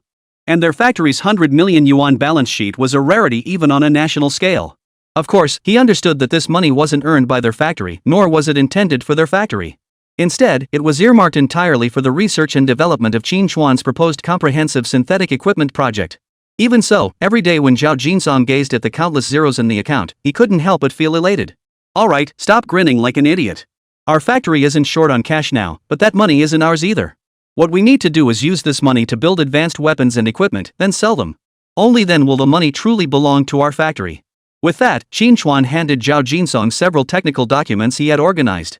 Director, these are the technical documents for the tracked infantry fighting vehicle, self-propelled mortar howitzer, and the gun missile air defense system I designed. Except for the tracked infantry fighting vehicle, where all core components will be produced in-house, the technical documents for the other two systems will be submitted to the General Armament Department. Have them expedite finding relevant military factories to manufacture the equipment. Although these artillery systems are also highly advanced, their technical complexity pales in comparison to other critical military projects Qín Chuān is pursuing. Therefore, Qín Chuān still hoped to follow the previous model of collaborating with Mengcheng First Machinery Manufacturing Plant to produce third-generation tanks. Their factory would focus primarily on producing core technological components, while all other production would be outsourced to other military factories. After all, this synthetic equipment project involved a vast array of weapon types. Even with Plant 307's considerable scale, it simply couldn't handle such a massive production workload. Rather than squandering resources on these low-margin products, it made more sense to outsource them entirely, allowing other military factories to share in the profits. This approach allows their factory to retain control over the core technologies of these weapons, while freeing up sufficient resources to focus on more advanced military projects. At the same time, Qín Chuān deeply understood the importance of sharing the fruits of success. A project worth nearly $1 billion Dragon Nation currency if Plant 307 were to monopolize it entirely, other major military factories might not protest openly due to ties with the military, but they would harbor resentment toward Plant 307 behind the scenes. By inviting other major domestic military factories to participate, their factory would earn the lion's share while the others took smaller portions, a win-win for all. Moreover, this would simultaneously enhance the military production capabilities of other domestic factories. You've already mastered the technology for these artillery systems so quickly. Truly worthy of being our Plant 307 director. Ah! Director, where are you headed? Before Zhao Jinsong could finish his flattery, he saw Qín Chuān walking out again with several blueprints in hand and immediately asked, "I'm heading to the new workshop. We've also made a breakthrough with the long-range rocket artillery technology. This project must be tested as soon as possible. After all, this is one of the core products that will drive our factory's future profits." With that, Qín Chuān walked out with a satisfied smile. What? The long-range rocket artillery has been developed already? Wait for me, director. Hearing this, Zhao Jinsong excitedly trotted after him. Chapter 82, No Sense of Romance? Heading to the test blast site. Soon, Qín Chuān arrived at the site adjacent to the former Plant 307. Since acquiring this bankrupt factory complex, only a small portion of the land had been developed into a production workshop for tank core components. Qín Chuān hadn't decided what to build on the remaining vacant land. It wasn't until higher-ups approved his comprehensive weapons or D project for the synthetic forces. Qín Chuān finally determined the production focus for this factory area and began constructing workshops. Two of the new workshops were specifically reserved for the production of long-range rocket artillery systems. After all, among the Army's diverse arsenal, rocket artillery has always been paramount both in performance and prevalence. Even within the Army's forces, its proportion is more critical than that of tanks. Production of such critical weaponry naturally remained with their 307th military factory. Naturally, to support Qín Chuān's massive military project, the military not only provided ample research funding but also transferred numerous military experts from relevant weapons research institutes to the factory. Today, Military Factory 307 has not only expanded in scale but also achieved top-tier domestic standards in the caliber of its research personnel. With the assistance of these technical experts across various fields, Qín Chuān no longer had to juggle design, oversee R&D, and even manage production all by himself. Director Qín, you're here. A middle-aged man wearing glasses and a white lab coat approached Qín Chuān in Zhaoyanan. Director Liu, how are you settling in at our 307 factory? Is there anything you're finding difficult to adjust to? Qín Chuān looked at the middle-aged researcher with genuine concern. This researcher was Liu Yu, formerly the deputy director of the Army Rocket Artillery R&D Center. Because Qín Chuān's large-scale synthetic weapon project included a long-range rocket artillery component, the Army had transferred a group of young experts from the Rocket Artillery R&D Center to Plant 307. Liu Yu served as the lead of this R&D team. Thank you for your concern, Director Qín. I'm quite comfortable at Plant 307, and Deputy Director Zhao has been very considerate toward us. Factory 307 was never short of funds, and with the full support of high-level officials in the military for this major project, not only were the newly constructed production workshops among the most advanced in the country, but the research institute established alongside them was also of the highest domestic caliber. Many of the advanced research instruments were even beyond the capabilities of their own Rocket Artillery Research Center. But we've been at Plant 307 for nearly half a month now.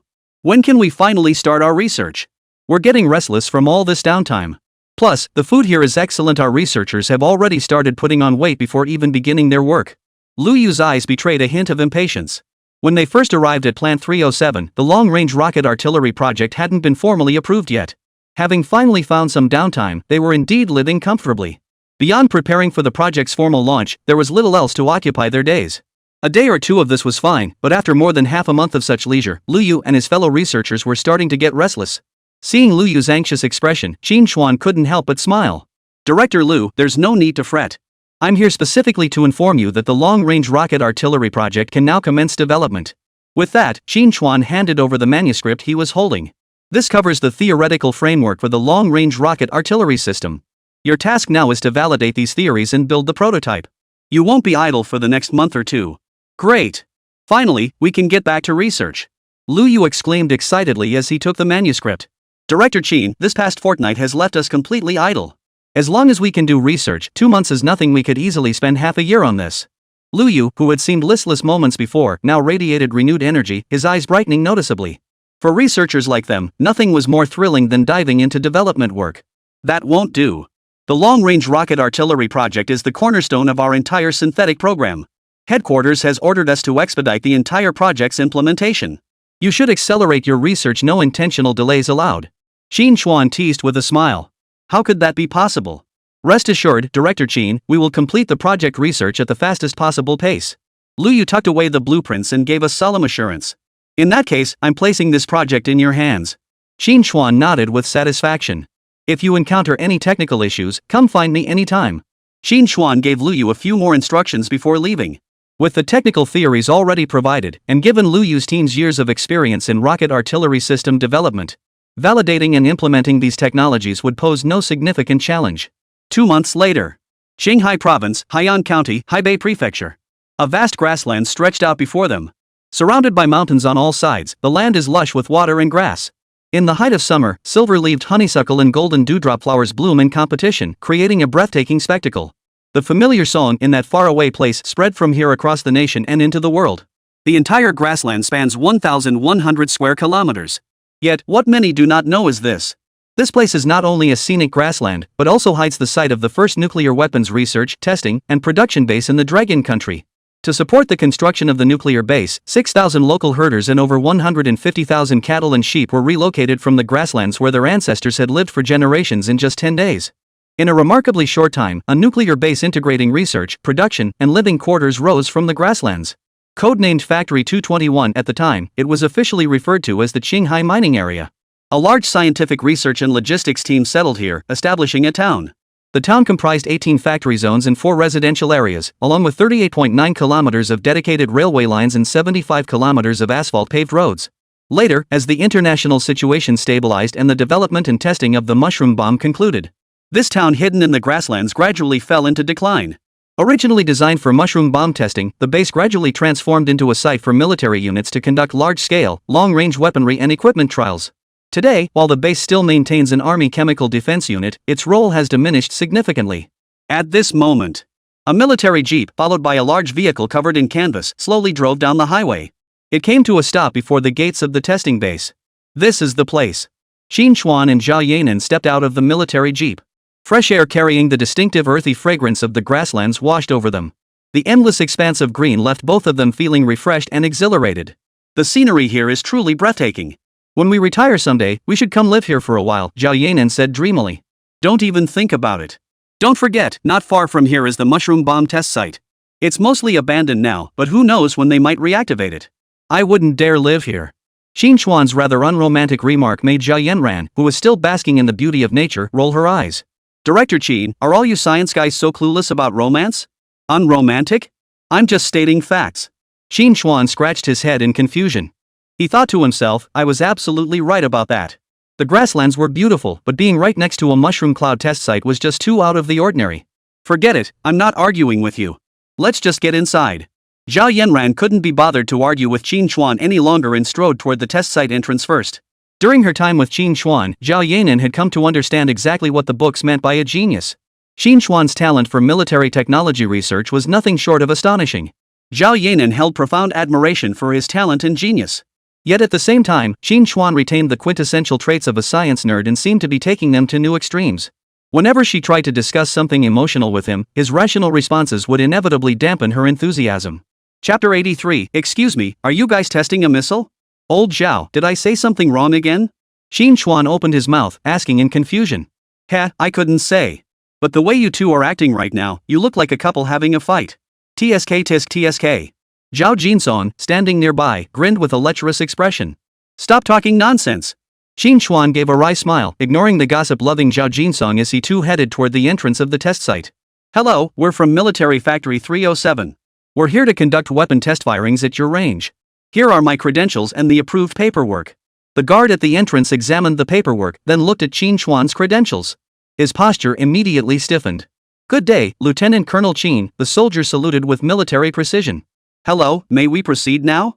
After returning a military salute, Qín Chuān retrieved the paperwork and credentials. Commander, please wait a moment. I'll call our battalion commander over, the soldier at the gate said respectfully.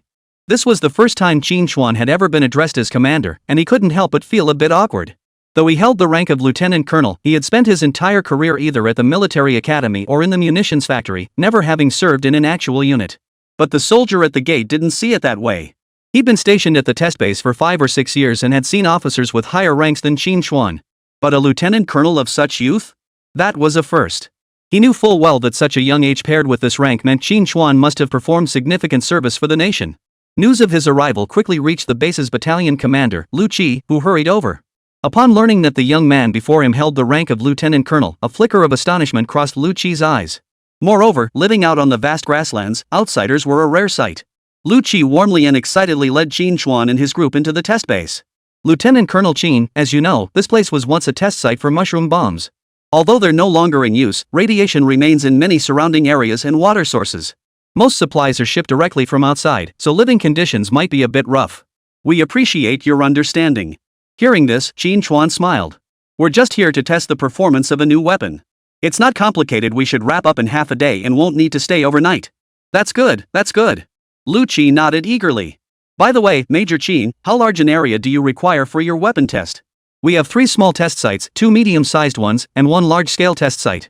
The size of the test site generally depends on the weapon's power and range. If your weapon's range doesn't exceed 100 kilometers, a small test site will suffice. Most weapon tests are conducted here. The medium-sized test site can handle weapons with a maximum range of 300 kilometers. Of course, weapons with lower range but greater destructive power can still be tested at the medium-sized site. Currently, we only have 1 small-scale test site, which is being used by an Army Howitzer Research Institute. The rest are available for your use. Lu Qi enthusiastically explained the test site's conditions and purposes to Qín Chuān. Qín Chuān was taken aback. He hadn't realized there were so many specifications for test sites. What about the large-scale test site? What range of weapons can it test? The large-scale test site? Lu Qi chuckled. That's generally not needed for conventional weapons. It's primarily reserved for missile testing. In terms of range, it can reach up to 3,000 kilometers. Missiles capable of reaching the distance were essentially considered quasi-intercontinental ballistic missiles. In their Dragon Nation, only the 2nd Artillery Force could deploy such weapons. However, most tests still utilize smaller test sites. After all, small test sites can handle the range of most domestic weapons. Only weapons with immense destructive power require medium-sized test sites. Oh, in that case, please arrange a large-scale test site for us. With that said, Lu Qi was taken aback. He hadn't expected Qín Chuān to request the largest test site right off the bat. Major Qín, while our large-scale test site is currently unoccupied. But our testing base has regulations. Unless it's necessary for range or explosive power requirements, we generally can't arbitrarily occupy the large-scale test explosion site. Lu Qi's eyes flickered with a wry, troubled smile. Each test site wasn't just an empty plot of land, they were equipped with specialized testing equipment. The larger the test site, the more equipment it contained. Each detonation inevitably damages this equipment, significantly increasing testing costs. Therefore, except for missile testing, large-scale test sites are rarely opened for other purposes. We haven't violated your base regulations, Qín Chuān said with a smile, gesturing toward the 2 military trucks behind him. The weapon we're testing exceeds the range limits of a medium-sized test site. Therefore, we have no choice but to use a large-scale test site. Range exceeding a medium-sized test site? Major Qín, if I may ask, is your factory testing missiles? Lu Qi gaped in astonishment. Although Qín Chuān held the rank of lieutenant colonel, he also served as an officer at the 307th Military Factory. Having been stationed here for so many years, Lu Qi was intimately familiar with virtually every missile development unit. Yet he had never heard of any missile factory bearing this name. We're not developing missiles, it's a rocket artillery system. Rocket projectiles? With a range exceeding the testing limits of the medium-sized test site? Lieutenant Colonel Qín, you're not joking with me, are you? Though Lu Qi wasn't a weapons specialist, his years here had given him a solid grasp of various weapon systems' ranges and capabilities. Domestic rocket projectiles typically had ranges of only 30 to 40 kilometers. Even the newly developed tornado rocket projectile from White Bear Nation barely reached 70 kilometers. That range was more than sufficient for a small test site. How could it possibly reach a large one? Here are our factory's theoretical data for this test weapon. Take a look. Qín Chuān instructed Zhao Jinson to retrieve a technical document from his briefcase and handed it to Lu Qi. Lu Qi opened the document with curiosity. The title boldly declared, Fundamental Theoretical Parameters of the Guardian Rocket Artillery System. When Lu Qi frowned and located the theoretical range figure, he was utterly stunned. Range: 4,400 kilometers? Lu Qi's eyes widened as he blurted out in disbelief. It was no wonder he reacted so dramatically. The theoretical parameters listed for this rocket artillery system were simply absurd. What did a 400-kilometer range even mean? That practically met the criteria for a short-range missile. Whose rocket could possibly fly that far? Yet that's precisely what this technical document stated. After a long silence, Lu Qi shot Qín Chuān and the others a peculiar look. He silently pondered, what kind of military factory is Plant 307? Their weapons research is seriously hardcore. Since your rocket projectile requires this range, I'll grant you access to the large-scale test site. Major Qín, what is the security classification for your factory's rocket testing? May I observe at the test site? Lu Qi was genuinely curious. Could Qín Chuān's rocket really be that impressive? He wanted to see it for himself. Of course, no problem. Having you, Battalion Commander Lu, arrange this will save us a lot of trouble. Upon receiving Qín Chuān's approval, Lu Qi's excitement surged. Alright, I'll go arrange the site for you right away. With that, Lu Qi dispatched personnel to prepare the large-scale test site for the rocket projectile trial. Chapter 84. No matter how powerful your rocket-propelled grenade is, can it compare to a missile? Half an hour later. Led by Lu Qi, Qín Chuān and his team drove deep into the grasslands to a test explosion site. Major Qín, this place has practically become the 2nd Artillery's exclusive test site. Lu Qi pointed to the prepared detonation site ahead and remarked with a smile. You're still the only non-2nd Artillery military unit we've hosted in recent years. Qín Chuān chuckled at the remark. Typically, only missile test explosions required the use of this testing ground. Had his rocket artillery system not delivered such exceptional performance, such a large-scale test site wouldn't have been necessary. Soon, the accompanying personnel from Factory 307 removed the canvas covering from the large camouflaged vehicle at the rear. The eyes of Lu Qi and the other test base personnel lit up. Major Qín, this is the rocket artillery system developed by your factory. It truly is different from our military's Type 81 122mm wheeled rocket launcher. Lu Qi couldn't help but marvel at the imposing large rocket launcher vehicle. Commander Lu, you seem quite familiar with the artillery systems in our forces? Qín Chuān smiled, narrowing his eyes. Yes, I was an artilleryman before being transferred here, Lu Qi replied, his eyes fixed intently on the massive rocket launcher as he spoke. The Type 81 122mm wheeled rocket launcher remains a key piece of equipment for artillery units. Although it is also carried by a single launcher vehicle, both the size of the launcher and its structural details are worlds apart from this vehicle. Moreover, the Type 81 122mm wheeled rocket launcher requires only a single launch vehicle. In contrast, the Guardian rocket launcher developed by Plant 307 requires not only a large launcher vehicle but also 2 additional vehicles following behind. Major Qín, what are these 2 vehicles behind it? Lu Qi asked curiously. Oh, you mean these 2?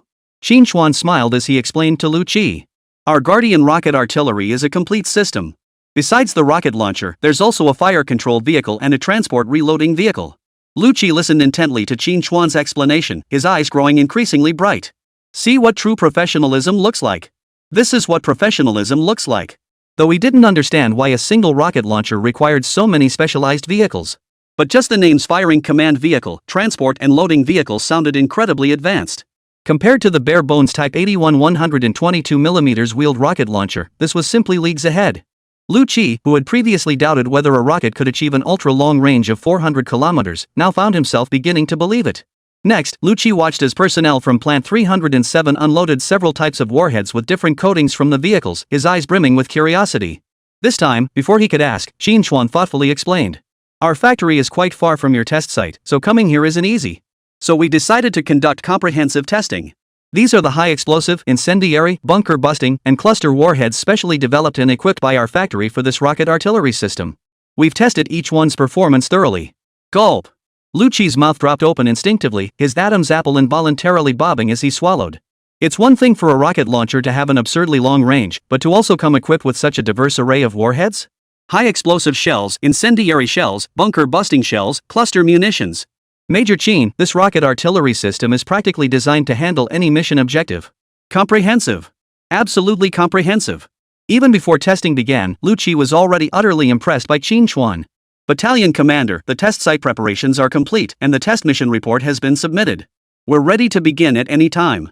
A soldier from the test site approached and reported to Lu Qi. Understood, Lieutenant Colonel Qín. Proceed. Thank you. Qín Chuān nodded. Then let's start with the smallest cluster bomb first. Inside the firing command vehicle, Lu Yu, responsible for technical operations, personally directed the launch. A few minutes later. Fire. Lu Yu and the command vehicle watched the electronic target 400 kilometers away on the radar display and decisively gave the order. Whoosh, whoosh, whoosh. Whoosh, whoosh, whoosh. In an instant, multiple bursts of flame erupted from the large launch containers at the rear of the Weisher rocket artillery vehicle standing on the test site. In the blink of an eye, flames shot skyward. Then vanished from everyone's sight. This Guardian rocket launcher could fire 6 rockets at once, but currently it was only in the testing phase, with only 4 rockets being launched. The rapid succession of booms left Lu Qi and the others at the test site staring blankly. After a moment, the group regained their senses and made their way to the nearby command observation room. From here, they could track the flight paths and parameters of the rockets. Report. Test rocket altitude, 30 kilometers. Velocity, Mach 3.2. Has passed the 50-kilometer test section with flight status intact. The technical personnel at the test site reported the rocket status. 3.2 Mach? Holy cow! Hearing the rocket speed, Lu Qi couldn't help but inwardly gasp. Are you sure this isn't a ballistic missile? However, within the command center, only Lu Qi remained visibly stunned throughout. Qín Chuān, Zhao Yanan, and the others waited calmly for the test results. A moment passed. Report. The test rocket has crossed the 100-kilometer test section. Status, intact. Hearing this, Lu Qi was fully convinced that the rocket launcher parameters Qín Chuān had given him earlier were accurate. A range of 100 kilometers was already beyond the capabilities of any other rocket projectile currently available on the market. Even if this rocket's final range fell short of 400 kilometers, it would still be the longest range rocket available. Report. Test rocket has crossed the 200-kilometer test section. Status, intact. Report. The test rocket has crossed the 300-kilometer test section. Status, intact. Report. Test rocket has crossed the 350-kilometer test section. Status, intact. With each successive report, Lu Qi's expression grew increasingly numb. It wasn't until the final report from the technicians that Lu Qi was once again stunned. Report. The test rocket has struck the electronic target at the 400-kilometer coordinate. The projectile's effective lethal radius is 7 meters, with a concentrated lethal radius of 3 meters. Armor penetration depth reaches 70 millimeters. It hit. This rocket's performance is incredible. Lu Qi stared at the test data on the computer screen with excitement in his eyes. Qín Chuān finally broke into a satisfied smile. Excellent. The cluster munition test was a success. Range and accuracy are both on target. Let's proceed with the next round of testing. Qín Chuān didn't want to waste too much testing time here and addressed Lu Yu directly. Director, which warhead should we test next? Qín Chuān pondered for a moment, then pointed to one of the warheads. I was actually worried the bunker buster's power might be too great whether the test site could handle it. If we can test missiles here, then our bunker busting warheads should be no problem. Why not test the bunker buster's destructive power? Load all 6 directly. A smile played on Qín Chuān's lips. Although Qín Chuān had designed and equipped several types of warheads for the Guardian rocket artillery system, compared to high explosive, incendiary, and cluster warheads, the bunker buster clearly possessed the greatest destructive force. Initially, Qín Chuān had worried whether the bunker buster's power might be too great for the test site's equipment to withstand. But upon hearing Lu Qi mention that even the Type 2 missile had been tested at this site, it was clear there would be no issue. 6 bunker-busting warheads at once? Isn't that a bit excessive? Lu Yu asked hesitantly. No problem. Our test site is specifically designed for high-yield weapons. Even nuclear tests wouldn't be a problem. Go ahead and test them. Lu Qi, standing nearby, was clearly fascinated by this bunker buster. He was even more eager to witness the awe-inspiring effect of 6 rockets firing simultaneously. He knew the warhead's destructive power far exceeded that of conventional high-explosive shells. But the technology for such warheads had always been held by the Free Nation and a handful of Western countries. Their nation had never developed this type of warhead. After all, they could even test tactical missiles. Even if their bunker buster bombs were more powerful, could they possibly rival the destructive force of a second-generation missile? Well, fine. Seeing the test site supervisor give the all-clear, Lu Yu nodded and headed straight back to the command vehicle to make arrangements. Chapter 85, Artificial Earthquake. 20-ton TNT equivalent. Battalion Commander Lu, our bunker-busting shells are indeed quite powerful, especially when 6 are fired simultaneously. Shouldn't you notify higher authorities first? Major Qín, absolutely not. Hearing this, Lucci smiled and shook his head. According to regulations, we only report separately to higher authorities when large-scale missile tests are conducted here. All right. Seeing Lucci's stance, Qín Chuān no longer held any reservations. Soon, 6 rockets equipped with new bunker-busting warheads were mounted onto the launch vehicle. Major Qín, these bunker-busting warheads are designed to penetrate underground targets, correct? Lucci approached the loaded rocket launcher, ready for launch, and asked with a smile. Exactly. Previously, our country had no technical capability for such high-powered bunker-busting warheads. Our factory has invested significant effort in developing this ground-penetrating bomb. Our bunker-busting munition boasts formidable performance capable of penetrating 6 meters of reinforced concrete fortifications or 30 meters of standard ground, with strike accuracy within 1.2 meters. Qín Chuān proudly explained. In developing this long-range rocket artillery system, aside from the rocket launcher itself, Qín Chuān devoted the most effort to perfecting this bunker-busting warhead. Wow! Just hearing Qín Chuān's description filled Lucci with awe. No wonder Qín Chuān, despite being so much younger than him, already held the rank of lieutenant colonel. This military RD capability was simply too formidable. Wait a minute. If it can penetrate 6 meters of reinforced concrete fortifications and 30 meters of ordinary ground, just how immense must the explosive power be? Lucci had been marveling at Qín Chuān's formidable military RD capabilities, but a sudden thought made him realize something was amiss. Lieutenant Colonel Qín, may I ask what the yield standard is for this ground-penetrating munition? Lucci looked at Qín Chuān with a hint of unease. Standard yield? Qín Chuān considered the question. Each bunker-buster warhead contains 150 kilograms of specially formulated explosives. This specialized explosive has roughly 1.35 times the blast power of TNT of the same mass, which is equivalent to about 202 kilograms of TNT. Wait. Major Qín, I'm not great with math. Let me recalculate. Lucci paused, then began counting on his fingers. One bunker-buster bomb carries the equivalent of 202 kilograms of TNT.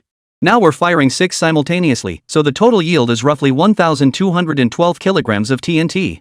That's manageable. We can handle that explosive yield. After confirming the charge quantity, Lucci couldn't help but breathe a sigh of relief.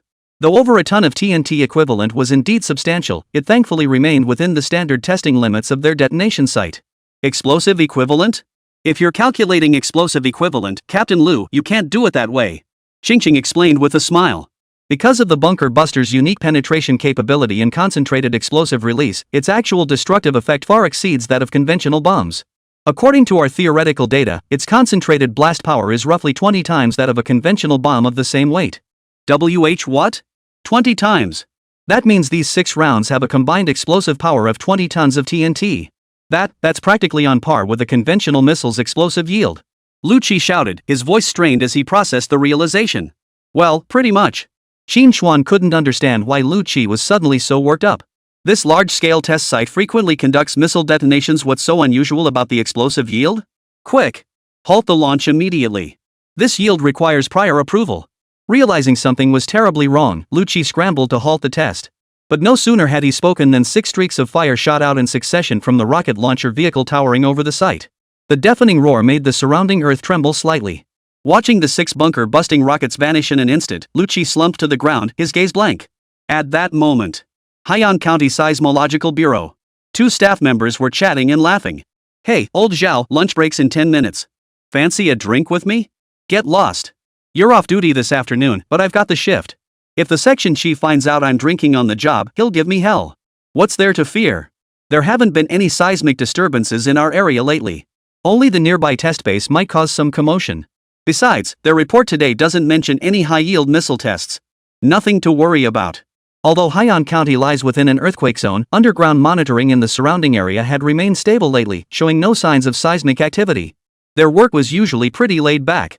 Only when the test base conducted missile explosions did they need to monitor closely. Still, according to protocol, whenever a missile test is scheduled, the base notifies higher authorities, who then relay the information to their seismic monitoring station. You still shouldn't drink. You know as well as I do that monitoring alone can't predict earthquakes. You never know when an earthquake might strike. Just as the staff member finished speaking, buzz buzz buzz. The red warning lights in the earthquake monitoring room suddenly began flashing, and the shrill alarm sent a chill down both men's spines. Holy! Old Zhao, did you put a curse on your mouth or something? There really is an earthquake. Staring at the seismic wave data streaming from the monitoring instruments, both men were dumbfounded. Holy crap! A 3.5 magnitude quake. That's no small earthquake. How is that possible? Our monitoring data clearly showed the geology has been stable lately. Didn't I just tell you? Earthquakes are impossible to predict accurately. Cut the crap, find the epicenter. Old Zhao snapped back to alertness, scrutinizing the seismic waves on the monitor. A 3.5 magnitude quake was neither large nor small, especially in their sparsely populated grassland region. Even in major cities, this magnitude wouldn't cause significant damage to buildings. At most, people near the epicenter might feel noticeable shaking. Still, they couldn't afford to be complacent. After all, earthquakes are unpredictable. Who could say whether this 3.5 magnitude tremor might be a precursor to a larger quake? They must meticulously monitor and confirm the epicenter's location. We've located the epicenter right here. Old Zhao declared, pointing to a set of coordinates. Ha! Why is the focal depth only 28 meters? This doesn't seem like an earthquake. Old Zhao made his judgment immediately upon seeing the focal depth. After all, earthquakes are typically classified by their focal depth into shallow focus, intermediate focus, and deep focus earthquakes. Even shallow focus earthquakes typically measure their depth in kilometers. A depth of just 28 meters was simply too shallow to be an earthquake. It looked more like a missile test detonation. Exactly. I just checked the epicenter coordinates pinpoint the test site at the detonation base. After confirming the low probability of a natural earthquake, Old Zhao and his partner couldn't help but breathe a sigh of relief. But that doesn't add up either. If it were a missile test, the military would have notified us in advance, right? Why don't we call the section chief and have him check with the relevant military departments? Soon, the section chief at the Seismological Bureau received the earthquake report. After determining it was highly likely an artificial earthquake, the section chief did not immediately activate the early warning system. Instead, he called the military again for further confirmation. Chapter 86, Military District in Turmoil. This is a nuclear test. 2 minutes later.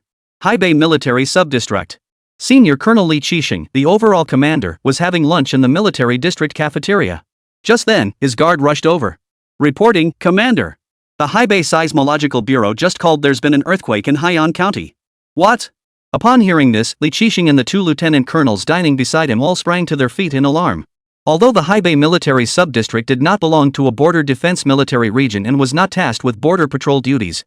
However, there were distinctions between garrison commands and ordinary military districts, the most significant being that garrison commands also held urban defense responsibilities. In wartime, they handle logistics support and combat assistance, but during peacetime, their most critical duty is urban emergency rescue and disaster relief. Located on an earthquake fault line, Haibei Prefecture experienced few major tremors but frequent minor ones. These moments were always the most tense for them. What was the magnitude of the earthquake? Any casualties? Li Qixing's face was tense, ready to issue the assembly and rescue order at any moment. Sir, the magnitude is low, only 3.5. No casualties reported so far. What? Only 3.5? Li Qixing visibly relaxed, casting a slightly reproachful glance at his guard. Lu, focus on the key points when reporting in the future. Otherwise, you'll have everyone on edge. A 3.5 magnitude earthquake might cause panic elsewhere. But in Haibei Prefecture, located on a seismic belt, it was nothing out of the ordinary. Given the sparse population in Haibei, there's little cause for concern as long as no larger earthquakes follow. Reporting to the commander. Although this earthquake was not of high magnitude, according to the Haibei Seismological Bureau's report, the epicenter was extremely shallow, only 28 meters deep. Moreover, the epicenter detected is precisely at the Haibei test site. Upon hearing this, Li Qixing nodded with a smile. Then there's even less cause for concern, right? A shallow epicenter, and the epicenter location is within the Haibei test site. We can essentially confirm this 3.5 magnitude earthquake was caused by the missile test explosion. Upon hearing the epicenter was at the Haibei test site, Li Qixing relaxed completely. As a test site, various detonations are routinely conducted there year-round. Some high-yield tests could indeed trigger small artificial earthquakes. That was my initial thought too. But I checked with the Information Processing Department and reviewed the test explosion tasks reported by the Haibei test site today. Only a howitzer and rocket launcher test was listed. No high-yield missile test activities were recorded. What? No high-yield missile test reported? Li Qixing frowned slightly. According to the data provided by the Seismological Bureau, this was clearly an artificial earthquake. While the magnitude and focal depth differed significantly from a mushroom cloud explosion, it was absolutely beyond what howitzer or rocket artillery tests could achieve. At the very least, it must have been a missile of a certain yield. Could it be an oversight? Impossible. The thought barely formed before Li Qixing shook his head. Come on, a test of this magnitude, how could it possibly be missed? Unless Battalion Commander Lu Qi wanted to lose his job. And even if the test base hadn't filed a report, missile tests required multiple layers of approval. They could still track the information. Have you made contact with the test site yet? Sir, we've reached the test site, but Battalion Commander Liu is currently accompanying a military contractor conducting rocket tests at the large-scale test range. We haven't been able to get in touch with him yet. However, I've confirmed with the base personnel they explicitly stated they haven't received any missile test explosion orders for today. Hearing this, Li Qixing grew even more perplexed. The seismic intensity clearly matched the standard for a missile test, yet the base claimed no such test was scheduled for today. What the hell is going on? At that moment, Li Qixing's mind was entirely consumed by this bizarre earthquake, completely oblivious to why a large-scale test site would be activated for a mere rocket test. No way. Waiting here isn't an option. Since we can't reach Luqi, we'll go check it out ourselves. With that, Li Qixing prepared to take a military vehicle to the test site to investigate. Ring ring ring. However, just as he stepped out of the cafeteria entrance, the urgent ring of a phone sounded. Li Qixing picked up the phone and saw the familiar number displayed. His head instantly spun. Damn it, how did the Lanzhou military region find out so quickly when this matter hasn't even been clarified yet? Gritting his teeth, Li Qixing answered the call. Sir, Li Qixing barely got the words out before a roar erupted from the other end. Li Qixing, you little bastard, you don't want to work at the military sub-district anymore, do you? The seismic center just called. Our experts analyzed that if this earthquake was man-made, the explosive yield would have to be at least 20 tons of TNT. Do you even know what 20 tons of TNT means? Are you conducting nuclear tests at your test site? Hearing the furious shouts on the other end, Li Qixing was completely dumbfounded. A 20-ton TNT equivalent. No wonder it immediately alarmed the entire Lanzhou military region. Damn it, speak up. Give me a reasonable explanation. Li Qixing's hand trembled as he mentally replayed the incident.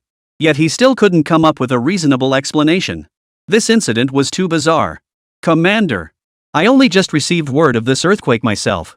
Judging by the magnitude, epicenter location, and depth, it does appear to be related to our test base. But I just called the test base and confirmed they only conducted test explosions of howitzers and rocket launchers. There were no other large-scale weapon test explosions scheduled. So I suspect this might actually be a natural earthquake? Bull. The commander of the Lanzhou military region on the other end of the line exploded with profanity. Even without seeing him face to face, Li Qixing could vividly imagine the commander's horrified expression. Idiot.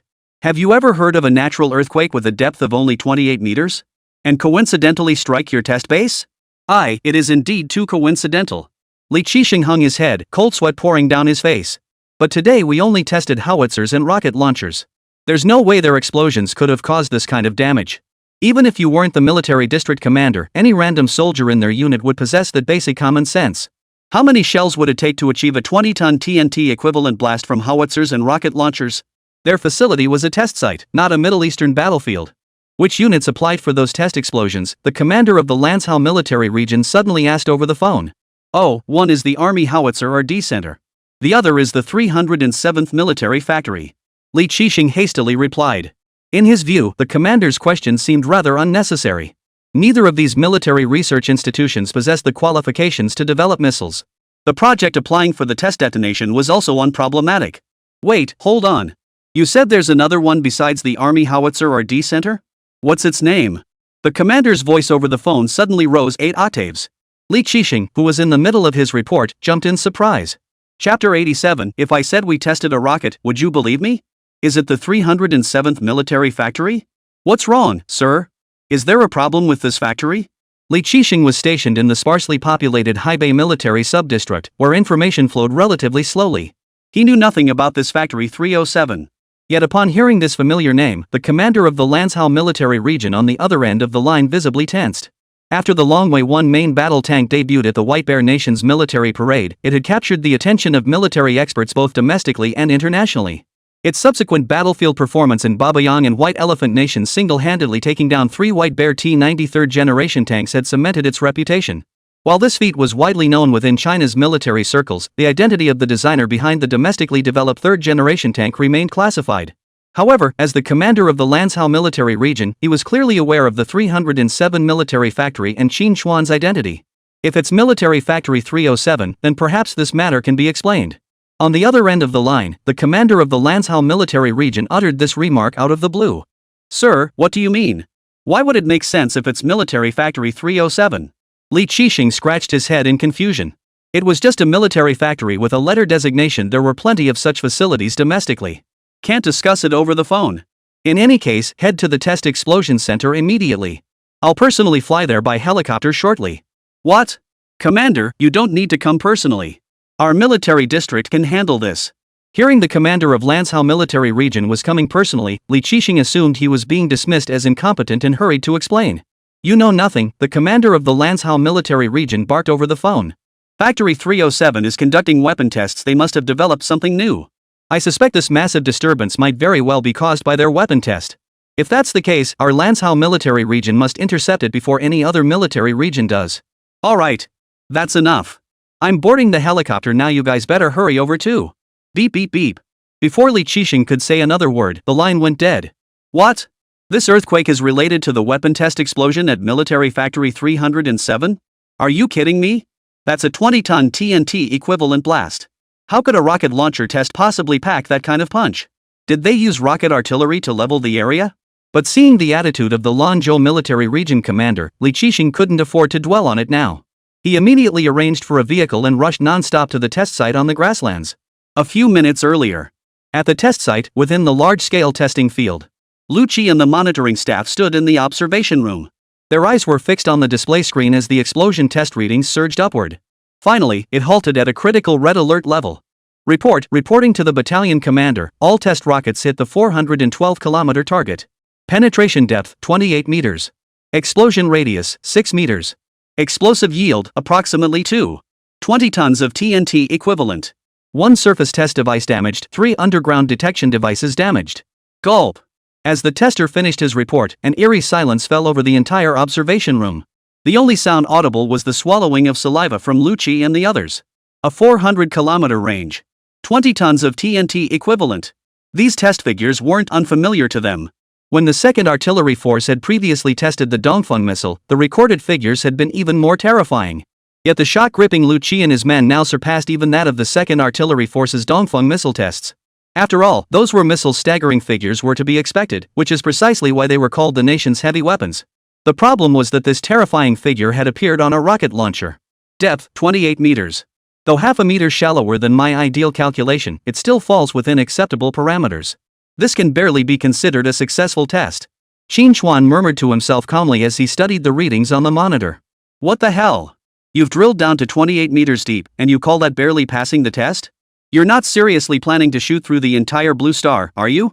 Major Qín, is this really a rocket-propelled grenade? Not a missile. Of course. Have you ever seen a missile launched from a rocket artillery system? Qín Chuān chuckled. Lu Qi was instantly speechless. But deep down, he still felt something was off. You're right, it is launched from a rocket launcher. But the performance of the rocket you're firing is practically on par with a missile. At first, Lu Qi was puzzled. Why did Qín Chuān say the bunker buster's power was a bit too much, telling them to report it first? Now he finally understood. The power was indeed a bit excessive, it was enormous. Even from 400 kilometers away, the ground tremors from the 6 rocket explosions earlier were palpable to them. It was practically an artificial earthquake. An artificial earthquake? At that thought, Lu Qi's expression suddenly changed.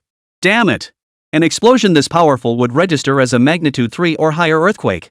This test blast wasn't reported to higher-ups in advance. They won't mistake it for a real earthquake, will they? At this thought, Lu Qi's head instantly grew heavy. In the past, whenever they conducted missile test explosions, they would always report the test activities to higher authorities in advance. The higher-level military departments would then relay the information to the Seismological Bureau in the test area. This time, though they were testing a rocket projectile, its explosive force had reached the intensity of a missile test. Since the testing equipment at the base couldn't tolerate signal interference, signals were blocked around the test site, cutting off all external communication. To establish contact with the outside world, they had to return to the base center. The large test site was at least a 10-minute drive from the base center. Lu Qi dared not imagine the chaos that must have erupted in the outside world during their period of disconnection. As Lu Qi pondered this, a military jeep sped across the grassland toward them. Recognizing it as a military vehicle from their base, Lu Qi's heart immediately sank. Soon, several soldiers from the base approached carrying a satellite phone. Regular phones had no signal, but the satellite phone did. However, for the sake of safety and confidentiality during the test detonation, Lu Qi never brought it along under normal circumstances. Battalion Commander, the Haibei military sub-district just called asking if the 3.5 magnitude earthquake was caused by our test explosion. Since we couldn't confirm it either, we had to come find you. The soldier handed over the satellite phone as he spoke. A 3.5 magnitude earthquake? It was stronger than he had estimated. This is bad. Lu Qi's face paled instantly upon hearing the news. He quickly grabbed the satellite phone and dialed a series of encrypted numbers. To his surprise, the call was answered instantly. Lu Qi, what the hell is your test base doing? Was that earthquake just now caused by your base? Have you lost your mind, you little bastard? Before Lu Qi could respond, Li Qixing's roar erupted from the other end. Just like when Li Qixing had been yelled at by the commander of the Lanzhou military region earlier. Commander, would you believe me if I said we were testing rocket projectiles just now? Chapter 88, so massive. So powerful. Commander, would you believe me if I said we were testing a rocket launcher just now? Rocket-propelled grenade? You think I'm stupid or something? What rocket-propelled grenade causes a 3.5 magnitude earthquake? Do you know the commander of Lanzhou military region personally called me and gave me a thorough dressing down over this? Lu Qi. If you don't want to be this battalion commander, fine, but why drag me down with you? Li Qixing unleashed all the frustration he'd bottled up from the military region commander's tirade onto Lu Qi. Listening to the furious shouting on the other end of the satellite phone, Lu Qi held his breath, not daring to make a sound. Commander. I'm telling the truth. Only after Li Qixing had exhausted himself did Lu Qi cautiously speak up. Bull. You stay right where you are. I'll be at your base in half an hour. Oh, and it's not just me. The commander of the Lanzhou military region is personally flying over in an armed helicopter. You're going to get yourself disciplined, you little bastard. Click. Li Qixing on the other end hung up the phone with a vicious snap. It's over. Things had definitely escalated. He never imagined even the commander of the Lanzhou military region would personally come over. Lu Qi froze in place, his eyes flashing with despair. Captain Lu, are you okay? Was that your military district commander calling just now? Seeing the despair in Lu Qi's eyes, Qín Chuān asked with a smile. Major Qín, you've really put me in a bind. Never mind. It's not your fault. You did tell me to report to higher-ups in advance, but I just didn't take it seriously. But who could have imagined your rocket-propelled grenade would pack such a punch? Lu Qi sighed wryly. Don't worry, Captain Lu, Qín Chuān said, patting Lu Qi's shoulder with a smile. Not only will you be fine this time, but you might even get promoted. Promotion? I'll be lucky if they don't send me to the army kitchen to feed pigs. Qín Chuān's words? He wouldn't believe them for a second. This incident had even alarmed the commanders of the Lanzhou military region and he was getting promoted? He must be dreaming. Don't believe me? You'll see soon enough. Qín Chuān said no more. Instead, he arranged for the 307 factory personnel to test the remaining rocket projectiles. Of course, to avoid another explosion like the one earlier. From then on, only one rocket projectile was fired during each subsequent test. Half an hour later, the testing of the WS-1 rocket artillery system was fully completed. At the same time, an armed helicopter slowly touched down on the helipad at the test site. It was Su Chao, the commander of the Lanzhou military region, who had rushed to the scene upon hearing the news. Li Qixing, the commander of the Haibei military subdistrict, arrived almost simultaneously. Commander! Li Qixing saluted promptly. Where are the personnel from Factory 307? Su Chao pressed urgently upon meeting him. I just arrived myself, but I've already contacted the test site commander. They should still be at the main test center. Good. Let's go there immediately. Su Chao's eyes narrowed as he spoke urgently. Sir, I still don't understand. You mentioned on the phone that this matter involves Factory 307. And what did you mean by worrying other military districts might intercept it? As they boarded the vehicle heading to the large-scale test explosion center, Li Qixing voiced the question he'd been holding back. Shaoli, you know about the Weilan 1 third-generation tank, right? Of course I know. It's our nation's first third-generation tank, now openly recognized as the king of land warfare internationally. Mentioning the domestically produced third-generation tank, Li Qixing's eyes lit up. Rumor had it that the military had officially designated this Weilan third-generation tank as the next-generation main battle tank. However, due to the large number of Type 80 tanks currently in service, all of which are still relatively new, the Dragon Type 1 tank is currently only in small-scale production. Full-scale deployment across the military is estimated to take another 4 or 5 years. Military regions are keeping a close eye on this small batch of Dragonway Type 1 tanks. The entire Lanzhou military region might only get a handful, let alone their sub-district. Sir, why bring up the domestically produced third-generation tank? Li Qixing asked, his face brimming with curiosity. The domestically developed third-generation tank is the one developed by Military Factory 307. What? The third-generation tank was developed by this very 307th military factory. Hearing this, Li Qixing's eyes widened in disbelief. Previously, he had only known that the first machinery manufacturing plant in Mengcheng was one of the military factories manufacturing third-generation tanks. But he'd heard the core components were produced by another military factory. He never imagined it would be this very 307 military factory. Not only the third-generation tanks, but also the most crucial component of the Air Force's third-generation aircraft, the new generation turbojet engine, was primarily developed by them. And the new generation of automatic rifles just entering service, along with the Cat vehicles treasured by the airborne troops, all of these come from Military Factory 307. Most crucially, this year's most significant large-scale integrated military equipment development project for our army is also being spearheaded by Military Factory 307. Now you understand why I came personally? Su Chao's face betrayed a hint of excitement. Boom! Upon hearing this, Li Qixing was utterly stunned. The fact that Factory 307 had developed Blue Star's most powerful third-generation tank already commanded Li Qixing's profound respect. But what he hadn't anticipated was that even the next-generation automatic rifles and the Cat vehicles' advanced equipment his unit cherished also originated from this very military factory. What stunned him most, however, was the large-scale synthetic military equipment development project.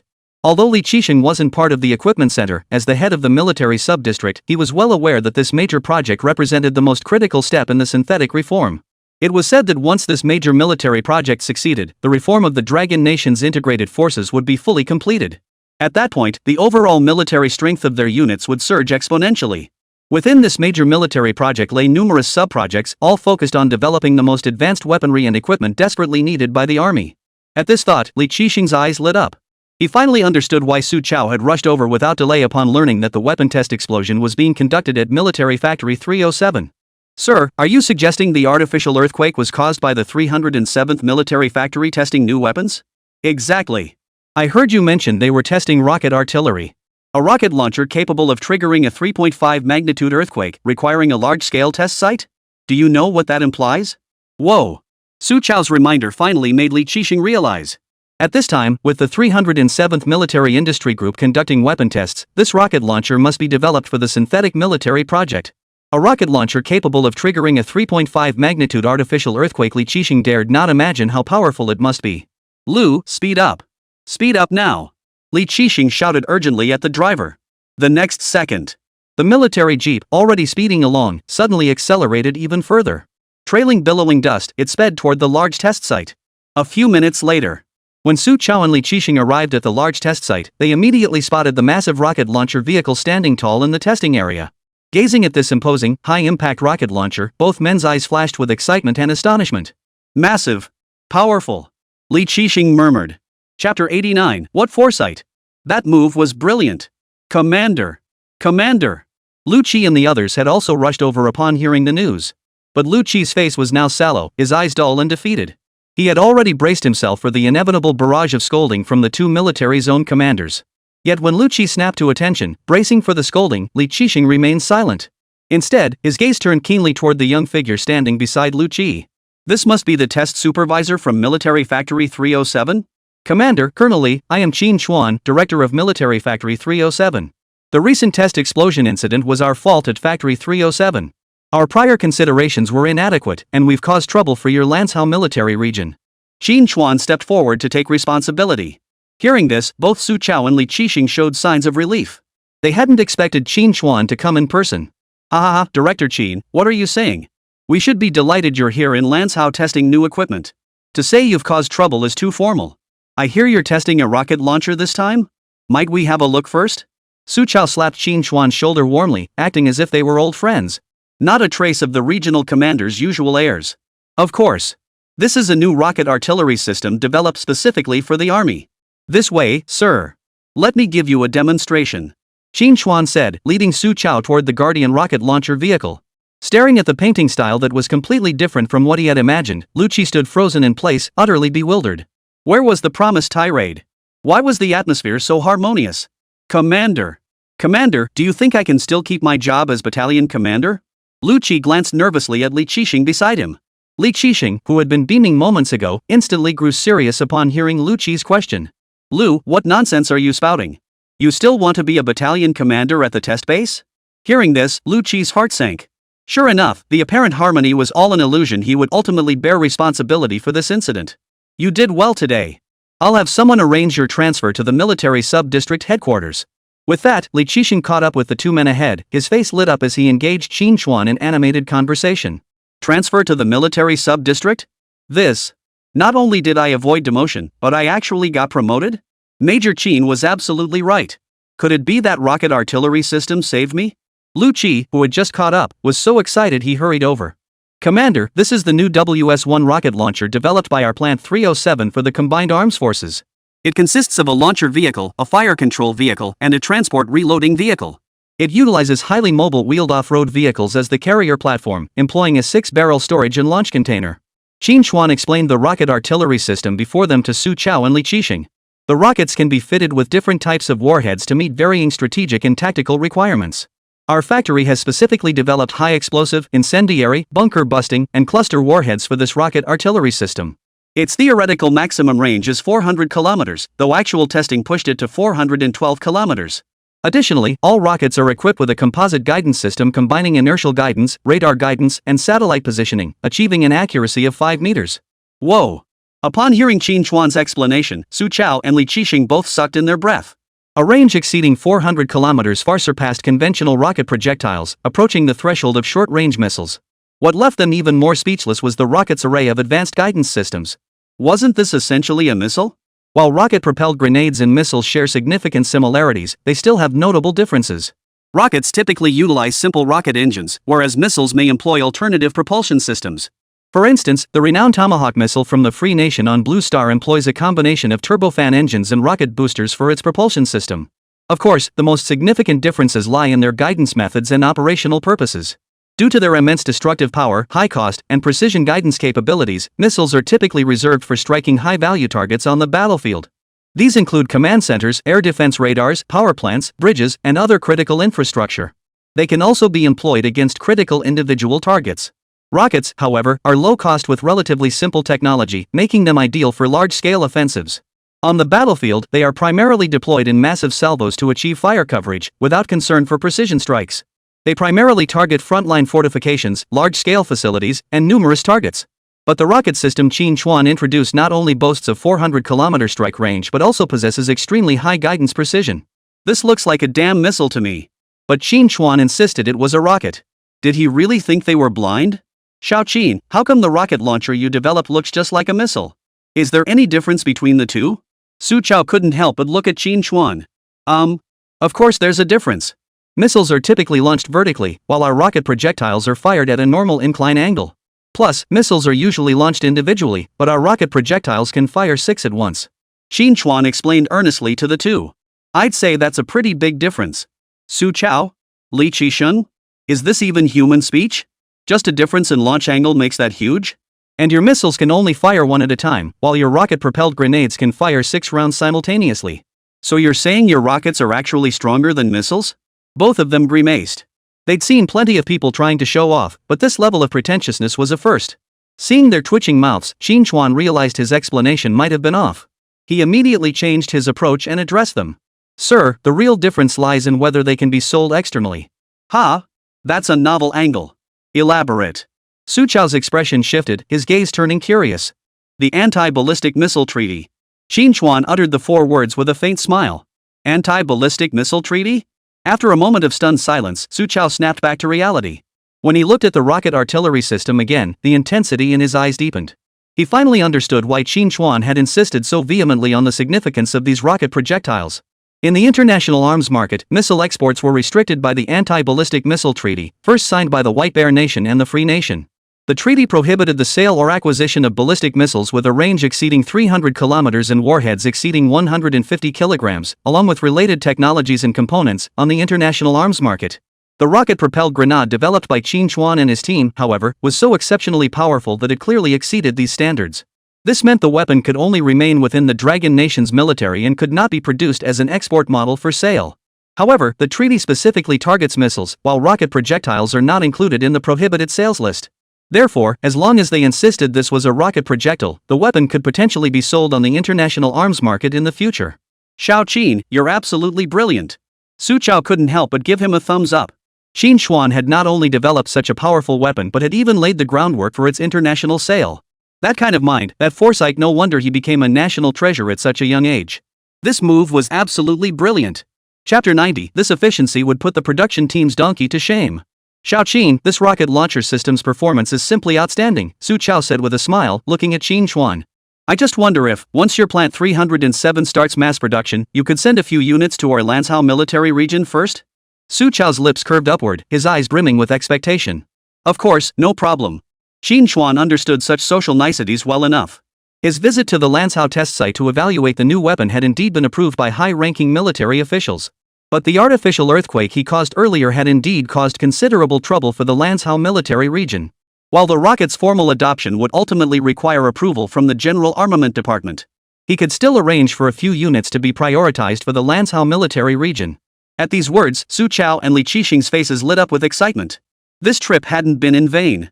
Not only had they met Qín Chuān, the youngest national hero of the Dragon Nation, but they'd also seized the opportunity to secure several rocket artillery systems in advance.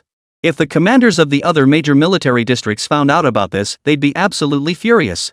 But what could they do? That's how it goes, those closest to the water get the moon first. Ah, Comrade Qín is so straightforward. Su Chao was thoroughly pleased with Qín Chuān's cooperation. Here's the deal, whenever your 307th military factory needs to test-fire large-scale weaponry, contact our Lanzhou military region directly. I'll arrange the test site for you in advance. Thank you in advance, Commander, Qín Chuān replied with a smile. No need for thanks. From now on, Factory 307 and our Lanzhou military region are family, no need for formalities. Ha ha ha. After securing the weapons he wanted, Su Chao's smile never left his face. It's getting late. How about staying for a while at our Lanzhou military region, Xiaoqin? I'll arrange some good food for you. I'll have to decline. There's still a lot of work to be done on the synthetic equipment R&D project. I can't afford to spend too much time on this. Qín Chuān shook his head, declining Su Chao's invitation. Well, fine. After all, the weapons development project takes priority. In that case, I won't keep you any longer. I'll come find you at Plant 307 myself when I have time. After exchanging a few more casual words, Su Chao had his men escort Qín Chuān and the others from Plant 307 out of the test site. That kid is truly a once-in-a-century talent in Dragon Nation. Watching Qín Chuān and the others depart, Su Chao couldn't help but praise. Commander, we finally got a chance to meet Director Qín. Why didn't we ask him for a few more Weirong Type 1 tanks? Li Qixing muttered regretfully from the side. You fool! While the third-generation tanks will take time, we're guaranteed a quota from the Lanzhou military region. But this newly developed rocket launcher? Who knows when it'll actually be deployed to the troops? We naturally have to prioritize securing this weapon first. If we keep demanding this and that from them, even if Army HQ doesn't give us trouble, the old-timers from the other major districts will protest. You can't have your cake and eat it too. Learn to use your head. Su Chao patted Li Qixing on the head, frustrated with his lack of foresight, and walked away.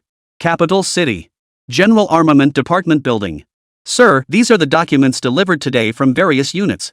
The secretary placed a stack of papers on the desk. First, tell me if there's been any good news from the units these past few days. Wu Pengtao had just returned today after attending a closed-door equipment symposium. Glancing at the documents on his desk, he asked with a smile. The Air Force Equipment Project Management Center reported yesterday that the third-generation fighter jet development at Chengdu Aircraft Industry Group is progressing very smoothly, the secretary replied after a moment's thought. They expect to achieve all technical breakthroughs within about 6 months, after which prototype manufacturing can begin. Excellent! Wu Pengtao's eyes lit up, and he couldn't help but smile. The third-generation fighter's development had been ongoing for several years, with progress remaining sluggish. The most significant technical challenge, of course, lay in the development of the aircraft engine. Ever since Qín Chuān helped achieve breakthroughs in next-generation turbofan engine technology, the third-generation fighter's development had accelerated day by day. In 6 months, they would see the prototype of the third-generation fighter. Given the advanced capabilities of that turbojet engine, the overall performance of their third-generation fighter would absolutely match that of Liberty Nation's F-15 fighter. By then, if Liberty Nation's fighters dared to roam their airspace again, they would surely never return. What about the army? Any progress there? Wu Pengtao inquired next. After all, the army was the bedrock of their current national defense. Each new breakthrough would elevate the military combat capability of the Dragon Nation to new heights. The army has plenty of good news too. The army's most critical military project right now is synthetic equipment. We previously handed over the technology for several artillery systems and tracked armored vehicles developed by Academician Qín to several major defense contractors. These weapons systems have now been developed and are undergoing testing. The secretary paused briefly, then suddenly seemed to recall something. Oh, and there's been a major development at the 307th military factory. Yesterday, a 3.5 magnitude earthquake occurred near the test explosion base in Lanzhou military region. Subsequent investigations revealed it was caused by a new rocket artillery system being tested by Academician Qín's team at the base. This rocket artillery system boasts highly advanced capabilities, with a maximum range exceeding 400 kilometers and precision guidance achieving accuracy within 5 meters.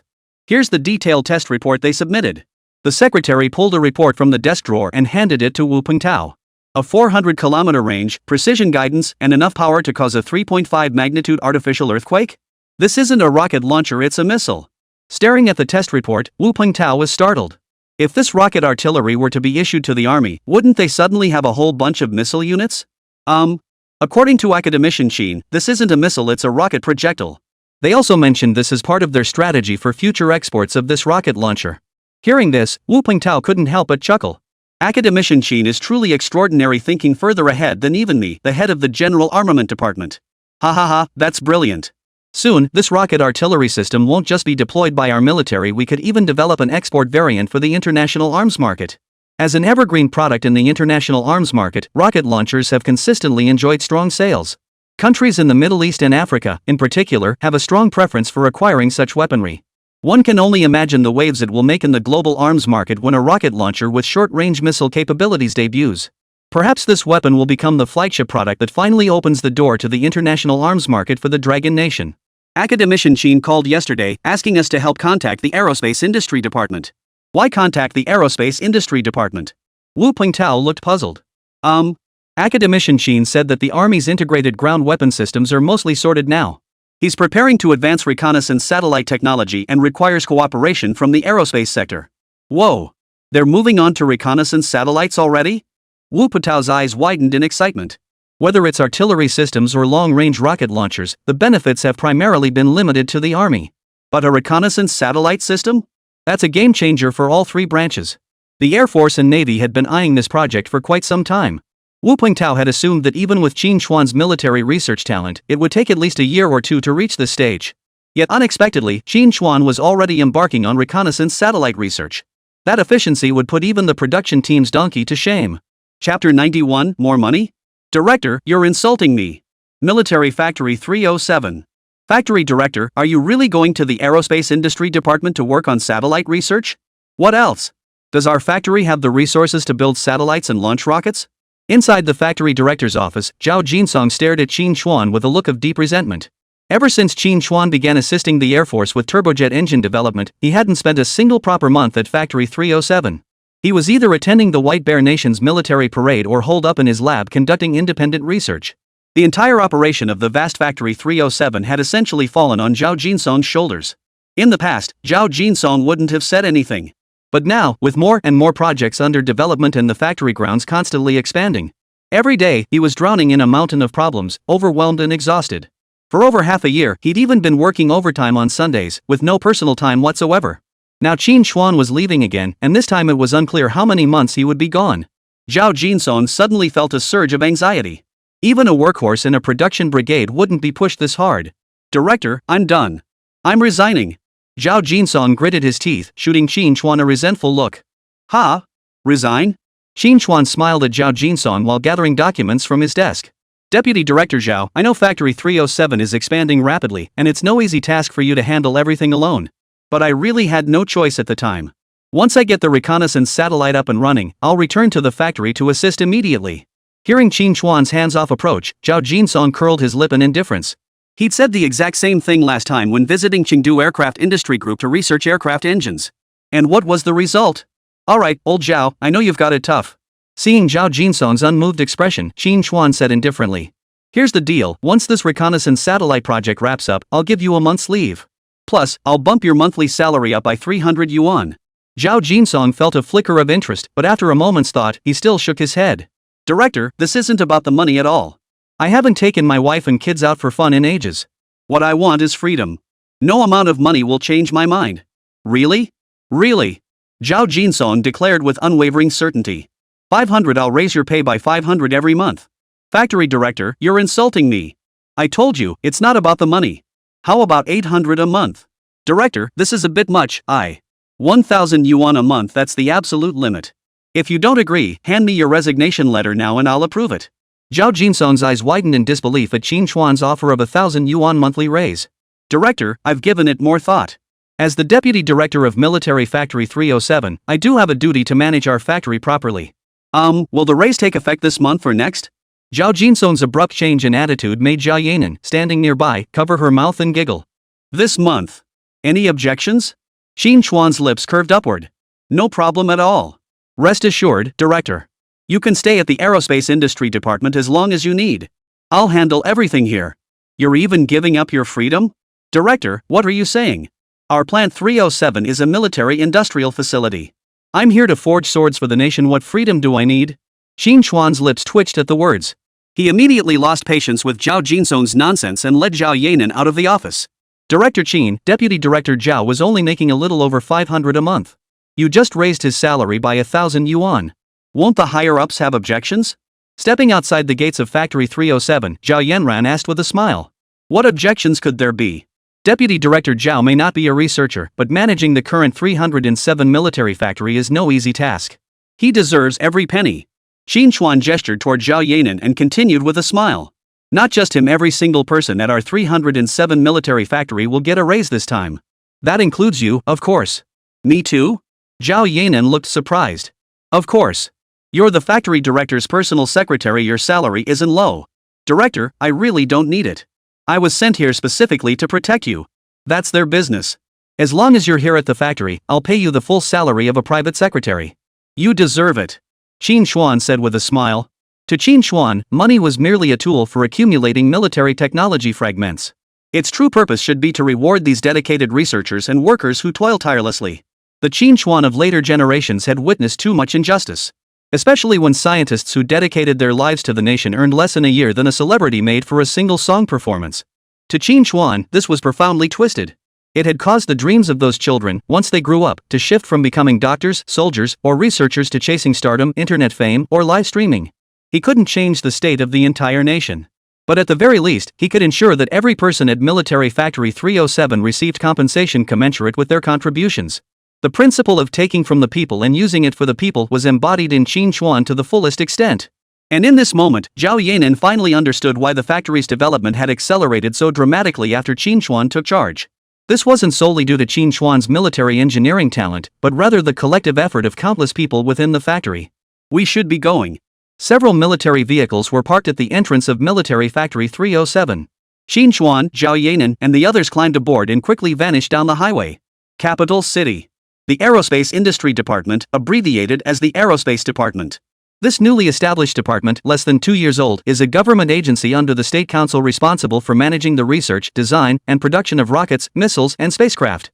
Its predecessor was the 5th Academy of the Ministry of National Defense. March 15, Arbor Day. In the afternoon, several military vehicles arriving from Jinling pulled up at the main gate of the Aerospace Ministry.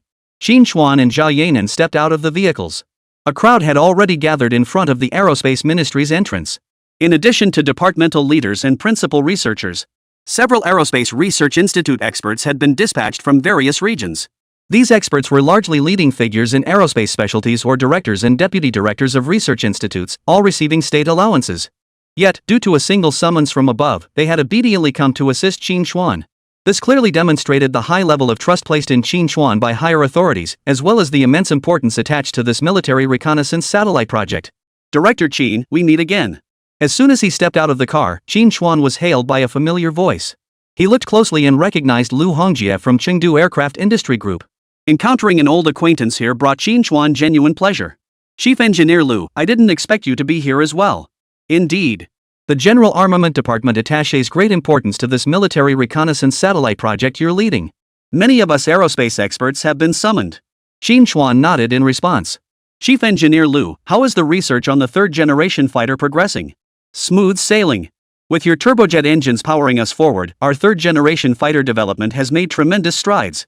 We expect the prototype to take its maiden flight by the end of this year.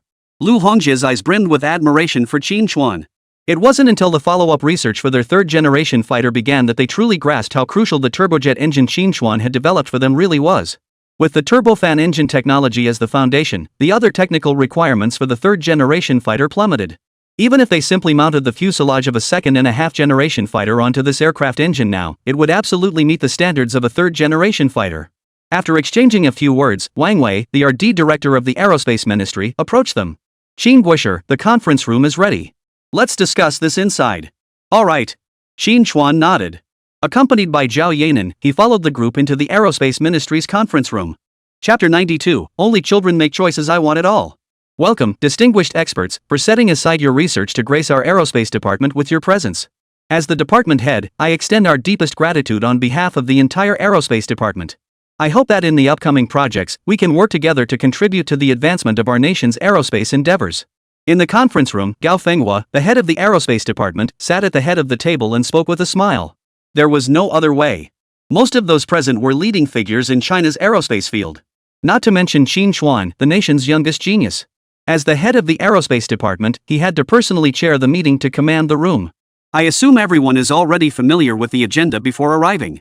This time, we must complete the most critical task within Qin Guisher's synthetic weaponry program, the military reconnaissance satellite. This military project is crucial for our national defense development, though its R&D challenges are exceptionally demanding. Gao Fenghua reminded them with utmost seriousness. Satellite technology has always been among Blue Star's most advanced and cutting-edge fields. Their nation, Longguo, had made commendable progress in this field, having successfully launched and recovered the Sentinel-1 satellite over a decade ago. This achievement made China the third nation globally to master satellite recovery technology. 2 years ago, they launched the upgraded Scout 1S series. While it showed significant performance improvements over its predecessor. However, its resolution only reached the 10-meter level, and it still suffered from considerable image distortion.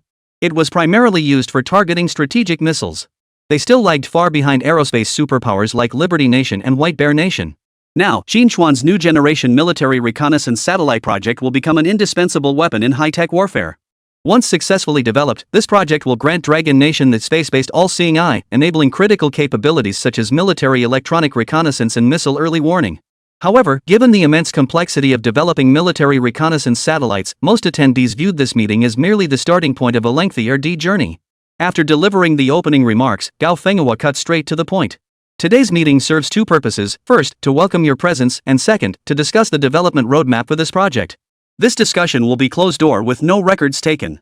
Please speak freely. The aerospace department had been established less than 2 years prior.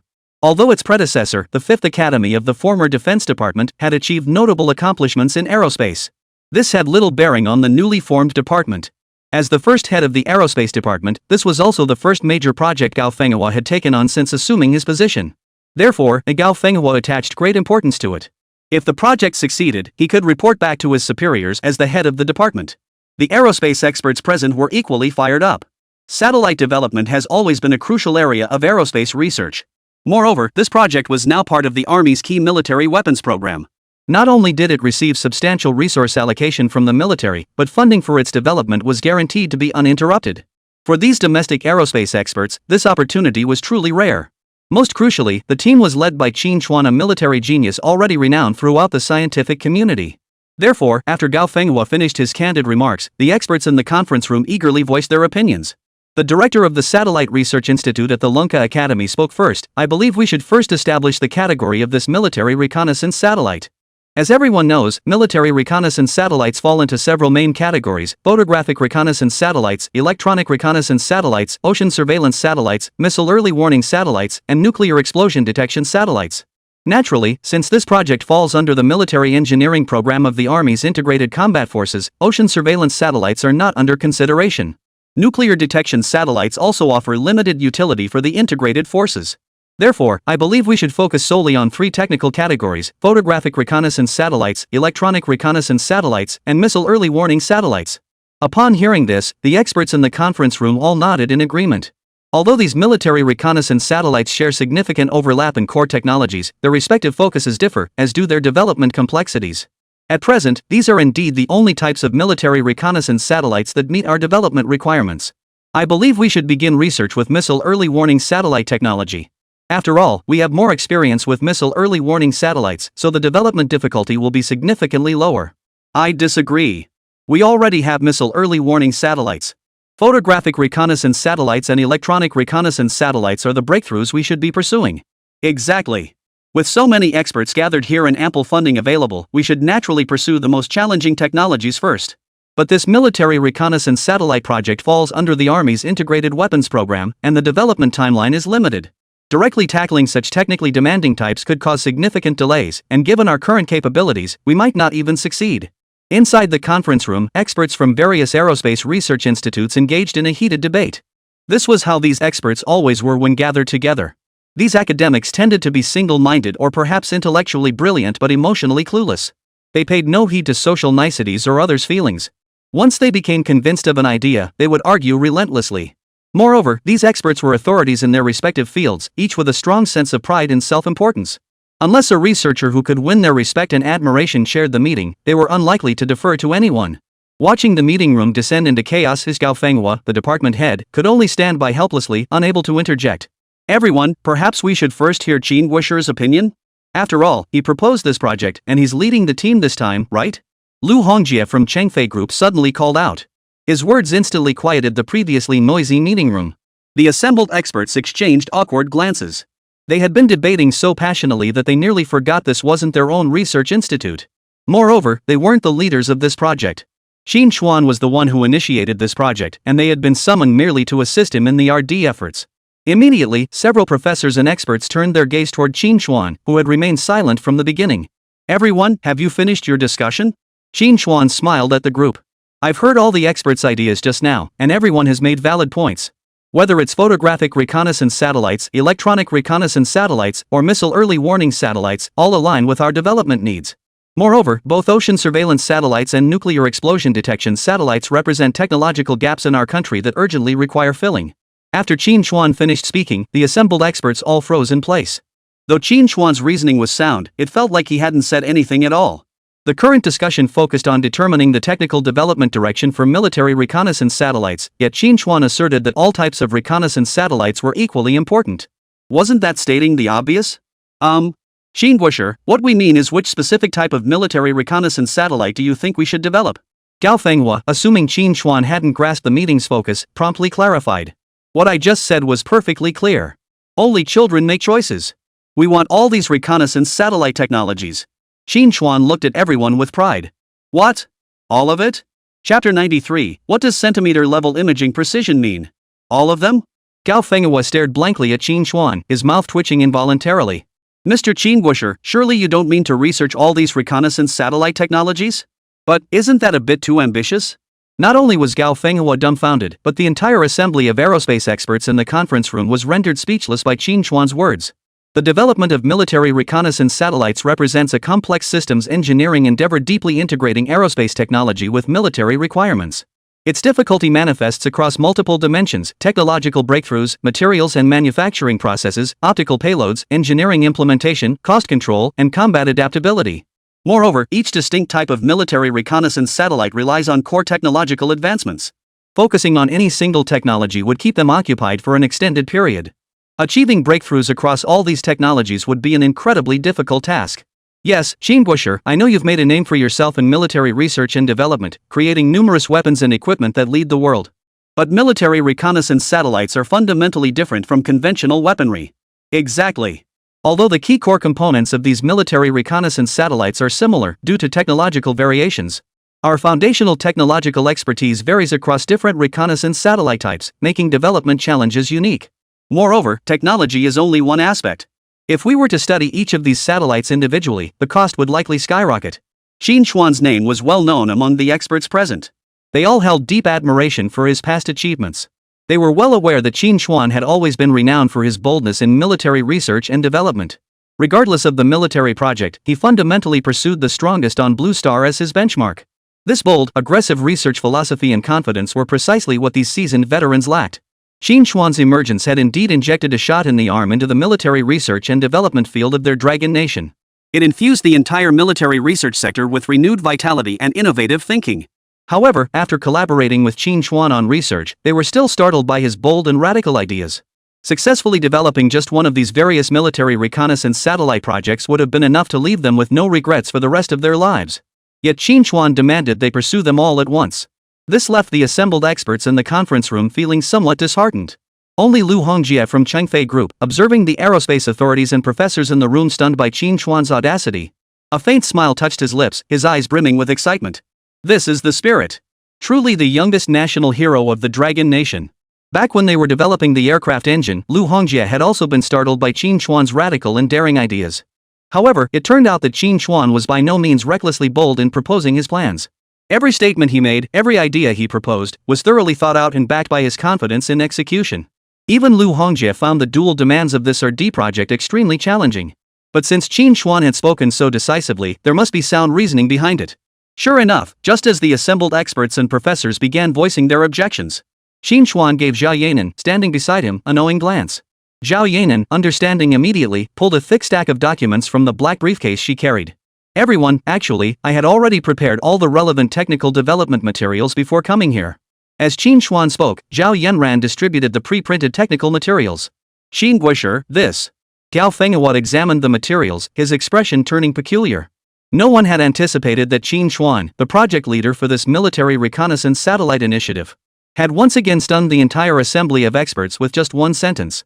This is the design blueprint for a multifunctional military reconnaissance satellite I've developed. Multifunctional military reconnaissance satellite? What does that even mean? Exactly what it says on the tin, Qín Chuān replied with a smile, looking around at the assembled experts. The experts were absolutely right earlier. Focusing on any single type of military satellite won't fully meet the military's needs. Moreover, developing each satellite type individually not only consumes vast RD resources. Even if successfully developed, launch costs and the allocation of different satellite types remain major challenges. So, my idea is this: since the core technology for military reconnaissance satellites is fundamentally the same, differing only in their specific technical strengths, why not build one larger satellite that integrates all the technologies from each type? Developing a multifunctional military reconnaissance satellite capable of fulfilling multiple military requirements. Everyone turned to Qín Chuān, who was speaking eloquently, with looks of skepticism and confusion. Their skepticism wasn't directed at Qín Chuān's concept of a multifunctional satellite.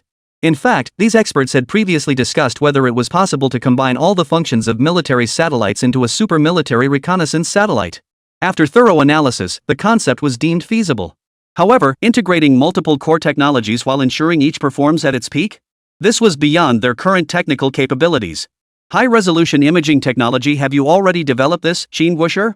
Just as the experts in the conference room were still questioning whether Qín Chuān's multifunctional satellite plan could truly be realized, Lu Hongjie's voice abruptly cut through the room. What? For military reconnaissance satellites, imaging technology is naturally the most critical component. While euphemistically called military reconnaissance satellites, most nations refer to them as spy satellites. Whether it's photographic reconnaissance satellites, electronic reconnaissance satellites, ocean surveillance satellites, missile early warning satellites, or nuclear explosion detection satellites, imaging remains the core capability. Only then do they branch out toward other specialized technologies based on their specific missions. Therefore, once the imaging technology is mastered, the most critical aspect of reconnaissance satellite technology is essentially complete. Only then did everyone turn their attention back to the technical documents Qín Chuān had distributed. It contained not only Qín Chuān's personally designed multifunctional satellite structural diagrams, but also several critical technical appendices. The most crucial among them was undoubtedly the high-resolution imaging technology Lu Hongjie had just mentioned. The primary reason their domestic reconnaissance satellites lacked performance was insufficient resolution. Gao Fenghuo gave the technical document a cursory glance. A single number instantly etched itself into his mind. This technology achieves 10 cm resolution? Currently, their most advanced military reconnaissance satellite, the Sentinel-1, could only achieve 10-meter resolution, and the images still suffered from significant distortion. The captured images were quite blurry. Yet the high-resolution imaging technology detailed in Qín Chuān's technical documentation could enable satellite imagery down to 10 centimeters. Qín Guisher, do you even grasp the implications of the imaging resolution you've described? Gao Fenghuo immediately halted all proceedings he had prepared for this meeting. His eyes fixed on Qín Chuān with intense seriousness, demanding a truthful answer. Concept? It's just a bit more precise. Seeing Qín Chuān's calm gaze, Gao Fenghuo and the assembled experts and professors in the conference room all nearly lost their minds. This wasn't just a little higher, this imaging resolution was 100 times more precise than their existing reconnaissance satellites. Gao Fenghuo felt his composure crumbling. What did centimeter-level imaging precision even mean? If this technology were truly developed, it could even distinguish a newspaper on the ground from a satellite. Chapter 94, Is this even human speech? Listening to Qín Chuān and Gao Fenghuo's exchange, the other aerospace experts in the conference room all frowned deeply. Especially the academicians from the Long Academy of Aerospace Sciences. Now they were staring wide-eyed. What the hell? Sub-meter resolution right off the bat? If technological development were truly this simple, what would that make of our decades of research? Qín Chuān nodded. I wasn't wrong, the precision is a bit higher. Originally, I planned to develop a large aperture telescope lens to further enhance the precision. But currently, the materials available domestically are insufficient, so it won't be achievable in the short term. The attendees in the conference room twitched their lips. Is this even human speech? These technologies alone have already achieved satellite imaging resolution at the 10 centimeter level. If precision were further enhanced, it might reach true centimeter level accuracy. At that point, you could probably read every headline in a newspaper on the ground from space. Forget military reconnaissance, tracking high-value targets on the ground would be a breeze. Qín, do you know what the highest resolution of reconnaissance satellites currently achieves, even in a powerhouse like the Free Nation? A mere 15 centimeters. If we implement your technical proposal, our reconnaissance satellites would surpass Liberty Nation in the most critical imaging technology. The words hung in the air. The breaths of all the technical experts in the conference room quickened.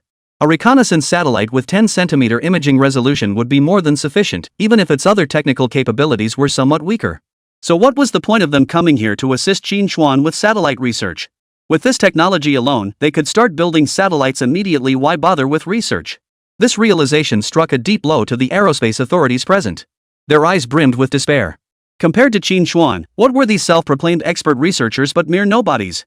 The very thing they had once prided themselves on most had been shattered by Qín Chuān in that instant. They even began questioning their future research careers, their fighting spirit utterly crushed. Ahem. Observing the suddenly lifeless conference room, Qín Chuān sighed helplessly. His ability to effortlessly produce such advanced high-resolution imaging technology was largely thanks to the technical entries he had looted from the mythical satellite reconnaissance system seized from the White Bear Nation.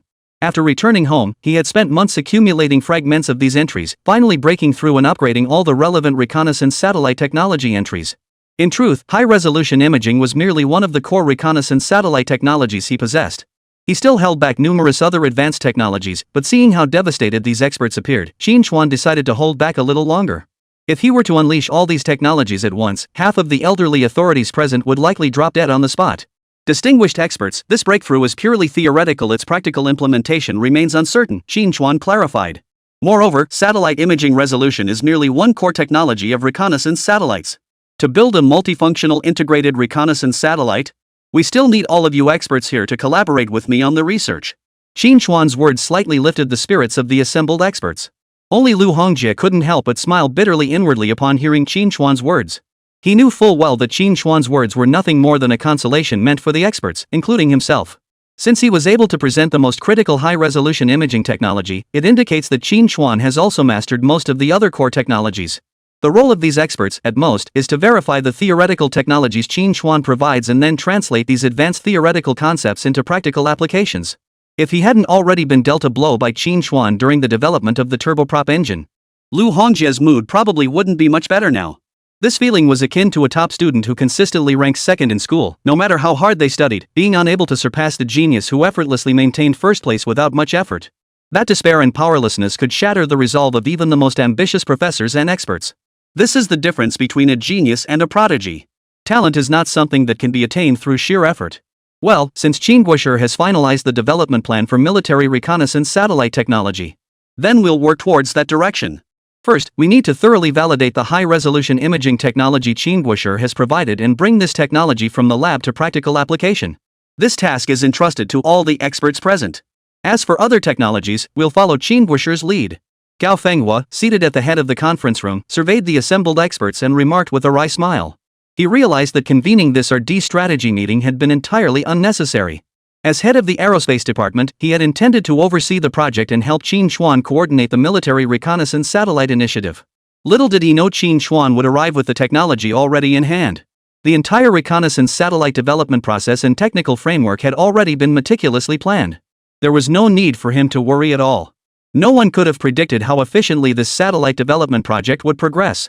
One moment, the experts were still debating research directions. Qín Chuān presented the technical blueprints. Then, the project immediately transitioned from the discussion phase to the theoretical technology implementation stage. This entire process took only a few short minutes. Had this been done at their respective research institutes or scientific organizations, it would have taken at least a year, if not longer. The sheer leap in progress and efficiency finally made these professors and experts acutely aware of Qín Chuān's terrifyingly exceptional research capabilities.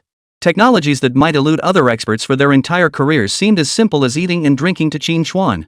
Was this the true power of the Dragon Nation's youngest national genius? Everyone.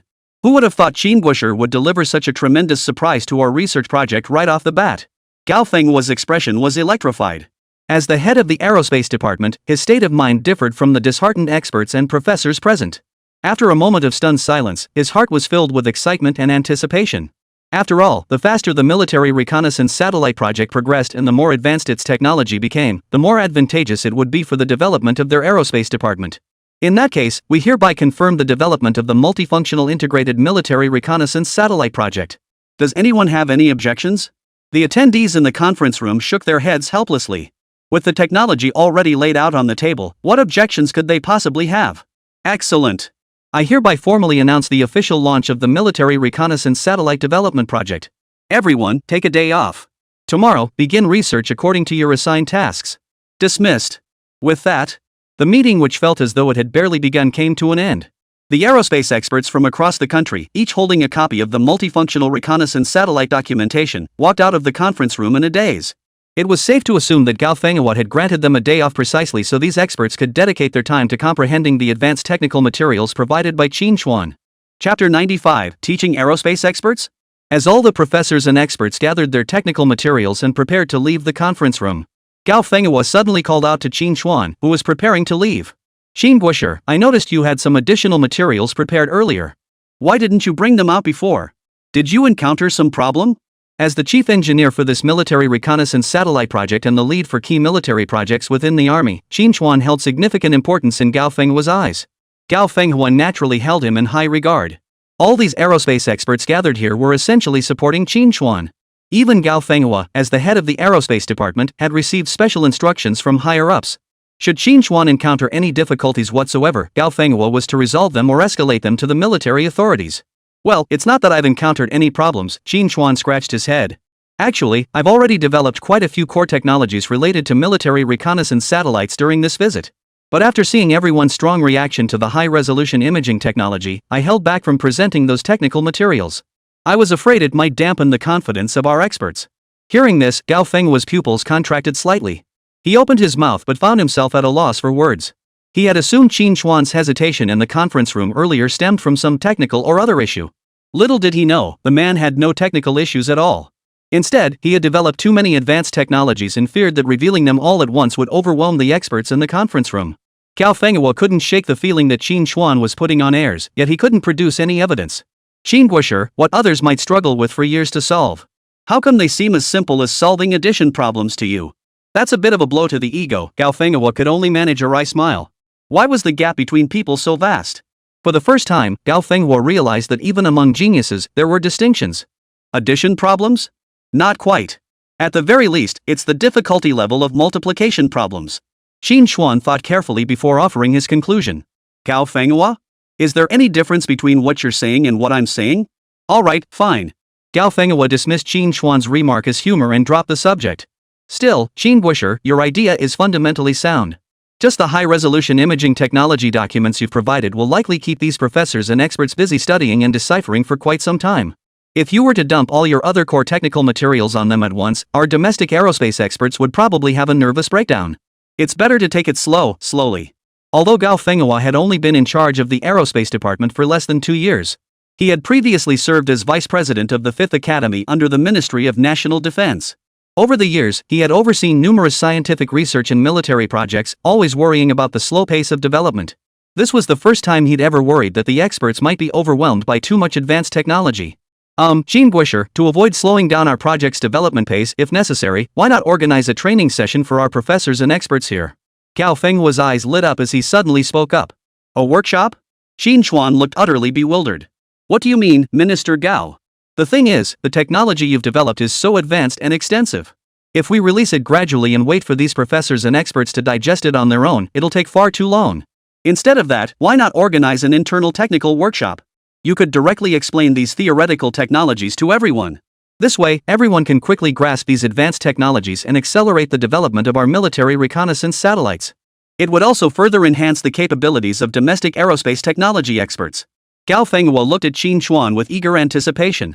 Though termed an internal technical workshop, it essentially meant Qín Chuān would be delivering technical knowledge to these aerospace experts and professors in a one-way format.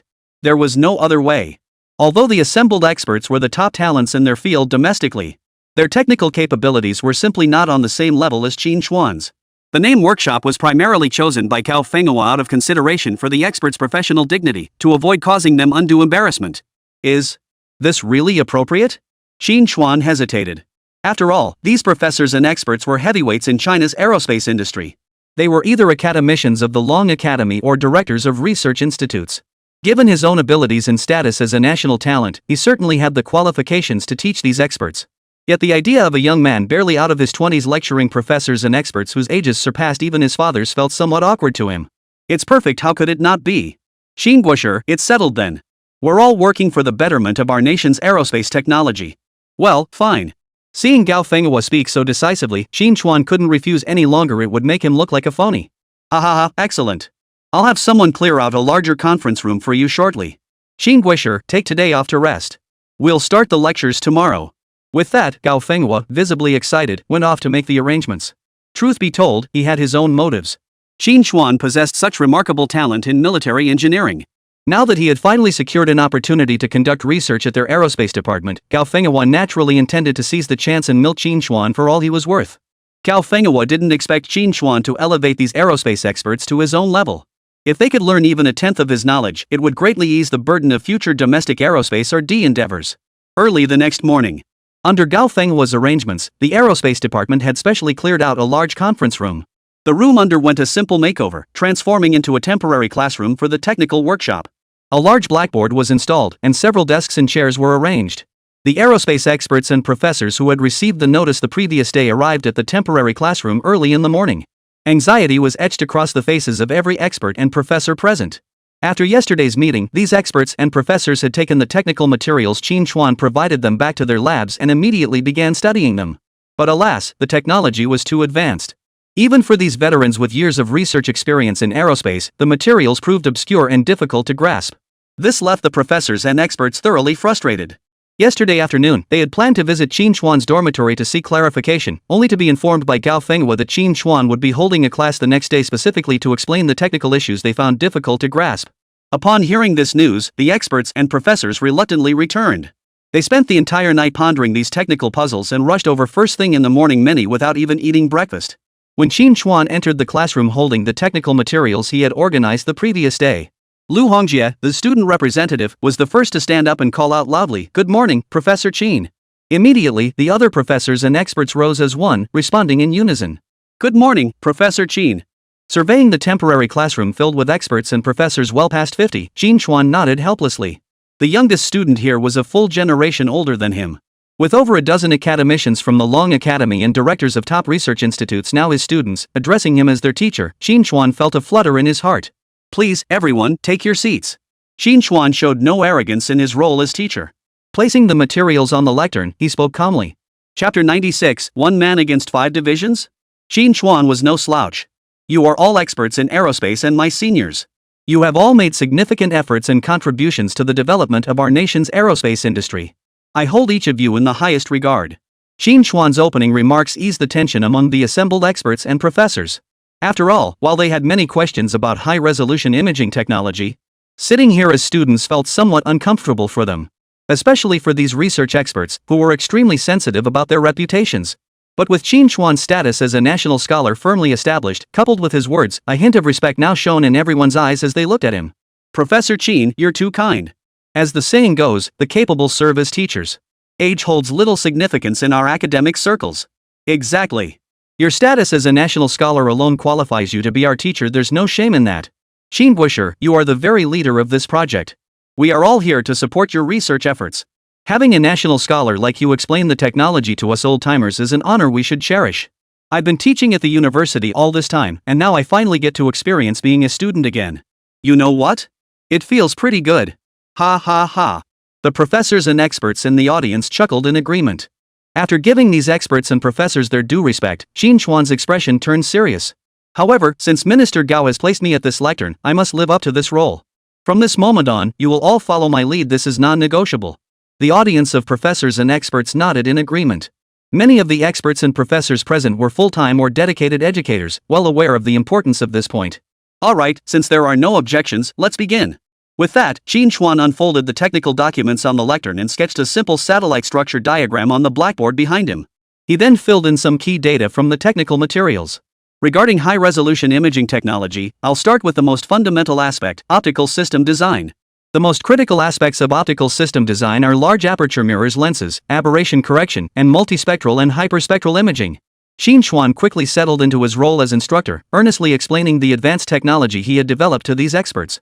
Hai Fenghua, observing the session discreetly from behind the door, relaxed completely upon seeing the professors and experts listening with rapt attention. He had initially worried that Qín Chuān's youth might make it difficult for him to command the respect of these experts and professors, many of whom were over 50. Now it seemed his worries had been entirely unnecessary.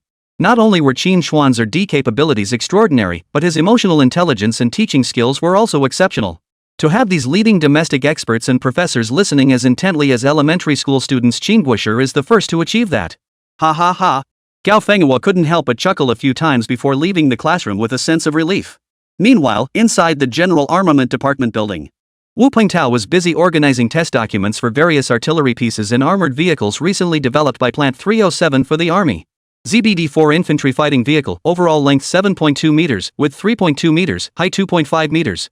Power system primarily consists of a domestically produced 6-cylinder 150 type turbocharged water-cooled diesel engine. Hydraulic integrated transmission system, maximum power output 600 horsepower, maximum road speed 75 km/h. The base model achieves a maximum water speed of 20 km/h. With a combat weight of 21.5 tons, it accommodates a crew of 3 and can transport 7 soldiers, boasting a range of 600 kilometers. Based on an amphibious assault vehicle chassis, it is equipped with a 30mm autocannon and anti-tank missiles, enabling both land and amphibious combat capabilities. 122mm tracked self-propelled howitzer, length 6.66 m, width 3.28 m, height 2.5 m, armor, homogeneous steel. Powered by a 6V150 series water-cooled turbocharged diesel engine with a hydraulic mechanical transmission, delivering 544 horsepower. Crew of 5, operational range of 500 kilometers. Main armament, 32 caliber 122mm howitzer.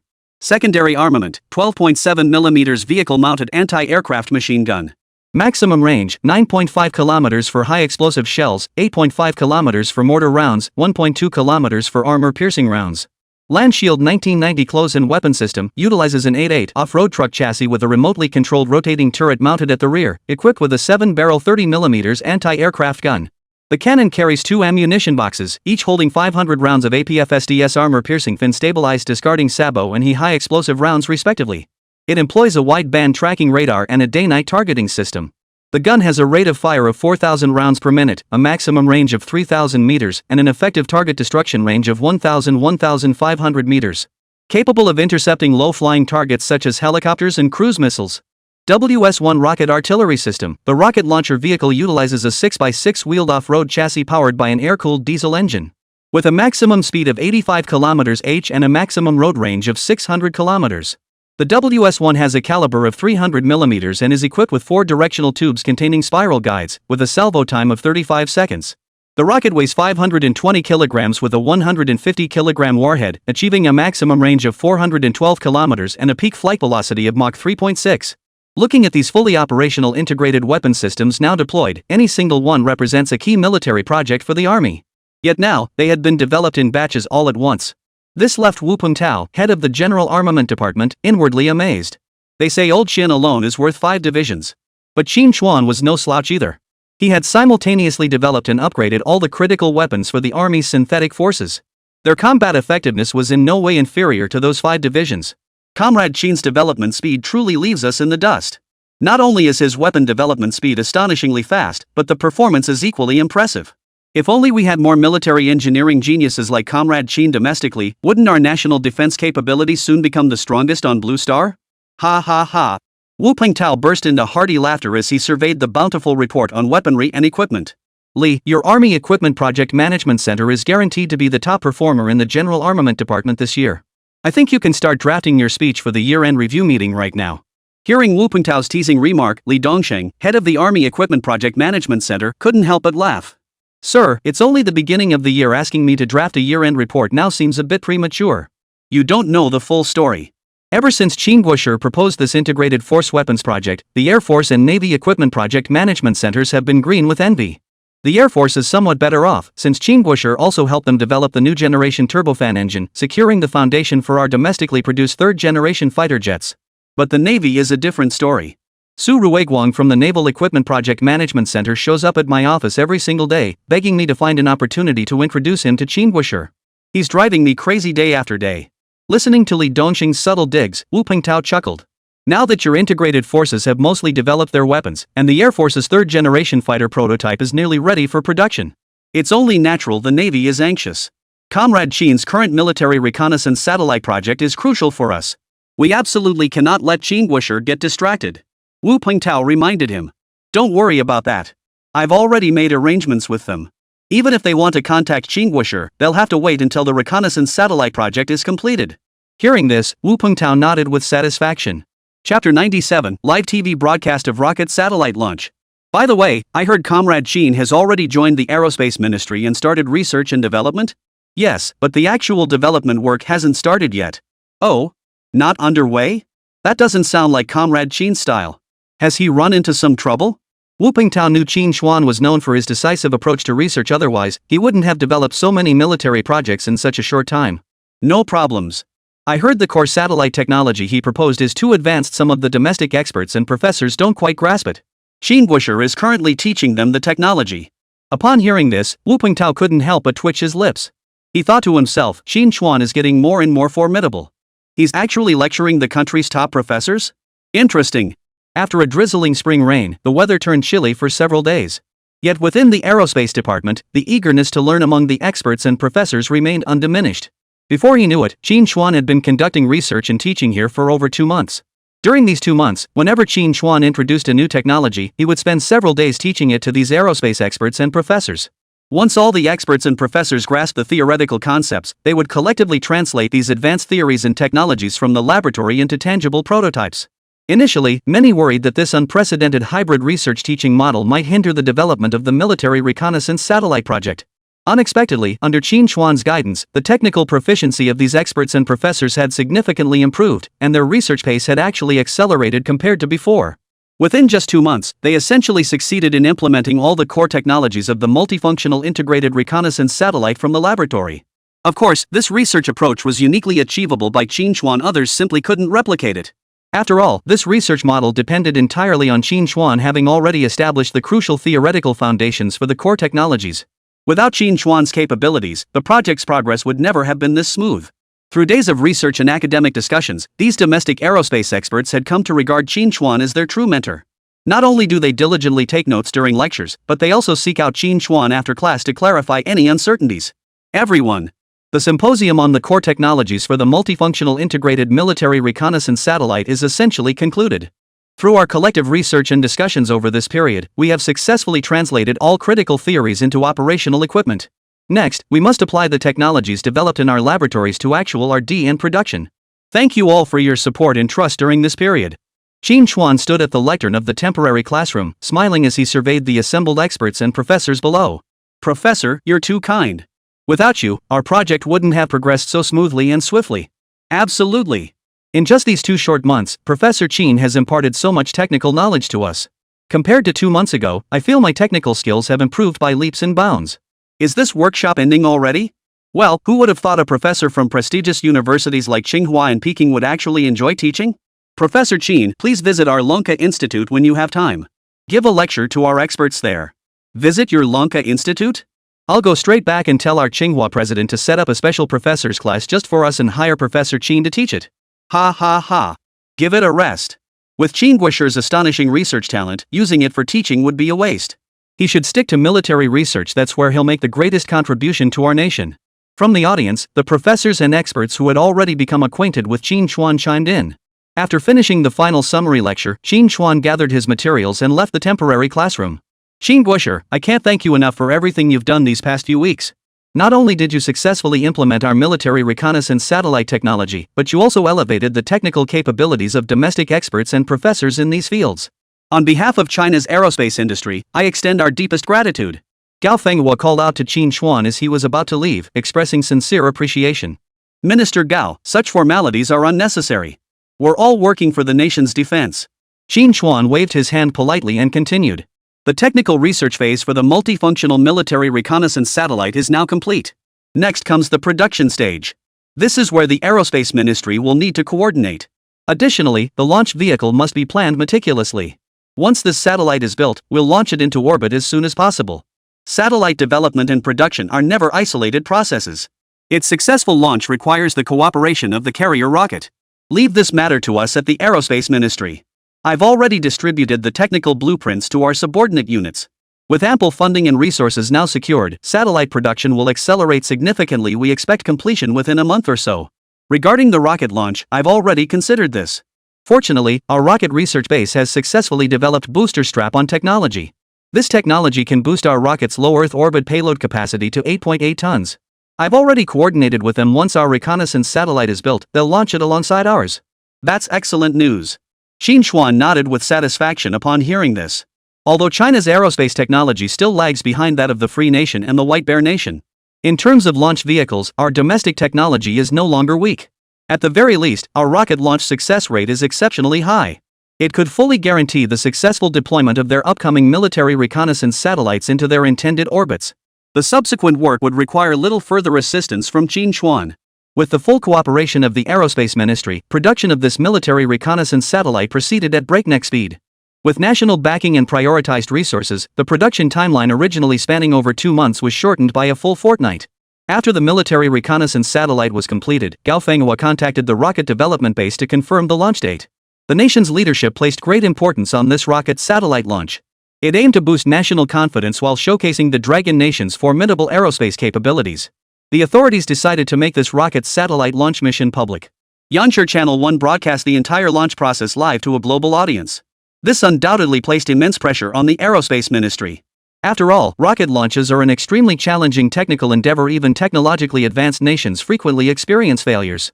A rocket resembles a precision model assembled from millions of Lego pieces, yet during launch it must suddenly endure vibrations equivalent to a Category 12 typhoon combined with a volcanic eruption. Engine nozzles reach temperatures of 3000 C, while fuel lines endure pressures 100 times greater than deep-sea depths. A single loose screw can cause catastrophic failure. Moreover, while cars undergo 100,000-kilometer endurance testing before leaving the factory, rocket engine ignition tests typically last only a few hundred seconds. This live broadcast was global in scale, meaning every nation on Blue Star would be watching. Should the rocket launch fail, the Dragon Nation would face relentless ridicule from abroad. In short, this rocket launch must succeed. Failure is not an option. Thus, during this final period, both the launch vehicle and the military reconnaissance satellite it carried underwent another round of meticulous inspections. Finally, 1 month later, Qín Chuān and his team followed Gao Fenghua and a group of aerospace experts. They arrived together at the Satellite Launch Center in Zhouyuan City. They jointly witnessed the launch mission of the multifunctional reconnaissance satellite. Chapter 98 Military Reconnaissance Satellite? Alarms the Free Nation. Our station reports that the latest booster bundling technology developed by the Rocket Research Base will undergo testing tomorrow at 8:08 p.m. This technology will increase our nation's rocket low Earth orbit payload capacity to 8.8 tons. The launch will be carried out by China's domestically developed Long March 2 carrier rocket. Simultaneously, the Long March 2 will carry a world-leading military multi-purpose reconnaissance satellite into orbit. According to Minister Gao Fenghua of the Aerospace Ministry, this military reconnaissance satellite is a new model jointly developed by a large team of domestic aerospace experts. This reconnaissance satellite not only breaks multiple international performance records for core technologies but also possesses a wide range of military reconnaissance capabilities. However, due to its highly advanced nature, specific technical performance parameters cannot be disclosed at this time. Our channel will broadcast live tomorrow night in sync with Channel 2, Channel 3, Channel 4, and other channels. After watching this segment on Yanshi One's network broadcast, the domestic audience erupted in excitement. In an era where entertainment options were relatively scarce, television undoubtedly held the highest value. As the official broadcaster of Dragon Nation, Yanshi served as the primary news medium through which citizens learned of national affairs. The value of the 7 p.m. Yanshi broadcast was unparalleled in this era. Nearly every household tuned in punctually, watching until the broadcast concluded at 7:30 p.m. Naturally, any news featured on the Central News Network broadcast was undoubtedly a major event of national significance. Especially tomorrow night, with multiple Yang's TV channels broadcasting simultaneously. This level of coverage rivals that of the Spring Festival Gala. Amid CCTV's extensive promotion, the nation's citizens were eagerly anticipating tomorrow night's live rocket launch broadcast. After dinner, people strolling through neighborhoods across the country were all discussing this news. Hey, old Zhang, did you catch the news broadcast? Our country's launching another rocket tomorrow night. Put. Who doesn't know that? With Yang's TV dedicating so many channels to it, this launch must be something special. Two middle-aged men, out for a stroll from the factory residential compound, chatted while smoking cigarettes and carrying folding stools. Ha, our country is getting stronger and stronger. Did you hear? Besides the rocket launch, they're also putting a new satellite into orbit. That's a huge deal. Grandpa Wang, the gatekeeper of the factory residential compound, reclined in his chair. He fanned himself with a palm leaf fan while listening to the continuous news broadcast from the radio beside him, his face beaming with joy. This rocket and satellite launch sparked heated discussions not only domestically but also drew significant international attention. After all, few nations can perform rocket launches in this era, and this time, Longguo not only aims to showcase multiple advanced rocket and satellite technologies, but would also broadcast the event live globally via television, a clear indication of the nation's confidence and the significance it placed on this launch. Across the ocean. Liberty Nation. Along the Potomac River, where Washington, D.C. meets Virginia. A large, gray-hued complex of buildings stands. This is the headquarters of the Central Intelligence Agency, commonly known as the CIA.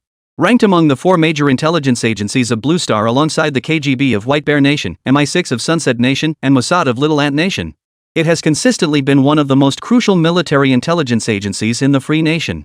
As one of the 3 major intelligence branches of the Free Nation, it also serves as the nerve center of the nation's military intelligence. Unlike the Free Nation Security Bureau, which specializes in collecting and analyzing foreign and domestic communications data, their primary mission is to gather critical intelligence domestically and internationally through covert agents. Numerous agents are embedded across Blue Star nations, dedicated exclusively to intelligence gathering missions. Director, the Dragon Nation state media just released a news report stating they will launch a rocket equipped with booster bundling technology tomorrow night. An operative from the Foreign Intelligence Division rushed in, clutching a document. Hearing this, Director Charles, who was sitting in his chair sipping hot coffee, glanced at the document with utter disdain. Oof. I thought it was something major. It's just Dragon Nation launching a carrier rocket. What's the big deal? Booster bundling technology? We in Liberty Nation already have far more advanced technology. Charles's expression was haughty, clearly unimpressed by the Dragon Nation's launch. After all, as the military superpower of Blue Star, they were also hailed as its technological beacon.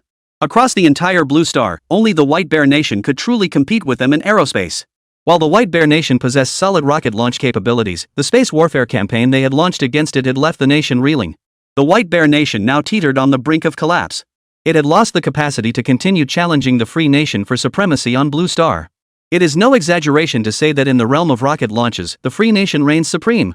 Although the Dragon Nation has made rapid strides in aerospace in recent years, it still lags decades behind the Free Nation. Therefore, Charles showed no interest whatsoever in the Dragon Nation's rocket launch. Hearing this, the intelligence agency staff member immediately interjected with a hint of urgency. Director, we truly needn't concern ourselves with Dragon Nation's launch vehicles. However, this time they're not only launching a carrier rocket but also deploying an advanced military reconnaissance satellite into orbit. Ha? A military reconnaissance satellite? At this news, Charles's expression finally shifted slightly. Still, he showed little emotional fluctuation. Military reconnaissance satellites did indeed pose a certain threat to the global military deployment of their Free Nation. After all, the Free Nation maintained hundreds of military bases across Blue Star. These bases served as the Free Nation's military tentacles for dominating Blue Star. Military reconnaissance satellites could clearly photograph personnel, military equipment, and operations within their bases across the globe. It was like having an eye in the sky monitoring all their military movements, a truly uncomfortable reality. Didn't the Dragon Nation launch several military reconnaissance satellites before? The imaging resolution of their satellites was nothing short of laughable. Director, this time seems different. This time, Dragon Nation's state-run news openly stated that multiple core technological capabilities of their military reconnaissance satellite have surpassed our existing technical records. Moreover, their official television channel will broadcast the entire rocket and satellite launch live. Clearly, Dragon Nation is brimming with confidence this time. At that moment, Charles's expression finally shifted. He furrowed his brow in deep thought. Longguo Yangsher News was their largest official propaganda channel, and its broadcasts weren't just for domestic audiences, but also for the attention of foreign nations watching them. The fact that the Dragon Nation planned to broadcast this event live clearly signaled their immense importance placed on this rocket launch mission. Though the Dragon Nation was known for its cunning and devious tactics, the news reported by their official media should not be fabricated. Could it be that the Dragon Nation's military reconnaissance satellites are truly that advanced? Impossible. Their satellite reconnaissance technology couldn't have advanced that rapidly. Charles voiced his skepticism. Director, we must take this seriously.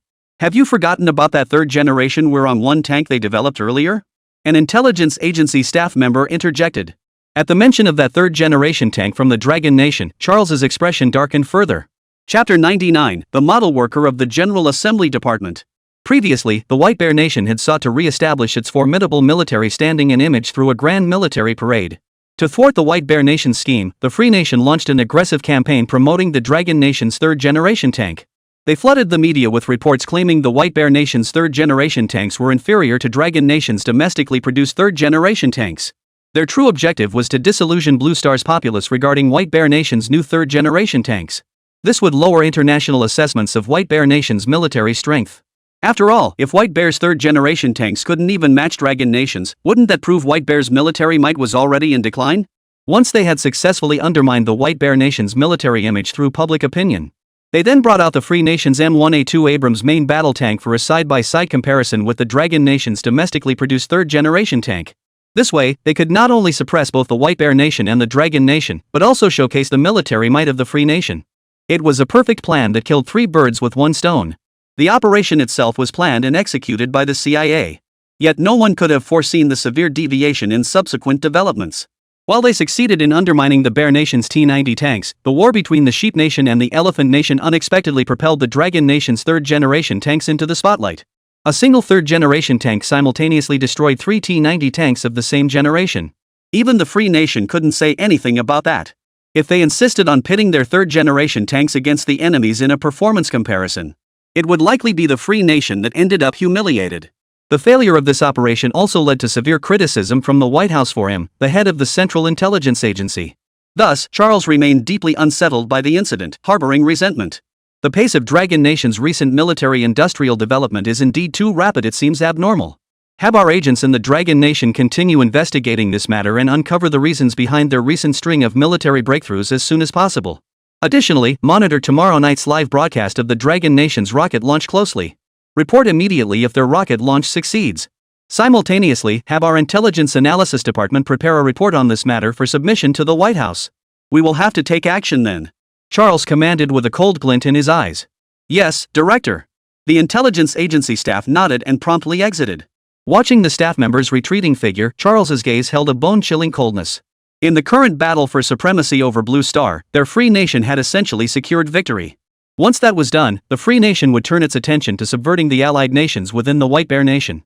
The White Bear Nation, which had fought them for years, would soon crumble. By then, they would have no equal rivals left across the entire Blue Star. Desperate to find a new enemy to project their power against, the Free Nation had already set its sights on the Dragon Nation, White Bear's neighbor. Should the Dragon Nation's rocket launch mission succeed this time, it would undoubtedly significantly elevate their international standing as a major power and bolster their military prestige.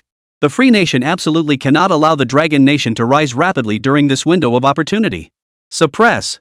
Crush them with every ounce of strength. At this moment, across the barren wastelands of the Northwest, several large military vehicles raced across the Gobi Desert. What a beautiful night sky. It's full of stars. In a military jeep, Zhao Yanan, sitting in the back seat with Qín Chuān, leaned her head out the window. Gazing at the stars scattered across the night sky, a smile blossomed on her face like a flower. The stars in the sky above, mirrored by the Milky Way, created a breathtakingly beautiful scene. Ever since being assigned to protect Qín Chuān, Zhao Yanan's once cold and stern face had gradually softened like melting glaciers, becoming vibrant and full of life. In these past few months, she had smiled more than in the decades before combined. The terrain of Jiuquan is dominated by deserts and Gobi, vast and sparsely populated.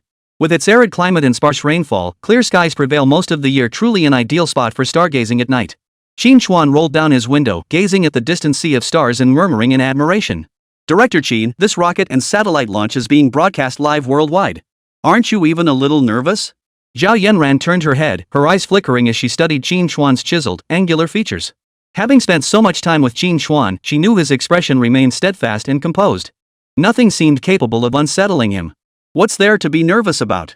We've inspected the military reconnaissance satellite multiple times, it's absolutely flawless. If there's any pressure, it's on the Ministry of Aerospace. Right, Minister Zhou? Qín Chuān raised an eyebrow and smiled at Gao Fenghua, seated in the co-pilot's seat. His expression remained inscrutable, but the fine beads of sweat on his forehead betrayed his inner tension. Qín Guisher, this is no time for jokes. Gao Fenghua wiped his brow and forced a wry smile. This rocket launch mission was the most critical undertaking since the establishment of their aerospace department. Not only did it involve testing rocket booster cluster technology, but it also carried the responsibility of placing a multifunctional military reconnaissance satellite into orbit. The immense pressure was undeniable. Minister Gao, you really shouldn't be nervous. Trust in the capabilities of our nation's researchers. Huh, looks like we're here. As Qín Chuān finished speaking, a massive rocket launch complex came into view. The launch complex was bustling with activity, teeming with personnel and vehicles moving back and forth. The most striking sight, of course, was the towering rocket standing on the launch pad, the Chang'e 2 carrier rocket. Qín Chuān's gaze sharpened as he studied the massive launch vehicle. If given the chance, he might just plunder the launch vehicle's blueprint. After all, a grand vision had already taken shape in Qín Chuān's mind. The future of international competition would extend far beyond Blue Star itself, venturing into the vast expanse of the cosmos to ignite a space war. However, current technology was still far from reaching that level of intensity, so there was no need to rush. Soon, the group arrived at the observation center across from the launch site. Qin Guoshi, you're here. Inside an office, Li Dongsheng, director of the Army Equipment Project Management Center, spoke first. Qín Chuān glanced around the conference room, recognizing several familiar faces seated within. Besides Li Dongsheng, Chen Xiao, head of the Air Force Equipment Project Center, and Li Zixing, commander of the Shangjing military region of the Army, were both present. Two unfamiliar faces were also present. Qin Guoshi, allow me to introduce you. This is Comrade Wu Pingtao, the head of our General Armament Department. Li Dongsheng introduced him with a smile. Commander, good day. Qín Chuān's expression grew solemn as he saluted with utmost respect. Although Qín Chuān held the status of a national expert, he was also the director of the 307th Military Factory. Moreover, his military rank of lieutenant colonel was currently under the jurisdiction of the General Armament Department. Though Qín Chuān had never interacted with Wu Pingtao personally, the latter was technically his direct superior. National Hero Qín, I've reviewed countless military project reports from your 307 factory at the General Armament Department. In recent months, your name has practically been nailed to my desk. Your military achievements alone account for nearly half of our entire department's projects. You're practically our department's model worker, ha ha ha. Wu Pingtao patted Qín Chuān on the shoulder with a teasing smile. Young Qín Guoshi, are the parameters and performance of this satellite all right? Rest assured, Commander. Our satellite is guaranteed to be flawless. Once it reaches orbit, it will be the most advanced reconnaissance satellite on Blue Star. Qín Chuān's tone was firm, his eyes brimming with confidence. Excellent. As long as it reaches space, it will be Blue Star's most advanced satellite, well said. That's the kind of unwavering confidence I want. Wu Pingtao was clearly satisfied with Qín Chuān's response. Everyone knew scientific research offered no guarantees of absolute success, yet Qín Chuān possessed this unshakable confidence. This stemmed from his extraordinary military engineering capabilities and meticulous scientific approach. Chapter 100, Tianbing 1, Carrying a Touch of Deadly Aura. Oh, let me introduce you to this gentleman. This is Li Hailong, director of the Naval Equipment Project Management Center at our General Armament Department. He's been eager to meet you for quite some time. Wu Pingtao pointed to a middle-aged man beside him and said with a smile. Qín Guoshi here. I've been dying to meet you, but never had the chance. Every time I mentioned wanting to meet you, old Li would say you were busy developing synthetic weapons for the army and wouldn't let me come find you. Getting to meet you has been incredibly difficult. Li Hailong clasped Qín Chuān's hand, his excitement mirroring that of a fan meeting their idol. No wonder Qín Chuān had long since become a star in the military research and development community of the Dragon Nation.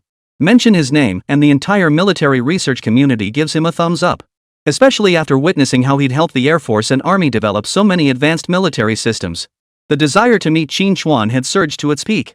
However, Qín Chuān had spent the past 6 months working on a major military project for the Army's chemical corps. Neither Li Dongsheng nor Wu Pingtao dared disturb him.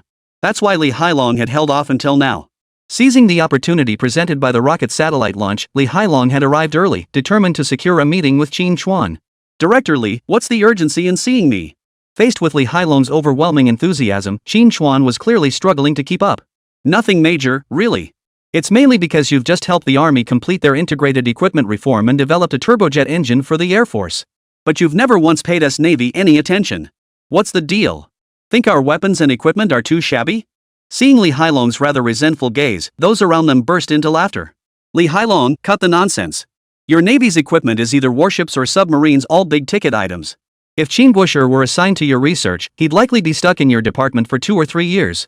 If that were the case, who would study weapons and equipment for both our navies? Li Dongsheng said with some displeasure. Li Hailong had approached him several times before, hoping to enlist Qín Chuān's help in researching frigates for the Navy. Naturally, Li Dongsheng refused such a request. Qín Chuān was now a golden goose, a precious asset. Director Li, I've been occupied with research for the Army's integrated equipment project lately. Once I've completed all the research and development for the Army's integrated military equipment project, I'll come assist your Navy. Qín Chuān smiled as he looked at the two men arguing on his behalf. Really? Ha ha ha, that's fantastic. With your word, I'll feel much more assured. Once you're done assisting the army, I'll come find you. Our deal is sealed. Deal. Qín Chuān nodded. With Qín Chuān's assurance, Li Hailong's heart finally settled. He looked at Li Dongsheng, who was filled with regret, with a look of satisfaction. He was already scheming in his mind about which Navy project to have Qín Chuān tackle first. Commander, the rocket satellite launch is less than half an hour away. Just then, the voice of a staff member from the satellite launch center sounded outside the conference room door. Alright, we'll discuss your naval weapons development later. Our most critical task right now is ensuring the success of this rocket satellite launch. Don't forget, the live broadcast is ongoing. The entire Blue Star is waiting for the outcome of this launch. Wu Pengtao dropped his playful expression and spoke with grave seriousness. Hearing this, Li Dongsheng and the others nodded solemnly. Soon after, the group followed the satellite launch base staff to the large glass windows of the observation deck. From here, they could observe both the launch command center and the Changzheng 2 rocket standing at the launch pad, ready for action. Meanwhile, below, Yangshi's reporters and camera crews had already begun their live broadcast. Seeing this scene, even Wu Pengtao felt his nerves tighten. The rocket launch itself was an extremely precise and complex process. A misstep at any stage could render all prior efforts futile. What made Wu Pengtao even more anxious was the military reconnaissance satellite about to be launched. This military reconnaissance satellite held significantly greater importance for the military. By the way, Comrade Qín, could you hand me the parameters for that satellite you're developing? Sure. Qín Chuān smiled as he handed the documents from his briefcase to Wu Pengtao. This multifunctional military reconnaissance satellite, which we've named Tianbing-1, is primarily designed for military communications, weapon guidance, and military reconnaissance across multiple domains. Beyond possessing the essential functions of a military communications satellite command, communications, control, and intelligence, it also incorporates the primary functions of photographic reconnaissance satellites, electronic reconnaissance satellites, ocean surveillance satellites, missile early warning satellites, and nuclear explosion detection satellites. The entire satellite weighs 7,000 kilograms and has a service life of 18 years. Qín Chuān outlined the satellite's primary functions and specifications to Wu Pengtao and the others. After listening, Wu Pengtao, Li Dongsheng, and the others raised their eyebrows. This project had always been under the purview of the Aerospace Ministry. Previously, they only knew that the military reconnaissance satellite Qín Chuān was leading the development of possessed powerful capabilities. It integrated the core capabilities of multiple satellite types. Yet even with these impressive specifications, Wu Pengtao and the others couldn't help but be secretly impressed. This multifunctional military satellite essentially encompassed the core capabilities of various military satellites. A single satellite might not make a significant impact, but if 10 or 8 were launched later and a satellite constellation was formed, the implications would be entirely different. This would undoubtedly enhance the military strategic capabilities of their Dragon Nation. Haha, it seems I underestimated your RD capabilities, Academician Qín. A satellite like this is absolutely crucial for modern warfare in the future. The name Tianbing-1 is also well chosen. Not only does it sound formidable, but it carries a hint of lethal intent. Wu Pengtao and his team were full of praise for the satellite's performance and utility. Attention all departments, Changzheng 2 rocket launch has entered the 15-minute countdown. The chief engineer's voice echoed repeatedly over the control room's broadcast system. At the announcement, Wu Pengtao and the others immediately grew solemn. Hundreds of base technicians sat before their control panels, holding their breath as they awaited the next command. Rocket fueling complete. Telemetry system self-check normal. The large screen flashed with real-time data from the Changzheng 2 rocket. 5 minutes to launch. All subsystems, confirm rocket body attitude lock. The chief engineer grabbed the walkie-talkie and issued the command. Countdown, 10 seconds. 10, 9, 8. As the final countdown ticked away, the tension in the room reached its peak. Report. Sensor 47 reading shows a 0.02% deviation. In the final seconds, the urgent voice made Wu Pengtao and others' hearts skip a beat. Only Qín Chuān remained composed, watching the sudden flash of red light on the main control screen. This can't be happening. Zhao Yanan beside him watched the control room situation with a look of anxiety. No. Qín Chuān shook his head calmly. The monitoring error remains within safe limits. Continue the countdown. Only when the chief engineer's confirmation rang out did Wu Pengtao and the others slowly exhale, their hearts returning to their chests. 3, 2, 1, ignition. Boom. As the crimson launch button on the console was slammed down, a deep, rumbling roar echoed around the distant launch pad. The nearby ground trembled involuntarily. Chapter 101, Military Deterrence. The enraged leadership of the Free Nation. A rolling heatwave surged upward, distorting the air beyond recognition. Then, everyone witnessed the surging flames at the base of the Changzheng 2 rocket churning up layers of white mist. It ascended straight and steady into the night sky. Program turn complete. Fairing separation complete. Booster separation complete. Tianbing-1 military reconnaissance satellite deployed and entered planned orbit. Relay antenna deployed normally. Solar panels deployed normally. Telemetry signal reception normal. Satellite launch mission complete. As the final system reports concluded, every technician in the control center leapt to their feet, embracing each other in tears. Success! Wu Pingtao, Li Dongsheng, and others watched the satellite on the screen as it entered its preset orbit and began operations, their eyes also welling up with tears of excitement. Meanwhile, Freedom Nation. Inside the White House's high-level conference room. Snap! The shattering sound of a glass cup echoed abruptly. Chief of Staff Richard, the leader of the White House staff, glared at the television screen showing the successful launch of the Changzheng 2 rocket, his face twisted in fury. Inside the conference room, the White House think tank experts and several military officials all fell silent, holding their breath. As the highest-ranking official within the Free Nations governing body and a senior assistant to the Free Nations leader, Richard was primarily responsible for overseeing the work of all White House staff under his command. This included arranging the commander's schedule, organizing meetings, providing policy advice, and convening White House General Office meetings. The position of White House Chief of Staff carried immense authority. Often referred to as the second most powerful person in Washington, the gatekeeper of the White House, or the second in command. It can be said that Richard holds a pivotal position within the Free Nations government departments. Yet even this powerful figure within the Liberty Nation government now wore a face etched with fury. Damn it! Another successful rocket launch from Dragon Nation. And they did it right in front of the entire Blue Star. The Dragon Nation's decision to broadcast the launch of its carrier rocket and new military reconnaissance satellite globally was taken extremely seriously by Liberty Nation's leadership. According to the strategic think tank's analysis at the White House, the White Bear Nation was no longer a major concern. While Dragon Nation currently posed no threat to the Free Nation, its development pace is too rapid, making it the Free Nation's new hypothetical adversary. The impact of Dragon Nation's third-generation tank achieving fame overnight in a 1 versus 3 battle had not yet fully faded. Now, in full view of the world, Dragon Nation has launched a carrier rocket, successfully placing a new generation military reconnaissance satellite into orbit, which undoubtedly bolsters the Dragon Nation's international influence. This is not a development the Free Nation wishes to see. You are all advisors to the White House. Tell me, what should we do now? Richard's eyes flashed coldly as he surveyed the conference room. The White House advisors exchanged glances. Yet none made a move to speak. After all, the CIA's previous plan to use third-generation tanks from the Dragon Nation to disrupt the White Bear Nation's military parade had failed, resulting in Richard's harsh reprimand and punishment. Speaking up now would likely only make them Richard's next scapegoats. These seasoned strategists understood the stakes all too well. Their monthly consulting fees of tens of thousands of dollars were more than enough to live comfortably. There was no need to take such a risk. Seeing everyone lower their heads in silence, the anger in Richard's eyes intensified. These think tank experts, who usually lived comfortably off the government's hefty consulting fees, were now playing dumb when trouble arose. Mr. Smith, you're the chief expert of the foreign strategy think tank. Share your thoughts. With no one volunteering, Richard began calling on individuals directly. Smith, seated at the conference table, flinched at the call. He knew his hefty consulting fee wasn't earned for nothing. He steeled himself and stood up.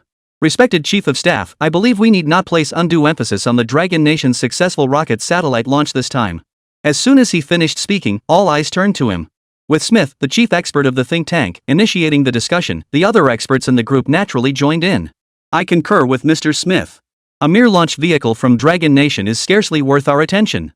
Indeed. Even if their launch succeeds, their rocket technology remains far behind ours. They'll never catch up. Exactly. And their military reconnaissance satellite? They haven't released any specific performance parameters. Who knows if it's even real? It could just be a regular weather satellite disguised as a military reconnaissance satellite. After all, we pulled the same trick during our space race with the White Bear Nation. Smith listened to these experts' comments, his teeth grinding in frustration. When I kept quiet earlier, none of you had a single word to say. Now that I've spoken up, you're all spouting off again. So I'm the one taking all the risks, while you guys get all the credit? You've got no shame whatsoever.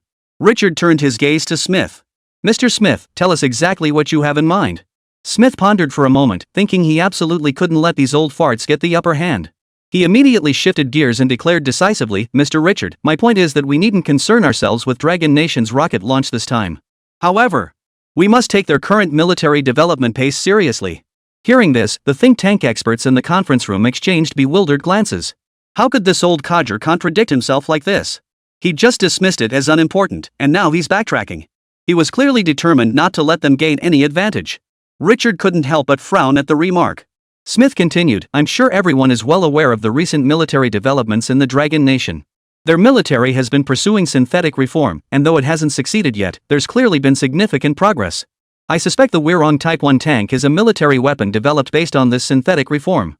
You all know how formidable the Dragon Nation's ground forces are. Once they fully complete their comprehensive synthetic force reform, to what heights will their combat power soar? In that case, our Free Congress will face another ground force even more formidable than the White Bear Nation's Iron Flood. His words immediately sparked deep contemplation among the assembled. Currently, across the entire Blue Star, only their Free Nation had fully completed the integrated force reform. No one understood the combat prowess of synthetic forces better than they did. Like the White Bear Nation, the Dragon Nation had secured its foothold on Blue Star through land dominance. Back when the Dragon Nation's ground forces were still armed with nothing more than millet and rifles, they had driven the Dragon Nation back to the Korean peninsula. If the Dragon Nation also completed its synthetic reform, they could scarcely imagine how formidable that ground force would become. Richard's eyes narrowed upon hearing this. The Dragon Nation's ground forces were indeed a terrifyingly formidable threat. They had to take them seriously. So what do you suggest we do now? Richard pressed. Military deterrence. Flaunt our most formidable strength before them. It must be said that as the chief strategist of the White House's foreign policy think tank, Smith's mind was remarkably agile. In a mere instant, he had devised a countermeasure. Military deterrence? How exactly do we deter them? Richard raised an eyebrow. While the Dragon Nation's land forces are formidable, their naval power is notably weak. Given that, we should avoid engaging their land forces head-on and instead leverage our overwhelming maritime superiority to intimidate them. For instance, deploying an aircraft carrier fleet. Smith declared with a fierce expression. Dispatch an aircraft carrier fleet? Whoa! At Smith's words, everyone present sucked in a sharp breath. That idea was far too audacious. Chapter 102, Forming a Modern Information Force. Send an aircraft carrier fleet? Richard's expression hardened at Smith's proposal. Isn't that far too risky? An officer from the Ministry of Defense countered, I object. Although the White Bear Nation is now in decline, it hasn't completely collapsed. Compared to the developing Dragon Nation, the White Bear Nation remains a formidable adversary. Our military strength should be directed toward the White Bear Nation. His words were met with immediate agreement. Exactly. The White Bear Nation's economy may be faltering, but their military strength remains formidable. Before we fully dismantle the White Bear Nation, any conflict with the Dragon Nation will inevitably allow them to seize the opportunity and rise. That idea is far too dangerous. We've been locked in a cold war with the White Bear Nation for so long, and the toll has been immense. It's not the right time to go to war. After the voices of dissent died down, Smith continued calmly. Who said deploying an aircraft carrier strike group means we're going to war? As I stated earlier, we must deter them with our strongest naval force. We don't want war, does the rapidly developing Dragon Nation? As long as we demonstrate sufficient strength to deter the Dragon Nation, that will suffice. Moreover, this carrier strike group deployment isn't solely for deterring the Dragon Nation. We can also leverage this deterrence to demonstrate our formidable naval prowess to all nations on Blue Star, establishing our position and image as the sole dominant power on Blue Star. As his words fell, the entire conference room fell silent. It must be said, Smith's idea was indeed sound. Currently, Dragon Nation is in the early stages of rapid development and similarly has no desire for war. Even if their carrier strike group were to sail over, there would be no risk of war breaking out. At worst, they'd face a few condemnations. As the biggest rogue power on Blue Star, would the Free Congress care about such toothless condemnations? Of course not. Given that, this plan is indeed highly feasible. Smith paused briefly before continuing. I believe the weaker White Bear Nation appears, the more assertive we should be. This will not only intimidate the Dragon Nation, but also solidify the resolve of those White Bear Nation member states considering joining us. This is absolutely a plan that kills two birds with one stone. Smith lifted his head proudly, gazing haughtily at the other experts in his think tank. Oomph. I'm the chief strategist of the White House think tank, how dare you old fools steal my thunder? Richard frowned and thought for a few seconds before turning his gaze back to the meeting attendees and asked in a deep voice. Any other opinions, gentlemen? The strategic think tank experts exchanged glances, none speaking. They had to admit, Smith's idea was indeed quite sound. In the short term, they couldn't think of a better solution. Seeing this, Richard nodded. Excellent. Now, let's vote by a show of hands. Those in favor of deploying the carrier strike group, raise your hands. With that, Richard was the first to raise his hand. Seeing his approval, the others naturally dared not voice dissent. Instantly, every head in the conference room shot their right hand up. Good. Since everyone agrees with Mr. Smith's proposal, draft an operational plan as soon as possible. Mr. Smith, since you proposed this idea, you will lead the development of the operational plan. Smith couldn't help but feel a surge of delight. If this succeeded, his position as the White House's chief strategic expert would become even more secure. Perhaps Richard would even reward him with a substantial bonus. The other experts in the strategic think tank exchanged glances, regret evident in their eyes. Had they known, they should have voiced their ideas sooner. After the meeting, Smith led several strategic think tank experts to the Pentagon in Liberty Nation. Together with the military, they would formulate the details of this aircraft carrier deterrence plan. The successful launch of the Chang'e 2 carrier rocket and the smooth orbital insertion of the military reconnaissance satellite sent the entire Dragon Nation into a collective frenzy of celebration. Many nations on Blue Star were stunned by the nation's rapidly advancing defense capabilities. Countries with ambiguous ties to Longguo began convening high-level internal meetings to reassess their relations with the nation. Small nations in the Asian maritime region, in particular, were now trembling in fear. After all, the stronger Dragon Nation grew, the less room they had to challenge it. Even Sakura Nation, which had consistently antagonized them over the years, had significantly toned down its actions during this period. At the very least, they no longer dare to casually dispatch their fighter jets or the 88th Fleet to cross borders and provoke incidents. For the time being, the Dragon Nation's periphery enjoyed an unusually stable period of peace and prosperity. This was naturally a positive development for the Dragon Nation, which had always sought peaceful growth. With stable regional conditions, they could now focus all their energy on economic development. As the lead agency for this rocket and satellite launch, the Aerospace Ministry also received commendations from higher authorities. Naturally, the military satellite development team led by Qín Chuān also received commendations. In addition to a collective third-class merit award, Qín Chuān, as the chief engineer of the satellite project, was personally awarded a second-class merit medal. But to Qín Chuān, the second-class merit medal treasured by others was merely that. His primary focus remained on the performance testing of the multifunctional military reconnaissance satellite. Unlike other military weaponry tests, weapons like rocket launchers and third-generation tanks could be tested immediately upon development by simply finding a suitable testing ground. Satellite testing, however, was different. Although they had conducted preliminary tests using space simulators in the laboratory, no matter how advanced the simulator equipment, it could never replicate the real space environment. To conduct genuine field testing, they must wait until the satellite enters orbit. Therefore, after completing the rocket and satellite launch mission, Qín Chuān took only a few days of rest. He then headed to the Army headquarters base with other experts from the RD team. During the development of the synthetic forces, Qín Chuān not only proposed a reform plan for the synthetic battalion. He specifically proposed establishing a modern information force within the combined arms units. After all, in the integrated weapons and equipment plan Qín Chuān presented, beyond conventional artillery, tanks, armored vehicles, and other weaponry, the most critical components were military reconnaissance satellites and combat-aided decision-making command systems. The Combat Decision Support Command System required advanced satellite support. To effectively utilize this system, a specialized information technology unit is indispensable. They must not only possess strong battlefield command capabilities but also advanced computer skills and technical proficiency in handling various specialized equipment. The Army Department immediately adopted Qín Chuān's proposal. Immediately, a group of highly educated technical elites was selected from various military regions to form an information technology unit. Though this information-based unit was only a small-scale trial, its professional expertise was indeed sufficient. Comrade Qín, it's a pleasure to finally meet you, the Army's great contributor. As Qín Chuān and his delegation entered the Army headquarters compound, Chief of the General Staff Zhao Baodong personally greeted them alongside several military region commanders. Qín Chuān felt both honored and somewhat overwhelmed. Chapter 103, Poaching Talent. Is the Strategic Command interested? Commander, good day. Comrade Qín, no need to be so formal. Zhao Baodong patted Qín Chuān on the shoulder and laughed heartily. Comrade Qín, I read every word of your integrated force reform proposal for the Army. It's exceptionally well written, truly brilliant. Even our strategic command personnel say you're a rare military strategic genius. They've requested personnel from me, wanting to transfer you to our Army Strategic Command. What do you think? Are you interested in Strategic Command? If you're willing, I'll personally arrange your transfer order. Zhao Baodong looked at Qín Chuān with a smile in his eyes. His words were far from empty promises. Having witnessed Qín Chuān's innate talent for military strategy, he genuinely intended to recruit him into the Army.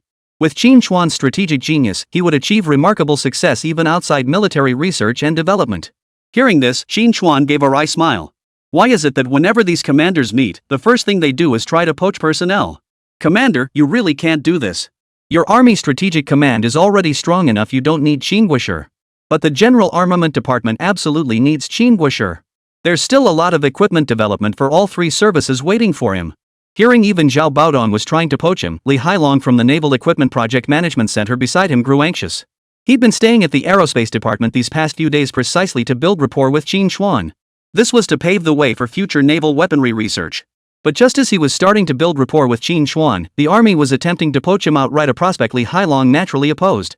After speaking, Li Haolong fixed his gaze intently on Qín Chuān, fearing the army might actually lure him away. Qín Chuān gave a helpless smile. Commander, thank you for your kindness. I only have some ideas regarding military strategy. Bringing me over wouldn't be of much help. Besides, my true calling is to forge swords for my country. Director Li was right earlier, the army's strategic command capabilities are already strong enough. National defense and military industry development need me more. Qín Chuān stated with unwavering resolve. Ah, it was just a thought, Zhao Baodong sighed with a hint of regret in his eyes. If Comrade Qín isn't willing, then so be it. He understood that compared to the army strategic command, military industrial development was indeed more crucial to the military. Come on. Let me show you our newly established army informationized forces. Qín, this experimental unit was established based on your suggestions. Take a look and see what you think of it. With that, Zhao Baodong led Qín Chuān and the others to a two-story building within the army headquarters base. Not far from the building stood their military radar base station. Upon entering the main hall, everyone was immediately captivated by the rows of computers and specialized equipment lining the space. Before these systems, elite technicians selected from across the entire military were operating the equipment according to instructions. Tap tap tap. The crisp, rapid clatter of keyboards seemed to transport Qín Chuān back to the era before his time travel. Commander, this equipment is incredibly advanced, Qín Chuān couldn't help but praise. Of course. Though this information-based unit is still experimental, all this equipment is newly procured. When it comes to military information processing, there's no place in the country more specialized than this. Zhao Baodong boasted as he introduced the facilities to everyone. Comrade Qín, this device receives commands from your military reconnaissance satellite. However, since that military reconnaissance satellite is so advanced and has numerous functions, our technicians aren't quite familiar with it yet. Since you're here, why not show them how it works? No problem. Hearing this, Qín Chuān smiled and nodded. Since he was here today specifically to test the performance of the Tianbing-1 satellite, he naturally intended to handle the operation himself. The technicians immediately stepped aside. After taking his seat, Qín Chuān entered a series of commands into the equipment before him, and the control interface for the Tianbing-1 satellite popped up. Commander, the most critical aspect of a reconnaissance satellite is its imaging resolution. Let's test that first. Agreed. Zhao Baodong nodded. Since only one Tianbing-1 satellite is currently in orbit, our reconnaissance range is limited. Based on the satellite's current orbital position, we can only monitor the waters within the Asian region. Sir, please specify a coordinate location. Zhao Baodong pondered briefly before looking up and stating, coordinates 3518 north, 13940 east. That's the one. Hearing the coordinates Zhao Baodong reported, several military region commanders behind him lit up. This location was all too familiar to them. Commander, this coordinate location is... Qín Chuān was puzzled, wondering what special significance Zhao Baodong's coordinates held. These are the coordinates for Yokosuka Port in Sakura Nation, Zhao Baodong said sharply, his gaze sharpening. Upon hearing this, Qín Chuān instantly understood. Yokosuka Port was a natural deep-water harbor in Sakura Nation, covering approximately 30 square kilometers with depths ranging from 7 to 30 meters. Its calm tides allowed large vessels to berth without dredging. Simultaneously, it served as the Free Nation's largest and most fully equipped military base in the Far East. It served as the core hub for Sakura Nation's naval forces. Originally a shipyard, it gradually evolved into the core base of Sakura Nation's navy. It was later renamed Yokosuka Naval Arsenal, acquiring the capability to construct battleships. It served as the Sakura Nation Navy's headquarters during the Second Blue Star War. After being taken over by the Free Nation, it became a military base for the Free Nation. It became the home port for the Free Nation Navy's 7th Fleet aircraft carriers. In recent years, the Free Nation has expanded this port facility, adding a 4-kilometer-long breakwater. The total wharf length is 2,516 meters, featuring 19 berths including 2 dedicated aircraft carrier docks. Additionally, they constructed a new mooring island and enhanced submarine berthing capabilities. It has become the only overseas base capable of repairing nuclear-powered aircraft carriers. This port military base, covering the Western Pacific and Indian Oceans, has become a crucial pivot for the Free Nation in Asian waters. It also serves as a forward deterrent against the Dragon Nation. Designated as a military restricted zone by the Free Nation and Sakura Nation, all vessels are prohibited from entering. Zhao Baodong's choice of this military base as a reconnaissance test target revealed his intentions. If their Tianbing-1 satellite could conduct flawless military reconnaissance of this base, then maritime threats originating from Sakura Nation and the Free Nation would be drastically reduced in the future. At the very least, it would allow them to understand the Free Nation's naval force deployment in these waters, allowing them ample time to prepare countermeasures. I understand. Qín Chuān's lips curved into a smile. Given the base's critical importance, its radar and air defense systems would undoubtedly be top tier. Conducting systematic reconnaissance here would best showcase the capabilities of their Tianbing-1 military reconnaissance satellite. Qín Chuān immediately input the coordinates. An invisible signal band was received by the Tianbing-1 satellite orbiting above. After adjusting its orientation, a set of clear photographs was swiftly transmitted back. They appeared on the electronic screens of the equipment. Chapter 104, The Eye of God, monitoring the entire blue planet. After inputting commands into the satellite transmission equipment, Zhao Baodong and the others watched the screen with eager anticipation. Although the Tianbing-1 satellite had demonstrated outstanding performance data during ground testing, the actual space environment was extremely complex. No one could predict whether the images captured in space would maintain such high resolution. Compounding this, Yokosuka Port served as the Free Nation's largest military base in the Far East, meaning its security measures were undoubtedly stringent. As Zhao Baodong and the others anxiously pondered this, Qín Chuān, who had been busy at the equipment, suddenly called out, "Ready!" At his call, everyone immediately crowded closer. The electronic screen now displayed a series of aerial views of the sea from a space perspective. The image showed a vast expanse of ocean, clearly revealing the distribution of the 4 islands of the East China Sea. "We really got it," exclaimed Li Dongxing beside him, his face beaming with delight. The experts working on the military satellite development project around them couldn't help but breathe a sigh of relief. "Xinguosher, we did capture it, but the distance is far too great. We can only see the 4 islands of Sakura country. We can't make out the situation at Yokosuka Port at all. Plus, the image quality isn't very clear." Seeing the somewhat blurry images on the screen, Li Dongxing couldn't help but feel disappointed. The performance data he'd seen for the Tianbing-1 reconnaissance satellite didn't match this. Wasn't this multifunctional military satellite supposed to achieve sub-meter resolution? The gap between these blurry images and sub-meter resolution seemed far too wide. Hearing this, Zhao Baodong and the other military region commanders also furrowed their brows. While the satellite had indeed captured images, its performance seemed somewhat less than advertised. "Director Li, please don't worry. We've just input the coordinate commands, and our reconnaissance satellite still requires some debugging. Once I adjust the parameters, it'll be fine." Qín Chuān was supremely confident in the reconnaissance satellite he had developed and immediately began typing rapidly on the keyboard. Hearing Qín Chuān's words, Zhao Baodong and the others, who had been somewhat disappointed moments ago, perked up again. Longguo had previously launched 2 military reconnaissance satellites, but neither had performed satisfactorily. Compounding the issue, aside from the present technicians and aerospace experts, these military commanders themselves possessed little understanding of satellite technology. Their anxiety was palpable. Tap tap tap. Sure enough. After entering another series of commands, the previously blurry satellite overhead view suddenly became crystal clear. It felt like a nearsighted person suddenly gaining 2 clear eyes. It felt incredibly healing. As the image sharpened, Qín Chuān continued to control the satellite camera, steadily zooming in on the scene. The lens drew closer and closer, revealing a harbor shaped like a human palm. "That's it. Right here, this is Yokosuka Port in Sakura country." Zhao Baodong's eyes lit up with delight as he exclaimed. "Comrade Qín, can you zoom in any closer? I want to see the interior of this base." "Certainly, no problem." Qín Chuān smiled and continued his operation.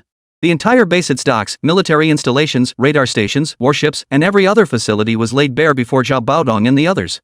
Witnessing this scene, Zhao Baodong and the other military region commanders were instantly overcome with excitement. This was the first time they had ever observed the entire Yokosuka port from such a close vantage point. It was as if they had gained a god's eye view. The port base lay completely unguarded before their eyes, allowing them to scrutinize any location at will. This is the headquarters of the Free Nation Navy stationed in Sakura Nation. This is the Ship Repair Division. And over there's even a regional medical center. As Zhao Baodong and other high-ranking military commanders surveyed the various facilities within Yokosuka base, their eyes gleamed with excitement. With these photographs, they could fully grasp the precise layout of the Yokosuka port base. Without exaggeration, should hostilities break out, the 2nd Artillery could leverage the positioning data from military reconnaissance satellites to deliver precision missile strikes against any target within the base. Hit exactly where they aim. This is too powerful. Though merely a simple military satellite reconnaissance mission, its strategic significance to the Dragon Nation's military was immense. And this was merely the capability of a single military reconnaissance satellite. If they later deploy multiple Tianbing-1 satellites into orbit to form a constellation, wouldn't they be able to monitor the entire Blue Star? Military reconnaissance is inherently a silent war. Previously, only the Free Nation possessed the capability for global surveillance at will. Even the White Bear Nation couldn't achieve it. Gazing at these high-definition images, Zhao Baodong and the other military commanders felt a cold sweat break out on their backs. All these years, they had been under constant surveillance by the Free Nation. Every move they made had been under the enemy's watchful eye. It was utterly terrifying. No wonder they always knew our moves ahead of time. Zhao Baodong stared at the screen with a cold gaze. We used to think it was because the Free Nation had such strong intelligence capabilities. But now it seems it's far more than that. Several commanders from major military districts frowned deeply. Yes, we've paid far too little attention to military reconnaissance satellites. Seeing these high-definition images makes me shudder with fear. Fortunately, now they're not the only ones with God's eye, we have it too, ha ha ha. Actually, this isn't even the clearest it can be, Qín Chuān remarked with a hint of regret. Today's weather isn't ideal, the cloud cover over this coordinate is quite thick. Otherwise, we could have even captured the base commander's features clearly. Comrade Qín, your standards are too high, Zhao Baodong chuckled, seeing Qín Chuān's slight disappointment. This level of clarity already far surpassed their previous military reconnaissance satellites. For Qín Chuān to still find it insufficient was setting the bar far too high. Judging by the sharpness of the footage, the imaging performance itself seems fine. Let's try again later at a coordinate with fewer clouds. Qín Chuān shrugged and continued. Sir, are there any other locations you'd like to examine? Zhao Baodong and the others lowered their heads in thought. Qín Guosher, could you show us the carrier situation at Yokosuka port? Li Hailong suddenly spoke up from the side. As the sole homeport for the Free Nation's carriers in the Far East, the military base at Yokosuka Harbor always had carriers docked there. As the dominant force on Blue Star's seas, aircraft carriers represent the Free Nation's most crucial military asset for its hegemony over the planet. The movements of the carrier fleet were always the top priority for their naval forces. No problem. Qín Chuān nodded, directing the satellite camera to lock onto the military port's location. Immediately, a fleet of large warships came into view. Judging by their shape, these must be Liberty Spruance-class heavy destroyers. And 2 light cruisers are here too? Li Hailong's eyes gleamed as he surveyed the advanced Free Nation vessels. With these photographs, they could clearly ascertain the number and types of Free Nation warships stationed at Yokosuka port. This provided them with the most direct assessment of the Free Nation's naval strength in this area. However, after another period of searching, the reconnaissance satellite still failed to locate the Free Nation's aircraft carrier. This caused Qín Chuān to frown. Director Li, are you certain the Free Nation's aircraft carrier is within the entire port? Chapter 105, the Free Nation's carrier has arrived. Full combat readiness. Absolutely. Our patrol ships spotted their carrier fleet operating in the East Ocean just days ago. Moreover, the headquarters of the Free Nation's 7th Fleet is right here. Across the entire Asian seas, there's only one carrier homeport. This is absolutely correct. Li Hailong stated with unwavering conviction. That's rather peculiar, Qín Chuān remarked with a puzzled look. We've already reconnoitered every dock and wharf in Yokosuka Harbor. There's definitely no sign of their carrier. Zhao Baodong and the others couldn't help but frown. To control the Asian seas, the Free Nation's 7th Fleet maintained a permanent presence here. Unless deployed on missions, the carriers typically remain docked at their homeport. Could it be that the Free Nation's carriers aren't in their homeport, that they're out on a mission? Zhao Yanan suddenly murmured from the side. At her words, Qín Chuān and the others' eyes lit up. That's entirely possible. As the dominant power on Blue Star built upon maritime supremacy, the Free Nation possessed the largest and most formidable carrier fleet on the entire planet. With a staggering 16 carriers alone, more than all other nations combined. Among these 16 carriers, 10 were conventionally powered, while the remaining 5 were nuclear powered. In pursuit of global supremacy, the Free Nation maintains carrier presence in virtually every major maritime region. The crucial Asia-Pacific region is no exception. The Zhangtu Daohao was the flagship of the Free Nation's 7th Fleet. Its absence from the homeport indicated it was likely deployed on a mission at sea. I'll search the surrounding waters. With his train of thought unblocked, Qín Chuān immediately input a series of commands. A large-scale search commenced near the waters of Sakura Nation. Zhao Baodong and the others held their breath, their faces tense. After all, whenever the Free Nation's carrier fleet set sail, it almost always signaled major developments for the nation. The military district commanders, including Zhao Baodong, possessed keen intuition. They sensed vaguely that this deployment of the Zhangtu Daohao carrier might be connected to their own Dragon Nation. At this thought, everyone's expressions darkened further. Yet half an hour passed, and the Tianbing-1 reconnaissance satellite still failed to detect the aircraft carrier's whereabouts. This can't be possible? We've combed every inch of Sakura Nation's waters, how can we still not find a trace of that carrier? Could they possibly have a way to jam our satellite monitoring? Li Hailong analyzed with a look of astonishment. Impossible. Our military reconnaissance satellite is highly advanced. Even the Free Nation lacks the capability to jam its surveillance. Qín Chuān replied with absolute certainty. Well, if it's not being jammed, then why isn't it in the waters near Sakura Nation either? The group remained utterly perplexed. Comrade Qín, search the Qinglong Sea area bordering Sakura Nation. Zhao Baodong suddenly said with a serious expression. What? Search for the Free Nation's carrier fleet in our Qinglong Sea? Hearing this, everyone shuddered. They understood exactly what Zhao Baodong meant. Since their military reconnaissance satellites couldn't be technologically jammed, And the Free Nation's carriers were neither at Yokosuka homeport nor in the waters surrounding Sakura Nation. Only two possibilities remained. One was that this carrier strike group had been ordered to other waters for a mission. The other was that they had already sailed out of Sakura Nation's waters and entered their own Qinglong Sea. Commander, that can't be possible. Why would the Free Nation's carriers suddenly appear in our Qinglong waters? Yeah, has the Free Nation lost its mind? Everyone understood what the Free Nation's carrier fleet entering the Azure Dragon Sea signified. For an aircraft carrier fleet, the bastion of naval warfare to enter another nation's waters essentially signaled the onset of military action. The White Bear Nation may be in decline now, but it hasn't been completely crushed. The Free Nation sneaking its carrier fleet into the Qinglong Sea at this moment, could it be preparing to wage war against us? Everyone was on high alert. Only Qín Chuān remained impassive, controlling the reconnaissance satellite as it scanned the border between the Qinglong and Sakura Nation waters. Several minutes later. Beep beep beep. A red signal marker appeared at the top of the screen. Qín Chuān's expression instantly hardened. We've located the Free Nation carrier fleet. Right within the Qinglong Sea. Whoa. At this news, both Zhao Baodong and the commanders of the major military districts paled visibly. None had anticipated that their visit to observe the military reconnaissance satellite test would coincide with the Free Nation's carrier fleet setting sail. And it appeared they were heading straight for Dragon Nation. Comrade Shaoqin, zoom in on the image immediately. I need to see how many warships they brought. Zhao Baodong stared intently at the electronic screen, his expression grim. Understood. Qín Chuān nodded and began the operation immediately. At that moment, the atmosphere in the entire Information Warfare Command Center was oppressively tense. Everyone held their breath, expressions solemn. The Free Nation's carrier strike group arriving in the Qinglong Sea couldn't possibly be here for a sightseeing trip. Something major was bound to happen. Tap tap tap. The hall was eerily quiet, broken only by the distinct sound of Qín Chuān's fingers tapping on the keyboard. That's it. Qín Chuān quickly adjusted the reconnaissance satellite's range to a specific perimeter. The entire carrier strike group came into clear view. The largest warship positioned at the fleet center was undoubtedly the Free Nation Navy's 7th Fleet's conventionally powered aircraft carrier, the Zhongtu Daohao. Surrounding it were several other warships of varying sizes.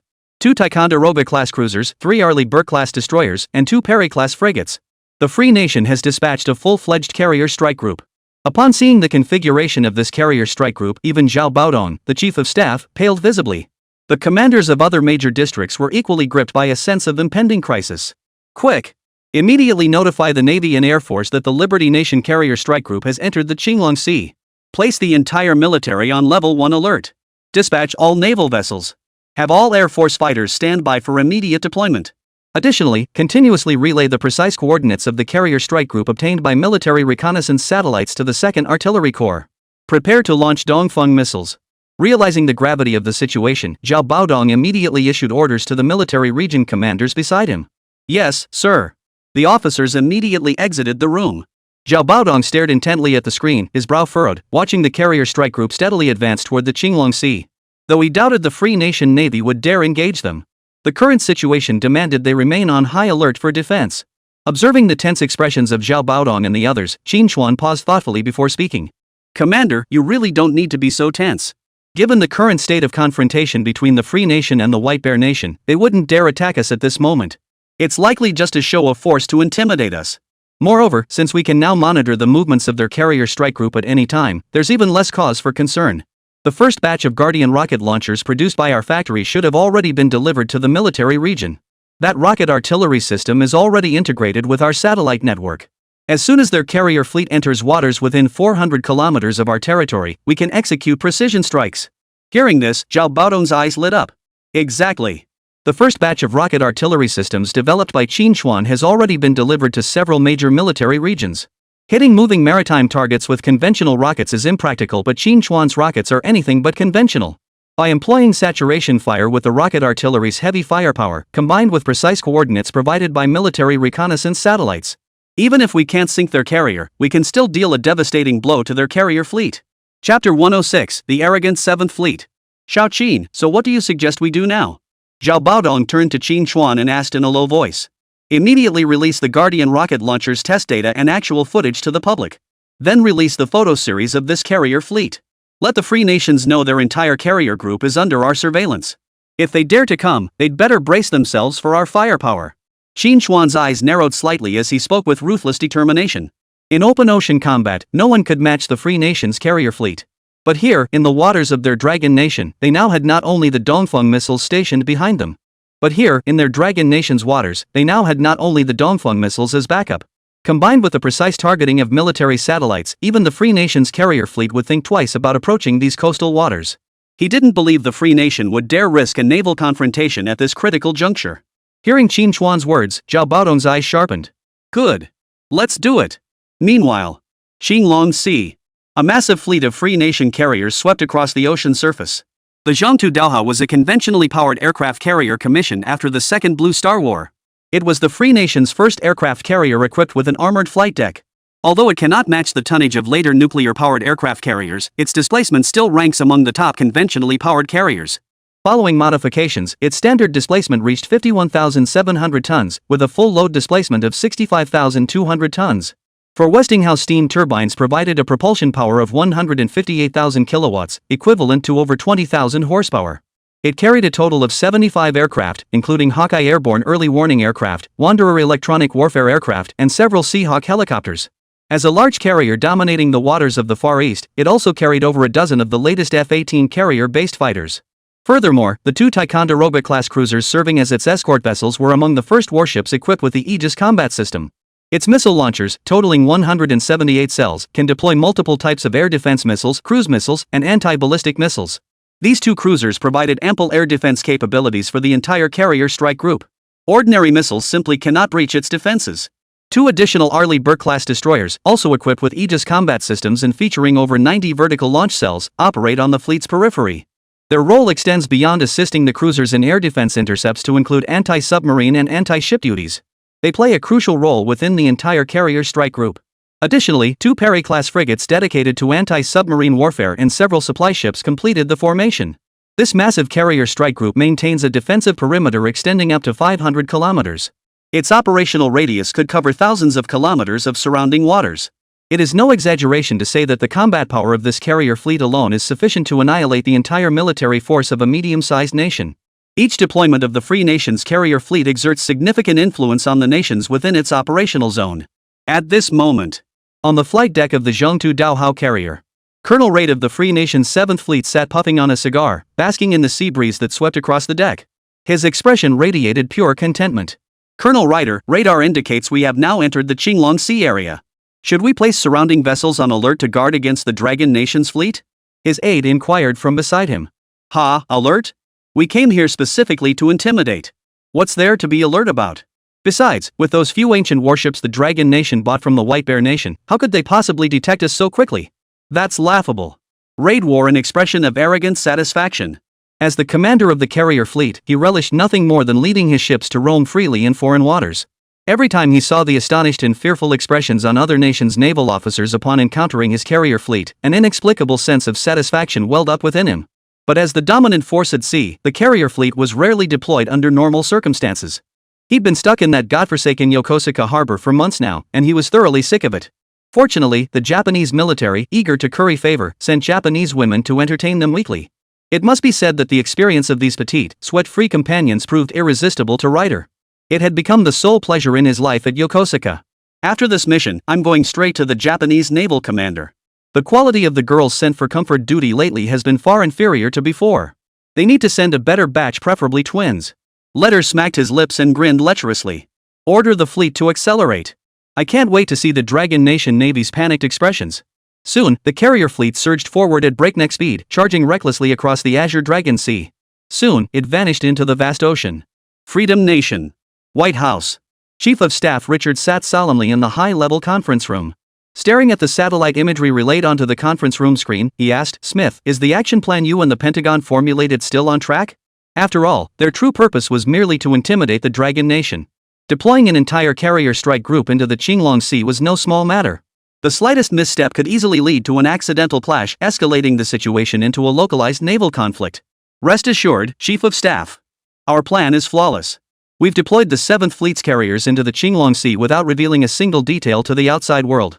Given the Dragon Nation's early warning capabilities, they likely won't detect our carrier strike group until we're already within their coastal waters. They won't even have time to deploy their naval forces, let alone dare to take any action against us. By the time their warships and missiles are ready, we'll be long gone. This time, we aim to catch them completely off guard. Let them know that the Free Nation can deploy an aircraft carrier fleet into their waters while they are completely unprepared. Should war truly break out, they won't even have time to react. Richard nodded with satisfaction. Excellent. If this mission succeeds, the Treasury will award you a generous bonus. Thank you, Chief of Staff. Smith beamed with delight. The other experts in the strategic think tank exchanged envious glances. Knock, knock, knock. Just then, a knock sounded at the conference room door. Come in, Richard said, frowning. Moments later, Charles, director of the Central Intelligence Agency, entered with a document in hand, his expression frantic. Charles, what's happened to make you so flustered?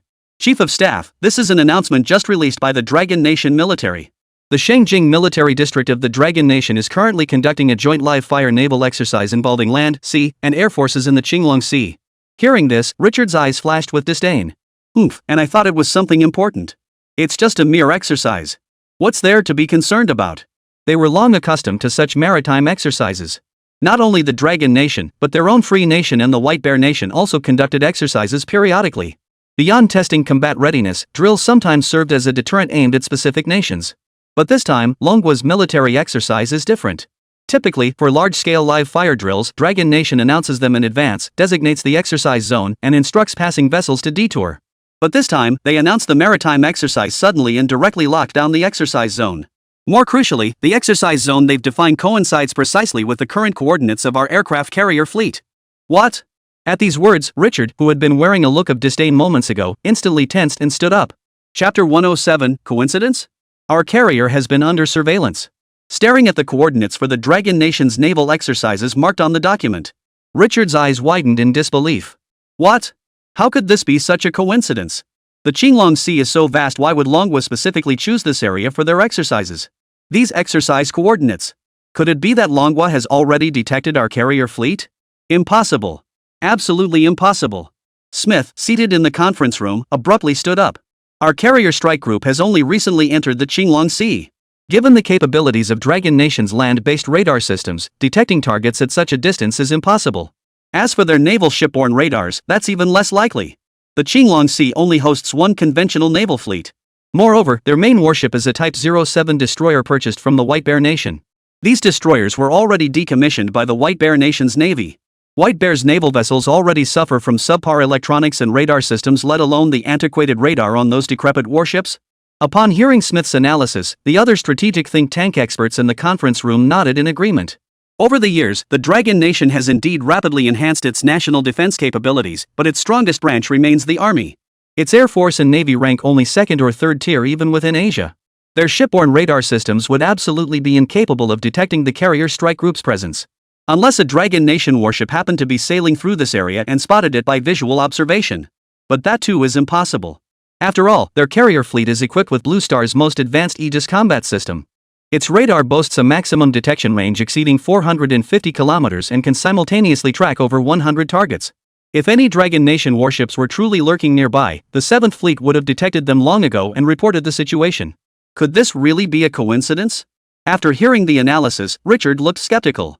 The Dragon Nation's joint naval exercises weren't scheduled for an earlier or later time. They coincidentally began precisely after their carrier entered the Qinglong Sea.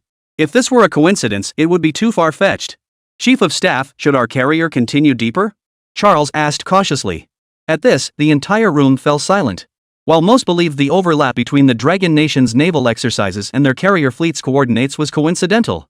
But regardless, if their carrier fleet pressed further into the area, they would inevitably encounter the Dragon Nation's exercise forces prematurely. Their original objective in entering the Qinglong Sea was to strike unexpectedly and intimidate the Dragon Nation, leaving no time for the Dragon Nation forces to prepare. But now, with the Dragon Nation conducting live-fire drills across all three branches of their military, wouldn't a direct encounter trigger immediate hostilities? Let me think it over. They had invested considerable effort into this plan. Richard refused to accept the idea of returning empty-handed, tail between his legs. But pushing the carrier strike group deeper into the Azure Dragon Sea meant preparing for the risk of accidental conflict. Chief of Staff, what are you hesitating about? We should press forward. Smith urged impatiently as he saw the others hesitating. So what if Dragon Nation is conducting large-scale naval exercises? Based on the designated exercise zone, it's still over 200 kilometers from their coastal cities. At that distance, only their land-based missiles could reach. No other ground forces could provide support. Even their winter-sealed missiles would struggle to hit moving maritime targets. Unless they launch dozens of Dongfeng missiles at once, but is that even feasible? As long as Dragon Nation's land forces pose no threat to us, what good are their few outdated warships and second-generation fighter jets?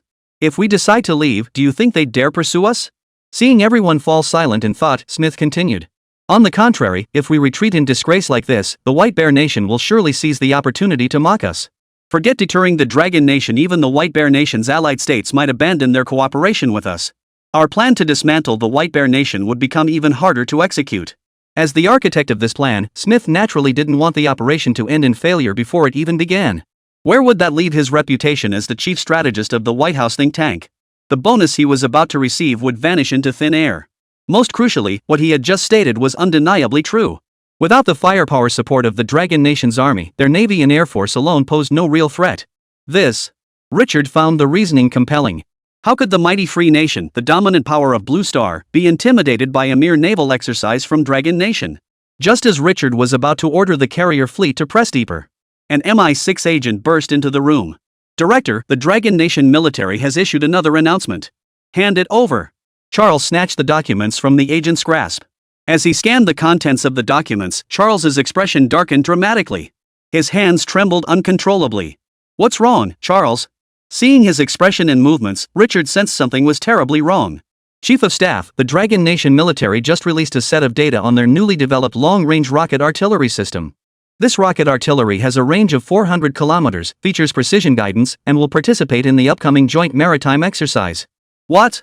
A rocket with a 400-kilometer range and precision guidance?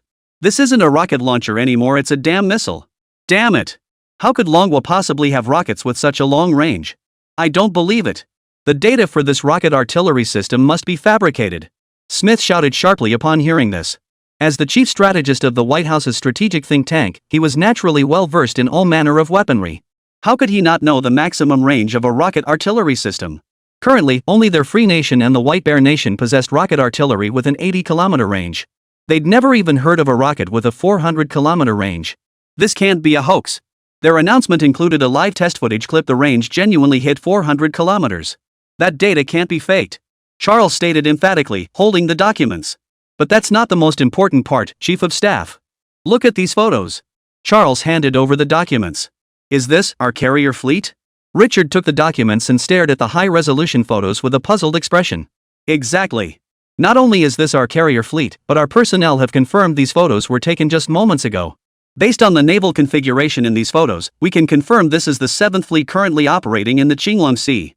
In other words, Longguo had already detected the location of our carrier strike group long before this and has been monitoring its every move. Their recent joint sea-land-air exercises were clearly prepared with our carrier fleet in mind. Chief of Staff, our operation has likely been compromised long ago. Charles's expression grew grave as he spoke each word deliberately.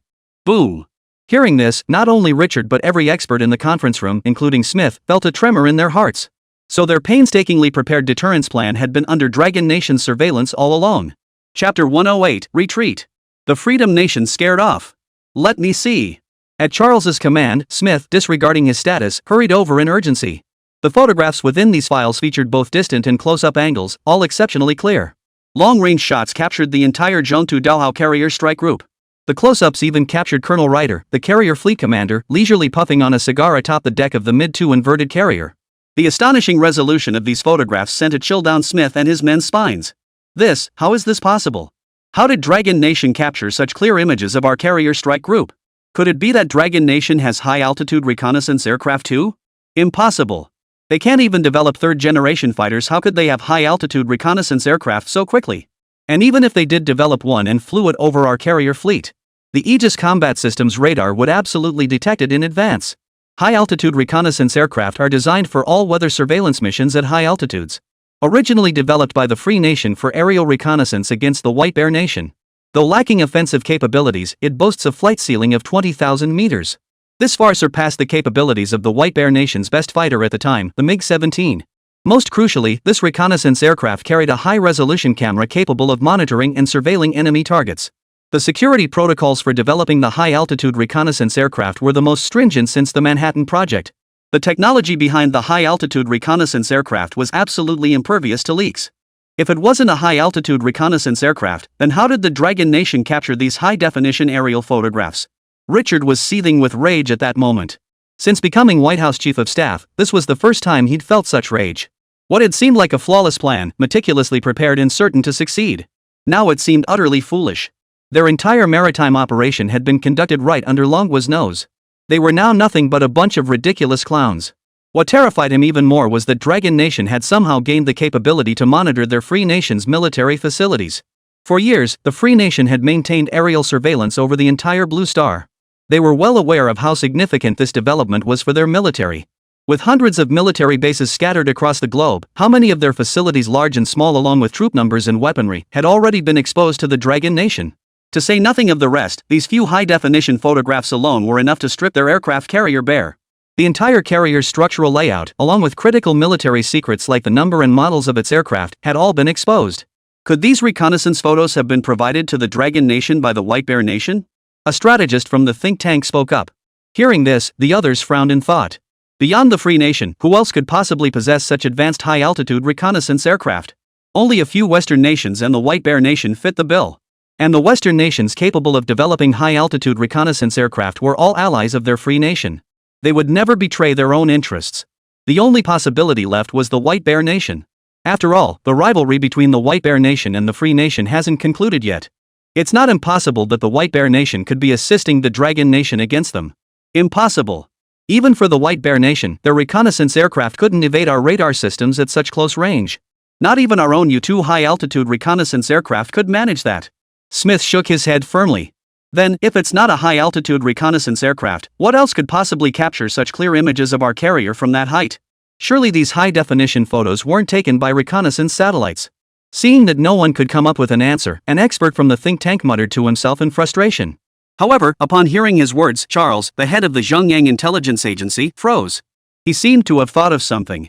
Wait, you just mentioned reconnaissance satellites? Charles exclaimed. What is it, Charles? Did you think of something? Richard looked at him, puzzled. Chief of Staff, have you forgotten? Charles's expression grew grave.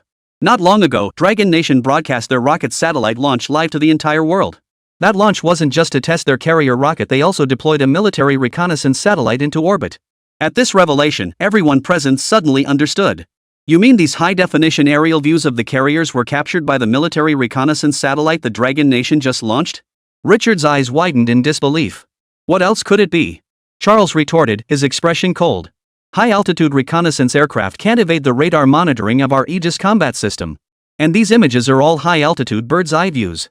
What else could it be besides a reconnaissance satellite? I think Director Charles has analyzed this well. Upon hearing Charles's words, a satellite research expert among the think tank specialists in the conference room frowned at the images. Judging by the shooting angles and the switching between close-ups and wide shots, it does look like reconnaissance satellite imagery. But if these were truly taken by a satellite, the resolution is far too high. Even our nation's most advanced keyhole optical reconnaissance satellite can't achieve this level of resolution. Hearing this, Richard and the others in the conference room all fell silent.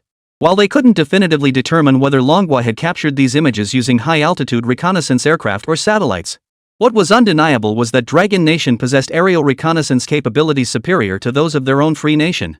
For the Free Nation, long regarded as the beacon of Blue Star, this was a devastating blow. Chief of Staff, regarding the equipment Dragon Nation used to track and photograph our aircraft carrier, our Central Intelligence Agency will launch an investigation. But our carrier strike group is still within the Qinglong Sea. By my calculations, they will soon enter the exercise zone designated by Dragon Nation. If it's merely high-altitude reconnaissance aircraft, the situation isn't critical. But if the Dragon Nation truly possesses advanced military reconnaissance satellites, that satellite could very well provide the Dragon Nation military with precise coordinates of our carrier. Combined with their rocket artillery with a range exceeding 400 kilometers, the consequences would be unimaginable if hostilities were to break out. Our carrier must not advance further. We should withdraw immediately. This time, when Charles finished speaking, Smith and the others did not object. After all, as he stated, if military satellites detected the carrier's position, the threat to their carrier strike group would be immense. Provided the satellite delivered precise coordinates, the barrage tactics of long-range rockets could overwhelm even the formidable air defense capabilities of their carrier strike group. Even the Zhongta-class carrier could leverage the superior performance of its carrier-based aircraft to strike their warships or ground-based weapons first. But such an action would amount to declaring full-scale war against them. This would completely contradict their original intent of merely deterring the Dragon Nation. After a moment of silence, Richard's eyes flashed with pent-up fury as he barked the order. Notify the 7th Fleet immediately. Order the Zhengtu Daohao carrier strike group to withdraw at once. This deterrence mission is declared a failure. Upon hearing this, Smith, the chief strategist of the think tank, slumped into his chair, his face etched with despair. Chapter 109, Battle Rage. I've been itching for this fight. Qinglong Sea. From the Shangjing military district, large military vehicles roared past on the highway. Military trucks were packed with fully armed military district soldiers, their expressions resolute. Simultaneously, several J-7 and J-8 fighter jets flew overhead in formation, their engines roaring through the city sky. The deafening roar drew countless onlookers to pause and gaze upward. On the sea, vessels of the Qinglong fleet, one of the three major naval fleets, raced toward the depths of the ocean. At the second artillery base, 4 large missile launchers stood in neat formation. Behind the launchers, several Dongfeng missiles gleamed with a razor-sharp brilliance under the sunlight. Even deep within the mountains, hidden from view beneath trees and undergrowth, launch silo hatches popped open. Within the pitch-black cavities lay the Dragon Nation's most formidable strategic weapons. In an instant, the entire coastal city was thick with the smell of gunpowder. Clueless citizens throughout the city were instantly stunned by the sight. Holy! What's going on? At least a dozen J-7 fighters just flew overhead. That's nothing. The highways are packed with armored vehicles now. I heard the coastal villages have been evacuated. My brother's a fisherman. He just told me the entire Qinglong Sea area is off limits to fishing boats and merchant ships now. I even saw several large warships heading out. Holy crap! All 3 branches of the military are out in force. What the hell is going on? People gathered in small groups, chattering excitedly. Having lived in this coastal city for so many years, they'd never witnessed such a large-scale military operation. Could a major war be brewing? The news sent ripples of shock through the crowd. After all, for years, Dragon Nation had been developing peacefully. The very notion of war had long faded from the public consciousness. Hearing it again now, everyone's expressions became utterly priceless. Some looked terrified and panicked, others seemed indifferent, while a few wore expressions of excitement and anticipation. Stop speculating. The news just reported it. This isn't war at all. It's just a large-scale live fire exercise involving the Army, Navy, and Air Force being held by the Shangjing military region in the Qinglong Sea. Hearing this, many citizens visibly relaxed. Phew, that scared the hell out of me. Seeing all that commotion just now, I thought we were really going to war. Exactly. I just started this job. If there really was a war, how would we even survive? What's there to be scared of? Even if it really was war, so what? Don't forget, the very foundation of our Dragon Nation was forged with blood and sacrifice. Exactly. If war breaks out, I'll donate every last penny I have. Strike first to prevent 100 blows. Whoever dares challenge us, we'll fight them to the bitter end. Best if it's those bastards from the land of cherry blossoms. If it comes to that, I'll be the first to volunteer. Amidst the heated discussion, several soldiers disembarked from an armored vehicle and hurried over. The area ahead is under martial law. Everyone must evacuate this zone within 10 minutes. At the soldiers' stern orders, the gathered crowd dispersed awkwardly. At that moment, at a coastal military base in the seaside city, the atmosphere was solemn and tense. Several WS-1 rocket launcher vehicles, fully loaded with rockets, stood at the ready. Additionally, a range of new army equipment was deployed here: Weilon-1 tanks, 122mm tracked self-propelled howitzers, Land Shield 1990 close-in weapon systems, ZBD-4 infantry fighting vehicles. Li Zixing, the commander of the Shangjing military district, had personally traveled from the army headquarters base to this location. Commander, why did you come personally? Sun Ziyuan, who was directing the deployment of coastal weapons, immediately approached upon seeing him. Of course. With the Free Nation's carrier fleet already in the Qinglong Sea, how could I not be here? Li Zixing's brow furrowed slightly, his expression grave. After all, although Qín Chuān's proposed plan had gained unanimous approval from the chief of staff and the commanders of several major military regions, no one could guarantee the Free Nation would be deterred outright. After all, while the White Bear Nation hadn't yet disintegrated, the Free Nation's dominance over Blue Star was an inevitable trend. Facing this most powerful military hegemon on Blue Star, no nation could remain unfazed, including their own Dragon Nation. Moreover, the force arriving this time was the Free Nation's most formidable aircraft carrier strike group. Though neither side desired war, should accidental conflict erupt, they would fight with all their might. The orders from above were absolute, regardless of the Free Nation's intentions. If they dared to fire, they would be met with immediate retaliation. No retreat would be tolerated. How is the weaponry deployment progressing? Li Zixing asked, his expression stern. Rest assured, Commander. The rocket artillery and anti-aircraft guns developed by Qín Chuān are fully deployed. The rocket artillery command vehicle has received target coordinates transmitted via satellite. If they dare to fire, our rocket artillery will launch immediately. Sun Ziyuan looked at the several rocket launcher vehicles in the distance, his confidence significantly boosted. He had reviewed the performance test reports for this rocket artillery system. with a range of 400 kilometers and precision guidance. If they launched a saturation strike, even the Free Nation's carrier fleet with its formidable air defense capabilities wouldn't stand a chance of retreating unharmed. And that wasn't all they had. The 2nd Artillery's Winter Seal Express had already targeted multiple Liberty Nation military bases across the east and the Korean peninsula. Their mobile carriers may be hard to hit, but these military bases can't run away. The Navy and Air Force are nearly ready as well. Now it all hinges on whether young Qín Chuān's plan succeeds. If it fails, we must steel ourselves for a fight to the death with the Free Nation. Li Zixing gazed out at the distant sea, his eyes holding not a trace of fear, only boundless fighting spirit and utter resolve. They knew full well that the Free Nation possessed advanced and formidable weaponry. But even so, while they might intimidate any other nation, they could never intimidate the Dragon Nation. After all, their forebears had once defeated the mighty Free Nation coalition forces armed only with millet and rifles. Now, armed with such superior weaponry, if they still cowered, they would have no face to meet their ancestors in the afterlife. Damn it! I'll be damned if I don't see if this Free Nation dares to go to war with us. I've been itching for a fight with them for ages. Sun Ziyuan, one of the nation's hawkish representatives standing nearby, now burned with even fiercer battle fervor. Fortunately, he commanded the Army Military District. Had he been in the Navy, he might have already ordered his warships to charge straight at the Free Nation's carrier fleet. Watching the warriors within the base, their eyes blazing with battle fervor, Li Zixing's lips curved into a faint smile. Commander! News has arrived from Army Headquarters Base. Just then, Li Zixing's guard jogged over carrying a document. It's here. What's the situation? Has the Free Nation's carrier fleet arrived yet? Li Zixing and Sun Ziyuan's eyes narrowed as they turned to the guard. They fled. The Free Nation's carrier fleet was scared off by us. The guard panted, his face flushed with excitement. Chapter 110, Forging Swords for the Nation. Alarming the Grand Command. What? The Free Nation's carrier fleet fled? Upon hearing the news, Li Zixing, who had been frowning deeply, instantly relaxed. Though they weren't afraid to confront the Free Nation head-on, avoiding war was naturally the best option.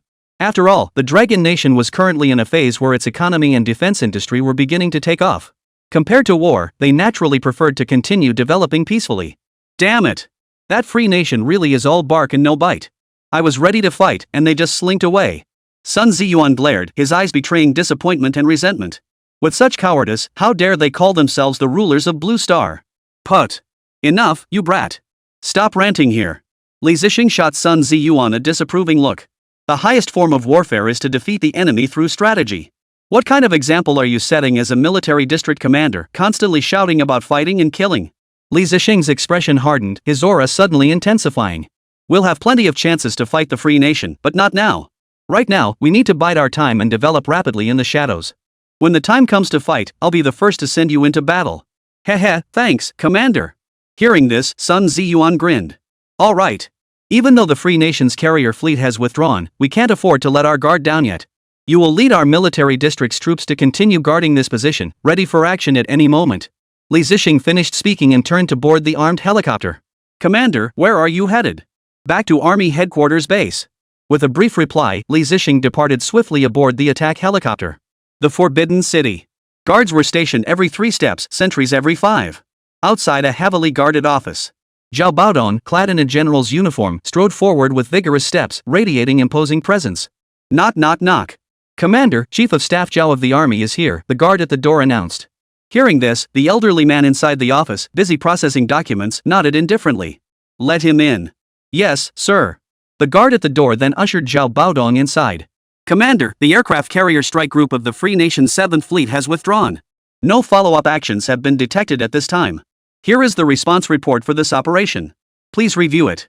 Zhao Baodong respectfully placed the documents on the desk. No need to look. The Free Nation was merely attempting to intimidate us with their carrier presence this time. Even if they had 10 times the courage, they wouldn't dare go to war with us now. He pushed the document away. Faced with news of the Free Nation's carrier fleet retreating, the old man showed not the slightest surprise. It seemed as though everything was within his expectations. Setting down his brush, the old man straightened his back and an imposing aura surged forth. Even Zhao Baodong, the head of the army, was visibly shaken. Did you already suspect the Free Nation wouldn't dare to act? As expected of the commander, your strategic judgment far surpasses ours. Cut the flattery, the old man waved dismissively, his voice resonant with vigor. The Free Nation is nothing but a paper tiger. How could you not know that? They're locked in a critical power struggle with the White Bear Nation right now. How could they dare start another hot war? Though I am curious, what method did you use to scare off their carrier fleet? Caught out by the old man, Zhao Baodong scratched his head awkwardly. Commander, to be honest, we owe it all to Comrade Xiao Qin. Oh? You mean that young genius, the youngest national hero in our Dragon Nation? Yes, that's him. Zhao Baodong nodded. Comrade Qin's newly developed multifunctional military reconnaissance satellite proved invaluable to us. The reason we detected the Free Nation's 7th Fleet Carrier Strike Group ahead of schedule was entirely due to the satellite's monitoring. You wouldn't believe the terrifyingly high resolution of this military reconnaissance satellite. Once we launch a few more reconnaissance satellites into orbit, we'll be able to monitor every military target the Free Nation has worldwide. And the strategy to force the Free Nation's carrier fleet back was also proposed by Comrade Qin. Zhao Baodong detailed the capabilities of that multifunctional military reconnaissance satellite and outlined the entire plan proposed by Qín Chuān. After listening, the old man's eyes shone like stars. His aura surged with renewed vigor. Good lad. Not only do you possess military engineering talent, but you also demonstrate such unique strategic vision truly rare. Hearing the elder's high praise for Qín Chuān, Zhao Baodong nodded in full agreement. Who could disagree? I've long recognized Comrade Qin's talent for military strategy and even considered transferring him to our strategic command. But he flat out refused, insisting on continuing his work in weapons research and development. He said he wanted to bury his head in hard work, forging swords for national defense. Ha ha ha. The old man laughed heartily. Forging swords for national defense, well said. You army folks should stop trying to poach him. Since the kid is passionate about military research, just let him pursue it freely. Whatever ideas he has, we'll give him our full support. Hearing this, Zhao Baodong's expression grew solemn. The weight of the old man's words carried even more authority than Qín Chuān's status as a national hero. It essentially granted Qín Chuān extensive authority over military research and development. Whatever research he pursued, the Dragon Nation would undoubtedly provide full backing. Commander, I recall the last time you spoke like this was to Academician Xian. I never imagined anyone besides Academician Xian could command such esteem from you. As he spoke, Zhao Baodong narrowed his eyes slightly, revealing a hint of flattery in his smile. Since you've spoken so favorably, Commander, regarding the final funding allocation for the synthetic weaponry project we previously requested. Although the elder had previously agreed to provide Qín Chuān with 10 billion Longguo currency for our funding. However, this sum wasn't dispersed to Plant 307 in a single payment but divided into several installments. Currently, 1 billion yuan in research funding remained outstanding. Though this money wasn't intended for the army, the military project itself belonged to them. Especially after witnessing the various artillery systems and military satellites developed by Qín Chuān. He paid close attention to this final decision support system. According to Qín Chuān's previous military project plans, once this system was operational, their combined arms forces would undergo a revolutionary transformation. Oomph. I knew you didn't come here just to report good news. Rest assured, the remaining research funding has already been secured by the finance department. It'll be transferred to them within the next couple of days. Hearing this, Zhao Baodong chuckled. In that case, I won't disturb your work any longer, Commander. I need to keep an eye on whether the Free Nation makes any further moves. Mei Chem, go ahead. The old man nodded calmly. After Zhao Baodong left the office, the old man's eyes blazed as he pulled a small red notebook with gold embossed lettering from a drawer. He wrote down the name Qín Chuān on it. Chapter 111, Double Commendation. First Class Merit and Honorary Title. Army Headquarters Base. In the large conference room, 5 commanders bearing the rank of Lieutenant General arrived. Even an army commander like Sun Ziyuan could only barely secure a seat in the second row. The entire conference room was packed with senior army commanders, creating an exceptionally lively atmosphere. Above the conference room's viewing platform hung a large red banner, fluttering like a crimson flag. It read, Army Military Commission Award Ceremony for First Class Merit Medal and Honorary Title. Though Qín Chuān's name was not explicitly mentioned, everyone present understood this commendation ceremony was prepared solely for him. A saying circulated both within the military and among civilians: third-class merits are received standing, second-class merits lying down, and first-class merits are received by family members. This saying vividly illustrated how difficult it was to earn military commendations. Most ordinary soldiers could only receive third-class commendations. Only those demonstrating exceptional merit or suffering combat injuries might receive a second-class merit. As for the first-class merit, it is almost always reserved for fallen comrades. Opportunities for commendations are scarce in peacetime, making a first-class merit exceptionally rare.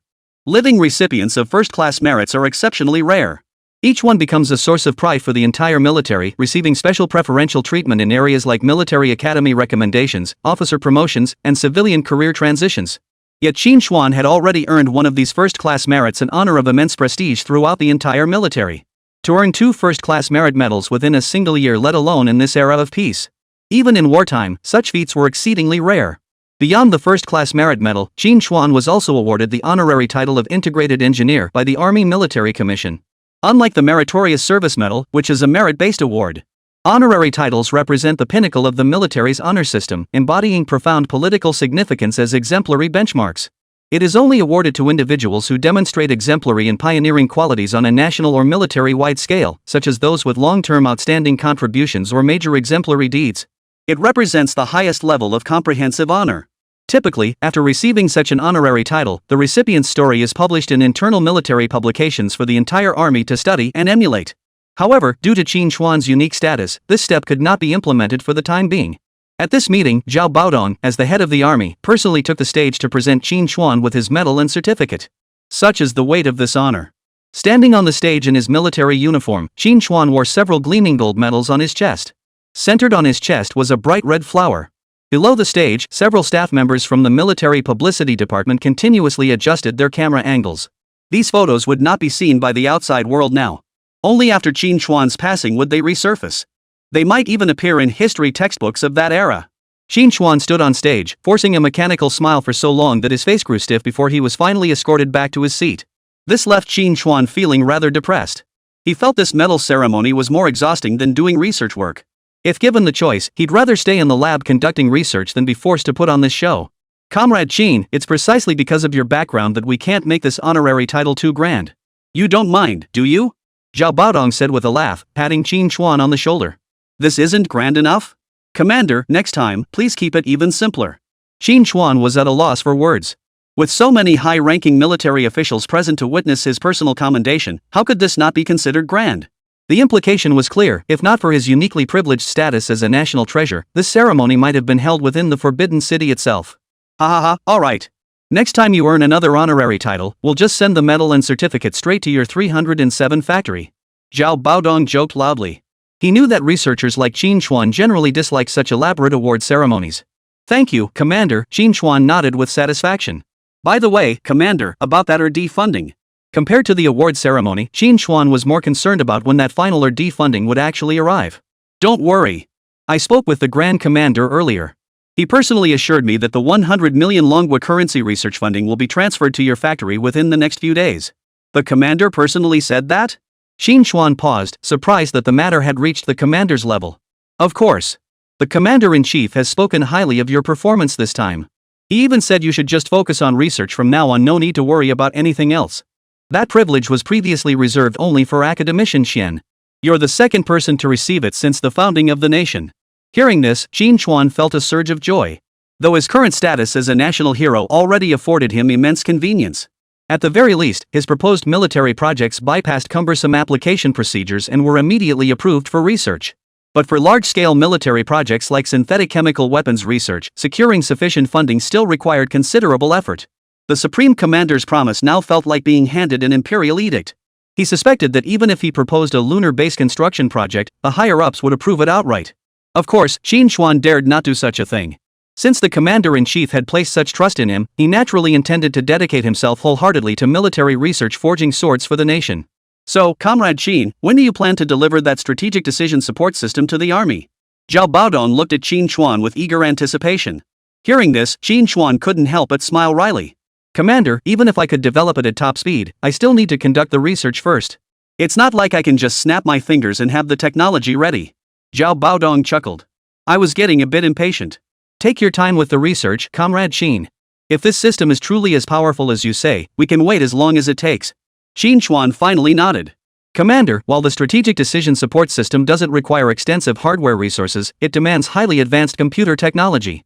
It's a bit much for me to handle such complex computer technology alone. I'd like to request a team of computer technicians from your newly established Information Technology Unit to assist our factory. Additionally, this system is designed to support the synthetic forces. I also require joint training exercises with integrated forces. Furthermore, the artillery pieces, tanks, armored vehicles, and other equipment I've developed must be fully equipped at minimum. A combined arms battalion configuration is required. Upon hearing Qín Chuān's requests, Zhao Baodong agreed without hesitation. No problem. I'll assign some elite personnel from the informationized forces to you as soon as I return. As for the composite battalion's equipment configuration, that's no problem either. You're quite familiar with Sun Ziyuan, aren't you? Entrust this matter to the 48th Group Army. Commander, are you serious? Sun Ziyuan, standing nearby, leapt to his feet in excitement. After all, the integrated weaponry Qín Chuān was developing and producing was highly sought after by the entire army.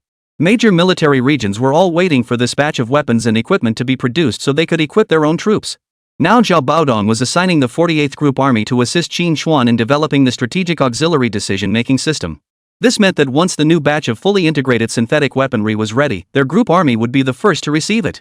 This was a tremendous opportunity for the 48th Group Army. Sun Ziyuan, don't just think about the benefits. Cooperate fully with Comrade Qín. If you fail to complete the task, I'll immediately transfer this equipment to another Group Army. Zhao Baodong feigned anger. Commander, I guarantee we'll complete the mission. Sun Ziyuan stood ramrod straight, his expression solemn. Whatever Comrade Qín arranges, we'll support it wholeheartedly even if it means climbing mountains of knives or wading through cauldrons of boiling oil. Chapter 112, You think this money comes for free? Yangzhou News reports, yesterday, the Shengjing Military Region's naval, ground, and air forces conducted a large-scale joint live-fire maritime exercise in China's Qinglong waters. According to military reports, the exercise aimed to strengthen and test our forces' maritime denial capabilities in nearshore waters. During the exercise, the Air Force deployed over 40 sorties of J-7 and J-8 fighter jets. The Qinglong fleet of the Navy also participated in this live-fire exercise. However, the most eye-catching performance came from the Army units. During the exercise, a certain Army unit deployed a series of newly developed weapon systems. These included the Weilong 1 main battle tank, 122mm tracked self-propelled howitzers, the Lushuan 1990 close-in weapon system, ZBD-4 infantry fighting vehicles, and WS-1 rocket launchers. It is reported that all these new Army weapons and equipment were independently developed, with multiple systems reaching top-tier or even super-tier standards on Blue Star. Particularly noteworthy is the WS-1 rocket launcher. Its range exceeds 400 kilometers, coupled with advanced guidance capabilities that far surpass comparable international rocket artillery systems. Breaking international news, according to White Bear Nation's news network, the Free Nation's 7th Fleet, stationed at Yokosuka Naval Base in Sakura Nation, was suspected of conducting operations with an entire carrier strike group in waters near Sakura Nation and Qinglong Sea yesterday. White Bear military experts state that this deployment of the Free Nation's carrier strike group poses a significant threat to regional maritime security. All nations in the surrounding waters should heighten vigilance and closely monitor the movements of the Liberty Nation Navy. The White House spokesperson for the Free Nation promptly responded to the matter. They stated that the Free Nation rejects White Bear Nation's slander and accusations. They clarified that the 7th Fleet of the Free Nation Navy was merely conducting routine carrier training exercises yesterday, posing no security implications to neighboring countries. Military Factory 307. Inside the factory director's office. After watching this segment of the Yangzhou News report, the corner of his mouth turned up. As he had anticipated, the news of the Free Nation's 7th Fleet sending an aircraft carrier into the Qinglong Sea yesterday. Even if the Dragon Nation military remains silent, neighboring White Bear Nation would seize this opportunity to suppress the Free Nation. However, while the White Bear Nation had detected the Free Nation Navy's movements, it was unable to conduct continuous reconnaissance of their carrier fleet. If the White Bear Nation learned that the Free Nation's carrier fleet had been driven back in the Qinglong Sea, given their fiery temperament, they would undoubtedly seize upon this incident to mock the Free Nation mercilessly. The reason the Dragon Nation military did not explicitly state this, instead glossing over it as a military exercise, was to avoid escalating tensions between the two nations, preventing White Bear from reaping the benefits of their conflict. Currently, the Dragon Nation prioritizes peaceful development and seeks to avoid involvement in the rivalry between the two major military powers of Blue Star. Yet given the capabilities of global intelligence agencies, such an incident could never be concealed entirely. Sooner or later, high-level officials of all nations will learn of it. But by then, it would no longer be China's concern, it would be up to the Free Nation to resolve on its own. Director, the Finance Ministry has transferred the final batch of project research funds, a total of 110 million Dragon Nation currency. That's 10 million more than what was originally allocated in the project proposal. Our country is truly flush with cash now. Zhao Jinsong walked in holding a document, his face beaming with excitement. In all his years at the military factory, this was the first time he'd seen her funding not only meet expectations but exceed them. And to top it off, they'd handed over an extra 10 million Dragon Nation currency in one go. That was downright extravagant. Ha, you think this money comes for free? Qín Chuān chuckled indifferently. Qín Chuān understood that although the Dragon Nation was developing well, it was far from wealthy. The reason the higher-ups had allocated an extra 10 million yuan in research funding was to ensure Qín Chuān's military R&D project wouldn't face funding issues. This also demonstrated the profound trust the army and higher-ups placed in him and the 307 military factory. Had this been any other military factory or defense project, the higher-ups would never have been so generous. By the way, Director, the Aerospace Ministry just called. They've placed a bulk order for 20 multifunctional military reconnaissance satellites. These satellites will be manufactured by their subordinate military factories, and a portion of the funds will be transferred to us accordingly. Qín Chuān nodded upon hearing this. His Tianbing-1 military reconnaissance satellite had already proven its capabilities through practical testing. Next, the military would inevitably deploy this satellite in large numbers in space to establish an extensive satellite reconnaissance network. That's when the Dragon Nation's heavenly eye is opening. Right. How much longer until the Army's information technology units arrive? They'll arrive this afternoon. Moreover, Major General Ho Linwei, commander of the 6th Tank Division of the 48th Group Army, will personally lead a combined arms battalion to the site. Qín Chuān's eyes lit up at the news. Brother Ho is coming too? That's fantastic. Qín Chuān clearly remembered the first time Ho Linwei had come to see him on behalf of their tank forces. Back then, he was only a colonel. He hadn't expected that in such a short time, he'd already been promoted to the rank of Major General. His promotion pace was no slower than his own. Alright, I got it. Arrange accommodations for all these troops. Also, check with the Intelligent Computer Research Lab to see if anything else needs preparing. If everything is in order, we'll initiate the development of the Strategic Decision Support System in a few days. The Intelligent Computer Research Lab was a high-tech facility Qín Chuān had specifically established for developing the Strategic Decision Support System. The computers and various testing instruments inside were procured by the General Armament Department according to Qín Chuān's specifications. Many pieces of equipment were unavailable domestically, so the General Armament Department had secretly imported them from abroad through private channels.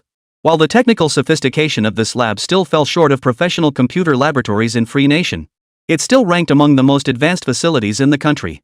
Additionally, Qín Chuān not only requested a group of computer specialists from the Army's Information Technology Corps, he also contacted the Longguo Academy, securing several additional experts specializing in computer software research.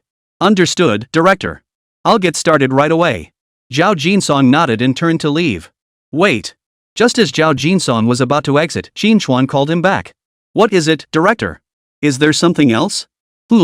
How is the production progressing for the export variant of our WS-1 rocket launcher? Qín Chuān inquired.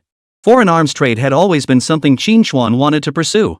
After all, the nation's leadership would fully support his military research projects. But the nation was currently in the early stages of rapid development, with military units, infrastructure, factories, and other sectors all demanding funding. This single synthetic weaponry project alone was already stretching the military budgets of all three branches thin. If he were to develop more major projects in the future, where would the military find the funds to support them? Therefore, Qín Chuān embraced the philosophy of self-reliance. He refused to rely on state subsidies, choosing instead to earn his own income through self-reliance. Securing a slice of the international arms market would provide more than enough funding for Plant 307's research. The export variant of the WS-1 rocket launcher was also a product he planned to launch after discussions with Zhao Baodong and other army officers. After all, the WS-1 rocket launcher's performance far surpassed any other rocket launchers currently on the market. Even with significant downgrades to its specifications, its performance remained outstanding. Furthermore, rocket launchers themselves are a high-demand military product. It was the optimal choice for the Dragon Nation military to export weapons overseas at present. Chapter 113 Export. Trade resources for weapons. Well, the export workshop for the rocket launchers is already built. But the military hasn't found any buyers yet. Won't direct production put too much financial pressure on us? Zhao Jinsong scratched his head as he spoke. After all, Qín Chuān had significantly neutered the performance of the export version rocket launcher. Selling this to other foreign countries wouldn't be a problem. But for Dragon Nation, which possesses the fully functional WS-1 rocket launcher, the military would certainly look down on it. Moreover, to establish this export-oriented rocket launcher workshop, the 307th Military Factory had already invested heavily upfront. They had built 2 production lines alone, so production capacity was certainly not an issue. The most critical issue is that they currently have no customers, yet Qín Chuān is pressuring them to commence mass production immediately. Keep in mind that the launch vehicle alone for this full-version WS-1 rocket launcher costs nearly 4 million Longguo currency. Add in the command vehicle with its fire control system and the transport reloading vehicle, and the total cost easily surpasses 6.5 million Longguo currency. Additionally, they're worthy. Even the most basic high-explosive rocket projectiles cost 70,000 Longguo currency each. Each launcher carries 4 rounds, meaning a single salvo costs over 200,000 Longguo currency in ammunition alone. According to Qín Chuān's definition of a complete rocket artillery combat unit, it comprises 1 command vehicle, for launch vehicles, and 2 transport vehicles. Converted, the total cost would be no less than 40 million Longguo currency. Of course, this represents the cost of a fully equipped conventional rocket artillery unit. The cost of a simplified version could be reduced by nearly half, to around 20 million Longguo currency. But even if the military covered the bulk of the expenses and Plant 307 only contributed a small portion, this still represented a massive expenditure. Proceeding with production before securing buyers would be too risky. Funding isn't an issue. I'll negotiate with the army. You must first produce at least 2 complete export-grade rocket launcher combat units. What? Produce 2 complete export-grade rocket launcher combat units up front without securing any buyers? How much of the factory's capital would that tie up? Director, perhaps reconsider? Even export-grade rocket artillery systems aren't cheap. We don't even have a buyer yet. Producing so many will tie up too much capital. Why don't we start with just 1 complete combat unit? Qín Chuān nodded slightly, his expression calm as he looked at Zhao Jinsong. Just do as I say. Buyers will come soon enough. Don't let us be caught with no stock when the buyer arrives. Well, fine. Seeing Qín Chuān's unwavering confidence, Zhao Jinsong gritted his teeth. Since Qín Chuān had spoken so decisively, he had no choice but to comply. But the General Armament Department still hadn't given them any news about foreign military orders. How could Qín Chuān be so certain their rocket launchers would sell so quickly? But Qín Chuān hadn't explained, and Zhao Jinsong didn't press further. After all, the military would ultimately cover the bulk of the costs. At worst, they'd just tie up some capital. After Zhao Jinsong left, Qín Chuān returned to his seat. With a flick of his thoughts, he opened the system's personal interface. Host, Qín Chuān. Position, Director of Plant 307. Skill entries, Nanobiological Structural Mechanics Theory Gold, Novel Micro-Nanostructured Metallic Materials Gold, Supersonic and Superelastic Dynamic Fracture Mechanics Gold, Micro-Nanoplastic Deformation Mechanisms Purple, Modern Automatic Rifle Purple, Small All-Terrain Vehicle Purple, Turbojet Engine Purple, 3rd Generation Main Battle Tank Purple. Remaining skill fragments, 8.9 million. Holy crap, just a few months and he's accumulated this many entry fragments? Qín Chuān couldn't help but whistle inwardly. Unbeknownst to many, Military Factory 307 had become a major player in the domestic defense industry. By the numbers, Factory 307 was now raking in over 2 million Longguo currency in monthly profits. Keep in mind, this wasn't the factory's sales revenue, it was pure profit. In the late 1980s, a military factory generating over 2 million Longguo currency in monthly net profit was already exceptionally impressive. Of course, this was only after Qín Chuān had outsourced numerous military projects. For instance, the production of 3rd-generation tank hulls, various artillery types, and satellite manufacturing tasks. Otherwise, the profits would likely be even higher. Still, these credit points were more than sufficient for his current needs. Moreover, their foreign military arms market was about to open up. When their weapons are sold abroad, the profits will undoubtedly far exceed current levels. Qín Chuān was so confident their rocket artillery systems would sell quickly. This stemmed primarily from the internal military intelligence he'd overheard from Zhao Baodong during his time at Army headquarters. White Bear Nation was now in its final stages of disintegration, its international influence severely weakened. Their military presence in Africa is steadily diminishing, and African nations are growing increasingly indifferent toward them.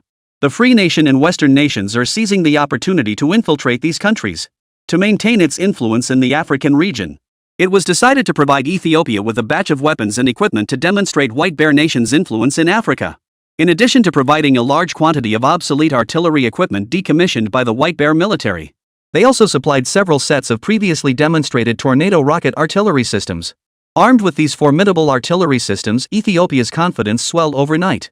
It adopted a more aggressive stance toward its neighboring countries. It engaged in military conflict with Soma, Africa's largest nation, over refugee and border security issues. Faced with the formidable firepower supplied by White Bear to Ethiopia, the militarily underpowered Sudanese forces were no match. The Somali military initially sought assistance from the Free Nation. After all, this was the final phase of the conflict between the White Bear Nation and the Free Nation. The White Bear Nation naturally supported the enemy of the Free Nation. Unexpectedly, however, the Free Nation deemed Suhima too impoverished and unprofitable, refusing to provide substantial arms support. Left with no other choice, the Hippopotamus Kingdom turned to other nations for assistance.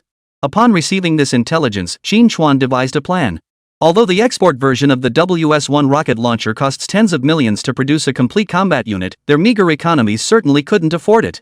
However, while they lacked funds, their domestic resources were abundant, particularly petroleum reserves, ranking 5th in Africa. Gold, iron, silver, chromium, copper, manganese, marble, and barite were also vital resources. These resources were crucial for the rapidly industrializing Dragon Nation. Thus, upon his recommendation, the General Armament Department immediately dispatched personnel to engage with high-level officials of Soma. Qín Chuān believed that given Soma's current domestic situation, its leadership would inevitably agree to the resource for weapons exchange. Chapter 114, if he were in the military, he'd be a legend. It was nearing noon. just as Qín Chuān locked the partially organized strategic auxiliary decision-making system into the safe and was about to head to the cafeteria for a communal meal, a booming voice echoed from outside the office. "Ah, Brother Qín, long time no see. How about it? Haven't seen you in a while, did you forget about your old buddy?" Outside the office, Ho Linwei, commander of the 6th Tank Division of the 48th Army Group, strode in with heavy military boots. In his left hand, he held 2 packs of white cigarettes labeled internal supply, while his right hand carried 2 bottles of baijiu of unknown vintage. "Brother Ho, you're here. Why bring so much? You're making me feel awkward." Seeing Ho Linwei arrive laden with gifts, even Qín Chuān felt a twinge of embarrassment. Clearly, they needed the 48th Group Army's assistance, yet here they were having the other side bring them things. "Ah, it's nothing special. Nothing that violates military discipline. These cigarettes? I snagged them from the commander's office when I got promoted to Major General. And this liquor? That came from the commander's residence. It's all our own stuff, no worries." With that, Ho Linwei dumped the entire pile onto Qín Chuān's desk, grinning widely. Hearing this, Qín Chuān's lips twitched. "Holy crap! So everything you're giving me was pilfered from your commander. No wonder you're not the least bit stingy. By the way, I just heard that you've been promoted to Major General, Brother Ho. I haven't had a chance to congratulate you yet." Qín Chuān brewed the tea himself, smiling as he spoke. "That's precisely why I owe you my thanks. If it weren't for you developing the 3rd generation tank for our unit, I might never have earned this rank before retirement." Taking a sip of tea, Ho Linwei expressed his heartfelt gratitude. Had he not heeded the advice of Yu Peng, the commander of the airborne division, and sought out Qín Chuān to research the 3rd generation tank back then, it would have been extremely difficult for him to advance any further in rank. And compared to you, my brother, this major general rank means little. I hear you're not only a lieutenant colonel now, but you're also receiving deputy division level treatment. And within a year, you've earned 2 first-class merits and an honorary title. Lucky for you, you're in the technical field. If you were in the combat branch, you'd be a military legend." Ho Linwei beamed with admiration. Though his rank was 2 grades higher than Qín Chuān's, Qín Chuān enjoyed the same perks as him, and what's more, he was a national treasure. Most crucially, he was already in his 40s or 50s, while Qín Chuān was still in his 20s. Without further major meritorious service, the rank of Major General was likely the ceiling for his career. For Qín Chuān, however, this was merely the beginning. To describe him as having boundless potential was no exaggeration. He naturally couldn't compare. The two chatted idly for a while longer, moving their conversation from the office to the dining table in the factory cafeteria. Joining them for the meal were Li Ming, the newly transferred head of the Army's Information Technology Corps from the General Staff Headquarters. Also present were several experts from the Computer Software Research Institute of the Longguo Academy. After a hearty meal, Qín Chuān returned to the factory dormitory accompanied by Zhao Yanan. Knowing Qín Chuān's drinking capacity, Zhao Yanan couldn't help but curl her lips. "Director Qín, you've really shattered my preconceptions. Before meeting you, I assumed researchers didn't smoke or drink. But after meeting you, I realized I'd been overthinking things." Hearing Zhao Yanran's teasing remarks, Qín Chuān smiled faintly. "Researchers are human too. Why shouldn't they smoke or drink? Besides, do you really think I'm drinking alcohol? I'm drinking team spirit. What kind of cohesion can drinking possibly foster? I think you're just making excuses." Hearing Qín Chuān's words, Zhao Yanan muttered under her breath. Qín Chuān smiled and said nothing more. Though he hadn't been close with the others besides Ho Linwei before some he was meeting for the first time. But after a round of drinks, everyone became completely familiar with each other, which made his later collaborative research with them much smoother. Such was the profound depth of Dragon Nation's drinking culture. The weapons and equipment research project for the Synthetic Core was essentially nearing its conclusion. All that remained was this final intelligent decision-making combat support system. Ever since Qín Chuān attended the White Bear Nation's weapons exchange conference and upgraded their mythical satellite reconnaissance system technology, Qín Chuān had actually contemplated developing both of the most critical systems for military operations. One is the strategic decision-making support system he is currently preparing to develop, commonly known as the Battle Brain System. The other was the new strategic defense system named Thousand-Handed Guanyin. Both military combat systems are applied in the military domain and play a prominent role in enhancing combat capabilities in modern warfare. The Thousand-Handed Guanyin system, however, focused on strategic-level defense and comprehensive information integration spanning command, communications, and reconnaissance. It can autonomously identify thousands of enemy and friendly targets. It can also communicate with conventional submarines and warships to relay messages. The Warhead system, on the other hand, is a highly intelligent, autonomous decision-making military command and control system. It prioritizes battlefield command capabilities and provides indiscriminate support for decision-making, functioning as an intelligent combat decision-making assistant. It possesses active learning capabilities, enabling automatic optimization based on the evolving realities of actual combat. Simultaneously, it processes vast amounts of information and responds rapidly, providing commanders with precise tactical recommendations.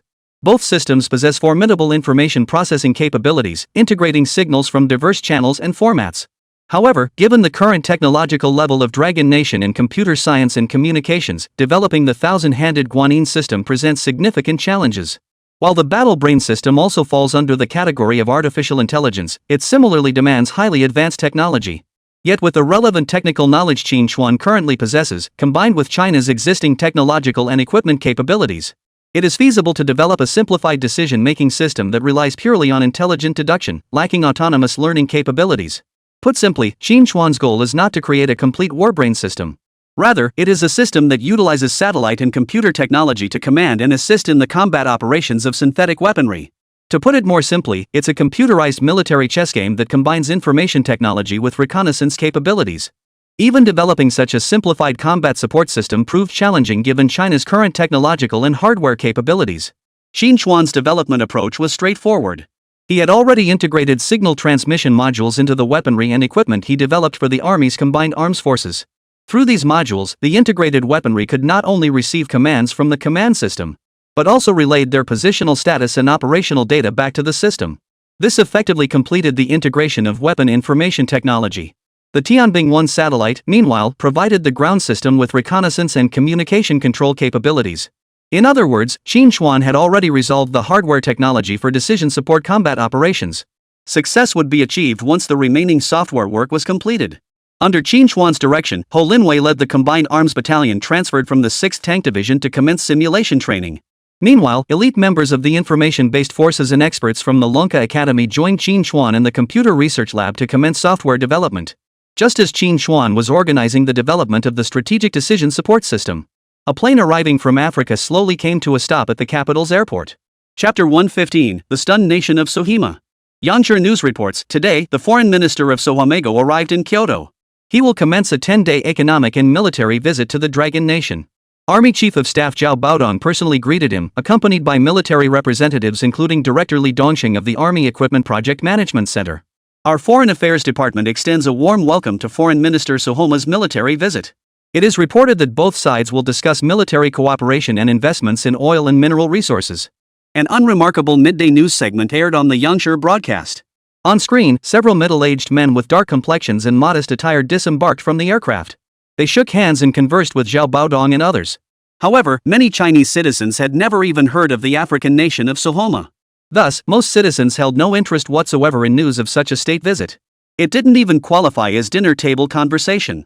After walking the red carpet at the airport and watching the imposing honor guard, the Foreign Minister of Sohamagu and Zhao Baodong boarded a vehicle and departed the airport, heading straight for the North Lotus Hall in the Forbidden City's Grand Hall. The North Lotus Hall occupies the foremost position at the center of the Forbidden City's main hall complex, which is laid out in a mountain shape. As the first significant hall upon entering the complex, it is also known as the first hall of the Imperial Gate. All important foreign guests arriving at the Forbidden City Hall typically make a brief stop or engage in preliminary exchanges here. As the core venue for state-level diplomatic activities, it is the only conference hall not open to the public. Qín Chuān, having received notification from the General Armament Department, had flown in early to this location.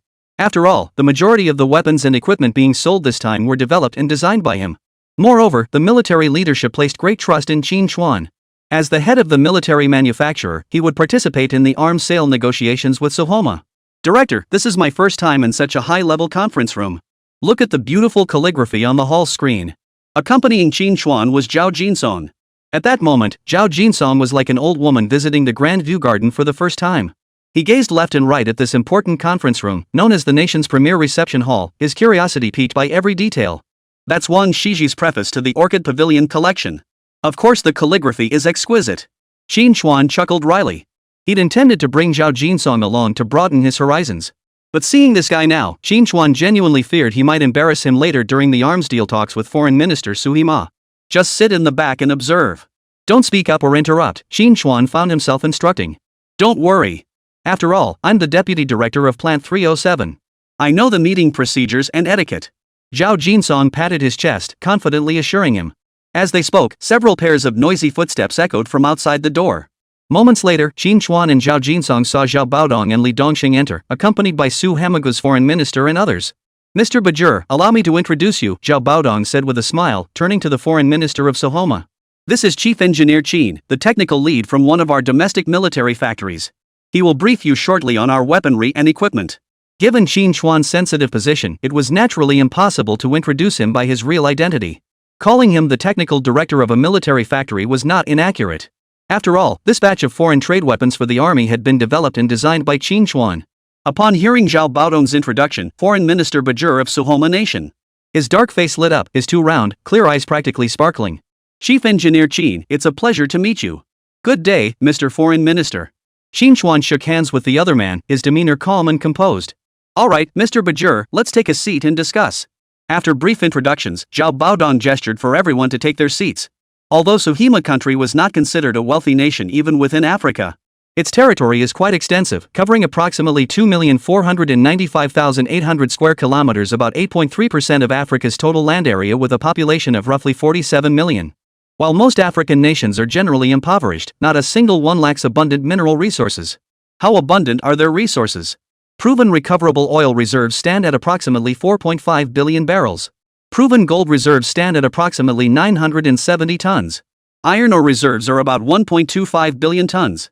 Chromite reserves exceed 100 million tons, and uranium reserves are about 30,000 tons. Beyond these, they possess approximately 25 million hectares of arable land, with their long staple cotton production ranking second on Blue Star. Thus, though Soma is impoverished, it is not lacking in resources. Meanwhile, during its period of rapid industrial development, the Dragon Nation faced severe shortages of petroleum, mineral resources, and of course, gold.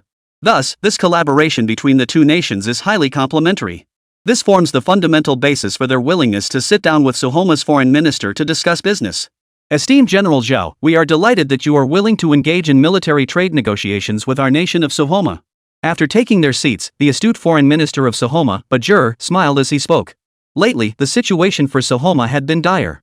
Armed with advanced artillery from the White Bear Nation, Ethiopia had forced their forces into a relentless retreat. Were it not for the constant internal strife within Ethiopia, their domestic front lines would likely have collapsed within just a few short weeks. As Soma's foreign minister, he had spent these days tirelessly traveling between nations on Blue Star seeking aid. The repeated rejections and mockery nearly drove him to the brink of collapse. Unexpectedly, their tentative outreach to the Dragon Nation met with a positive response. Thus, he arrived bearing the hopes and entrustment of all Soma citizens. Foreign Minister Bajir, you're too kind. We deeply sympathize with your nation's current plight. However, as you know, we do not interfere in the affairs of other nations. We hope you understand. Understand? Absolutely. Bajir was already profoundly grateful that the Dragon Nation was even willing to sit down and discuss arms trade. As long as they could acquire weapons, they could resolve the conflict with Hippopotamus Nation on their own. Though impoverished, they understood the fundamental principles of statecraft. By the way, regarding the heavy firepower equipment our military requires, how prepared is your country? After brief pleasantries, Bajir cut straight to the chase. After all, their domestic situation was dire. Their troops were under daily bombardment from Ethiopia Hippo Nation's artillery. Every minute of delay meant more casualties among their soldiers. Certainly. Given your nation's current circumstances, we've had the General Armament Department select several weapon systems for you.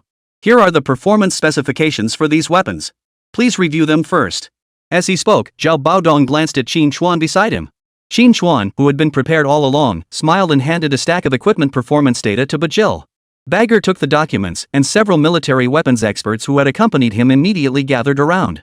122mm track self-propelled howitzer, powered by a 6V150 series water-cooled turbocharged diesel engine with a hydraulic mechanical transmission system, delivering 434 horsepower. Crew complement, 5, operational range, 400 kilometers.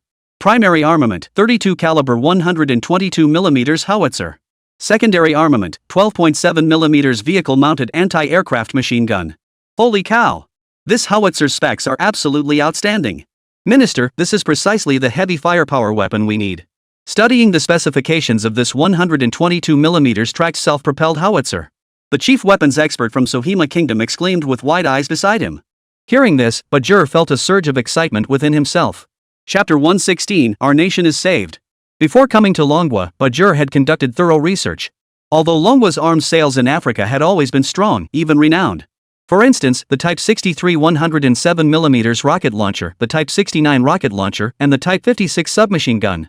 These weapons, prized for their low-cost, rugged durability, minimal maintenance requirements, and simple operation, were highly popular among smaller nations and warlords in Africa and the Middle East. They became the three essentials for guerrilla forces in Africa and the Middle East.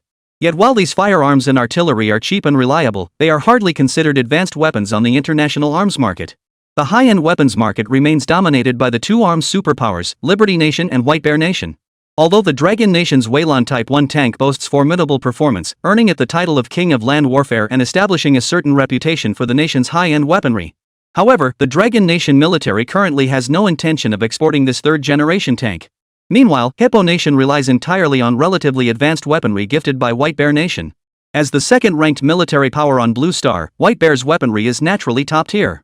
They genuinely feared that upon arriving in Dragon Nation, they might not find equipment capable of matching White Bear Nation's weapons. Yet it now appears that the sophistication of Dragon Nation's weaponry far exceeds their expectations. To name just one example, the specifications and performance of this 122mm track self-propelled howitzer are no weaker than those of the White Bear Nation's known as UK self-propelled mortar. What they didn't know was that the 122mm track self-propelled howitzer sold to foreign armies was actually a neutered version personally modified by Qín Chuān. Still, it was more than sufficient to counter White Bear Nation's equivalent self-propelled howitzers. Before Bajir could contain his excitement, the chief weapons and armor officer of Hippopotamus Nation let out another gasp. "Oh my god! You have infantry fighting vehicles too?" Built on an amphibious assault vehicle chassis, equipped with a 30mm autocannon and anti-tank missiles, capable of both land and amphibious combat. Your IFVs are this capable too? This is absolutely fantastic. Foreign Minister, this is precisely the infantry fighting vehicle we need right now. And this close-in weapon system, its artillery has a rate of fire of 4,000 rounds per minute, a maximum range of 3,000 meters, and an effective target destruction range of 1,000 to 1,500 meters. This is perfectly capable of taking down the Ethiopian Hippo family's armed helicopters. The military experts of the Sohima clan stared wide-eyed at the lengthy technical specifications of these weapons. Every single weapon on the list provided by the army demonstrated formidable capabilities. Moreover, they were exceptionally well suited to their combat needs along the border with Ethiopia. Hearing the Sohima experts' astonished murmurs, Zhao Baodong and Li Dongxing across the table exchanged knowing smiles. Apart from a few items previously developed by the Army Weapons Research Institute, the rest were all new weapons and equipment developed by Qín Chuān specifically for his synthetic forces. Though they were stripped-back versions, on African soil, these weapons were comparable to high-tech marvels. Unless the White Bear Nation or the Free Nation personally intervened in the conflict, whoever possessed this arsenal would dominate the African battlefield, slaughtering enemies left and right with utter contempt. Seated behind Qín Chuān, Zhao Jinsong observed the exaggerated expressions of Sohima's military experts. Folding his arms with an air of smug satisfaction, he muttered under his breath. "Seems these African brothers haven't seen anything worthwhile. A few factory-modified, watered-down weapons have them this excited. If we brought out the full spec here, wouldn't these military experts faint from sheer excitement on the spot? Ah, truly unworldly." Hearing Zhao Jinsong's mutterings, Qín Chuān shot him a warning glance to keep quiet. But turning back, Qín Chuān couldn't help but let a smile creep onto his lips. This list of weapon specifications had been jointly drafted by Qín Chuān and the General Armament Department. To secure this arms deal, Qín Chuān had meticulously analyzed the overall military situation and battlefield deployment of both the Sohima and Ethiopian forces. He had specifically crafted this arms list. He was confident that once the military experts from Sohima saw the performance specifications of the equipment on this list, they would want every single item. "Mr. Bajir, beyond these, we also have a newly developed export version rocket artillery system. I understand that the greatest threat your nation currently faces from Ethiopia comes from the Tornado rocket launchers supplied by the White Bear Nation." Qín Chuān then pulled out another set of documents and handed them to the military expert from Sohima across the table. "Our export version long-range rocket artillery boasts a range exceeding 200 kilometers and incorporates basic guidance capabilities. I believe this rocket artillery system should be one of the weapons your country needs most at present." Whoosh! Hearing Qín Chuān's explanation, several experts from the Sioux River Horse Nation couldn't help but gasp in astonishment. They immediately took the documents. A range exceeding 200 kilometers coupled with guidance capabilities, this performance surpassed the White Bear Nation's Tornado rocket artillery by a significant margin. Without exaggeration, based on their knowledge, this long-range rocket artillery system was arguably the most formidable such weapon currently existing on Blue Star. Whether targeting enemy tanks, armored vehicles, or other mobile targets, or breaching critical structures and concrete fortifications, it possessed formidable combat capabilities. As Qín Chuān had just mentioned, on their battlefield, the most headache-inducing and troublesome weapons were the rocket launchers supplied by the White Bear Nation to the Ethiopian Hippos. Not only did those things pack a punch with their long range and devastating power, but most crucially, they were deployed in overwhelming numbers. A single salvo could virtually cripple both the Sohima's tank units and their frontline offensive. It was precisely this weapon that inflicted heavy casualties on the Su Hippo forces. Now Qín Chuān had unveiled a rocket artillery system significantly more formidable than White Bear's. The Sohima weapons experts were all so excited they could barely contain themselves. If only their frontline forces had such formidable rocket artillery. Not only could they reclaim the territory seized by the Ethiopian Hippos, but launching a counterattack would be a breeze. Foreign Minister, this long-range rocket artillery system is exceptionally powerful. It would be of immense benefit to our battlefield operations. We absolutely must acquire it. The chief military expert of Hippopotamus Nation fixed his eyes on Bajir with a look of fervent conviction. Upon hearing this, a fiery determination ignited in Bajir's eyes. Even without being a military expert, he understood the immense advantage this rocket artillery would bring to their battlefield. He was utterly stunned. He never imagined that Longguo would even sell such a powerful weapon to foreign countries. How formidable must the rocket launchers they used internally be? This trip to the Dragon Nation had been absolutely the right decision. Their country, Sohoma, was saved. General Zhao, how much does this rocket launcher cost? Our Sohoma Nation wants to purchase several sets. Bajir, unable to contain himself any longer, cut straight to the point. Hearing this, Zhao Baodong and Li Dongsheng both smiled inwardly. Just as Qín Chuān had predicted, upon seeing this rocket launcher, the experts from Sohoma would inevitably lose their heads. Ahem. Bajir, are you certain you want to purchase this rocket launcher system? Absolutely. Completely sure. Bajir nodded vigorously, like a chick pecking at grain. Well, you've seen the performance of this rocket launcher. You must understand that its capabilities come at a price. Our military invested heavily in developing this rocket launcher, so its cost is quite high. I'm afraid your country might not be able to afford it. Zhao Baodong feigned a sigh, setting the stage for the upcoming quote. Chapter 117, this is outrageously expensive. They're trying to fleece us. After all, the pricing for this export rocket launcher was set by Qín Chuān. Even Zhao Baodong and Li Dongsheng were startled when they first saw the price tag for the rocket launcher system. They wondered if Qín Chuān had lost his mind. Especially considering the impoverished Sohima nation across the border. He was genuinely afraid that once the price was named, Bajir across from him would be stunned into stupor. General Zhao, just tell us the price. We can handle it. Bajir declared with unwavering determination. After all, the Ethiopian Hippos were currently launching fierce attacks against them. If this continued, their entire nation might fall. Without homes, what use would money be to them? That's why the head of the Su River horse family had granted him extensive negotiating authority this time. They were to acquire advanced weaponry at any cost. This rocket launcher was crucial for their current battlefield. No matter the cost, they had to secure it. Hearing Bajir's words, Zhao Baodong hesitated briefly before finally steeled himself and quoted the price Qín Chuān had given him. Well, this complete rocket artillery system includes 1 command vehicle for launch vehicles and 2 transport vehicles. Plus 2 full sets of various rocket projectiles. The price is $15 million. How much? $15 million. Even Bagger and the weapons experts from Sohoma, who had braced themselves for the price, were stunned into silence upon hearing the figure. Bajir's face paled, his eyes flashing with shock and despair. $15 million was an astronomical sum not just for Hippopotamus Nation, but even for the mighty Dragon Nation today. Consider this, Sohoma's annual GDP barely reached $12 billion, with defense spending accounting for a mere 3%, just $360 million. That was their entire annual military budget. Although they had already increased their military budget to around $600 million to counter the Ethiopian hippopotamus's offensive. But the $15 million price tag for this single rocket artillery system was still beyond their means. After all, while this rocket artillery system boasts formidable capabilities, a single unit clearly wouldn't be enough to alter the current battlefield dynamics. At the very least, they would need to purchase 7 or 8 such systems. Moreover, rockets themselves are expendable munitions. With this rocket launcher's configuration, a single salvo would consume 24 rockets. The 2 base ammunition allocation per system wouldn't even cover a few rounds of firing. Calculating this way, purchasing just this rocket artillery system alone would cost them at least $200 million. Add to that the 122mm tracked self-propelled howitzers and infantry fighting vehicles they also wish to acquire, and the total cost would easily exceed $300 million. That's nearly equivalent to their entire annual military budget. Sure enough, they were stunned. Zhao Baodong couldn't help but smile wryly as he watched Bajir and the others, their mouths agape, unable to recover for a long time. When Qín Chuān had set these prices, even he had thought the demands were outrageously high.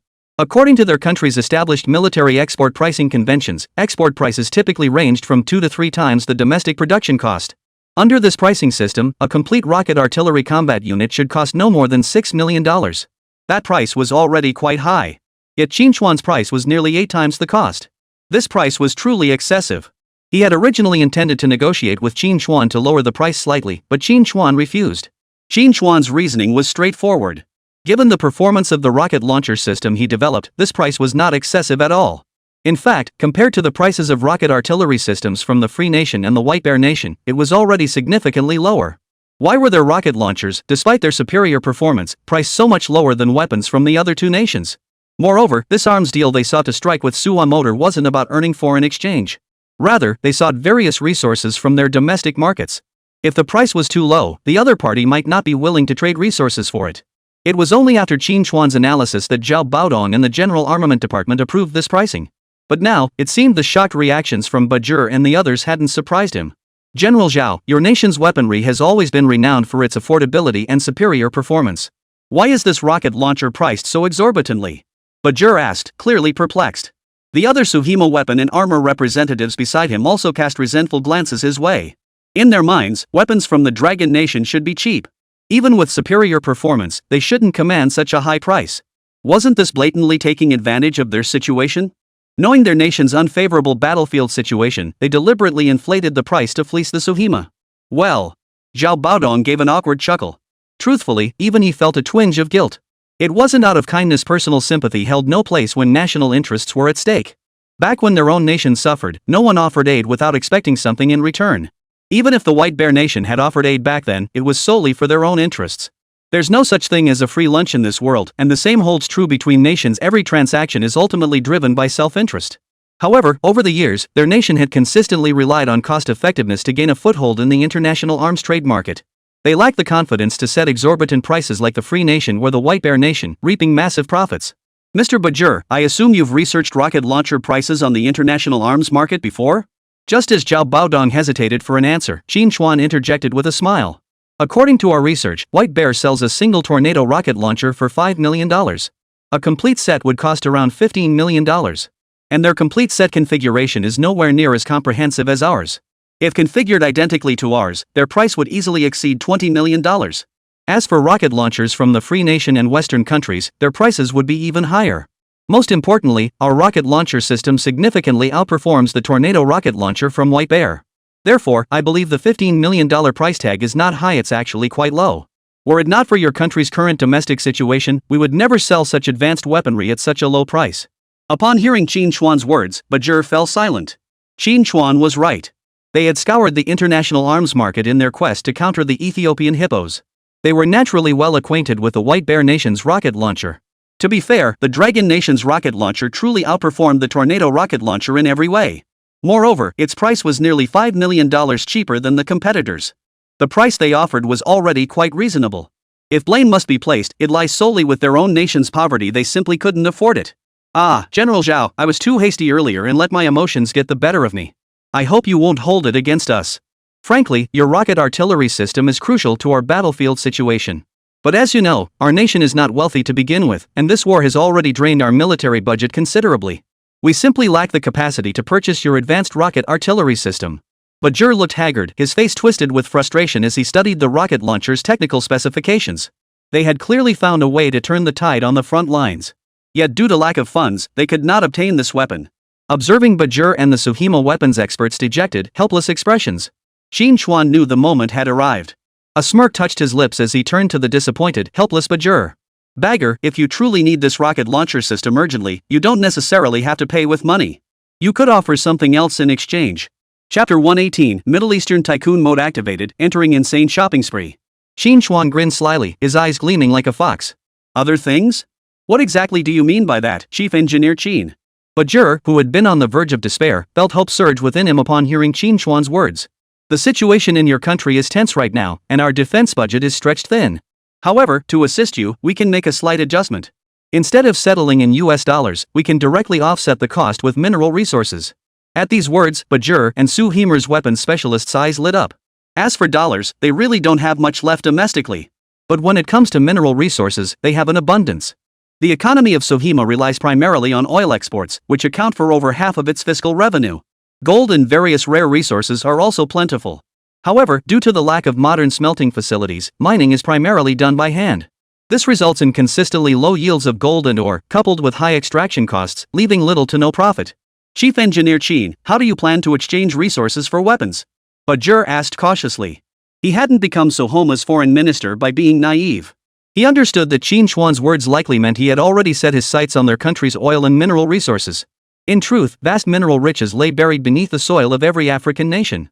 The reason they couldn't achieve the same level of wealth as Middle Eastern nations lay not only in their lack of advanced industrial smelting and extraction technologies, but also due to the interference of the White Bear Nation and the Free Nation.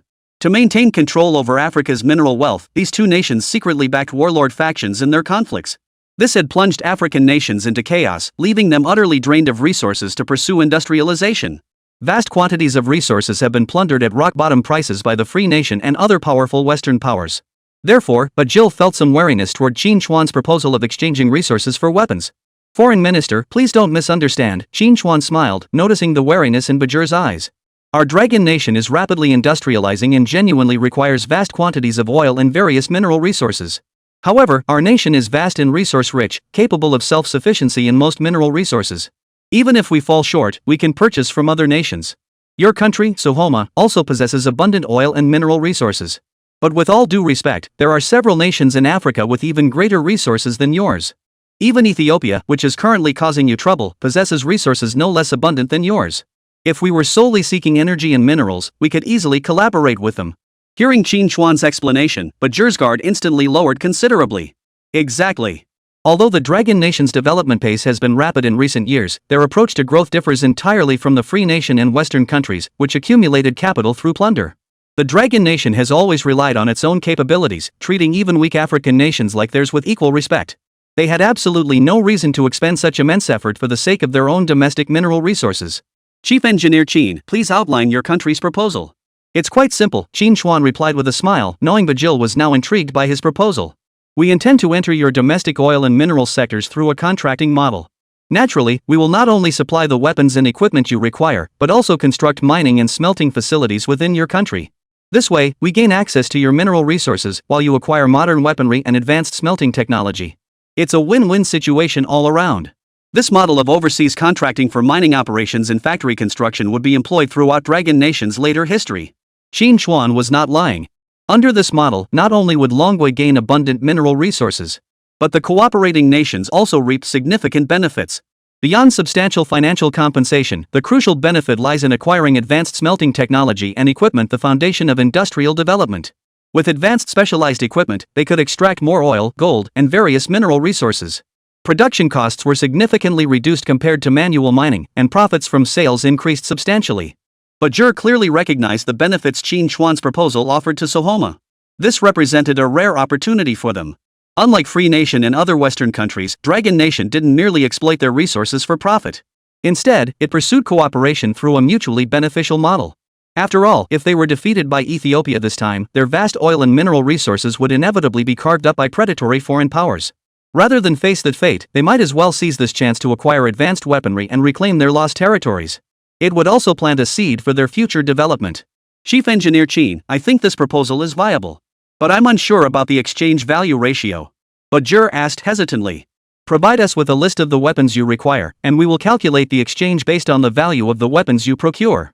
Of course, whether the final exchange proceeds at our calculated value requires your approval. This plan had long been in Qín Chuān's mind, so without further thought, he presented the solution. All right. Please hold on while we discuss the list of required weapons. No problem. Qín Chuān nodded with a smile.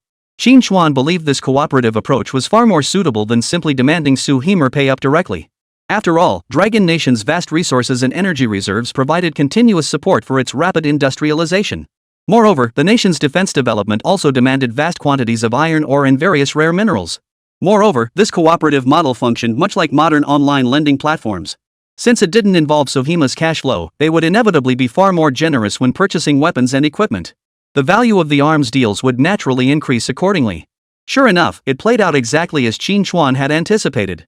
Upon learning that they wouldn't have to use domestic military funds to purchase weapons and equipment, Bajir and the military experts of Sohoma immediately shed their psychological burden. They eagerly discussed the weapons list Qín Chuān had provided.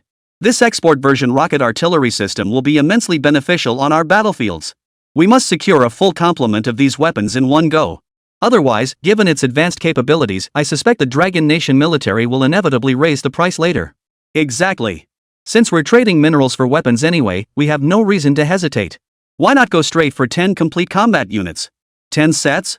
That's nowhere near enough. I'd say we need at least 15 sets, and these rockets are high consumption items. We absolutely must have large quantities. We need to buy at least 30 base units of ammunition. Agreed. Look at all the different warhead variants they offer. They can meet all our battlefield needs. We need at least 15 base units of these conventional high explosive warheads. We also need incendiary rounds. Get 10 base units of those too.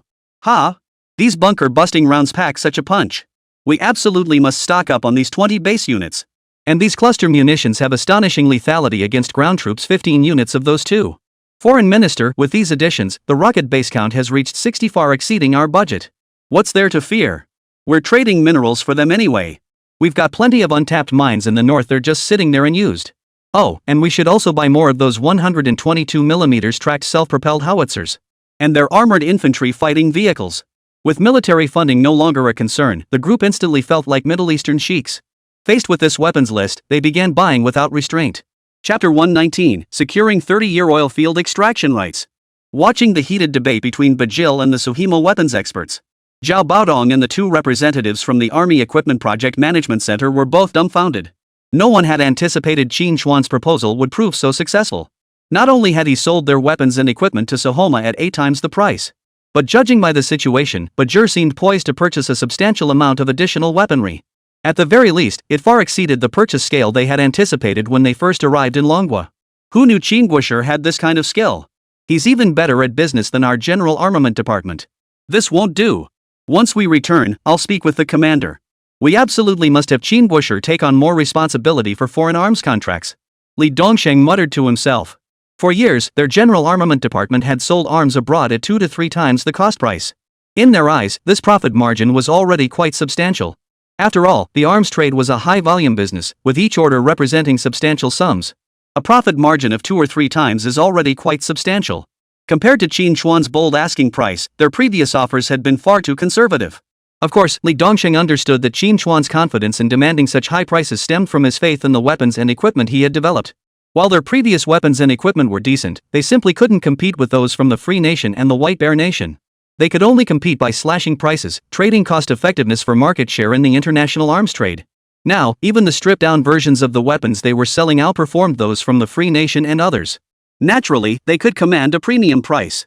It took Bagger and the other Sohima weapons experts over half an hour of deliberation to finally settle on the quantity to purchase. How could it be this much? But when Bajir saw the quantity of weapons and equipment they had selected themselves, he was stunned. During their earlier discussions, they hadn't given it much thought, basically just saying they wanted this and that. Only upon receiving the final weapons list did they realize the quantity they'd selected far exceeded their initial expectations. Well, it's all about trading resources anyway. Perfectly reasonable.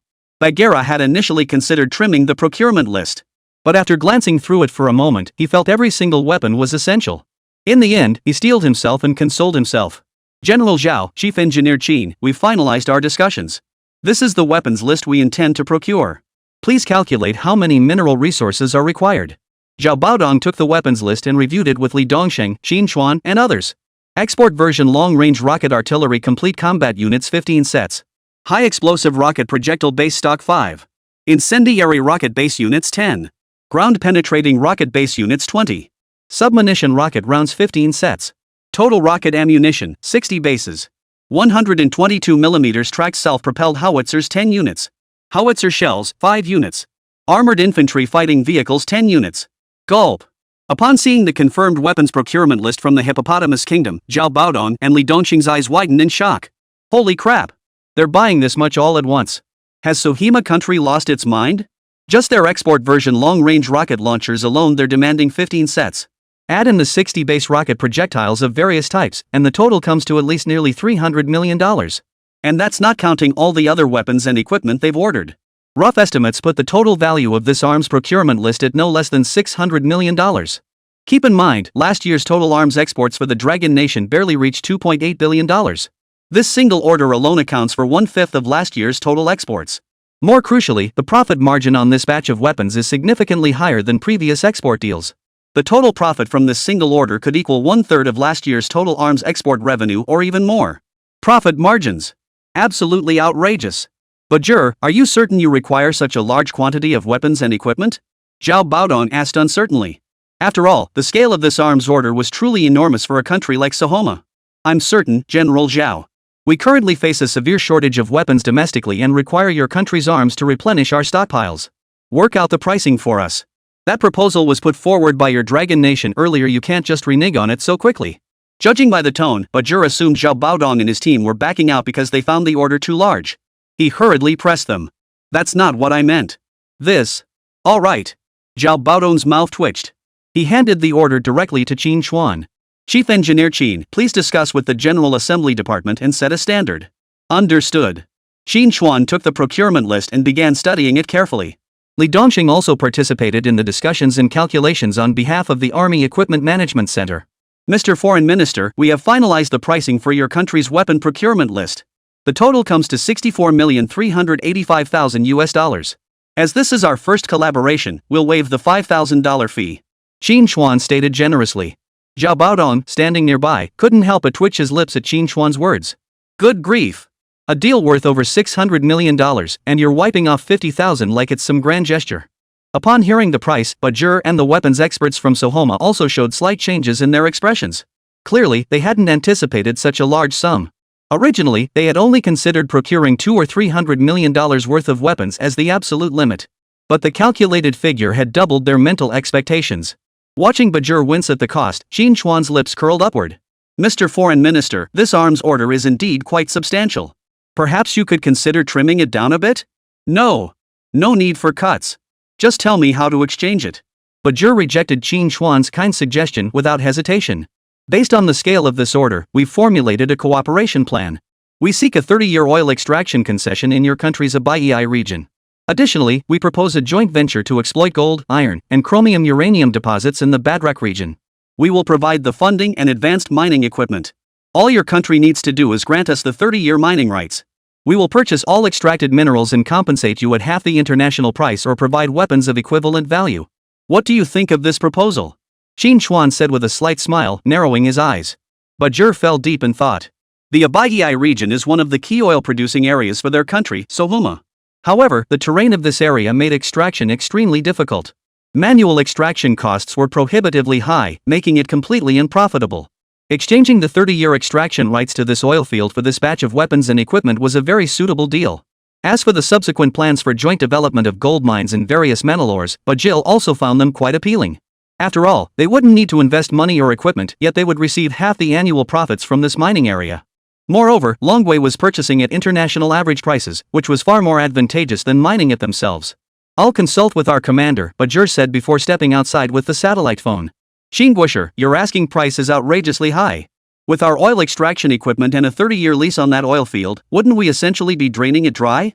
And then there's the gold and rare minerals. These are strategic resources too. Will they ever agree to this? Li Dongxing watched Bajir leave to make the call, feeling uneasy.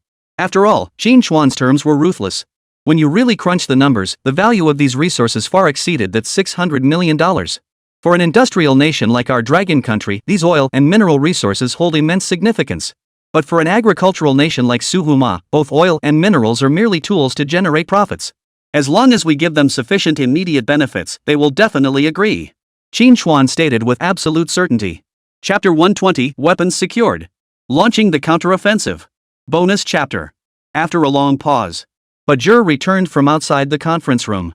General Zhao, Chief Engineer Qín, the Supreme Commander of our Soma Kingdom has approved this weapons resource transaction proposal. However, as you are aware, our domestic war efforts are under severe pressure. We cannot afford significant delays. Our Supreme Commander hopes your nation can deliver a batch of weapons to us as soon as possible to counter the current downturn on the front lines.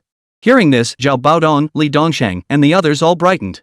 Unexpectedly, Sawamagu had actually accepted Qín Chuān's proposal to exchange resources for weapons. This was undoubtedly a win-win situation for them. Soma gained access to advanced weaponry and a steady stream of revenue. Meanwhile, their Dragon Nation would secure substantial oil reserves and rare minerals. Both sides got what they needed, far more cost-effective than trading in dollars. Rest assured, Mr. Bajir, we have ample stockpiles for most of the equipment on this weapons list.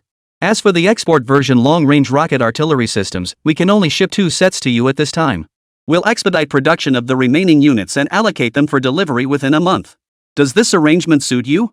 Alright, we'll proceed as you suggest. After a moment's consideration, Bajur nodded. Although the export version long-range rocket artillery system was the weapon they valued most this time. And while two systems wouldn't be enough to completely change the frontline battlefield dynamics, it would be sufficient to stabilize the situation. A month's wait was something they could afford. Soon, the General Armament Department sent representatives bearing an arms trade contract. After discussing several terms, representatives from both sides signed the document. Zhao Baodong and Bajur, clutching this substantial arms deal, wore broad smiles. Clearly, both sides were highly satisfied with the outcome of this transaction. Over the following days, Zhao Baodong led Bajur and his delegation on a tour of their army's military bases. Upon witnessing the Dragon Nation's highly trained, integrated ground forces, Bajur finally grasped the immense military might the Dragon Nation now possessed. His confidence in purchasing Dragon Nation's weapons and equipment grew even stronger. After touring the military units and witnessing tests of the weapons they had purchased, representatives from the Commerce and Industry Department met with Bajil to discuss establishing a manufacturing facility in Soma.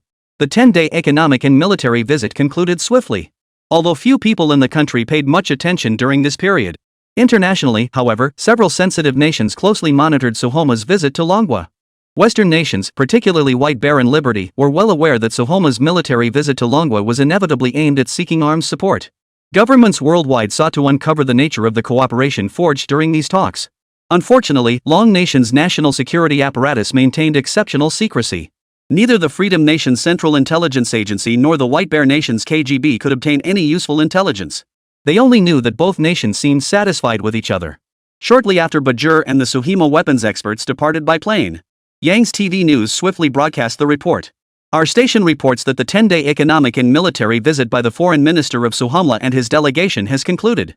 During this visit, both sides reached several important cooperative agreements regarding military and energy resource collaboration. This exchange has promoted friendly cooperation and development between the two nations, contributing to the establishment of a new type of international relations characterized by mutual benefit and win-win cooperation. According to the Ministry of Commerce, multiple letters of intent regarding resource and energy extraction have been signed. Long Nation will invest over $600 million to establish new factories and build infrastructure in Sohoma. State-owned enterprises including Long Petroleum, Wuhan Iron and Steel, and Shengjing Uranium Energy have also signed multiple cooperation agreements with Sohoma. This news report on the Yanshur broadcast made no waves domestically. Yet abroad, it drew significant attention from numerous countries. Everyone knew that Sohima and Ethiopia were already locked in fierce border clashes. Especially after Ethiopia acquired equipment from the White Bear Nation, it had become highly aggressive, seemingly poised to sweep across Sohoma. Although the Yangtze news report made no mention of any military agreements reached between the two sides. But even a fool could see that in military terms, Sohima must have gotten what it wanted. Otherwise, Yanshur wouldn't have publicly announced multiple energy resource investment collaborations in Sohima. After all, Sohima Nation currently faces intense warfare and political instability. For Longguo enterprises to invest in building factories and pursuing energy resource cooperation in Suwa, a relatively stable environment is essential. This has left high-level officials in various countries deeply curious. What advanced weaponry and equipment did Sohoma acquire this time? What could it be that made both the Dragon Nation and Sohoma so confident? Among all nations, White Bear Nation is the most furious about this collaboration. When they previously backed White Elephant Nation, their military prestige plummeted after the Baba Sheep suffered heavy losses on the battlefield against the Weiron 1/3 generation tanks. This time, they supplied equipment to the Ethiopian hippopotamus to stabilize their military influence in Africa. Yet Dragon Nation has now forged some form of alliance with Sohima Nation. This was undoubtedly a grave provocation to the White Bear Nation. Yet they find themselves unable to protest. After all, the Dragon Nation's dealings with the Sioux Hippo Nation were purely routine economic and energy cooperation. Even if there were actual arms deals between the two, it wouldn't be problematic. One nation buying weapons, another selling them. This was the most ordinary arms trade activity imaginable. They couldn't very well forcefully prevent others from entering the international arms market. Thus, the White Bear Nation's military could only notify Ethiopia Hippo to intensify their offensive against Suwa Hippo. Simultaneously, they promised to supply Ethiopia with a batch of advanced weaponry. The Ethiopian Hippos, delighted by the benefits, readily complied with the White Bear military's demands. They began intensifying their attacks along the Sioux Hippo border. Amidst this escalating conflict between the two nations, other African countries remained quietly observant. Ethiopian hippopotamus's current actions were entirely directed and supported by White Bear Nation. Should Sioux hippopotamus fall, these other African nations would inevitably become the next targets. Every nation wondered whether the Sioux hippopotamus nation's recent return from the Dragon Nation would alter the course of the war. If Sohomara truly manages to withstand the Ethiopian hippopotamus's assault, armed entirely with White Bear standard issue weapons, Then perhaps other nations might also consider making a trip to the Dragon Nation to learn from their experience. Shortly after Bagger's return to Hippo Nation, a large cargo ship arrived at Hippo Port. This was Hippo Nation's sole port for foreign trade, handling over 90% of the nation's imports and exports shipped worldwide. Upon the vessel's docking, Sohima forces immediately took control of the ship. One by one, large containers were unloaded from the ship and transported directly to the Sohima military base. The very next day after receiving this shipment, Grand Commander Khalil personally addressed the media. Under the gaze of international media, Khalil shed his previous dejected demeanor and appeared fiercely resolute. In his televised address, he publicly condemned the shameless actions of Ethiopia and White Bear Nation. He vowed to deliver the strongest possible counterattack against Ethiopia. This speech sent shockwaves through African and global leadership circles. No one could fathom how Commander Sohima had suddenly gained such confidence. Frontline positions had been falling one after another, with Ethiopian forces poised to breach the border. Now they were talking about counterattacking? True to his reputation for action over words, Khalil followed through immediately. Sohoma's soldiers on the front lines launched a bold offensive against the Ethiopian Hippo forces. Chapter 121, The Price of Ignorance. How could they misuse that rocket launcher? Suhamagu. Inside a military camp at the frontline position.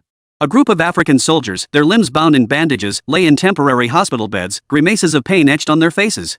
Simultaneously, more African soldiers were being carried in on stretchers. The entire camp was filled with the wretched cries of the wounded. "Sir, the enemy artillery unit just fired another round of rockets at our position 3. Their rocket barrage was overwhelming. Our soldiers didn't even have a chance to fight back before suffering heavy casualties. Yet their artillery units haven't pressed the attack. It seems they're waiting for our fresh troops to take over the positions." In the makeshift command center within the military camp, a black soldier entered and reported with a grim expression. Hearing this, Mahdi, the frontline commander, was furious. The Ethiopian Hippo artillery units, relying on the tornado rocket launchers supplied by White Bear Nation. They had been relentlessly suppressing their forces. What was even more infuriating was that they exploited the tornado rocket launchers' range advantage, refusing to engage in direct confrontation. Essentially, they would fire rockets to unleash a barrage of firepower on the frontline positions of the Sioux Hippos, then retreat immediately after the bombardment without advancing. This was clearly a deliberate attempt to humiliate and wear down their military strength. Yet they were utterly powerless against the enemy artillery. After all, the White Bear Nation's tornado rocket launchers boasted a range of a full 70 kilometers. At such a distance, unless they possessed missiles, they simply couldn't hit the enemy. They could only endure the one-sided bombardment. What made matters worse was that these rockets could strike not only their positions but also their armored vehicles. Earlier, in an attempt to eliminate the artillery units of this Ethiopian Hippo force, Mahdi had organized multiple armored tank assaults on their camp. Yet each time, their armored columns were destroyed by rocket barrages before they even reached halfway to the enemy camp. By now, their already meager armored tank reserves had been whittled down to a mere fraction. To prevent their rear barracks from being hit by the enemy's rocket artillery, they were forced to gradually withdraw their positions. Their frontline positions had now retreated to the absolute limit. Any further retreat would expose their city to enemy rocket fire. "When will our weapons and equipment arrive?" Mahdi asked, his voice tinged with urgency. The only reason they could still hold the front lines was because of the advanced equipment they had recently purchased from the Eastern superpower. According to higher-ups, this equipment from the Eastern superpower was exceptionally powerful. It could help them turn the tide on the front lines. "I just contacted the transport unit. They should be here any minute." "But sir, are those weapons really as formidable as headquarters claims? Can they help us defeat the Ethiopian Hippo army? They're using advanced standard-issue weapons from the White Bear Nation, after all." The African soldier remained skeptical about the weapons their superiors were about to deliver. After all, while Dragon Nation's weaponry was hard currency in their part of Africa, whether it was the military of African nations or local warlords, the most common weapons in their hands were the Dragon Nation's Type 69 individual rocket launcher, Type 56 submachine gun, and 107mm rocket artillery. Yet while these weapons were cheap and reliable, they lagged far behind current international military standards. Especially when facing the standard-issue weapons of the White Bear Nation, one of Blue Star's two military superpowers. This left them utterly unconvinced about the military's recent arms purchases from the Dragon Nation. The higher-ups must have their reasons. "Haven't you forgotten about China's formidable third-generation tanks? But even with tanks that advanced, Dragon Nation still won't sell them to us." Just as the African soldier muttered under his breath, a clamor of startled shouts erupted outside the command post. The African soldier poked his head out of the command post to look outside. "Sir, it looks like transport units' vehicles. Our new weapons have arrived. Let's go. Quick, let's check it out." Mahdi's face lit up with excitement as he immediately stepped outside. After all, their front lines were now pinned down by the Ethiopian hippos, leaving them no room to retreat. These advanced weapons procured by the military were their last hope. Though he had spoken confidently to the black soldier just now, he harbored doubts about whether these weapons from the Dragon Nation could truly counter the Ethiopian hippopotamus artillery units. Meanwhile, within the Suhima camp, many black soldiers gathered around, curious about the newly delivered weapons. Is this the self-propelled howitzer that's said to be incredibly powerful? It certainly looks impressive from the outside, and that barrel is quite thick. Weapons are judged by performance, not looks. This self-propelled howitzer looks intimidating, but who knows how it'll perform in actual combat? Exactly. The Hippo Corps over in Ethiopia uses white bear weapons. Their firepower and performance are superior to anything the Free Nation has. Dragon Nation's weapons were just copies of White Bear's equipment just a few years ago. How could they suddenly produce something superior? I don't buy it. Hey! Look at this rocket launcher, it seems way more advanced. The chassis and build quality are top-notch, and it even comes with a command vehicle. This must be the military's so-called most powerful weapon in this procurement. This rocket launcher's setup looks incredibly complex. Can this thing even work properly? Who knows if it works? I sure as hell wouldn't use it. A group of African soldiers chattered away in a flurry of opinions. Though the delivered weapons appeared quite impressive, most hippopotamus soldiers still harbored some prejudice toward the performance of Dragon Nation's weapons. After all, their point of comparison was the mighty White Bear Nation. How do you operate this rocket launcher? Mahdi approached. He frowned slightly at the WS-1 long-range rocket launcher, which was exquisitely crafted yet complex to operate. Their Suhima Nation's military equipment had always been outdated. The most advanced rocket launcher they'd ever used was the Dragon Nation's 107mm rocket launcher. Though lacking in range and boasting only moderate firepower, that rocket launcher was simple to operate. Essentially, any soldier could operate it after a minute or two of familiarization. But this rocket launcher vehicle before him, bristling with electronic equipment, was clearly far more complex. Forget about these soldiers who hadn't even finished elementary school. Even he, a military academy graduate, found it a headache. Sir, due to the urgency of our campaign, this equipment was deployed to your front lines immediately upon arrival from the mainland. Our military trainers haven't had time to study it yet, so you'll have to figure it out yourselves for now. Here's the manual. The transport soldier handed over a manual detailing the weapons operation. Staring at the manual's Chinese characters as incomprehensible as hieroglyphics, the surrounding African soldiers were utterly dumbfounded. Not only did they not assign us technical support, but the manual is entirely in Dragon Country script. Who can even read this? Wait, sir, didn't you study at the Longguo International Army Academy? You should be able to read this, right? With that, all the soldiers turned their gaze toward Mahdi. Mahdi had been sent to the Longguo International Zhuang Army Academy for advanced training due to his outstanding military achievements. Upon returning home, he had risen to become a mid-level officer in the unit. Though he could speak some Longguo, he could only decipher a little of their writing. I'll give it a shot. Mahdi frowned, forcing himself to agree. After all, compared to these uneducated soldiers, he was the only one who might be able to decipher it. Under the watchful eyes of his fellow African soldiers, Mahdi began to study the text. Chapter 122, The Showdown Between International Army Academy Graduates. This is the launcher vehicle. It uses satellite positioning to lock onto targets. This is the ammunition depletion warning system. If it lights up, have the reloading vehicle load the rockets. This is the launch button. Once the target is confirmed, press here to fire the rocket. Got it? Though Mahdi had strained his memory to recall every Chinese character he'd learned at the International Army Academy, he could barely make out some of the text in the weapon manual. Fortunately, the manual included both text and diagrams, allowing Mahdi to grasp the basic operation of this long-range rocket artillery system. Though many functions remained a mystery to him. But who cares? As long as it could lock on and fire, that was enough. However, the group of African-American soldiers under his command weren't nearly as sharp as he was. Under Mahdi's step-by-step guidance, only a few people barely grasped how to use it. Alright. That's the gist of it. Got it, everyone? Hearing Mahdi's words, the group of black soldiers stared blankly with wide, unseeing eyes, nodding mechanically. Their eyes seemed to have grasped it, but unfortunately, their brains hadn't caught up. Forget it. Teaching you any longer won't be as effective as a live fire exercise. Drive these two long-range rocket launchers to the front. Prepare for live fire strikes. Target the frontline positions of the Ethiopian hippopotamus kingdom. Mahdi declared with unwavering confidence. What? Sir, fire from our position? That's 60 or 70 kilometers away. Can these rockets even reach that far? A black soldier voiced his doubt. You idiot. The weapon manual provided by the Dragon Nation clearly states this long-range rocket launcher has a maximum range of 200 kilometers. What? 200 kilometers? The African soldiers at the Suhima National Camp all stared wide-eyed. Though their IQs weren't high, they weren't fools. The tornado rockets used by the opposing Ethiopian Hippo Nation only had a range of just over 70 kilometers. Their long-range rocket artillery could outrange the enemies by 3 times? These Dragon Nation weapons seemed less reliable than their own brains. Faced with the soldiers' skepticism, Mahdi himself found it hard to believe. After all, if the performance data in the weapon manual was accurate, this long-range rocket launcher would be too powerful. To be safe, he planned to conduct a test bombardment over several dozen kilometers first. If it proved successful, they would then target the enemy's more distant positions. Sir, how do we pinpoint these coordinates? I've forgotten again. After arriving at the frontline position, a black soldier in charge of the rocket artillery command vehicle scratched his forehead in confusion. You good for nothing. How many times have I shown you? An exasperated Mahdi snapped in his hometown dialect. Enter the coordinate parameters here, then press this button to transmit the positioning data. After Mahdi walked them through the process once more, the African-American soldiers finally understood how to launch the rockets. Rocket loaded, coordinates confirmed. Proceed with launch? Fire.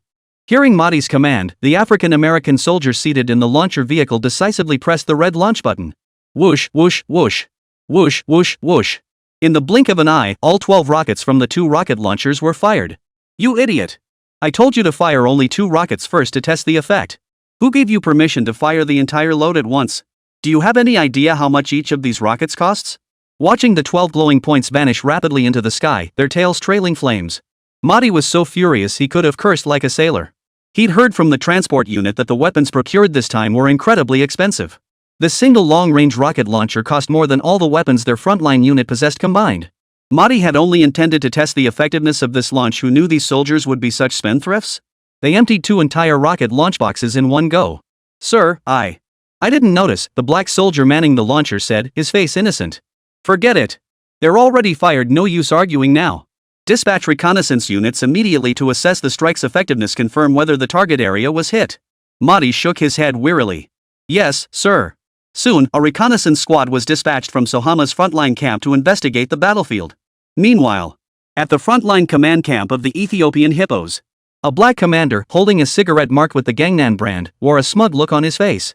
These cigarettes were produced by the International Town Cigarette Factory, named after the Gangnam Reservoir in International Town, carrying a distinct local flavor. Priced at a mere 15 cents per pack, they were ubiquitous on Jinzhou's streets and alleys, particularly popular among low-income groups.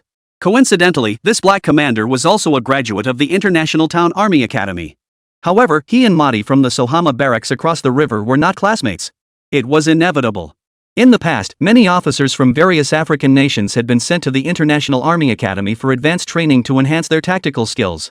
In the eyes of African military forces, the International Army Academy was regarded as the Harvard of the military world.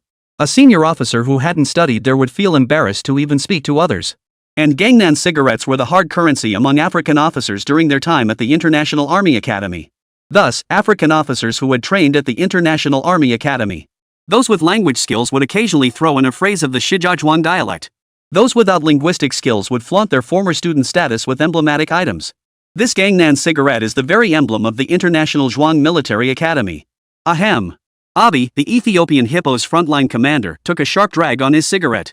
The harsh smoke irritated his throat, triggering a few coughs. Haven't our rocket launchers finished reloading yet? Abi asked impatiently. Sir, the rocket launchers are fully loaded. However, the Suhima forces haven't deployed many troops to their positions yet. The artillery unit requests we hold off on the assault for now. A black soldier reported. You're right.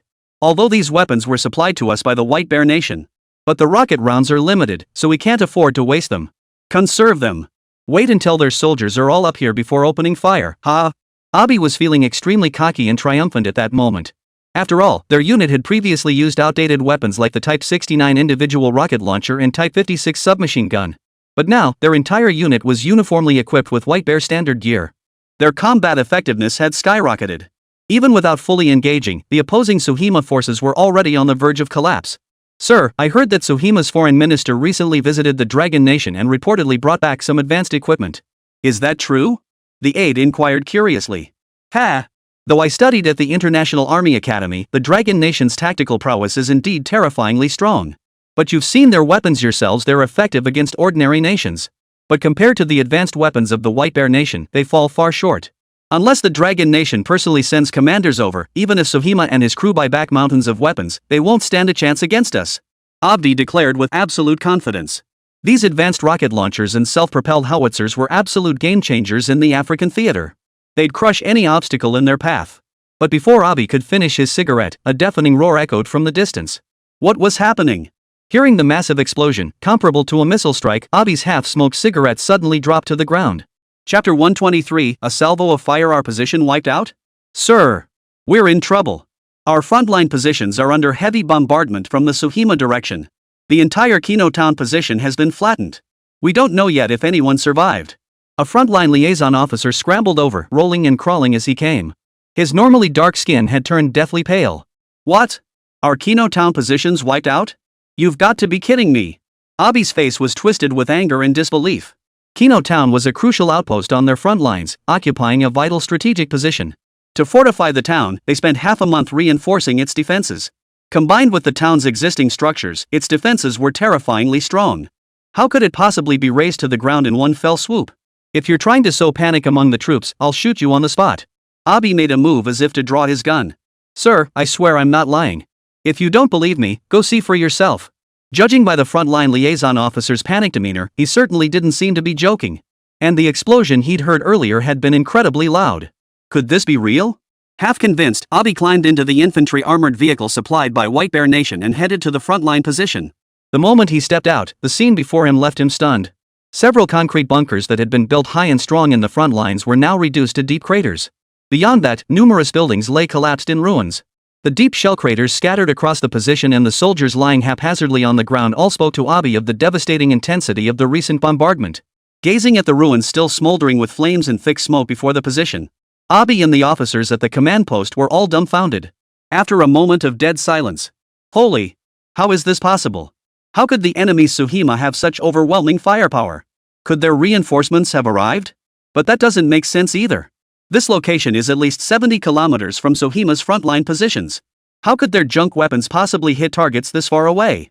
The distance between the two positions was approaching the maximum range of the White Bear Nation's tornado rocket launchers. Even if they were firing, they couldn't possibly be this accurate at that distance. Could they possibly have missiles? At this thought, Abi froze in shock. Quick! Contact the reconnaissance unit near the Suhima camp and find out what the hell is going on. Abi barked sharply. Judging by the casualties at the position, there was likely no point in trying to save anyone now. All he wanted to know now was what kind of weapon the enemy had used against them. After a long moment, the reconnaissance personnel who had been lurking near the enemy position relayed the news. Report, sir. According to intelligence from our frontline scouts, the enemy used rocket launchers recently transported from the rear of Soma country. The devastation at our position earlier was caused by saturation fire from 2 rocket artillery vehicles. Bull! What rocket launcher has such devastating power and precision? This is clearly a missile. Sir, that's exactly what I said, but the frontline reconnaissance unit confirmed they fired rockets, not missiles. Hearing this, Abib's already swarthy face darkened further. The weapons transported from the enemy's deep rear were undoubtedly procured from the Dragon Nation. But he never imagined Longguo's rocket launchers could be this advanced, with performance that didn't lag behind the White Bear Nation's tornado rocket launchers in the slightest. Judging by the crater's location, their accuracy even surpassed their own rocket launchers. This doesn't make sense. We have the same 107mm rocket launchers as the Dragon Nation. That thing only has a range of 8.5 kilometers. Even if the rocket launchers they bought from the Dragon Nation are brand new, there's no way their range could have improved that much. Abi's mind was filled with questions. Sir, now is not the time to dwell on that. Regardless of what rocket launchers they've acquired, their range and destructive power now rival the tornado rocket launchers supplied to us by the White Bear Nation. That's an undeniable fact. Our priority now is to counterattack immediately. We absolutely cannot let them continue attacking our positions. Originally, they exploited the White Bear Nation's rocket launchers' superior firepower and range, allowing them to unleash relentless, one-sided fire on the hippopotamus positions without hesitation. But now that the enemy possesses rocket launchers with identical range, our frontline positions are in grave danger. You're absolutely right. We can't let them attack any longer. Order our artillery units to launch a counterattack immediately and take out every one of their rocket launchers. Abi, realizing the situation, immediately issued the order. But before his orders could reach the artillery units, a series of explosions erupted once more. This time the explosions were closer. Abi and the others could feel the ground trembling slightly. Boom, boom, boom. Flames shot skyward in rapid succession, while billowing black smoke rose fiercely, threatening to obscure the sun. Which direction is that? Why does it feel so familiar? Abi frowned as he watched the thick smoke rising in the distance. Sir, that looks like our command post. What? Our command post has been blown up. Abi was stunned. Their command post was located behind the frontline positions, at least 150-160 kilometers from the opposing Suhima forces. How could the enemy's rockets hit such a precise target from that distance? This damn thing isn't a missile? Withdraw immediately. Notify the frontline troops immediately withdraw 100 kilometers. No. Withdraw 200 kilometers from the positions. Abi yelled at the top of his lungs. A chill ran down his spine. If he hadn't come to inspect the front lines just now, he would have been obliterated without a trace by the rocket barrage that just hit the enemy lines. The terrified Ethiopian Hippo soldiers immediately retreated in panic toward the rear. The hard-won positions were abandoned without a second thought. Minutes earlier, on the opposing Suhima frontline positions, when Mahdi received the intelligence report from his reconnaissance unit, he was utterly dumbfounded. What? Say that again. Are you certain all 12 rockets we just fired hit the enemy positions? Confirmed. Our reconnaissance unit witnessed it firsthand, a black soldier reported excitedly to Mahdi. They clearly saw every single rocket hit its target within a 3-meter margin of error. Their entire main fortifications are now destroyed. They've completely lost their ability to resist. Whoa. Upon receiving the confirmed report, Mahdi and the black soldiers in the camp all stared wide-eyed, their mouths agape. No one had anticipated the terrifying performance of the long-range rocket artillery the military had delivered this time. All 12 rockets had hit their targets a level of precision that was terrifying. More crucially, just 12 rockets had obliterated an enemy stronghold. And that was from 70 kilometers away. Could the technical specifications in the weapons manual actually be true? Can it really strike targets 200 kilometers away? At this thought, Mahdi grew visibly excited. The 200-kilometer mark coincided precisely with the location of the opposing Ethiopian frontline command camp. If these rocket launchers could truly reach that far, wouldn't they be able to wipe out the enemy's frontline command post directly? Quick! Load the rockets immediately, input the coordinates, target the enemy command post. Boom! Boom! Boom! Minutes later, as the enemy camp 200 kilometers away erupted in flames, the black soldiers at the Suhima camp erupted in cheers. They never imagined warfare could be this simple. Simply launching a few rockets from their own doorstep could obliterate all enemy targets. Charge! Organize the troops and launch an assault immediately. Drive those Ethiopian Hippo soldiers out. At Mahdi's roar, the Suhima soldiers charged forward, weapons raised in frenzied excitement. Their sights fixed squarely on the enemy's frontline positions. Chapter 124, Reinforcements depleted? The enraged White Bear Nation. Ethiopian Hippopotamus Nation. Inside the White Bear Nation's diplomatic mission in Hippopotamus Nation. Repeat that. All the tornado rocket launchers and self-propelled howitzers we supplied to you have been destroyed? Major Borisovic, the military attaché at the White Bear Embassy, demanded with wide eyes. Yes, Major Borisovic. Not only were all the weapons you supplied destroyed by the Sioux Hippos, our frontline command post and the entire artillery regiment were also virtually wiped out. The defense minister of Ethiopia Hippopotamus spoke with an awkward and alarmed expression. Although he was the defense minister of Ethiopia Hippopotamus, Major Borisovic across from him was merely a military attaché at the White Bear Foreign Affairs Office. The vast military and status disparity between their nations. He could only speak in a subordinate tone before Borisovic. The adage that weak nations have no diplomacy was vividly demonstrated in their situation. Moreover, at this very moment, their nation desperately needed White Bear's support. Are you saying that Suhima's shift in the frontline battlefield was achieved solely by a rocket launcher from Dragon Nation? And that rocket launcher is far more advanced than anything we have in White Bear Nation? Yes, Major Borisovic, Defense Minister Esser Hippopotamus replied grimly. According to our frontline commander's description, the rocket launcher used by Suhima possesses an exceptionally long range. Our frontline command post is at least 180 kilometers from their positions. Yet their rockets were launched from that immense distance and struck with remarkable precision. Moreover, that rocket system carries multiple types of warheads, particularly their cluster rockets and incendiary rockets, which inflicted heavy casualties on our troops. The rocket launchers and self-propelled howitzers supplied by your nation have been completely depleted. Not only are we unable to continue our offensive, but our frontline units have been forced to retreat over 200 kilometers. We urgently require a new batch of rocket launchers and self-propelled howitzers from your country. Otherwise, we Ethiopian Hippos will be the ones to lose. Bull. Major Borisovic slammed his fist on the table, bellowing, "Do you take the White Bear military for fools?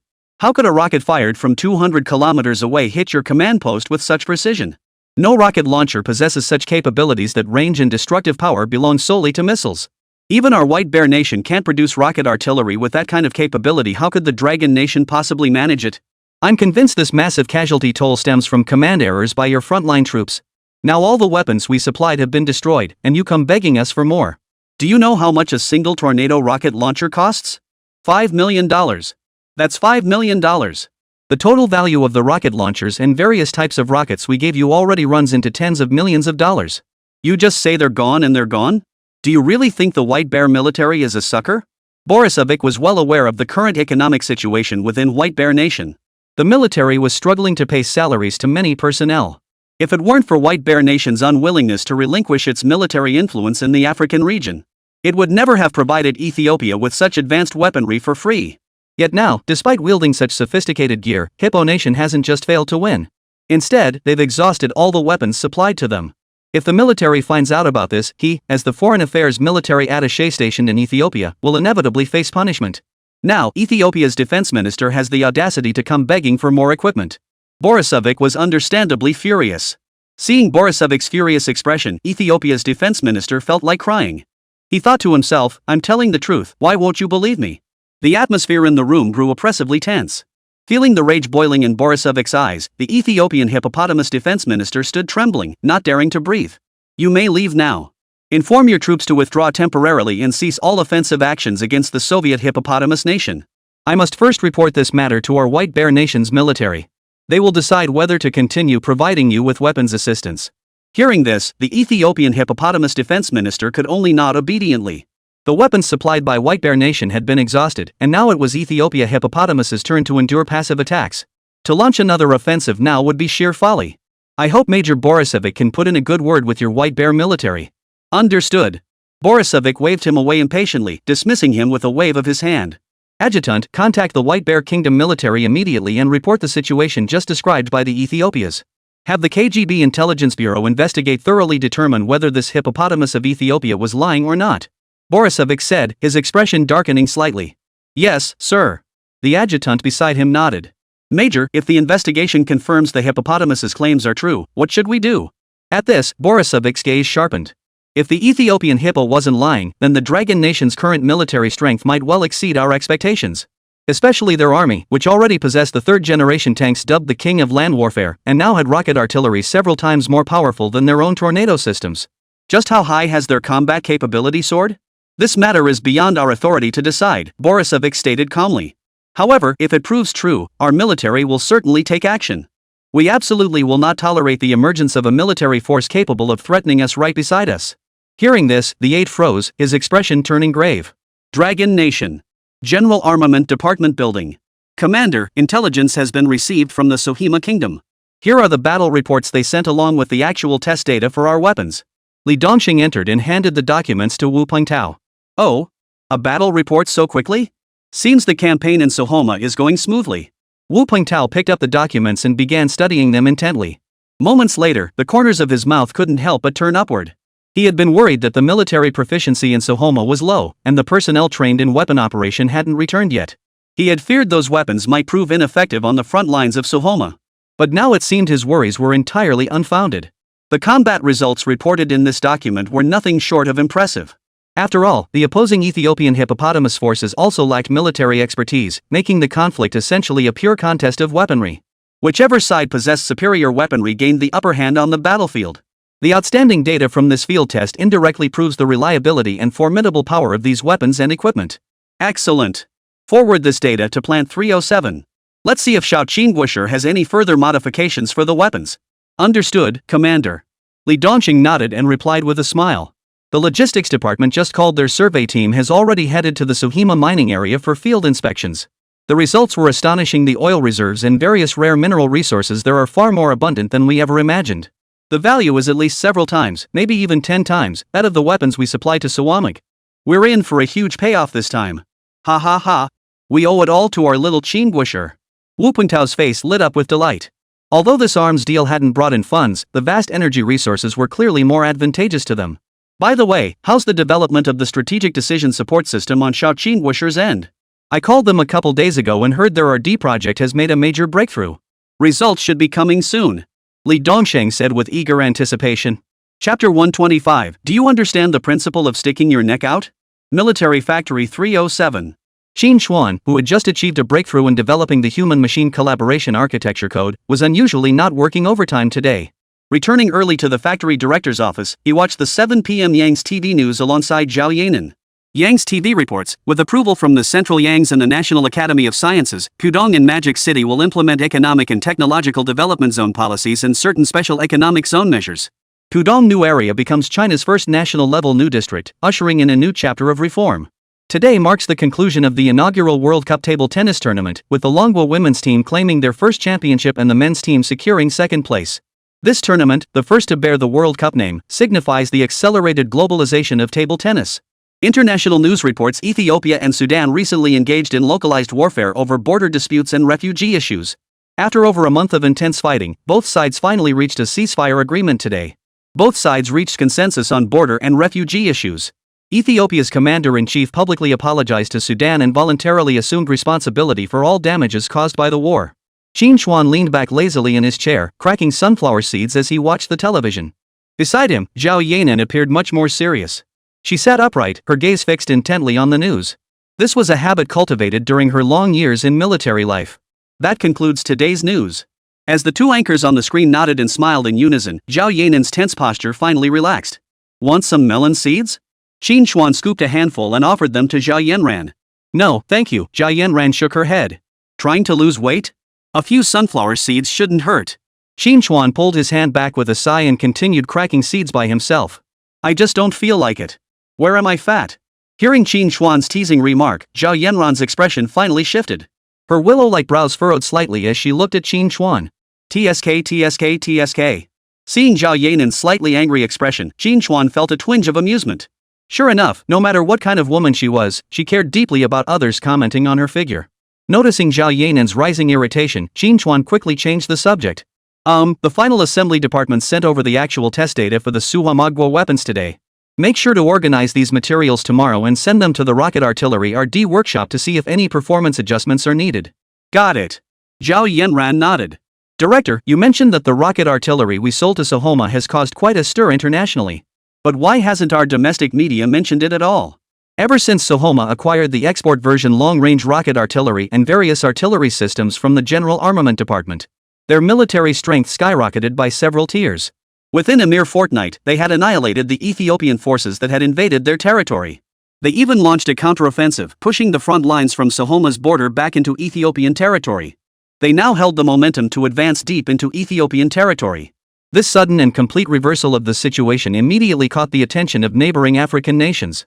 After all, Ethiopia was equipped with standard issue gear supplied by the White Bear Nation. This combat capability was, at the very least, unmatched in the African region. And indeed, facing the formidable firepower of the Ethiopian hippopotamus forces, the Sohima troops were largely powerless to resist. However, after the foreign minister of the Sioux River Hippo Republic visited the Dragon Nation and returned home, the military strength of the Sioux River Hippo Republic transformed as if it were an entirely different force. Not only did they reverse their losing streak, but they turned the tables and pushed deep into Ethiopian Hippo territory. This dramatic turnaround was obvious to anyone. The weapons sold to them by the Dragon Nation had played a decisive role. Not only African nations, but even the Free Nation and Western countries were deeply shocked upon learning of this development. Although the Dragon Nation had previously made a splash with its third-generation tanks. In the eyes of military experts across Blue Star nations, however, the Dragon Nation's land forces, no matter how formidable their single-type military equipment, could never match the White Bear Nation's Iron Flood. Yet now, a localized conflict between two African nations had become a showdown between the White Bear Nations and Dragon Nation's ground forces. The outcome of this confrontation has overturned the perceptions of many international experts. Now, numerous voices have emerged internationally, suggesting that the performance of Dragon Nation's ground forces equipment has reached or even surpassed that of White Bear Nation. Combined with the Dragon Nation's already formidable combat capabilities, the title of land powerhouse should shift from the White Bear Nation to the Dragon Nation. Yet despite the news generating such intense international buzz, it wasn't even reported domestically. This puzzled Zhao Yanan greatly. Well, that's where you're mistaken, Qín Chuān replied with a slight raise of his eyebrow and a smile. Our Dragon Nation has always valued patience and restraint, avoiding conflict with the world. No matter how advanced we become, we will always remain a developing nation. Titles like World's Strongest Army discussed internationally? We simply don't care. If possible, we'd even prefer to pass that title along to someone else. Why is that? Zhao Yanan asked, puzzled. You understand the saying, the nail that sticks out gets hammered down, right? We just want to use this opportunity to boost our visibility in the international arms market. We don't want to draw unwanted attention or become a target for other nations. Of course, if we're already being targeted, we won't back down. Take this time, for instance. I suspect we've already been marked. Qín Chuān narrowed his eyes, his tone laden with meaning. You mean White Bear Nation? Zhao Yanan's eyes instantly sharpened. Exactly. Qín Chuān's voice grew low. Although this was merely a routine arms sale, its significance was different. The international market has always been dominated by the Free Nation and the White Bear Nation. Dragon Nation's share of the global arms market barely reached 2%.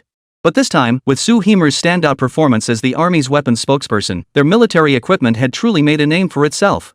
It was only a matter of time before militaries in Africa, the Middle East, and other regions began considering Dragon Nation's weapons systems. This undoubtedly erodes the substantial interests of Liberty Nation and White Bear Nation. After all, the Free Nation built its foundation on arms trafficking, and the international arms market remains its sacred domain. While the White Bear Nation's share of the international arms market is smaller than Liberty Nation's, it still generates substantial profits. With the White Bear Nation's domestic economic problems worsening, its already cash-strapped military now relies heavily on international arms contracts to survive. Their recent involvement has significantly impacted the military's arms-related profits. Naturally, this has left the White Bear Nation deeply dissatisfied. Compounding this, in the recent localized conflict in Africa, White Bear's weaponry was once again outclassed by the equipment of the Dragon Nation's army. This not only impacts White Bear Nation's arms sales market but also damages the image of its land forces as the strongest. It's no wonder the White Bear Nation resents them. However, Qín Chuān remained unconcerned. He understood that the Free Nation's focus was now firmly fixed on the Middle East. Driven by oil interests, they were poised to stir trouble in the Middle East, often called the powder keg of Blue Star. Therefore, they would not be directing their attention toward the Dragon Nation for the time being. As for the White Bear Nation, there was no immediate cause for alarm. Though the White Bear Nation hadn't collapsed yet, the life of this former Blue Star superpower was already in its final countdown. With its internal affairs in utter disarray, how could it possibly muster the strength or resolve to challenge the Dragon Nation? Still, he couldn't guarantee the White Bear Nation wouldn't make one last desperate move. Chapter 126, One Composite Battalion Defeats 4 Conventional Battalions? Military Factory 307.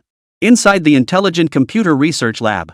Elite personnel seconded from the Army's Information Technology Corps were discussing software development issues with several experts from the Computer Software Research Institute of the Longguo Academy. As Qín Chuān entered, the experts immediately approached him with excitement. Director Qín, we've already integrated satellite and radar sensor data into the military chess simulation system.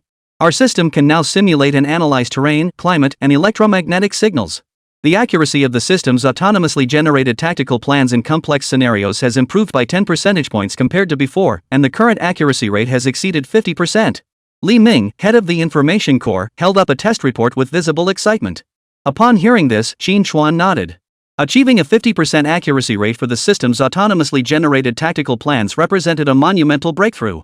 This accuracy rate represents the threshold for military chess games in tactical decision-making models.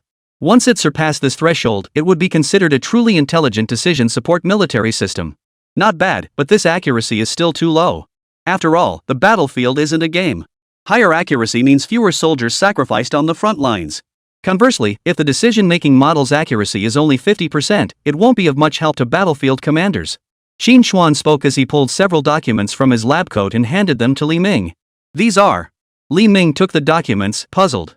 Previously, our military chess decision-making model was fed data from past domestic and international battles. While these serve as solid foundational data for the model, they fall short for simulating modern warfare.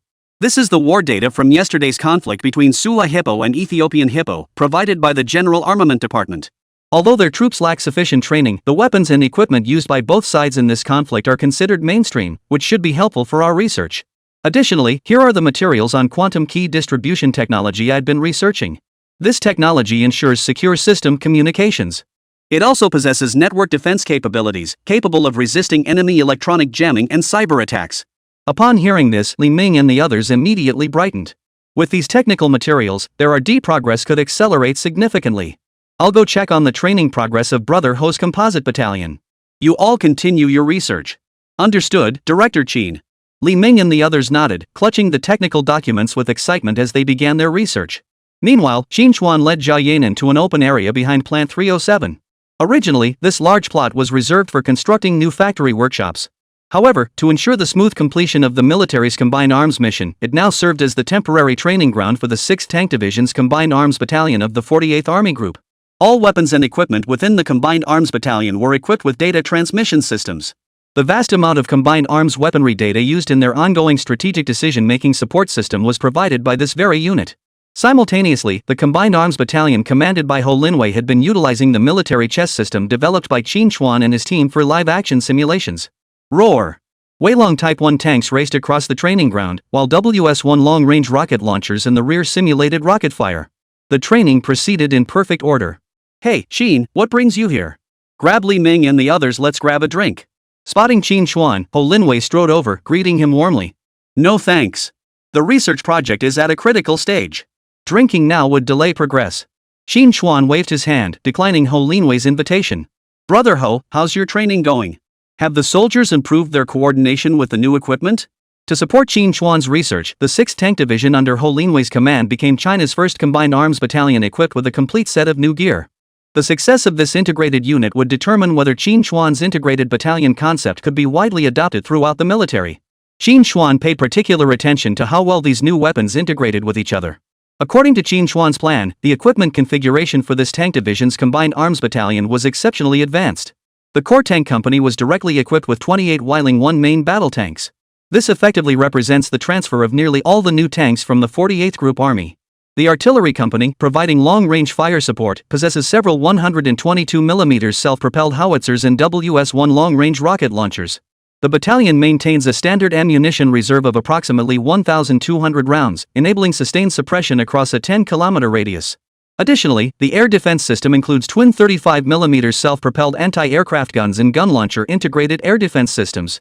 These can be deployed flexibly across the formation to intercept low-flying helicopters. Additionally, a reconnaissance unit equipped with electronic jamming vehicles was present, and a comprehensive support company responsible for engineering and mobile logistics. This configuration, let alone compared to other army units, even holds its own against the Free Nation's existing composite forces. "Haha, this makes me so happy." Ho Linwei grinned widely. "Brother Qín, the weapons you've developed are simply incredible. Especially when paired with your military chess decision-making system, the entire unit gains a tremendous edge. Compared to the firepower density of traditional battalion-level units, it's increased by at least threefold.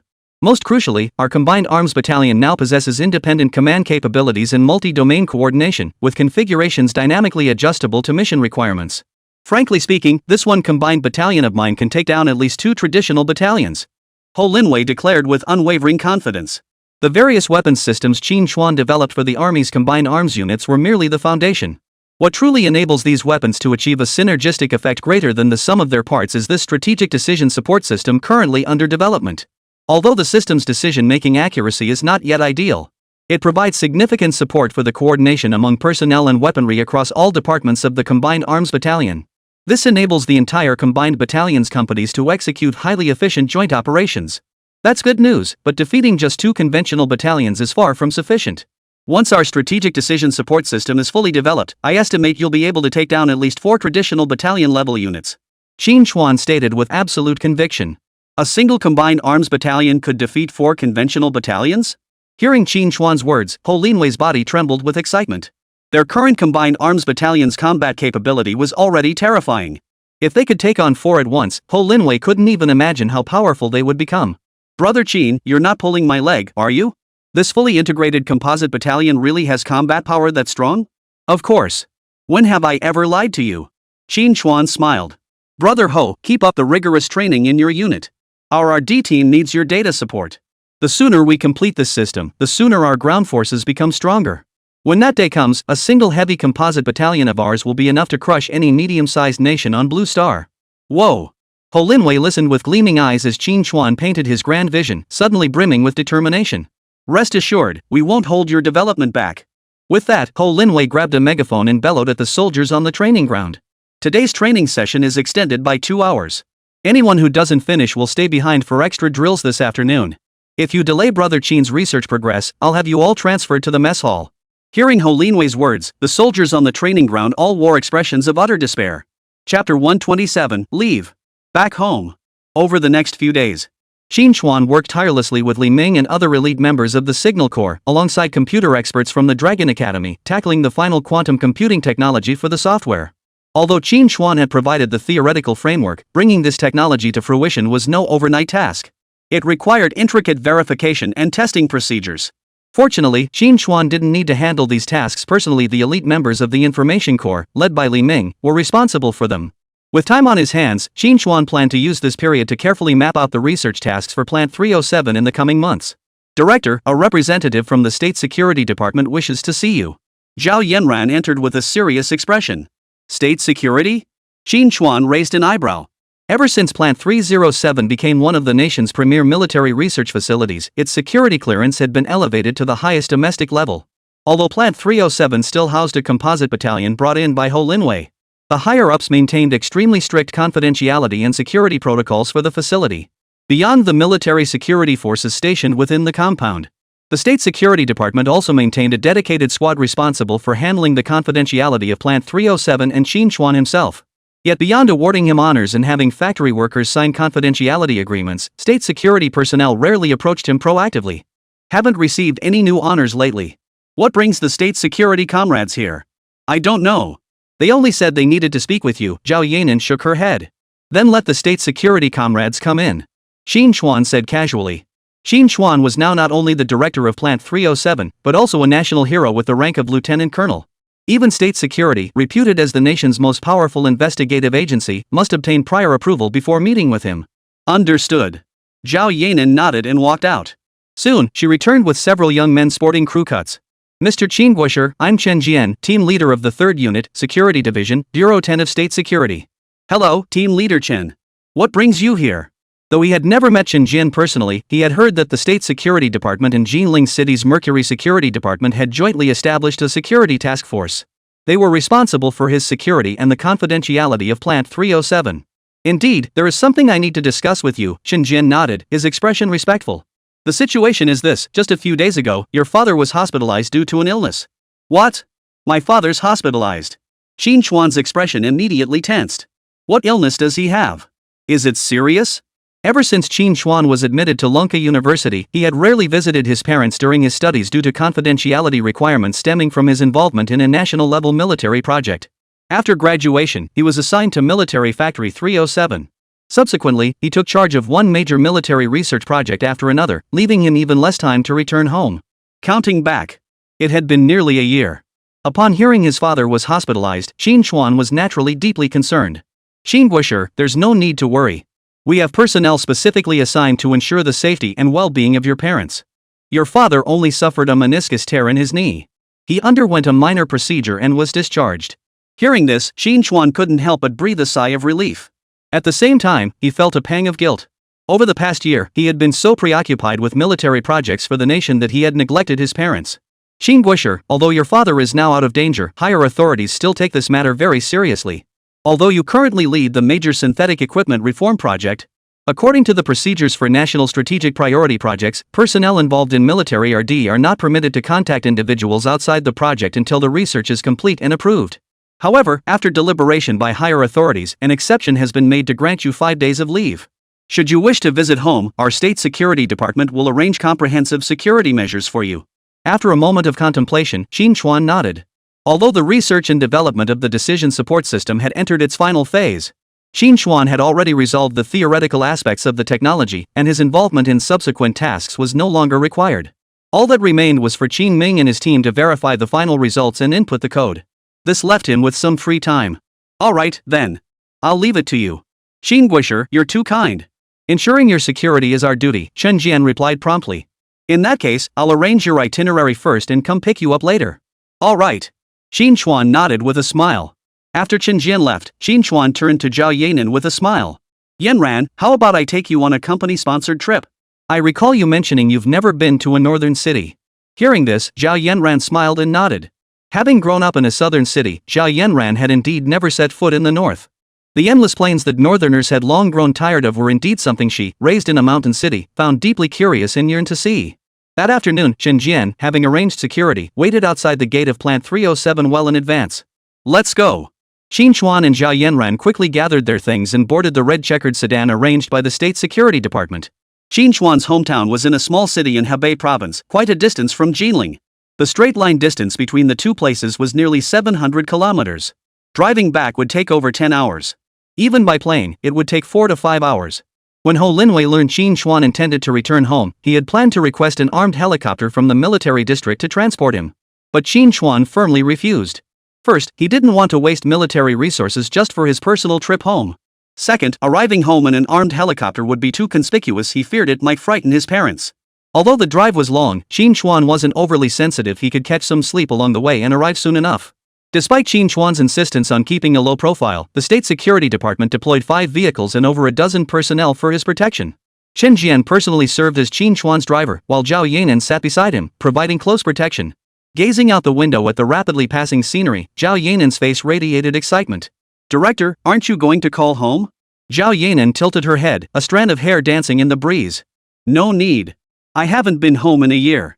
This trip will be a surprise for them. Besides, my parents don't even have a phone at home yet," Qín Chuān replied with a wry smile. In this era, installing a home landline was no small expense. In the metropolis, the initial installation fee alone was 5,000 yuan, and one had to wait in line for years. Employees of certain organizations or family members of telecom workers could get discounts, but it still cost around 2,000 yuan. For ordinary people earning just over 100 yuan a month, this was a considerable luxury. Although he had sent his parents considerable sums that year, they were so accustomed to frugality that they simply couldn't bring themselves to spend it. In their words, this money must be saved for Qín Chuān's wedding. Speaking of marriage, this was also why Qín Chuān was reluctant to return home often. In any era, when a man reached Qín Chuān's age, his family would start worrying about marriage. This was especially true in an era where late marriage and childbearing were not yet common. Highways weren't yet common in those days, but fortunately, cars were also rare. The journey home was surprisingly swift, and with military vehicles clearing the way, they encountered no obstacles along the route. Soon, Qín Chuān entered Taocheng City in Hebei Province. Chapter 128, Researchers at the Pinnacle of the Pyramid. Xingguisher, we're almost there. Should we pick up some things before heading back? Chen Jian, who was driving up front, asked with a smile. Sure, thanks for handling that, Team Leader Chen. It had been nearly a year since he'd returned home, and with his father recently discharged from the hospital, going back empty-handed felt inappropriate. But Qín Chuān was hopeless at picking things out, so the shopping task fell to Zhao Yanan. As the director of Military Factory 307, his base salary alone far exceeded that of ordinary workers.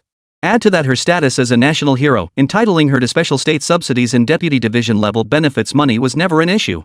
Zhao Yanan didn't hesitate, pulling out her money and launching into a shopping frenzy. The market vendors and shopkeepers had never seen such a newly rich customer before. They all eagerly tried to push their own products onto Zhao Yanran. Half an hour later, Zhao Yanran, her arms laden with various fruits and health supplements, got into the car. Besides her, 2 young state security officers also served as porters, carrying a pile of large and small packages. Director Qín, I've dreamed of this kind of unrestrained shopping spree my whole life. Zhao Yanran stuffed 2 large bags into the trunk, wiped the sweat from her forehead, and wore a look of pure satisfaction. Thank you for helping me fulfill my childhood dream. I'm just going home to visit. We didn't need to buy this much, did we? Qín Chuān watched the trunk, stuffed so full it could barely close, his mouth twitching. It wasn't that he was stingy with money. These items, though numerous, wouldn't cost much at local prices. He just didn't see the need to buy so much. Only his parents lived at home permanently. His younger sister was still in high school. They couldn't possibly eat all this. Why wouldn't it be necessary? Zhao Yanan gave a sly smile. You haven't visited your parents in a year. Buying extra is only right. Fine, Qín Chuān shrugged. Zhao Yanran had already bought everything anyway. Arguing further was pointless. After leaving the market, Chen Jian drove to the factory compound where Qín Chuān lived. We're here. My place is just up ahead. Qín Chuān pointed to a row of bungalows within the factory compound. The Qín family home wasn't large, including the courtyard. It was less than 100 square meters. The house had been purchased by his parents during the factory's housing allocation program, which was considered quite decent for that era. Mr. Qingguisher, you and Secretary Zhao go ahead, Chen Jian said after parking the car. I still need to coordinate with the relevant departments at Taocheng City Hall. As a top-tier national scientist at the pinnacle of domestic research, Qín Chuān's security arrangements were exceptionally stringent. Beyond the specialized team from the 10th Bureau of State Security, they also needed to coordinate with the local state security branch and government officials. This ensured Qín Chuān's absolute safety. Qín Chuān nodded and, along with Zhao Yanan, carried their bags toward the nearby bungalow. Several state security agents with crew cuts swiftly deployed around the Qín residence, establishing a discreet perimeter. As Qín Chuān and Zhao Yanran approached the Qín family courtyard, 2 young men, also sporting crew cuts, approached Chen Jian. Team Leader Chen, hello. We're from the Hebei Provincial State Security Branch, specifically assigned to ensure the safety of Qingguisher's parents. Hello, Chen Jian nodded solemnly. The small courtyard across from the Qín residence has been purchased by our branch. It will serve as the operational base for the Qín family's security detail. Its location is ideal for monitoring any activity in the vicinity. Please follow me. Thank you for your hard work. Shen Jian nodded with satisfaction. After all, only 28 individuals of Qín Chuān's caliber national masters exist in all of Dragon Nation. Such close protection is essential to their duties. Is everything under control with the Qín family? No issues, reported the Ji province state security agent. Mr. Qín's parents are now retired and generally keep to themselves. However, several relatives visited their home today, likely to see Qín Wisher's father. We've already vetted these individuals, their backgrounds are clean. By the way, upon learning Qín Wisher was returning home, provincial leadership intends to pay a visit shortly. They should be on their way now. MHM. Shen Jian nodded. Let's discuss this inside. Inside the Qín family's small courtyard. Qín Chuān's father lay in bed, smiling as he chatted with a woman. Lu Yuan, how's your leg feeling? Still unable to walk? The slightly plump woman asked with concern. Sis, my leg was fine to begin with. It's just a damaged meniscus in my knee. If it weren't for Xiaoling insisting I go to the hospital for surgery, it wouldn't bother me at all. Qi Lu Yuan lay in bed, smiling as he spoke. So taking you to the hospital was my mistake? Qín Chuān's mother, Lu Xiaoling, shot him a disapproving look from the bedside. If I weren't worried about my son fretting, I wouldn't have bothered with you at all. Xiaoling, don't get angry. Seeing his wife fuming, Qin Lu Yuan quickly forced a bitter smile. I said the wrong thing, okay? Oomph. Lu Xiaoling glared at him, then handed him the freshly peeled apple. Eat this apple and shut your stinking mouth. Fine, I'll eat it. Qin Lu Yuan took the apple and obediently took a big bite. Sigh, that little Qin really is something. Ever since he went south to be some kind of military factory director, we've barely heard from him. He didn't even come back to see his father when he was sick, Qín Chuān's aunt remarked reproachfully. Big sister, don't blame little Qin. Qin Lu Yuan waved his hand with a smile. I didn't tell him I was hospitalized. It's only natural he wouldn't know. That's right. Little Qin even sent us a letter not long ago. He said the military factory has been extremely busy lately, leaving him no time to spare. And he sent us quite a bit of money this time too, added his mother, Lu Xiaoling, speaking up for Qín Chuān. Sending money isn't enough, Qín Chuān's aunt retorted, growing even more displeased. You're getting older now, and Xiaoyu is in high school. How can you manage without someone to look after you? Exactly, uncle. Look, I may not have studied as hard as my cousin and didn't get into a top university. But I've been pretty successful in business, haven't I? Qín Chuān's cousin, Li Hailong, said smugly. Earlier, military factories underwent a round of military to civilian conversion. I heard many plants went under, and few managed a successful transition. Now the government's reforming to restore the military nature of these factories, and many of them just aren't profitable anymore. He went south to be the director of a military factory, but he's not living as comfortably as I am running my small local business. He can earn money, start a family, and take care of his parents. What's so great about that? Li Hailong, dressed in a sharp suit with shoes polished to a mirror-like shine, boasted while draping his arm around his heavily made-up young wife. Though Li Hailong had been a decent student, he failed the fiercely competitive college entrance exam. He could only get a job at his father's factory through connections. Later, when the state-owned factory went under, Li Hailong was laid off. Fortunately, he was quick-witted and possessed skilled craftsmanship, so he started a mechanical processing business locally. Later, as China accelerated its industrial development, Li Hailong rode this wave of momentum, and his machining business grew larger and larger. He is now a well-known local entrepreneur in Taocheng City, having earned considerable wealth. To ordinary people, he certainly counts as a success story. Ah, I wish Xiao Qin would stay here too, but your cousin is just so into research he doesn't have a business head on his shoulders. Qin Lu Yuan and Lu Xiaoling watched Li Hailong's boastful demeanor with a hint of envy in their eyes. It wasn't that they envied how much money Li Hailong made. Rather, they admired how he managed to stay close to his parents while also marrying a beautiful wife. He'd probably have a grandchild next year. Chapter 129, When did I become your sister-in-law? Well, that's true, Li Hailong nodded in feigned agreement.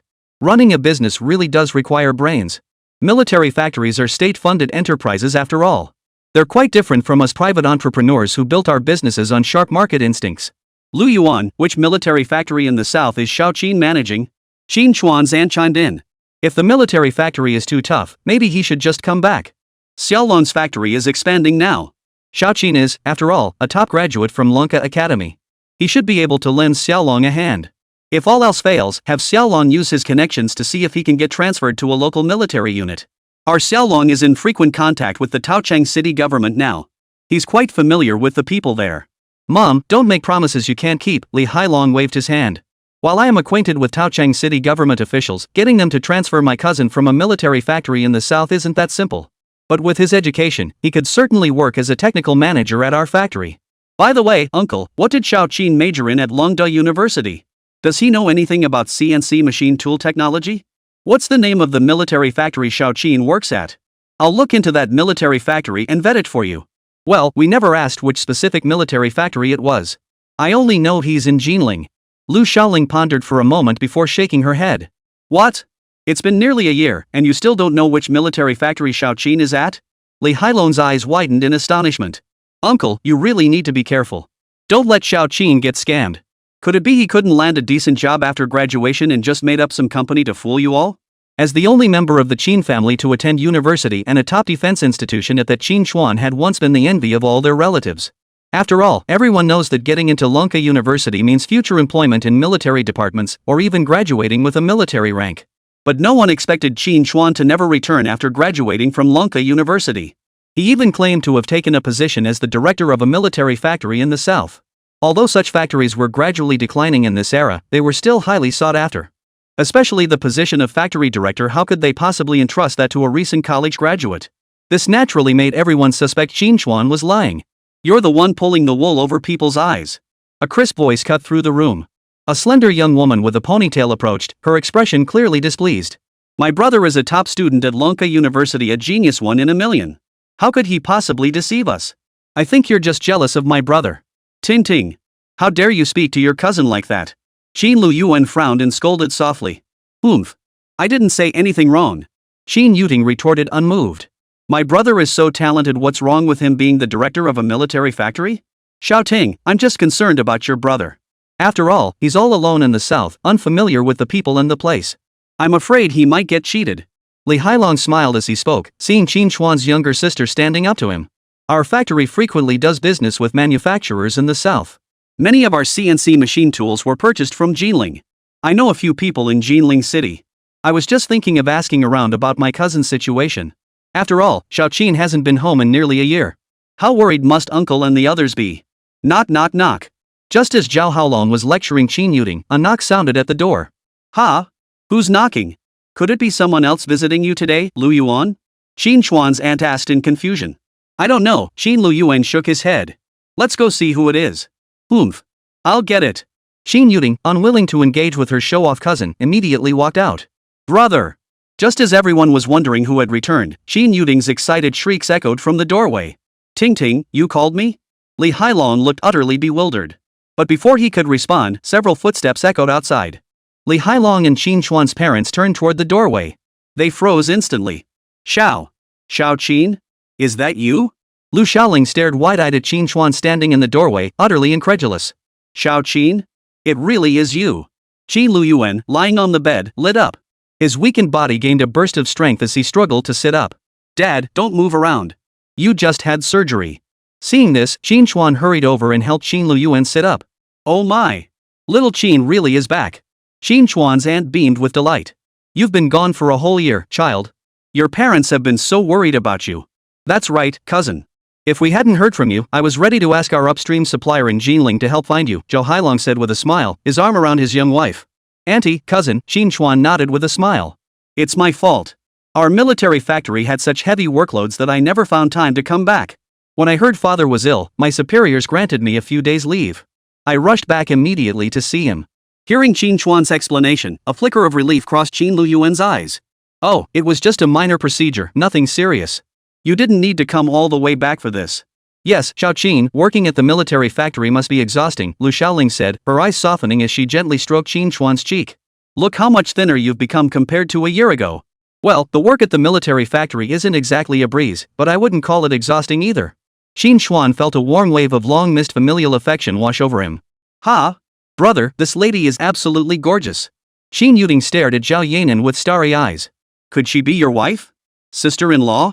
Hearing this, Qín Chuān's parents, who had been focused on him moments before, all turned their attention to Zhao Yanran standing by the doorway. After all, in Qín Chuān's parents' minds, aside from their child's studies and career, their primary concern was marriage and starting a family. In this era, most people couldn't get into college and started working early, marrying and having children much sooner than in later generations. Many of Qín Chuān's peers had already married and started families. Among Qín Chuān's parents' colleagues, most families were in a similar situation. Many had even become grandparents, embarking on a retirement life of raising grandchildren. They had worried Qín Chuān was too absorbed in his research and work to find a partner. But unexpectedly, just 1 year after graduation, he brought home such a beautiful young woman. Instantly, the look in Qín Chuān's parents' eyes toward Zhao Yanan grew brighter. Meanwhile, Li Hailong and his petite wife beside him were utterly stunned upon seeing Zhao Yanan's striking, almost heroic beauty. Especially Li Hailong, who had been bragging moments ago. Suddenly, the heavily made-up young wife in his arms seemed less appealing. As everyone's gaze suddenly turned to her, Zhao Yanran's expression instantly grew uneasy. What's going on? When did I become a sister-in-law? Chapter 130, Household Registration. Do you prefer boys or girls? Facing the stairs, Qín Chuān's face darkened. Ting, don't make things up, Qín Chuān hurriedly explained. That's not your sister-in-law. She's my personal secretary. Personal secretary? Hearing Qín Chuān's explanation, both his parents and Qín Yuding couldn't help but feel a bit disappointed. Personal secretary? I know all about that. Qín Chuān's aunt, however, grew even more excited upon hearing this. Our little Yu was already the private secretary at our Xiaolong factory. And after just 1 year as a secretary, she became my son's wife, didn't she? Xiao Qin, how long has this private secretary been working for you? Less than a year. Oh? Then she'll be your wife before you know it. Hearing his aunt's words, Qín Chuān's mouth twitched violently. What the hell does almost officially my daughter-in-law even mean? So a private secretary's promotion means becoming the factory director's wife? What a damn logical loophole. Ahem, Qín Chuān cleared his throat awkwardly, hastily explaining, you've got it all wrong. Her name is Zhao Yanan. She really is our factory's secretary, handling administrative duties. But despite Qín Chuān's explanation, his aunt's earlier remark had already set his parents' imaginations running wild. Son, I understand. For now, she's still your secretary. Lu Shaoling said with a knowing look. Qín Chuān's aunt raised an eyebrow, exchanging a knowing glance with Lu Shaoling, their eyes brimming with amusement. How the hell is this not clear enough? Feeling the increasingly awkward atmosphere in the room, Zhao Yanran's previously cool and composed face flushed bright red. Qín Chuān quickly laughed awkwardly. Mom and Dad, stop staring at her like that. She'll get embarrassed. But Lu Shaoling completely ignored Qín Chuān's words, pulling Zhao Yanan straight to the edge of the bed. After scrutinizing Zhao Yanan from head to toe, the look of satisfaction in her eyes grew stronger. Yanran, right? How old are you this year? Where's your family from? How many people live with you? Do you prefer boys or girls? Put. Hearing Lu Shaoling's words, Qín Chuān immediately sprayed the water he'd just taken a sip of. Who talks like that? Are you conducting a household registration check here? Who would dare answer that? Auntie, I'm 23 this year. I live in Shanghai. Besides my parents, I have a younger brother. I like both boys and girls. To everyone's surprise, despite seeming flustered by Lu Shaoling's questions, Zhao Yanan answered them all. At the same time, Zhao Yanan flushed and stole a few shy glances at Qín Chuān, looking extremely bashful. Qín Chuān was utterly dumbfounded by the sight. Was this really the same fiercely independent, usually ice-cold female special forces soldier? Oomph. Little dragon, where are your eyes wandering? Seeing everyone's gaze suddenly fixated on Zhao Yanan. Especially Li Hailong, who was wrapped around her waist, his eyes gleaming with a mix of greed and envy as he kept scanning her body. Li Hailong's petite wife in his arms instantly grew displeased. Ahem, what are you saying, Xiaoqing? I was just comparing, and I realized you're much prettier than her, Li Hailong quickly said with a forced smile. Oh, Xiaoqing, I was just talking with my uncle and the others about your job earlier. Seeing all the attention stolen by Qín Chuān and Zhao Yanan, Li Hailong quickly interjected. Which military factory in Jinling are you managing? How's the compensation? I heard military factories are cutting back on civilian products now. How much has your factory been affected? If you can't make money over there, just come back. I've started a pretty profitable machine shop back home. If you can't make it work, come join me as a technical manager. As for pay, you'd make at least several $100 a month. What do you say? After speaking, Li Hailong picked up his mobile phone and fiddled with it for a moment. Yeah, Xiaoqing, being so far from home your parents must be worried sick. If things don't work out in the south, we can always come back. Your cousin has good connections with Secretary Lu from the Taochang municipal government. If things don't work out, we can spend some money to pull strings for you. Qín Chuān's aunt chimed in with concern. At the mention of Secretary Lu from the Taochang municipal government, Li Hailong's demeanor unconsciously grew more imposing. After all, for a local entrepreneur like him, having connections with the government was a huge point of pride. Thanks for your concern, cousin and aunt, Qín Chuān smiled. I work at the 307 military factory, and our plant is doing quite well. As for the private ventures, while many were indeed cut, one project still yields decent returns. Besides, the core focus of military factories is military research. Profitability is secondary. Xiaoqing is right, Qin Luyuan nodded approvingly at his son's words. Military factories aren't meant to be profit-driven enterprises. They exist for the advancement of Longguo's military industry. Exactly. As long as we're contributing to the nation, it's fine if personal earnings are modest, Lu Xiaoling said with a smile. Don't worry about the family front, Mom fully supports your work. Hearing his parents' words, Qín Chuān felt deeply grateful. After the college entrance exams, his scores had easily qualified him for Qín University. Qín University was the nation's most prestigious institution, widely regarded as carrying even more weight than Longguo University. At the very least, graduates from Qín University enjoy top-tier employment prospects and salaries. But Qín Chuān was determined to dedicate himself to research for Longguo's national defense, so he resolutely chose Longguo University. His parents unconditionally supported his decision. Military Factory 307? That name sounds familiar. Li Hailong froze upon hearing Qín Chuān's response, furrowing his brow in thought. How long? That 5-axis CNC machine we're trying to buy at a premium. I think it's made by a private company under Military Factory 307, right? His petite wife suddenly interjected. After all, she had previously worked as a secretary at Li Hailong's factory. Since becoming the boss's wife, she had become even more involved in the factory's business affairs. She was naturally well informed about the factory's recent major developments. The purchase of this high-end 5-axis CNC machine had consumed nearly half a year's profits from their company, and she couldn't help but feel the sting of the expense. The crucial issue was that even after the payment was made, the high-end CNC machine would take another 6 months to arrive. After all, that particular model was in extremely high demand. That's why the young wife remembered this company so vividly. No way! Qín, are there really 2 military factories with the same name in Jinling? Prompted by his young wife, Li Hailong finally caught on. But he absolutely refused to believe that Qín Chuān's military factory was the same 307 military factory that controlled the nation's leading CNC machine tool enterprise. Same name? I wouldn't know about that, but the 307 designation was assigned by the General Armament Department. Military factories like ours shouldn't have duplicate names, Qín Chuān replied noncommittally. And if you're talking about procuring high-end CNC machine tools, then it should be our factory. Whoa!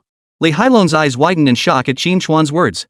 As a manufacturer in the machining industry, who wouldn't know about the high-end CNC machine tool factory spun off from Military Factory 307? That was the domestic leader in producing top-tier, high-precision CNC machine tools. Compared to them, his company was nothing more than a small fry. Xiaolong, do you know where Xiao Qin works? Qín Chuān's aunt noticed the stunned expression on her son's face and asked curiously. What's the compensation like at his company? Well, Mom, I've definitely heard of the 307 military factory. Li Hailong recovered from his shock. But their subsidiaries are all leading domestic CNC machine tool manufacturers. Rumor has it that Military Factory 307 is now the pinnacle of China's military industry. How could Qín Chuān be the director of such a top-tier military factory at such a young age? What? A top-tier military manufacturer in the country? Hearing Li Hailong's words, Qín Chuān's aunt, his parents, everyone gasped in utter shock. Chapter 131, Stunned. The Provincial Bureau Director visits Qín Chuān? Qín, don't joke with your cousin like that, Li Hailong said with a slight smile, regaining his composure. Though I've never been to the 307 military factory, our upstream clients are based there. Factory 307 is one of the nation's top military contractors. If you're the director, your military rank must be at least major, right? A major in his early 20s? I've never heard of such a thing. Though Li Hailong had never served in the military, he knew a thing or two. He knew that the director of such a top-tier domestic military factory would hold a significant position within the military. Qín Chuān might have attended Longguo University, but becoming a major at such a young age was simply impossible. Xiao Qin, your cousin is right. How could there possibly be such a young major in the military? Qin Lu Yuan's expression also darkened. Having served in the military himself when he was young, he understood how incredibly difficult it was for someone barely out of their teens to attain the rank of major. Unless he had made extraordinary contributions to the military, it was absolutely impossible. Xiao Qin, tell your parents the truth. Did something happen outside that made you lie? Dad. I'm not lying. Facing his parents' questioning, Qín Chuān wore a bitter smile. How could no one believe him, the director of Military Factory 307? Just as Qín Chuān's parents, their expressions darkening, were about to press for the truth, a knock sounded at the door once more. Ha! Why are so many people coming to our house today? Qín Yuting craned her neck, curiously walking toward the entrance. Who could it be now? Seeing another visitor arrive, Qín Lu Yuan temporarily set aside his questioning of Qín Chuān and turned his attention to the door. Excuse me, is Director Qín available now? The door opened to reveal several middle-aged men wearing glasses and dressed in official attire, their faces lit with smiles as they asked. Director Qín? You mean my brother? Qín Yuting asked, a look of confusion on her face. Yes, Qín Chuān, Director Qín, replied the lead man with a smile. Would he be available now? We're from the Hebei provincial government and have come to visit Director Qín. Ji province government? Hearing the visitor's words, not only Qín Chuān at the door was stunned. The room fell completely silent. People from the provincial government coming to visit Qín Chuān? How obscure was that phrase? Sir, I feel like I've seen you somewhere before? Qín Chuān frowned and thought for a moment, then exclaimed in shock, I remember now. You appeared on our provincial TV news last night. You're Director Wang from the provincial government office. Qín Chuān had watched TV with her parents last night and recognized the middle-aged man before her. Now, upon seeing him again, it all clicked. What? Director Wang from the provincial government office? Qín Chuān's aunt's eyes widened. Xiaoting couldn't have mistaken him, could she? Though they'd never met provincial government officials, such a high-ranking figure certainly shouldn't be appearing here. No. Xiaoting probably didn't mistake him. Li Hailong stood nearby, his mouth agape, staring at a peripheral figure behind the middle-aged man. The one at the very back, that's Secretary Liu from Taoqing's provincial government. I've dealt with him before. Gulp.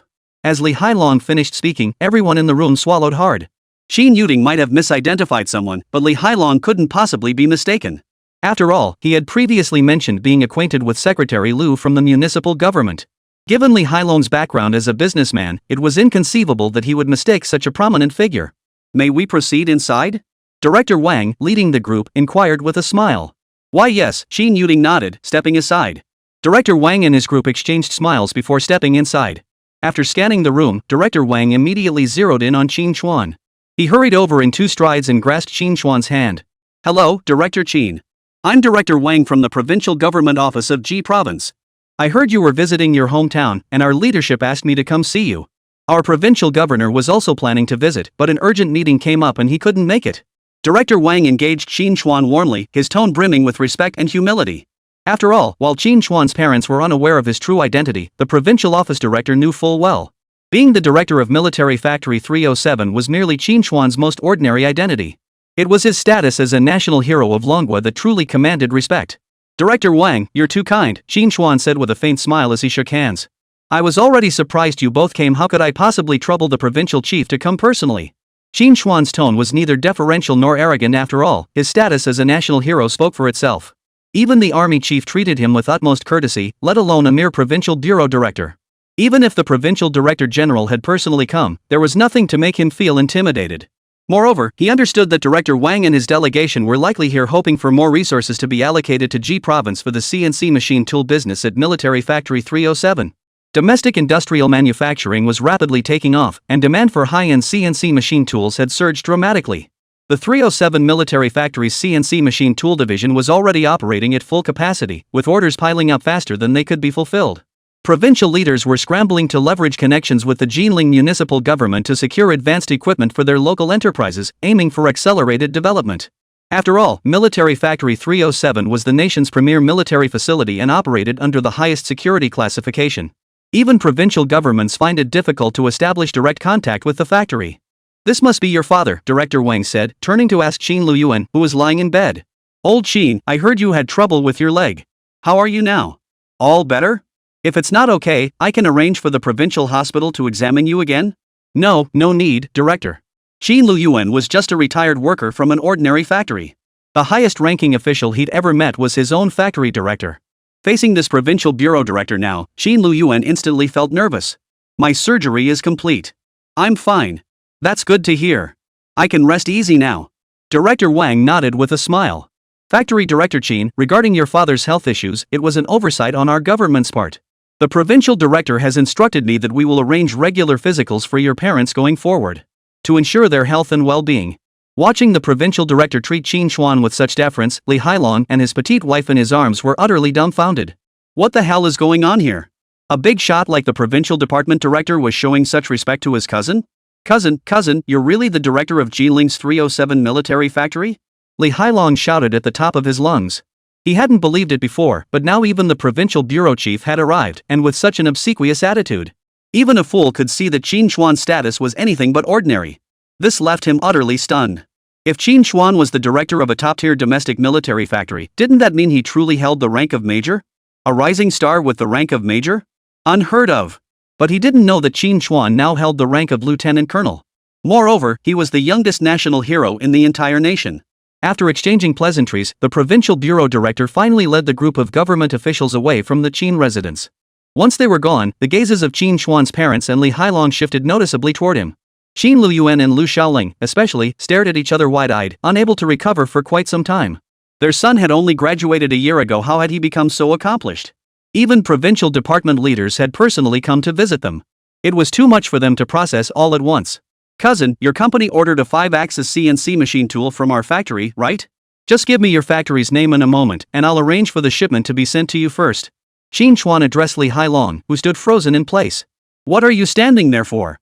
Quickly thank your cousin. Qín Chuān's aunt promptly tapped Li Hailong on the forehead. Thank you, cousin, Li Hailong stammered. No problem. We're family. No need to be so formal about such a small thing. Qín Chuān's lips curved upward, then he turned his gaze to Lu Xiaoling. Mom, I'm kinda hungry. I'd love some of your big pot stew. Alright. Hungry, are you? I'll make it for you right away. Lu Xiaoling smiled upon hearing Qín Chuān's words and walked out, busying herself in the kitchen. Seeing her son so accomplished now, she felt immense pride and satisfaction. Chapter 132, Military Secrets. No comment. Noon. After over an hour of bustling about in the kitchen, Lu Xiaoling had prepared a table laden with dishes. All were dishes Qín Chuān had loved in the past. Additionally, considering Zhao Yanan's preference for spicy food, Lu Xiaoling deliberately added extra chili peppers to the dishes. Qín Luyuan ignored Qín Chuān's protests and sat down at the table. The couple beamed with joy, seemingly happier than they'd ever been. Though Qín Chuān couldn't be with them, nothing made them happier than seeing their children succeed. Even though Qín Chuān, citing confidentiality, hadn't shared much information with Qín Luyuan and his wife. The mere fact that the provincial department director had personally come to visit Qín Chuān was proof enough that his current achievements and standing were undeniably significant. Meanwhile, Li Hailong and his young wife sat quietly in a corner of the table, eating in silence. Gone were the swagger and arrogance of before. Qín Chuān's parents might not grasp the weight of the 307 military factory, but Li Hailong and his wife certainly did. Forget the entire 307 military factory, even its high-end CNC machine tool subsidiary alone was a behemoth with annual sales exceeding tens of millions. Compared to them, his company with its annual sales of a few $100,000 was practically insignificant. Moreover, Military Factory 307 held an exceptionally high status within China's industrial and manufacturing sectors. After all, before the establishment of Military Factory 307, no matter how formidable the large-scale industrial manufacturing enterprises in the country were, the CNC machine tools they used could not compare to the mainstream international high-end machine tools. Products manufactured with these substandard machines naturally couldn't compete internationally. This long-standing issue led to Dragon Nation's products being criticized internationally for being low-priced and substandard. The emergence of the 307 military factory's 5-axis CNC machine tools not only shattered the Western world's monopoly on the high-end machine tool industry, it also benefited countless domestic industrial manufacturing enterprises. While boosting production capacity, numerous industrial manufacturing products have rapidly captured significant international market share by leveraging their exquisite quality and affordable prices, generating substantial foreign exchange earnings. Thus, throughout the industrial manufacturing sector, the mere mention of Military Factory 307 elicits thumbs-up approval, reflecting its remarkably high, albeit unseen, standing. Hey cousin, I heard your military factory has shifted focus from high-end CNC machines to deepening its expertise in military products? Li Hailong proactively retrieved a bottle of Maodai liquor from the car trunk, intending it as a gift, and poured a full glass for Qín Chuān. His fawning demeanor made Zhao Yanan, seated at the table, suppress a smile. Yes, that's correct, Qín Chuān nodded, clinking glasses with Li Hailong. Currently, our factory's primary focus is on military R&D. The high-end CNC machine tool division has been spun off from our 307 factory to operate independently. Oh, that's quite impressive, Li Hailong asked with a forced smile. So what kind of weapons and equipment is your military factory focusing on now? That's classified military information. I can't disclose it, Qín Chuān shook his head with a smile. If I told you, I'd bet your cousin would be taken away by state security that very day. Ha? Then I won't ask. Li Hailong was startled and immediately shut his mouth. He remained silent, focusing solely on his meal. Zhao Yanran, sitting beside him, couldn't help but chuckle softly at the scene. Yanran, is the food to your liking? Lu Xiaoling inquired with concern, her gaze as doting as if she were looking at her own daughter-in-law. Ha? Hey auntie, I like it.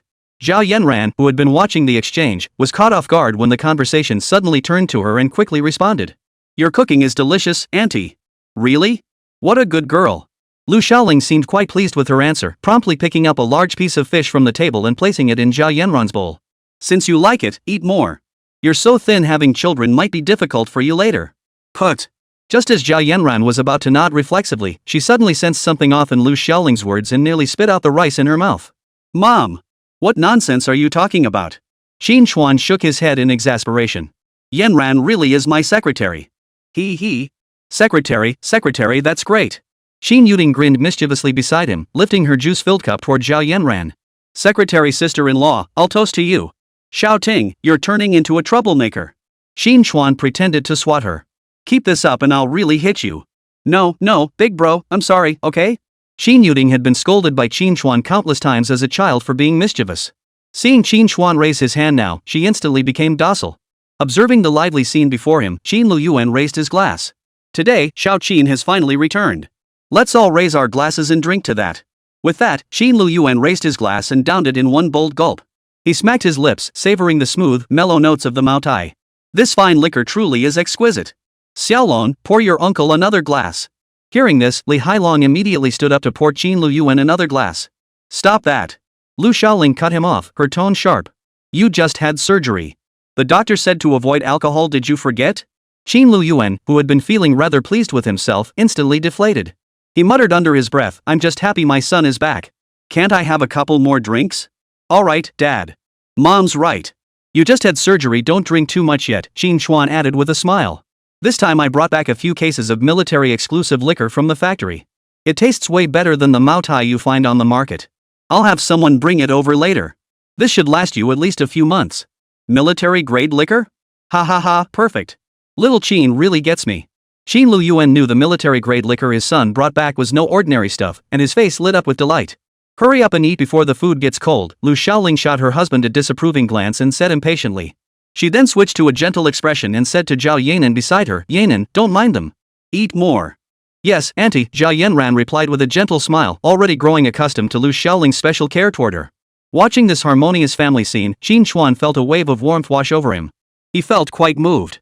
If he hadn't joined the 307 military factory, perhaps he too would have followed his cousin's path, working in a local factory or venturing into business himself and lived a happy, modest life. But he understood the mission he now carried. Behind these countless small families stood the formidable military strength of the nation, protecting them.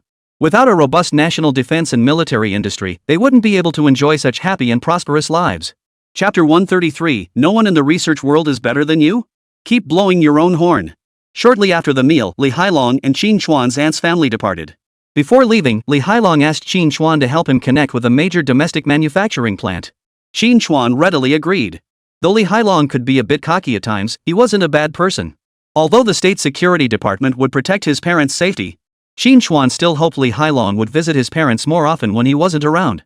As long as it didn't violate his principles, Qín Chuān was willing to help. Besides, Li Hailong's machining company was doing reasonably well, it just needed a larger platform to accelerate its growth. With Qín Chuān acting as a bridge, Li Hailong's company would undoubtedly grow faster in the future. After seeing off Li Hailong's family, Qín Chuān returned inside. He found Lu Xiaoling and Qín Yuting chatting with Zhao Yanan inside. The three women occasionally burst into laughter. Dad, watching TV. Qín Chuān didn't interrupt their pleasant conversation and turned to enter his father's bedroom. Qín Luoyuan was back in bed, seemingly watching the international news channel. Although Qín Luoyuan had only served in the military for a few years, he took a keen interest in both domestic and international affairs and news. Truthfully, most men his age were the same. Sit down for a bit, son. Qín Luoyuan patted the spot beside him on the bed. Qín Chuān nodded and sat down beside him. At that moment, the Yangsher anchor was reading the midday news bulletin. According to information obtained by our station, China's Changzheng 2 carrier rocket will launch again tomorrow evening. This marks another major launch mission following the successful Changzheng 2 rocket launches in recent months. It is reported that this Changzheng 2 rocket will employ advanced dual satellite deployment technology, launching 2 military reconnaissance satellites named Tianbing-1 into orbit. According to the Aerospace Industry Department, these 2 military reconnaissance satellites will form a network with previously launched satellites. The formation of this 3-satellite military reconnaissance network will significantly enhance China's capabilities in space reconnaissance. Additionally, Wang Wei, Director of Research and Development at the Aerospace Ministry, stated that at least 15 Tianbing-1 military reconnaissance satellites will be launched within the next year.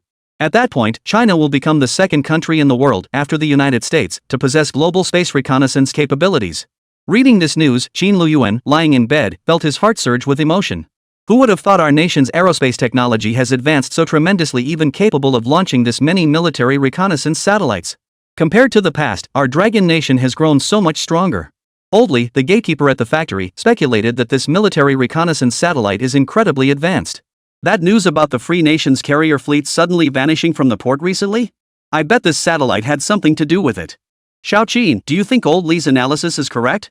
Qín Chuān heard this and inwardly whistled in admiration. He hadn't expected the old gatekeeper at his father's factory to possess such deep military insight enough to deduce even this. Maybe, Qín Chuān chuckled. I don't know about the Free Nations carrier business, but this military reconnaissance satellite is indeed powerful.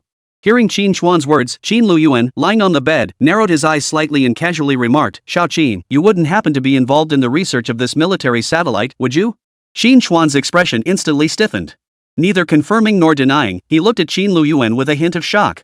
Dad, why would you say that? The Tianbing-1 military reconnaissance satellite was classified at the highest level.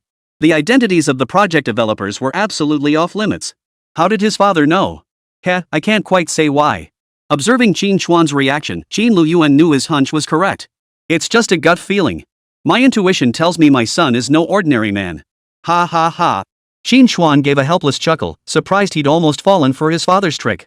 Xiao Qin, I understand your current position is unique, and there are many things you can't discuss with us in detail, Qin Luyuan said earnestly, turning to Qín Chuān beside him.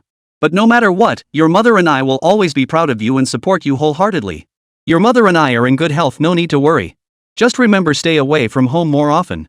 Devoting yourself to serving the nation is the right path. Thanks, Dad. Hearing this, Qín Chuān felt inexplicably touched and guilty. Compared to the sycophants and Western-obsessed individuals of later generations, his father's generation held a purer and more loyal devotion to their country. Dad, don't hesitate to spend the money I send you regularly, Qín Chuān said with a smile. I've already contacted the telecom department. Someone will come to install a phone for you in a few days. Then if you or Mom ever need to reach me, you can just call this number. Qín Chuān handed Qin Luyuan the landline phone from his factory office. All right. This time, Qin Luyuan didn't refuse, he readily agreed. Although Qín Chuān had sent them a substantial sum every month, they had no real sense of his circumstances overseas. That money had been saved for emergencies. But now Qin Luyuan could see clearly, not only was his son doing well at the military factory, but his status and standing had changed dramatically. With even the provincial bureau director personally visiting, Qín Chuān's livelihood was no longer a concern for them. Brother, what were you and Dad talking about? Qin Yuting walked in smiling as the father and son conversed. Her arm was linked with Zhao Yanan, who wore an equally bright smile. Xiao Ting, you two seemed to be having such a good time earlier. What were you chatting about? Qín Chuān observed the pair, now visibly close, and couldn't help asking. Me and my sister-in-law. Qin Yuting started to say, but stopped herself. That's a secret between me and my sister-in-law. I'm not telling you. Yuting, who's your sister-in-law? Stop talking nonsense. Zhao Yanran flushed crimson beside her, casting an unnatural glance at Qín Chuān. Noticing Qín Chuān's amused expression fixed on her, she flushed bright red and hurried away. Ugh.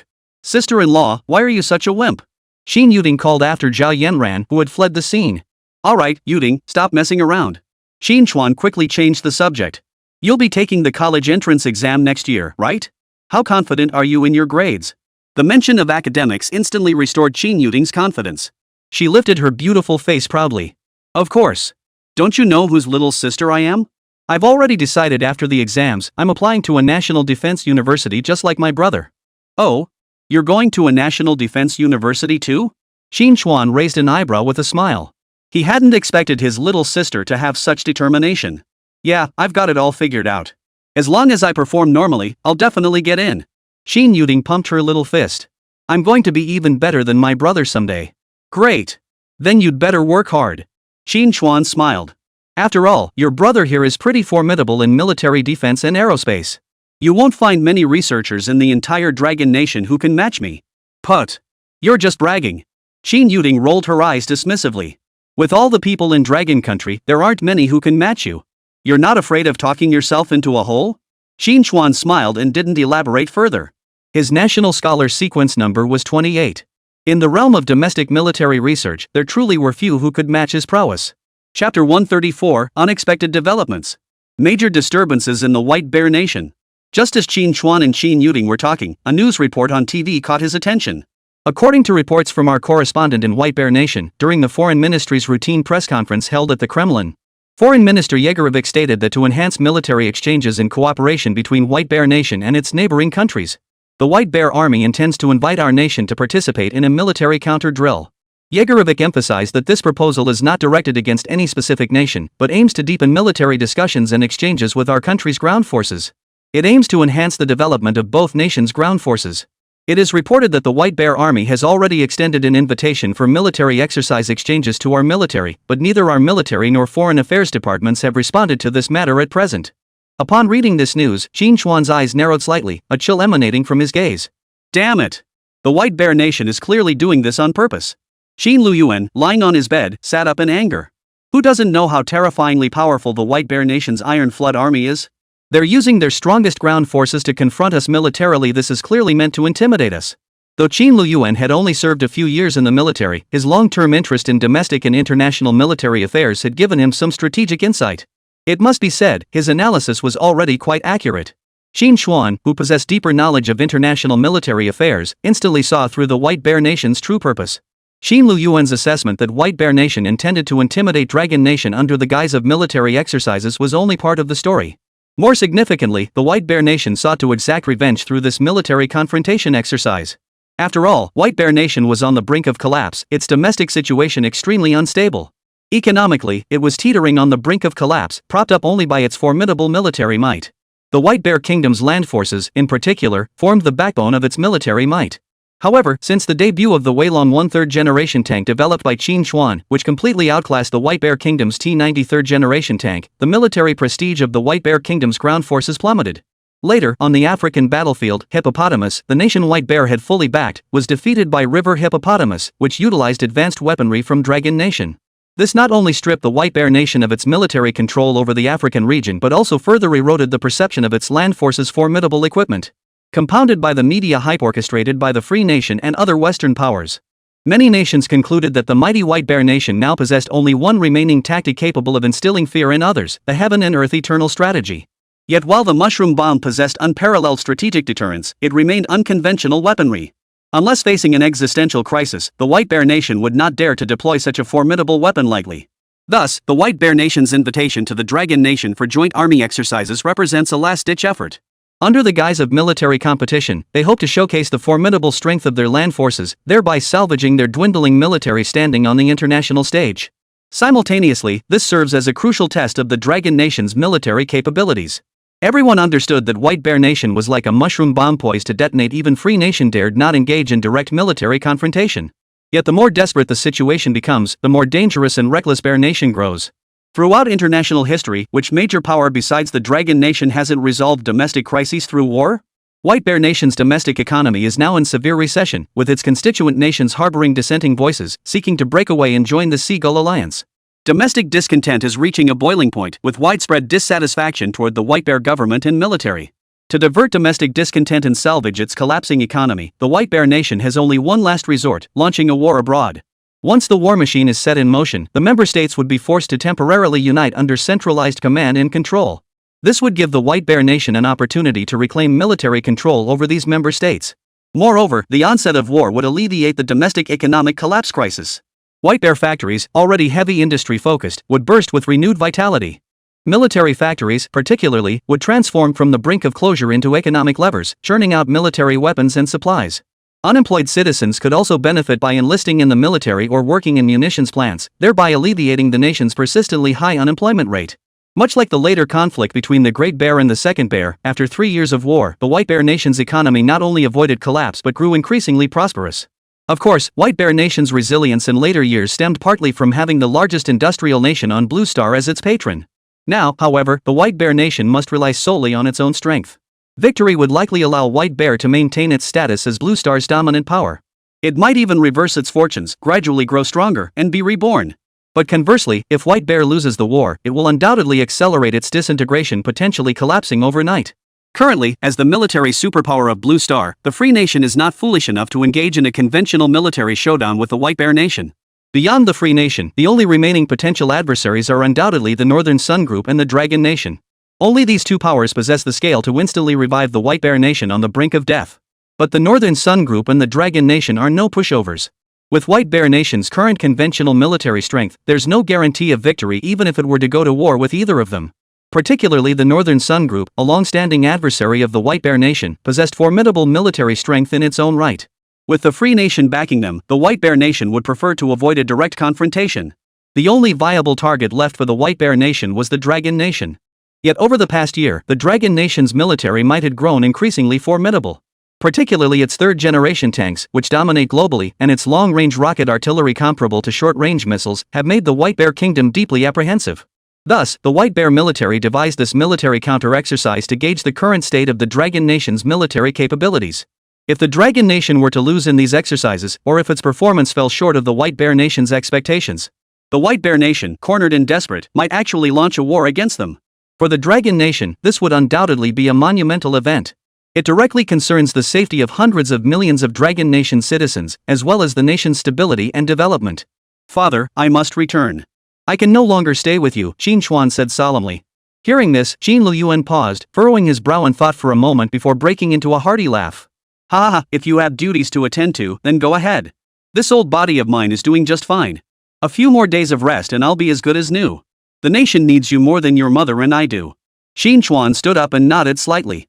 Brother, you just got back. Are you leaving already? Hearing Qín Chuān was leaving so soon, Qin Yuting's previously cheerful expression instantly soured. Can't you stay a couple more days? I haven't seen you in a whole year. Seeing Qin Yuting's profound disappointment, Qín Chuān affectionately ruffled her hair and said with a smile. I'd love to spend more time with you all, but circumstances won't allow it right now. Here's what we'll do, after you finish your college entrance exams and get into the National Defense University, I'll personally see you off to school. Really? Qin Yuting beamed with joy. Would I lie to you? Qín Chuān waved his hand dismissively. Alright, focus on your studies these next few months. Don't embarrass your brother. Don't worry, big bro. I'll definitely come find you with my National Defense University acceptance letter. Deal. You have my word. Chapter 135, No Time to Lose. Back to the capital. Knock knock knock. Just as Qín Chuān and Qin Yuting were speaking, a knock sounded at the courtyard gate. Who is it? Lu Xiaoling, who had been washing vegetables in the courtyard to prepare dinner for Qín Chuān and Zhao Yanan, set down the vegetable basin. Wiping her wet hands on her apron, she walked over. Hello, we are from the State Security Department, responsible for protecting Director Qin's safety. We sincerely apologize, but we've just received orders from above to escort Director Qin back with us immediately. Chen Jian, the team leader from the State Security Bureau, said with a look of reluctance. After all, Qín Chuān had only been granted 5 days of leave this time, and the journey alone had taken 10 hours.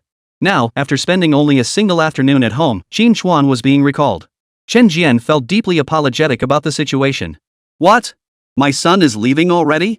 Lu Xiaoling paid no attention to his identity as a state security agent.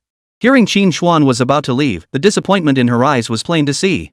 Can't you wait a little longer? Let Qín Chuān finish his dinner before leaving? Look, I've already bought the lobster and crab cost me a pretty penny. If Qín Chuān leaves now, just the few of us won't be able to finish all this. If it's really impossible, you comrades should stay and eat with us. Auntie, I'm truly sorry. Chen Jian's eyes brimmed with guilt. He understood Lu Xiaoling's feelings at that moment. This order came directly from higher-ups. There's an urgent mission requiring Director Qin's participation in discussions. It can't wait. Mom, you and Dad can save these lobsters and crabs for Xiao Ting and yourselves. Qín Chuān and Zhao Yanan emerged from the house, carrying a plastic bag. This bag contains all the meatballs you fried for lunch. I'll take them with me to eat on the road. Saying this, Qín Chuān smiled and waved the bag in front of Lu Xiaoling. Xiao Qin. Lu Xiaoling's eyes welled up at the sight. It had been nearly a year since the couple had seen their son. Now that they finally had him back, they couldn't even stay half a day before he had to leave again. This made Lu Xiaoling feel deeply distressed. Mom, don't cry, it's bad luck, Qín Chuān said, rushing forward to support Lu Xiaoling as he pretended to be serious. I have an important mission to complete back home. Once this busy period is over, I'll come back and stay longer. No. Next time I come back, I'll stay at least a week to keep you company. Is that okay? Hearing Qín Chuān's words, Lu Xiaoling finally wiped her tear-filled eyes and forced a faint smile. Really? You'll truly stay a full week next time? You won't lie to me? Why would I lie to you? Qín Chuān smiled reassuringly. Good, good. Then it's settled. As soon as the mission is complete, you come back immediately. Oh, and Yanran has to come back with you too. At this, Zhao Yanran's cheeks flushed slightly. Her beautiful big eyes blinked rapidly for a moment before she shyly nodded. Auntie, I promise. Ha, that's wonderful. Seeing Zhao Yanran agree, Lu Xiaoling's face lit up with a broad smile. Alright then, since that's settled, you two should hurry off. Don't delay the nation's affairs. Alright, Mom and Dad, we're off. You two stay in, okay? Goodbye, Uncle, Auntie, and Yuting. Qín Chuān and Zhao Yanran stood at the doorway, bidding farewell to those inside.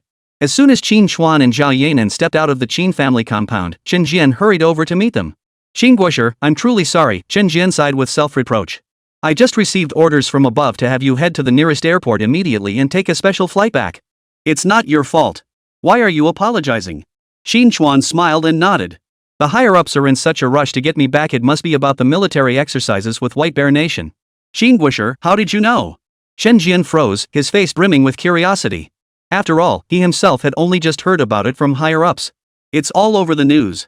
With this happening, what else could possibly have them rushing me back so urgently? Qín Chuān chuckled. Let's go. We'll talk on the way. Qín Chuān narrowed his eyes, his expression unusually stern. This military exercise could determine whether our nation gets dragged into war. We can't afford delays. What? A military exercise could drag the Dragon Nation into war? Chen Jian and Zhao Yanan both paled at Qín Chuān's words. Especially Chen Jian. Though he received orders from above and understood Qín Chuān was being recalled to discuss the military confrontation exercise with White Bear Nation. But he never imagined this seemingly routine military exercise could be linked to war and national security. Cold sweat broke out on both their backs. The word war had been absent from Dragon Nation's vocabulary for decades. Over these decades, as the Dragon Nation rapidly developed, its people had long enjoyed peaceful and prosperous lives. No one wished for war to descend upon their homeland once more. Xinguisher, is this matter truly that serious? Shen Jian couldn't help asking once they were in the car. Well, it's not as bad as imagined, Qín Chuān replied, his expression stern yet his voice remarkably calm. As long as we can subdue the ground forces sent by White Bear Nation during this military confrontation exercise, war should be averted. Defeat the White Bear Kingdom's ground forces? Zhao Yanan's eyes widened beside him. Director, you're joking, right? The White Bear Nation has declined, their ground military strength remains formidable. Even if the Free Nation were to compete purely on ground military strength with White Bear Nation, victory isn't guaranteed. To defeat their ground forces to the point of submission during this exercise? That's incredibly difficult. Zhao Yanran understood the difference between winning a battle and achieving complete submission. The White Bear Nation had long been known as a nation of warriors. Not only were their ground forces equipped with advanced weaponry, but more importantly, their soldiers possessed formidable personalities. These are the kind of tough characters who would bare-knuckle fight a brown bear. Subduing them would be no ordinary feat. The greater the challenge, the more interesting it becomes. Qín Chuān's lips curved upward, his eyes gleaming with sharp determination. As long as our final strategic decision support system is completed, subduing the White Bear Nation's ground forces is not impossible. Zhao Yanan's eyes lit up at his words. She finally understood the source of Qín Chuān's unwavering confidence. She marveled at his forward-thinking military strategy. Had Qín Chuān not laid the groundwork early on to accelerate the weaponry reform of the Army's combined arms units, producing a batch of advanced ground weaponry, it was doubtful they could have faced the White Bear Kingdom's ground forces with any certainty of victory. At the very least, they wouldn't be brimming with confidence like they were now. This realization filled both Zhao Yanan and Chen Jian with profound respect for Qín Chuān.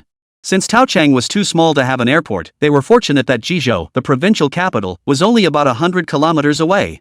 After racing along the highway for over 2 hours, Qín Chuān and his group arrived at Jizhou Airport. The military had already prepared a special aircraft there. Upon seeing Qín Chuān, military personnel immediately escorted him, Zhao Yanran, and the others onto the aircraft. Moments later, the aircraft slowly lifted off from Jizhou Airport, heading straight for the capital. Chapter 136, Emergency Meeting. Naval, Land, and Air Commanders assemble. Meanwhile, Dragon Nation, Army Headquarters, Military District, Capital. Vehicles bearing military district license plates sped in from outside. The sentries at the military zone entrance saluted continuously without pause.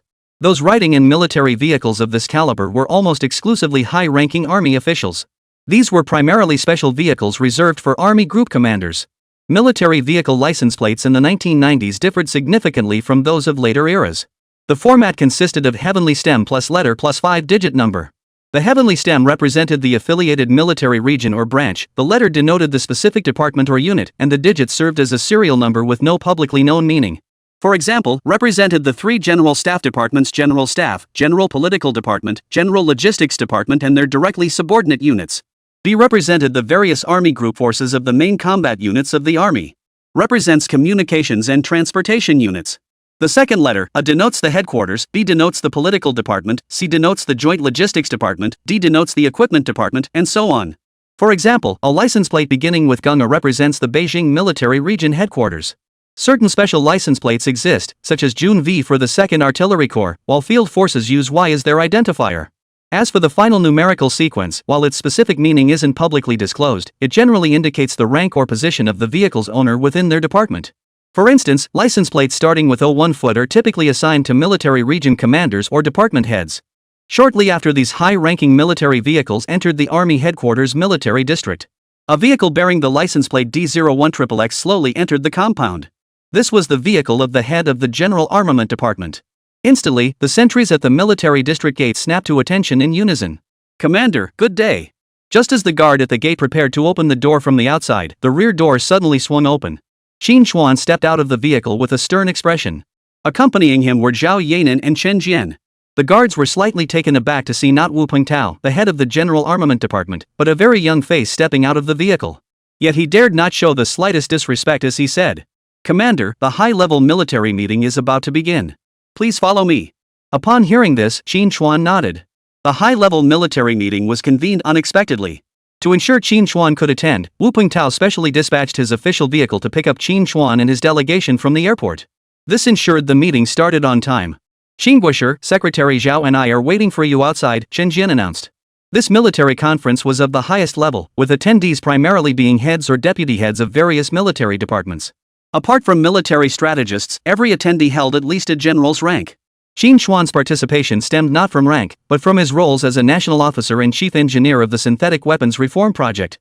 Furthermore, being at the Army Headquarters Military District, there was likely no safer location, so Qín Chuān naturally didn't require close protection.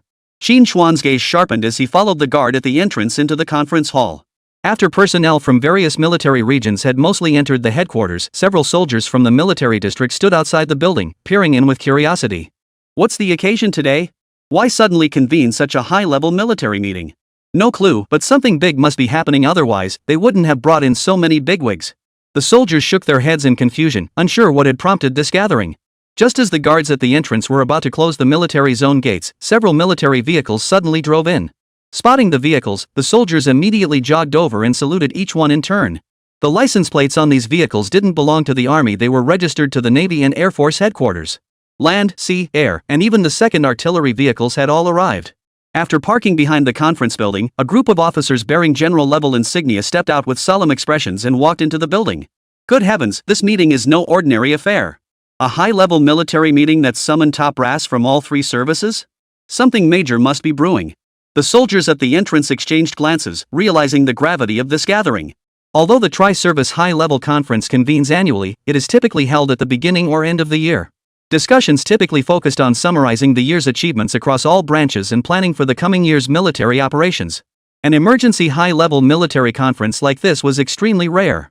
Though the soldiers were curious about the nature of this major event, military discipline prevented them from asking further questions.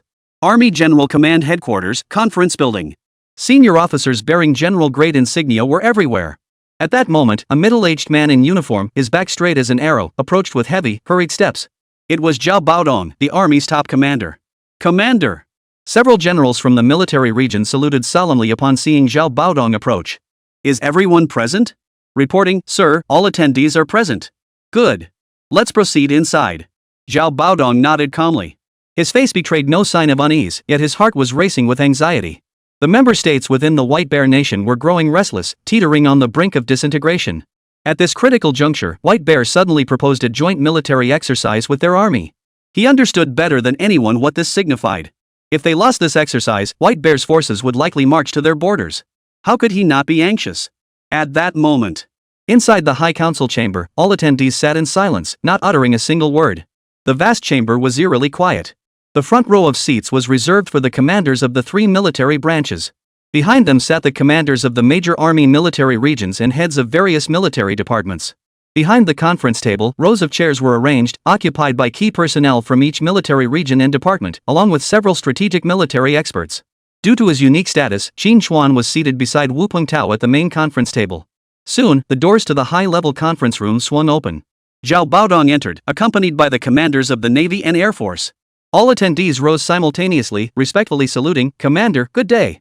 Zhao Baodong and the other naval and air force commanders surveyed the room with calm expressions, then nodded. He gestured for everyone to be seated. Upon receiving the command, the attendees slowly returned to their seats. The vast conference hall was filled with a heavy, oppressive atmosphere. Every face was tense, devoid of any expression.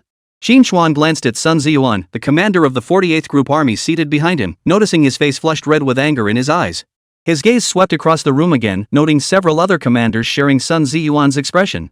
These were the representatives of the radical faction within the military. Where there were radicals, there were naturally conservatives. The military strategists and professors seated opposite Qín Chuān were renowned representatives of the conservative faction within the country. Alright. Since everyone is present, the meeting is officially in session. After a long silence, Zhao Baodong declared in a booming voice. Chapter 137. Though the White Bear Nation is powerful, our Dragon Nation is no pushover. Alright, everyone is present now. Zhao Baodong surveyed the room and spoke. The White Bear Kingdom military has extended an invitation to our ground forces, proposing a joint military exercise between our legions. I'm sure everyone has already heard about this. Given the urgency, I'll skip the small talk and get straight to the discussion. Everyone, please share your thoughts. At his words, the previously silent conference room suddenly grew noisy. The assembled military commanders exchanged glances. Commander! The White Bear Nation's invitation for joint military exercises is definitely not straightforward. Su Chao, commander of the Lanzhou military region, spoke with a cold expression. Exactly. The White Bear Nation is advancing aggressively this time. We must be vigilant. Several other regional commanders chimed in. According to intelligence we've received, White Bear Nation's economy has suffered another severe downturn this quarter. Compared to the previous quarter, there has been another sharp decline, with severe domestic price inflation and a renewed rise in unemployment rates. Our domestic economists assess that the White Bear Nation's economy is teetering on the brink of collapse. Additionally, there are reports that representatives from the Beihui Group have recently made contact with the top commander of the Pineapple Sea Trio. They may have reached some kind of agreement. Our intelligence analysts believe these three member states are the most likely to secede from White Bear Nation first. With both the White Bear Nation's politics and economy teetering on the brink, their insistence on conducting joint military exercises against our forces at this critical juncture is utterly reprehensible. Upon hearing this, the assembled generals nodded in agreement. Clearly, everyone had already realized that the White Bear Nation's invitation to joint military exercises was not without ulterior motives. I remind you that the White Bear Nation's military has been continuously strengthening its forces to prevent sudden internal collapse. Compared to its peak, the number of troops within their borders has indeed decreased significantly. But with their formidable military-industrial base and advanced weaponry, their actual combat strength hasn't weakened much. Even though their lack of military funding has forced them to abandon the space race with the Free Nation and halt aircraft carrier construction due to insufficient funds. But even now, the military strength retained within White Bear Nation remains sufficient for them to launch a powerful offensive against any nation on Blue Star. The generals furrowed their brows. There's an old saying in the Dragon Nation, even a starved camel is bigger than a horse.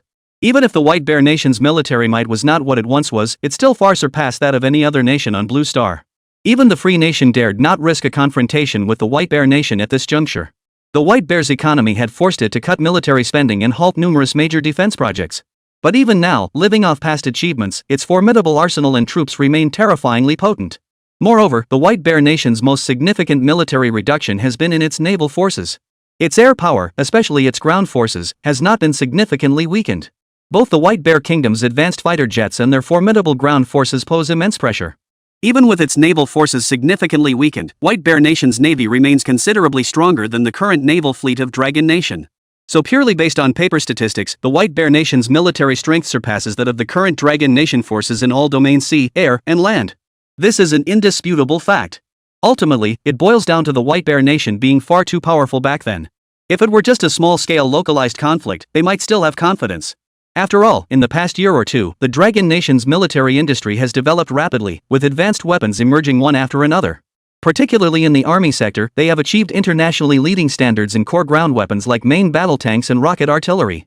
But when facing the White Bear Nation's million-strong army pressing at their borders, no one could be certain of victory. While their army's weapons were indeed more advanced than those of the White Bear Nation, their numbers were simply too few. Until weapon superiority could deliver a decisive blow to the enemy, sheer numbers remained the decisive factor in determining the outcome. In other words, it wasn't that the Dragon Nation's ground forces were inadequate, it was simply that their true development had been too brief. After hours of debate among the generals, consensus remained elusive on whether to accept the White Bear Legion's joint exercise invitation. Seeing this, Zhao Baodong waved his hand to halt the heated debate and pointed toward the seat of the Shangjing military district. Comrade Zisheng, your Shangjing military region currently possesses the most advanced weaponry. Share your thoughts. At his words, all fell silent, turning their gaze toward Li Zisheng, the commander of the Shangjing military district. Qín Chuān narrowed his eyes slightly at this sight. If Qín Chuān knew any of the major military districts present best, it was undoubtedly the Shangjing military district. His previous military promotion ceremony had been personally conducted by Li Zisheng. Moreover, during the White Bear Nation's military parade, the delegation was led by Sun Ziyuan, commander of the Shangjing military region's 48th Group Army. Adding to this, a combined arms battalion from the 6th Tank Division of the 48th Group Army was currently stationed at their 307th military factory. Qín Chuān was thoroughly familiar with the Shangjing military region. Based on Qín Chuān's understanding of the Shangjing military region, every key figure from the overall commander Li Zixing to the Group Army commander Sun Ziyuan to the tank force commander Ho Linwei was a radical hawk.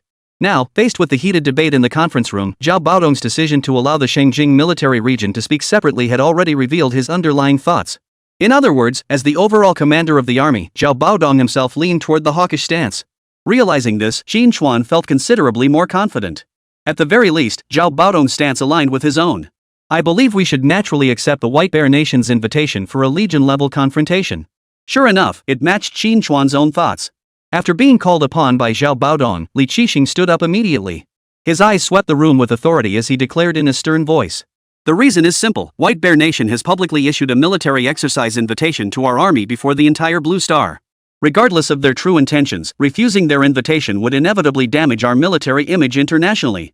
Moreover, as everyone has already mentioned, the White Bear Kingdom's military likely aims to test the true strength of our forces this time. If we refuse their invitation now, wouldn't that prove we lack the courage to engage in military confrontation with them? In that case, White Bear Nation could still launch military operations against us. Since we may face White Bear's offensive intentions whether we accept or decline their invitation, we might as well seize this opportunity to engage in a full-scale military exercise with them.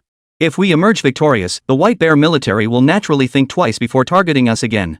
Even if we lose in the end, the worst-case scenario is a full-scale war with White Bear Nation. White Bear's military might is formidable, but is our Dragon Nation's land forces any weaker? As Li Zixing's resolute words fell, the conference room fell silent. Expressions varied among the generals and military experts. Qín Chuān, however, let a faint smile touch his lips, inwardly agreeing with Li Zixing's stance. This was the true spirit of a Dragon Nation soldier. Chapter 138, The Heated Debate. Radicals versus Conservatives. As Li Zixing's words fell, many radical hawks felt their blood boil. Meanwhile, many moderate conservative generals and academic experts furrowed their brows slightly. Many centrists wore expressions of deep conflict. Everyone could hear that Li Zixing's argument held some merit. Regardless of whether they accepted the White Bear Nation's challenge to a military confrontation, the White Bear Nation would not let the matter rest. In fact, given the circumstances of that era, refusing the invitation might have been the first step toward damaging their international military image. Simultaneously, it would provoke discontent among the domestic populace.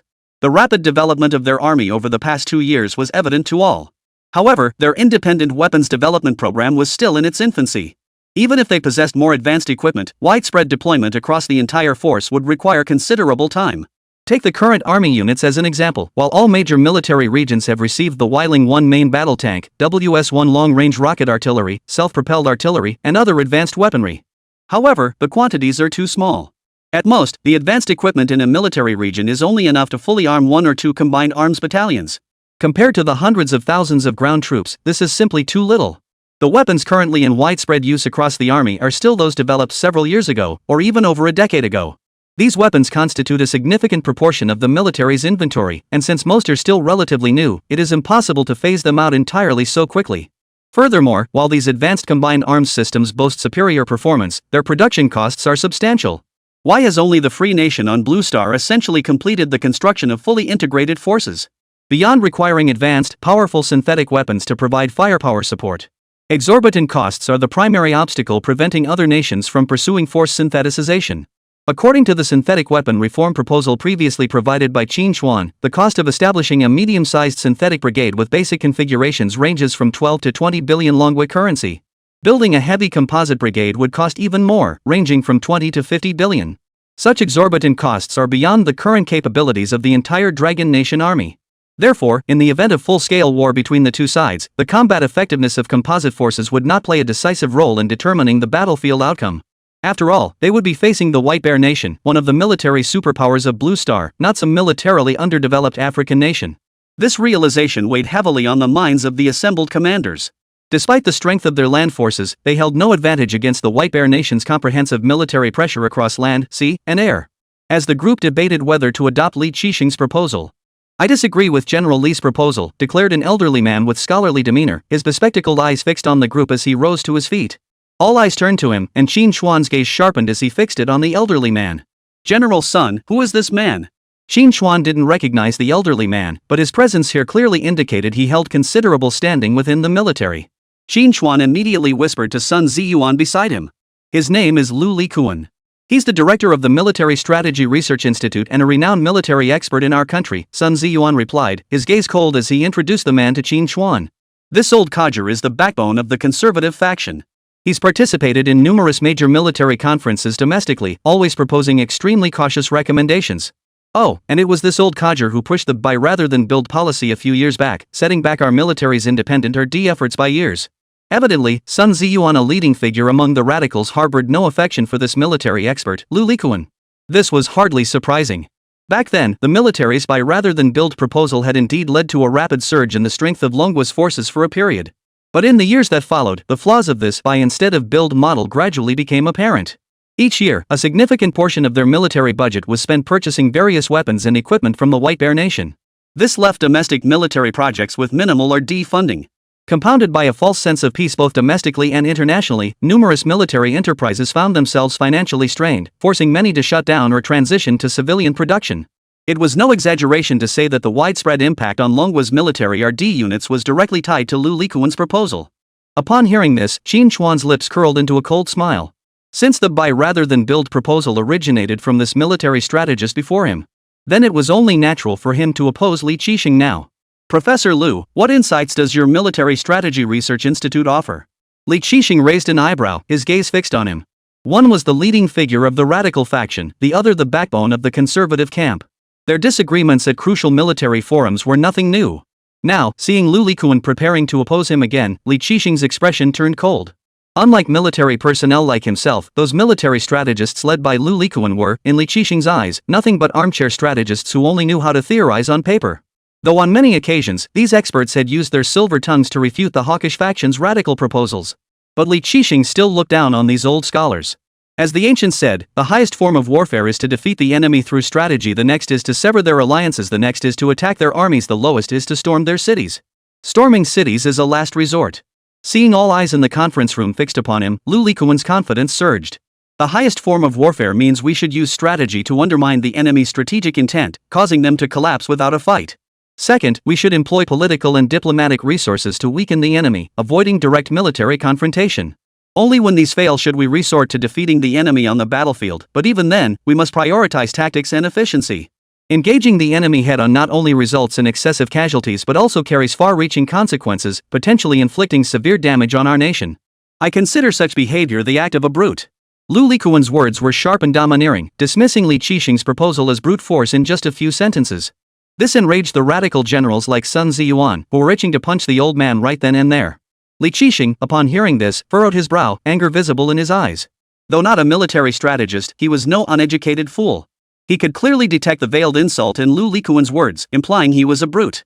However, Zhao Baodong was present, and though Lu Likuan held no actual military authority, as a representative of the nation's military strategists, his influence among the populace remained considerable. If he really lashed out, the repercussions would be disastrous. Zhao Baodong, seated at the head of the table, also frowned slightly at the barbed remarks in Lu Likuan's words. Clearly, he too was displeased with the old man's veiled criticism cloaked in scholarly language. Mr. Lu, we're discussing military strategy here. Let's cut the nonsense. Since you reject Li Qixing's proposal, then share your own thoughts. Seeing Zhao Baodong speak up, Lu Likuan dared not provoke further with his words. Very well, Commander. Straightening his posture, Lu Likuan spoke with confidence. I believe we should proceed as follows. Chapter 139, Not Qualified? Is the status of a national hero enough? Everyone is aware that the military confrontation exercises proposed by the White Bear Nation this time are essentially a test of our Dragon Nation's military strength. I believe we've all reached a consensus on this point. Lu Likuan stated solemnly. Given that, why should we take the bait and play along with White Bear Nation's attempts to probe us? The more the enemy seeks ways to probe us, the more we should maintain our composure. Upon hearing this, many conservative generals and experts in the conference room nodded in agreement. They clearly agreed with Lu Likuan's viewpoint. Exactly. White Bear Nation's intentions this time are obvious. I suspect not only we can see through them, but the international community is also well aware of their objectives. If we decline their exercise invitation, it might indeed tarnish our international image somewhat, but so what?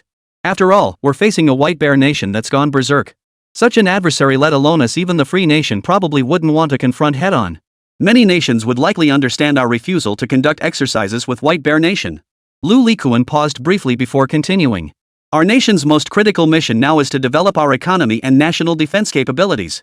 Not to grow arrogant at the first sign of success and start challenging others to a duel. Building a powerful military is no easy feat, but destroying one is simple. And even if our military strength has grown significantly, war is fought with money.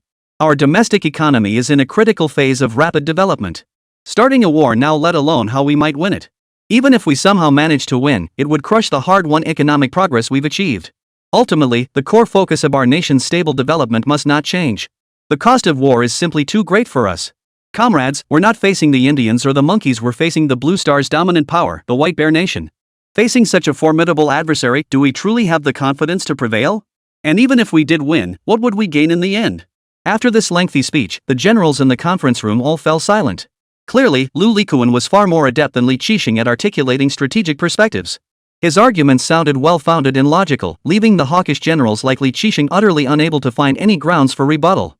Compounding their unease was the fact that their adversary was the White Bear Kingdom, a nation whose formidable military might left even Li Qixing and his allies uncertain of victory. They possessed the courage to wage war, but not the certainty of victory. The White Bear Kingdom's proactive invitation had indeed placed the Dragon Kingdom's military in a highly passive position. This feeling of being led by the nose by the enemy was deeply unsettling.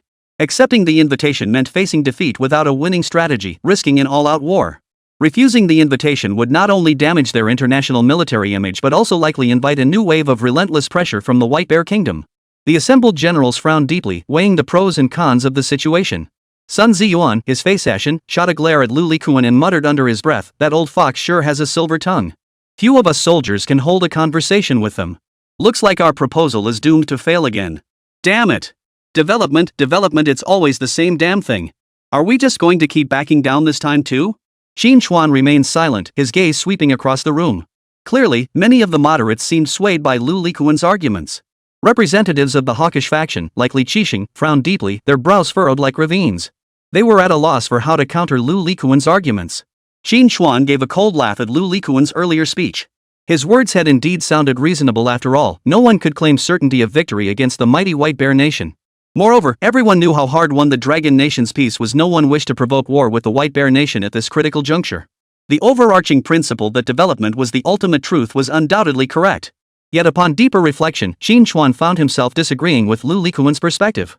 Zhao Baodong, seated at the front of the conference room, watched the others with a furrowed brow.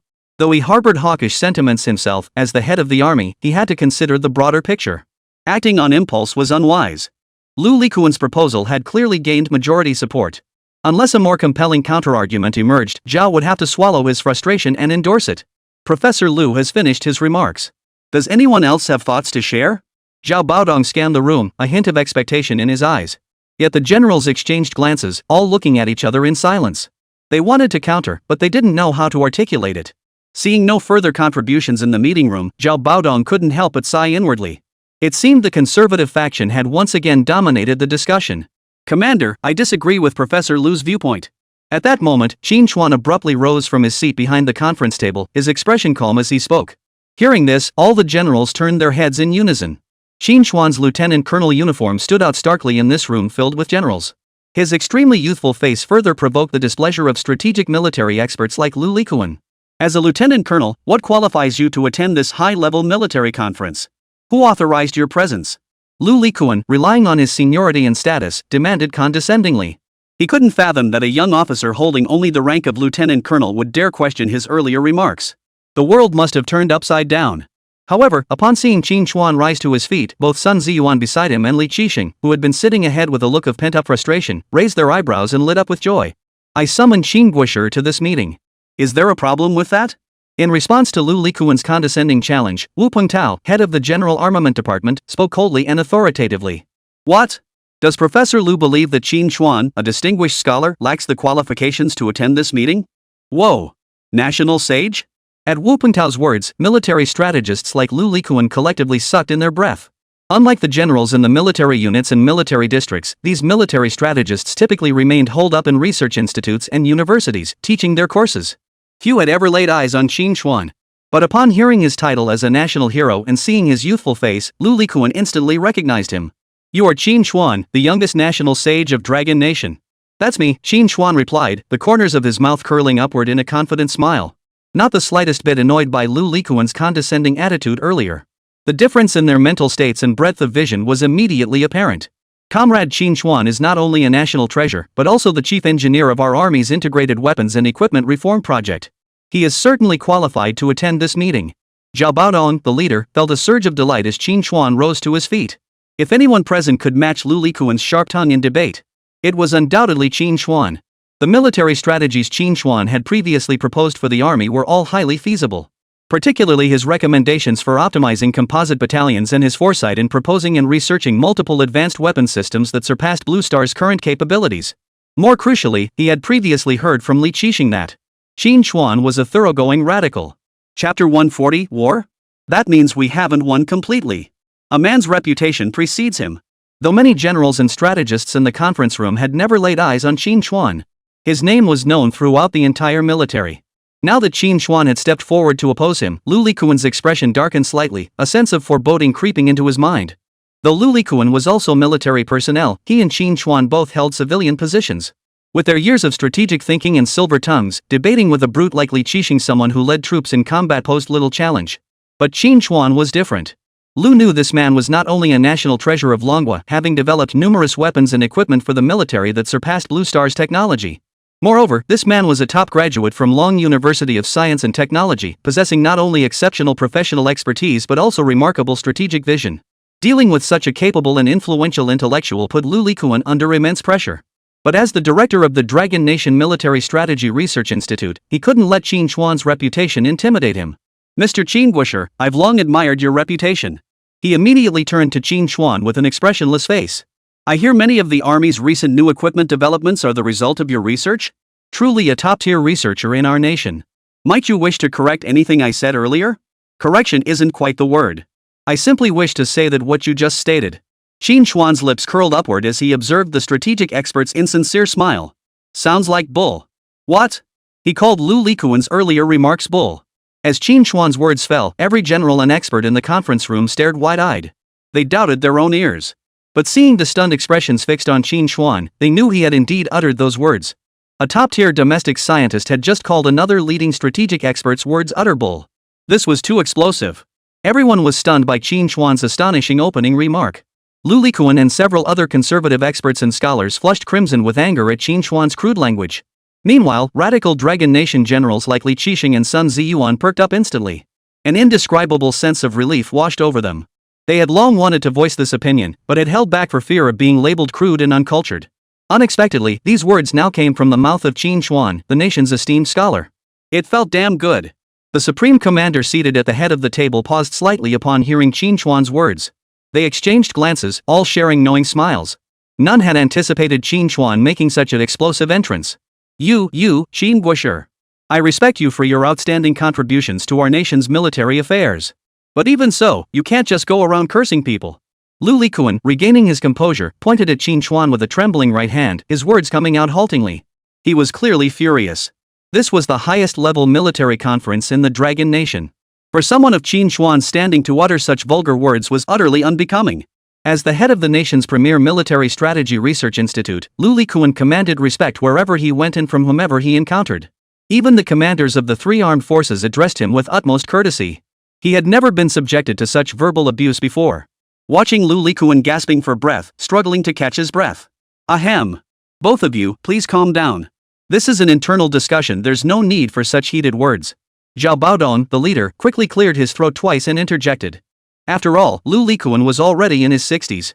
If Qín Chuān really did drive him to his death with anger, that would be a major scandal.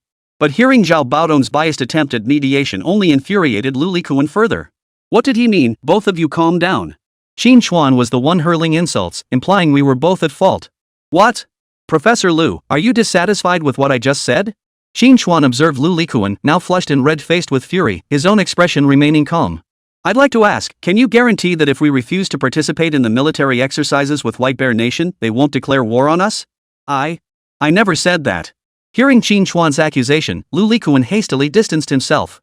Joking aside, if he dared to take credit for that, and White Bear Nation actually went to war with them later, wouldn't he be the one left holding the bag? Since you can't guarantee that, then what purpose did you have in asking us to reject White Bear Nation's military exercise invitation? My purpose? Lu Likuan retorted immediately. Naturally, I'm thinking of the peace and stability of our Dragon Nation. As I stated earlier, our nation's overarching policy is peaceful development. Hostility toward White Bear Nation would be highly detrimental to us. Is there any error in that assessment? Peaceful development is certainly not wrong, but is antagonizing the White Bear Kingdom something we truly desire? Qín Chuān smiled. As you mentioned earlier, White Bear Nation is currently experiencing extreme economic and political instability. They desperately need an external war to divert attention from their domestic crises and conflicts. Which means that even if we don't want to be their enemy, they will inevitably come after us. After all, compared to the mighty Northern Sun, in White Bear Nation's eyes, our Dragon Nation is the weakest. Since their target is Dragon Nation itself, rejecting their exercise invitation will only make them think we're afraid. Faced with this situation, do you think the already crazed White Bear Kingdom might risk going to war with us? Faced with Qín Chuān's pointed question, Lu Likuan was momentarily at a loss for words. The other generals in the conference room also fell deep in thought upon hearing Qín Chuān's words. As Qín Chuān had stated, confronting White Bear Nation was never a choice for Dragon Nation. They were merely passively accepting the situation. Regardless of whether they accepted the White Bear Kingdom's invitation, the latter would most likely launch an attack against them in the end. After all, the White Bear Kingdom's internal crisis was pressing. There was no time for them to overthink it. Even if what you say is true, so what? Lu Likuan, seeing his momentum crushed by Qín Chuān, retorted angrily. If accepting or rejecting the White Bear Kingdom's invitation makes no difference, then why insist on conducting a military confrontation exercise with them? Who said the outcome would be the same either way? Qín Chuān sneered coldly, cutting him off before he could respond. Accepting the White Bear military's invitation to conduct a joint military exercise is the only way to prevent a real conflict from erupting between our two nations. Ha! Absolutely ridiculous. Lu Likuan retorted immediately upon hearing Qín Chuān's words. Xinguosher, you can't seriously believe that White Bear Nation will be intimidated just because we win this exercise. I know you've developed many advanced weapons and equipment for the army. If we conduct the exercises in a full-scale military formation, we might actually win. But what good would it do if we defeated White Bear in an exercise? Everyone just acknowledged that this exercise is merely White Bear testing our military strength. Even if we barely win the exercise, it only proves we have an edge in localized high-end combat. Do you really think the White Bear Kingdom's current aggression would make them abandon their plans to wage war against us? Don't they know our new equipment was only recently developed and hasn't been widely deployed across the entire army? Even if war breaks out, won't these advanced weapons remain ineffective in the broader conflict? Lu Likuan's voice suddenly rose several octaves as he seemed to find a flaw in Qín Chuān's argument, shouting his rebuke. The entire conference room fell silent upon hearing this. It must be said that Lu Likuan's analysis was spot on. At this point, White Bear Nation had gone mad. Even knowing that the Dragon Nation's army possessed superior weaponry. But as long as they weren't fully deployed across the entire army, their impact on the battlefield would be limited. Moreover, even if their army cannot easily defeat the Dragon Nation's ground forces, they still possess formidable naval and air forces. With all three branches deployed, what difference would our advanced ground equipment make? That's because our victory wasn't decisive enough. Facing Lu Likuan's relentless pressure, Qín Chuān's gaze grew icy. If we could utterly crush the White Bear Nation's ground forces during this military exercise, do you think they'd dare wage war against us again? Qín Chuān looked at everyone with an air of authority as he spoke. Chapter 141, Insane. One battalion routing an entire regiment. The moment these words left his mouth, all the generals in the conference room froze in shock. Clearly, Qín Chuān's commanding words had stunned them. If we can utterly crush the White Bear Kingdom's ground forces during this military exercise, do you think they'll dare wage war against us? The words echoed long in their minds, shaking every commander present to their core. Even Zhao Baodong and the commanders of the other two armies flashed a sharp gleam in their eyes upon hearing it. Setting aside other considerations, if they could truly crush the White Bear Nation's exercise forces into submission, no matter how reckless the White Bear Nation might be, they wouldn't dare entertain thoughts of war against them again. This was indeed the only effective solution currently available to curb the White Bear Kingdom's reckless impulses. Ha ha ha. Yet, just as everyone was still reeling from the shock of Qín Chuān's commanding words, Lu Likuan couldn't help but burst into laughter. Hearing this jarring laughter, Zhao Baodong and the others couldn't help but furrow their brows. Xinguosher, are you mocking me? Lu Likuan's gaze toward Qín Chuān was filled with derision. You claim we'll utterly subdue the White Bear Kingdom's forces in military confrontation? What's wrong? Is there a problem with what I said? Qín Chuān replied expressionlessly. Of course there is. Lu Likuan sneered coldly. And it's a huge problem. I admit, under your leadership in RD, our army's integrated weaponry has seen tremendous improvement. In small-scale core engagements, we have confidence in defeating the White Bear Kingdom. But no matter how advanced our weapons are, can they match the Free Nations? Even the Free Nation couldn't subdue the White Bear Nation. Do you really think our Dragon Nation can? Lu Likuan's words immediately resonated with the conservative experts and professors in the conference room. All rose to their feet, mocking in unison. Xingguosher, you don't seriously believe the White Bear Nation earned its reputation as a nation of warriors for nothing, do you? Tell me, what conditions would it take to defeat the White Bear Nation's forces? At the very least, you'd need to utterly crush their ground forces. Absolute annihilation of the military superpower of Blue Star. Do you even grasp the magnitude of that? Faced with this collective condemnation from so many military strategists, radical generals like Sun Ziyuan could no longer sit still. What's the deal? Can't win an argument with Qín scholars, so you're ready to gang up on me? Do you really think we radicals have no one left? Just as Sun Ziyuan was about to rise to defend Qín Chuān gently pressed down on his shoulder. Qín Chuān signaled Sun Ziyuan to stay calm with his eyes, then turned his gaze toward Lu Likuan and the other military strategists, declaring with authority. What's so difficult about defeating the White Bear Kingdom's exercise troops? What if we utterly crush a Bear Kingdom regiment with just a single battalion? Wouldn't that make their military bow in respect? Whoa! At Qín Chuān's words, everyone's eyes widened in shock, sucking in a sharp breath. Defeat a White Bear Kingdom regiment with just one battalion? And utterly destroy them? That's insane.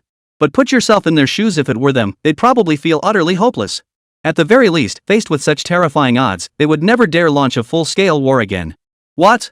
A single battalion against a regiment from the White Bear Kingdom? Xingguosher, do you even know what you're saying? Lu Likuan and the others froze for a moment before bursting into laughter. Though they'd never seen combat, as the nation's top strategic experts, they knew full well the gulf in strength between a battalion and a fully manned regiment. Currently, a fully manned infantry regiment of the White Bear Nation numbered between 2,500 and 2,800 soldiers.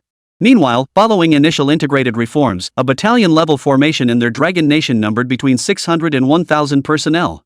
This meant the numerical disparity alone was at least threefold. Not to mention the gap in direct weaponry and firepower between the two sides. Defeating a regiment with just a battalion's strength is virtually impossible unless the disparity in weaponry and firepower is overwhelming. And Qín Chuān was talking about a battalion utterly thrashing a regiment from the White Bear Nation. That was nothing short of a pipe dream.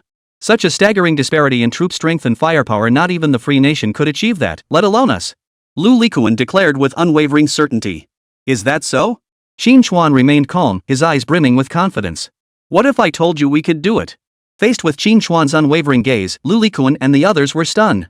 Even the more radical military leaders like Sun Ziyuan were secretly impressed by Qín Chuān's audacity. To defeat an entire regiment with just one battalion?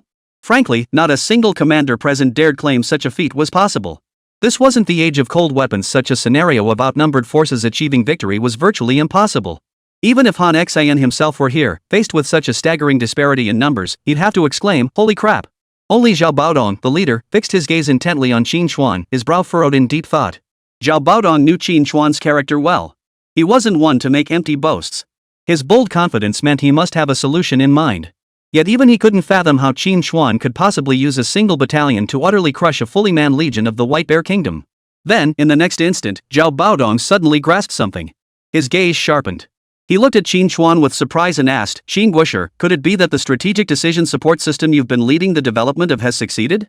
Hearing this, Li Qixing, Sun Ziyuan, and the others instantly caught on. After all, this project had been jointly developed by the 48th Group Army of the Shangjing military region in collaboration with Qín Chuān. They understood better than anyone how crucial Qín Chuān's strategic decision support system was to their combined arms forces. As Qín Chuān had described it, this system was the very soul and brain of the entire combined arms force. Without it, the combined arms forces could still achieve formidable combat capabilities through advanced weaponry and firepower. But with this strategic decision-making support system, the entire combined arms force would be truly complete. Its combat effectiveness would rise by an entire order of magnitude.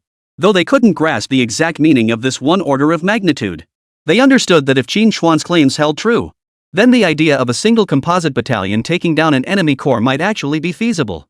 Commander, our strategic decision-making support system has reached its final development stage. Give us one more month, and I am confident we can complete it thoroughly. Qín Chuān declared with conviction. 1 month?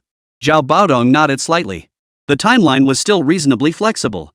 After all, even if they did accept the military exercise invitation from the White Bear Nation, the drills wouldn't commence immediately. Both sides would require preparation time. Comrade Shao Qin, does this strategic decision support system truly possess such formidable capabilities? Can it truly empower a single composite battalion to overwhelm an entire White Bear Legion? Although the development timeline was feasible, Zhao Baodong still harbored some doubts about the system's actual performance.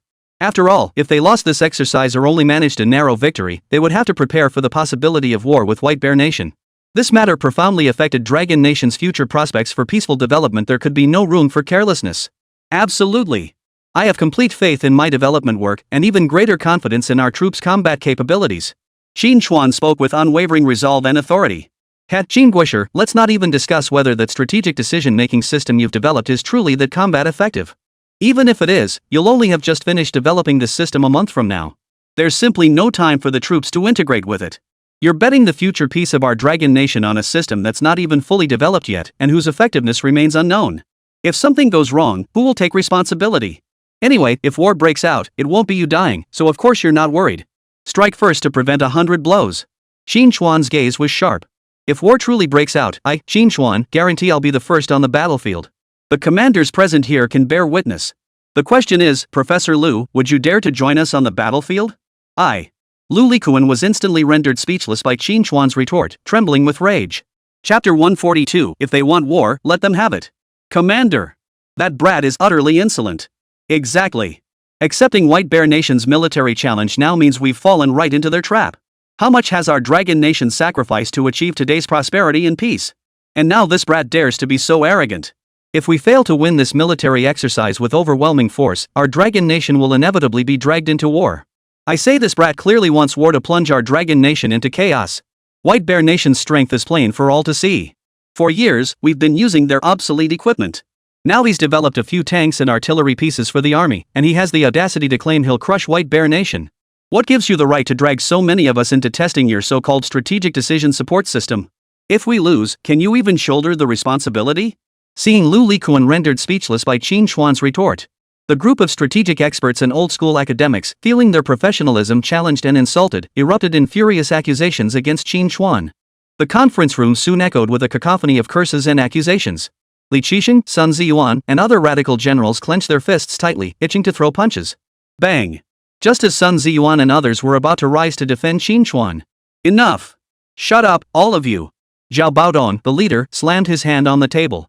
Glaring at the still shouting old scholars, he barked. Seeing Zhao Baodong's piercing gaze and the anger etched between his brows, Lu Likuan and several strategic experts immediately cringed back, stifling their curses.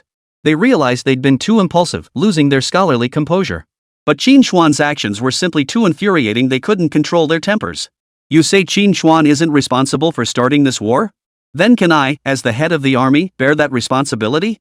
Zhao Baodong surveyed the room with an expressionless face, his military bearing radiating an unmistakable aura of sharpness and authority. Hearing Zhao Baodong's words, Li Qixing, Sun Ziyuan, and the other military commanders from various regions felt a jolt of tension run through their bodies. His words clearly favored Qín Chuān.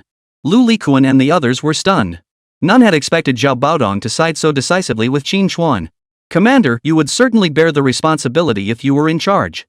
However, this young man's plan is far too radical. It contradicts our nation's overarching policy of peaceful development. You must consider the greater good and not act impulsively. Lu Likuan attempted to argue his case, ready to cite the nation's overarching strategic plan to counter Zhao Baodong's excessive actions. Yet faced with Lu Likuan's attempt to intimidate him with authority, Zhao Baodong had long since reached his limit. Acting on impulse? Ha! Over the years, haven't we shown enough restraint for the sake of development? Zhao Baodong's gaze grew increasingly fierce. But what have our repeated concessions earned us?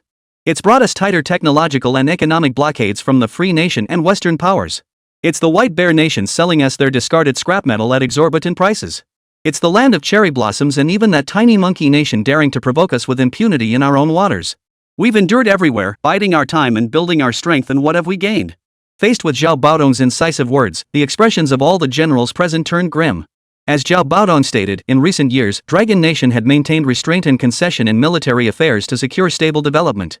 Part of this stemmed from the helplessness of inferior military strength, but more significantly, it was a compromise born of considering the greater good, a compromise that had left them swallowing their pride. Yes, their weapons and equipment were inferior to the might and sophistication of the White Bear Nation and the Free Nation. But so what? During the Korean War, their heroic predecessors, facing shortages so severe they lacked even winter coats, they charged into battle with only a few rifles. Drinking melted snow and gnawing on stones, they managed to beat the Free Nation's allied forces who had planes and cannons, ate beef, and drank coffee into a state of utter defeat. Compared to the gap between the two sides back then, what does their current disadvantage even amount to? Why didn't their forebears back then choose to yield, to put the greater good first? Exactly. Our Dragon Nation does need to develop its economy now. But developing our economy doesn't mean we have to keep holding back and making concessions. When others have their guns pointed right at our foreheads, retreating now would spell our complete doom. We must project an aura of readiness to fight, yet unafraid of battle. So what if it's the White Bear Nation? They couldn't bring us down even when they teamed up with the Free Nations back then. What can they do now? If they want war, then let's fight. I've had enough. As Zhao Baodong's words fell, the iron-blooded killing intent unique to a soldier erupted from his body. The same resolve burned in the eyes of every military commander present. As Zhao Baodong had said, development didn't mean endless compromise. After years of restraint, it was time for them to stand firm. Even if it ultimately led to war between the two nations, they would not yield an inch. This was the conviction of the Dragon Nation's soldiers, their very will. Faced with this overwhelming, fierce killing intent, Longguo and the other military strategists were utterly dumbfounded.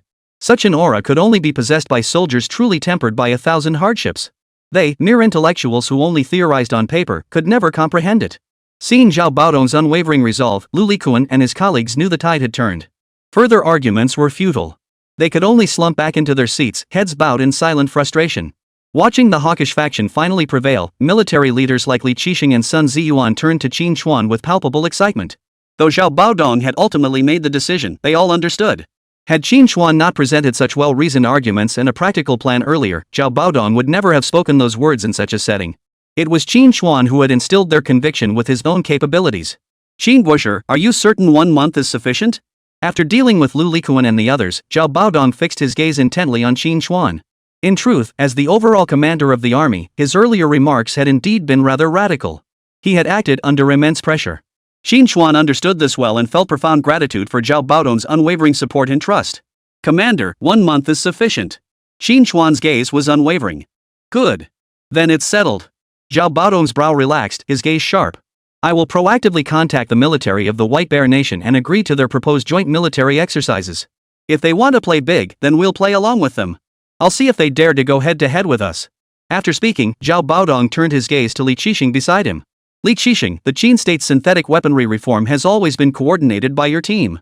The heavy synthetic battalion you've built is currently stationed at Plant 307. Time is tight. Currently, they are the only ones thoroughly familiar with Qín Guosher's system. Given that, the upcoming confrontation exercise with the White Bear Kingdom will be entrusted to your Shangjing military district. You will serve as the overall commander for this exercise, with Qín Guosher acting as the strategic technical advisor. You must deliver an outstanding performance. Can you do it? Yes. We guarantee mission completion. Li Qixing and Qín Chuān both shouted at the top of their lungs. All right. Meeting adjourned. As soon as the words left his mouth, Zhao Baodong slammed his fist on the table, effectively sealing the outcome of the meeting. Chapter 143, The Future Emperor. White Bear Nation in Frenzy. White Bear Kingdom. Leningrad University, Library. A robust middle-aged man with deep, piercing eyes was browsing an economics textbook. Vladimir, have you heard? Our White Bear Kingdom military has extended an invitation to the Dragon Kingdom for a joint military exercise. Many Western media outlets are saying we're using this exercise to test the Dragon Nation's military strength. The Dragon Nation military hasn't responded to this yet. What are your thoughts on this? Do you think the Dragon Nation will agree? A stunning blonde teacher with striking features approached Vladimir and initiated the conversation. Her gaze toward Vladimir was decidedly dreamy. After all, Vladimir was a prominent figure at their university. At 23, he graduated with top honors, a perfect 5 in all subjects, and joined the KGB's Leningrad branch early on. The following year, he also claimed the Leningrad City Judo Championship, proving himself both intellectually and physically accomplished. Combined with Vladimir's unique charisma, many female teachers at Leningrad University harbored secret feelings for him. Unfortunately, Vladimir was already married and showed no interest whatsoever in these bold female teachers. At this time, Vladimir was not only pursuing his PhD in economics. He also served as the president's assistant for foreign affairs, handling international coordination tasks. The female teacher knew Vladimir would likely be interested in this topic. However, Vladimir's response to the question took the female teacher completely by surprise. The Dragon Nation will certainly accept our White Bear Nation's military invitation. Not only that, but the outcome of these exercises will likely be a defeat for our White Bear Nation. What? Our White Bear Nation would lose these exercises? How could that be possible? Hearing Vladimir's response, the female teacher looked utterly incredulous. She knew Vladimir had always been a staunch supporter of the White Bear Nation. Even now, with the White Bear Kingdom in utter disarray, Vladimir firmly believed that even if they fell, they would rise again. Yet now he was saying the White Bear Nation's military would lose this exercise. It must be remembered that although the White Bear Nation had weakened, it was still nominally the military superpower of Blue Star. Only the Free Nation possessed military might comparable enough to challenge them head-on. In her memory, the Dragon Nation had always been White Bear Nation's junior partner. Much of their domestic weaponry and equipment had been developed with White Bear's assistance. As a former subordinate of the White Bear Nation, how could they possibly defeat their former overlord? What? Don't you believe me? Vladimir set down his book, his gaze deepening as he studied the female teacher. Do you still think the gap between Dragon Nation and us is as wide as it was back then? Vladimir's lips curled into a contemptuous smile. If you think that, you couldn't be more wrong. Whether in economic development or military strength, the Dragon Nation has now surpassed the imagination of our people. In fact, our White Bear military is well aware of this. But they refuse to accept that the balance of power has shifted so dramatically. Many within the White Bear military harbor resentment and cling to false hope, convinced that no matter how much the Dragon Nation advances, it will never surpass them. Vladimir paused, his tone turning unusually sharp. Unfortunately, they are destined for disappointment. In this military exercise, our White Bear Nation's military will inevitably lose. And it will be a crushing defeat. Pride has blinded them, and arrogance will inevitably teach them a lesson. With that, Vladimir closed the book on the table and walked out of the library. Watching Vladimir's solitary, graceful figure recede into the distance, the female teacher's gaze grew distant. No one could have imagined that this quiet, reserved man would one day become the great emperor who would save White Bear Nation. White Bear Kingdom. Inside the Kremlin Palace. President Gamito frowned as he studied the latest list of bankrupt military factories sent by the military. Seeing how these factories once responsible for developing and producing White Bear's most formidable weapons were now forced to shut down one by one due to lack of research projects and funding, Gamup's expression darkened considerably. Damn it! How did we White Bear Nation end up in this state? It's all the Free Nation's fault. If we hadn't wasted so much money on that space race with them, we wouldn't be in this mess. Gamito now understood clearly that this space race with Liberty Nation had been a trap. They had squandered so much wealth and energy on the elusive pursuit of space development, utterly foolish. But even though they now knew they'd been played by the Free Nation, it was too late. The White Bear Nation's economy was now in severe decline. Masses of citizens couldn't find work, while prices soared to absurd heights. Meanwhile, the country's major oligarchs were exploiting the internal collapse to amass wealth, even selling off national assets. This infuriates Goditup, yet he can do nothing about it. After all, these oligarchs control the lion's share of the White Bear Nation's economy and assets. Confronting them now would only hasten the nation's collapse without achieving anything else. Moreover, Bear Nation's external situation was highly unstable. The Free Nation and the Northern Sun Group were eyeing their member states greedily. He had received numerous intelligence reports indicating that most of the member states had already been secretly contacted by the Free Nation and the Northern Sun Group. Though he remained unaware of the specifics of the agreements reached between the Free Nation, the Northern Sun Group, and these member states. But given the current situation, the vast White Bear Nation could crumble at any moment. No! We absolutely cannot let these member nations leave us. Knock knock knock. A series of knocks echoed from within the presidential office. Come in. President Gadao frowned, scratching his head. Mr. President, we've just received intelligence from the Dragon Nation military. They have agreed to conduct a joint military exercise with us, announced Dimitri, commander of the White Bear Nation's army. What? The Dragon Nation military actually agreed. Gematu, whose face had been gloomy moments before, lit up instantly upon hearing this thrilling news. Their internal situation was now precarious, with military leaders calling for a major war to save the White Bear Nation from collapse. Yet nations capable of waging such a war against them were few and far between. With the Free Nation and Northern Sun now too powerful, Gematu feared that engaging them in conventional warfare would likely lead to defeat. The only viable option pointed toward the Dragon Nation. Recently, however, the Dragon Nation's international military influence had been steadily rising, compounded by several instances where their advanced preparations were outmaneuvered by the Dragon Nation. This leaves them uncertain about the true extent of the Dragon Nation's current military strength. Inviting the Dragon Nation to the exercises serves both to test its military capabilities and to gauge its stance. If they outright rejected the White Bear Nation's invitation, it would signal fear and unwillingness to confront the White Bear Nation head-on. This would give the White Bear Nation sufficient confidence to initiate hostilities. Even if they accepted the invitation, they could use this opportunity to test their military capabilities, preparing for subsequent offensive actions against them. This was a calculated gambit. Regardless of their response, it would not alter the White Bear Kingdom's resolve to initiate war. What Gematu hadn't anticipated was that the Dragon Nation actually agreed. Ha ha ha, it seems the Dragon Nation is quite confident in its military prowess, Gomap said with a cold laugh. Since they've agreed, let's proceed with preparations according to plan. I'm eager to see just how much the Dragon Kingdom's land forces have grown over the years. Whether they have what it takes to be our adversaries. Chapter 144, Tit for Tat. Shockwaves across Blue Star nations. Does the Dragon Nation military have any suggestions regarding the rules for this joint exercise? Gemmet, in high spirits, asked with a smile. I do have a few suggestions, Dmitri nodded earnestly. Oh? Let's hear them. Gamito raised an eyebrow. The Dragon Nation military agreeing to the White Bear Nation's invitation for this joint exercise had already exceeded his expectations. He didn't believe the Dragon Nation military would impose restrictions on the exercise. The Dragon Nation military wishes for the exercise to be held within their own territory. Dimitri's voice was slightly hoarse. Their stated reason is that the equipment of their participating forces is too advanced and currently inconvenient to display externally. Ha ha ha. Hearing this, Gamop couldn't help but burst out laughing. What a joke. Their weapons are too advanced to be shown to outsiders? The Dragon Nation military has become utterly arrogant. Gemeta sneered inwardly. Over the past 2 years, the pace of Longguo's military-industrial development had indeed astonished every nation. The emergence of the Weilong 1 tank, in particular, had elevated the Dragon Nation's land forces to the forefront of Blue Star's military technology. Then there were their rocket launchers, which were practically short-range missiles, and their self-propelled howitzers. Even Godito had to admit their weaponry was genuinely advanced. But to claim they're too advanced to showcase? That's blowing their own trumpet a bit too hard. No matter how formidable the Weilong 1 main battle tank was, it remained a third-generation tank. And no matter how far the long-range rocket artillery can hit, it still can't compare to a real missile. The Dragon Nation Army's new equipment merely represents incremental improvements over existing weapon systems. It's not some generational leap that crushes other nations. What nonsense about weapons being too advanced to display? That's just their excuse, Gameta sneered. They clearly lack confidence in this exercise and are merely trying to gain a tactical advantage through location. Never mind.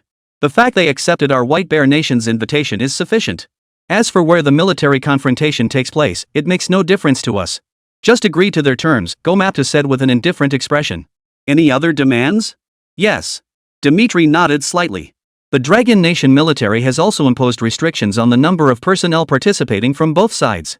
Both participating legions must be capped at 3,000 personnel, no exceptions. Additionally, no restrictions are placed on the use of any weapons except nuclear ones. Upon hearing this demand, Jamachuai smiled again. A 3,000-strong contingent represented a full regiment-level force. A confrontation exercise of this scale best showcased the core strength of any military unit. Originally, they had planned to conduct the confrontation at the regiment level as well, so Godito readily agreed to the Longguo military's requirement. As for the stipulation that the number of participants must be fewer rather than more, Godito simply ignored it. What's the big deal? In such a top-tier military confrontation exercise, shouldn't both sides field their maximum possible number of participants? Was the Dragon Nation actually planning to reduce its numbers, voluntarily weakening its combat strength? These demands aren't unreasonable. Do they have any other requests? None. The final point is confirming the exercise schedule. Dragon Nation wants it held in 2 months. This aligns with our military's needs as well, since we require adequate preparation time. Dmitri stated truthfully. That's it? Gamito glanced over with a look of suspicion. He had expected the Dragon Nation military to propose a series of demands favorable to their side, aiming to reduce the likelihood of losing this joint exercise. But he hadn't expected the Longguo military to be so confident, putting forward only a few reasonable restrictions. Does the Dragon Nation military truly believe that developing a few advanced weapons systems guarantees victory over us? General Gadao sneered. Since the Long Nation military has stated this, let's finalize the matter immediately. To prevent them from reneging, you'll hold another routine military press conference shortly to announce that Longguo has accepted our invitation to participate in the exercises. After a moment of contemplation, Godito declared sharply.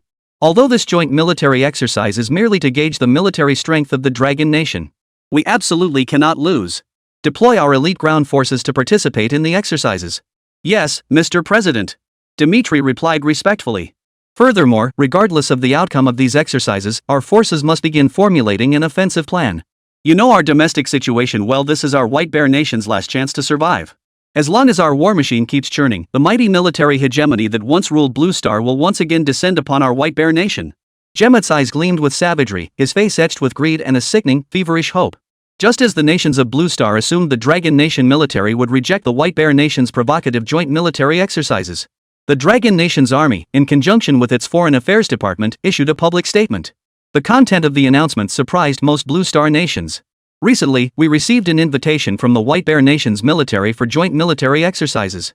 After deliberation by our military, we have decided to accept the invitation and will engage in discussions with the White Bear Nation's military regarding the exercise location, scale, and timing. We express our support and approval for this invitation from the White Bear Kingdom's military. To honor this rare opportunity for a joint military exercise, we will deploy our latest weapons and equipment developed domestically. We hope that through this military exercise, both nations can deepen cooperation between their forces in areas such as weaponry and personnel, and test the combat capabilities of both forces under conditions approximating real battlefield scenarios. The moment this announcement was released, nations across Blue Star erupted in uproar. They assumed the Dragon Nation would outright reject the White Bear Nation's overt military challenge. Yet to everyone's surprise, the Dragon Nation military readily agreed to participate in the military confrontation exercise. Moreover, judging by the tone of their announcement, they seemed to harbor immense confidence in the outcome of this joint military exercise. The White Bear Nation's invitation to these exercises was tantamount to a declaration of war. Not only did the Dragon Nation accept the White Bear Nation's challenge, but it also expressed gratitude for it. Longguo's stance was crystal clear: they intended to confront White Bear to the bitter end. After all, they were facing the White Bear Nation, one of the military superpowers of Blue Star. The Dragon Nation's resolute and decisive stance has left the nations of Blue Star somewhat unsettled. Particularly nations like Sakura and Monkey Island, which had initially planned to watch the Dragon Nation's downfall, now found themselves forced into silence. The entire Blue Star understood that the White Bear Nation now teetered on the brink of collapse. At this moment, the White Bear Nation is both at its weakest and its most desperate. That the Dragon Nation dared to confront the White Bear Nation head-on at this moment was enough to make many nations blush with shame. Of course, governments and military experts worldwide were primarily stunned by the Chinese military's uncompromising stance. Yet few now cared whether the Dragon Nation's military could win this confrontation exercise. After all, this exercise itself was intended as a test of the Dragon Nation's military capabilities. Regardless of the outcome, the White Bear Nation, with no room for retreat, could not abandon the opportunity to wage war.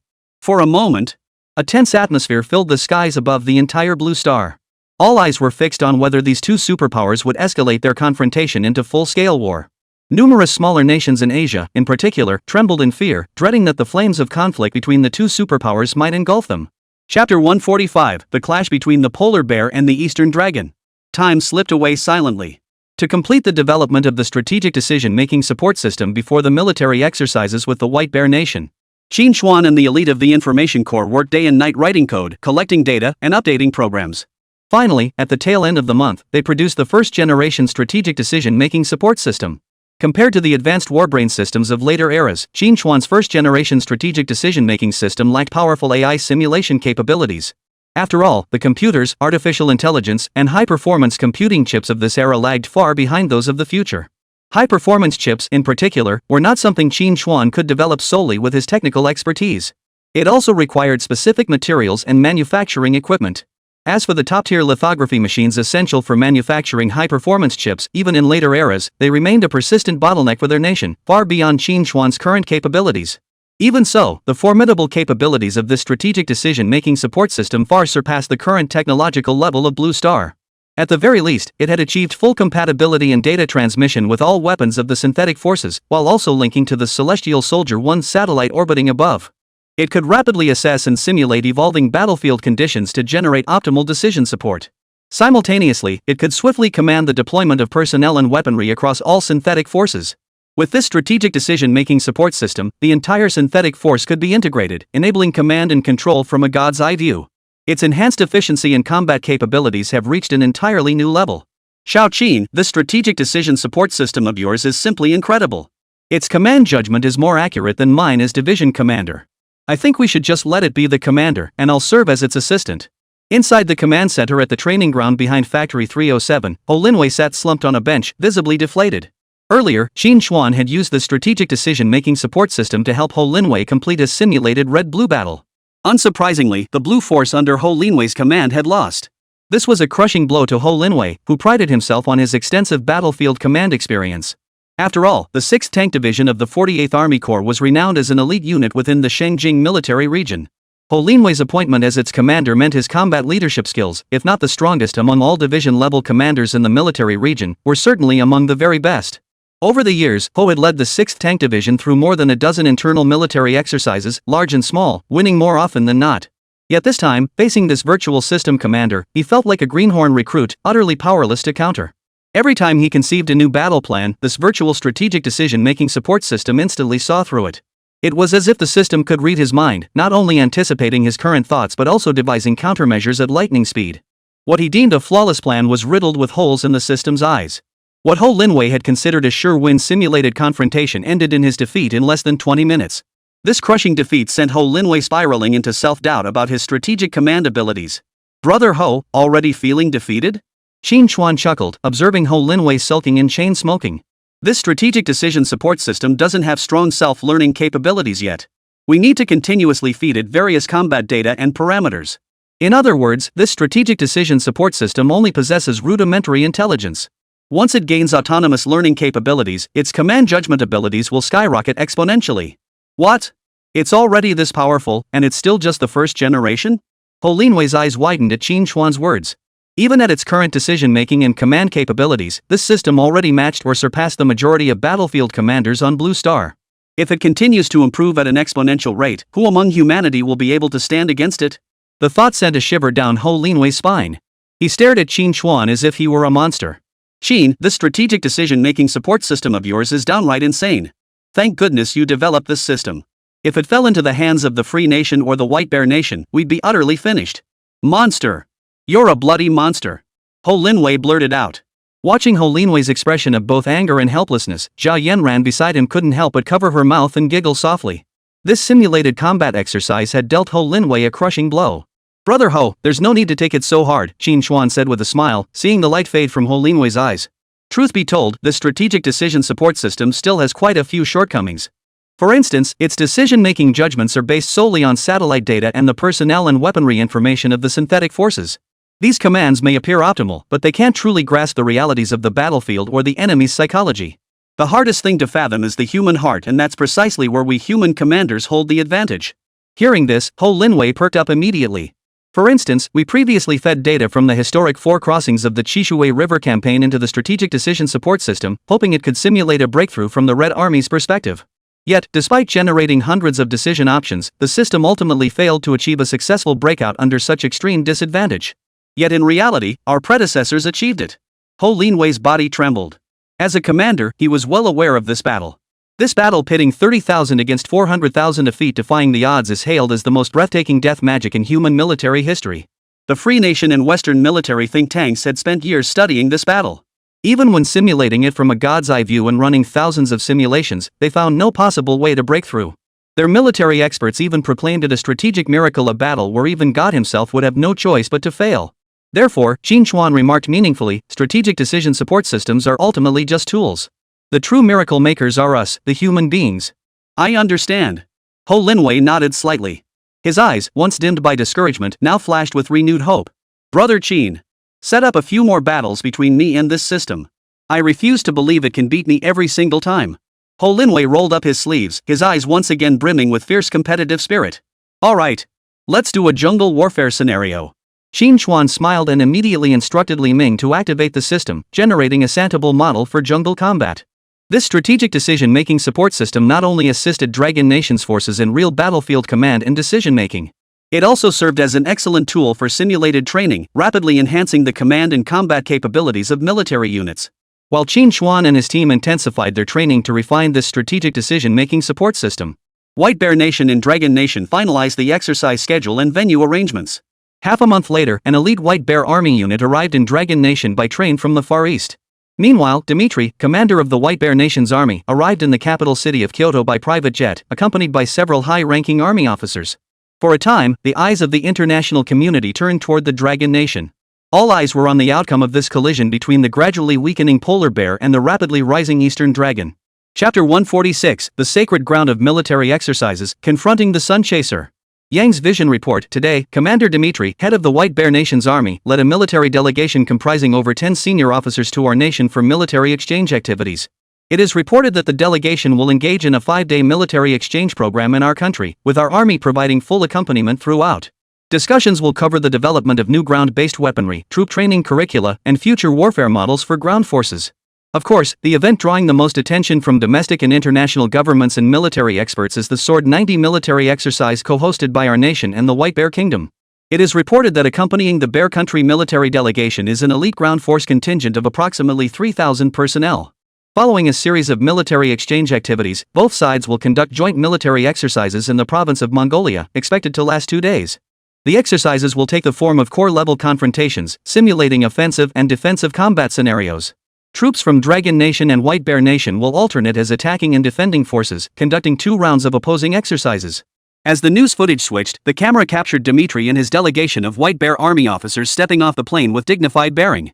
At the end of the red carpet, Zhao Baodong, Li Qixing, and other Dragon Nation army commanders stood smiling in welcome. "My dear General Zhao, we meet again." Dmitry approached, enthusiastically giving Zhao Baodong a hearty bear hug. "Ahaha, General Dmitry, it's been a while. The last time we met was during my visit to your White Bear Nation. Now you've finally come to our Dragon Nation." Zhao Baodong beamed as he patted Dmitry on the back. Click, click, click. Surrounding journalists frantically pressed their camera shutters, capturing the image of the two men embracing and laughing. From the photos, their rapport appeared as warm and familiar as that of long-lost friends. "Bro, our commander seems to have a great rapport with this White Bear Nation," remarked Qín Chuān, who was also present at the airport reception as a representative of the army. He stood discreetly at the back of the line alongside Sun Ziyuan. "They're on good terms?" "Ha!" Hearing Qín Chuān's remark, Sun Ziyuan couldn't help but sneer. "Like hell they are. You wouldn't know." A few years back, our commander personally led a delegation to White Bear Nation for military exchanges. The original plan was to purchase one of their self-propelled artillery pieces. But that Dmitry guy jacked up the price, trying to rip us off. Our commander was so furious he cancelled the deal outright. That incident left a sour taste between the high-ranking officers of both nations' armies. Our commander specifically mentioned that last meeting in White Bear Country he was talking about this very guy. Heh, meaning now that they're on our turf, they'd better behave themselves. Sun Ziyuan said excitedly. Hearing Sun Ziyuan's words and seeing the warm, affectionate smiles now exchanged between the two men, he couldn't help but twitch his lips.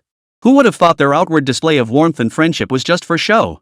In reality, each was probably cursing the other's ancestors hundreds of times over in their minds. Being a commander isn't easy, huh? Qín Chuān couldn't help but chuckle bitterly. But honestly, with our commander's acting chops, he'd totally land the lead role in any movie. As the formal airport reception concluded, Zhao Baodong invited Dmitry and his entourage of White Bear military leaders to board the special vehicle. Amidst the murmurs of astonishment from the assembled journalists, a convoy of black and red sedans slowly rolled out of the airport and headed toward the conference hall. Over the next few days, both sides engaged in a series of symbolic military exchanges. However, neither side was truly invested in these exchanges, they were merely putting on a show for the outside world. After days of dull and uneventful exchanges, the moment both sides had been most anticipating finally arrived, the military confrontation exercises. Meng Province, Xilingol League, Zurich Town, Yisid Right Banner. The name Zurich originates from the Mongolian language, translating to heart. Coincidentally, this very region was the battlefield where Genghis Khan once galloped his horses and wielded his whip during the Song Yuan period, pursuing his conquests across the Central Plains. Beneath this land lie the remains of countless ancient heroes. The choice of this location for the exercises was also proposed by Qín Chuān. He planned to establish a large-scale modern combined arms training base here. This would later become the renowned Zurich training base. The reason for choosing this location was straightforward, the topographical advantages of Zurich town were exceptionally clear. Spanning an enormous 1,066 square kilometers, the land encompasses a wide variety of completely different terrains, including desert, mountains, trenches, and grasslands, making it extremely complex. Such varied terrain allowed them to simulate more diverse and realistic battlefield environments. It eliminated much of the hassle of setting up battlefields and offered unique geographical advantages for training. Moreover, this region is perpetually swept by howling winds, where Category 12 sandstorms are commonplace. Such extreme and harsh conditions forged the troops' iron will. Amidst the desert expanse, several dune buggies raced through the raging sandstorm. "Brother Qín, we've got off-road vehicles, so why did you insist on taking these dune buggies?" Ugh, ugh. Ho Linwei spat out a mouthful of sand as he spoke, his teeth grinding against the grit. To observe the terrain, of course. Qín Chuān, wearing goggles and a dust mask, studied and recorded the surrounding landscape. This time, they were conducting a joint military exercise with the White Bear Nation, and the terrain advantage was undoubtedly their strongest asset. Although the Army Information Corps had already compiled all environmental data for this exercise battlefield into digital formats per Qín Chuān's requirements and inputted it into their strategic decision support system a full fortnight ago. However, a significant sandstorm had swept through Zhujianjin over the past few days, causing some changes to the previously marked desert terrain. To ensure the accuracy of the strategic decision support system's data, Qín Chuān decided to collect fresh data one day before the exercise. He brought Ho Linwei along, ostensibly to familiarize him with the testing grounds, but in reality, he needed a driver. "You jerk. Ugh. You're fully geared up, but I'm the only one getting sandblasted. Heartless. Ugh. You're so heartless." After swallowing another mouthful of sand, Ho Linwei finally gave up arguing with Qín Chuān. Squinting his eyes and keeping his mouth shut, he began sprinting across the desert. It wasn't until several hours later that Ho Linwei dragged his exhausted body, covered in sand, back to the training base. The moment he arrived, Ho Linwei rushed straight to find a place to shower. Meanwhile, Qín Chuān headed to the command center of the training base and handed over the collected data to Li Ming, the head of the Army Information Unit. "Comrade Qín, how's the preparation coming along?" Li Qixing entered and inquired. "All data collection is complete. I just need to input this information into the system shortly." Hearing this, Li Qixing nodded solemnly. "The entire Blue Star is watching this exercise, and its significance for us is even greater. We absolutely cannot lose." Li Qixing understood this was the only opportunity their radical faction had secured in years. If this military exercise failed, the conservatives would likely regain absolute dominance within the military. He had no desire to be constantly hamstrung in his actions. Most crucially, the outcome of this exercise would largely determine whether Longguo's borders could remain stable for the foreseeable future. "Don't worry. I've got this." Qín Chuān smiled confidently. "Good. It's good that you have it under control." Seeing Qín Chuān's confident smile, Li Qixing felt reassured. "By the way, here's the information on the White Bear Kingdom's forces participating in this joint military exercise."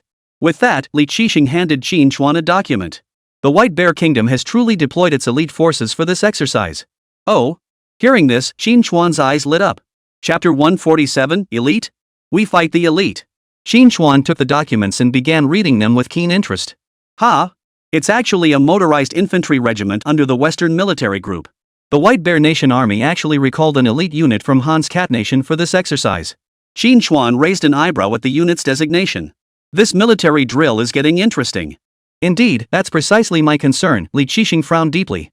"I never imagined the White Bear military would invest such heavy resources just to win this exercise." This unit, now known as the Western Army Group, was previously called the White Bear Nation's Occupation Army Group in Handcrafting.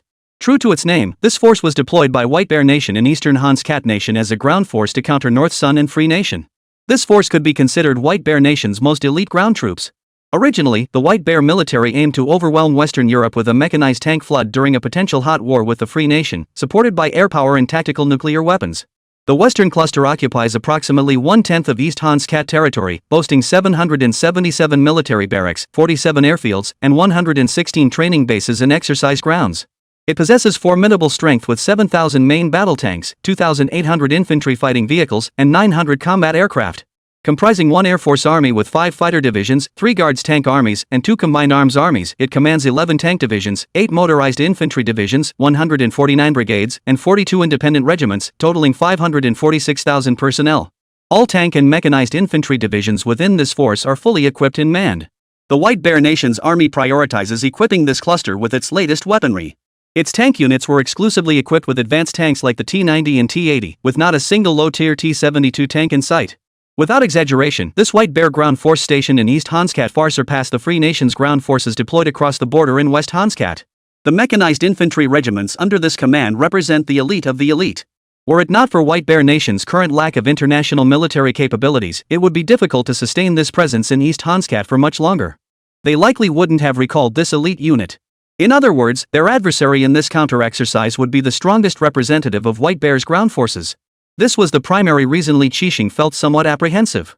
He had initially assumed White Bear would at most redeploy an elite unit from within its own territory. But unexpectedly, they've dispatched their most elite force directly from Europe to participate in the military exercises. This undoubtedly increased the difficulty of their victory.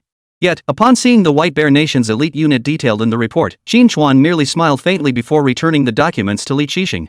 "Qín, aren't you going to take a closer look? We're facing the cream of the crop of the White Bear Kingdom's army this time." Seeing Qín Chuān seemingly unconcerned about this unit, Li Qixing couldn't help but remind him. "Commander, this unit's arrival is perfect timing," Qín Chuān replied with a commanding smile. "I was actually worried this exercise wouldn't showcase our unit's full combat strength. Now it's perfect, they've sent their strongest ground forces directly. We're going to take on their elite." Li Qixing's eyes lit up at these words. "We're taking on the elite? Ha! Excellent. That sounds inspiring." Li Qixing laughed heartily. "In that case, continue your preparations. Tomorrow, we'll crush their elite forces into dust." The next day, at dawn, as the first rays of sunlight touched the desert, a distant rumbling sound began to echo. As far as the eye could see, a vast, dark mass of tanks and armored vehicles slowly advanced toward the training ground.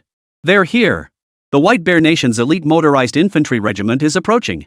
Hearing the base sentry shout, Ho Linwei, who had been inside his tent, shot up instantly. "Where? Let me see." Ho Linwei grabbed the high-powered binoculars beside him and scanned the distant desert. After all, in this joint military exercise between the two nations, Li Qixing served as the overall commander, while Qín Chuān acted as the strategic technical advisor. Ho Linwei, however, was the actual commander on the battlefield.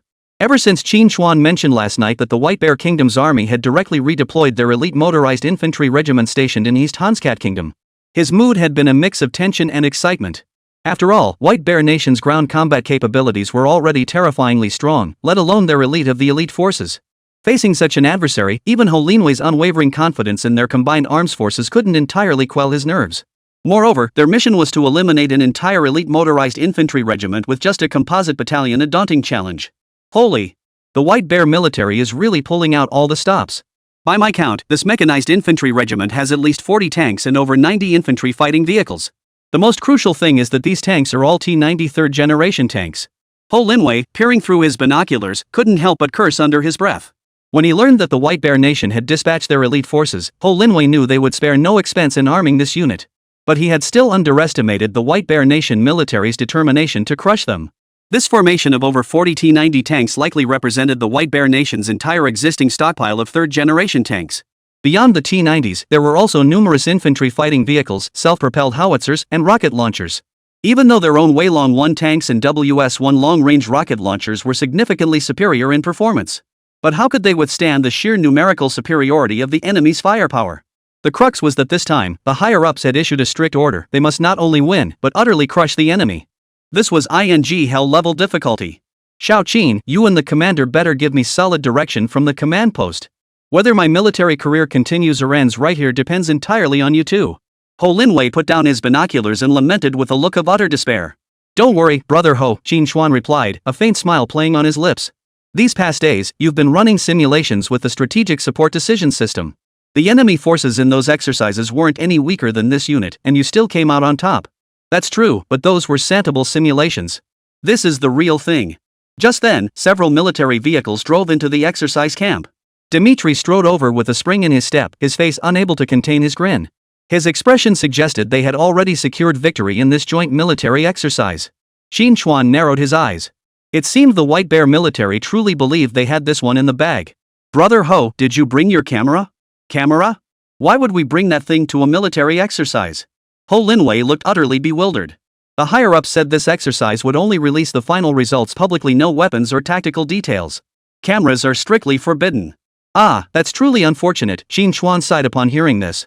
I was hoping to capture the smug look on the White Bear Army commander's face right now. Then we could compare it with his expression after the exercise. A photo series like that published in the papers would definitely cause a sensation. Hearing Qín Chuān's words, Ho Linwei's mouth twitched involuntarily. You're trying to kill me with words. Hold on, I'll check if the commander brought his camera. Ho Linwei said before darting into the command post. A short while later, both sides' forces had entered their designated exercise zones, awaiting the command center's order to commence the exercise. Chapter 148, You Dragon Nation Cheaters. I refuse to accept this. Sun Chasing Harmony, Drill Base. Inside the director's conference room, Army Commander Zhao Baodong and several senior military officers sat on one side. Across the conference table sat Commander Dmitri and the White Bear Nation Army delegation. A massive electronic screen dominated one wall of the conference room. At the center of the screen were two large displays showing the electronic signals of both sides' exercise forces. Dense clusters of red and blue markers represented the basic combat capabilities of each side. Wearing specially designed electronic signal goggles, everyone could clearly see the three-dimensional display platform showing the entire daily operations and base layout, with roads, buildings, and other features laid bare. Additionally, troop strength, weaponry, and unit movement routes were all fully visible. In front of the display stood a massive sand table, approximately 10 meters square, presenting an accurate topographical map of the exercise area. Hanging above this large electronic screen was a red banner bearing the words, Sword 90 Military Confrontation Exercise. The supreme commanders of both nations and other high-ranking military representatives would observe this large-scale core-level exercise from this vantage point. General Zhao, I hadn't realized your nation's exercise equipment had advanced so significantly, Dmitri remarked with evident surprise, his gaze fixed on the electronic display before him. All the red and blue markers representing both sides on the screen were provided by external receivers worn by personnel. Once the exercise commenced, real-time data from these receivers flowed into a multidimensional reconnaissance platform. After processing, the information was displayed on the command center's large screens. This simulation system, which closely mimicked real combat conditions, astonished Dmitri and the other military personnel from the White Bear Nation. Base-centered training was not a novel concept. Major powers all maintained corresponding tactical training facilities. The earliest and most renowned tactical training base is the Fort Irwin National Training Center, established by the Free Nation in Southern California. It served as the primary base for rotating training of the Free Nation's Army heavy divisions, brigades, and battalion-level units. This advanced military training model was subsequently adopted by nations across Blue Star.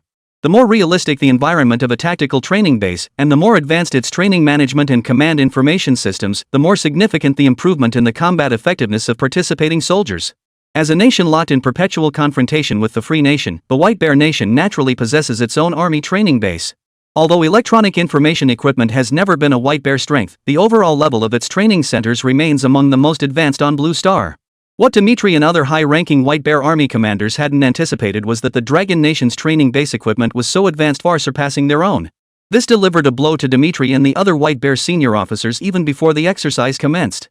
Observing the stunned and surprised expressions on Dimitri and his colleagues, the leading Dragon Nation army commanders, including Zhao Baodong, wore smug expressions. This army training base was actually one of the initiatives proposed by Qín Chuān during the previous Army Integration Reform Project. At the time, Qín Chuān had presented the concept of building a modern training base, providing comprehensive base planning along with a series of exercise equipment and training management system technologies. After all, for the Dragon Nation to build a powerful combined arms force, possessing advanced weaponry alone was insufficient. To achieve exceptional combat effectiveness, extensive training and real combat experience were essential. Yet for Longguo, committed to peaceful development, opportunities for real combat were scarce. Therefore, combat effectiveness could only be enhanced through routine exercises and training. Currently, the Sunrise and Army training bases only possess basic exercise capabilities. According to Qín Chuān's proposed vision, they would also establish several advanced combat training bases in the future. Beyond conventional tactical training facilities, they will establish large-scale integrated testing and training bases for aviation and air defense systems. Additionally, they plan to establish an amphibious warfare training base and a modern large-scale training ground capable of conducting exercises in complex electromagnetic environments. Correct. Our training base has already implemented computerized combat simulation systems and laser engagement support systems.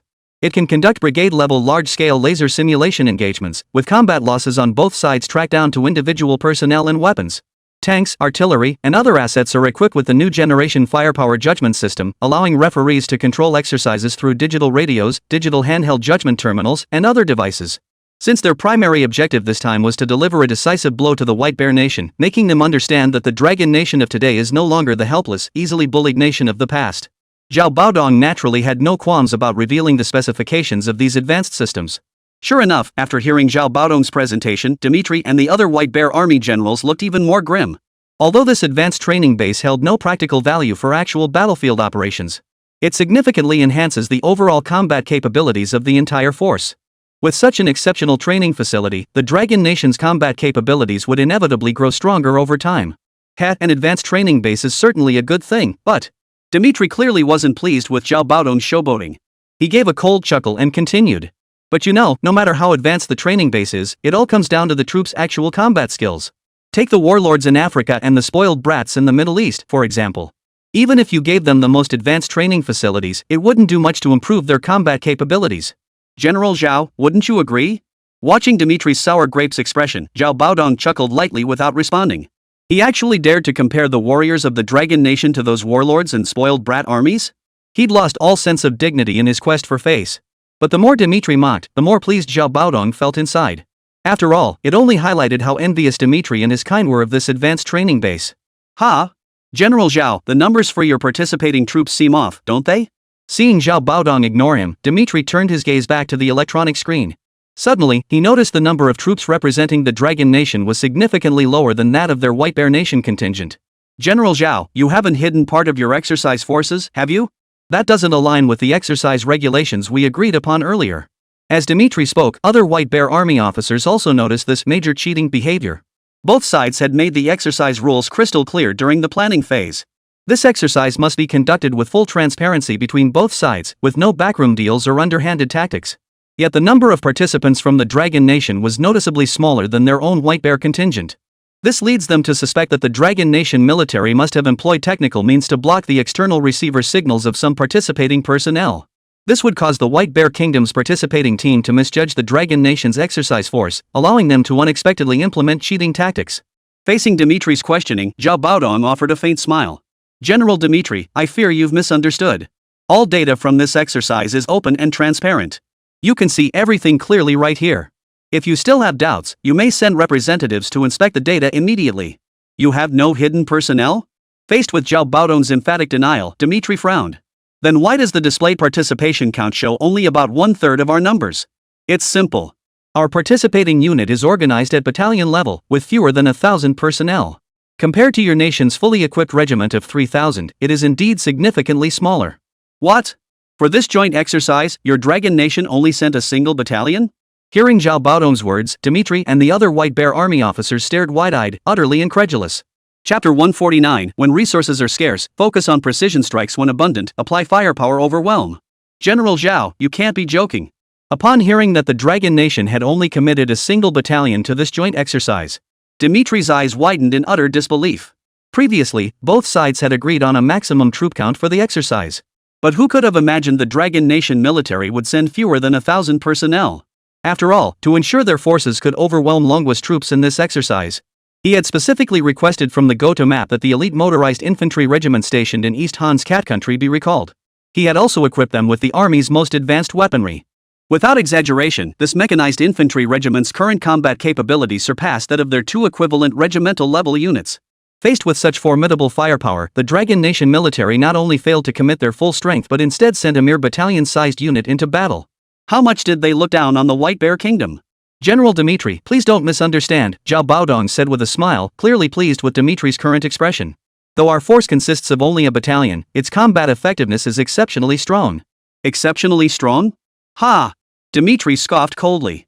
So you're suggesting a single battalion of yours can defeat our entire mechanized infantry regiment?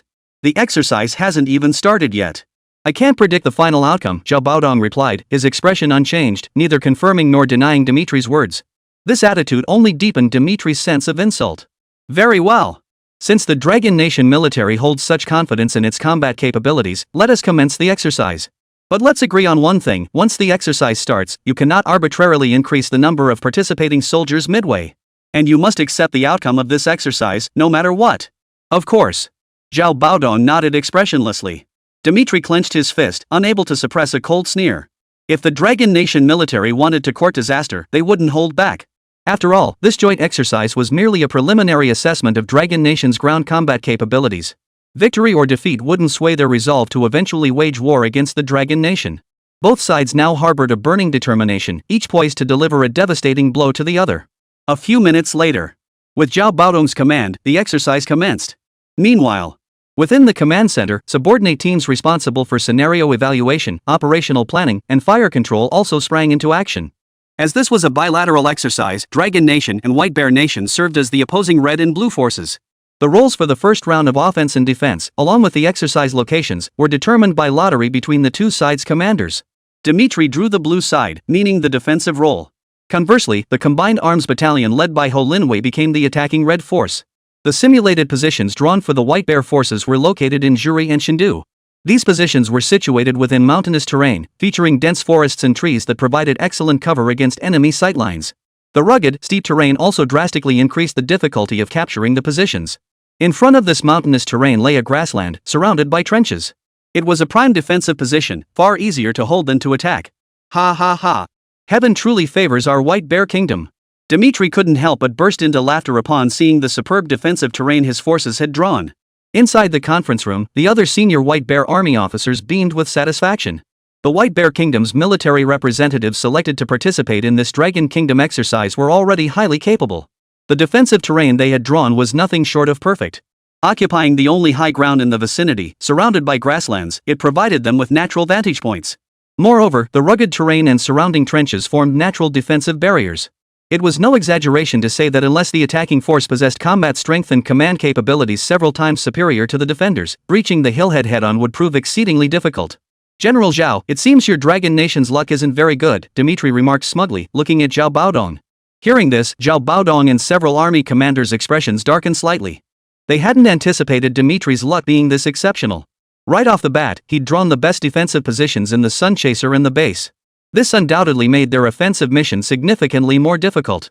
With such prime terrain, I hope your troops can hold it well, Zhao Baodong sneered coldly. If you still lose, you'll lose face big time. Big talk. Dimitri's eyes narrowed, his expression turning icy. While the two army commanders were locked in a standoff in the director's conference room, tension also began to mount at the Sun Chaser and the exercise field. What? The Russians drew that mountainous terrain? Holy! Brother Qín, this is a nightmare start. Ho Linwei, waiting for orders in the desert, let out a bitter wail into his walkie-talkie. Just yesterday, he and Qín Chuān had traveled to that very mountainous area in the Cat vehicle. Upon seeing the prime defensive terrain, Ho Linwei had remarked to Qín Chuān, if they could draw that mountainous terrain as defenders, no one would ever take it unless the enemy flattened the peaks with nukes. But now, the defenders had indeed drawn this mountainous terrain only to discover the tragic twist, they were the attackers. No big deal, don't panic, Qín Chuān's magnetic voice came through the walkie-talkie. I've scouted that hilltop. Conventional assault tactics would indeed struggle to take it. But who says we have to attack with conventional methods?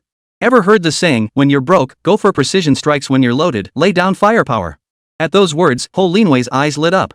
In the past, their forebears fought wars constrained by outdated weapons and scarce ammunition. They'd feel it was a waste unless a single bullet took down two enemies. This had left the Dragon Nation with a long-standing fear of insufficient firepower. For a long time afterward, military research and development in the Dragon Nation focused not only on weapon performance metrics but also on firepower intensity indicators. Why did the army hold such a particular fondness for rocket artillery? Simply because rocket artillery allows for a spectacular display of firepower far more visually impressive than launching missiles one by one. As the Army's first heavy composite battalion, their firepower was exceptionally robust. Particularly the WS-1 long-range rocket artillery system, they brought 9 of them in a single deployment. This firepower was fully capable of conducting area strikes against enemy positions and armored formations. Advance toward the target area first. The Combat Decision Support System is currently using satellite reconnaissance to map the enemy's positional layout. Once it finishes analyzing Blue Force's fire distribution, personnel positions, and other battlefield intel, I'll send you the specific attack coordinates and plan. Roger that. Understood. Ho Linwei nodded with satisfaction, set down the radio, and bellowed to the heavily armed composite battalion soldiers behind him. All units, advance to the Blue Force coordinates. This time, we'll let those bastards taste what it's like to be under fire. Charge! Charge! Charge! The soldiers of the heavy armored composite battalion responded with excited shouts. Roar! Amidst the roar of engines, Ho Linwei led the heavy armored composite battalion toward the Sunseeker and the depths. Chapter 150, Despair. The powerful strategic support decision system. Inside the Red Command Post. Xiao Qinguosher, will this system hold up? Red Commander Li Qixing furrowed his brow. It wasn't that he doubted Qín Chuān's combat support decision system. It was just that this offensive-defensive battle presented an exceptionally high level of difficulty. Earlier, Li Qixing had already conducted several simulated offensives on the traditional sand table with several of his officers. They had also tested Qín Chuān's earlier proposal to directly engage the enemy's armored clusters and key positions with firepower saturation. However, this exercise adhered to real-world combat parameters, with strict limitations on weapon ranges, destructive power, and ammunition quantities. With unlimited ammunition, leveling that entire hilltop would pose no problem. But with their current rocket and artillery shell quotas, they lacked the firepower to achieve full coverage of the entire mountainous terrain.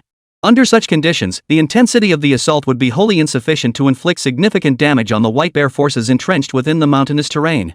Instead, exhausting all artillery ammunition in one go would leave them incapable of sustaining a sustained assault.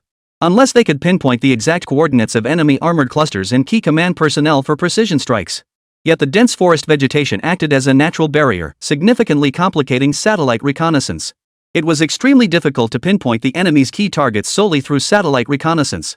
Therefore, capturing this mountainous forest would depend entirely on the strategic experience and judgment of the commanders. Commander, rest assured, Qín Chuān said with a slight smile. Our strategic command support system has already scanned this area using satellites. This system analyzes factors like the terrain and detectable targets in this area. It pinpoints the enemy's most likely key defense zones. We just need to apply pinpoint firepower coverage to these key defense zones. Qín Chuān had complete confidence in the strategic decision-making support system he had developed. The terrain parameters of this area have been fully input into the system. For instance, which locations are suitable for setting up roadblocks, and which areas are ideal for deploying armored clusters. The system utilizes big data simulations to analyze and determine these factors.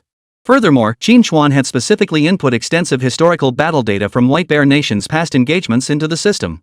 This enabled the system to simulate combat tactics and command patterns most closely resembling those of White Bear forces. Combined with satellite reconnaissance, the system could identify White Bear forces' key activity and deployment locations with at least a 90% probability. Once these target locations were neutralized, the remaining White Bear forces would pose little threat. Li Ming, how's the system analysis coming along? Qín Chuān approached the control area of the Red Forces command post. A small electronic screen was also positioned here. Displayed on the screen was an electronic map simulated by the reconnaissance data from the Celestial Soldier 1 satellite. Below the screen, several technicians from the Army Information Corps were busily and intently tapping away at their keyboards. Each keystroke transformed into letters, ultimately becoming a set of commands fed into the system. As the chief commander of the Strategic Decision Support System, Li Ming was completely absorbed in the electronic display before him. The map on the screen is currently zoomed in on the mountainous forest area where the blue forces are positioned. Beside it, a simulated 3D model was being continuously scanned and marked. Soon, the mountains, ravines, and grasslands of this area were outlined with numerous red shadowed zones of varying sizes. Amidst the forests and grasslands, countless red and blue dots were constantly shifting and changing. Clearly, the Strategic Decision Support System was simulating combat between the red and blue forces. Red forces, utilizing this strategic decision-making model, were relentlessly launching assaults against the forested area held by blue. On the right side of the simulated battle map, detailed parameters for both red and blue forces were displayed.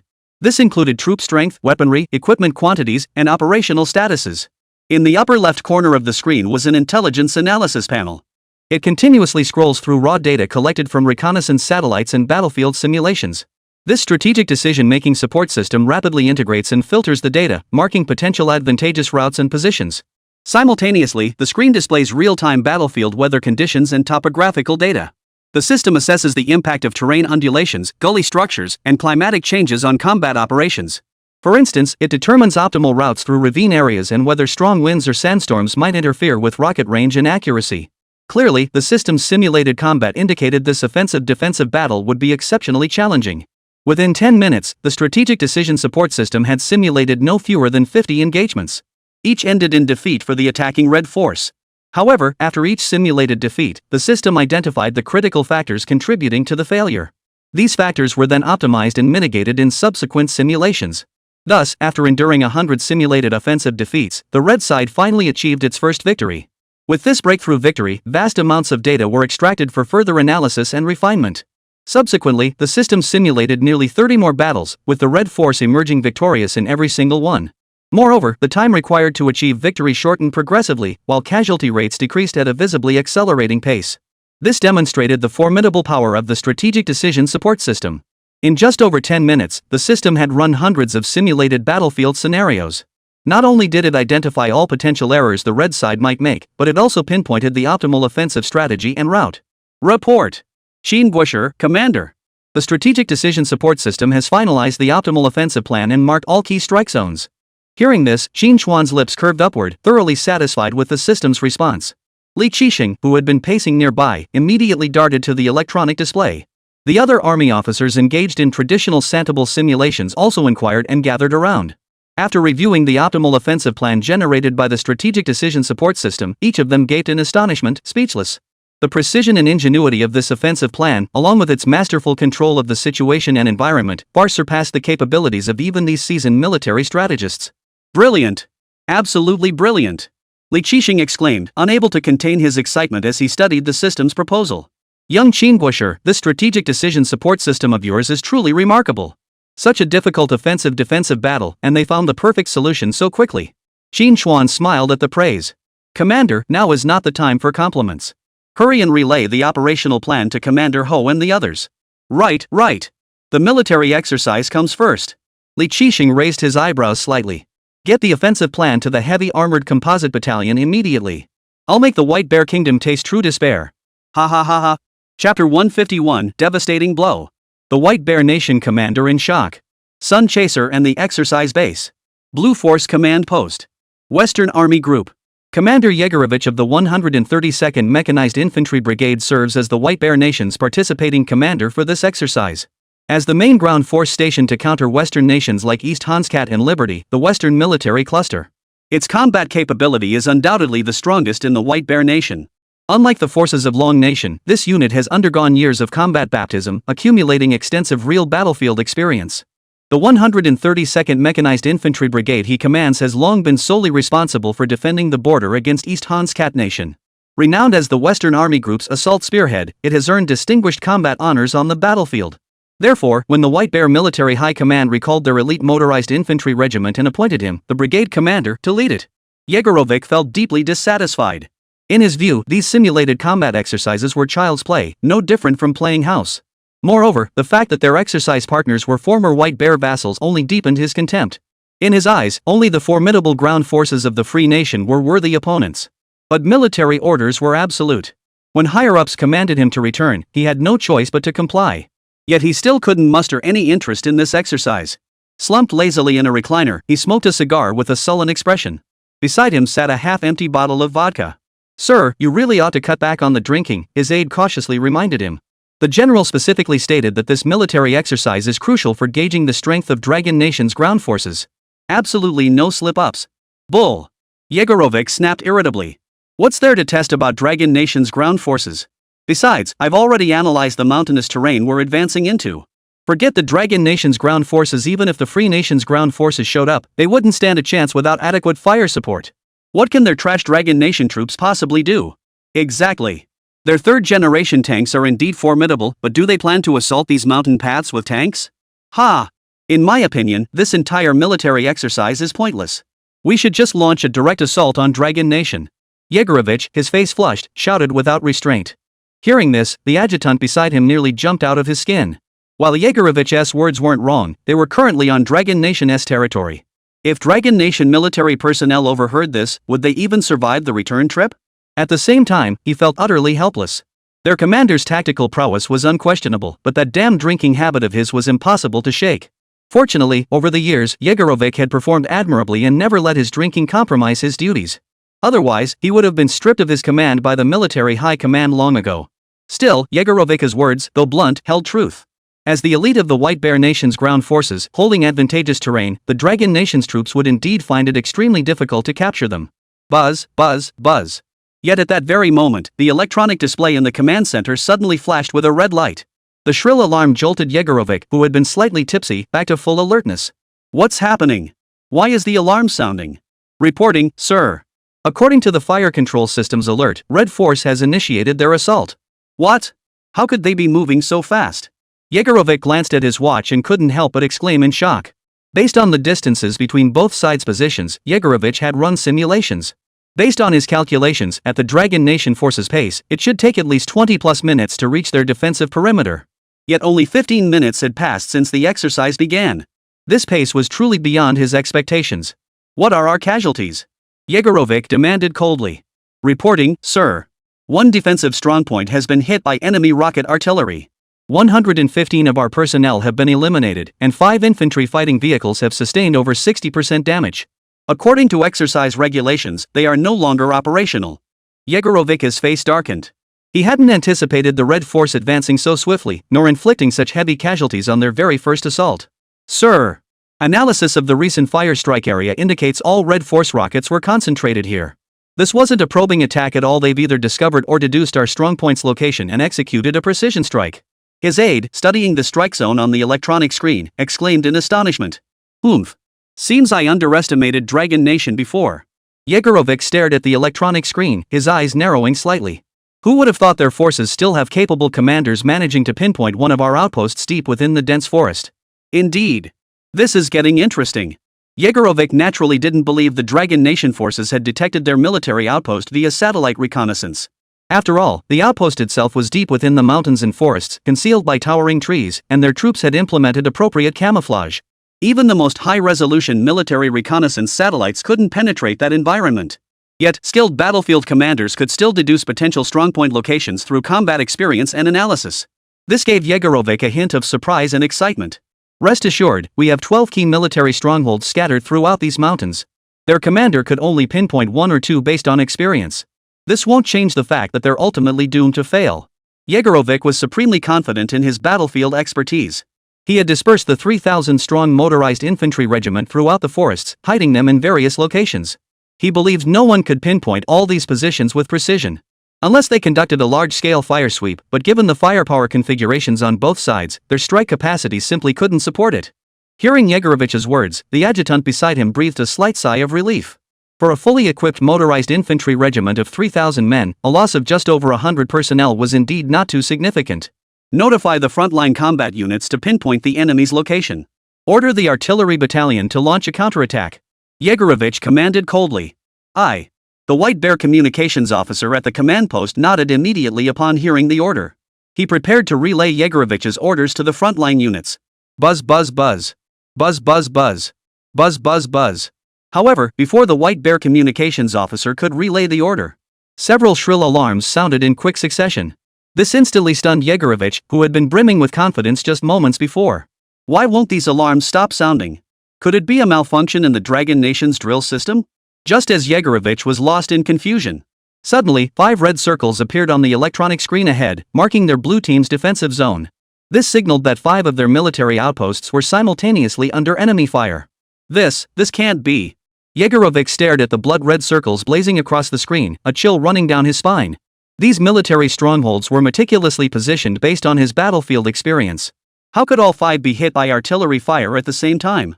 Judging by the strike zones, the enemy clearly hadn't fired randomly. They had precisely analyzed the positions of their strongholds and executed pinpoint fire strikes. Report. The exercise system has transmitted a message. This round of attacks resulted in the elimination of 573 of our soldiers. One of the hit areas was our artillery battalion's position. The number of damaged and inoperable T-90 tanks and armored vehicles is still being tallied. Current estimates suggest at least half are unable to continue participating in the exercise. Boom! Yegorovitch staggered, nearly losing his footing. He could never have imagined how the Dragon Nation's forces had pinpointed so many stronghold locations with such precision. Chapter 152, 2 battles, 2 defeats. Crushed completely. White Bear Nation Blue Team Defense Zone. Marker 1 position is severely damaged and unusable. 125 Blue Team soldiers eliminated. Laser equipment deactivated. Withdraw from the exercise area immediately. Marker 3 position is unusable due to severe damage. 136 Blue Team soldiers eliminated. Laser equipment deactivated. Immediately withdraw from the exercise area. Marker 5 is unusable due to severe damage. 25 T-90 tanks have exceeded minimum damage thresholds and are eliminated. Laser cannons are inoperable, tanks cannot move. Marker 9 is unusable due to severe damage. 15 T-90 tanks are eliminated due to critical damage. 2 tornado rocket launchers are eliminated due to critical damage. 10 self-propelled artillery pieces are eliminated due to critical damage. Inside the mountain command post, a series of cold, mechanical voices echoed through the earpieces of the White Bear soldiers. Hearing the succession of destruction and decommissioning announcements, several officers from the White Bear Nation's motorized infantry regiment froze in place. Red warning lights flashed on the fire control systems atop tanks across the positions. Thousands of White Bear elite soldiers stared wide-eyed as the light points on their receivers and weapons vanished. What's happening? We're all dead. Impossible. We haven't even seen the enemy's shadow. How could we all be wiped out? Special forces. How could they have so many shells to cover us with fire? Cheating. Dragon Nation must be cheating. We're filing a complaint with the exercise directors. There's no way all our positions could be hit simultaneously. These battle-hardened elite ground troops of the White Bear Kingdom roared with fury. They could not accept the fact that they had been killed in action so quickly. They were the spearhead of the White Bear Kingdom's most elite forces, a formidable presence that even the Free Nation's army trembled before. Now, despite occupying such advantageous terrain, they had suffered heavy casualties in less than half an hour. Sir! What the hell is going on? How could the enemy have so many rocket-propelled grenades? Inside the mountain command post, a battalion commander from the motorized infantry regiment jogged in from outside, his voice laced with skepticism.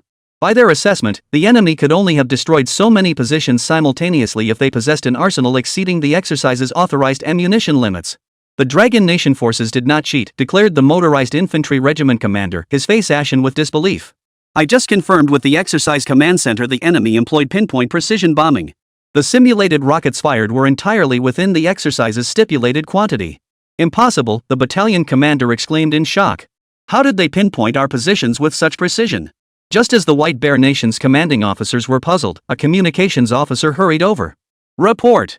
A group of Red Force soldiers is attacking from behind the mountain. What? The White Bear Nation's regiment commander's face turned pale with shock. Isn't it all ravines back there? And the mountain paths are so rugged, why didn't our sentry posts detect them? Sir, they're using extremely compact all-terrain vehicles. Those little vehicles are incredibly fast and have strong climbing capabilities. They're hard to spot under the cover of the forest. At the mountain's base. Charge. Wipe out every last one of these Russians. Holinwei led the elite of the heavy composite battalion, swiftly maneuvering through the mountain forests aboard Cat-Cat vehicles. Thanks to the Red Team's precise rocket strikes earlier, most enemy positions along the route had been neutralized. Even the White Bear soldiers who managed to survive were instantly eliminated by Ho Linwei's men before they could react. For a moment, the mechanical sound of eliminated echoed throughout the entire mountain forest. At the Sun Chaserin base, inside the director's conference room, dead silence hung in the air. Dmitri and the senior White Bear army officers watched the rapidly dwindling blue dots on the electronic screen, their bodies trembling uncontrollably. As the final blue star representing the defensive position vanished from the screen, the display went completely black. Then, a shrill mechanical voice echoed. Red Team victory. This exercise round is over. Red Team eliminated 120 personnel, Blue Team eliminated 2,985 personnel. Red Team weapon casualties, 0 tanks destroyed, 0 rocket launchers and artillery pieces destroyed, 6 small all-terrain vehicles destroyed. Blue Team weapon casualties, 75 tanks destroyed, 8 rocket launchers and various artillery pieces destroyed, 32 armored vehicles destroyed. Total duration of this offensive-defensive engagement, 1 hour, 15 minutes, 18 seconds. The electronic display continuously scrolled through the combat casualties and weapon destruction ratios for both sides. Staring at the jarring statistics, Dmitri's eyes were bloodshot, veins bulging prominently on his arms. How is this possible? This can't be. Dmitri muttered to himself. He couldn't believe it. His side not only held overwhelming numerical superiority in personnel and weaponry but also occupied the most advantageous terrain. Yet they still ended up losing. And the defeat was so crushing. In just over an hour, the White Bear Nation's most elite ground forces had been completely annihilated. This couldn't even be called a training exercise anymore. After all, training exercises were supposed to be about balanced competition. Yet judging by this battle report, it was clearly a crushing defeat of the blue side by the red side. The senior army commanders of the White Bear Nation breathed heavily, their eyes filled with disbelief and fear. Originally, they had intended to test the military strength of the Dragon Nation's ground forces. They never imagined the gap between the two sides would be this vast. An entire elite regiment of theirs had been annihilated by a single battalion-sized unit of the enemy. How could White Bear Nation possibly save face if this news spread? Even when Han's Cat Nation launched their blitzkrieg against them years ago, their forces hadn't been defeated this swiftly or this thoroughly. If the Dragon Nation's ground forces were this formidable, forget about the White Bear Nation not having a million-strong army now. Even if they did, they wouldn't stand a chance. Cold sweat trickled down the foreheads of Dmitri and other high-ranking White Bear army officers, their faces turning ashen. Across the conference table, however, Zhao Baodong and the other Dragon Nation army commanders watched the scrolling battle reports on the electronic display with palpable excitement. Within an hour, with nearly 3 times fewer troops than the White Bear Kingdom's elite forces, they had successfully captured the position and annihilated the Blue Team. This achievement surpassed even their most optimistic projections. Zhao Baodong and his comrades felt a surge of vindication. Though merely an exercise, its realism was remarkably high. Faced with such a crushing victory, even the White Bear Nation would likely think twice before considering another war against them. Ah, General Dmitri, really, you needn't worry, Zhao Baodong said with a triumphant laugh. Victory and defeat are common occurrences in warfare. We lost this one, but there's still another battle to come. We might even manage a draw next time. Though Zhao Baodong's words seemed consoling, they rang like a sharp rebuke to Dmitri and his men. They couldn't even win a defensive battle where they held the advantage. Wouldn't an offensive campaign lead to an even more crushing defeat? Soon, after over an hour of rest, the second exercise commenced. This time, the White Bear Nation's forces became the red side, launching an assault on the blue side positions represented by the Dragon Nation's troops.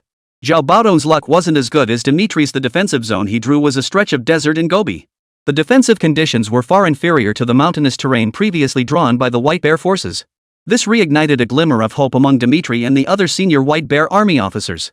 If both sides could achieve a draw, they wouldn't lose too badly in this exercise. However, what no one anticipated was this. As soon as the exercise commenced, the Dragon Nation's heavy composite battalion, which was supposed to be the defending force, launched an attack first. With thunderous force, they launched a counteroffensive against the White Bear Kingdom's ground forces. The overwhelming firepower and precision strikes stunned the White Bear Nation's elite ground forces, who had been positioned as the attackers. Ultimately, the second round of military exercises concluded with yet another defeat for the White Bear Nation. This time, it took even less time, just over half an hour. Crush! The White Bear Kingdom's elite ground forces were utterly crushed once again. In an instant, Dmitri and the White Bear Kingdom's senior army officers completely collapsed. Chapter 153, White Bear Nation's High Command in Turmoil. How can this war be fought? White Bear Nation. Kremlin Palace. Within the presidential office. Gamito had just approved a massive military expenditure to fully prepare for the impending war. Military factories and shipyards that had previously shut down were now forcefully restarted, busily producing various weapons and equipment for the troops. This made Gamop suddenly feel as though he had returned to the White Bear Kingdom's most prosperous era. Bang! Gamita's smile didn't last long before a violent crash startled him. Sergeyevich, have you lost your mind? Gamup shouted in displeasure, startled by the noise. Mr. President, something's happened. Defense Minister Sergevich of the White Bear Kingdom exclaimed loudly. What happened? Gamup's face turned pale, a sense of foreboding settling in his heart. 10 minutes later. Kremlin Palace, emergency meeting room. Senior military commanders and high-ranking officials from all government departments were urgently summoned. Everyone who entered the conference room looked utterly bewildered. For the past few days, both the military and the central government departments had been busy preparing for the impending major battle. None of them understood why General Geta had summoned them all so urgently. What's going on? Why did the president summon us all? Could something major be about to happen? Could it be the president wants to launch the war early? But we're not ready yet. Or could it be that the Free Nation or Northern Sun discovered our secret plans to go to war? Inside the conference room, officers and department heads from various military branches whispered among themselves. Speculation swirled about the subject of this emergency meeting. Just then, General Goad and Defense Minister Sergevich entered, their faces ashen. The room fell silent as the two entered. These old foxes knew better than anyone. The grim expressions alone signaled this emergency meeting brought no good news. No one wanted to cross General Godao at this critical moment. Thud. Sure enough. Kuditu, who had been seated at the conference table, swept his gaze across the room and slammed his fist down on the table, startling everyone present. I just received news from the Dragon Nation, Kuditu said, his face flushed with anger. We lost the joint military exercises we held with the Dragon Nation. Lost? Hearing this, the high-ranking military officials of White Bear Nation in the conference room were all taken aback. Mr. President, is this information accurate? Could the Dragon Nation military have tampered with the exercise results? A White Bear military commander couldn't help but voice his doubts. After all, the troops we dispatched to Dragon Nation for this exercise are the cream of the crop among our army's elite forces. Even if the Dragon Nation's main battle tanks and rocket artillery are slightly more advanced than ours, it shouldn't have resulted in a loss. Hearing this, the others in the conference room nodded in agreement.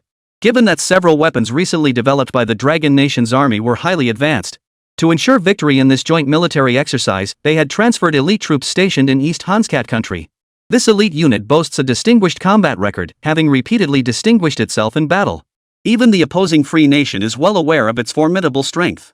Now, deploying them to participate in military exercises with Longguo felt like using a sledgehammer to crack a nut. How could they possibly lose? Sergevich, you address the others.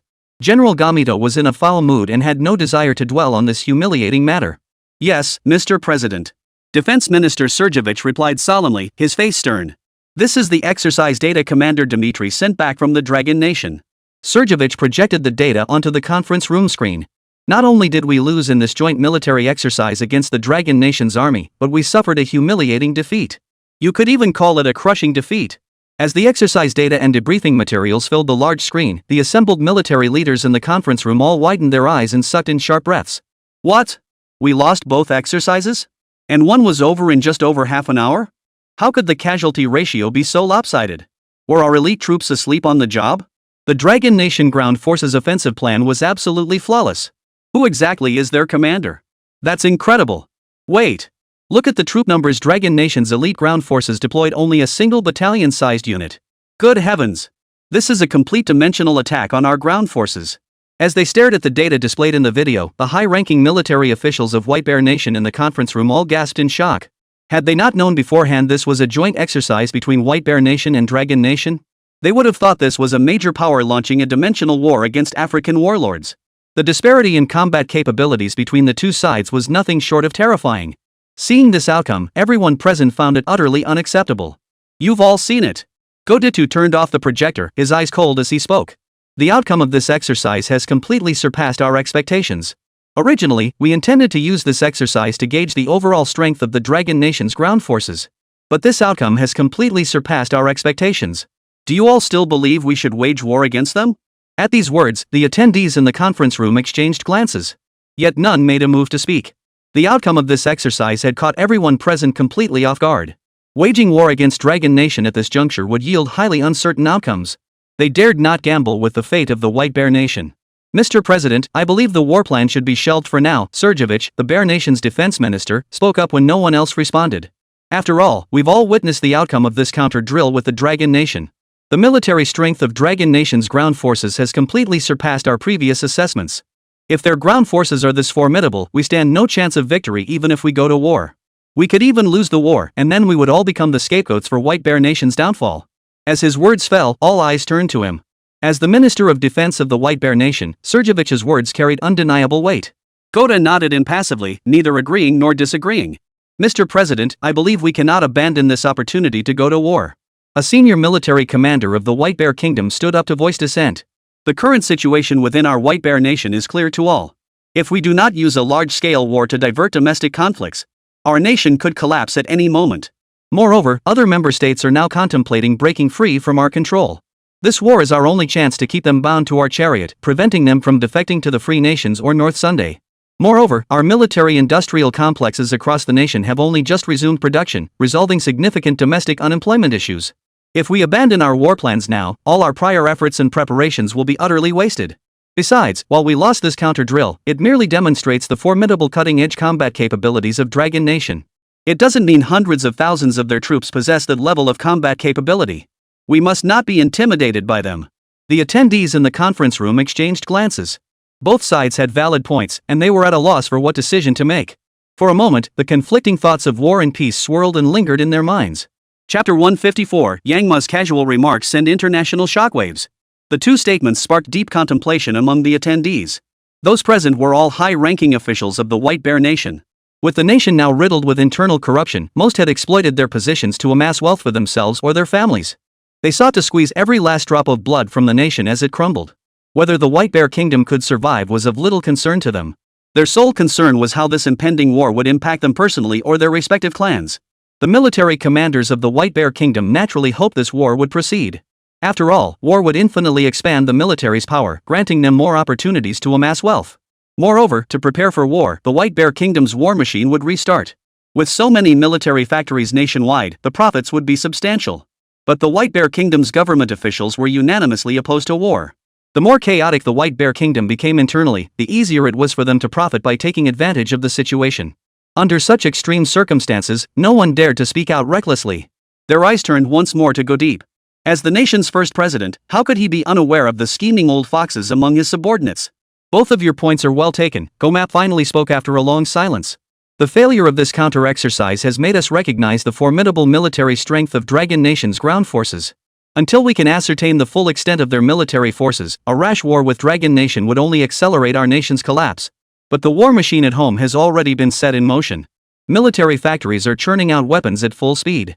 If we halt now, chaos will inevitably erupt within our own borders. Therefore, preparations for war must not cease. The only option now is to abandon the idea of war with the Dragon Nation and seek a new target. Of course, this requires further deliberation. Hearing this, the attendees in the conference room nodded solemnly. After all, maintaining the current state of military readiness served both their interests.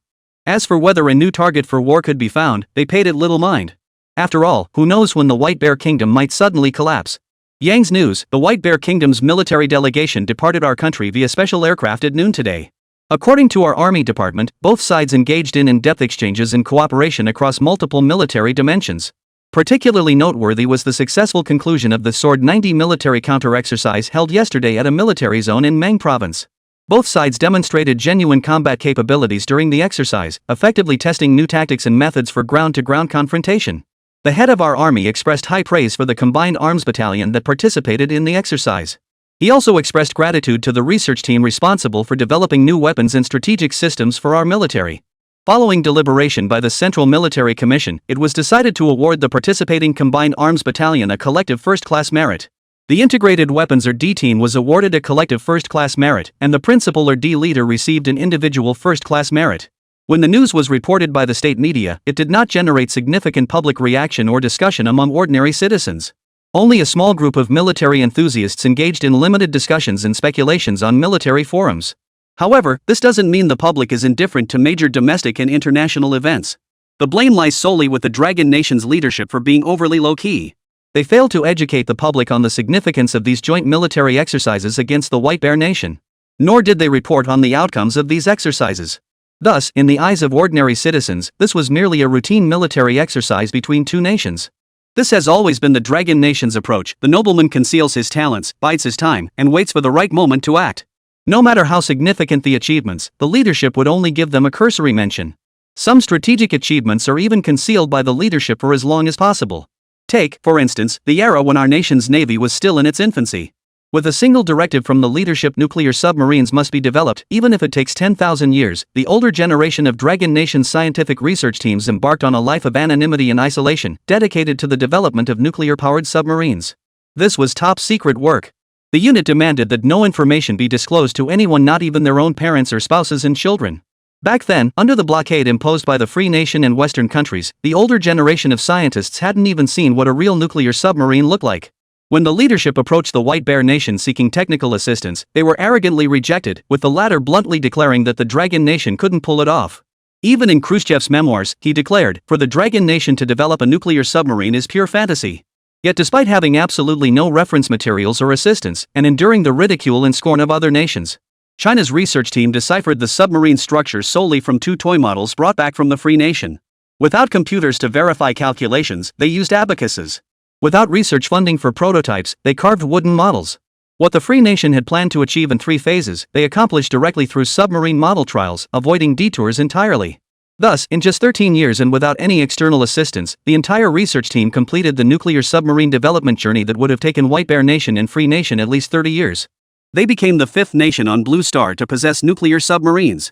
This achievement gave our nation the confidence to maintain its strategic deterrence as a major power. This achievement sent shockwaves through Western governments like the White Bear Nation and the Free Nation, who had once looked down upon the Dragon Nation. Yet even this monumental achievement was barely acknowledged in Dragon Nation's news outlets, dismissed with a single sentence: Dragon Nation successfully develops its first nuclear-powered submarine. The twists, turns, and hardships were never mentioned, and it wasn't until years later that people learned of these difficult struggles. In contrast, Western nations like the Free Nation immediately publicize any major domestic breakthroughs, eager to showcase their strength to every nation on Blue Star. Sometimes, projects were heavily promoted even before they began. Even if the research fails, they'll use PowerPoint presentations to cover it up. This is the fundamental difference between Dragon Nation and other countries. Thus, while this military exercise was merely routine news domestically, once the news broke, it caused a huge stir abroad.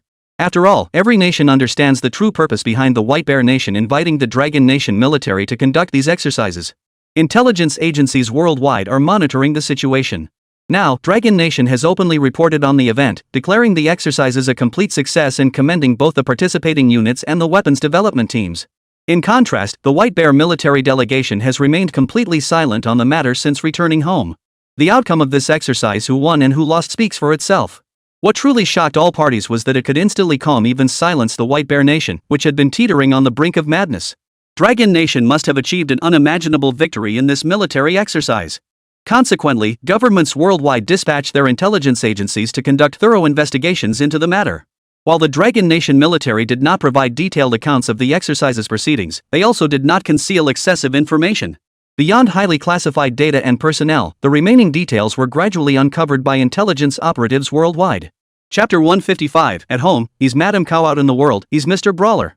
When the intelligence agencies of various nations delivered the exercise materials from White Bear Nation and Dragon Nation to their respective government leaders, the Dragon Nation fielded only a battalion-sized force, while the White Bear Nation deployed its most elite motorized infantry regiment. Despite a 3-to-1 numerical disadvantage, the Dragon Nation forces emerged victorious in both offensive-defensive exercises. Even more terrifying was the brevity of these exercises. Despite Bear Nation holding the most advantageous terrain, Dragon Nation's forces captured it in just over an hour. In one instance, the Dragon Nation's forces, positioned as defenders, launched a counterattack and annihilated the White Bear Nation's advancing troops. These astonishing intelligence reports completely reshaped the perceptions of Dragon Nation's ground combat capabilities held by governments worldwide. It must be noted that they were not facing an ordinary force. The White Bear Nation's elite motorized infantry regiment was itself a formidable force capable of directly confronting the ground forces of the Free Nation. Yet this formidable force, which had dominated European nations, was now being decisively crushed by Dragon Nation's ground troops. The outcome left observers stunned. Now, nations finally understood why the White Bear military had remained silent after participating in this joint exercise. The gap in outcomes from this exercise was so vast it was too humiliating to admit. Only such a crushing defeat could jolt the White Bear Kingdom, already teetering on the brink of madness, back to its senses. Though war is cruel and inhumane, people must acknowledge that war remains the most effective and swiftest means to resolve all international conflicts and disputes. This holds especially true for Western nations that persistently impose their logic of military might upon others. This exercise not only averted a potential large-scale war for the Dragon Nation, but also compelled nations across Blue Star to reassess the Dragon Nation's military might and standing. In an instant, not only did the neighboring nations that had been constantly provoking and challenging Dragon Nation suddenly become well-behaved, even the Free Nation and other Western powers adopted a markedly more courteous stance toward the Dragon Nation. Through this counter-drill, the Dragon Nation's image as a major power began to take shape. Nanjing, Military Factory 307. Inside the factory director's office. Hey, yeah. Move it a little more to the left. Hey. You kids, wash your hands first. Don't dirty the plaque with your filthy paws. Deputy Director Zhao Jinsong directed the factory workers below, carefully hanging a plaque inscribed with first-class meritorious service behind Qín Chuān's desk. Watching Zhao Jinsong stand with his chest puffed out and hands on his hips, one might mistakenly think this first-class merit award was bestowed upon him by the military. Hey, Deputy Director Zhao, we really don't need to hang this first-class merit plaque right here, do we? Qín Chuān gave a wry smile, somewhat speechless. This is a bit too ostentatious. If anyone comes to my office for business, won't they think I'm showing off? Director, your thinking is seriously flawed. Zhao Jinsong retorted sternly. This is an honor bestowed upon you by the Central Military Commission. How can you call that ostentatious? Everyone knows most first-class merits are awarded for past service. The fact you're alive to receive one is an achievement in itself. Whoever comes in won't be able to help but say, damn, you're awesome. Qín Chuān couldn't help but twitch his lips at this. It was undeniably true, but coming from Zhao Jinsong, it just sounded so awkward. Director Qín, this is an invitation from Chengfei Group. Just then, Zhao Yanan approached carrying a document folder. Chengfei Group? Qín Chuān took the folder and opened it with curiosity. An invitation card was revealed inside. It read, the maiden flight of the Jian 10 prototype will take place in 5 days at the Chengdu Aircraft Industry Group test base. Qín Chuān, chief engineer of the new generation Aero engine program, is specially invited to attend the test flight event. The Jian 10 prototype is complete? Qín Chuān's eyes lit up as he read the invitation. Ever since he had assisted Chengdu Aircraft Industry Group in developing the new generation turbojet engine at the request of the Air Force Equipment Development Center under the General Armament Department, he had not paid much attention to the development of third-generation fighter jets. After all, with the core turbofan engine secured, the subsequent development of the fighter posed little difficulty for Chengdu Aircraft Industry Group. What Qín Chuān hadn't anticipated was that Chengdu Aircraft Industry Group's subsequent development work had progressed far faster than expected. In such a short time, they had not only mastered all the technologies for the third-generation fighter but had even built a prototype. Regarding fighter classification standards, 2 systems exist on Blue Star. One was established by the Free Nation, and the other by the White Bear Nation. Under these 2 classification systems, the White Bear Nation standards place fighter jets 1 generation higher than the Free Nation's classification. However, in the current era, most nations including the Dragon Nation adopted the Free Nation's classification system. Later, during the competition between the Free Nation and the White Bear Nation, it was discovered that the White Bear Nation's classification always placed their aircraft 1 generation higher, putting the Free Nation at a significant disadvantage in public perception. Consequently, they revised their original 4-generation classification system to a 5-generation system, aligning directly with White Bear's standards to mitigate the negative public perception. Thus, the Jian 10 series, later classified as 4th-generation aircraft, was designated as 3rd generation in this era. Moreover, compared to the original timeline, the development of this 3rd-generation fighter was significantly accelerated. Moments later, Qín Chuān realized the truth. Although he hadn't participated in the Air Force's fighter jet development during this period, the Army, however, had produced numerous research breakthroughs. For instance, the laser and gun aiming technologies for 3rd-generation tanks, the Tianbing-1 military reconnaissance satellite, and the guidance systems for long-range rocket artillery all provided advanced technological foundations for the Air Force's fighter development. In other words, Qín Chuān had not only helped the Air Force develop a new generation of aircraft engines, but also indirectly advanced many cutting-edge technologies for 3rd-generation fighters. Qín Chuān was highly anticipating the maiden flight of the Jian 10 fighter. After all, in later generations, even as Dragon Nation's fighter jets underwent successive iterations and new models emerged one after another, the Jian 10 fighter still holds a significant place in the history of Dragon Nation's fighter development.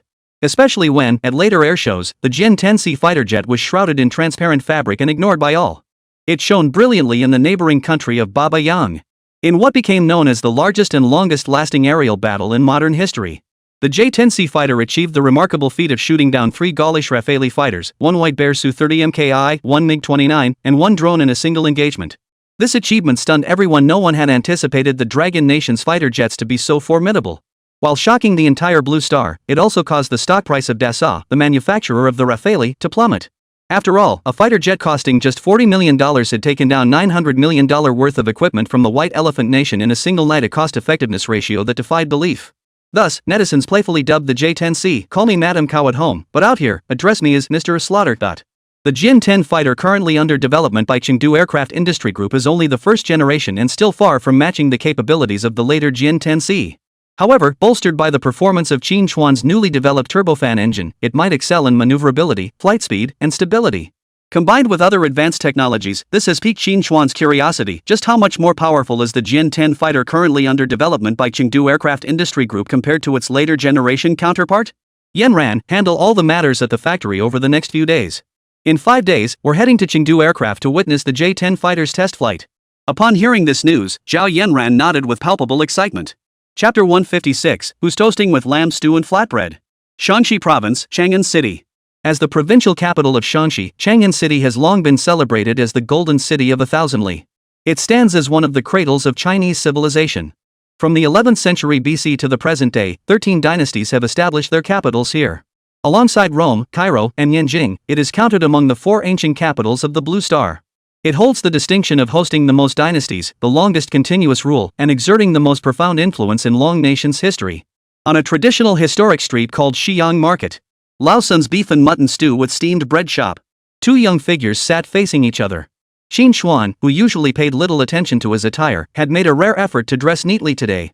Rarely seen in casual attire, Qín Chuān shed some of the stiffness and rigor typical of researchers, exuding a touch more vitality and handsomeness. Across from him, Zhao Yanan had made an unprecedented choice: a white floral sundress. A hint of pale red lipstick graced her lips, and the scent of gardenias wafted from her. Clearly, she had gone to great lengths to dress up today. Qín Chuān stared at the transformed Zhao Yanran, momentarily lost in thought. Truth be told, despite spending so much time with Zhao Yanran, whose perpetually serious, glacier-like expression had softened into playful banter with him, he had never seen her dressed in such a feminine way. "Hey, factory director, have you finished staring?" Seeing Qín Chuān staring straight at her, Zhao Yanran flushed uncharacteristically and couldn't help but remind him. Since joining the military, this was her first time wearing a long dress, and she was out shopping with Qín Chuān. Even with her military training, Qín Chuān's intense gaze made her feel inexplicably flustered. Yet, a faint sweetness lingered in her heart. After all, they had arrived in Shanxi province a day early for the Jian-10 fighter jet's maiden flight. At Zhao Yanan's persistent request, Qín Chuān had finally agreed to take her out for shopping and food. In Zhao Yanan's mind, this counted as her first date with Qín Chuān. Of course, whether Qín Chuān felt the same way was something she couldn't know. Logically speaking, with Zhao Yanan's looks and figure rivaling those of celebrities, she should be quite confident in herself. But after spending so much time with Qín Chuān, Zhao Yanran had begun to doubt her own charm. She spent nearly every day with him, yet he was always either buried in research or handling factory affairs, never once giving her a proper look. "Yanran, don't misunderstand," Qín Chuān snapped back to reality, gesturing toward the dishes on the table. "I just can't help but wonder, can a girl really eat all this?" The table held a large bowl of lamb soup with bread, 2 meat-stuffed flatbreads, and a plate of cold dishes. "What? Does it hurt to treat me?" Zhao Yanran flushed, her voice tinged with irritation. "No. How much could this cost? Why would I be stingy?" Qín Chuān replied bluntly. "I'm mainly worried you'll get fat." "You're the one who'll get fat," Zhao Yanan thought, her anger flaring. She couldn't tell if Qín Chuān was genuinely clueless or doing it on purpose. Who tells a girl she's fat to her face? "Owner, do you have whole roasted lamb here?" Zhao Yanan called out to the shop in a huff. Miss, we don't have it here, but the shop next door does. It's also run by my family," the Hui owner approached with a smile. "If you'd like some, I can order it for you. But for just the 2 of you, a leg of lamb would actually be plenty." "No way. Bring us the whole thing, we can handle it." Zhao Yanan shot Qín Chuān a withering look. "Factory director, your turn to pay." Hearing this, Qín Chuān gave a wry smile, unsure what he'd said wrong again. He obediently pulled out a large bill and handed it to the owner. "All right. Just a moment, I'll go arrange it for you right away." Watching Qín Chuān obediently pay, Zhao Yanran felt considerably more at ease. "Is this really worth it?" "Waste is shameful," Qín Chuān said with a helpless smile. "Who said I was wasting anything?" Zhao Yanran pouted. "Didn't you promise to bring dinner back for everyone before you left? Their whole roasted lamb is a specialty here, it's delicious. It'll be just enough to share with everyone back at the dorm." Hearing this, Qín Chuān finally understood that Zhao Yanran wasn't sulking at him, but arranging dinner for the group. Before long, the Muslim owner brought over a whole roasted leg of lamb. It nearly filled the entire table. Surrounding diners couldn't help but glance over at the massive roasted lamb and the tantalizing aroma wafting from it. "Honey, look how well that guy treats his girlfriend. I want roast lamb too. They can't possibly eat all that. It's such a waste. Come on, honey, we won't copy them." Overhearing the young couple's conversation, Zhao Yanan's ears instantly flushed red. She cautiously glanced at Qín Chuān across from her, who was meticulously carving the leg of lamb. Seeing he hadn't heard her, she felt a slight pang of disappointment mixed with relief. After a while, Qín Chuān finished carving the whole roasted lamb. Here. Yen Ran, you've worked hard protecting me these past days. Let's drink to that. Qín Chuān raised his bowl of lamb soup with bread, speaking earnestly. Who clinks bowls with mutton soup? I'm not toasting with you. Zhao Yanran rolled her eyes in exasperation, then downed the soup in her bowl in one gulp. Let's go. Zhao Yanran wiped her mouth with satisfaction, surveying the table now cleared of all the food. Qín Chuān watched Zhao Yanran's astonishing appetite and couldn't help but inwardly marvel. Whoever ends up marrying her is in for a significant increase in living expenses. Carrying the packed roast lamb, the two walked side by side out of the restaurant. Though Chang'an's night market was indeed beautiful, they had a group of hungry colleagues waiting to be fed. Zhao Yanran could only return somewhat disappointed with Qín Chuān to the military guest house. Thus ended their first date in a rather abrupt fashion. Early the next morning, a vehicle bearing Aerospace Ministry license plates pulled up outside the military guest house. Qín Guoshi, we meet again. The visitor was none other than Lu Hongjie, chief engineer of Chengdu Aircraft Industry Group's fighter jet development program. Director Lu, hello. Seeing an old acquaintance, Qín Chuān smiled warmly. I never imagined Shengfei Group would develop a third-generation fighter jet so quickly. Haha, we owe it all to you, Lu Hongjie replied with a look of gratitude. If you hadn't helped us secure the next-generation turbojet engine, the Jian-10 fighter's development wouldn't have progressed this swiftly. It's the collective effort of everyone, Qín Chuān replied modestly, waving his hand. Come on, it's getting late. Everyone's waiting for you at the flight test center. With that, Lu Hongjie led Qín Chuān, Zhao Yanan, and the others to the car. They headed toward the Aviation Industry Flight Test Center in Yanliang District. Chapter 157, Radical Newcomer Qín Chuān is too dangerous. Bonus update. Yanliang District. Aviation Industry Flight Test Center. Led by Lu Hongjie, the group entered the flight test center.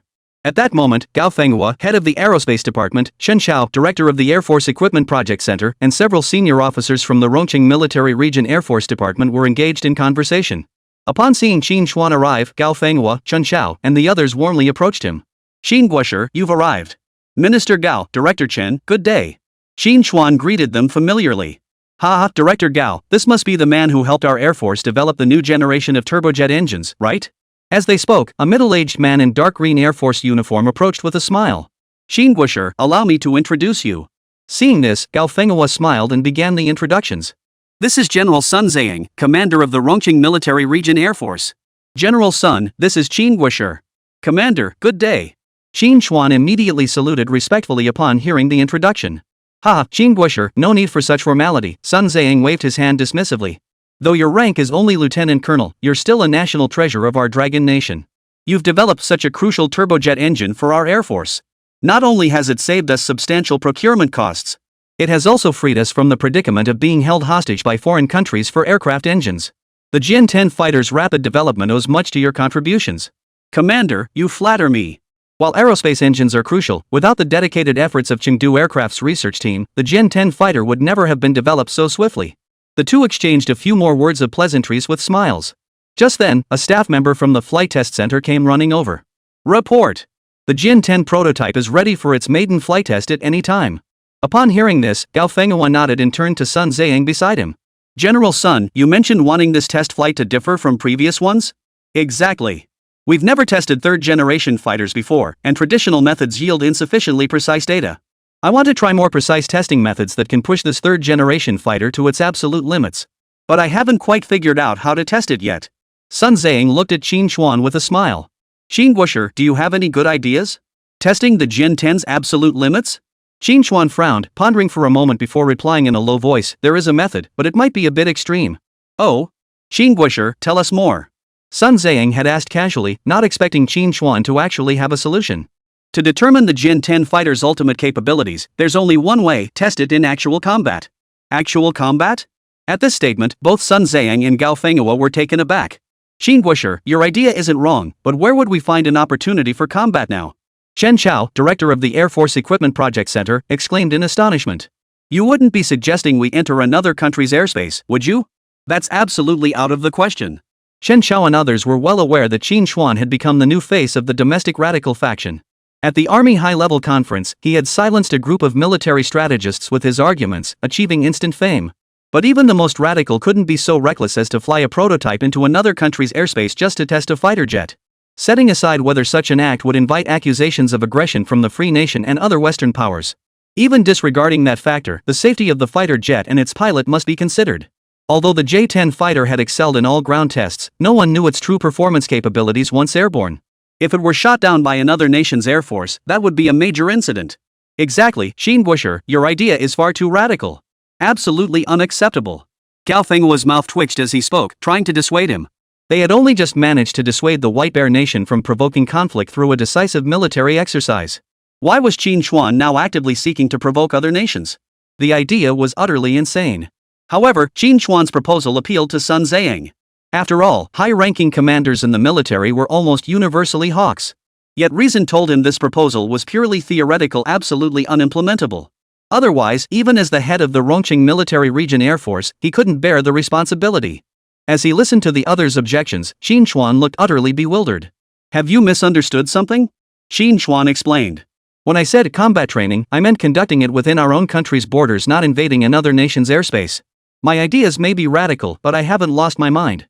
Hearing this, Gao Fenghua, Chun Xiao, and the others finally breathed a sigh of relief. Whether they had misunderstood or not, as long as the test flight wasn't overseas, it was acceptable. Qín, you mean conducting combat training domestically? Sun Ziyang raised an eyebrow. Are you suggesting we disguise our Jian-10 prototype as enemy aircraft? Exactly. That's precisely what I mean. Qín Chuān smiled with satisfaction, pleased that someone finally grasped his vision. To test the Jian-10 prototype's maximum performance limits, combat conditions are essential. Currently, this Jian-10 is merely a prototype, not registered in any friend or foe identification systems. There are no Air Force serial numbers on the airframe. Therefore, disguising it as an enemy aircraft will go completely undetected. We can use this opportunity to test the aircraft's maximum performance. Moreover, we can issue a no-fire order to Air Force units, thereby avoiding the risk of friendly fire from our own missiles. Upon hearing Qín Chuān's analysis, Sun Ziyang and the others couldn't help but perk up. This was indeed an excellent method to test the Jian-10 prototype's maximum capabilities. Excellent. We'll proceed with Qín testing proposal. After a moment of contemplation, Sun Ziyang made the decision. You prepare for the test flight. I'll issue the order to our military region. Rongqing Military District. Chuan Province Air Force Subdivision Base. Military District Commander Gong Hong was processing documents. Ring ring ring. A sudden, urgent ringing of the telephone echoed through the room. Gong Hong set down the documents and picked up the red telephone on his desk. Hello, who's there? This is Sun Ziyang. Commander? What mission do you have for me? Gong Hong, who had been casually lounging, sprang to his feet upon hearing it was a call from his superior. Indeed, there is a mission. We are currently conducting the maiden flight test of the Jian-10 fighter jet. To gather more realistic data and test the aircraft's maximum performance, we plan to conduct a combat simulation test. Live combat test in Sector B5? This was the first time Gong Hong had received such a combat test assignment. Understood, Commander. I'll oversee the test. We'll ensure realistic conditions without damaging the test aircraft. First you need to get your hands on that fighter. Sun Ziyang chuckled over the phone before hanging up. After hanging up, Gong Hong rubbed his head. Though filled with doubts, he immediately set out to carry out the order. After all, an order was an order. Whether understood or not, it had to be carried out. Setting aside his work, Gong Hong picked up the red phone on the desk once more. After a moment of deep thought to choose his words carefully, he dialed the number. Hello, it's me. Immediately notify the commander of Xinjiang Airport Air Force Base. Tell them that in 20 minutes, an enemy aircraft will enter their airspace. Have them prepare for combat and pursue to intercept that aircraft. But remind them, under no circumstances are they to fire missiles without my explicit order. Remember that. Gong Hong said in a low, firm voice. Chapter 158, the nation's most precious asset, forged with lives. Noon. The scorching sun hung overhead. Sunlight beat down on the asphalt road, causing waves of heat to shimmer and distort. Inside the Aviation Industry Test Flight Center, the doors of a hangar slowly swung open, revealing a sleek silver-gray fighter jet with an almost icy presence. Though the outside air was already sweltering, the fighter's emergence sent a bone-chilling chill through the surrounding crowd. Resting silently within the hangar, it resembled a predatory eagle poised to strike at any moment, its sharp edges gleaming. Its 9.75-meter wingspan delta wings radiated dominance and sharpness. Beneath the wings, several missile pylons were faintly visible, the fighter's lethal claws. Once locked onto a target, destruction was inevitable. This was Dragon Nation's most advanced third-generation fighter jet, a meticulously crafted work of art. Is this the Jian-10 fighter? It looks so imposing, murmured Zhao Yanran beside Qín Chuān, her eyes fixed on the formidable new aircraft. Qín, the Jian-10's exterior design was inspired by the aerodynamic layout of the Jewish nation's Young Lion fighter. But to meet our Air Force's requirements, we later made modifications. We abandoned the Lion Cub's close-coupled canard configuration in favor of a large delta wing with canards. This design extends the wingspan by over a meter and increases wing area by 15–18%. Yet we retained the Lion Cub's movable wing surface technology. The outer wing leading edge features a maneuverable flap, while the fixed inner wing, in coordination with the all-moving canard, delivers exceptional aerodynamic performance. Additionally, the unique curved surface where the main wing meets the mid-fuselage increases internal volume while effectively utilizing the aerodynamic lift-enhancing effect it provides. The absence of additional structures on either side of the fuselage behind the main wing reflects Chengdu Aircraft Industry Group's wing-body fusion design philosophy. Only two outward-sloping ventral fins are added beneath the fuselage in front of the tail nozzle. These ventral fins work with the tall vertical tail to maintain stability during high angle of attack maneuvers. Lu Hongjie, chief engineer of Chengdu Aircraft Industry Group's fighter program, meticulously explained the J-10 fighter's aerodynamic layout to the audience. Upon hearing this, Qín Chuān and the others nodded in satisfaction. Integrating innovations from existing foreign advanced aircraft models with the specific requirements of the domestic Air Force could indeed shorten development time while ensuring technical performance. Chief Engineer Lu, how does this fighter perform in terms of maneuverability? Sun Zhang inquired eagerly from the side. This fighter can reach a maximum speed of Mach 1.8 with a maximum climb rate exceeding 1,000 feet per second. While its speed isn't exceptionally high, its maneuverability is truly outstanding. Performing high-difficulty maneuvers like the falling leaf or cobra would be absolutely no problem. After speaking, Lu Hongjie turned to Qín Chuān with gratitude. Of course, the primary reason this fighter achieves such outstanding maneuverability is thanks to the new generation turbojet engine developed under Qin Guishi's leadership. After hearing the Jian-10's performance specifications, Sun Zhang and the other Air Force commanders were thoroughly satisfied. The Jian-10's performance was fully on par with its counterpart, the Free Nation's F-16 fighter. In terms of power plant and avionics technology, it held even greater advantages. Commander, arrangements have been finalized with the military region. We can now proceed with test flight preparations. An Air Force officer stated after Lu Hongjie finished explaining the fighter's performance parameters to the group. Good. Let's begin immediately. Sun Zihang's eyes sharpened as he commanded with authority. Soon, a young Air Force soldier carrying a helmet approached with composed demeanor. Commander, good day. Test Flight Squadron pilot Lei Yingxiang reporting for duty. Lei Yingxiang saluted Sun Zhang with a determined expression. Test piloting is an extremely dangerous profession, often called dancing on the edge of a knife. Every new fighter jet model relies on test pilots completing thousands of flight test sorties, facing countless unknown challenges along the way, such as mid-air disintegration, engine shutdowns, stalls, and loss of control.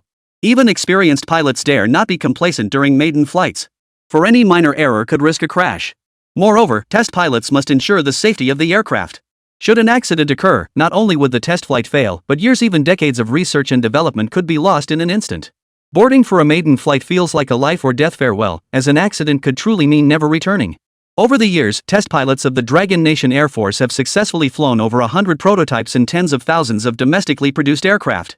They have encountered over 3,000 mid-air emergencies, with more than 20 outstanding test pilots sacrificing their lives in the skies.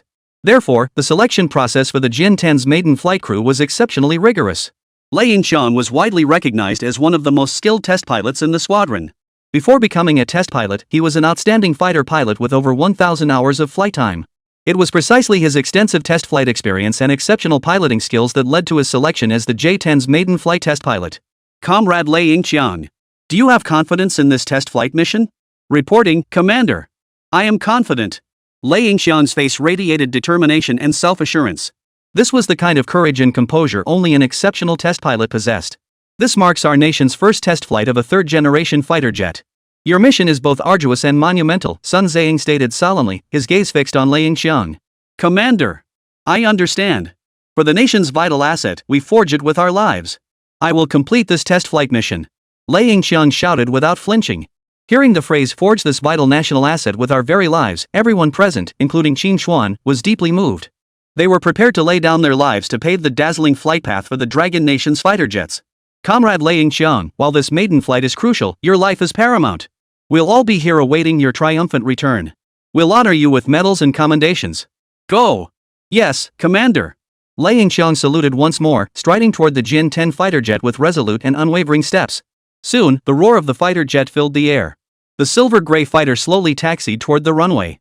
As the nose lifted slightly, a searing pale blue flame erupted from the rear of the fuselage. The Jian-10 fighter jet shot forward like an arrow released from its bow, rapidly accelerating from its initial speed. Seconds later, accompanied by a thunderous roar, the The J-10 fighter had already left the ground, soaring toward the sky thousands of meters above. On the ground, Qín Chuān, Sun Ziyang, and the others watched the fighter jet take off successfully, each letting out a sigh of relief. Alright. Now we'll see how it performs in the air. Sun Ziyang's gaze sharpened as he watched the J-10 vanish into the horizon in an instant, murmuring to himself. Chapter 159, Enemy Aircraft? A chance to prove ourselves. Near Xinjiang Airport, at an Air Force base. Several airfield maintenance personnel were conducting routine inspections on a few J-7 and J-8 fighter jets. In the distance, a J-7 fighter that had just completed a patrol mission slowly touched down on the airport runway. On the training field beside the airbase, a group of Air Force soldiers were engaged in routine drills. Everything appeared perfectly normal. Yet at that very moment, a shrill alarm suddenly echoed throughout the entire base. Buzz, buzz, buzz. The sharp, urgent alarm instantly transformed the once peaceful airbase into a tense atmosphere. In an instant, whether it was soldiers resting in their quarters, ground crew members polishing fighter jets, or Air Force pilots preparing for lunch. Upon hearing the urgent alarm, everyone immediately dropped what they were doing and sprinted toward their respective combat stations. On the parade ground, a group of newly enlisted Air Force recruits stared dumbfounded at the veterans rushing frantically around them. What's going on? Is there a training exercise today? No way. We just had an exercise a couple days ago. How could they schedule another one so soon? What's going on, squad leader? Shut the hell up. The squad leader, who was training the new recruits, his expression darkening, bellowed, "Didn't you hear the air raid siren? This is a level 1 alert. Enemy aircraft must have entered our airspace. What the hell are you all standing around for? Get moving and join the main force immediately." Hearing the sergeant's roar, the Greenhorn Air Force recruits finally grasped the gravity of the situation. Enemy aircraft in our airspace? Holy. They'd only just enlisted, and now they were facing something this big. Inside the base command center, the red alert lights continued to flash relentlessly, their piercing glow heightening the already tense atmosphere within the command center. Several Air Force technicians tapped away at the electronic instruments before them. 2 communications officers nearby were also holding wireless phones, speaking rapidly. Bang! The next second, the command center doors were violently pushed open. Air Force Base Commander Du Ziyu and Political Commissar Lu Mingqing burst in, one after the other. What's going on? Why did the base sound a level 1 alert? Du Ziyu barked sharply. Just moments ago, he had been sipping tea with Political Commissar Lu Mingqing in his office, discussing base training matters. The sudden air raid siren startled them both.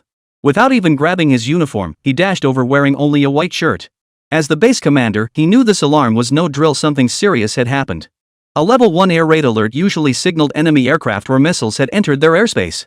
Any feedback from the radar station? Enemy aircraft or missiles? Commissioner Lu Mingqing, standing beside him, remained much more composed and immediately asked the crucial question. After all, the implications of enemy aircraft versus enemy missiles were vastly different. Their Air Force capabilities were relatively weak, with fighter jet performance lagging behind international standards. In recent years, old rivals like Liberty Nation and Sakura Nation frequently dispatched reconnaissance aircraft or fighter jets into their airspace, either gathering intelligence or engaging in provocative maneuvers. Consequently, they had encountered enemy aircraft incursions relatively frequently and handled such situations with greater composure. After all, enemy aircraft typically only conduct reconnaissance or provocation, rarely escalating to more aggressive actions, let alone launching attacks. However, the situation changes entirely if enemy missiles enter their airspace. Missiles are crucial aerial weapons. Their entry essentially signifies an enemy strike operation against the nation. If the missile lands in an uninhabited area, it's manageable.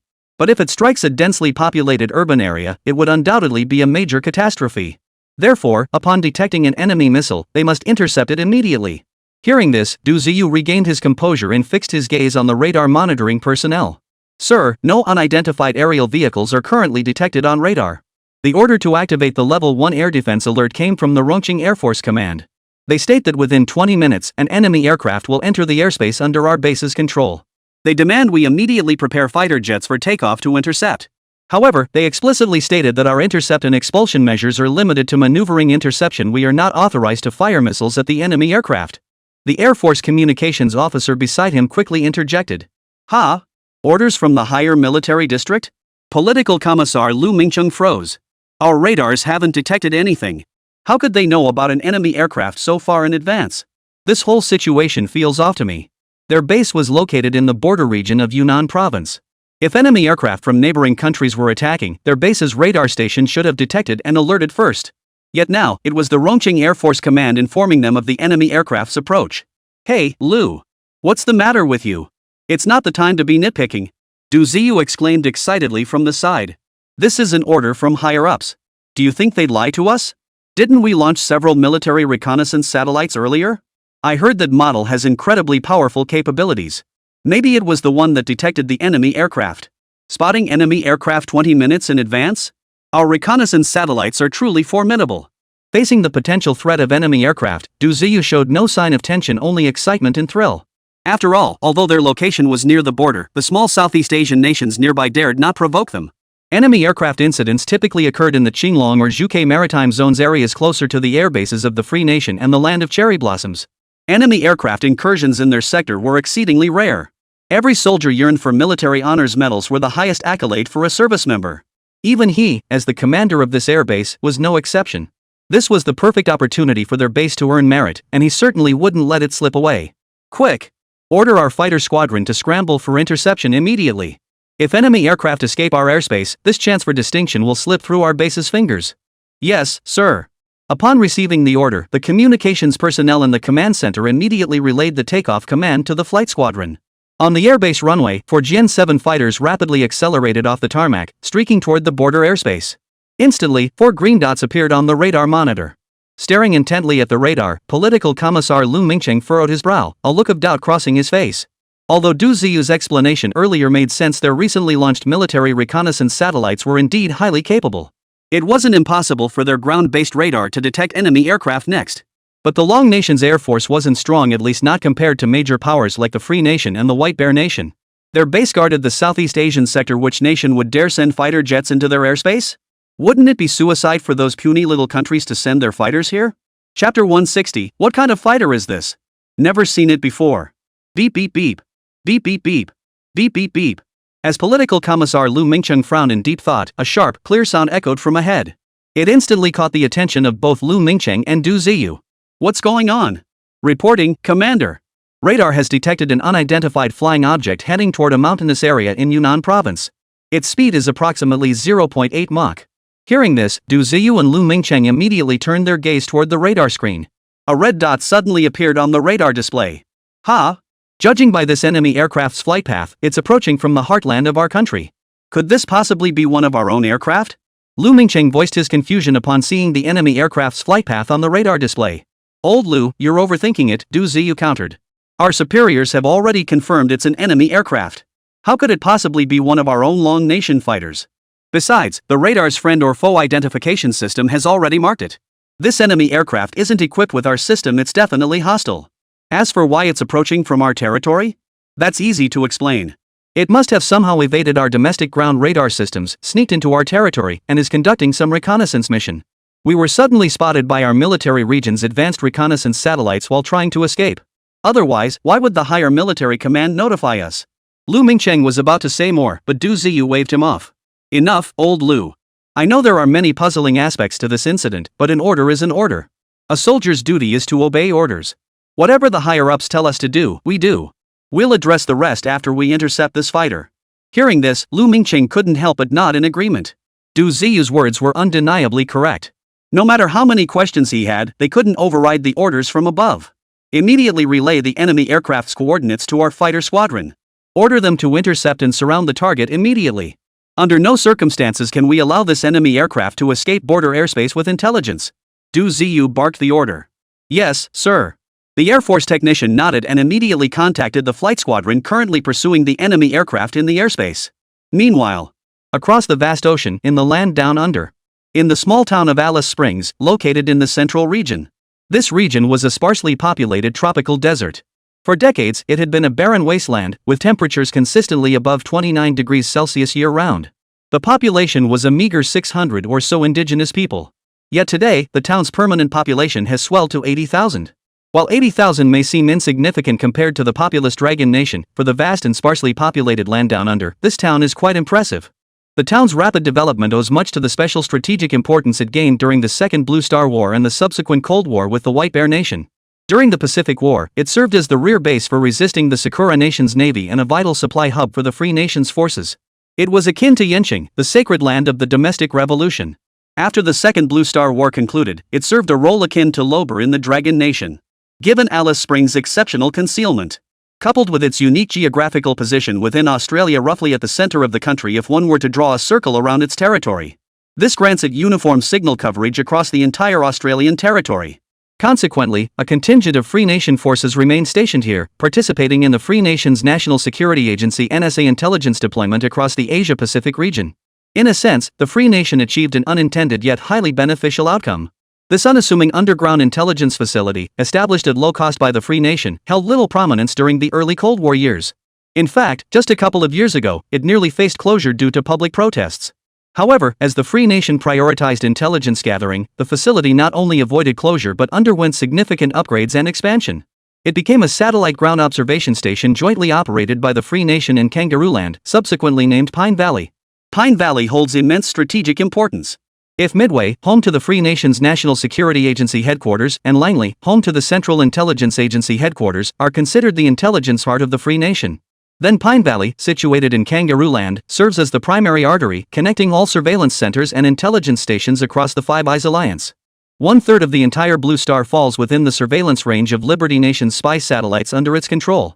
Primary surveillance targets include Middle Eastern oil fields, the Korean Peninsula, parts of Russia, and the Dragon Nation. The Pine Valley facility's staff has grown from an initial 400 to nearly 1,000 personnel. 3 primary departments operate: the Satellite Station's Signal Recording Department, the Signal Processing Station, and the Signal Analysis Department. Its primary functions involve using remote sensing equipment to monitor the development of advanced weaponry in other nations, such as ballistic missiles and fighter jets, as well as signals from anti-missile systems, air defense radars, communication satellites, and microwave signals, essentially long-distance telephone calls. Although this monitoring center is located in the heart of Australia and is jointly operated by both countries, Australian personnel are prohibited from participating in the activities of these 3 departments. At that moment, a voice suddenly rang out from the Remote Sensing Monitoring Department. "Sir, we've detected an anomaly in the airspace near the border of Yunnan Province in the Dragon Nation." Upon hearing this, Frank, the director of the monitoring department, hurried over. Following the Dragon Nation's decisive victory in recent military exercises against the White Bear Nation, the Free Nation government ordered them to closely monitor recent intelligence from the Dragon Nation. Particular attention was being paid to intelligence regarding their new weapon systems. Therefore, upon hearing that the anomaly was detected in Longguo, Frank took it very seriously. Just moments ago, our remote sensing satellite suddenly detected 4 fast-moving Dragon Nation Air Force formations in the northeastern border airspace of Yunnan Province. Observations indicate these 4 fighters are their Jian 7 second-generation aircraft. But it's just a flight squadron of 4 second-generation fighters. What's the big deal? Frank said with a hint of disappointment. According to intelligence reports from higher-ups, Dragon Nation's 3rd-generation fighters have made significant progress recently. The higher-ups want us monitoring their 3rd-generation fighters. What's there to see in some outdated 2nd-generation jets? They're probably just conducting routine patrol inspections.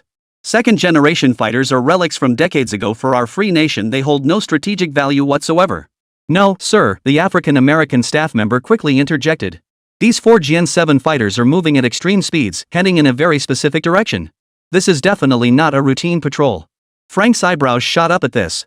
Drawing on his years of experience at the intelligence station, his 6th sense kicked in. The staff member's description had also alerted him to something amiss.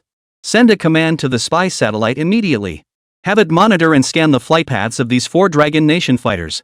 See what's going on. Yes, sir. The African-American staff member nodded and immediately began operating the controls alongside a Caucasian woman nearby. Upon receiving the command, the remote sensing spy satellite in orbit began an uninterrupted rapid scan of the target airspace. Minutes later, a marked black dot suddenly appeared on the large electronic screen before them. "Sir, we've found it. There's an unidentified flying object on this flight path. Quick! Zoom in on the image immediately. And have the satellite lock onto it." As the image steadily enlarged, the details on the electronic screen grew increasingly clear. Finally, a silver-gray fighter jet shrouded in mist and clouds appeared before everyone's eyes. "What kind of fighter is that? I've never seen it before," Frank exclaimed, staring at the unfamiliar aircraft on the screen. Chapter 161, just first flight, and the 2nd-gen fighter already loses its luster? Bonus chapter. What model is this fighter jet? Why haven't I seen it before? Search our system for the model immediately. Watching the silver-gray fighter shrouded in mist, Frank immediately ordered. "Sir, our weapons database shows no matching model. This must be an entirely new fighter type." An entirely new model? Could this be the Dragon Nation's latest 3rd-generation fighter jet? Frank's eyes lit up instantly. Previous intelligence from the Zhongyang Bureau indicated that 1 year prior, Dragon Nation had attempted to purchase turbojet engines from White Bear Nation to develop their 3rd-generation fighter. This development had drawn intense scrutiny from Liberty Nation's intelligence agencies. After all, advanced aircraft engines were crucial for developing third-generation fighters. The Free Nation did not want Dragon Nation to successfully develop its own domestically produced third-generation fighter jet. Unexpectedly, the Dragon Nation Air Force ultimately abandoned the plan due to the exorbitant price demanded by the White Bear Nation. This development brought the Free Nation's military a brief moment of quiet satisfaction. Yet, after their intelligence agency conducted an in-depth investigation, they discovered the matter was far more complex than it appeared. The reason the Dragon Nation abandoned purchasing advanced turbojet engines from the White Bear Nation Air Force was not only due to the White Bear Air Force's exorbitant pricing, but also highly likely because the Dragon Nation had independently developed a new generation of high-performance turbojet engines. This revelation immediately captured the intense attention of the Free Nation's military leadership. As the jewel in the crown of industrial advancement, aircraft engines have long been the cornerstone for the Free Nation and a handful of Western powers in controlling the development of advanced fighter jets. Should Dragon Nation successfully develop its own high-performance turbojet engines, no technological barriers would remain to constrain the advancement of its Air Force aircraft. However, the Dragon Nation military clearly recognizes the immense significance of high-end turbojet engines and maintains extremely stringent secrecy protocols in this area. The only certainty was that the Dragon Nation Air Force had indeed developed a new turbofan engine.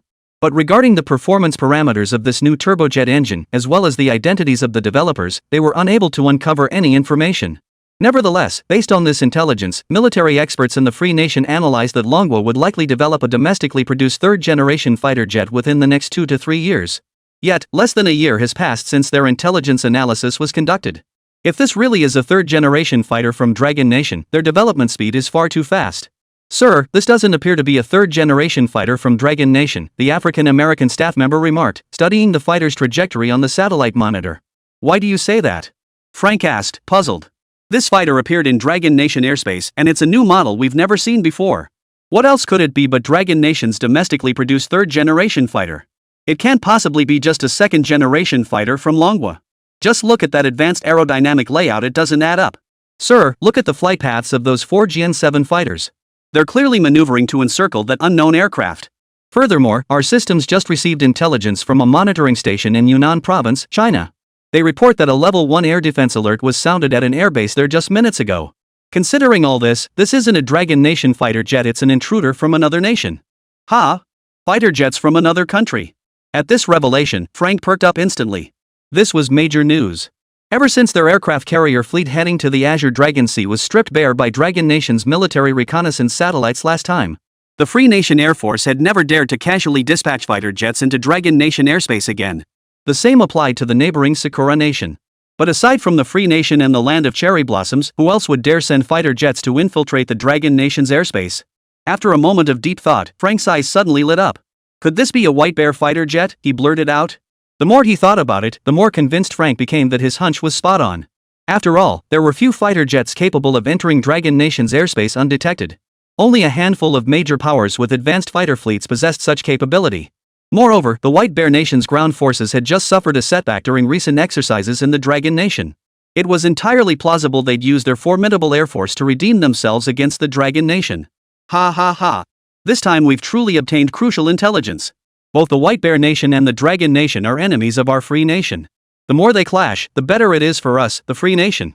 Frank could already envision tomorrow's commendation from the Free Nation's National Security Bureau, his grin stretching from ear to ear. Keep this information confidential for now. No need to report it to higher-ups immediately. Redirect all nearby satellites to monitor this area.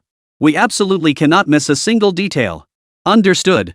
The African-American staff member nodded solemnly.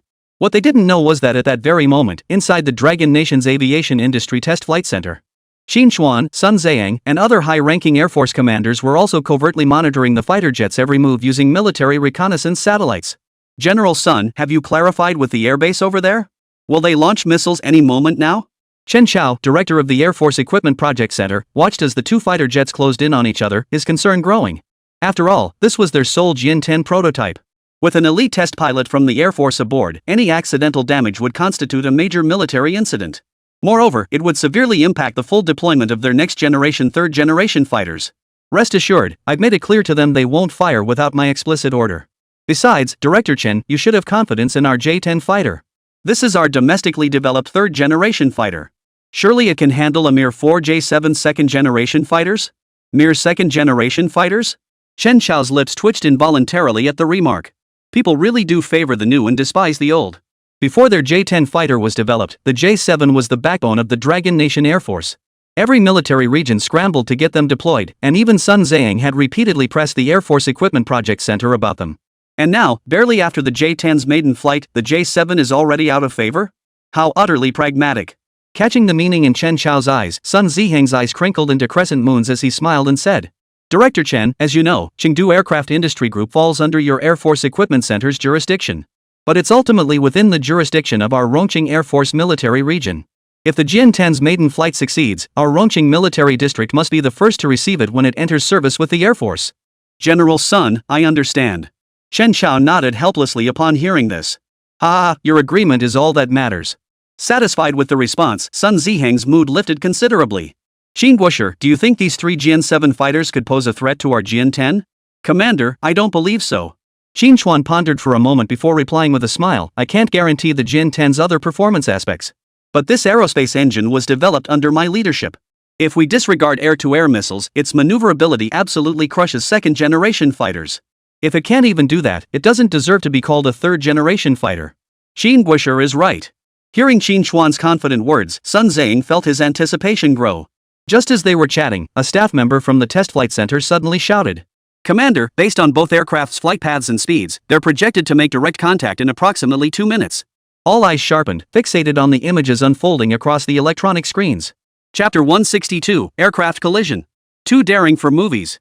No one knew that at this very moment, in the airspace bordering Yunnan province of Dragon Nation, military reconnaissance satellites from both Dragon Nation and Free Nation were monitoring this area. At that moment, 4 Jian-7 fighters from the Falcon Squadron of the Yunnan Air Force Base streaked through the skies above the airspace.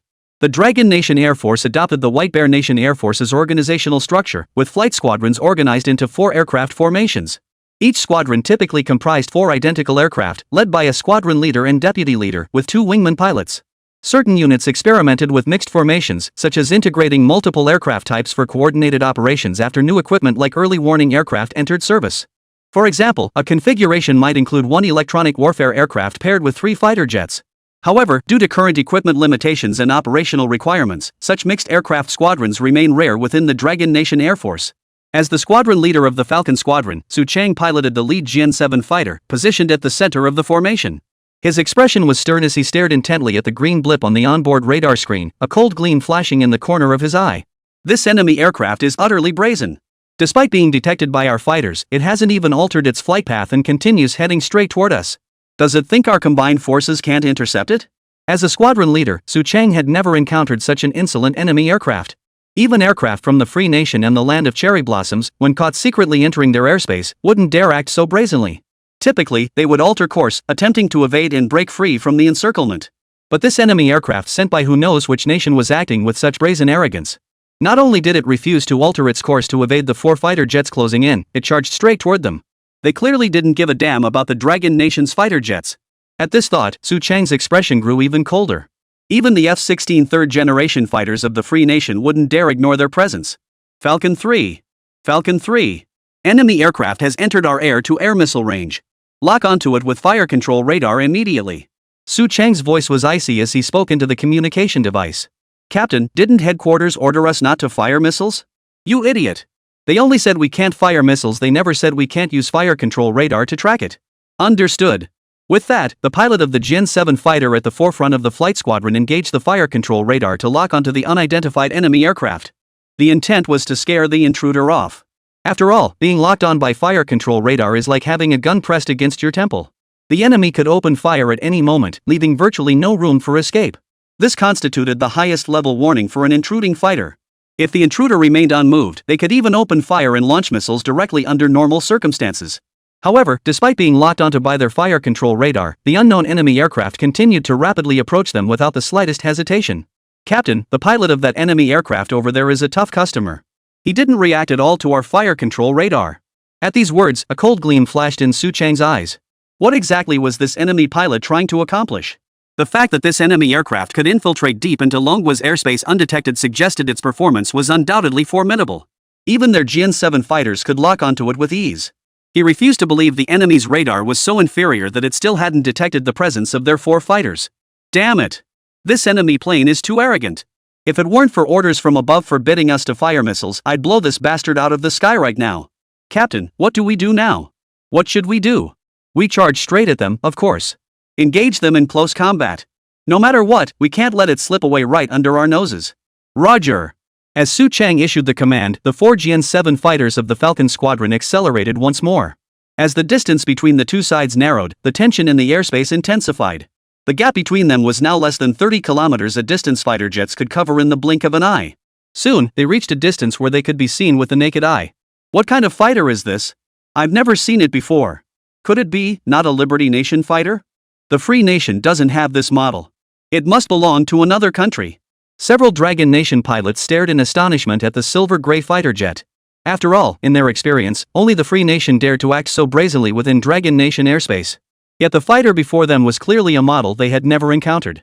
Su Chang narrowed his eyes slightly, switched the onboard communication system to the public channel, and shouted sternly. This is the Dragon Nation Air Force. Attention! You have entered Dragon Nation airspace, endangering flight safety. Identify your nationality, identity, and purpose of flight. Respond immediately. Failure to comply will result in interception. This is the Dragon Nation Air Force. Attention! You have entered Dragon Nation airspace, endangering flight safety. Identify your nationality, identity, and purpose of flight. Respond immediately. Failure to do so will result in interception. This is... Su Chang held the radio and repeated the International Standard Disengagement Protocol 3 times. Yet the other party remained unresponsive, showing no intention of acknowledging them. This time, Su Chang was thoroughly enraged. Damn it! You really think we can't fire missiles at you, huh? Falcon 2, Falcon 3, flank this target from both sides. I'll intercept it from the front. Falcon 4, monitor the situation from the sidelines. If you spot the enemy aircraft attempting to escape, intercept it immediately. Understood? Roger that, Captain. With that, the 4 aircraft of Falcon Squadron immediately spread out, attempting to encircle the enemy fighter. Though they were still uncertain of the enemy aircraft's capabilities at such close range, facing the coordinated assault of 4 GN-7 fighters, even a Free Nation F-16 wouldn't stand a chance. But just as Su Chang confidently led the other 2 GN-7 fighters to close in for the encirclement, instead of attempting evasive maneuvers, the enemy aircraft suddenly accelerated, charging straight toward the 3 fighters. Holy! Is this enemy pilot insane? We're this close, and he's still accelerating. Does he want to ram us? Witnessing this astonishing maneuver, both pilots of the Eagle Squadron were stunned. They'd seen bold pilots before, but never one this audacious. As they closed in step by step, the enemy aircraft's maneuvering space had been severely restricted. Then it suddenly accelerated. If their fighters had even slightly inferior handling, a collision would have been inevitable. The enemy was clearly going all out. Damn it! Think you can scare us off like this? Force us to evade and give you space to escape? Dream on! This is Dragon Nation airspace. We'll block it even if it kills us. Right. It's just a game of courage. I'm not afraid to fight to the death. I've long been prepared to die for my country. What if I die? Not a single soldier of our Dragon Nation is a coward. The enemy fighter's dangerous acceleration didn't scare off the 3 GN-7 pilots, it only ignited their fierce fighting spirit. All 3 fighters accelerated simultaneously, charging straight toward the enemy aircraft. What? Are these pilots all insane? Inside the Pine Valley Satellite Ground Observation Station, Frank stared at the electronic screen displaying the frantic scene of both sides accelerating toward each other in the sky. His pupils contracted slightly, his face filled with shock.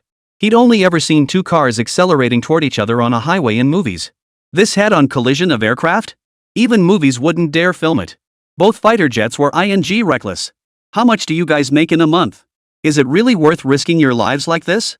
Chapter 163, 81,082 copy. Proceed as directed. Not only the Free Nation intelligence operatives in Pine Valley were stunned by the frenzied spectacle unfolding before them. At that moment, inside the Aviation Industry Test Flight Center, Sun Zan, Gao Fenghua, Chun Chao, and others stared at the radar display, utterly dumbfounded. Damn it! Has this flight squadron lost its mind? They accelerate whenever the enemy does. What if they actually collide? And Laying Xian 2 facing a 4-plane encirclement, if he can't break free, why not just retreat? Why push so hard? Watching the relentless climb in both side speeds on the radar screen, he roared in fury, eyes wide.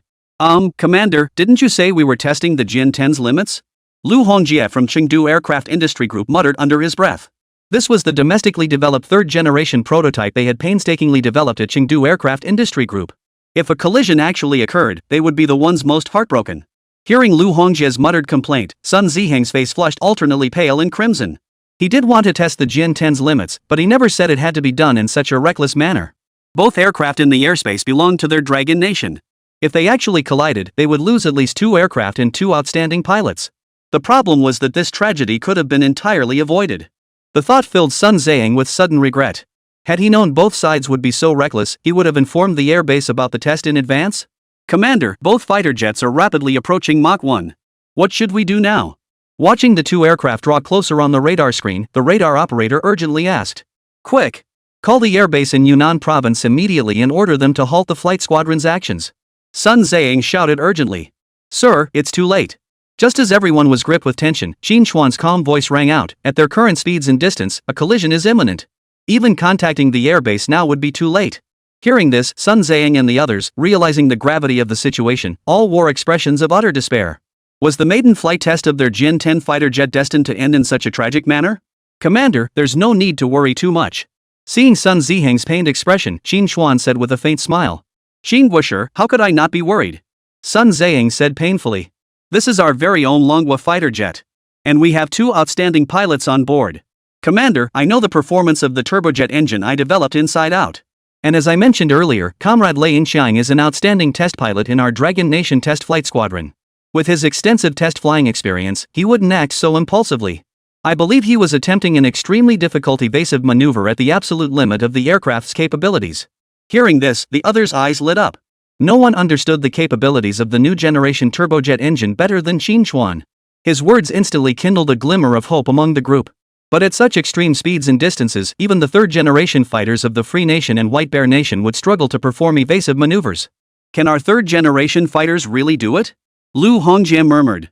Although Chengdu Aircraft Industry Group was the primary developer of China's third-generation fighters, in reality, their contributions primarily involved developing the onboard internal systems, airframe materials, and aerodynamic configurations for these third-generation fighters. The truly core maneuverability was entirely Qín Chuān's achievement. Whether they can or not, let's wait and see.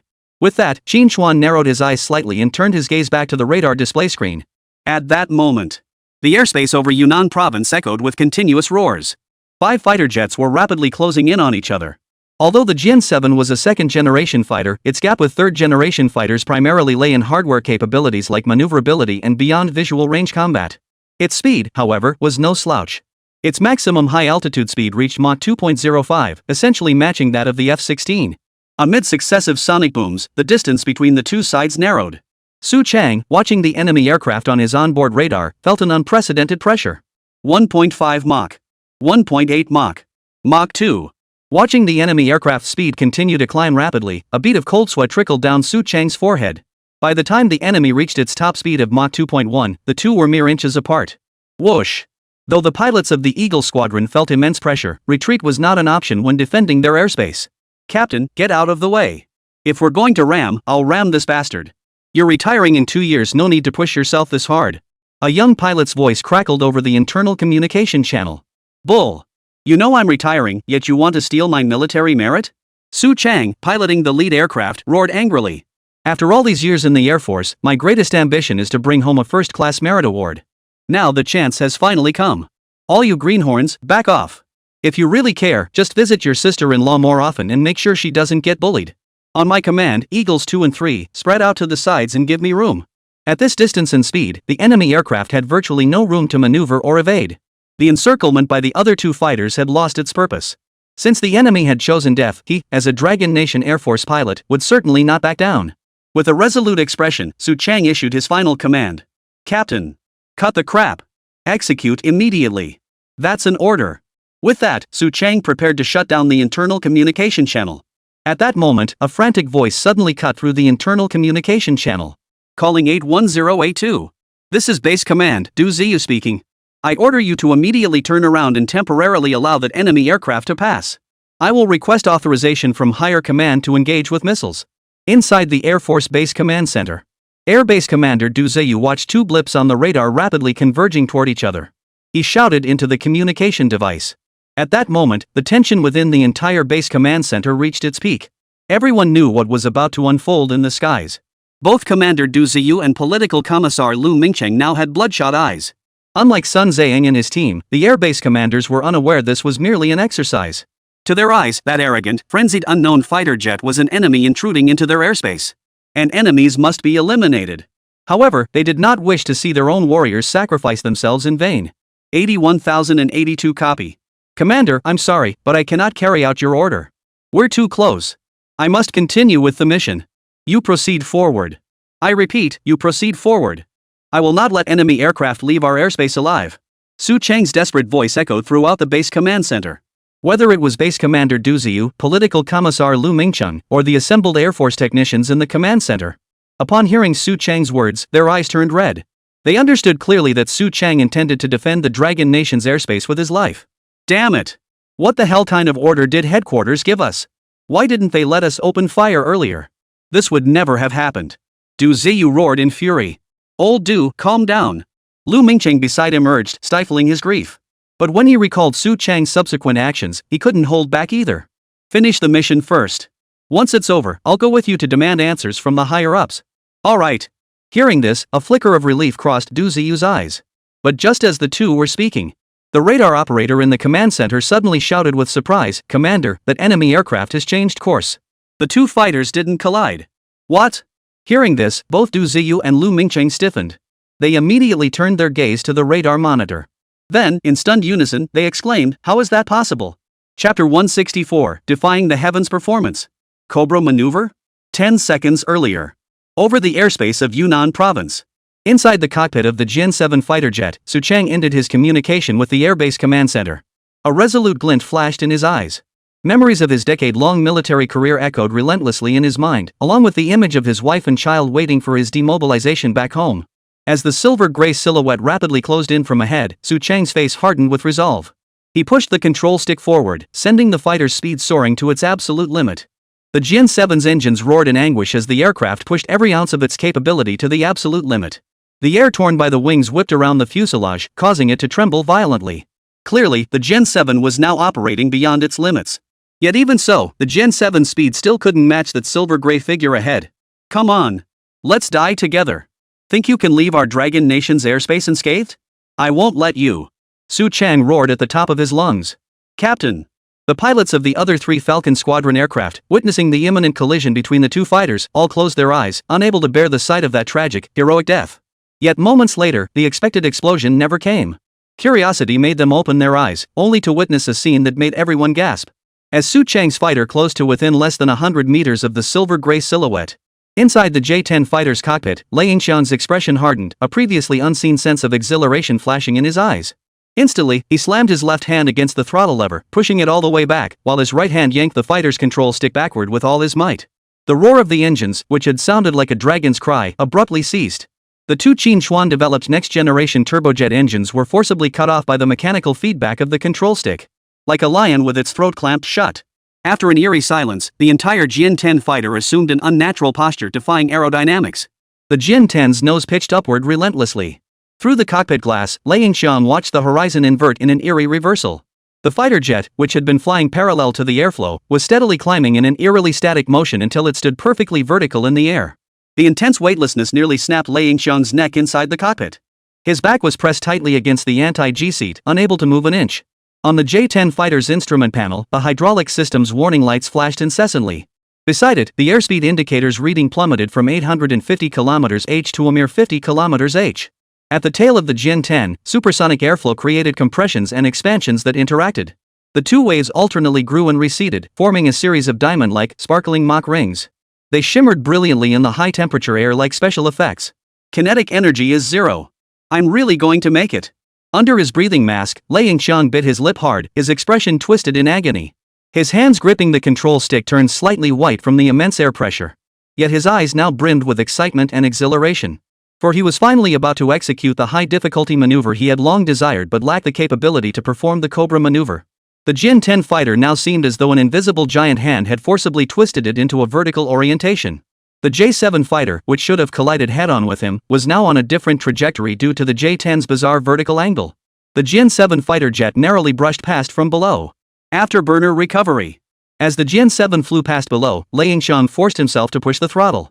The vector nozzles of the turbojet engine, developed and designed by Qín Chuān, instantly erupted with several streams of fiery flames. The immense thrust violently yanked the fuselage back up, snatching it from its plunge as it had already lost lift. The alternating surges of weightlessness and extreme G-forces tore through Lei Yingxiang's body. Finally, moments later, the vertical Jin 10 fighter leveled off, returning to a position parallel with the airflow. This seemingly complex maneuver was executed in an instant. Through this extremely high difficulty maneuver, Lei Yingxiang successfully avoided a collision with the Jin 7 fighter. Simultaneously, he completely broke free from the Falcon Flight Squadron's encirclement. Ha ha ha. The Cobra maneuver, I actually pulled it off. This fighter's performance exceeded my expectations. Unlike Lei Yingxiang, who was abnormally excited inside the Jin 10 fighter, the pilots of the surrounding Jin 7 fighters, having witnessed the silver-gray fighter's bizarre maneuvering G-load curve moments ago, all stared wide-eyed. Holy! What did I just witness? That was the legendary Cobra maneuver, right? How did that fighter pull it off? We couldn't identify which nation this enemy aircraft belonged to before, but that maneuver just now proves it's clearly from the White Bear Nation. Several pilots exclaimed in shock. Their utter shock stemmed entirely from the sheer difficulty of the maneuver the Jin 10 had just executed. The Cobra maneuver is a renowned post-stall maneuver, formerly known as the Pugachev's Cobra. It bears this name because this high-difficulty maneuver was created by Viktor Pugachev, the renowned test pilot from the White Bear Nation. At the Bali Airshow last June, Pugachev had performed the Cobra maneuver for the first time before a global audience, stunning everyone present. This rapid maneuver possesses exceptional point-and-shoot capability. In close-range aerial combat, it serves not only as an offensive tactic but also as an effective defensive maneuver. However, executing this astonishingly difficult maneuver requires immense skill. Pilots must overcome extreme G-forces while maintaining aircraft stability from a 30 to 120 pitch angle, avoiding stall conditions like spins. Therefore, pilots must possess exceptional technical skills and formidable mental fortitude. Simultaneously, executing a stall maneuver places extremely high demands on the fighter's aerodynamic design, particularly the performance of its engines. Their nation, Longguo, had no shortage of pilots capable of executing such high-difficulty maneuvers. What they lacked were fighter jets with such formidable performance. At this moment, Su Chang, who had narrowly escaped death's grasp, felt no trace of relief at surviving the ordeal. His eyes held only boundless shock and disbelief. The Cobra maneuver, a high-difficulty challenge every ace pilot dreams of accomplishing. Yet just moments ago, he had witnessed the silver-gray figure opposite him execute this maneuver right before his eyes. The sheer shock and helplessness left even the battle-hardened Su Chang reeling, his mind reeling. His own flight experience, which he had always prided himself on, seemed childishly laughable in the face of this silver-gray fighter. His eyes filled with despair as he watched the silver-gray fighter vanish beyond the aerial encirclement. Overcome with self-reproach and helplessness, he grasped the communication device once more and uttered weakly, "Command, I'm sorry. I failed to complete the mission. That enemy fighter's performance was too overwhelming. It executed a Cobra maneuver and successfully broke through our blockade to escape." Inside the Airbase Command Center. See Cobra maneuver? Du Ziyu, Lu Mingcheng, and others froze upon hearing the transmission. That enemy aircraft actually executed the Cobra maneuver, a maneuver of such extreme difficulty? Command received. 810A2, immediately lead your Falcon squadron back to base and await further orders. After a moment of stunned disbelief, Du Ziyu frowned and issued the return to base order. Sir, if you recall the Falcon squadron, who will pursue that enemy aircraft? An Air Force technician beside him couldn't help but ask. Pursue? Du Ziyu gave a bitter laugh. Do you understand what it means when the enemy executes a Cobra maneuver? It means that fighters' performance far exceeds ours. What do we have to pursue it with? Well, the technician fell silent, at a loss for words. Call the Rongqing Air Force Command. Report that our containment mission has failed. The only option left is to shoot it down with missiles. For the first time, Du Ziyu felt a wave of helplessness wash over him. When will our Dragon Nation ever possess such advanced fighter jets? Chapter 165, of tremendous significance. Salute to all researchers. Inside the Aviation Industry Test Flight Center, Sun Ziyang, Gao Fenghua, and others stared blankly at the images on the electronic screen, overcome with excitement. Unlike the airbase where Du Ziyu was stationed, which could only monitor airspace movements via ground-based radar. For this test flight mission, Gao Fenghua had specifically accessed data from the Tianbing-1 military reconnaissance satellite. This not only allowed them to track the signals of the aircraft in the airspace but also provided real-time visual monitoring. Although the fast-moving aircraft made the footage somewhat blurry. They had witnessed Lei Yingxiang executing the Cobra maneuver in the J-10 fighter jet. The image of the aircraft hovering vertically remained frozen on the electronic screen. A deathly silence fell over the command center. Everyone was transfixed by the brilliant Mach ring emanating from the J-10 fighter jet. After a long moment, Lu Hongjie, head of Chengdu Aircraft Industry Group's third-generation fighter program, could no longer contain his excitement and shouted, "The Cobra maneuver! It's actually the Cobra maneuver! Ha ha ha! Who would have thought that on our very first test flight, Liang Qian would pull off such a high difficulty maneuver with our Jian 10? Forget the other tests, this high difficulty post-stall maneuver alone proves just how formidable this fighter's maneuverability is. Xingguosher, this is all thanks to your new generation turbojet engine. Lu Hongjie, his face flushed with excitement, threw his arms around Qín Chuān and shouted. Watching this old man nearing 50 clinging to him, Qín Chuān looked helplessly at Zhao Yanan beside him. His eyes pleaded for her help. But instead of coming to his rescue, Zhao Yanran hid behind him and giggled. This left Qín Chuān utterly frustrated. Aren't you my personal bodyguard? Now someone's giving me a love hug, and you're just standing by? Fortunately, Lu Hongjie's embrace lasted only a few seconds before he let go on his own. But the excitement in his eyes hadn't faded. For fighter jet developers like them, the Jian 10 fighter was like their own child. The more outstanding its performance, the more proud and excited he felt as its parent. Of course, Qín Chuān played a crucial role in this process. It wouldn't be an exaggeration to call him the J-10 fighter's mother. If Qín Chuān knew what Lu Hongjie was thinking, he'd absolutely spit blood on the spot. Nevertheless, he gave high recognition to the J-10 fighter's outstanding performance. Though merely the first iteration of a third-generation fighter, its self-developed new-generation turbojet engine endowed it with overall performance that scarcely lagged behind the later fourth-generation J-10C. It was no exaggeration to call it the game-changing third-generation fighter in the blue sky domain. Much of this was thanks to the J-10's test pilot, Liang Qian. Without his exceptional and daring piloting skills, no one would have known their third-generation fighter was capable of executing a Cobra maneuver. Xingguosher, do you understand what this maiden flight success signifies? Lu Hongjie's eyes brimmed with tears of emotion. It means our Dragon Nation Air Force finally possesses its own third-generation fighter. After all these years of lagging behind, our Air Force can now stride confidently into the ranks of the world's major aerial powers. Seeing Lu Hongjie nearing 50, with tears streaming down his face, no one present found it comical. Instead, there was only admiration and respect. Senior Air Force officers like Sun Zhang felt Lu Hongjie's words deeply. As frontline Air Force personnel, no one understood better than they how the Dragon Nation Air Force had endured these years. Having started too late, the Dragon Nation Air Force had always lagged behind in fighter jet development. Back then, their air power couldn't hold a candle to the aerial superpowers of Liberty Nation and White Bear Nation. Even against the smaller nations surrounding them, they held no advantage whatsoever. During the Grand National Day Parade, they had only 17 aircraft. To avoid being looked down upon by the nations of Blue Star, these 17 aircraft were divided into 6 formations, flying twice to compensate for their limited number. Foreign journalists present marveled at the nation's overnight acquisition of an air force, yet unanimously reported, a total of 26 aircraft participated in the formation flight. Yet only they themselves understood the humiliation this predicament brought. After that, the Dragon Nation Air Forces or D personnel threw themselves into relentless research and development. They successively developed the Gen 5, Gen 7, and Gen 8 fighter jets. Yet even with every ounce of their strength, they still couldn't catch up to the Free Nation and other major air powers. Once behind, always behind. They could never forget how, over the years, the Free Nation and the Land of Cherry Blossoms had sent their fighter jets to their airspace, brazenly provoking them. That helplessness seeing enemy fighters right before their eyes yet being utterly unable to catch up. It weighed heavily on the pilots and commanders of the Dragon Nation Air Force for a long time. Today, the successful maiden flight of the Gen 10 fighter marks a turning point. The Dragon Nation Air Force will no longer be constrained on future battlefields. This achievement holds immense significance for their Air Force. Xingguosher, Director Lu, and all the researchers who worked tirelessly behind the scenes on the Gen 10 fighter, on behalf of every Air Force soldier, I thank you. On behalf of the people of Longguo, both present and future generations, thank you. It is precisely because of your selfless dedication and relentless research that we now enjoy peaceful skies. All personnel, salute to every researcher behind the Gen 10 fighter jet. As Sun Zihang's words fell, every Air Force soldier in the entire Flight Test Center command post stood at attention. They rendered a crisp, synchronized salute to Qín Chuān, Lu Hongjie, and the other researchers. Qín Chuān was instantly overcome with emotion. In that moment, he found the true meaning behind his research and development work for the Dragon Nation's defense industry. Development costs, profit margins, these pale in comparison to the strength of the Dragon Nation. They were not a free nation where all military research enterprises were privately owned, driven solely by the pursuit of immediate profits. But Dragon Nation's researchers possessed their own ideals and convictions. It was precisely this conviction to forge swords for the nation that enabled the once lagging Dragon Nation to steadily catch up. Commander, our D is simply our duty as researchers.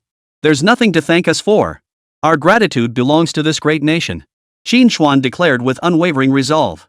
Moments later, a frantic ringing of the phone interrupted the group's emotional moment. Commander, it's the Chengdu Air Force Command calling, the test center's communications officer hurriedly reported. They're inquiring about the current status of the test aircraft.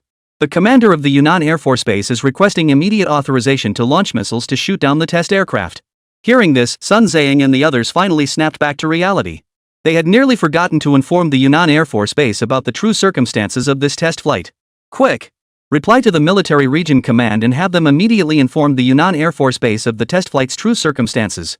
We can't have that kid Du Ziyu losing his mind and actually shooting down our Jin-10 fighter with a missile. Sun Zhang said urgently. If their Jin-10 fighter's maiden flight succeeded only to be shot down by their own missiles, Sun Zhang and his team would have nowhere to cry. Seeing Sun Zhang's frantic expression, Qín Chuān and the others couldn't help but chuckle. Chapter 166, 4th Generation Fighter Freedom Nation's ace in the hole. Meanwhile, Pine Valley, Kangaroo Nation. Freedom Nation's intelligence operatives, utilizing spy satellites, had clearly captured footage of that silver-gray fighter jet executing a high-difficulty Cobra maneuver moments ago. Frank and every technician in the remote sensing monitoring department were stunned. Though most were technical specialists unfamiliar with the maneuver's extreme difficulty. Yet the sudden vertical halt mid-air left them all in disbelief. Sir, that maneuver performed by the fighter jet was the Cobra maneuver demonstrated last year by a renowned test pilot from White Bear Nation. This maneuver is extremely difficult, demanding not only exceptional pilot skill and experience but also demanding aircraft performance. Only aircraft equipped with thrust vectoring engines can achieve it, meaning that fighter is a third-generation fighter. The African-American staff member who had first spotted the anomaly quickly interjected. Though not a member of the Free Nation Air Force, he was an avid aircraft enthusiast. He was naturally familiar with the Cobra maneuver that had shocked Blue Star at the time. Hearing this, Frank's eyes narrowed sharply. A White Bear test pilot executing such a high-difficulty maneuver? Only a third-generation fighter could pull that off? Could this fighter jet truly not belong to the Dragon Nation? Could it actually be from the White Bear Nation Air Force? Quick! After a moment's thought, Frank shouted urgently, locate that new third-generation fighter jet immediately. This matter held immense significance for their free nation. This was the critical moment to undermine White Bear's internal stability. Amidst such critical circumstances, the White Bear Kingdom Air Force had suddenly unveiled a new third-generation fighter they'd never seen before. This would undoubtedly prompt the Free Nation's leadership to reassess the White Bear Nation's military capabilities. Sir, that fighter is moving too fast. Our spy satellites can't lock onto it. There's no trace of it in the surrounding airspace. After searching for hours using spy satellites, the African-American technician could find no trace of the fighter jet and could only report the disappointing news. Print out the satellite images we just captured immediately. I'm going to report this to the station chief. Frank knew the stakes were high. After a moment's thought, he gave the order. Soon, news of White Bear Nation's development of a new third-generation fighter jet reached the desk of the White House Chief of Staff. These photos were taken over the airspace of a border city in Dragon Nation? Richard frowned after examining the images in the dossier. Yes, Mr. Chief of Staff, Ryan, head of Liberty Nation's National Security Agency, nodded from behind the desk. But these photos alone can't prove this fighter isn't Dragon Nation's, that it actually comes from White Bear Nation? Didn't the Central Intelligence Agency previously report that White Bear's fighter research hadn't made significant progress? Richard questioned. Chief of Staff, third-generation fighters currently represent the most advanced aerial capabilities on Blue Star. While Dragon Nation's fighter development is advancing rapidly, it's impossible for them to have developed such an advanced third-generation fighter overnight. Ryan stated with absolute certainty. I've already shown these photos to military aviation experts. They unanimously agree this fighter's performance absolutely represents a revolutionary leap beyond third-generation standards. Although we haven't obtained more detailed performance data on this fighter based solely on these photos, they can confirm that its capabilities are definitely superior to our F-16 fighters. Even compared to our F-15s and the White Bear Nation's Mi-29 fighters, it likely holds its own. Furthermore, the Cobra maneuver itself is a highly complex maneuver first demonstrated by the White Bear Nation. We are 90% certain this new third-generation fighter originates from the White Bear Nation. As the dominant power on Blue Star, the Free Nation operates three premier intelligence agencies. These are the National Security Agency NSA, also known as the National Secret Service, led by Ryan, the renowned Federal Bureau of Investigation FBI, and the Central Intelligence Agency CIA. Don't be fooled by the fact that all three intelligence agencies belong to the Free Nation. Internal competition among them is fierce. The FBI primarily operates domestically and has the least influence on them.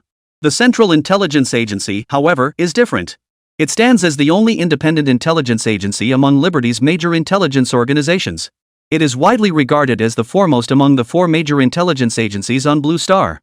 This grants the CIA significantly higher funding than both the NSA and the FBI. The NSA has long harbored resentment over this disparity, leading to frequent covert rivalries between the two agencies as they vie to demonstrate superior intelligence gathering capabilities. Yet the CIA's formidable capabilities and ample funding consistently outmatch the NSA, leaving the latter perpetually overshadowed. Even the mission to infiltrate and undermine the White Bear Nation's internal operations was entirely entrusted to the CIA by the Free Nation government. This time, obtaining intelligence on the new fighter jet presented a prime opportunity to strike against the CIA. After all, following their investigation into the White Bear Air Force, the Central Intelligence Agency had previously reported that the White Bear Air Force had no plans to develop new fighter jets in the near future. But now they had even captured photographs, proving the Chinese intelligence agency's intelligence work had failed.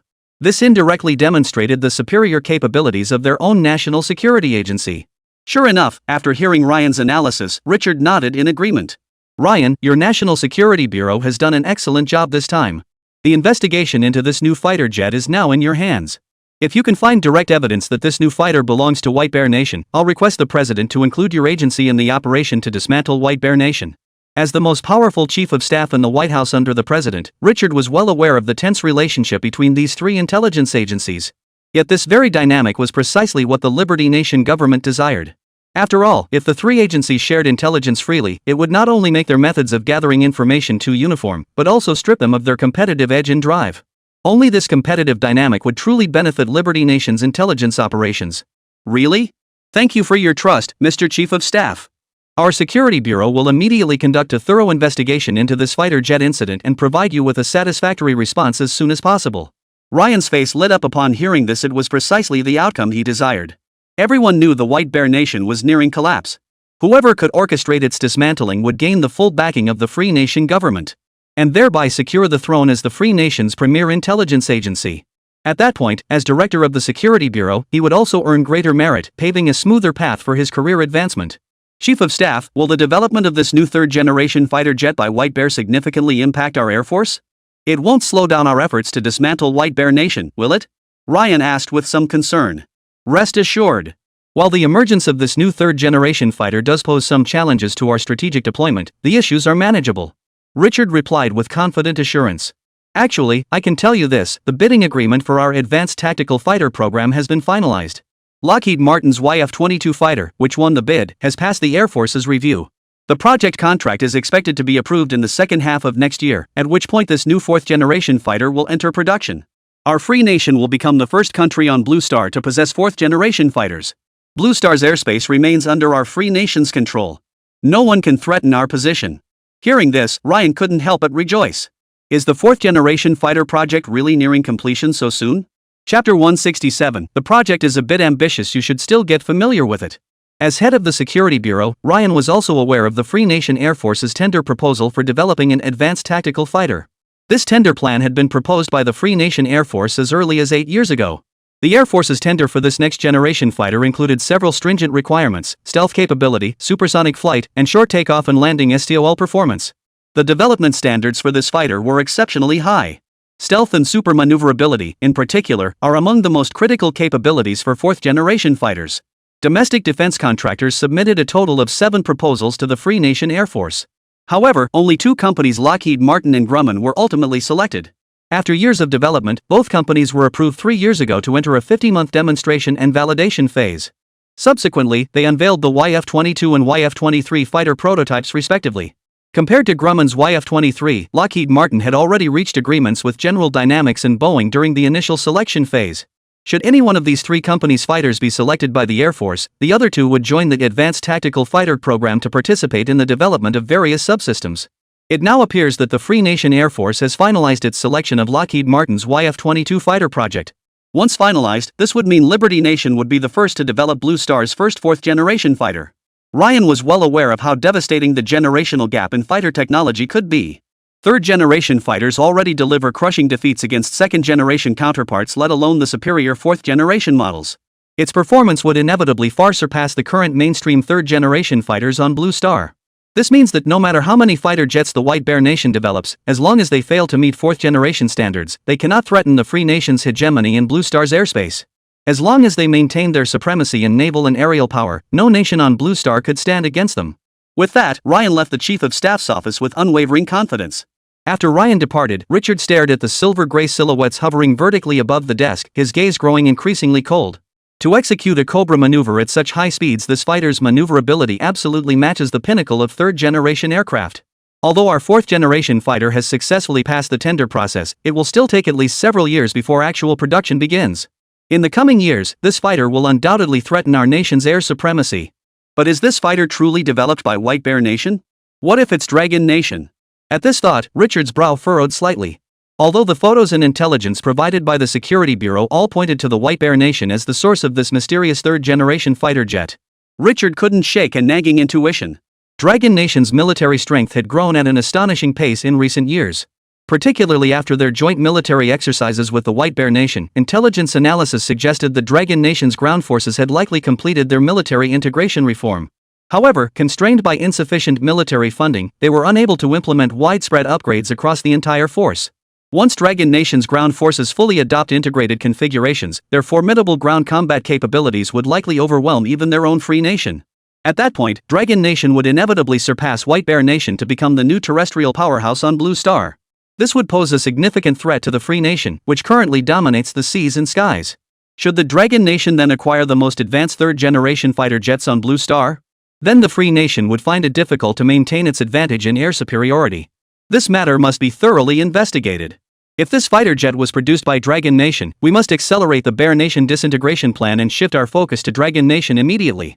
We absolutely cannot allow the Dragon Nation to continue developing at such a rapid pace. Even Richard, Chief of Staff at the White House, felt a deep chill at the terrifying pace of Dragon Nation's advancement. In stark contrast to the chilling atmosphere in the Free Nation, the Dragon Nation Aviation Industry Test Flight Center was currently abuzz with celebration. Although formal commendations for the Qín 10 fighter's successful maiden flight would follow later, Gao Fenghua, unable to wait, had specifically arranged for a simple celebratory ceremony in the center's cafeteria. Time constraints meant no eye-catching banners adorned the space, nor was there a dedicated MC. But every table piled high with diverse dishes still filled everyone with high spirits. All right, I'll keep this brief. Gao Fenghua raised his glass at the head table and addressed the crowd with a smile. The successful completion of the Qín 10 fighter's maiden flight test is a collective achievement, and we will remember everyone's contribution. But our deepest gratitude goes to Comrade Lei Yingxiang, the test pilot of the Qín 10, and to all the researchers behind this third-generation fighter. Come. Everyone, raise your glasses in their honor. With that, the entire gathering of test center staff and Air Force officers in the cafeteria stood as one. After gesturing to Qín Chuān and the others, he drained his glass in one gulp. All right. I know everyone's hungry. Enough talk, let's dig in. As Gao Fenghua's words fell, the crowd cheered and began to tuck in heartily. As the alcohol began to take effect, the conversation grew increasingly lively. Sun Ziyang had a fiery temperament and drank cup after cup without pause. Rarely could anyone in the military unit match him at the drinking table. But today, after 3 rounds of drinks, several people at the table including Chen Chao were nearly slumped over, while Qín Chuān remained as composed as ever. This only deepened Sun Ziyang's admiration for Qín Chuān. Xiao Qin, I never would have guessed you could hold your liquor so well. Sun Ziyang laughed heartily. Qín Chuān waved his hand. Commander, compared to you, my drinking ability still falls short. Ah, Xiao Qin, I hear you're only in your 20s, having graduated from Longguo University less than 2 years ago? I wonder if you have a girlfriend yet. Sun Ziyang found himself increasingly fond of Qín Chuān and couldn't help adding, as it happens, my granddaughter just graduated from the Aerospace University not long ago. She's been assigned to Shenyang Aircraft Corporation for aircraft R&D. You're both researchers and around the same age. If you're single, how about I arrange for you two to meet? Sir, this. Qín Chuān froze, clearly taken aback by Sun Ziyang's suggestion to introduce his granddaughter. What's the matter? Do you think my granddaughter isn't good enough for you? Seeing Qín Chuān's hesitation, Sun Ziyang assumed he was displeased and immediately added, don't judge me by my looks, my granddaughter is absolutely stunning.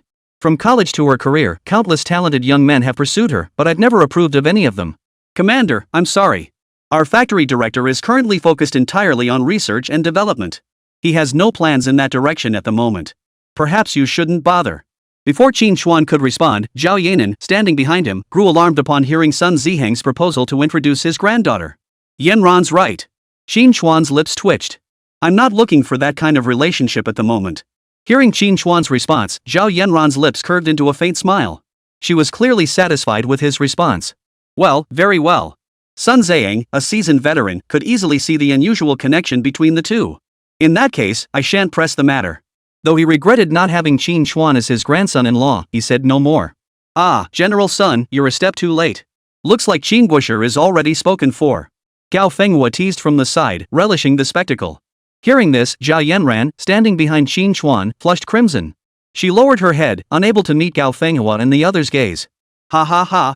Seeing Zhao Yanan's obvious attempt to hide her embarrassment, the group at the table couldn't help but burst into laughter. Minister Gao, I have a research project concerning the Air Force that may require approval from your aerospace department. Qín Chuān shifted the topic and spoke up. Qín Guoshi, why would your research project need approval? Gao Fenghua laughed generously. Just go ahead and initiate it. Our department guarantees full cooperation. This project is rather large scale. It would be best if you reviewed it first. Qín Chuān replied with a smile.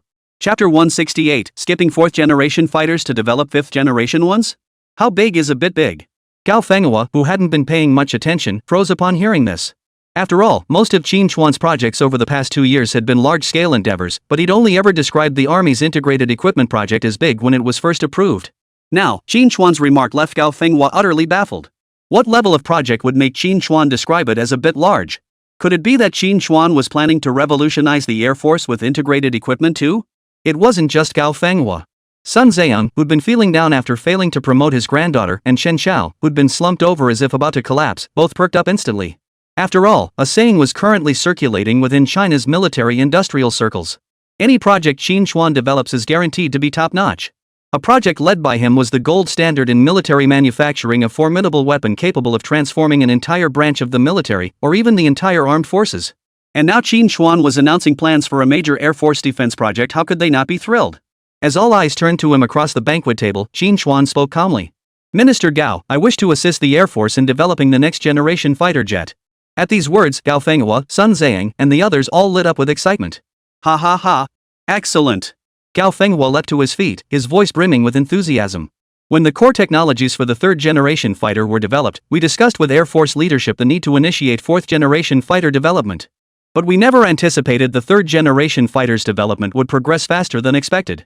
Before our fourth-generation project could even be formally approved, the third-generation fighter had already completed its maiden flight. Originally, I planned to report the successful maiden flight of the Jian 10 fighter before discussing with the Air Force to expedite the formalization of the fourth-generation fighter development project. Previously, we discussed with Air Force leadership to proceed as before, having Chengdu Aircraft Industry Group and Shenyang Aircraft Corporation each initiate their own fourth-generation fighter projects, followed by comparative evaluation. Since you, Qín Guoshi, also wish to join the fourth-generation fighter development, the Aerospace Ministry will naturally lend our full support. Gao Fenghua assured Qín Chuān with evident excitement. After all, Long Nation's military-industrial development started too late, so its R&D efforts must outpace other nations. To bridge the gap in development time and technology with other nations. In recent years, the Dragon Nation's military R&D had pioneered a unique 4-tier development system. This system consists of exploring one generation, pre-researching one generation, developing one generation, and producing one generation. The exploration phase is like a seed, the pre-research phase like a rice paddy, the development phase like rice in the pot, and the production phase like the rice now in the bowl. Each stage builds upon the last, advancing step by step, leading to the explosive growth of Dragon Nation's military technology achievements in recent years. As the next generation of aircraft not yet seen on Blue Star, fourth-generation fighters present a rare opportunity for the Dragon Nation Air Force to leapfrog ahead. With second-generation fighters still forming the backbone of the Air Force and third-generation fighters having completed their maiden flights, the time has come to initiate the fourth-generation fighter program. Qín Guoshi, if your 307th Military Factory intends to develop fourth-generation fighters, we urge you to continue collaborating with our Chengdu Aircraft Industry Group.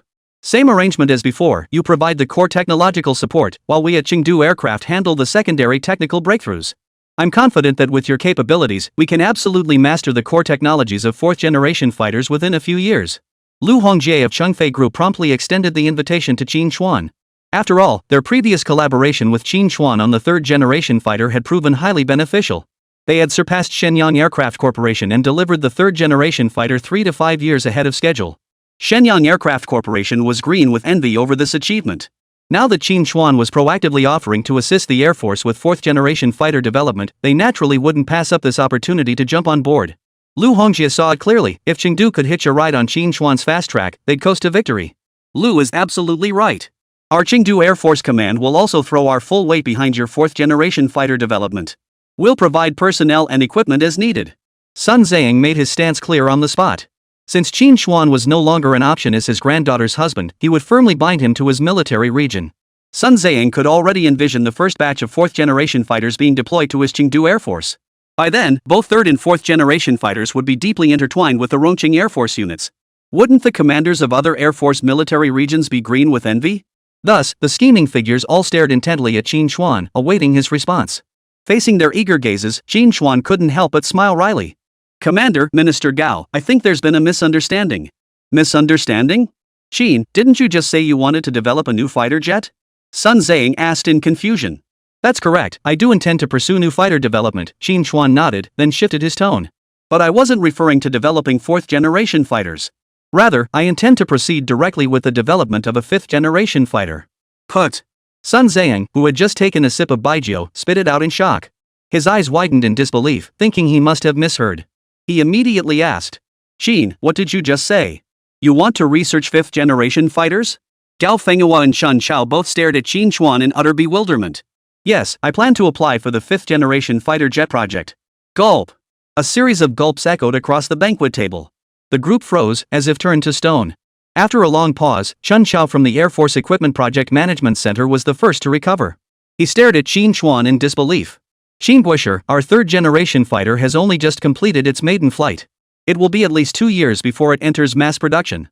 We could initiate the exploratory phase for the 5th-generation fighter. But isn't launching the full project premature? Indeed, Xinguosher, Gao Fenghua chimed in, having regained his composure. Within our 4-tier RD framework, the 5th-generation project should remain in the exploratory phase. The focus right now should be on formalizing the 4th-generation fighter project. Skipping straight from 4th-generation development to 5th-generation fighter development, that's a leap that's a bit too ambitious. Though they all understood what a 5th-generation fighter would mean for the Dragon Nation Air Force and indeed, the entire Blue Sky Star domain. While 3rd-generation fighters remain the backbone of air forces today, 5th-generation fighters are undoubtedly the unrivaled masters of the skies. Both the Free Nation and the White Bear Nation have proposed concepts for 5th-generation fighters. According to their vision, these 5th-generation fighters would achieve real-time battlefield dynamic capture, form seamless combat networks, and possess formidable capabilities including supersonic cruise, omnidirectional stealth, and full-spectrum invisibility. They would be the absolute rulers of the entire Blue Sky domain. If the Dragon Nation could leapfrog 4th-generation fighters and directly develop 5th-generation fighters, it would inevitably propel the Dragon Nation Air Force beyond the Free Nation to become the dominant force in the Blue Sky domain. Yet they were equally aware that developing a 5th-generation fighter posed extraordinary challenges. Though this is merely a single military project, its development complexity far exceeds even the large-scale integrated modernization project Qín Chuān completed for the army. Even knowing Qín Chuān's formidable military RD capabilities, they still felt it resembled building castles in the air. It felt too ethereal and elusive. Chapter 169, Let the Free Nation Cross the River by Touching Our Path. Facing the collective dissuasion, Qín Chuān's smile grew exceptionally bright. Commander, Minister Gao, the new generation turbojet engine I developed for the Jian 10 fighter actually meets the performance standards of a 4th-generation fighter. Even among 3rd-generation fighters, the Jian 10 is undoubtedly top tier. Truthfully, the only gaps separating it from a true 4th-generation fighter are stealth and avionics technology. Moreover, many core technologies of 5th-generation fighters overlap significantly with those of 4th-generation fighters. As we research 5th-generation fighter technology, we can readily incorporate secondary-level advancements into 4th-generation aircraft. Hearing Qín Chuān's analysis, everyone's eyes lit up. Qín Chuān's reasoning seemed undeniably sound. For instance, the stealthy skin technology, the most critical feature of 4th-generation fighters, is also a mandatory requirement for 5th-generation aircraft. The only difference is that 5th-generation fighters demand superior stealth performance compared to their 4th-generation counterparts. Since they were researching stealth fighter technology anyway, raising the technical threshold might not be unfeasible. Even if breakthroughs in 5th-generation core technologies proved elusive, the research could at least be repurposed for 4th-generation aircraft. Of course, the most crucial point is that our previous RD approach has always been to cross the river by feeling the stones. A sharp gleam flashed in Qín Chuān's eyes. In truth, it's not just us, most nations on Blue Star, including the White Bear Nation, operate this way. Whatever the Free Nation researched, other nations followed suit. The advantage of this approach is that we avoid the hassle of establishing our own RD standards. We could directly adopt the Free Nation's weaponry and equipment projects, which not only accelerated development but also minimized errors. But this RD model has a significant drawback: we're forced to follow the Free Nation's weapons development step by step, unable to surpass them. Upon hearing this, Sun Zhang and the others nodded in unison. Qín Chuān had accurately described the current state of military research and development across Blue Star's nations. Currently, most advanced weapons on Blue Star are first conceptualized and developed by the Free Nation. Subsequently, other nations follow in the Free Nation's footsteps, merely observing the developments. While this approach simplifies weapon development, it ensures the Free Nation maintains a perpetual lead in military RD over all other Blue Star nations. They have never had the possibility of surpassing the Free Nation. Therefore, we cannot and should not continue to follow the Free Nation's lead blindly. I want Dragon Nation to set the standards for Blue Star's 5th-generation fighter jets. Not just 5th-generation fighters, we must lead the way in all future advanced weaponry. I will make the Free Nation follow our lead. Whoa! Have the Free Nation feel their way across the river by following our Dragon Nation? Qín Chuān's bold declaration reverberated like a thunderous gong in everyone's mind. As military personnel and scientific representatives of the Dragon Nation, they had strived for development over the years, yet none had ever dared to conceive such a bold vision. Not only them, but other nations on Blue Star were no different. Perhaps only the White Bear Nation during its revolutionary era had achieved leadership in certain areas. Yet ultimately, they too had failed. Qín Chuān's commanding declaration sent a surge of excitement through the crowd gathered around the banquet table. Even Zhao Yanan, who had stood quietly behind Qín Chuān all along, was now deeply moved. Her gaze toward Qín Chuān brimmed with admiration and reverence. Such seemingly arrogant words perhaps only Qín Chuān could utter them, dare to utter them, in the entire military-industrial research community. Clap clap clap. Well said. Sun Ziying couldn't help but applaud. Let the Free Nation feel our strength as they cross the river. That sounds like music to my ears. This is the spirit and courage our new generation of young people in Dragon Nation should possess.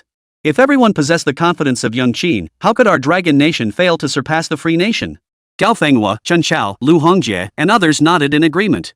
Many called Qín Chuān a rising star among the radicals in Dragon Nation's military-industrial sector, his ideas often deemed too extreme and audacious. Yet they overlook this, if they lack even the confidence and vision to catch up with and surpass the Free Nation. How could they break the shackles the Free Nation had placed around their necks? Xin Guosher, the Aerospace Ministry will handle the project approval for the 6th-generation fighter. Xin Guosher, you needn't worry about project funding either. Upon returning, I will personally petition the leadership.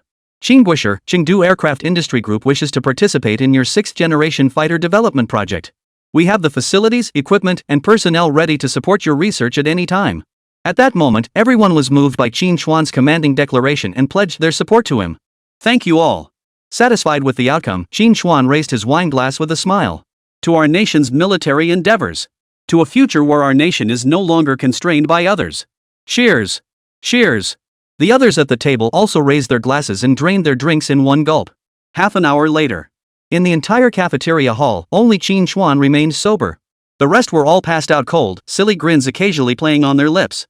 Even Sun Ziying, famously dubbed the Air Force's drinking champion, felt the effects of intoxication for the first time. Young Qin, won't you reconsider marrying my granddaughter? My granddaughter is absolutely gorgeous, more than enough for a guy like you. Sun Ziying slumped drunkenly over the table, slurring his words. Honestly, even this drunk, he still can't stop trying to set his granddaughter up with someone. Zhao Yanran pouted, murmuring her mild reproach. Qín Chuān couldn't help but chuckle at the scene. After Sun Ziying's repeated sales pitch, Qín Chuān found himself genuinely curious just how exceptional was this granddaughter of his? Factory director, you've had too much to drink. You should go rest. I'm not drunk. It's fine. No. You are drunk. Let's go. Zhao Yanran shot a reproachful glance at the smiling Qín Chuān, then forcibly pulled him out of the cafeteria. She was afraid Sun Ziying might sober up and resume his sales pitch about his granddaughter. Qín Chuān's mouth twitched slightly. He could only follow Zhao Yanan back to the dormitory and rest against his will. After a night's rest, Qín Chuān bid farewell to Sun Zhihong and the others.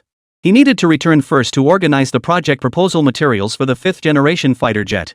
But there was another reason for his urgency. Qín Chuān knew that according to the original world's timeline, Liberty Nation's F-22 fighter was nearing completion. Once the Free Nation's 4th-generation fighter saw the light of day, the J-10's current air superiority would vanish once more. He had to act before that happened to ensure the Dragon Nation Air Force surpassed the Free Nation in one decisive move and seized complete control of the skies over Blue Star. Chapter 170, Double Reward. 2 5th-generation fighter technologies. Jinling. Inside Military Factory 307.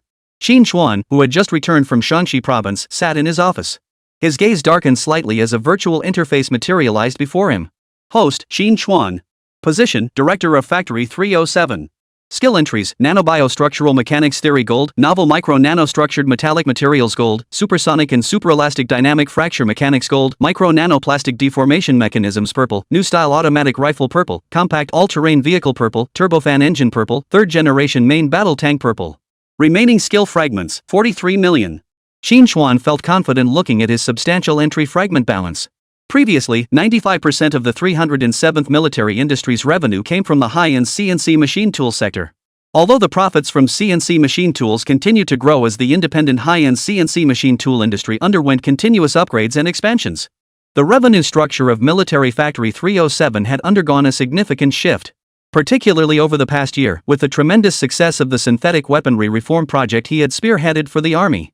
The military industry's profits had also surged, now accounting for 38% of Plant 307's total revenue. This proportion is poised to surge dramatically once the army begins mass deployment of these integrated systems. After all, integrated weapon systems are extremely costly. Core components for systems like the Weilong-1 tank, WS-1 long-range rocket artillery, and self-propelled artillery are all manufactured by Military Factory 307. The sheer scale of the profits involved is self-evident. Additionally, projects like the turbofan engine developed for the Air Force and the Tianbing-1 military reconnaissance satellite, though not manufactured at their facility.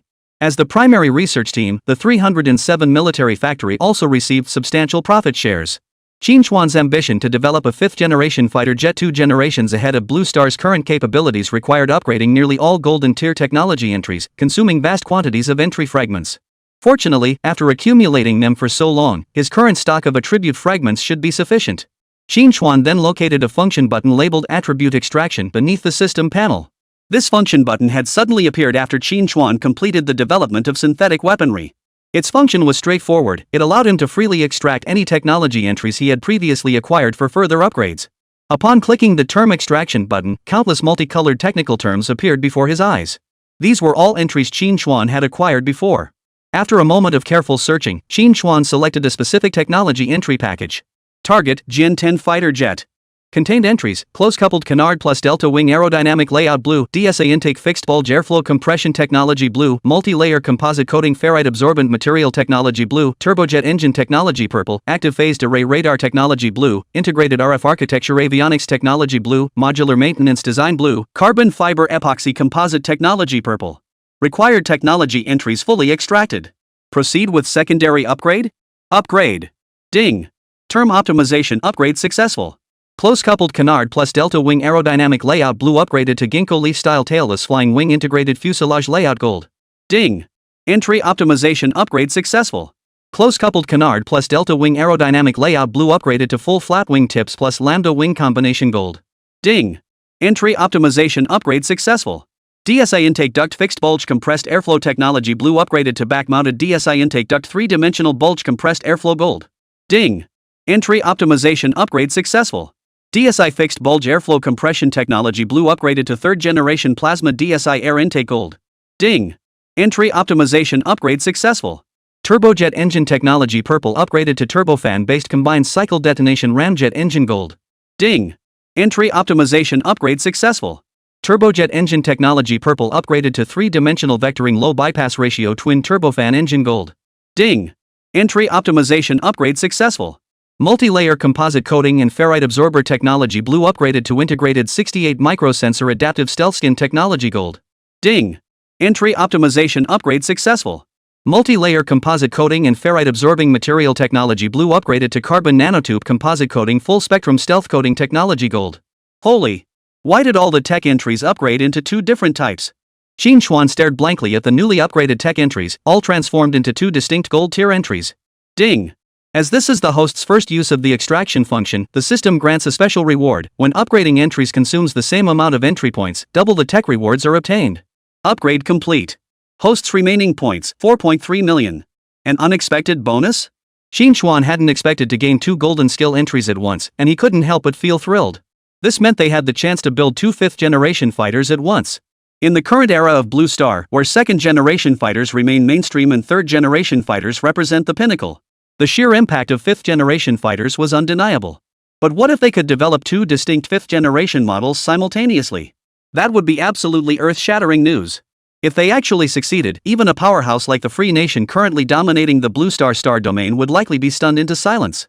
Even Qín Chuān, whose emotions were usually as steady as a capybara's, felt his blood boil at the thought. Huff. After several deep breaths, Qín Chuān's excitement finally subsided. He didn't immediately exit the system interface but continued searching through the technical database. Although he now possessed 2 distinct types of 5th-generation fighter technology, having these technologies alone didn't guarantee the creation of a truly revolutionary 5th-generation fighter. Over the past year or two, with the support of the 5-axis CNC machine tools developed by Qín Chuān, the industrial sector of the Dragon Nation had experienced leapfrog development. Its foundational industrial manufacturing capabilities had reached a preliminary advanced level. Particularly in military R&D and manufacturing, the successful military projects Qín Chuān had developed over the past 2 years had driven the entire military industry's upgrade. Even so, relying solely on Longguo's current aerospace capabilities to build a true fifth-generation fighter jet remains impossible. This is especially true for wind tunnels, the cradle of next-generation aircraft development, which are the most critical large-scale equipment. The existing aircraft wind tunnels in the country are simply inadequate for testing a fifth-generation fighter. Therefore, after resolving the technical challenges, Qín Chuān must first tackle issues related to R&D testing and materials. Chapter 171, The New Generation Large-Scale Wind Tunnel Laboratory. Bonus Update. Soon, Qín Chuān located the aircraft wind tunnel technology entry in the technical database, an asset he had acquired during the development of the new generation turbojet engine at Chengdu Aircraft Industry Group. Target, JFH Shot Tunnel. Possessed entries, hydrogen-oxygen combustion mixing drive technology blue, traditional mechanical compression mode technology blue, traditional metal heat-resistant alloy 0.8 m formed nozzle technology blue. Qín Chuān narrowed his eyes slightly as he studied these wind tunnel-related technologies. How significant is the role of wind tunnels? It's no exaggeration to say that without wind tunnel testing, aircraft development would be impossible. Without wind tunnel testing, aerodynamics wouldn't have advanced so rapidly, much less the manufacturing of modern fighter jets and various supersonic missile vehicles. Beyond their vital role in military and aerospace applications, wind tunnels are equally crucial in civilian sectors. Decades ago, an Italian motorcycle brand began utilizing wind tunnel laboratories to optimize the high-speed performance of their bikes. As an equally vital mode of transportation, automobiles undergo countless experiments and tests throughout their entire life cycle, from initial development and production to final delivery to users. Among these, wind tunnel testing is the most costly. Despite the enormous investment, automakers have no choice but to conduct them. This is because when a car exceeds 80 km per hour, nearly 70% of its fuel consumption is spent overcoming air resistance. Under the heavy pressure of energy conservation and emission reduction, if fuel consumption cannot be reduced, sales will inevitably suffer severely. For racing vehicles like Formula One cars, wind tunnel testing is absolutely indispensable. This demonstrates the critical importance of wind tunnel technology for both military and civilian applications. More crucially, wind tunnel technology represents a remarkable turnaround from being subjected to technological blockades by Western nations to achieving global leadership. From once being constrained by others, it has evolved into a position of global leadership. The rise of wind tunnel technology in Longguo owes much to the selfless dedication of its pioneering scientists. Professor Qian proposed the strategic plan for wind tunnel construction, charting the course for China's aviation industry. To protect top-secret technical data, Longguo shielded the documents with his own body during a plane crash. Professor Yu, risking his life, personally entered the wind tunnel to conduct critical debugging to obtain vital data. It was their dedication and sacrifice that transformed Longguo's wind tunnel technology from a follower into an industry benchmark. Though wind tunnel research began late, its strides were anything but small. Decades ago, Professor Yu successfully developed the first-generation shock tube, the core component of shockwave wind tunnels. He achieved a breakthrough for Longguo's wind tunnel research, moving from 0 to 1. Over the next decade, Professor Yu led his team to independently construct China's first large-scale hypersonic wind tunnel, the JFH Shot Tunnel. This is the very wind tunnel entry Qín Chuān had previously seized from Chengdu Aircraft Industry Group. This wind tunnel's performance rivals that of large international shot tunnels, yet its construction cost is remarkably low. It was precisely because of this facility that Longguo's fighter jets and the Dongfeng series of missiles were successfully developed. However, the technology of this wind tunnel laboratory can no longer meet the testing requirements for fifth-generation fighter jets. Without hesitation, Qín Chuān selected the technology entry upgrade. Ding! Entry optimization upgrade successful. Hydrogen-oxygen combustion hybrid propulsion technology blue upgraded to reverse detonation propulsion technology purple. Ding! Entry optimization upgrade successful. Traditional mechanical compression mode technology blue upgraded to high enthalpy flow field technology purple. Ding! Entry optimization upgrade successful. Traditional metal heat resistant alloy 0.8 m formed nozzle technology blue upgraded to ceramic matrix composite 1.2 m nozzle technology purple. Entry upgrade complete. Remaining entry points, 2.8 million. Only after completing the wind tunnel technology upgrade did Qín Chuān close the system interface with satisfaction. He promptly took out paper and pen to draft the project proposal for the fifth-generation fighter's development initiative.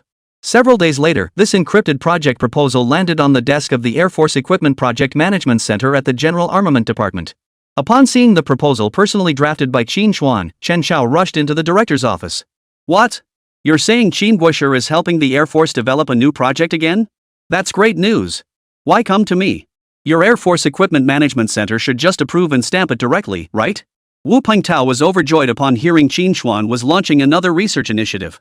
After all, any military research project personally led by Qín Chuān in its inception phase was bound to be extraordinary. Last year, the majority of the key R&D projects under the General Armament Department were overseen by Qín Chuān. Truthfully, given Qín Chuān's status as a national expert, most military projects didn't even require review, they were essentially approved instantly. Moreover, since this project was being developed for the Air Force Equipment Management Center could handle it entirely on their own. There was absolutely no need to involve him, the head of the General Armament Department, for approval. Commander, the scope of this project Qín Chuān intends to initiate is too vast for our Air Force Equipment Management Center to handle independently. Chen Xiao scratched his head, looking at Wu Pengtao with a smile. Truthfully, upon returning from the test flight base, Chen Xiao had intended to seek out Wu Pengtao to inform him of Qín Chuān's plans to develop a fifth-generation fighter jet. But with numerous follow-up issues concerning the Jin 10 fighter jet demanding his attention, he had been too busy to mention it to Wu Pengtao. He certainly hadn't anticipated Qín Chuān's project proposal being drafted so swiftly. What kind of project is so high level that even you, the director of the Air Force Equipment Management Center, can't make the call? Wu Pengtao asked with a puzzled look. It can't be a project on par with the Army's integrated weapons systems development, can it? If it's truly that level of technology, we simply don't have the funds to research it right now. Although the Army's synthetic weaponry development project had achieved great success, elevating their combat capabilities to the top tier on Blue Star, and successfully prevented a potential hot war for their nation, Dragon Country. Yet despite that, the project was still an absolute money pit. The 10 billion Longguo currency research budget nearly drained the entire remaining military budget of the three armed forces had it not been for the government's intervention. Even the meager reserve funds held by the General Armament Department were completely depleted. Had they not later secured several promising oil fields in Soma through arms sales, they would have been left penniless this year. Thus, regarding Qín Chuān's proposed major project, Wu Pengtao felt both delighted and troubled. You should review it yourself. Noticing Wu Pengtao's expression, Chen Xiao handed him the project proposal directly. Wu Pengtao opened the file folder with a skeptical look. A document titled Project Proposal for Constructing China's Next-Generation Large-Scale Wind Tunnel Laboratory came into view. A new generation large wind tunnel laboratory? Upon seeing the title, Wu Pengtao froze for a moment before his face lit up with delight. A large wind tunnel laboratory was of paramount importance to their nation. It was a vital facility for developing new fighter jets, supersonic missiles, and other advanced aircraft. The significance of this project was immense. If Qín Chuān was confident in building the new generation large wind tunnel laboratory, the General Armament Department would support it no matter the cost. He briefly scanned the contents of Qín Chuān's report on the new generation large wind tunnel laboratory.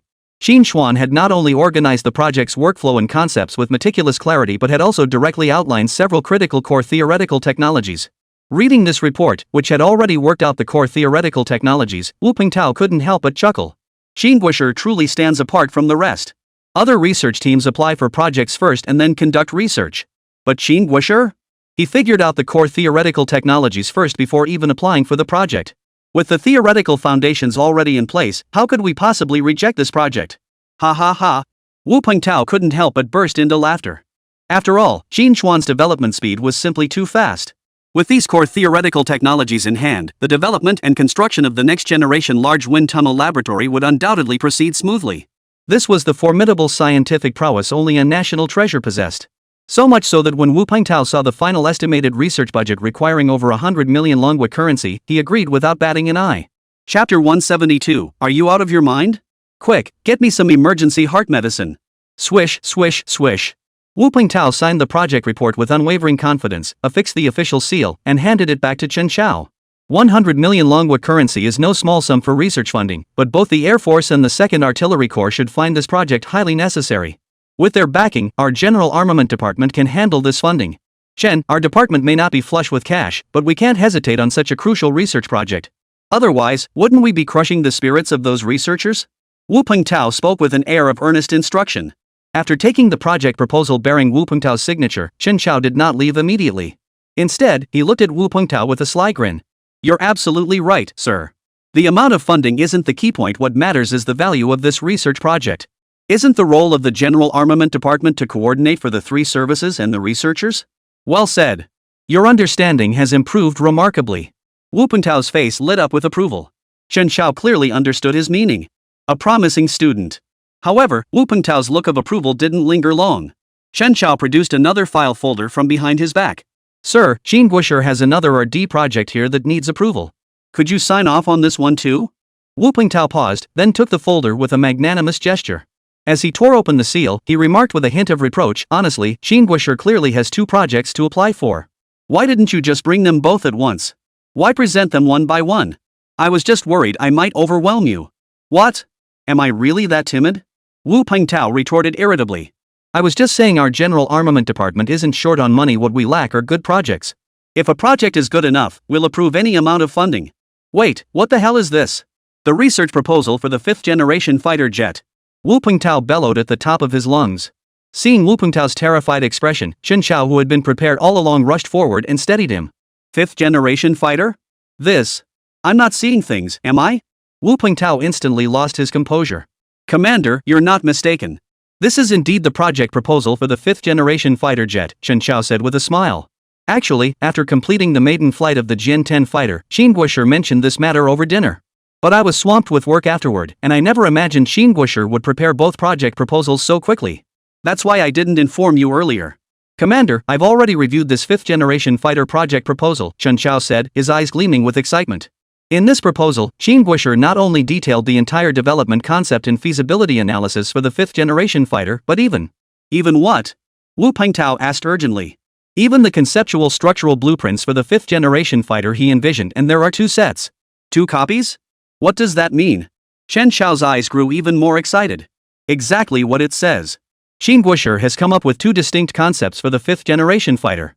Wu Pengtao's body, which had just regained its composure, suddenly trembled. You mean? Exactly. Chen Xiao grinned wildly.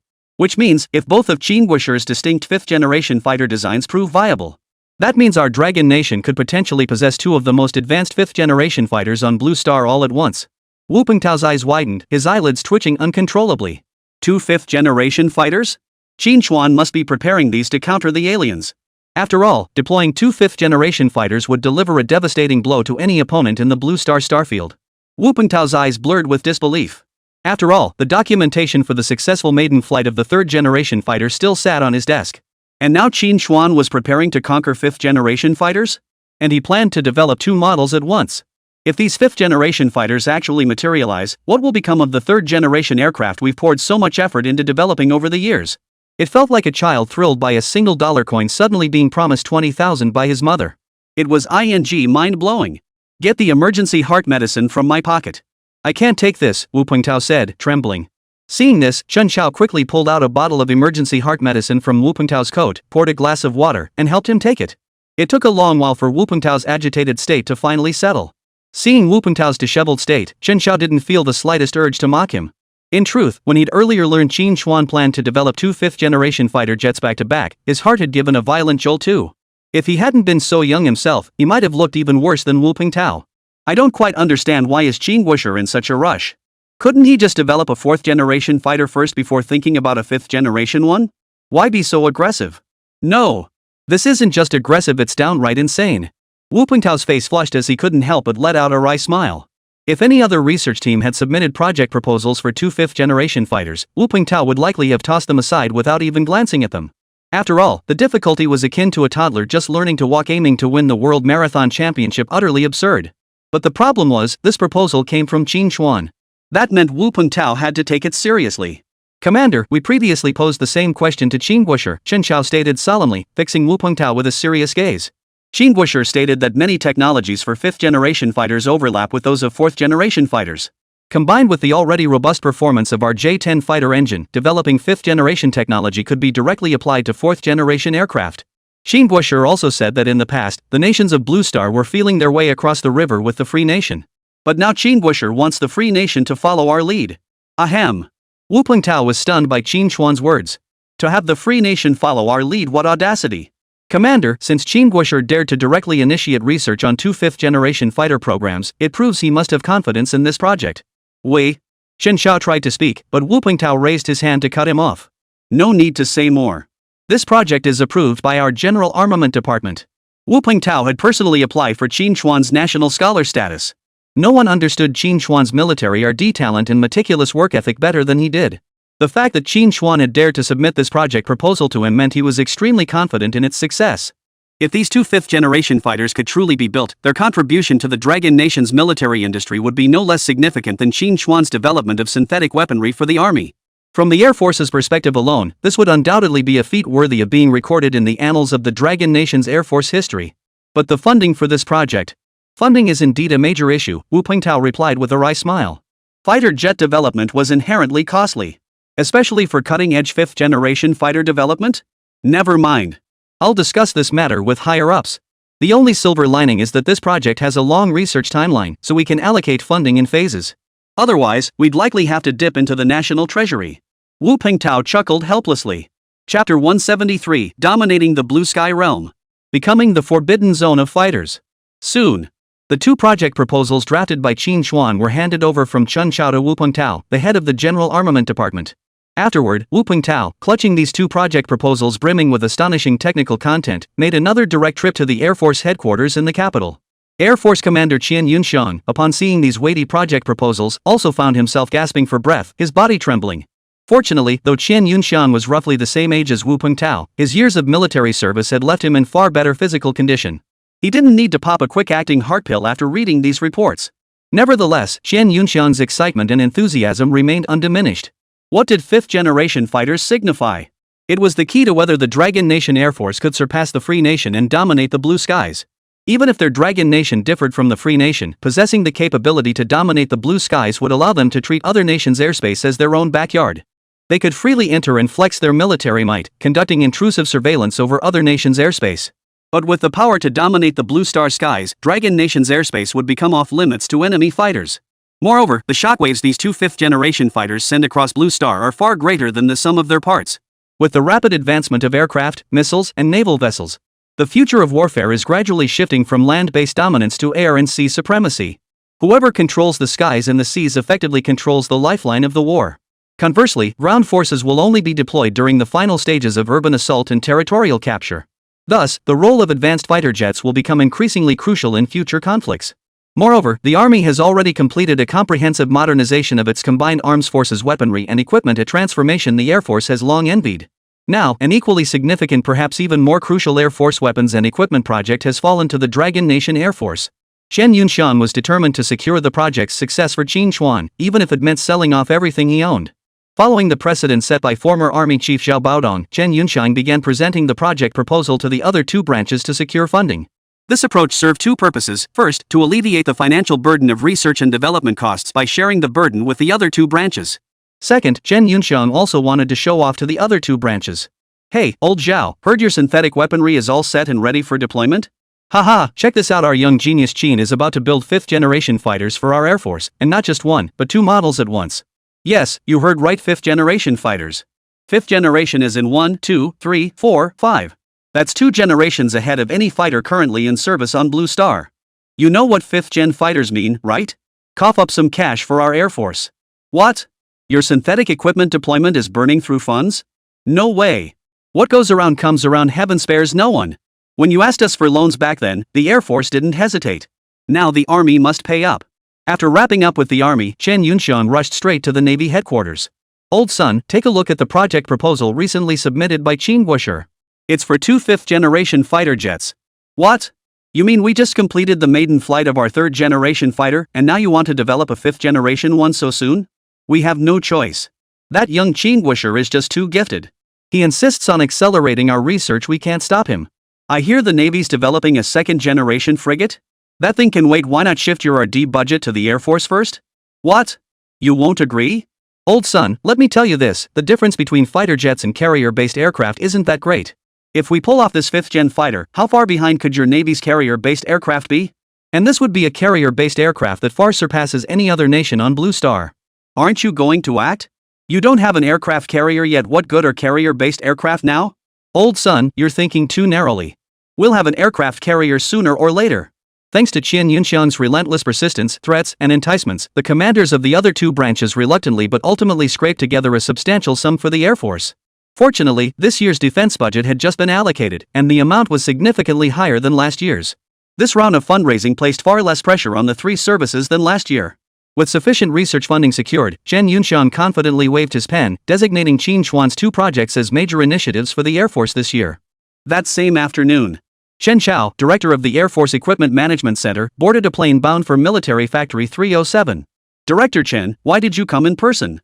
Qín Chuān asked curiously in the office. Could it be that our 2 project proposals have been approved? Chen Chao plopped down on the sofa and nodded with a smile. 3 matters in total. First, both projects you proposed for the Air Force have passed review. I've brought all the relevant paperwork. Factory 307 will serve as the lead research unit, with Chengdu Aircraft Industry Group and Shenyang Aircraft Corporation as collaborating partners. You will personally serve as the chief engineer for both projects. Qín Chuān nodded with satisfaction upon hearing this. He had anticipated this outcome, given his status as a national hero and his track record of developing multiple major projects for the Dragon Nation over the past 2 years. Though the projects were ambitious, he was confident the higher-ups would approve his research. The second matter concerns the research funding. Chen Qiao paused before continuing. According to the budget in your project proposal, the combined cost for these two projects is approximately 2.5 billion Dragon Nation currency. However, higher-ups feel this amount is insufficient and will inevitably slow down your development pace. Therefore, Minister Wu from the General Armament Department and General Qian from the Air Force have been working tirelessly to secure additional funding. Ultimately, they have secured 3.5 billion Long Nation currency for your two projects. And if more is needed later, we'll find ways to add it. We just hope you won't let funding slow down your development pace.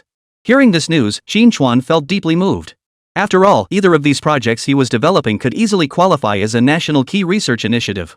The next generation wind tunnel lab was somewhat manageable, but the R&D costs for those two fifth-generation fighters were astronomical. Had Qín Chuān not already mastered the core theoretical technologies for these fifth-generation fighters, the research budget could easily have had 2 extra zeros appended to it. After all, the Free Nation had spent $24.4 billion to develop the F-22. His fighter jets were a generation more advanced than theirs, yet the cost was only 1/6 of theirs, already remarkably low. Of course, this R&D budget represented the absolute limit of what Qín Chuān could squeeze out.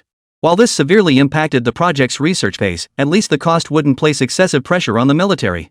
Qín Chuān understood that last year, the military had suffered considerable impacts across all three branches to fund his integrated chemical weapons program. Unexpectedly, this time the higher-ups not only expressed strong support for his project but also proactively increased his research funding by 1 billion Longguo currency. This would undoubtedly accelerate the development progress of his project considerably. Thank you to the General Armament Department and the military for your support, Qín Chuān acknowledged, aware that this additional 1 billion Long Nation currency must have been pooled from the three military branches. I will ensure the fifth-generation fighter jet is developed as quickly as possible. Qín Guosher, there's no need to feel too much pressure, Chen Qiao nodded with a smile. In recent years, the nation has placed increasing emphasis on national defense development. Military funding has been increasing annually. While such a substantial research budget will inevitably bring some pressure, it won't have a major impact. Just focus on the project. Oh, and one last thing. Chen Qiao glanced at Qín Chuān and added. Chapter 174, Establishing the First Aircraft Design Research Institute. Thirdly, to better develop our nation's aviation industry. And to provide the best research conditions for these two key Air Force projects. The Aerospace Ministry has decided to establish the first Aircraft Design Institute in Chang'an. Chen Qiao looked at Qín Chuān with a smile. The first Aircraft Design Institute? Qín Chuān raised an eyebrow. In his previous life, he had heard of this institute, a major military civilian aircraft design center integrating the research and development of fighter bombers, civil aircraft, transport planes, and special-purpose aircraft. It had successively developed China's first regional airliner, first airborne early warning aircraft, first-generation fighter bomber, and first light business jet. It had consecutively established 4 milestones in the history of Long Nation's aviation industry. However, this renowned Aircraft Design Institute in later generations was established several years later than the current one. This delay is understandable, considering that with his assistance, the Long Nation Air Force's third-generation fighter program was accelerated by several years. This undoubtedly accelerated Longguo's progress in the aviation sector. Director Chen, are you suggesting these two projects will be conducted at this newly established Aircraft Design and Research Institute? Precisely. The Aerospace Ministry intends to consolidate existing resources to bolster the development of your military projects. They will select and recruit a group of researchers from the 4 aviation factories: Shenyang Aircraft Corporation, Chengdu Aircraft Industry Group, Xi'an Aircraft Industrial Corporation, and Shaanxi Aircraft Industry Corporation, as well as from the Longguo Academy and relevant universities. This will form a comprehensive professional design team. Moreover, as the newly established Premier Aircraft Design Institute, we will be equipped with the latest and most advanced research facilities. Qín Chuān nodded with satisfaction upon hearing this. Developing a new generation wind tunnel laboratory and fifth-generation fighter jets was a major undertaking. It was beyond Qín Chuān's capabilities alone. Substantial assistance from relevant experts and researchers was indeed required. Now that higher-ups had directly established a new large-scale aircraft design institute and recruited a large number of talents, this would undoubtedly make his project progress more stable and rapid. However, upon reflection, Qín Chuān couldn't help but frown. Director Chen, this approach from headquarters will certainly benefit my project's development.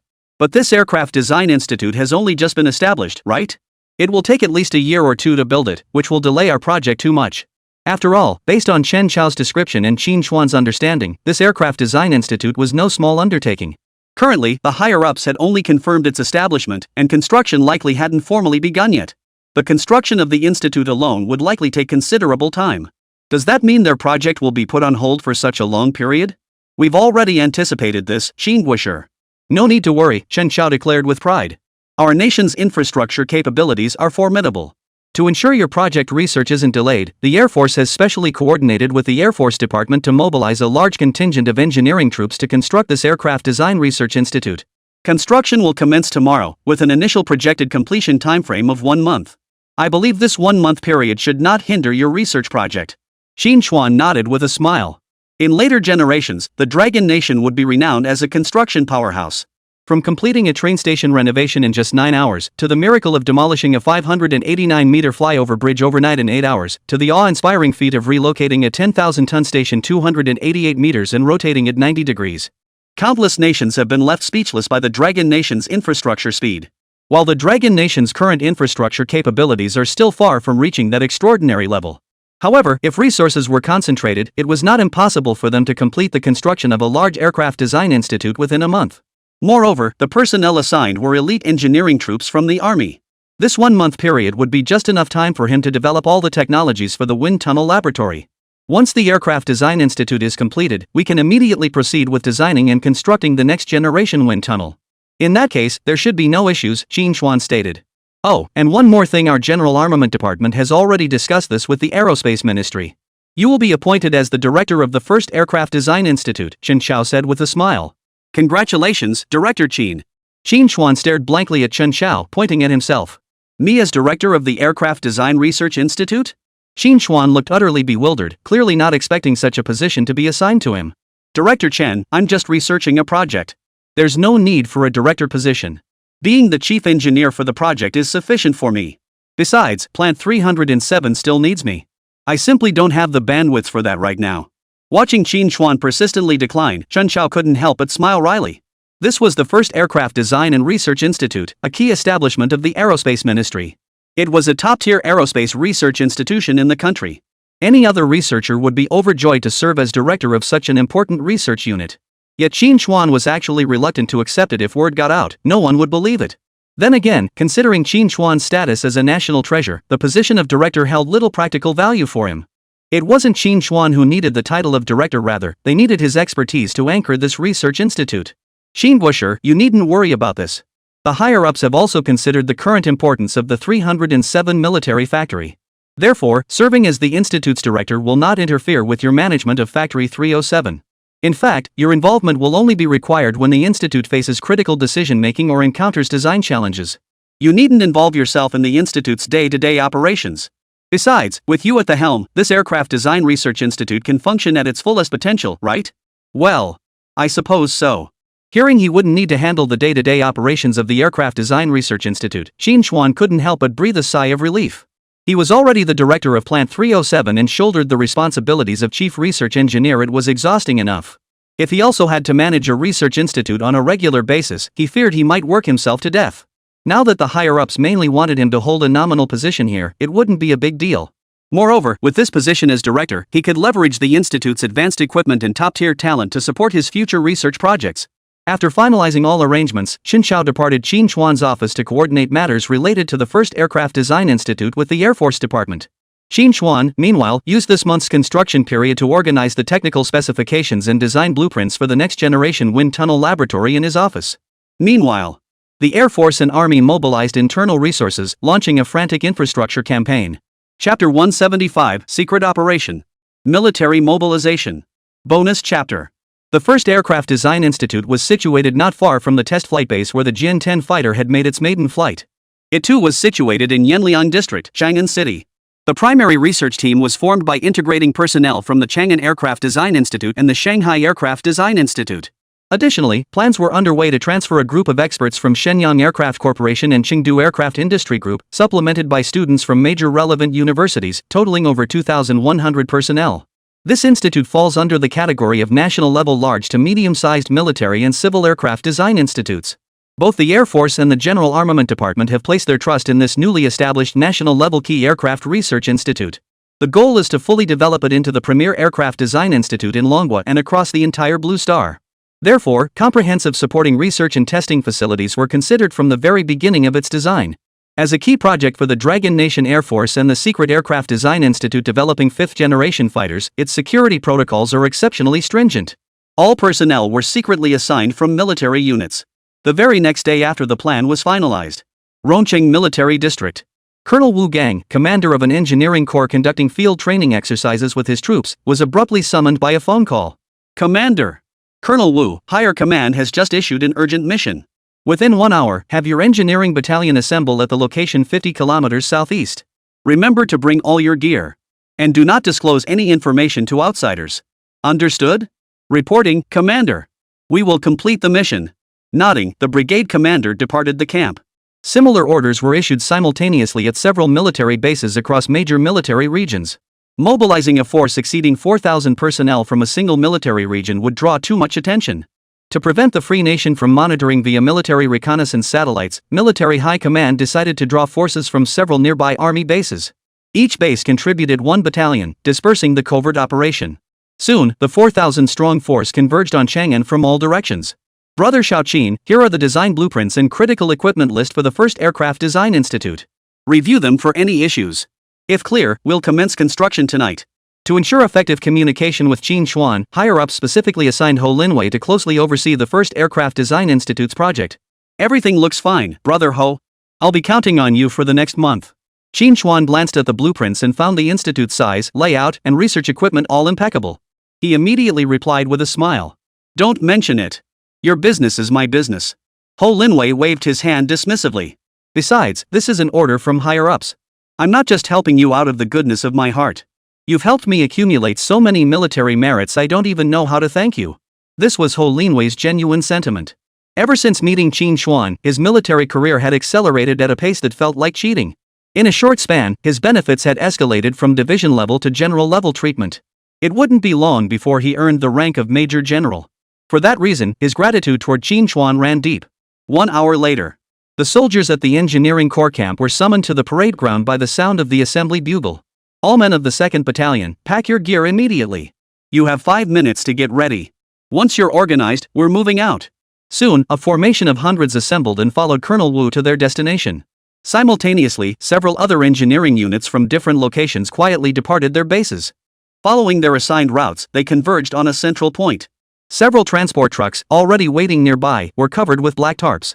Everyone, get on board immediately. As soon as the soldiers arrived, officers on the transport vehicles directed them aboard. After over an hour of bumpy, rugged roads, the group finally reached the designated site for the first Aircraft Design and Research Institute. This location lay within a mountainous forest, concealed by dense woodlands. A large clearing had already been cleared. Numerous transport trucks, bulldozers, and other vehicles were parked in the distance. The surrounding ground was strewn with piles of cement, sand, gravel, steel, and other construction materials. Numerous cement mixers and cranes were making their way along the mountain road toward the site. The moment the engineering troops arrived, they were immediately filled with confusion and puzzlement at the scene before them. Sir, what exactly are we building up here on the mountainside? A newly enlisted soldier asked curiously. Shut up. Mind your own business. Didn't your squad leader teach you that? The battalion commander barked sternly. He himself didn't know what massive project the higher-ups were gathering them here to build. But since they hadn't been told, it meant it was a classified mission. After being scolded by the battalion commander, the new recruit immediately shrank his neck. Over 4,000 soldiers stood motionless in formation across the open field, awaiting further orders. Soon, after everyone had assembled, several figures slowly approached. They took their places on a makeshift platform. It was Qín Chuān, Ho Linwei, and the others who had rushed over. All eyes below converged on the two figures. Brother Ho, you'd better lead this mobilization meeting. I've never been through this kind of situation before. Qín Chuān, standing on the platform, couldn't help but smile wryly as he met the gaze of thousands below. He had originally come only to plan the layout of the Aircraft Design and Research Institute on site. But unexpectedly, Ho Linwei had insisted he join him on stage to deliver a mobilization speech to these soldiers. Brother Qín, you're the chief engineer of the 5th-generation fighter project. To put it plainly, this entire Aircraft Design and Research Institute was built for your project. I'm merely here to assist. Naturally, you should be the one to speak. Say whatever you like, but the main thing is to give everyone a boost. Hearing this, Qín Chuān nodded helplessly. Taking a deep breath, Qín Chuān strode with determined steps to the very front of the podium.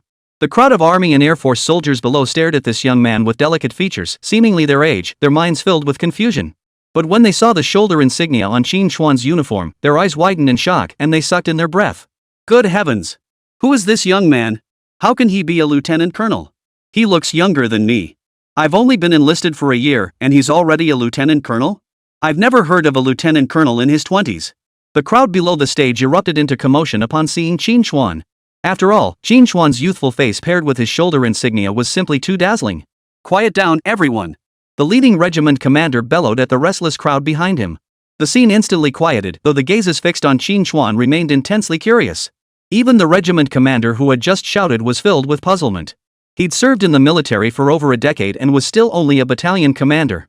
Just who was this young man before him? Ahem, good day, everyone. I'm sure you're all curious about my identity and the reason I've gathered you here today. Allow me to introduce myself. My name is Qín Chuān, and I am the director of Military Factory 307. I am also the chief project manager for the Air Force's new fighter jet development program. Just as everyone was puzzled, Qín Chuān spoke up. Factory 307? Hearing Qín Chuān's introduction, the soldiers below the stage looked utterly bewildered. When the topic turned to Military Factory 307, everyone turned to look in shock. Chapter 176, Strength is the only way to earn respect. Qín Chuān's identity was classified for external purposes.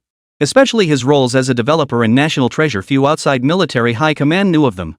Yet the name 307 Military Factory was thunderously familiar to every soldier in the audience. Factory 307? Isn't that the manufacturer of the Weilong 1 tank and WS-1 long-range rocket artillery?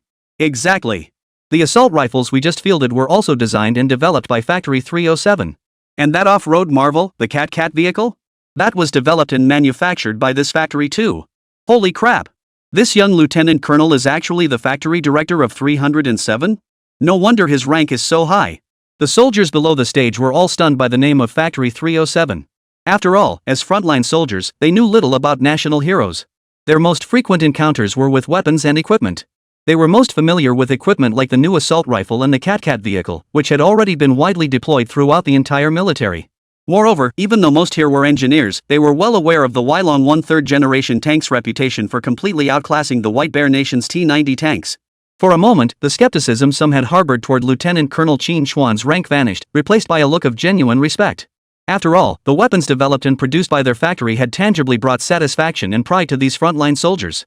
Standing behind the viewing platform, Ho Linwei never imagined that Qín Chuān's name held no influence whatsoever over these soldiers. It was the reputation of Plant 307 that earned Qín Chuān their respect. Having captured the hearts of the soldiers below, Qín Chuān's words carried even greater weight. Instantly, all eyes turned to Qín Chuān with eager anticipation. Decades ago, on our own soil, we were trampled upon by a tiny nation. Later, we drove those beasts out, believing we could finally live in peace. But not long after, the Free Nation allied with 15 foreign armies and rashly launched a war on the Korean peninsula. We were forced to resist once more, and we knocked them all flat. After that, we barely managed to enjoy a few years of good times before our once reliable big brother turned against us, using the Vietnamese monkeys to fight against us. Later, we defeated the enemy and thought we'd finally gained a chance for peaceful development. But what did we get? What we got was a total technological and economic blockade from the Free Nation and Western countries. What we got was their warplanes freely roaming our airspace countless times. What we got was baseless exclusion and ridicule. Comrades, through these historical lessons, I've learned one thing above all: relying on others is no substitute for relying on ourselves. Prejudice in people's hearts is like a mountain. No matter how hard you try, you cannot move it. Only when we become strong enough can we face all enemies with composure. Between nations, strength is the only currency for equality and respect. Without formidable national defense capabilities, even the most eloquent rhetoric is meaningless. Dignity rests only upon the edge of the sword. Truth lies solely within the range of the cannon. Qín Chuān's words cut like a blade. The audience below the stage was equally stirred by his words. Recalling the humiliation their nation had endured, they all clenched their fists, their eyes blazing with fury. The Free Nation and those hostile powers think they can contain our rise through blockades. They are mistaken. If others refuse to sell us weapons, we'll build them ourselves. Mushroom bombs, nuclear submarines, fighter jets, tanks, artillery. Our predecessors proved it with their very lives. Our Dragon Nation can stand atop the blue planet once more, without relying on anyone. Earlier, you were wondering why I called you here? Qín Chuān pointed toward the open space ahead. Here, you will build a brand new aircraft design institute for our Dragon Nation. Here, we will produce the most advanced fighters, transport aircraft, and even bombers on Blue Star. Do you believe we can create the most advanced fighter jets on Blue Star? Do Do you want to see our Dragon Nation's fighters soaring across the entire blue star sky? As Qín Chuān's words fell, the 4,000 soldiers below the stage roared in response, their eyes reddened, veins bulging on their foreheads, faces contorted with frenzied fervor. I believe our Dragon Nation can build Blue Star's most advanced fighter jets, soaring across the entire Blue Star domain. I believe our Dragon Nation can build the most advanced fighter jet on Blue Star, soaring across the entire Blue Star starfield. In an instant, the entire mountain forest echoed with the warriors' roars. The deafening cry startled flocks of birds into flight from the trees. Standing behind Qín Chuān, Ho Linwei stared at his back, his eyes reddened. He muttered under his breath. Damn it, and this kid says he can't rally a crowd? After hearing that, I felt like grabbing a shovel myself. He nailed it. Wiping his moist eyes, Ho Linwei looked at Qín Chuān with even greater admiration. Qín Chuān's words had struck a chord with every Dragon Nation officer present. The mobilization ceremony concluded swiftly, and everyone threw themselves into the construction of the Aircraft Design and Research Institute with heightened enthusiasm. Qín Chuān handed the organized engineering blueprints to the commanders of each unit. Over 4,000 people, including Qín Chuān and Ho Linwei, were fully engaged, not a single one stood idle. According to the plans, the Aircraft Design Research Institute would occupy a site spanning 200 mu. Of course, not all 200 acres were on the mountain. Most of the buildings were arranged at the foot of the mountain. Only certain specialized and classified laboratories were cleverly concealed within the forest. Working in the mountains was no easy task.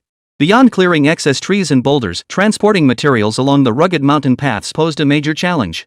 Even more challenging was the need to construct classified facilities within caves, requiring extensive excavation and rock blasting. The difficulty was on an entirely different level compared to building infrastructure on flat land. Additionally, they had to consider the mountain's load-bearing capacity and the risk of landslides. Despite the numerous difficulties, these challenges were overcome one by one through the efforts of the soldiers. Qín Chuān, meanwhile, relocated his office directly to the site. By day, he assisted Ho Linwei in directing construction operations on site. By night, he worked on technical implementation for the next generation wind tunnel.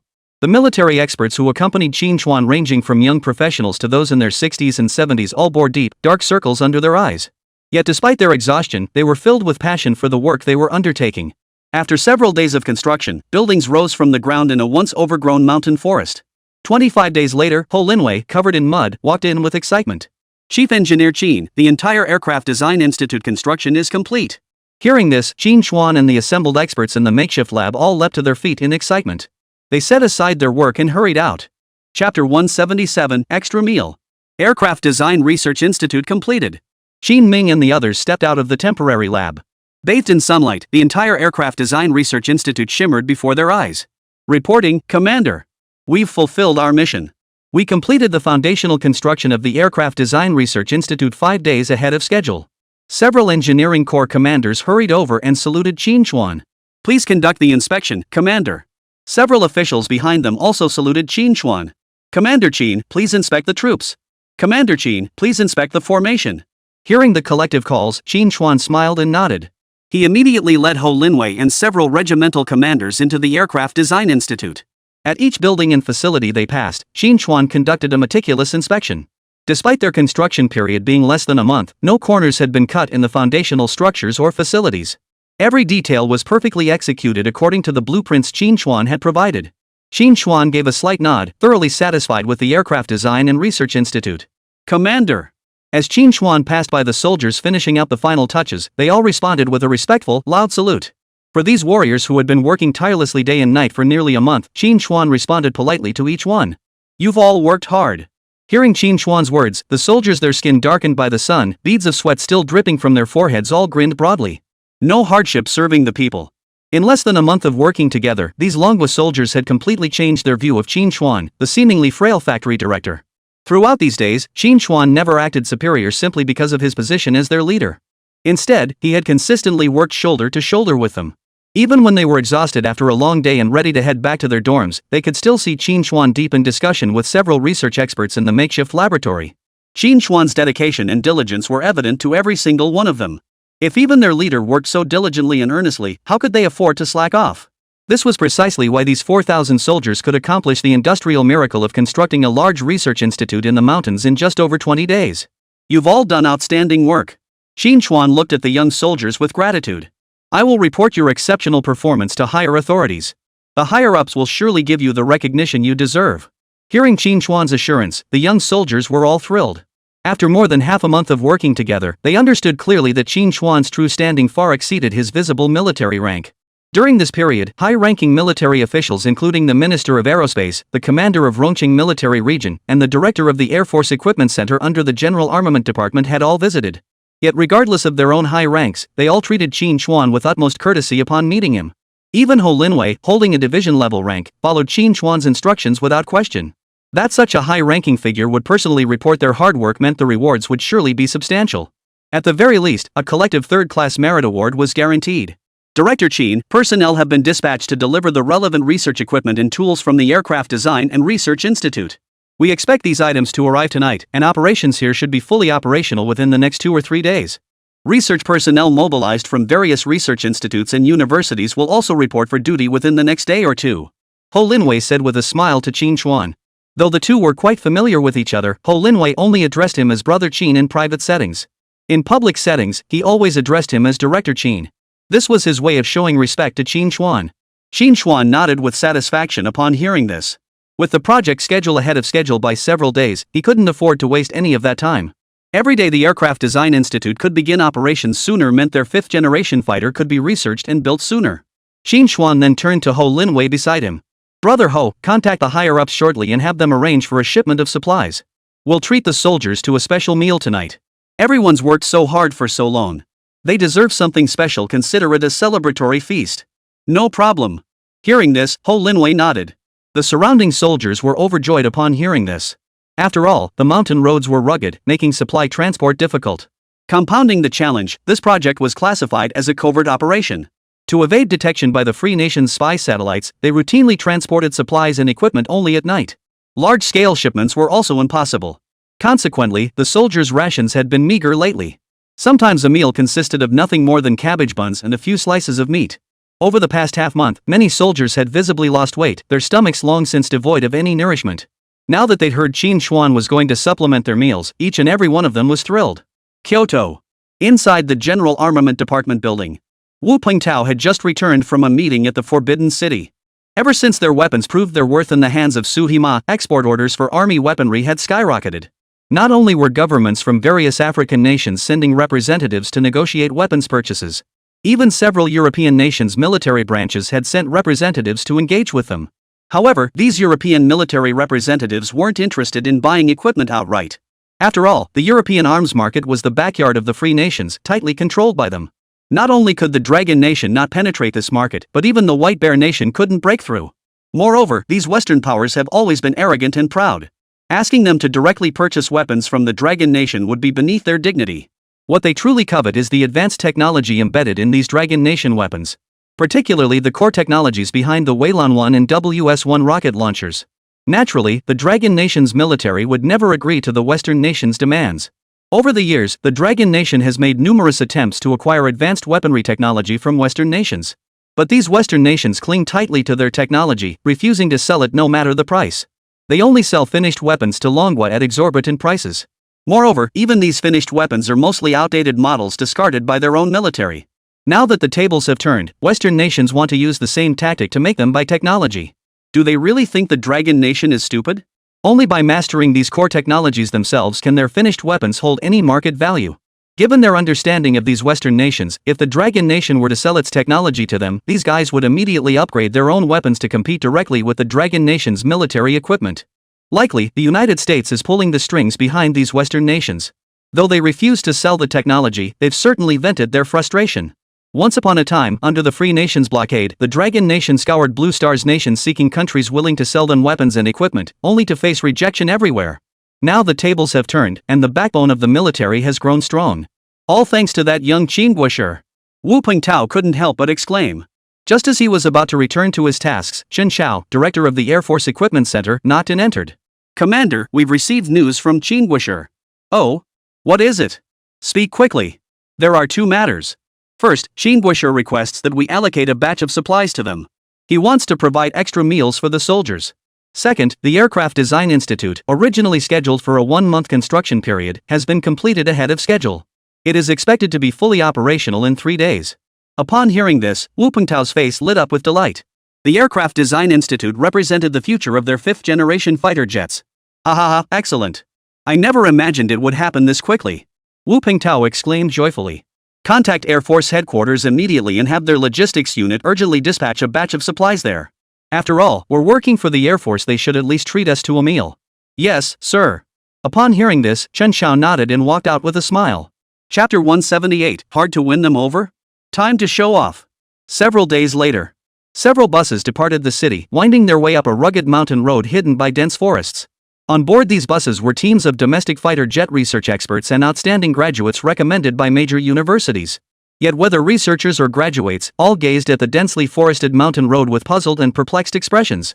Earlier, these fighter jet specialists from various research institutes had suddenly received transfer orders. They were instructed to relocate their teams to a newly established aircraft design research institute. They knew nothing about the specific work unit or location. The only thing they knew was that this newly built aircraft design research institute was a key project in the nation's aerospace sector. In the future, this institute would rank among the nation's top-tier facilities. Naturally, the selected experts were thrilled by this rare opportunity. But when the military transported them to this mountainous region, everyone was dumbfounded. Excuse me, sir, weren't we supposed to be assigned to the Aircraft Design Institute? Why are we driving into the mountains? Yeah, when I visited the flight test center in Chang'an 2 months ago, I toured these mountains. I guess this area counts as a scenic spot.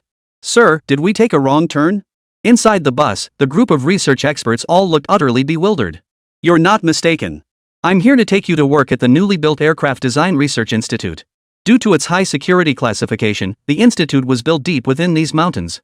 This area is no longer a tourist site, and the surrounding mountain roads have been placed under military control.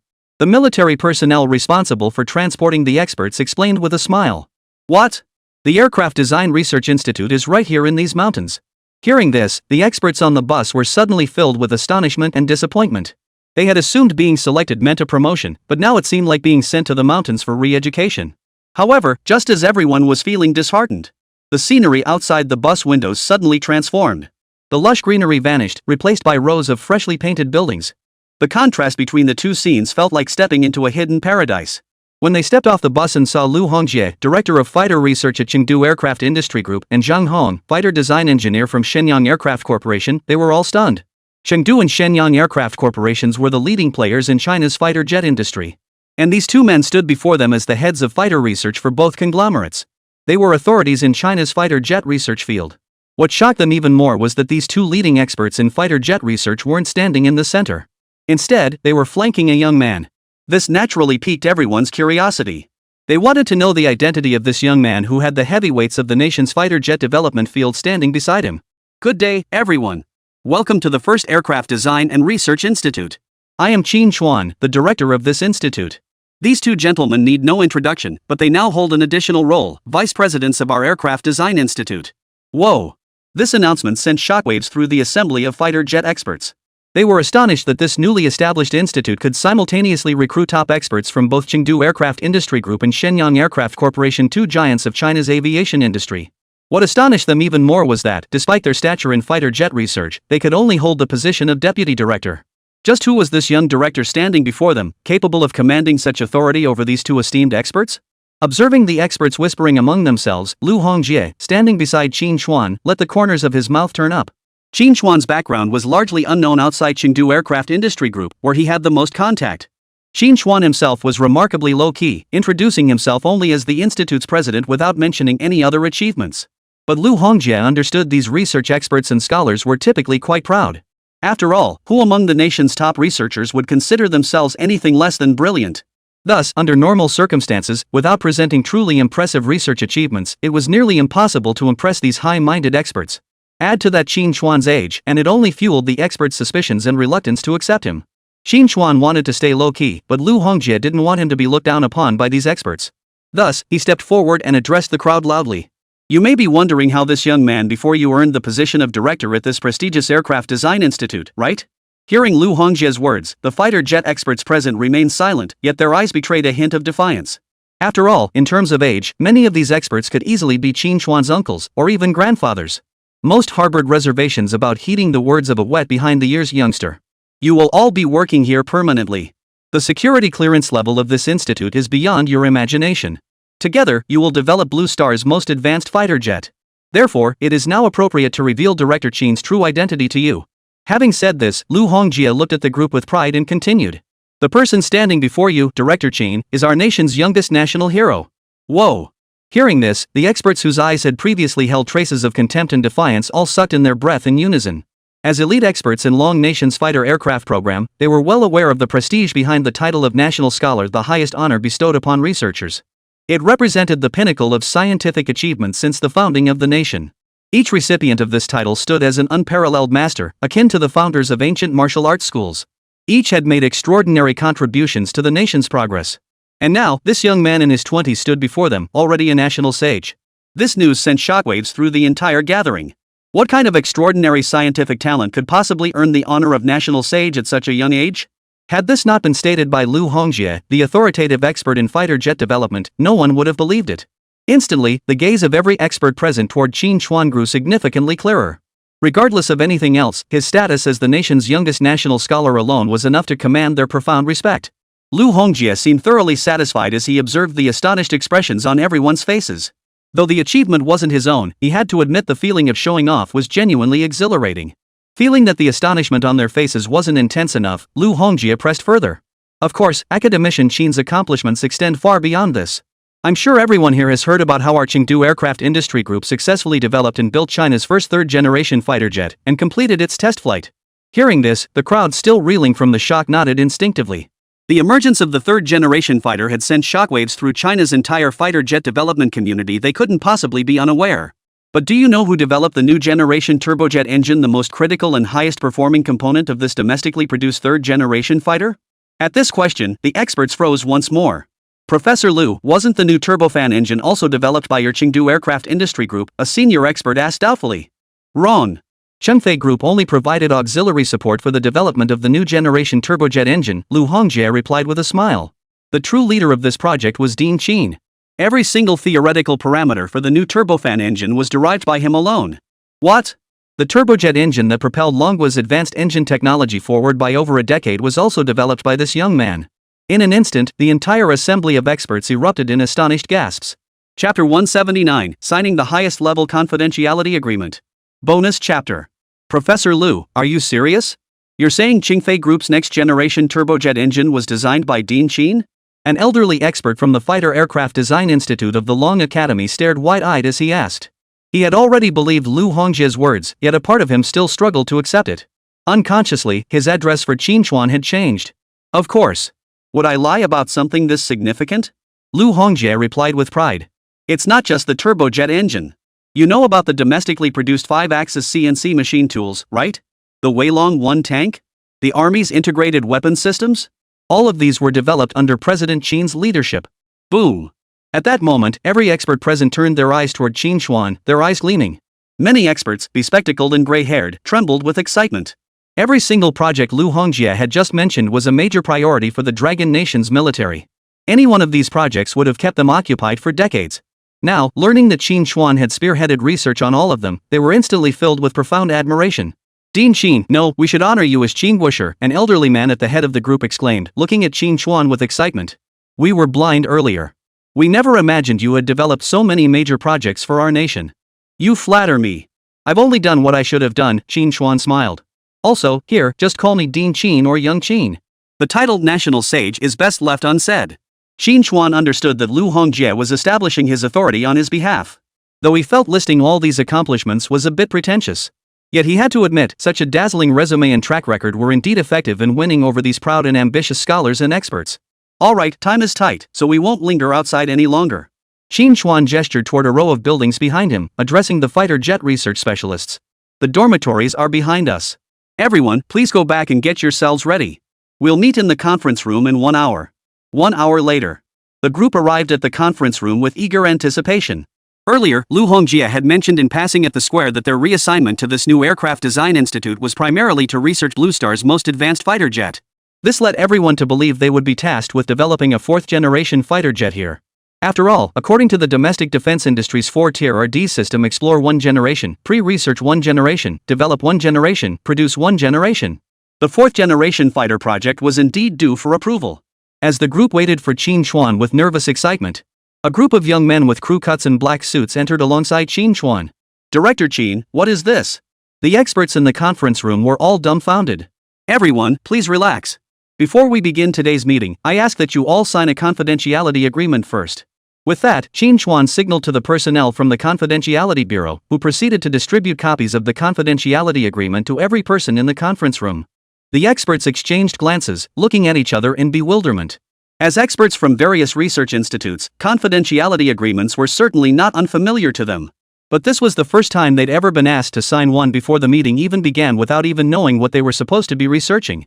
Their eyes widened when they saw the red seal of the Central Military Commission stamped on the document as the contracting party. This is the highest level of confidentiality agreement. Non-disclosure agreements are tiered, typically into Class 1, 2, and 3, corresponding to top secret, confidential, and restricted level tasks.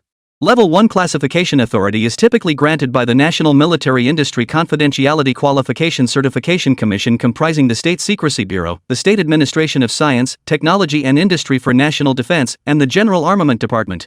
Levels 2 and 3 clearance certifications fall under the jurisdiction of provincial and municipal military industrial secrecy certification committees. The duration of confidentiality required varies with the classification level. Generally, top secret information is classified for no more than 30 years, confidential information for no more than 20 years, and secret information for no more than 10 years. Beyond these standard confidentiality agreements, a higher classification level exists, directly overseen by the highest military commission. Secrecy agreements at this level typically have a perpetual confidentiality period. Only the state can actively lift the confidentiality period. In other words, unless the signatory passes away, they must maintain confidentiality for life. Consequently, military projects requiring such special confidentiality agreements are typically limited to strategic-level weapons. Examples include the development of nuclear weapons and various types of intercontinental ballistic missiles (ICBMs). While fourth-generation fighters are indeed the pinnacle of next-generation aircraft at present, a 30-year confidentiality period is already sufficient. There is absolutely no need to sign the highest-level confidentiality agreement reserved for national strategic weapons. Yet now, no matter how many doubts they harbored, they dared not voice a word. They promptly signed their names on the confidentiality agreements and handed them to the nearby personnel from the Bureau of Confidentiality. Only after everyone had signed the confidentiality agreements did the meeting formally commence. Alright, since everyone has signed the confidentiality agreement, we can now reveal the purpose of this meeting. You all probably assumed we gathered here to develop a fourth-generation fighter jet, correct? As Qín Chuān finished speaking, the experts in the conference room nodded in agreement. All present were fighter jet research experts, having just signed the highest-level confidentiality agreement. The primary RD leads from Chengdu Aircraft Industry Group and Shenyang Aircraft Corporation were also present. With such a grand setup, what else could they be researching besides a fourth-generation fighter? You're all wrong, Qín Chuān said with a smile, scanning the room. This time, we're developing fifth-generation fighters. And not just one, but two. Qín Chuān's voice remained calm, but the experts in the conference room erupted in shock. What? Fifth-generation fighter? Director Qín, you can't be serious. We haven't even started on fourth-generation fighters yet. How can we suddenly jump to fifth generation? Good heavens. Never mind developing fifth-generation fighters, I don't even know what they look like or what kind of mind-blowing technology they'd require. How are we supposed to research this thing? And two models? Even the United States wouldn't dare. How could we possibly build them? Two fifth-generation fighters? Is our Dragon Nation Air Force trying to leap straight to the heavens? The experts in the conference room erupted into a cacophony of discussion. To the experts present, the development of two fifth-generation fighters seemed like nothing more than a fairy tale. Even though they all prided themselves on possessing considerable expertise in fighter jet development. Faced with an entirely uncharted fifth-generation fighter, they didn't even know where to begin. Alright. I know you all lack a clear concept of fifth-generation fighters, but Academician Qín has already prepared a research plan, hasn't he? Lu Hongjie chimed in with a smile. Earlier, when he heard Qín Chuān intended to develop two fifth-generation fighters simultaneously, his expression and mood mirrored those of the old-timers. He thought it was pure fantasy. But after seeing Qín Chuān's project proposal for the fifth-generation fighter, he was utterly bowled over. For both models distinct in design and technology, Qín Chuān had already sketched rough structural diagrams. Drawing on his years of fighter jet research experience, Lu recognized that while the schematics looked somewhat sci-fi, their aerodynamic layouts and mechanisms were entirely sound. Alright, Vice President Lu, distribute the project proposal I drafted to everyone. Yes, Dean. Lu Hongjie nodded with a smile and promptly distributed over a dozen hand-copied copies of the fifth-generation fighter project report. Given the top-secret nature of this material, they dared not use a printer. They feared the secrets might be leaked.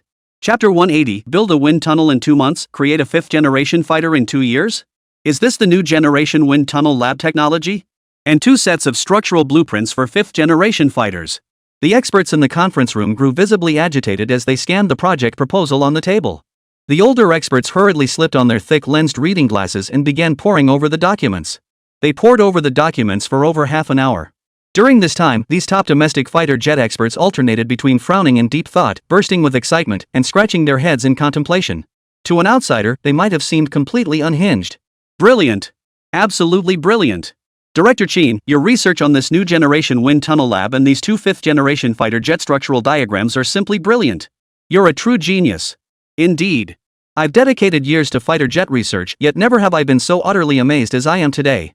After reading your project proposal, Director Qín, I'm filled with confidence that we can develop a 5th-generation fighter. I never imagined I'd get to participate in such a monumental research project. This alone makes my life worthwhile. The experts in the conference room expressed their admiration and praise for Qín Chuān with palpable excitement. Only now did they truly grasp the meaning of military genius. They also grasped the immense value behind the title of Dragon Nation's youngest national hero. With that said, everyone, please share your thoughts. Let's identify any areas for improvement in this project. Issues? Even if there were, they wouldn't know. The experts shook their heads with wry smiles. When it came to 5th-generation fighter development, not only was Dragon Nation in the dark, but even Free Nation and White Bear Nation were currently in the dark. Qín Chuān was the sole pioneer in this field, and his vision would serve as the guiding principle for future 5th-generation fighter development. How could they possibly have any questions?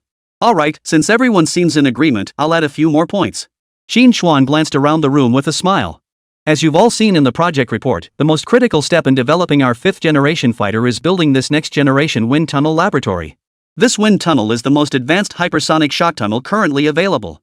With a total length of 167 meters, it can theoretically achieve an ultra-high-speed airflow of 10 kilometers per second equivalent to 30 times the speed of sound, or Mach 30 flight conditions.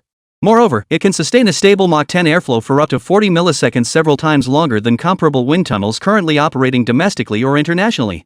This wind tunnel boasts high total temperature, high total pressure, and high performance. Without exaggeration, no other wind tunnel on Blue Star can compare to it. If we can build it, this wind tunnel will undoubtedly be the premier facility on Blue Star. Not only will it test our 5th-generation fighter jets, but it will also serve as a testing ground for hypersonic warheads on intercontinental missiles, manned spacecraft, and even spaceplanes in the future. Qín Chuān paused briefly before continuing. To maintain our research momentum and enthusiasm, I'm setting a deadline for this project. The new generation wind tunnel lab completed within 2 months. 2 5th-generation fighter prototypes and their test aircraft delivered within 2 years. Do you all have the confidence? Qín Chuān shouted with fervor, hoping his words would carry more impact. Yet, Qín Chuān's one act of boldness earned him a lifetime of introversion. After delivering what he believed to be a fiery speech, the conference room fell deathly silent. No one responded. His lips twitched involuntarily. These experts were being so uncooperative. With all this passion from me, couldn't you at least give a token round of applause? This was incredibly awkward. How could he save face now?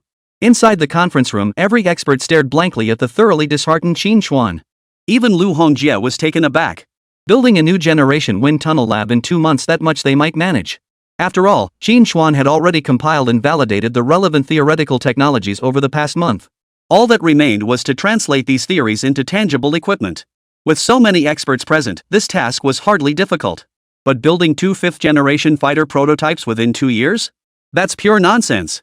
These are next-generation fighters that represent uncharted territory both domestically and internationally. Not some kid's hobbyist model kit. Building 2 prototypes in 2 years?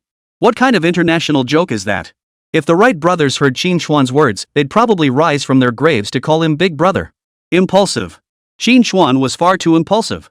He understood Qín Chuān's original intent in setting the research deadline was to apply pressure, but this pressure seemed far too intense.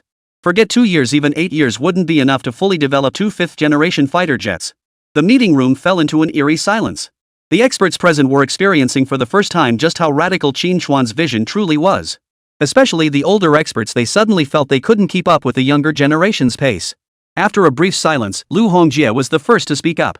Well, Dean Qín, we could certainly try to complete the new wind tunnel lab within 2 months. After all, you've already mastered the theoretical technology. But the idea of developing 2 5th-generation fighter jets in just 2 years, isn't that a bit too ambitious? Lu Hongjie phrased it diplomatically. To the others in the meeting room, this was far more than just ambitious, it was utterly mind-boggling.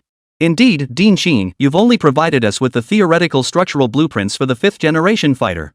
But the core technologies for 5th generation fighters are so complex, just solving the stealth materials for the airframe alone could take 3 to 5 years, if not longer. Zhang Hongshi, chief fighter designer at Shenyang Aircraft Corporation, spoke up. Stealth materials? Qín Chuān froze, then casually replied, I've already solved that problem? This is adaptive stealth skin technology, and this is carbon nanotube composite coating full spectrum stealth coating technology. Both stealth technologies are excellent and will be applied to these two 5th generation fighters. Well, fine. Even if you've already solved the stealth material challenges for both 5th generation fighters. But the most critical 5th generation Aero engine still requires our independent research, right? Zhang Hongshi's mouth twitched as he spoke again. The new generation turbofan engine you've developed boasts impressive performance. It would work perfectly in 4th generation fighters. But for the performance demands of a 5th generation fighter, this engine might still fall short. You're talking about the engine, right? Qín Chuān nodded, pulling out 2 more documents from the table. This is a 3-dimensional vector thrust vectoring, low bypass ratio twin turbofan engine. And this one is a turbo-based combined cycle detonation ramjet engine. Their performance far surpasses my previous turbojet research. Thermal efficiency is 50% higher, combustion is stable, and theoretical speed should reach Mach 7. I believe that speed should be sufficient. Zhang Hongshi sucked in a sharp breath, and the rest of the meeting attendees stared at Qín Chuān as if he were a freak. Still not convinced, Zhang Hongshi pressed further. What about the radar system? It utilizes gallium nitride materials, a distributed aperture system, and an optoelectronic detection system with quantum feature capture technology. It provides 360-degree omnidirectional perception, with a radar detection range exceeding 600 kilometers. Is that sufficient? And the avionics system? This avionics system possesses supercomputing-level information processing capabilities, supporting multi-sensor data fusion to achieve full, one-way transparency of the battlefield situation. Oh, and it incorporates electronic warfare technology, dynamically sensing enemy electromagnetic spectrums to automatically execute electronic suppression or deception. Any other questions? Zhang Hongshi? Lu Hongjie? The experts in the conference room? Chapter 181, Genius is merely the threshold to seeing him. A deathly silence filled the entire conference room. Faced with Zhang Hongshi's barrage of questions on core technologies for 5th generation fighters, Qín Chuān answered everyone with effortless fluency. The thick stack of Blue Star's top-tier theoretical technical documents on the table was tossed out by Qín Chuān as if they were worthless. It felt as though their earlier conversation wasn't about answering questions regarding Blue Star's most advanced 5th generation fighter, a project no one dared attempt. It felt more like they were discussing elementary school arithmetic problems. Every single technology they believed would require at least 1 to 2 years or even longer to potentially break through. Qín Chuān laid them out on the table as casually as if they were cabbages.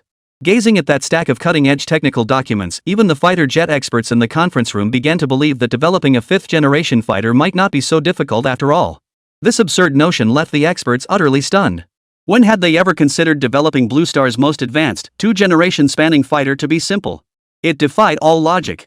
Lu Hongjie's eyes lit up as he looked at Qín Chuān, his entire demeanor seeming years younger. His mind kept flashing back to what he was like at Qín Chuān's age. Back then, at Qín Chuān's age, he too had been brimming with ambition, confidence, and a touch of arrogance. But back then, his confidence was confined to university lecture halls. Qín Chuān, however, now stood at the pinnacle of China's fighter jet development field. The gap between them was like heaven and earth. Any further questions? We can continue the discussion, Qín Chuān stated, standing before the conference table with a warm smile on his lips. Yet his eyes scanned the room with the sharpness of a hawk. His words echoed through the conference room, yet these once proud fighter jet experts all bowed their heads deeply. None dared meet Qín Chuān's gaze. Forget asking questions. Whether they could even follow Qín Chuān's train of thought remained uncertain. This was almost the first time in their scientific careers that they had suffered such a crushing blow. These once self-important fighter jet specialists found themselves unconsciously recalling a passage from Ernest Hemingway's novel For Whom the Bell Tolls. Genius is merely the threshold to your door. For the average person, the greatest contribution to academia in a lifetime might be saving a genius from an afternoon of agonizing over a problem. Though this statement stung, it was undeniably true. After a lifetime of grueling research, their greatest achievement was merely sharing a conference room with Qín Chuān. At that moment, everyone was utterly awed by Qín Chuān's terrifying military research talent. The experts who had entered the room with eyes aglow and brimming with confidence now sat with dull, lifeless expressions. A wry smile involuntarily touched Qín Chuān's lips. Sure enough, these fighter jet experts had been struck down by him once again. This was also Qín Chuān's most vexing problem. If he didn't reveal all the technology, it would inevitably slow down the project's development pace. But if he dumped all the technology at once, these research experts with their absurdly inflated egos would be easily crushed and suffer psychological breakdowns. Ahem, well, I have indeed extracted many core theoretical technologies from these two 5th-generation fighters. but they haven't undergone systematic verification yet. There might be discrepancies in some theoretical data, which is where your expertise comes in to pinpoint the errors. And theory is just theory, turning it into practical technology is no simple feat. Of course, with your expertise, I believe we can achieve this within 2 years. Qín Chuān spoke these words, but the effect was negligible. The experts in the conference room remained listless and unmotivated. This wasn't due to any fragility on their part. Anyone facing such a devastating setback would struggle to bounce back so quickly. Throughout the entire conference room, Lu Hongjie was likely the only one who had regained his composure the fastest.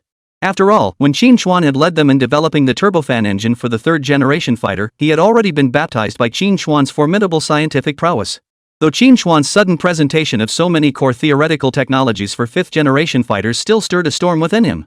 But having developed a certain resilience, he managed to regain his composure relatively quickly. He consoled himself, Qín Chuān was no longer human, he was a scientific prodigy. How could mere mortals compare to such a prodigy? Everyone, to avoid disrupting our research progress, I plan to divide the development of these two fifth-generation fighters into separate teams. The development of one fifth-generation fighter will be led by Vice President Lu Hongjie of Chengdu Aircraft Industry Group. The other fifth-generation fighter project will be led by Vice President Zhang Hongzhi of Shenyang Aircraft Corporation. Qín Chuān addressed the two men before continuing. All experts present, please review the development plans for these two fifth-generation fighters and choose which project you wish to join. With that, Qín Chuān distributed the development plans for both fifth-generation fighters. Although both fighters belong to the same generation, they exhibit significant differences. For instance, the fifth-generation fighter assigned to Chengdu Aircraft Industry Group features a ginkgo leaf configuration, a fusion of a tailless airframe and flying wing layout, giving it a more streamlined appearance. Furthermore, the greatest development challenge for this fifth-generation fighter lies in its detonation ramjet engine. A detonation ramjet engine utilizes aerodynamic principles to combine high-speed airflow with shockwaves, achieving highly efficient combustion. Based on the supersonic combustion ramjet principle, it enables combustion under conditions of extreme air compression during high-speed flight, enhancing combustion efficiency and reducing fuel consumption. Its thermal efficiency surpasses traditional isobaric combustion methods, potentially enabling aircraft to reach speeds of 7 times the speed of sound. While this engine boasts superior individual performance, its development complexity surpasses that of the other fifth-generation fighter's three-dimensional vectoring low bypass ratio twin turbofan engine. The other fifth-generation fighter features a full movement wingtip combined with a lambda wing configuration, giving it a distinctly futuristic and sci-fi aesthetic. In terms of speed and power, it may not match the performance of a scramjet engine. However, it offers more stable maneuverability and relatively more balanced overall performance. The primary research challenge for this fighter lies in integrating 68 microsensors into adaptive stealth skin technology. Additionally, it boasts ultra-long-range detection capabilities through quantum radar technology. The radar assembly alone, utilizing gallium nitride materials, comprises over 3,000 units. This significantly enhances the aircraft's signal transmission and reception speed, achieving a detect and lock advantage that drastically reduces reaction time to targets. To summarize the distinct characteristics of these two fifth-generation fighters, the Chengdu-developed variant offers superior speed and maneuverability. Meanwhile, the fifth-generation fighter developed by Shenyang Aircraft Corporation excels in stealth capabilities and possesses superior long-range detection capabilities, specifically beyond visual range BVR capabilities. Therefore, although both are fifth-generation fighters, they have different focuses and are suited for different operational scenarios. The fact that both are fifth-generation fighters does not create a mutually exclusive relationship. After thorough discussions, the fighter aircraft experts in the conference room each selected the type of fifth-generation fighter they would research. Seeing that everyone had formed their research teams, Qín Chuān's lips curved into a satisfied smile. Excellent. Since everyone has made their selections, we'll conclude this meeting for now. Over the next few days, please familiarize yourselves with the theoretical technical materials on fifth-generation fighters I've provided. If you have any questions or encounter any issues, feel free to reach out to me anytime. Dismissed. With that, Qín Chuān walked straight out of the conference room, leaving behind a group of fighter jet experts with blank, bewildered expressions.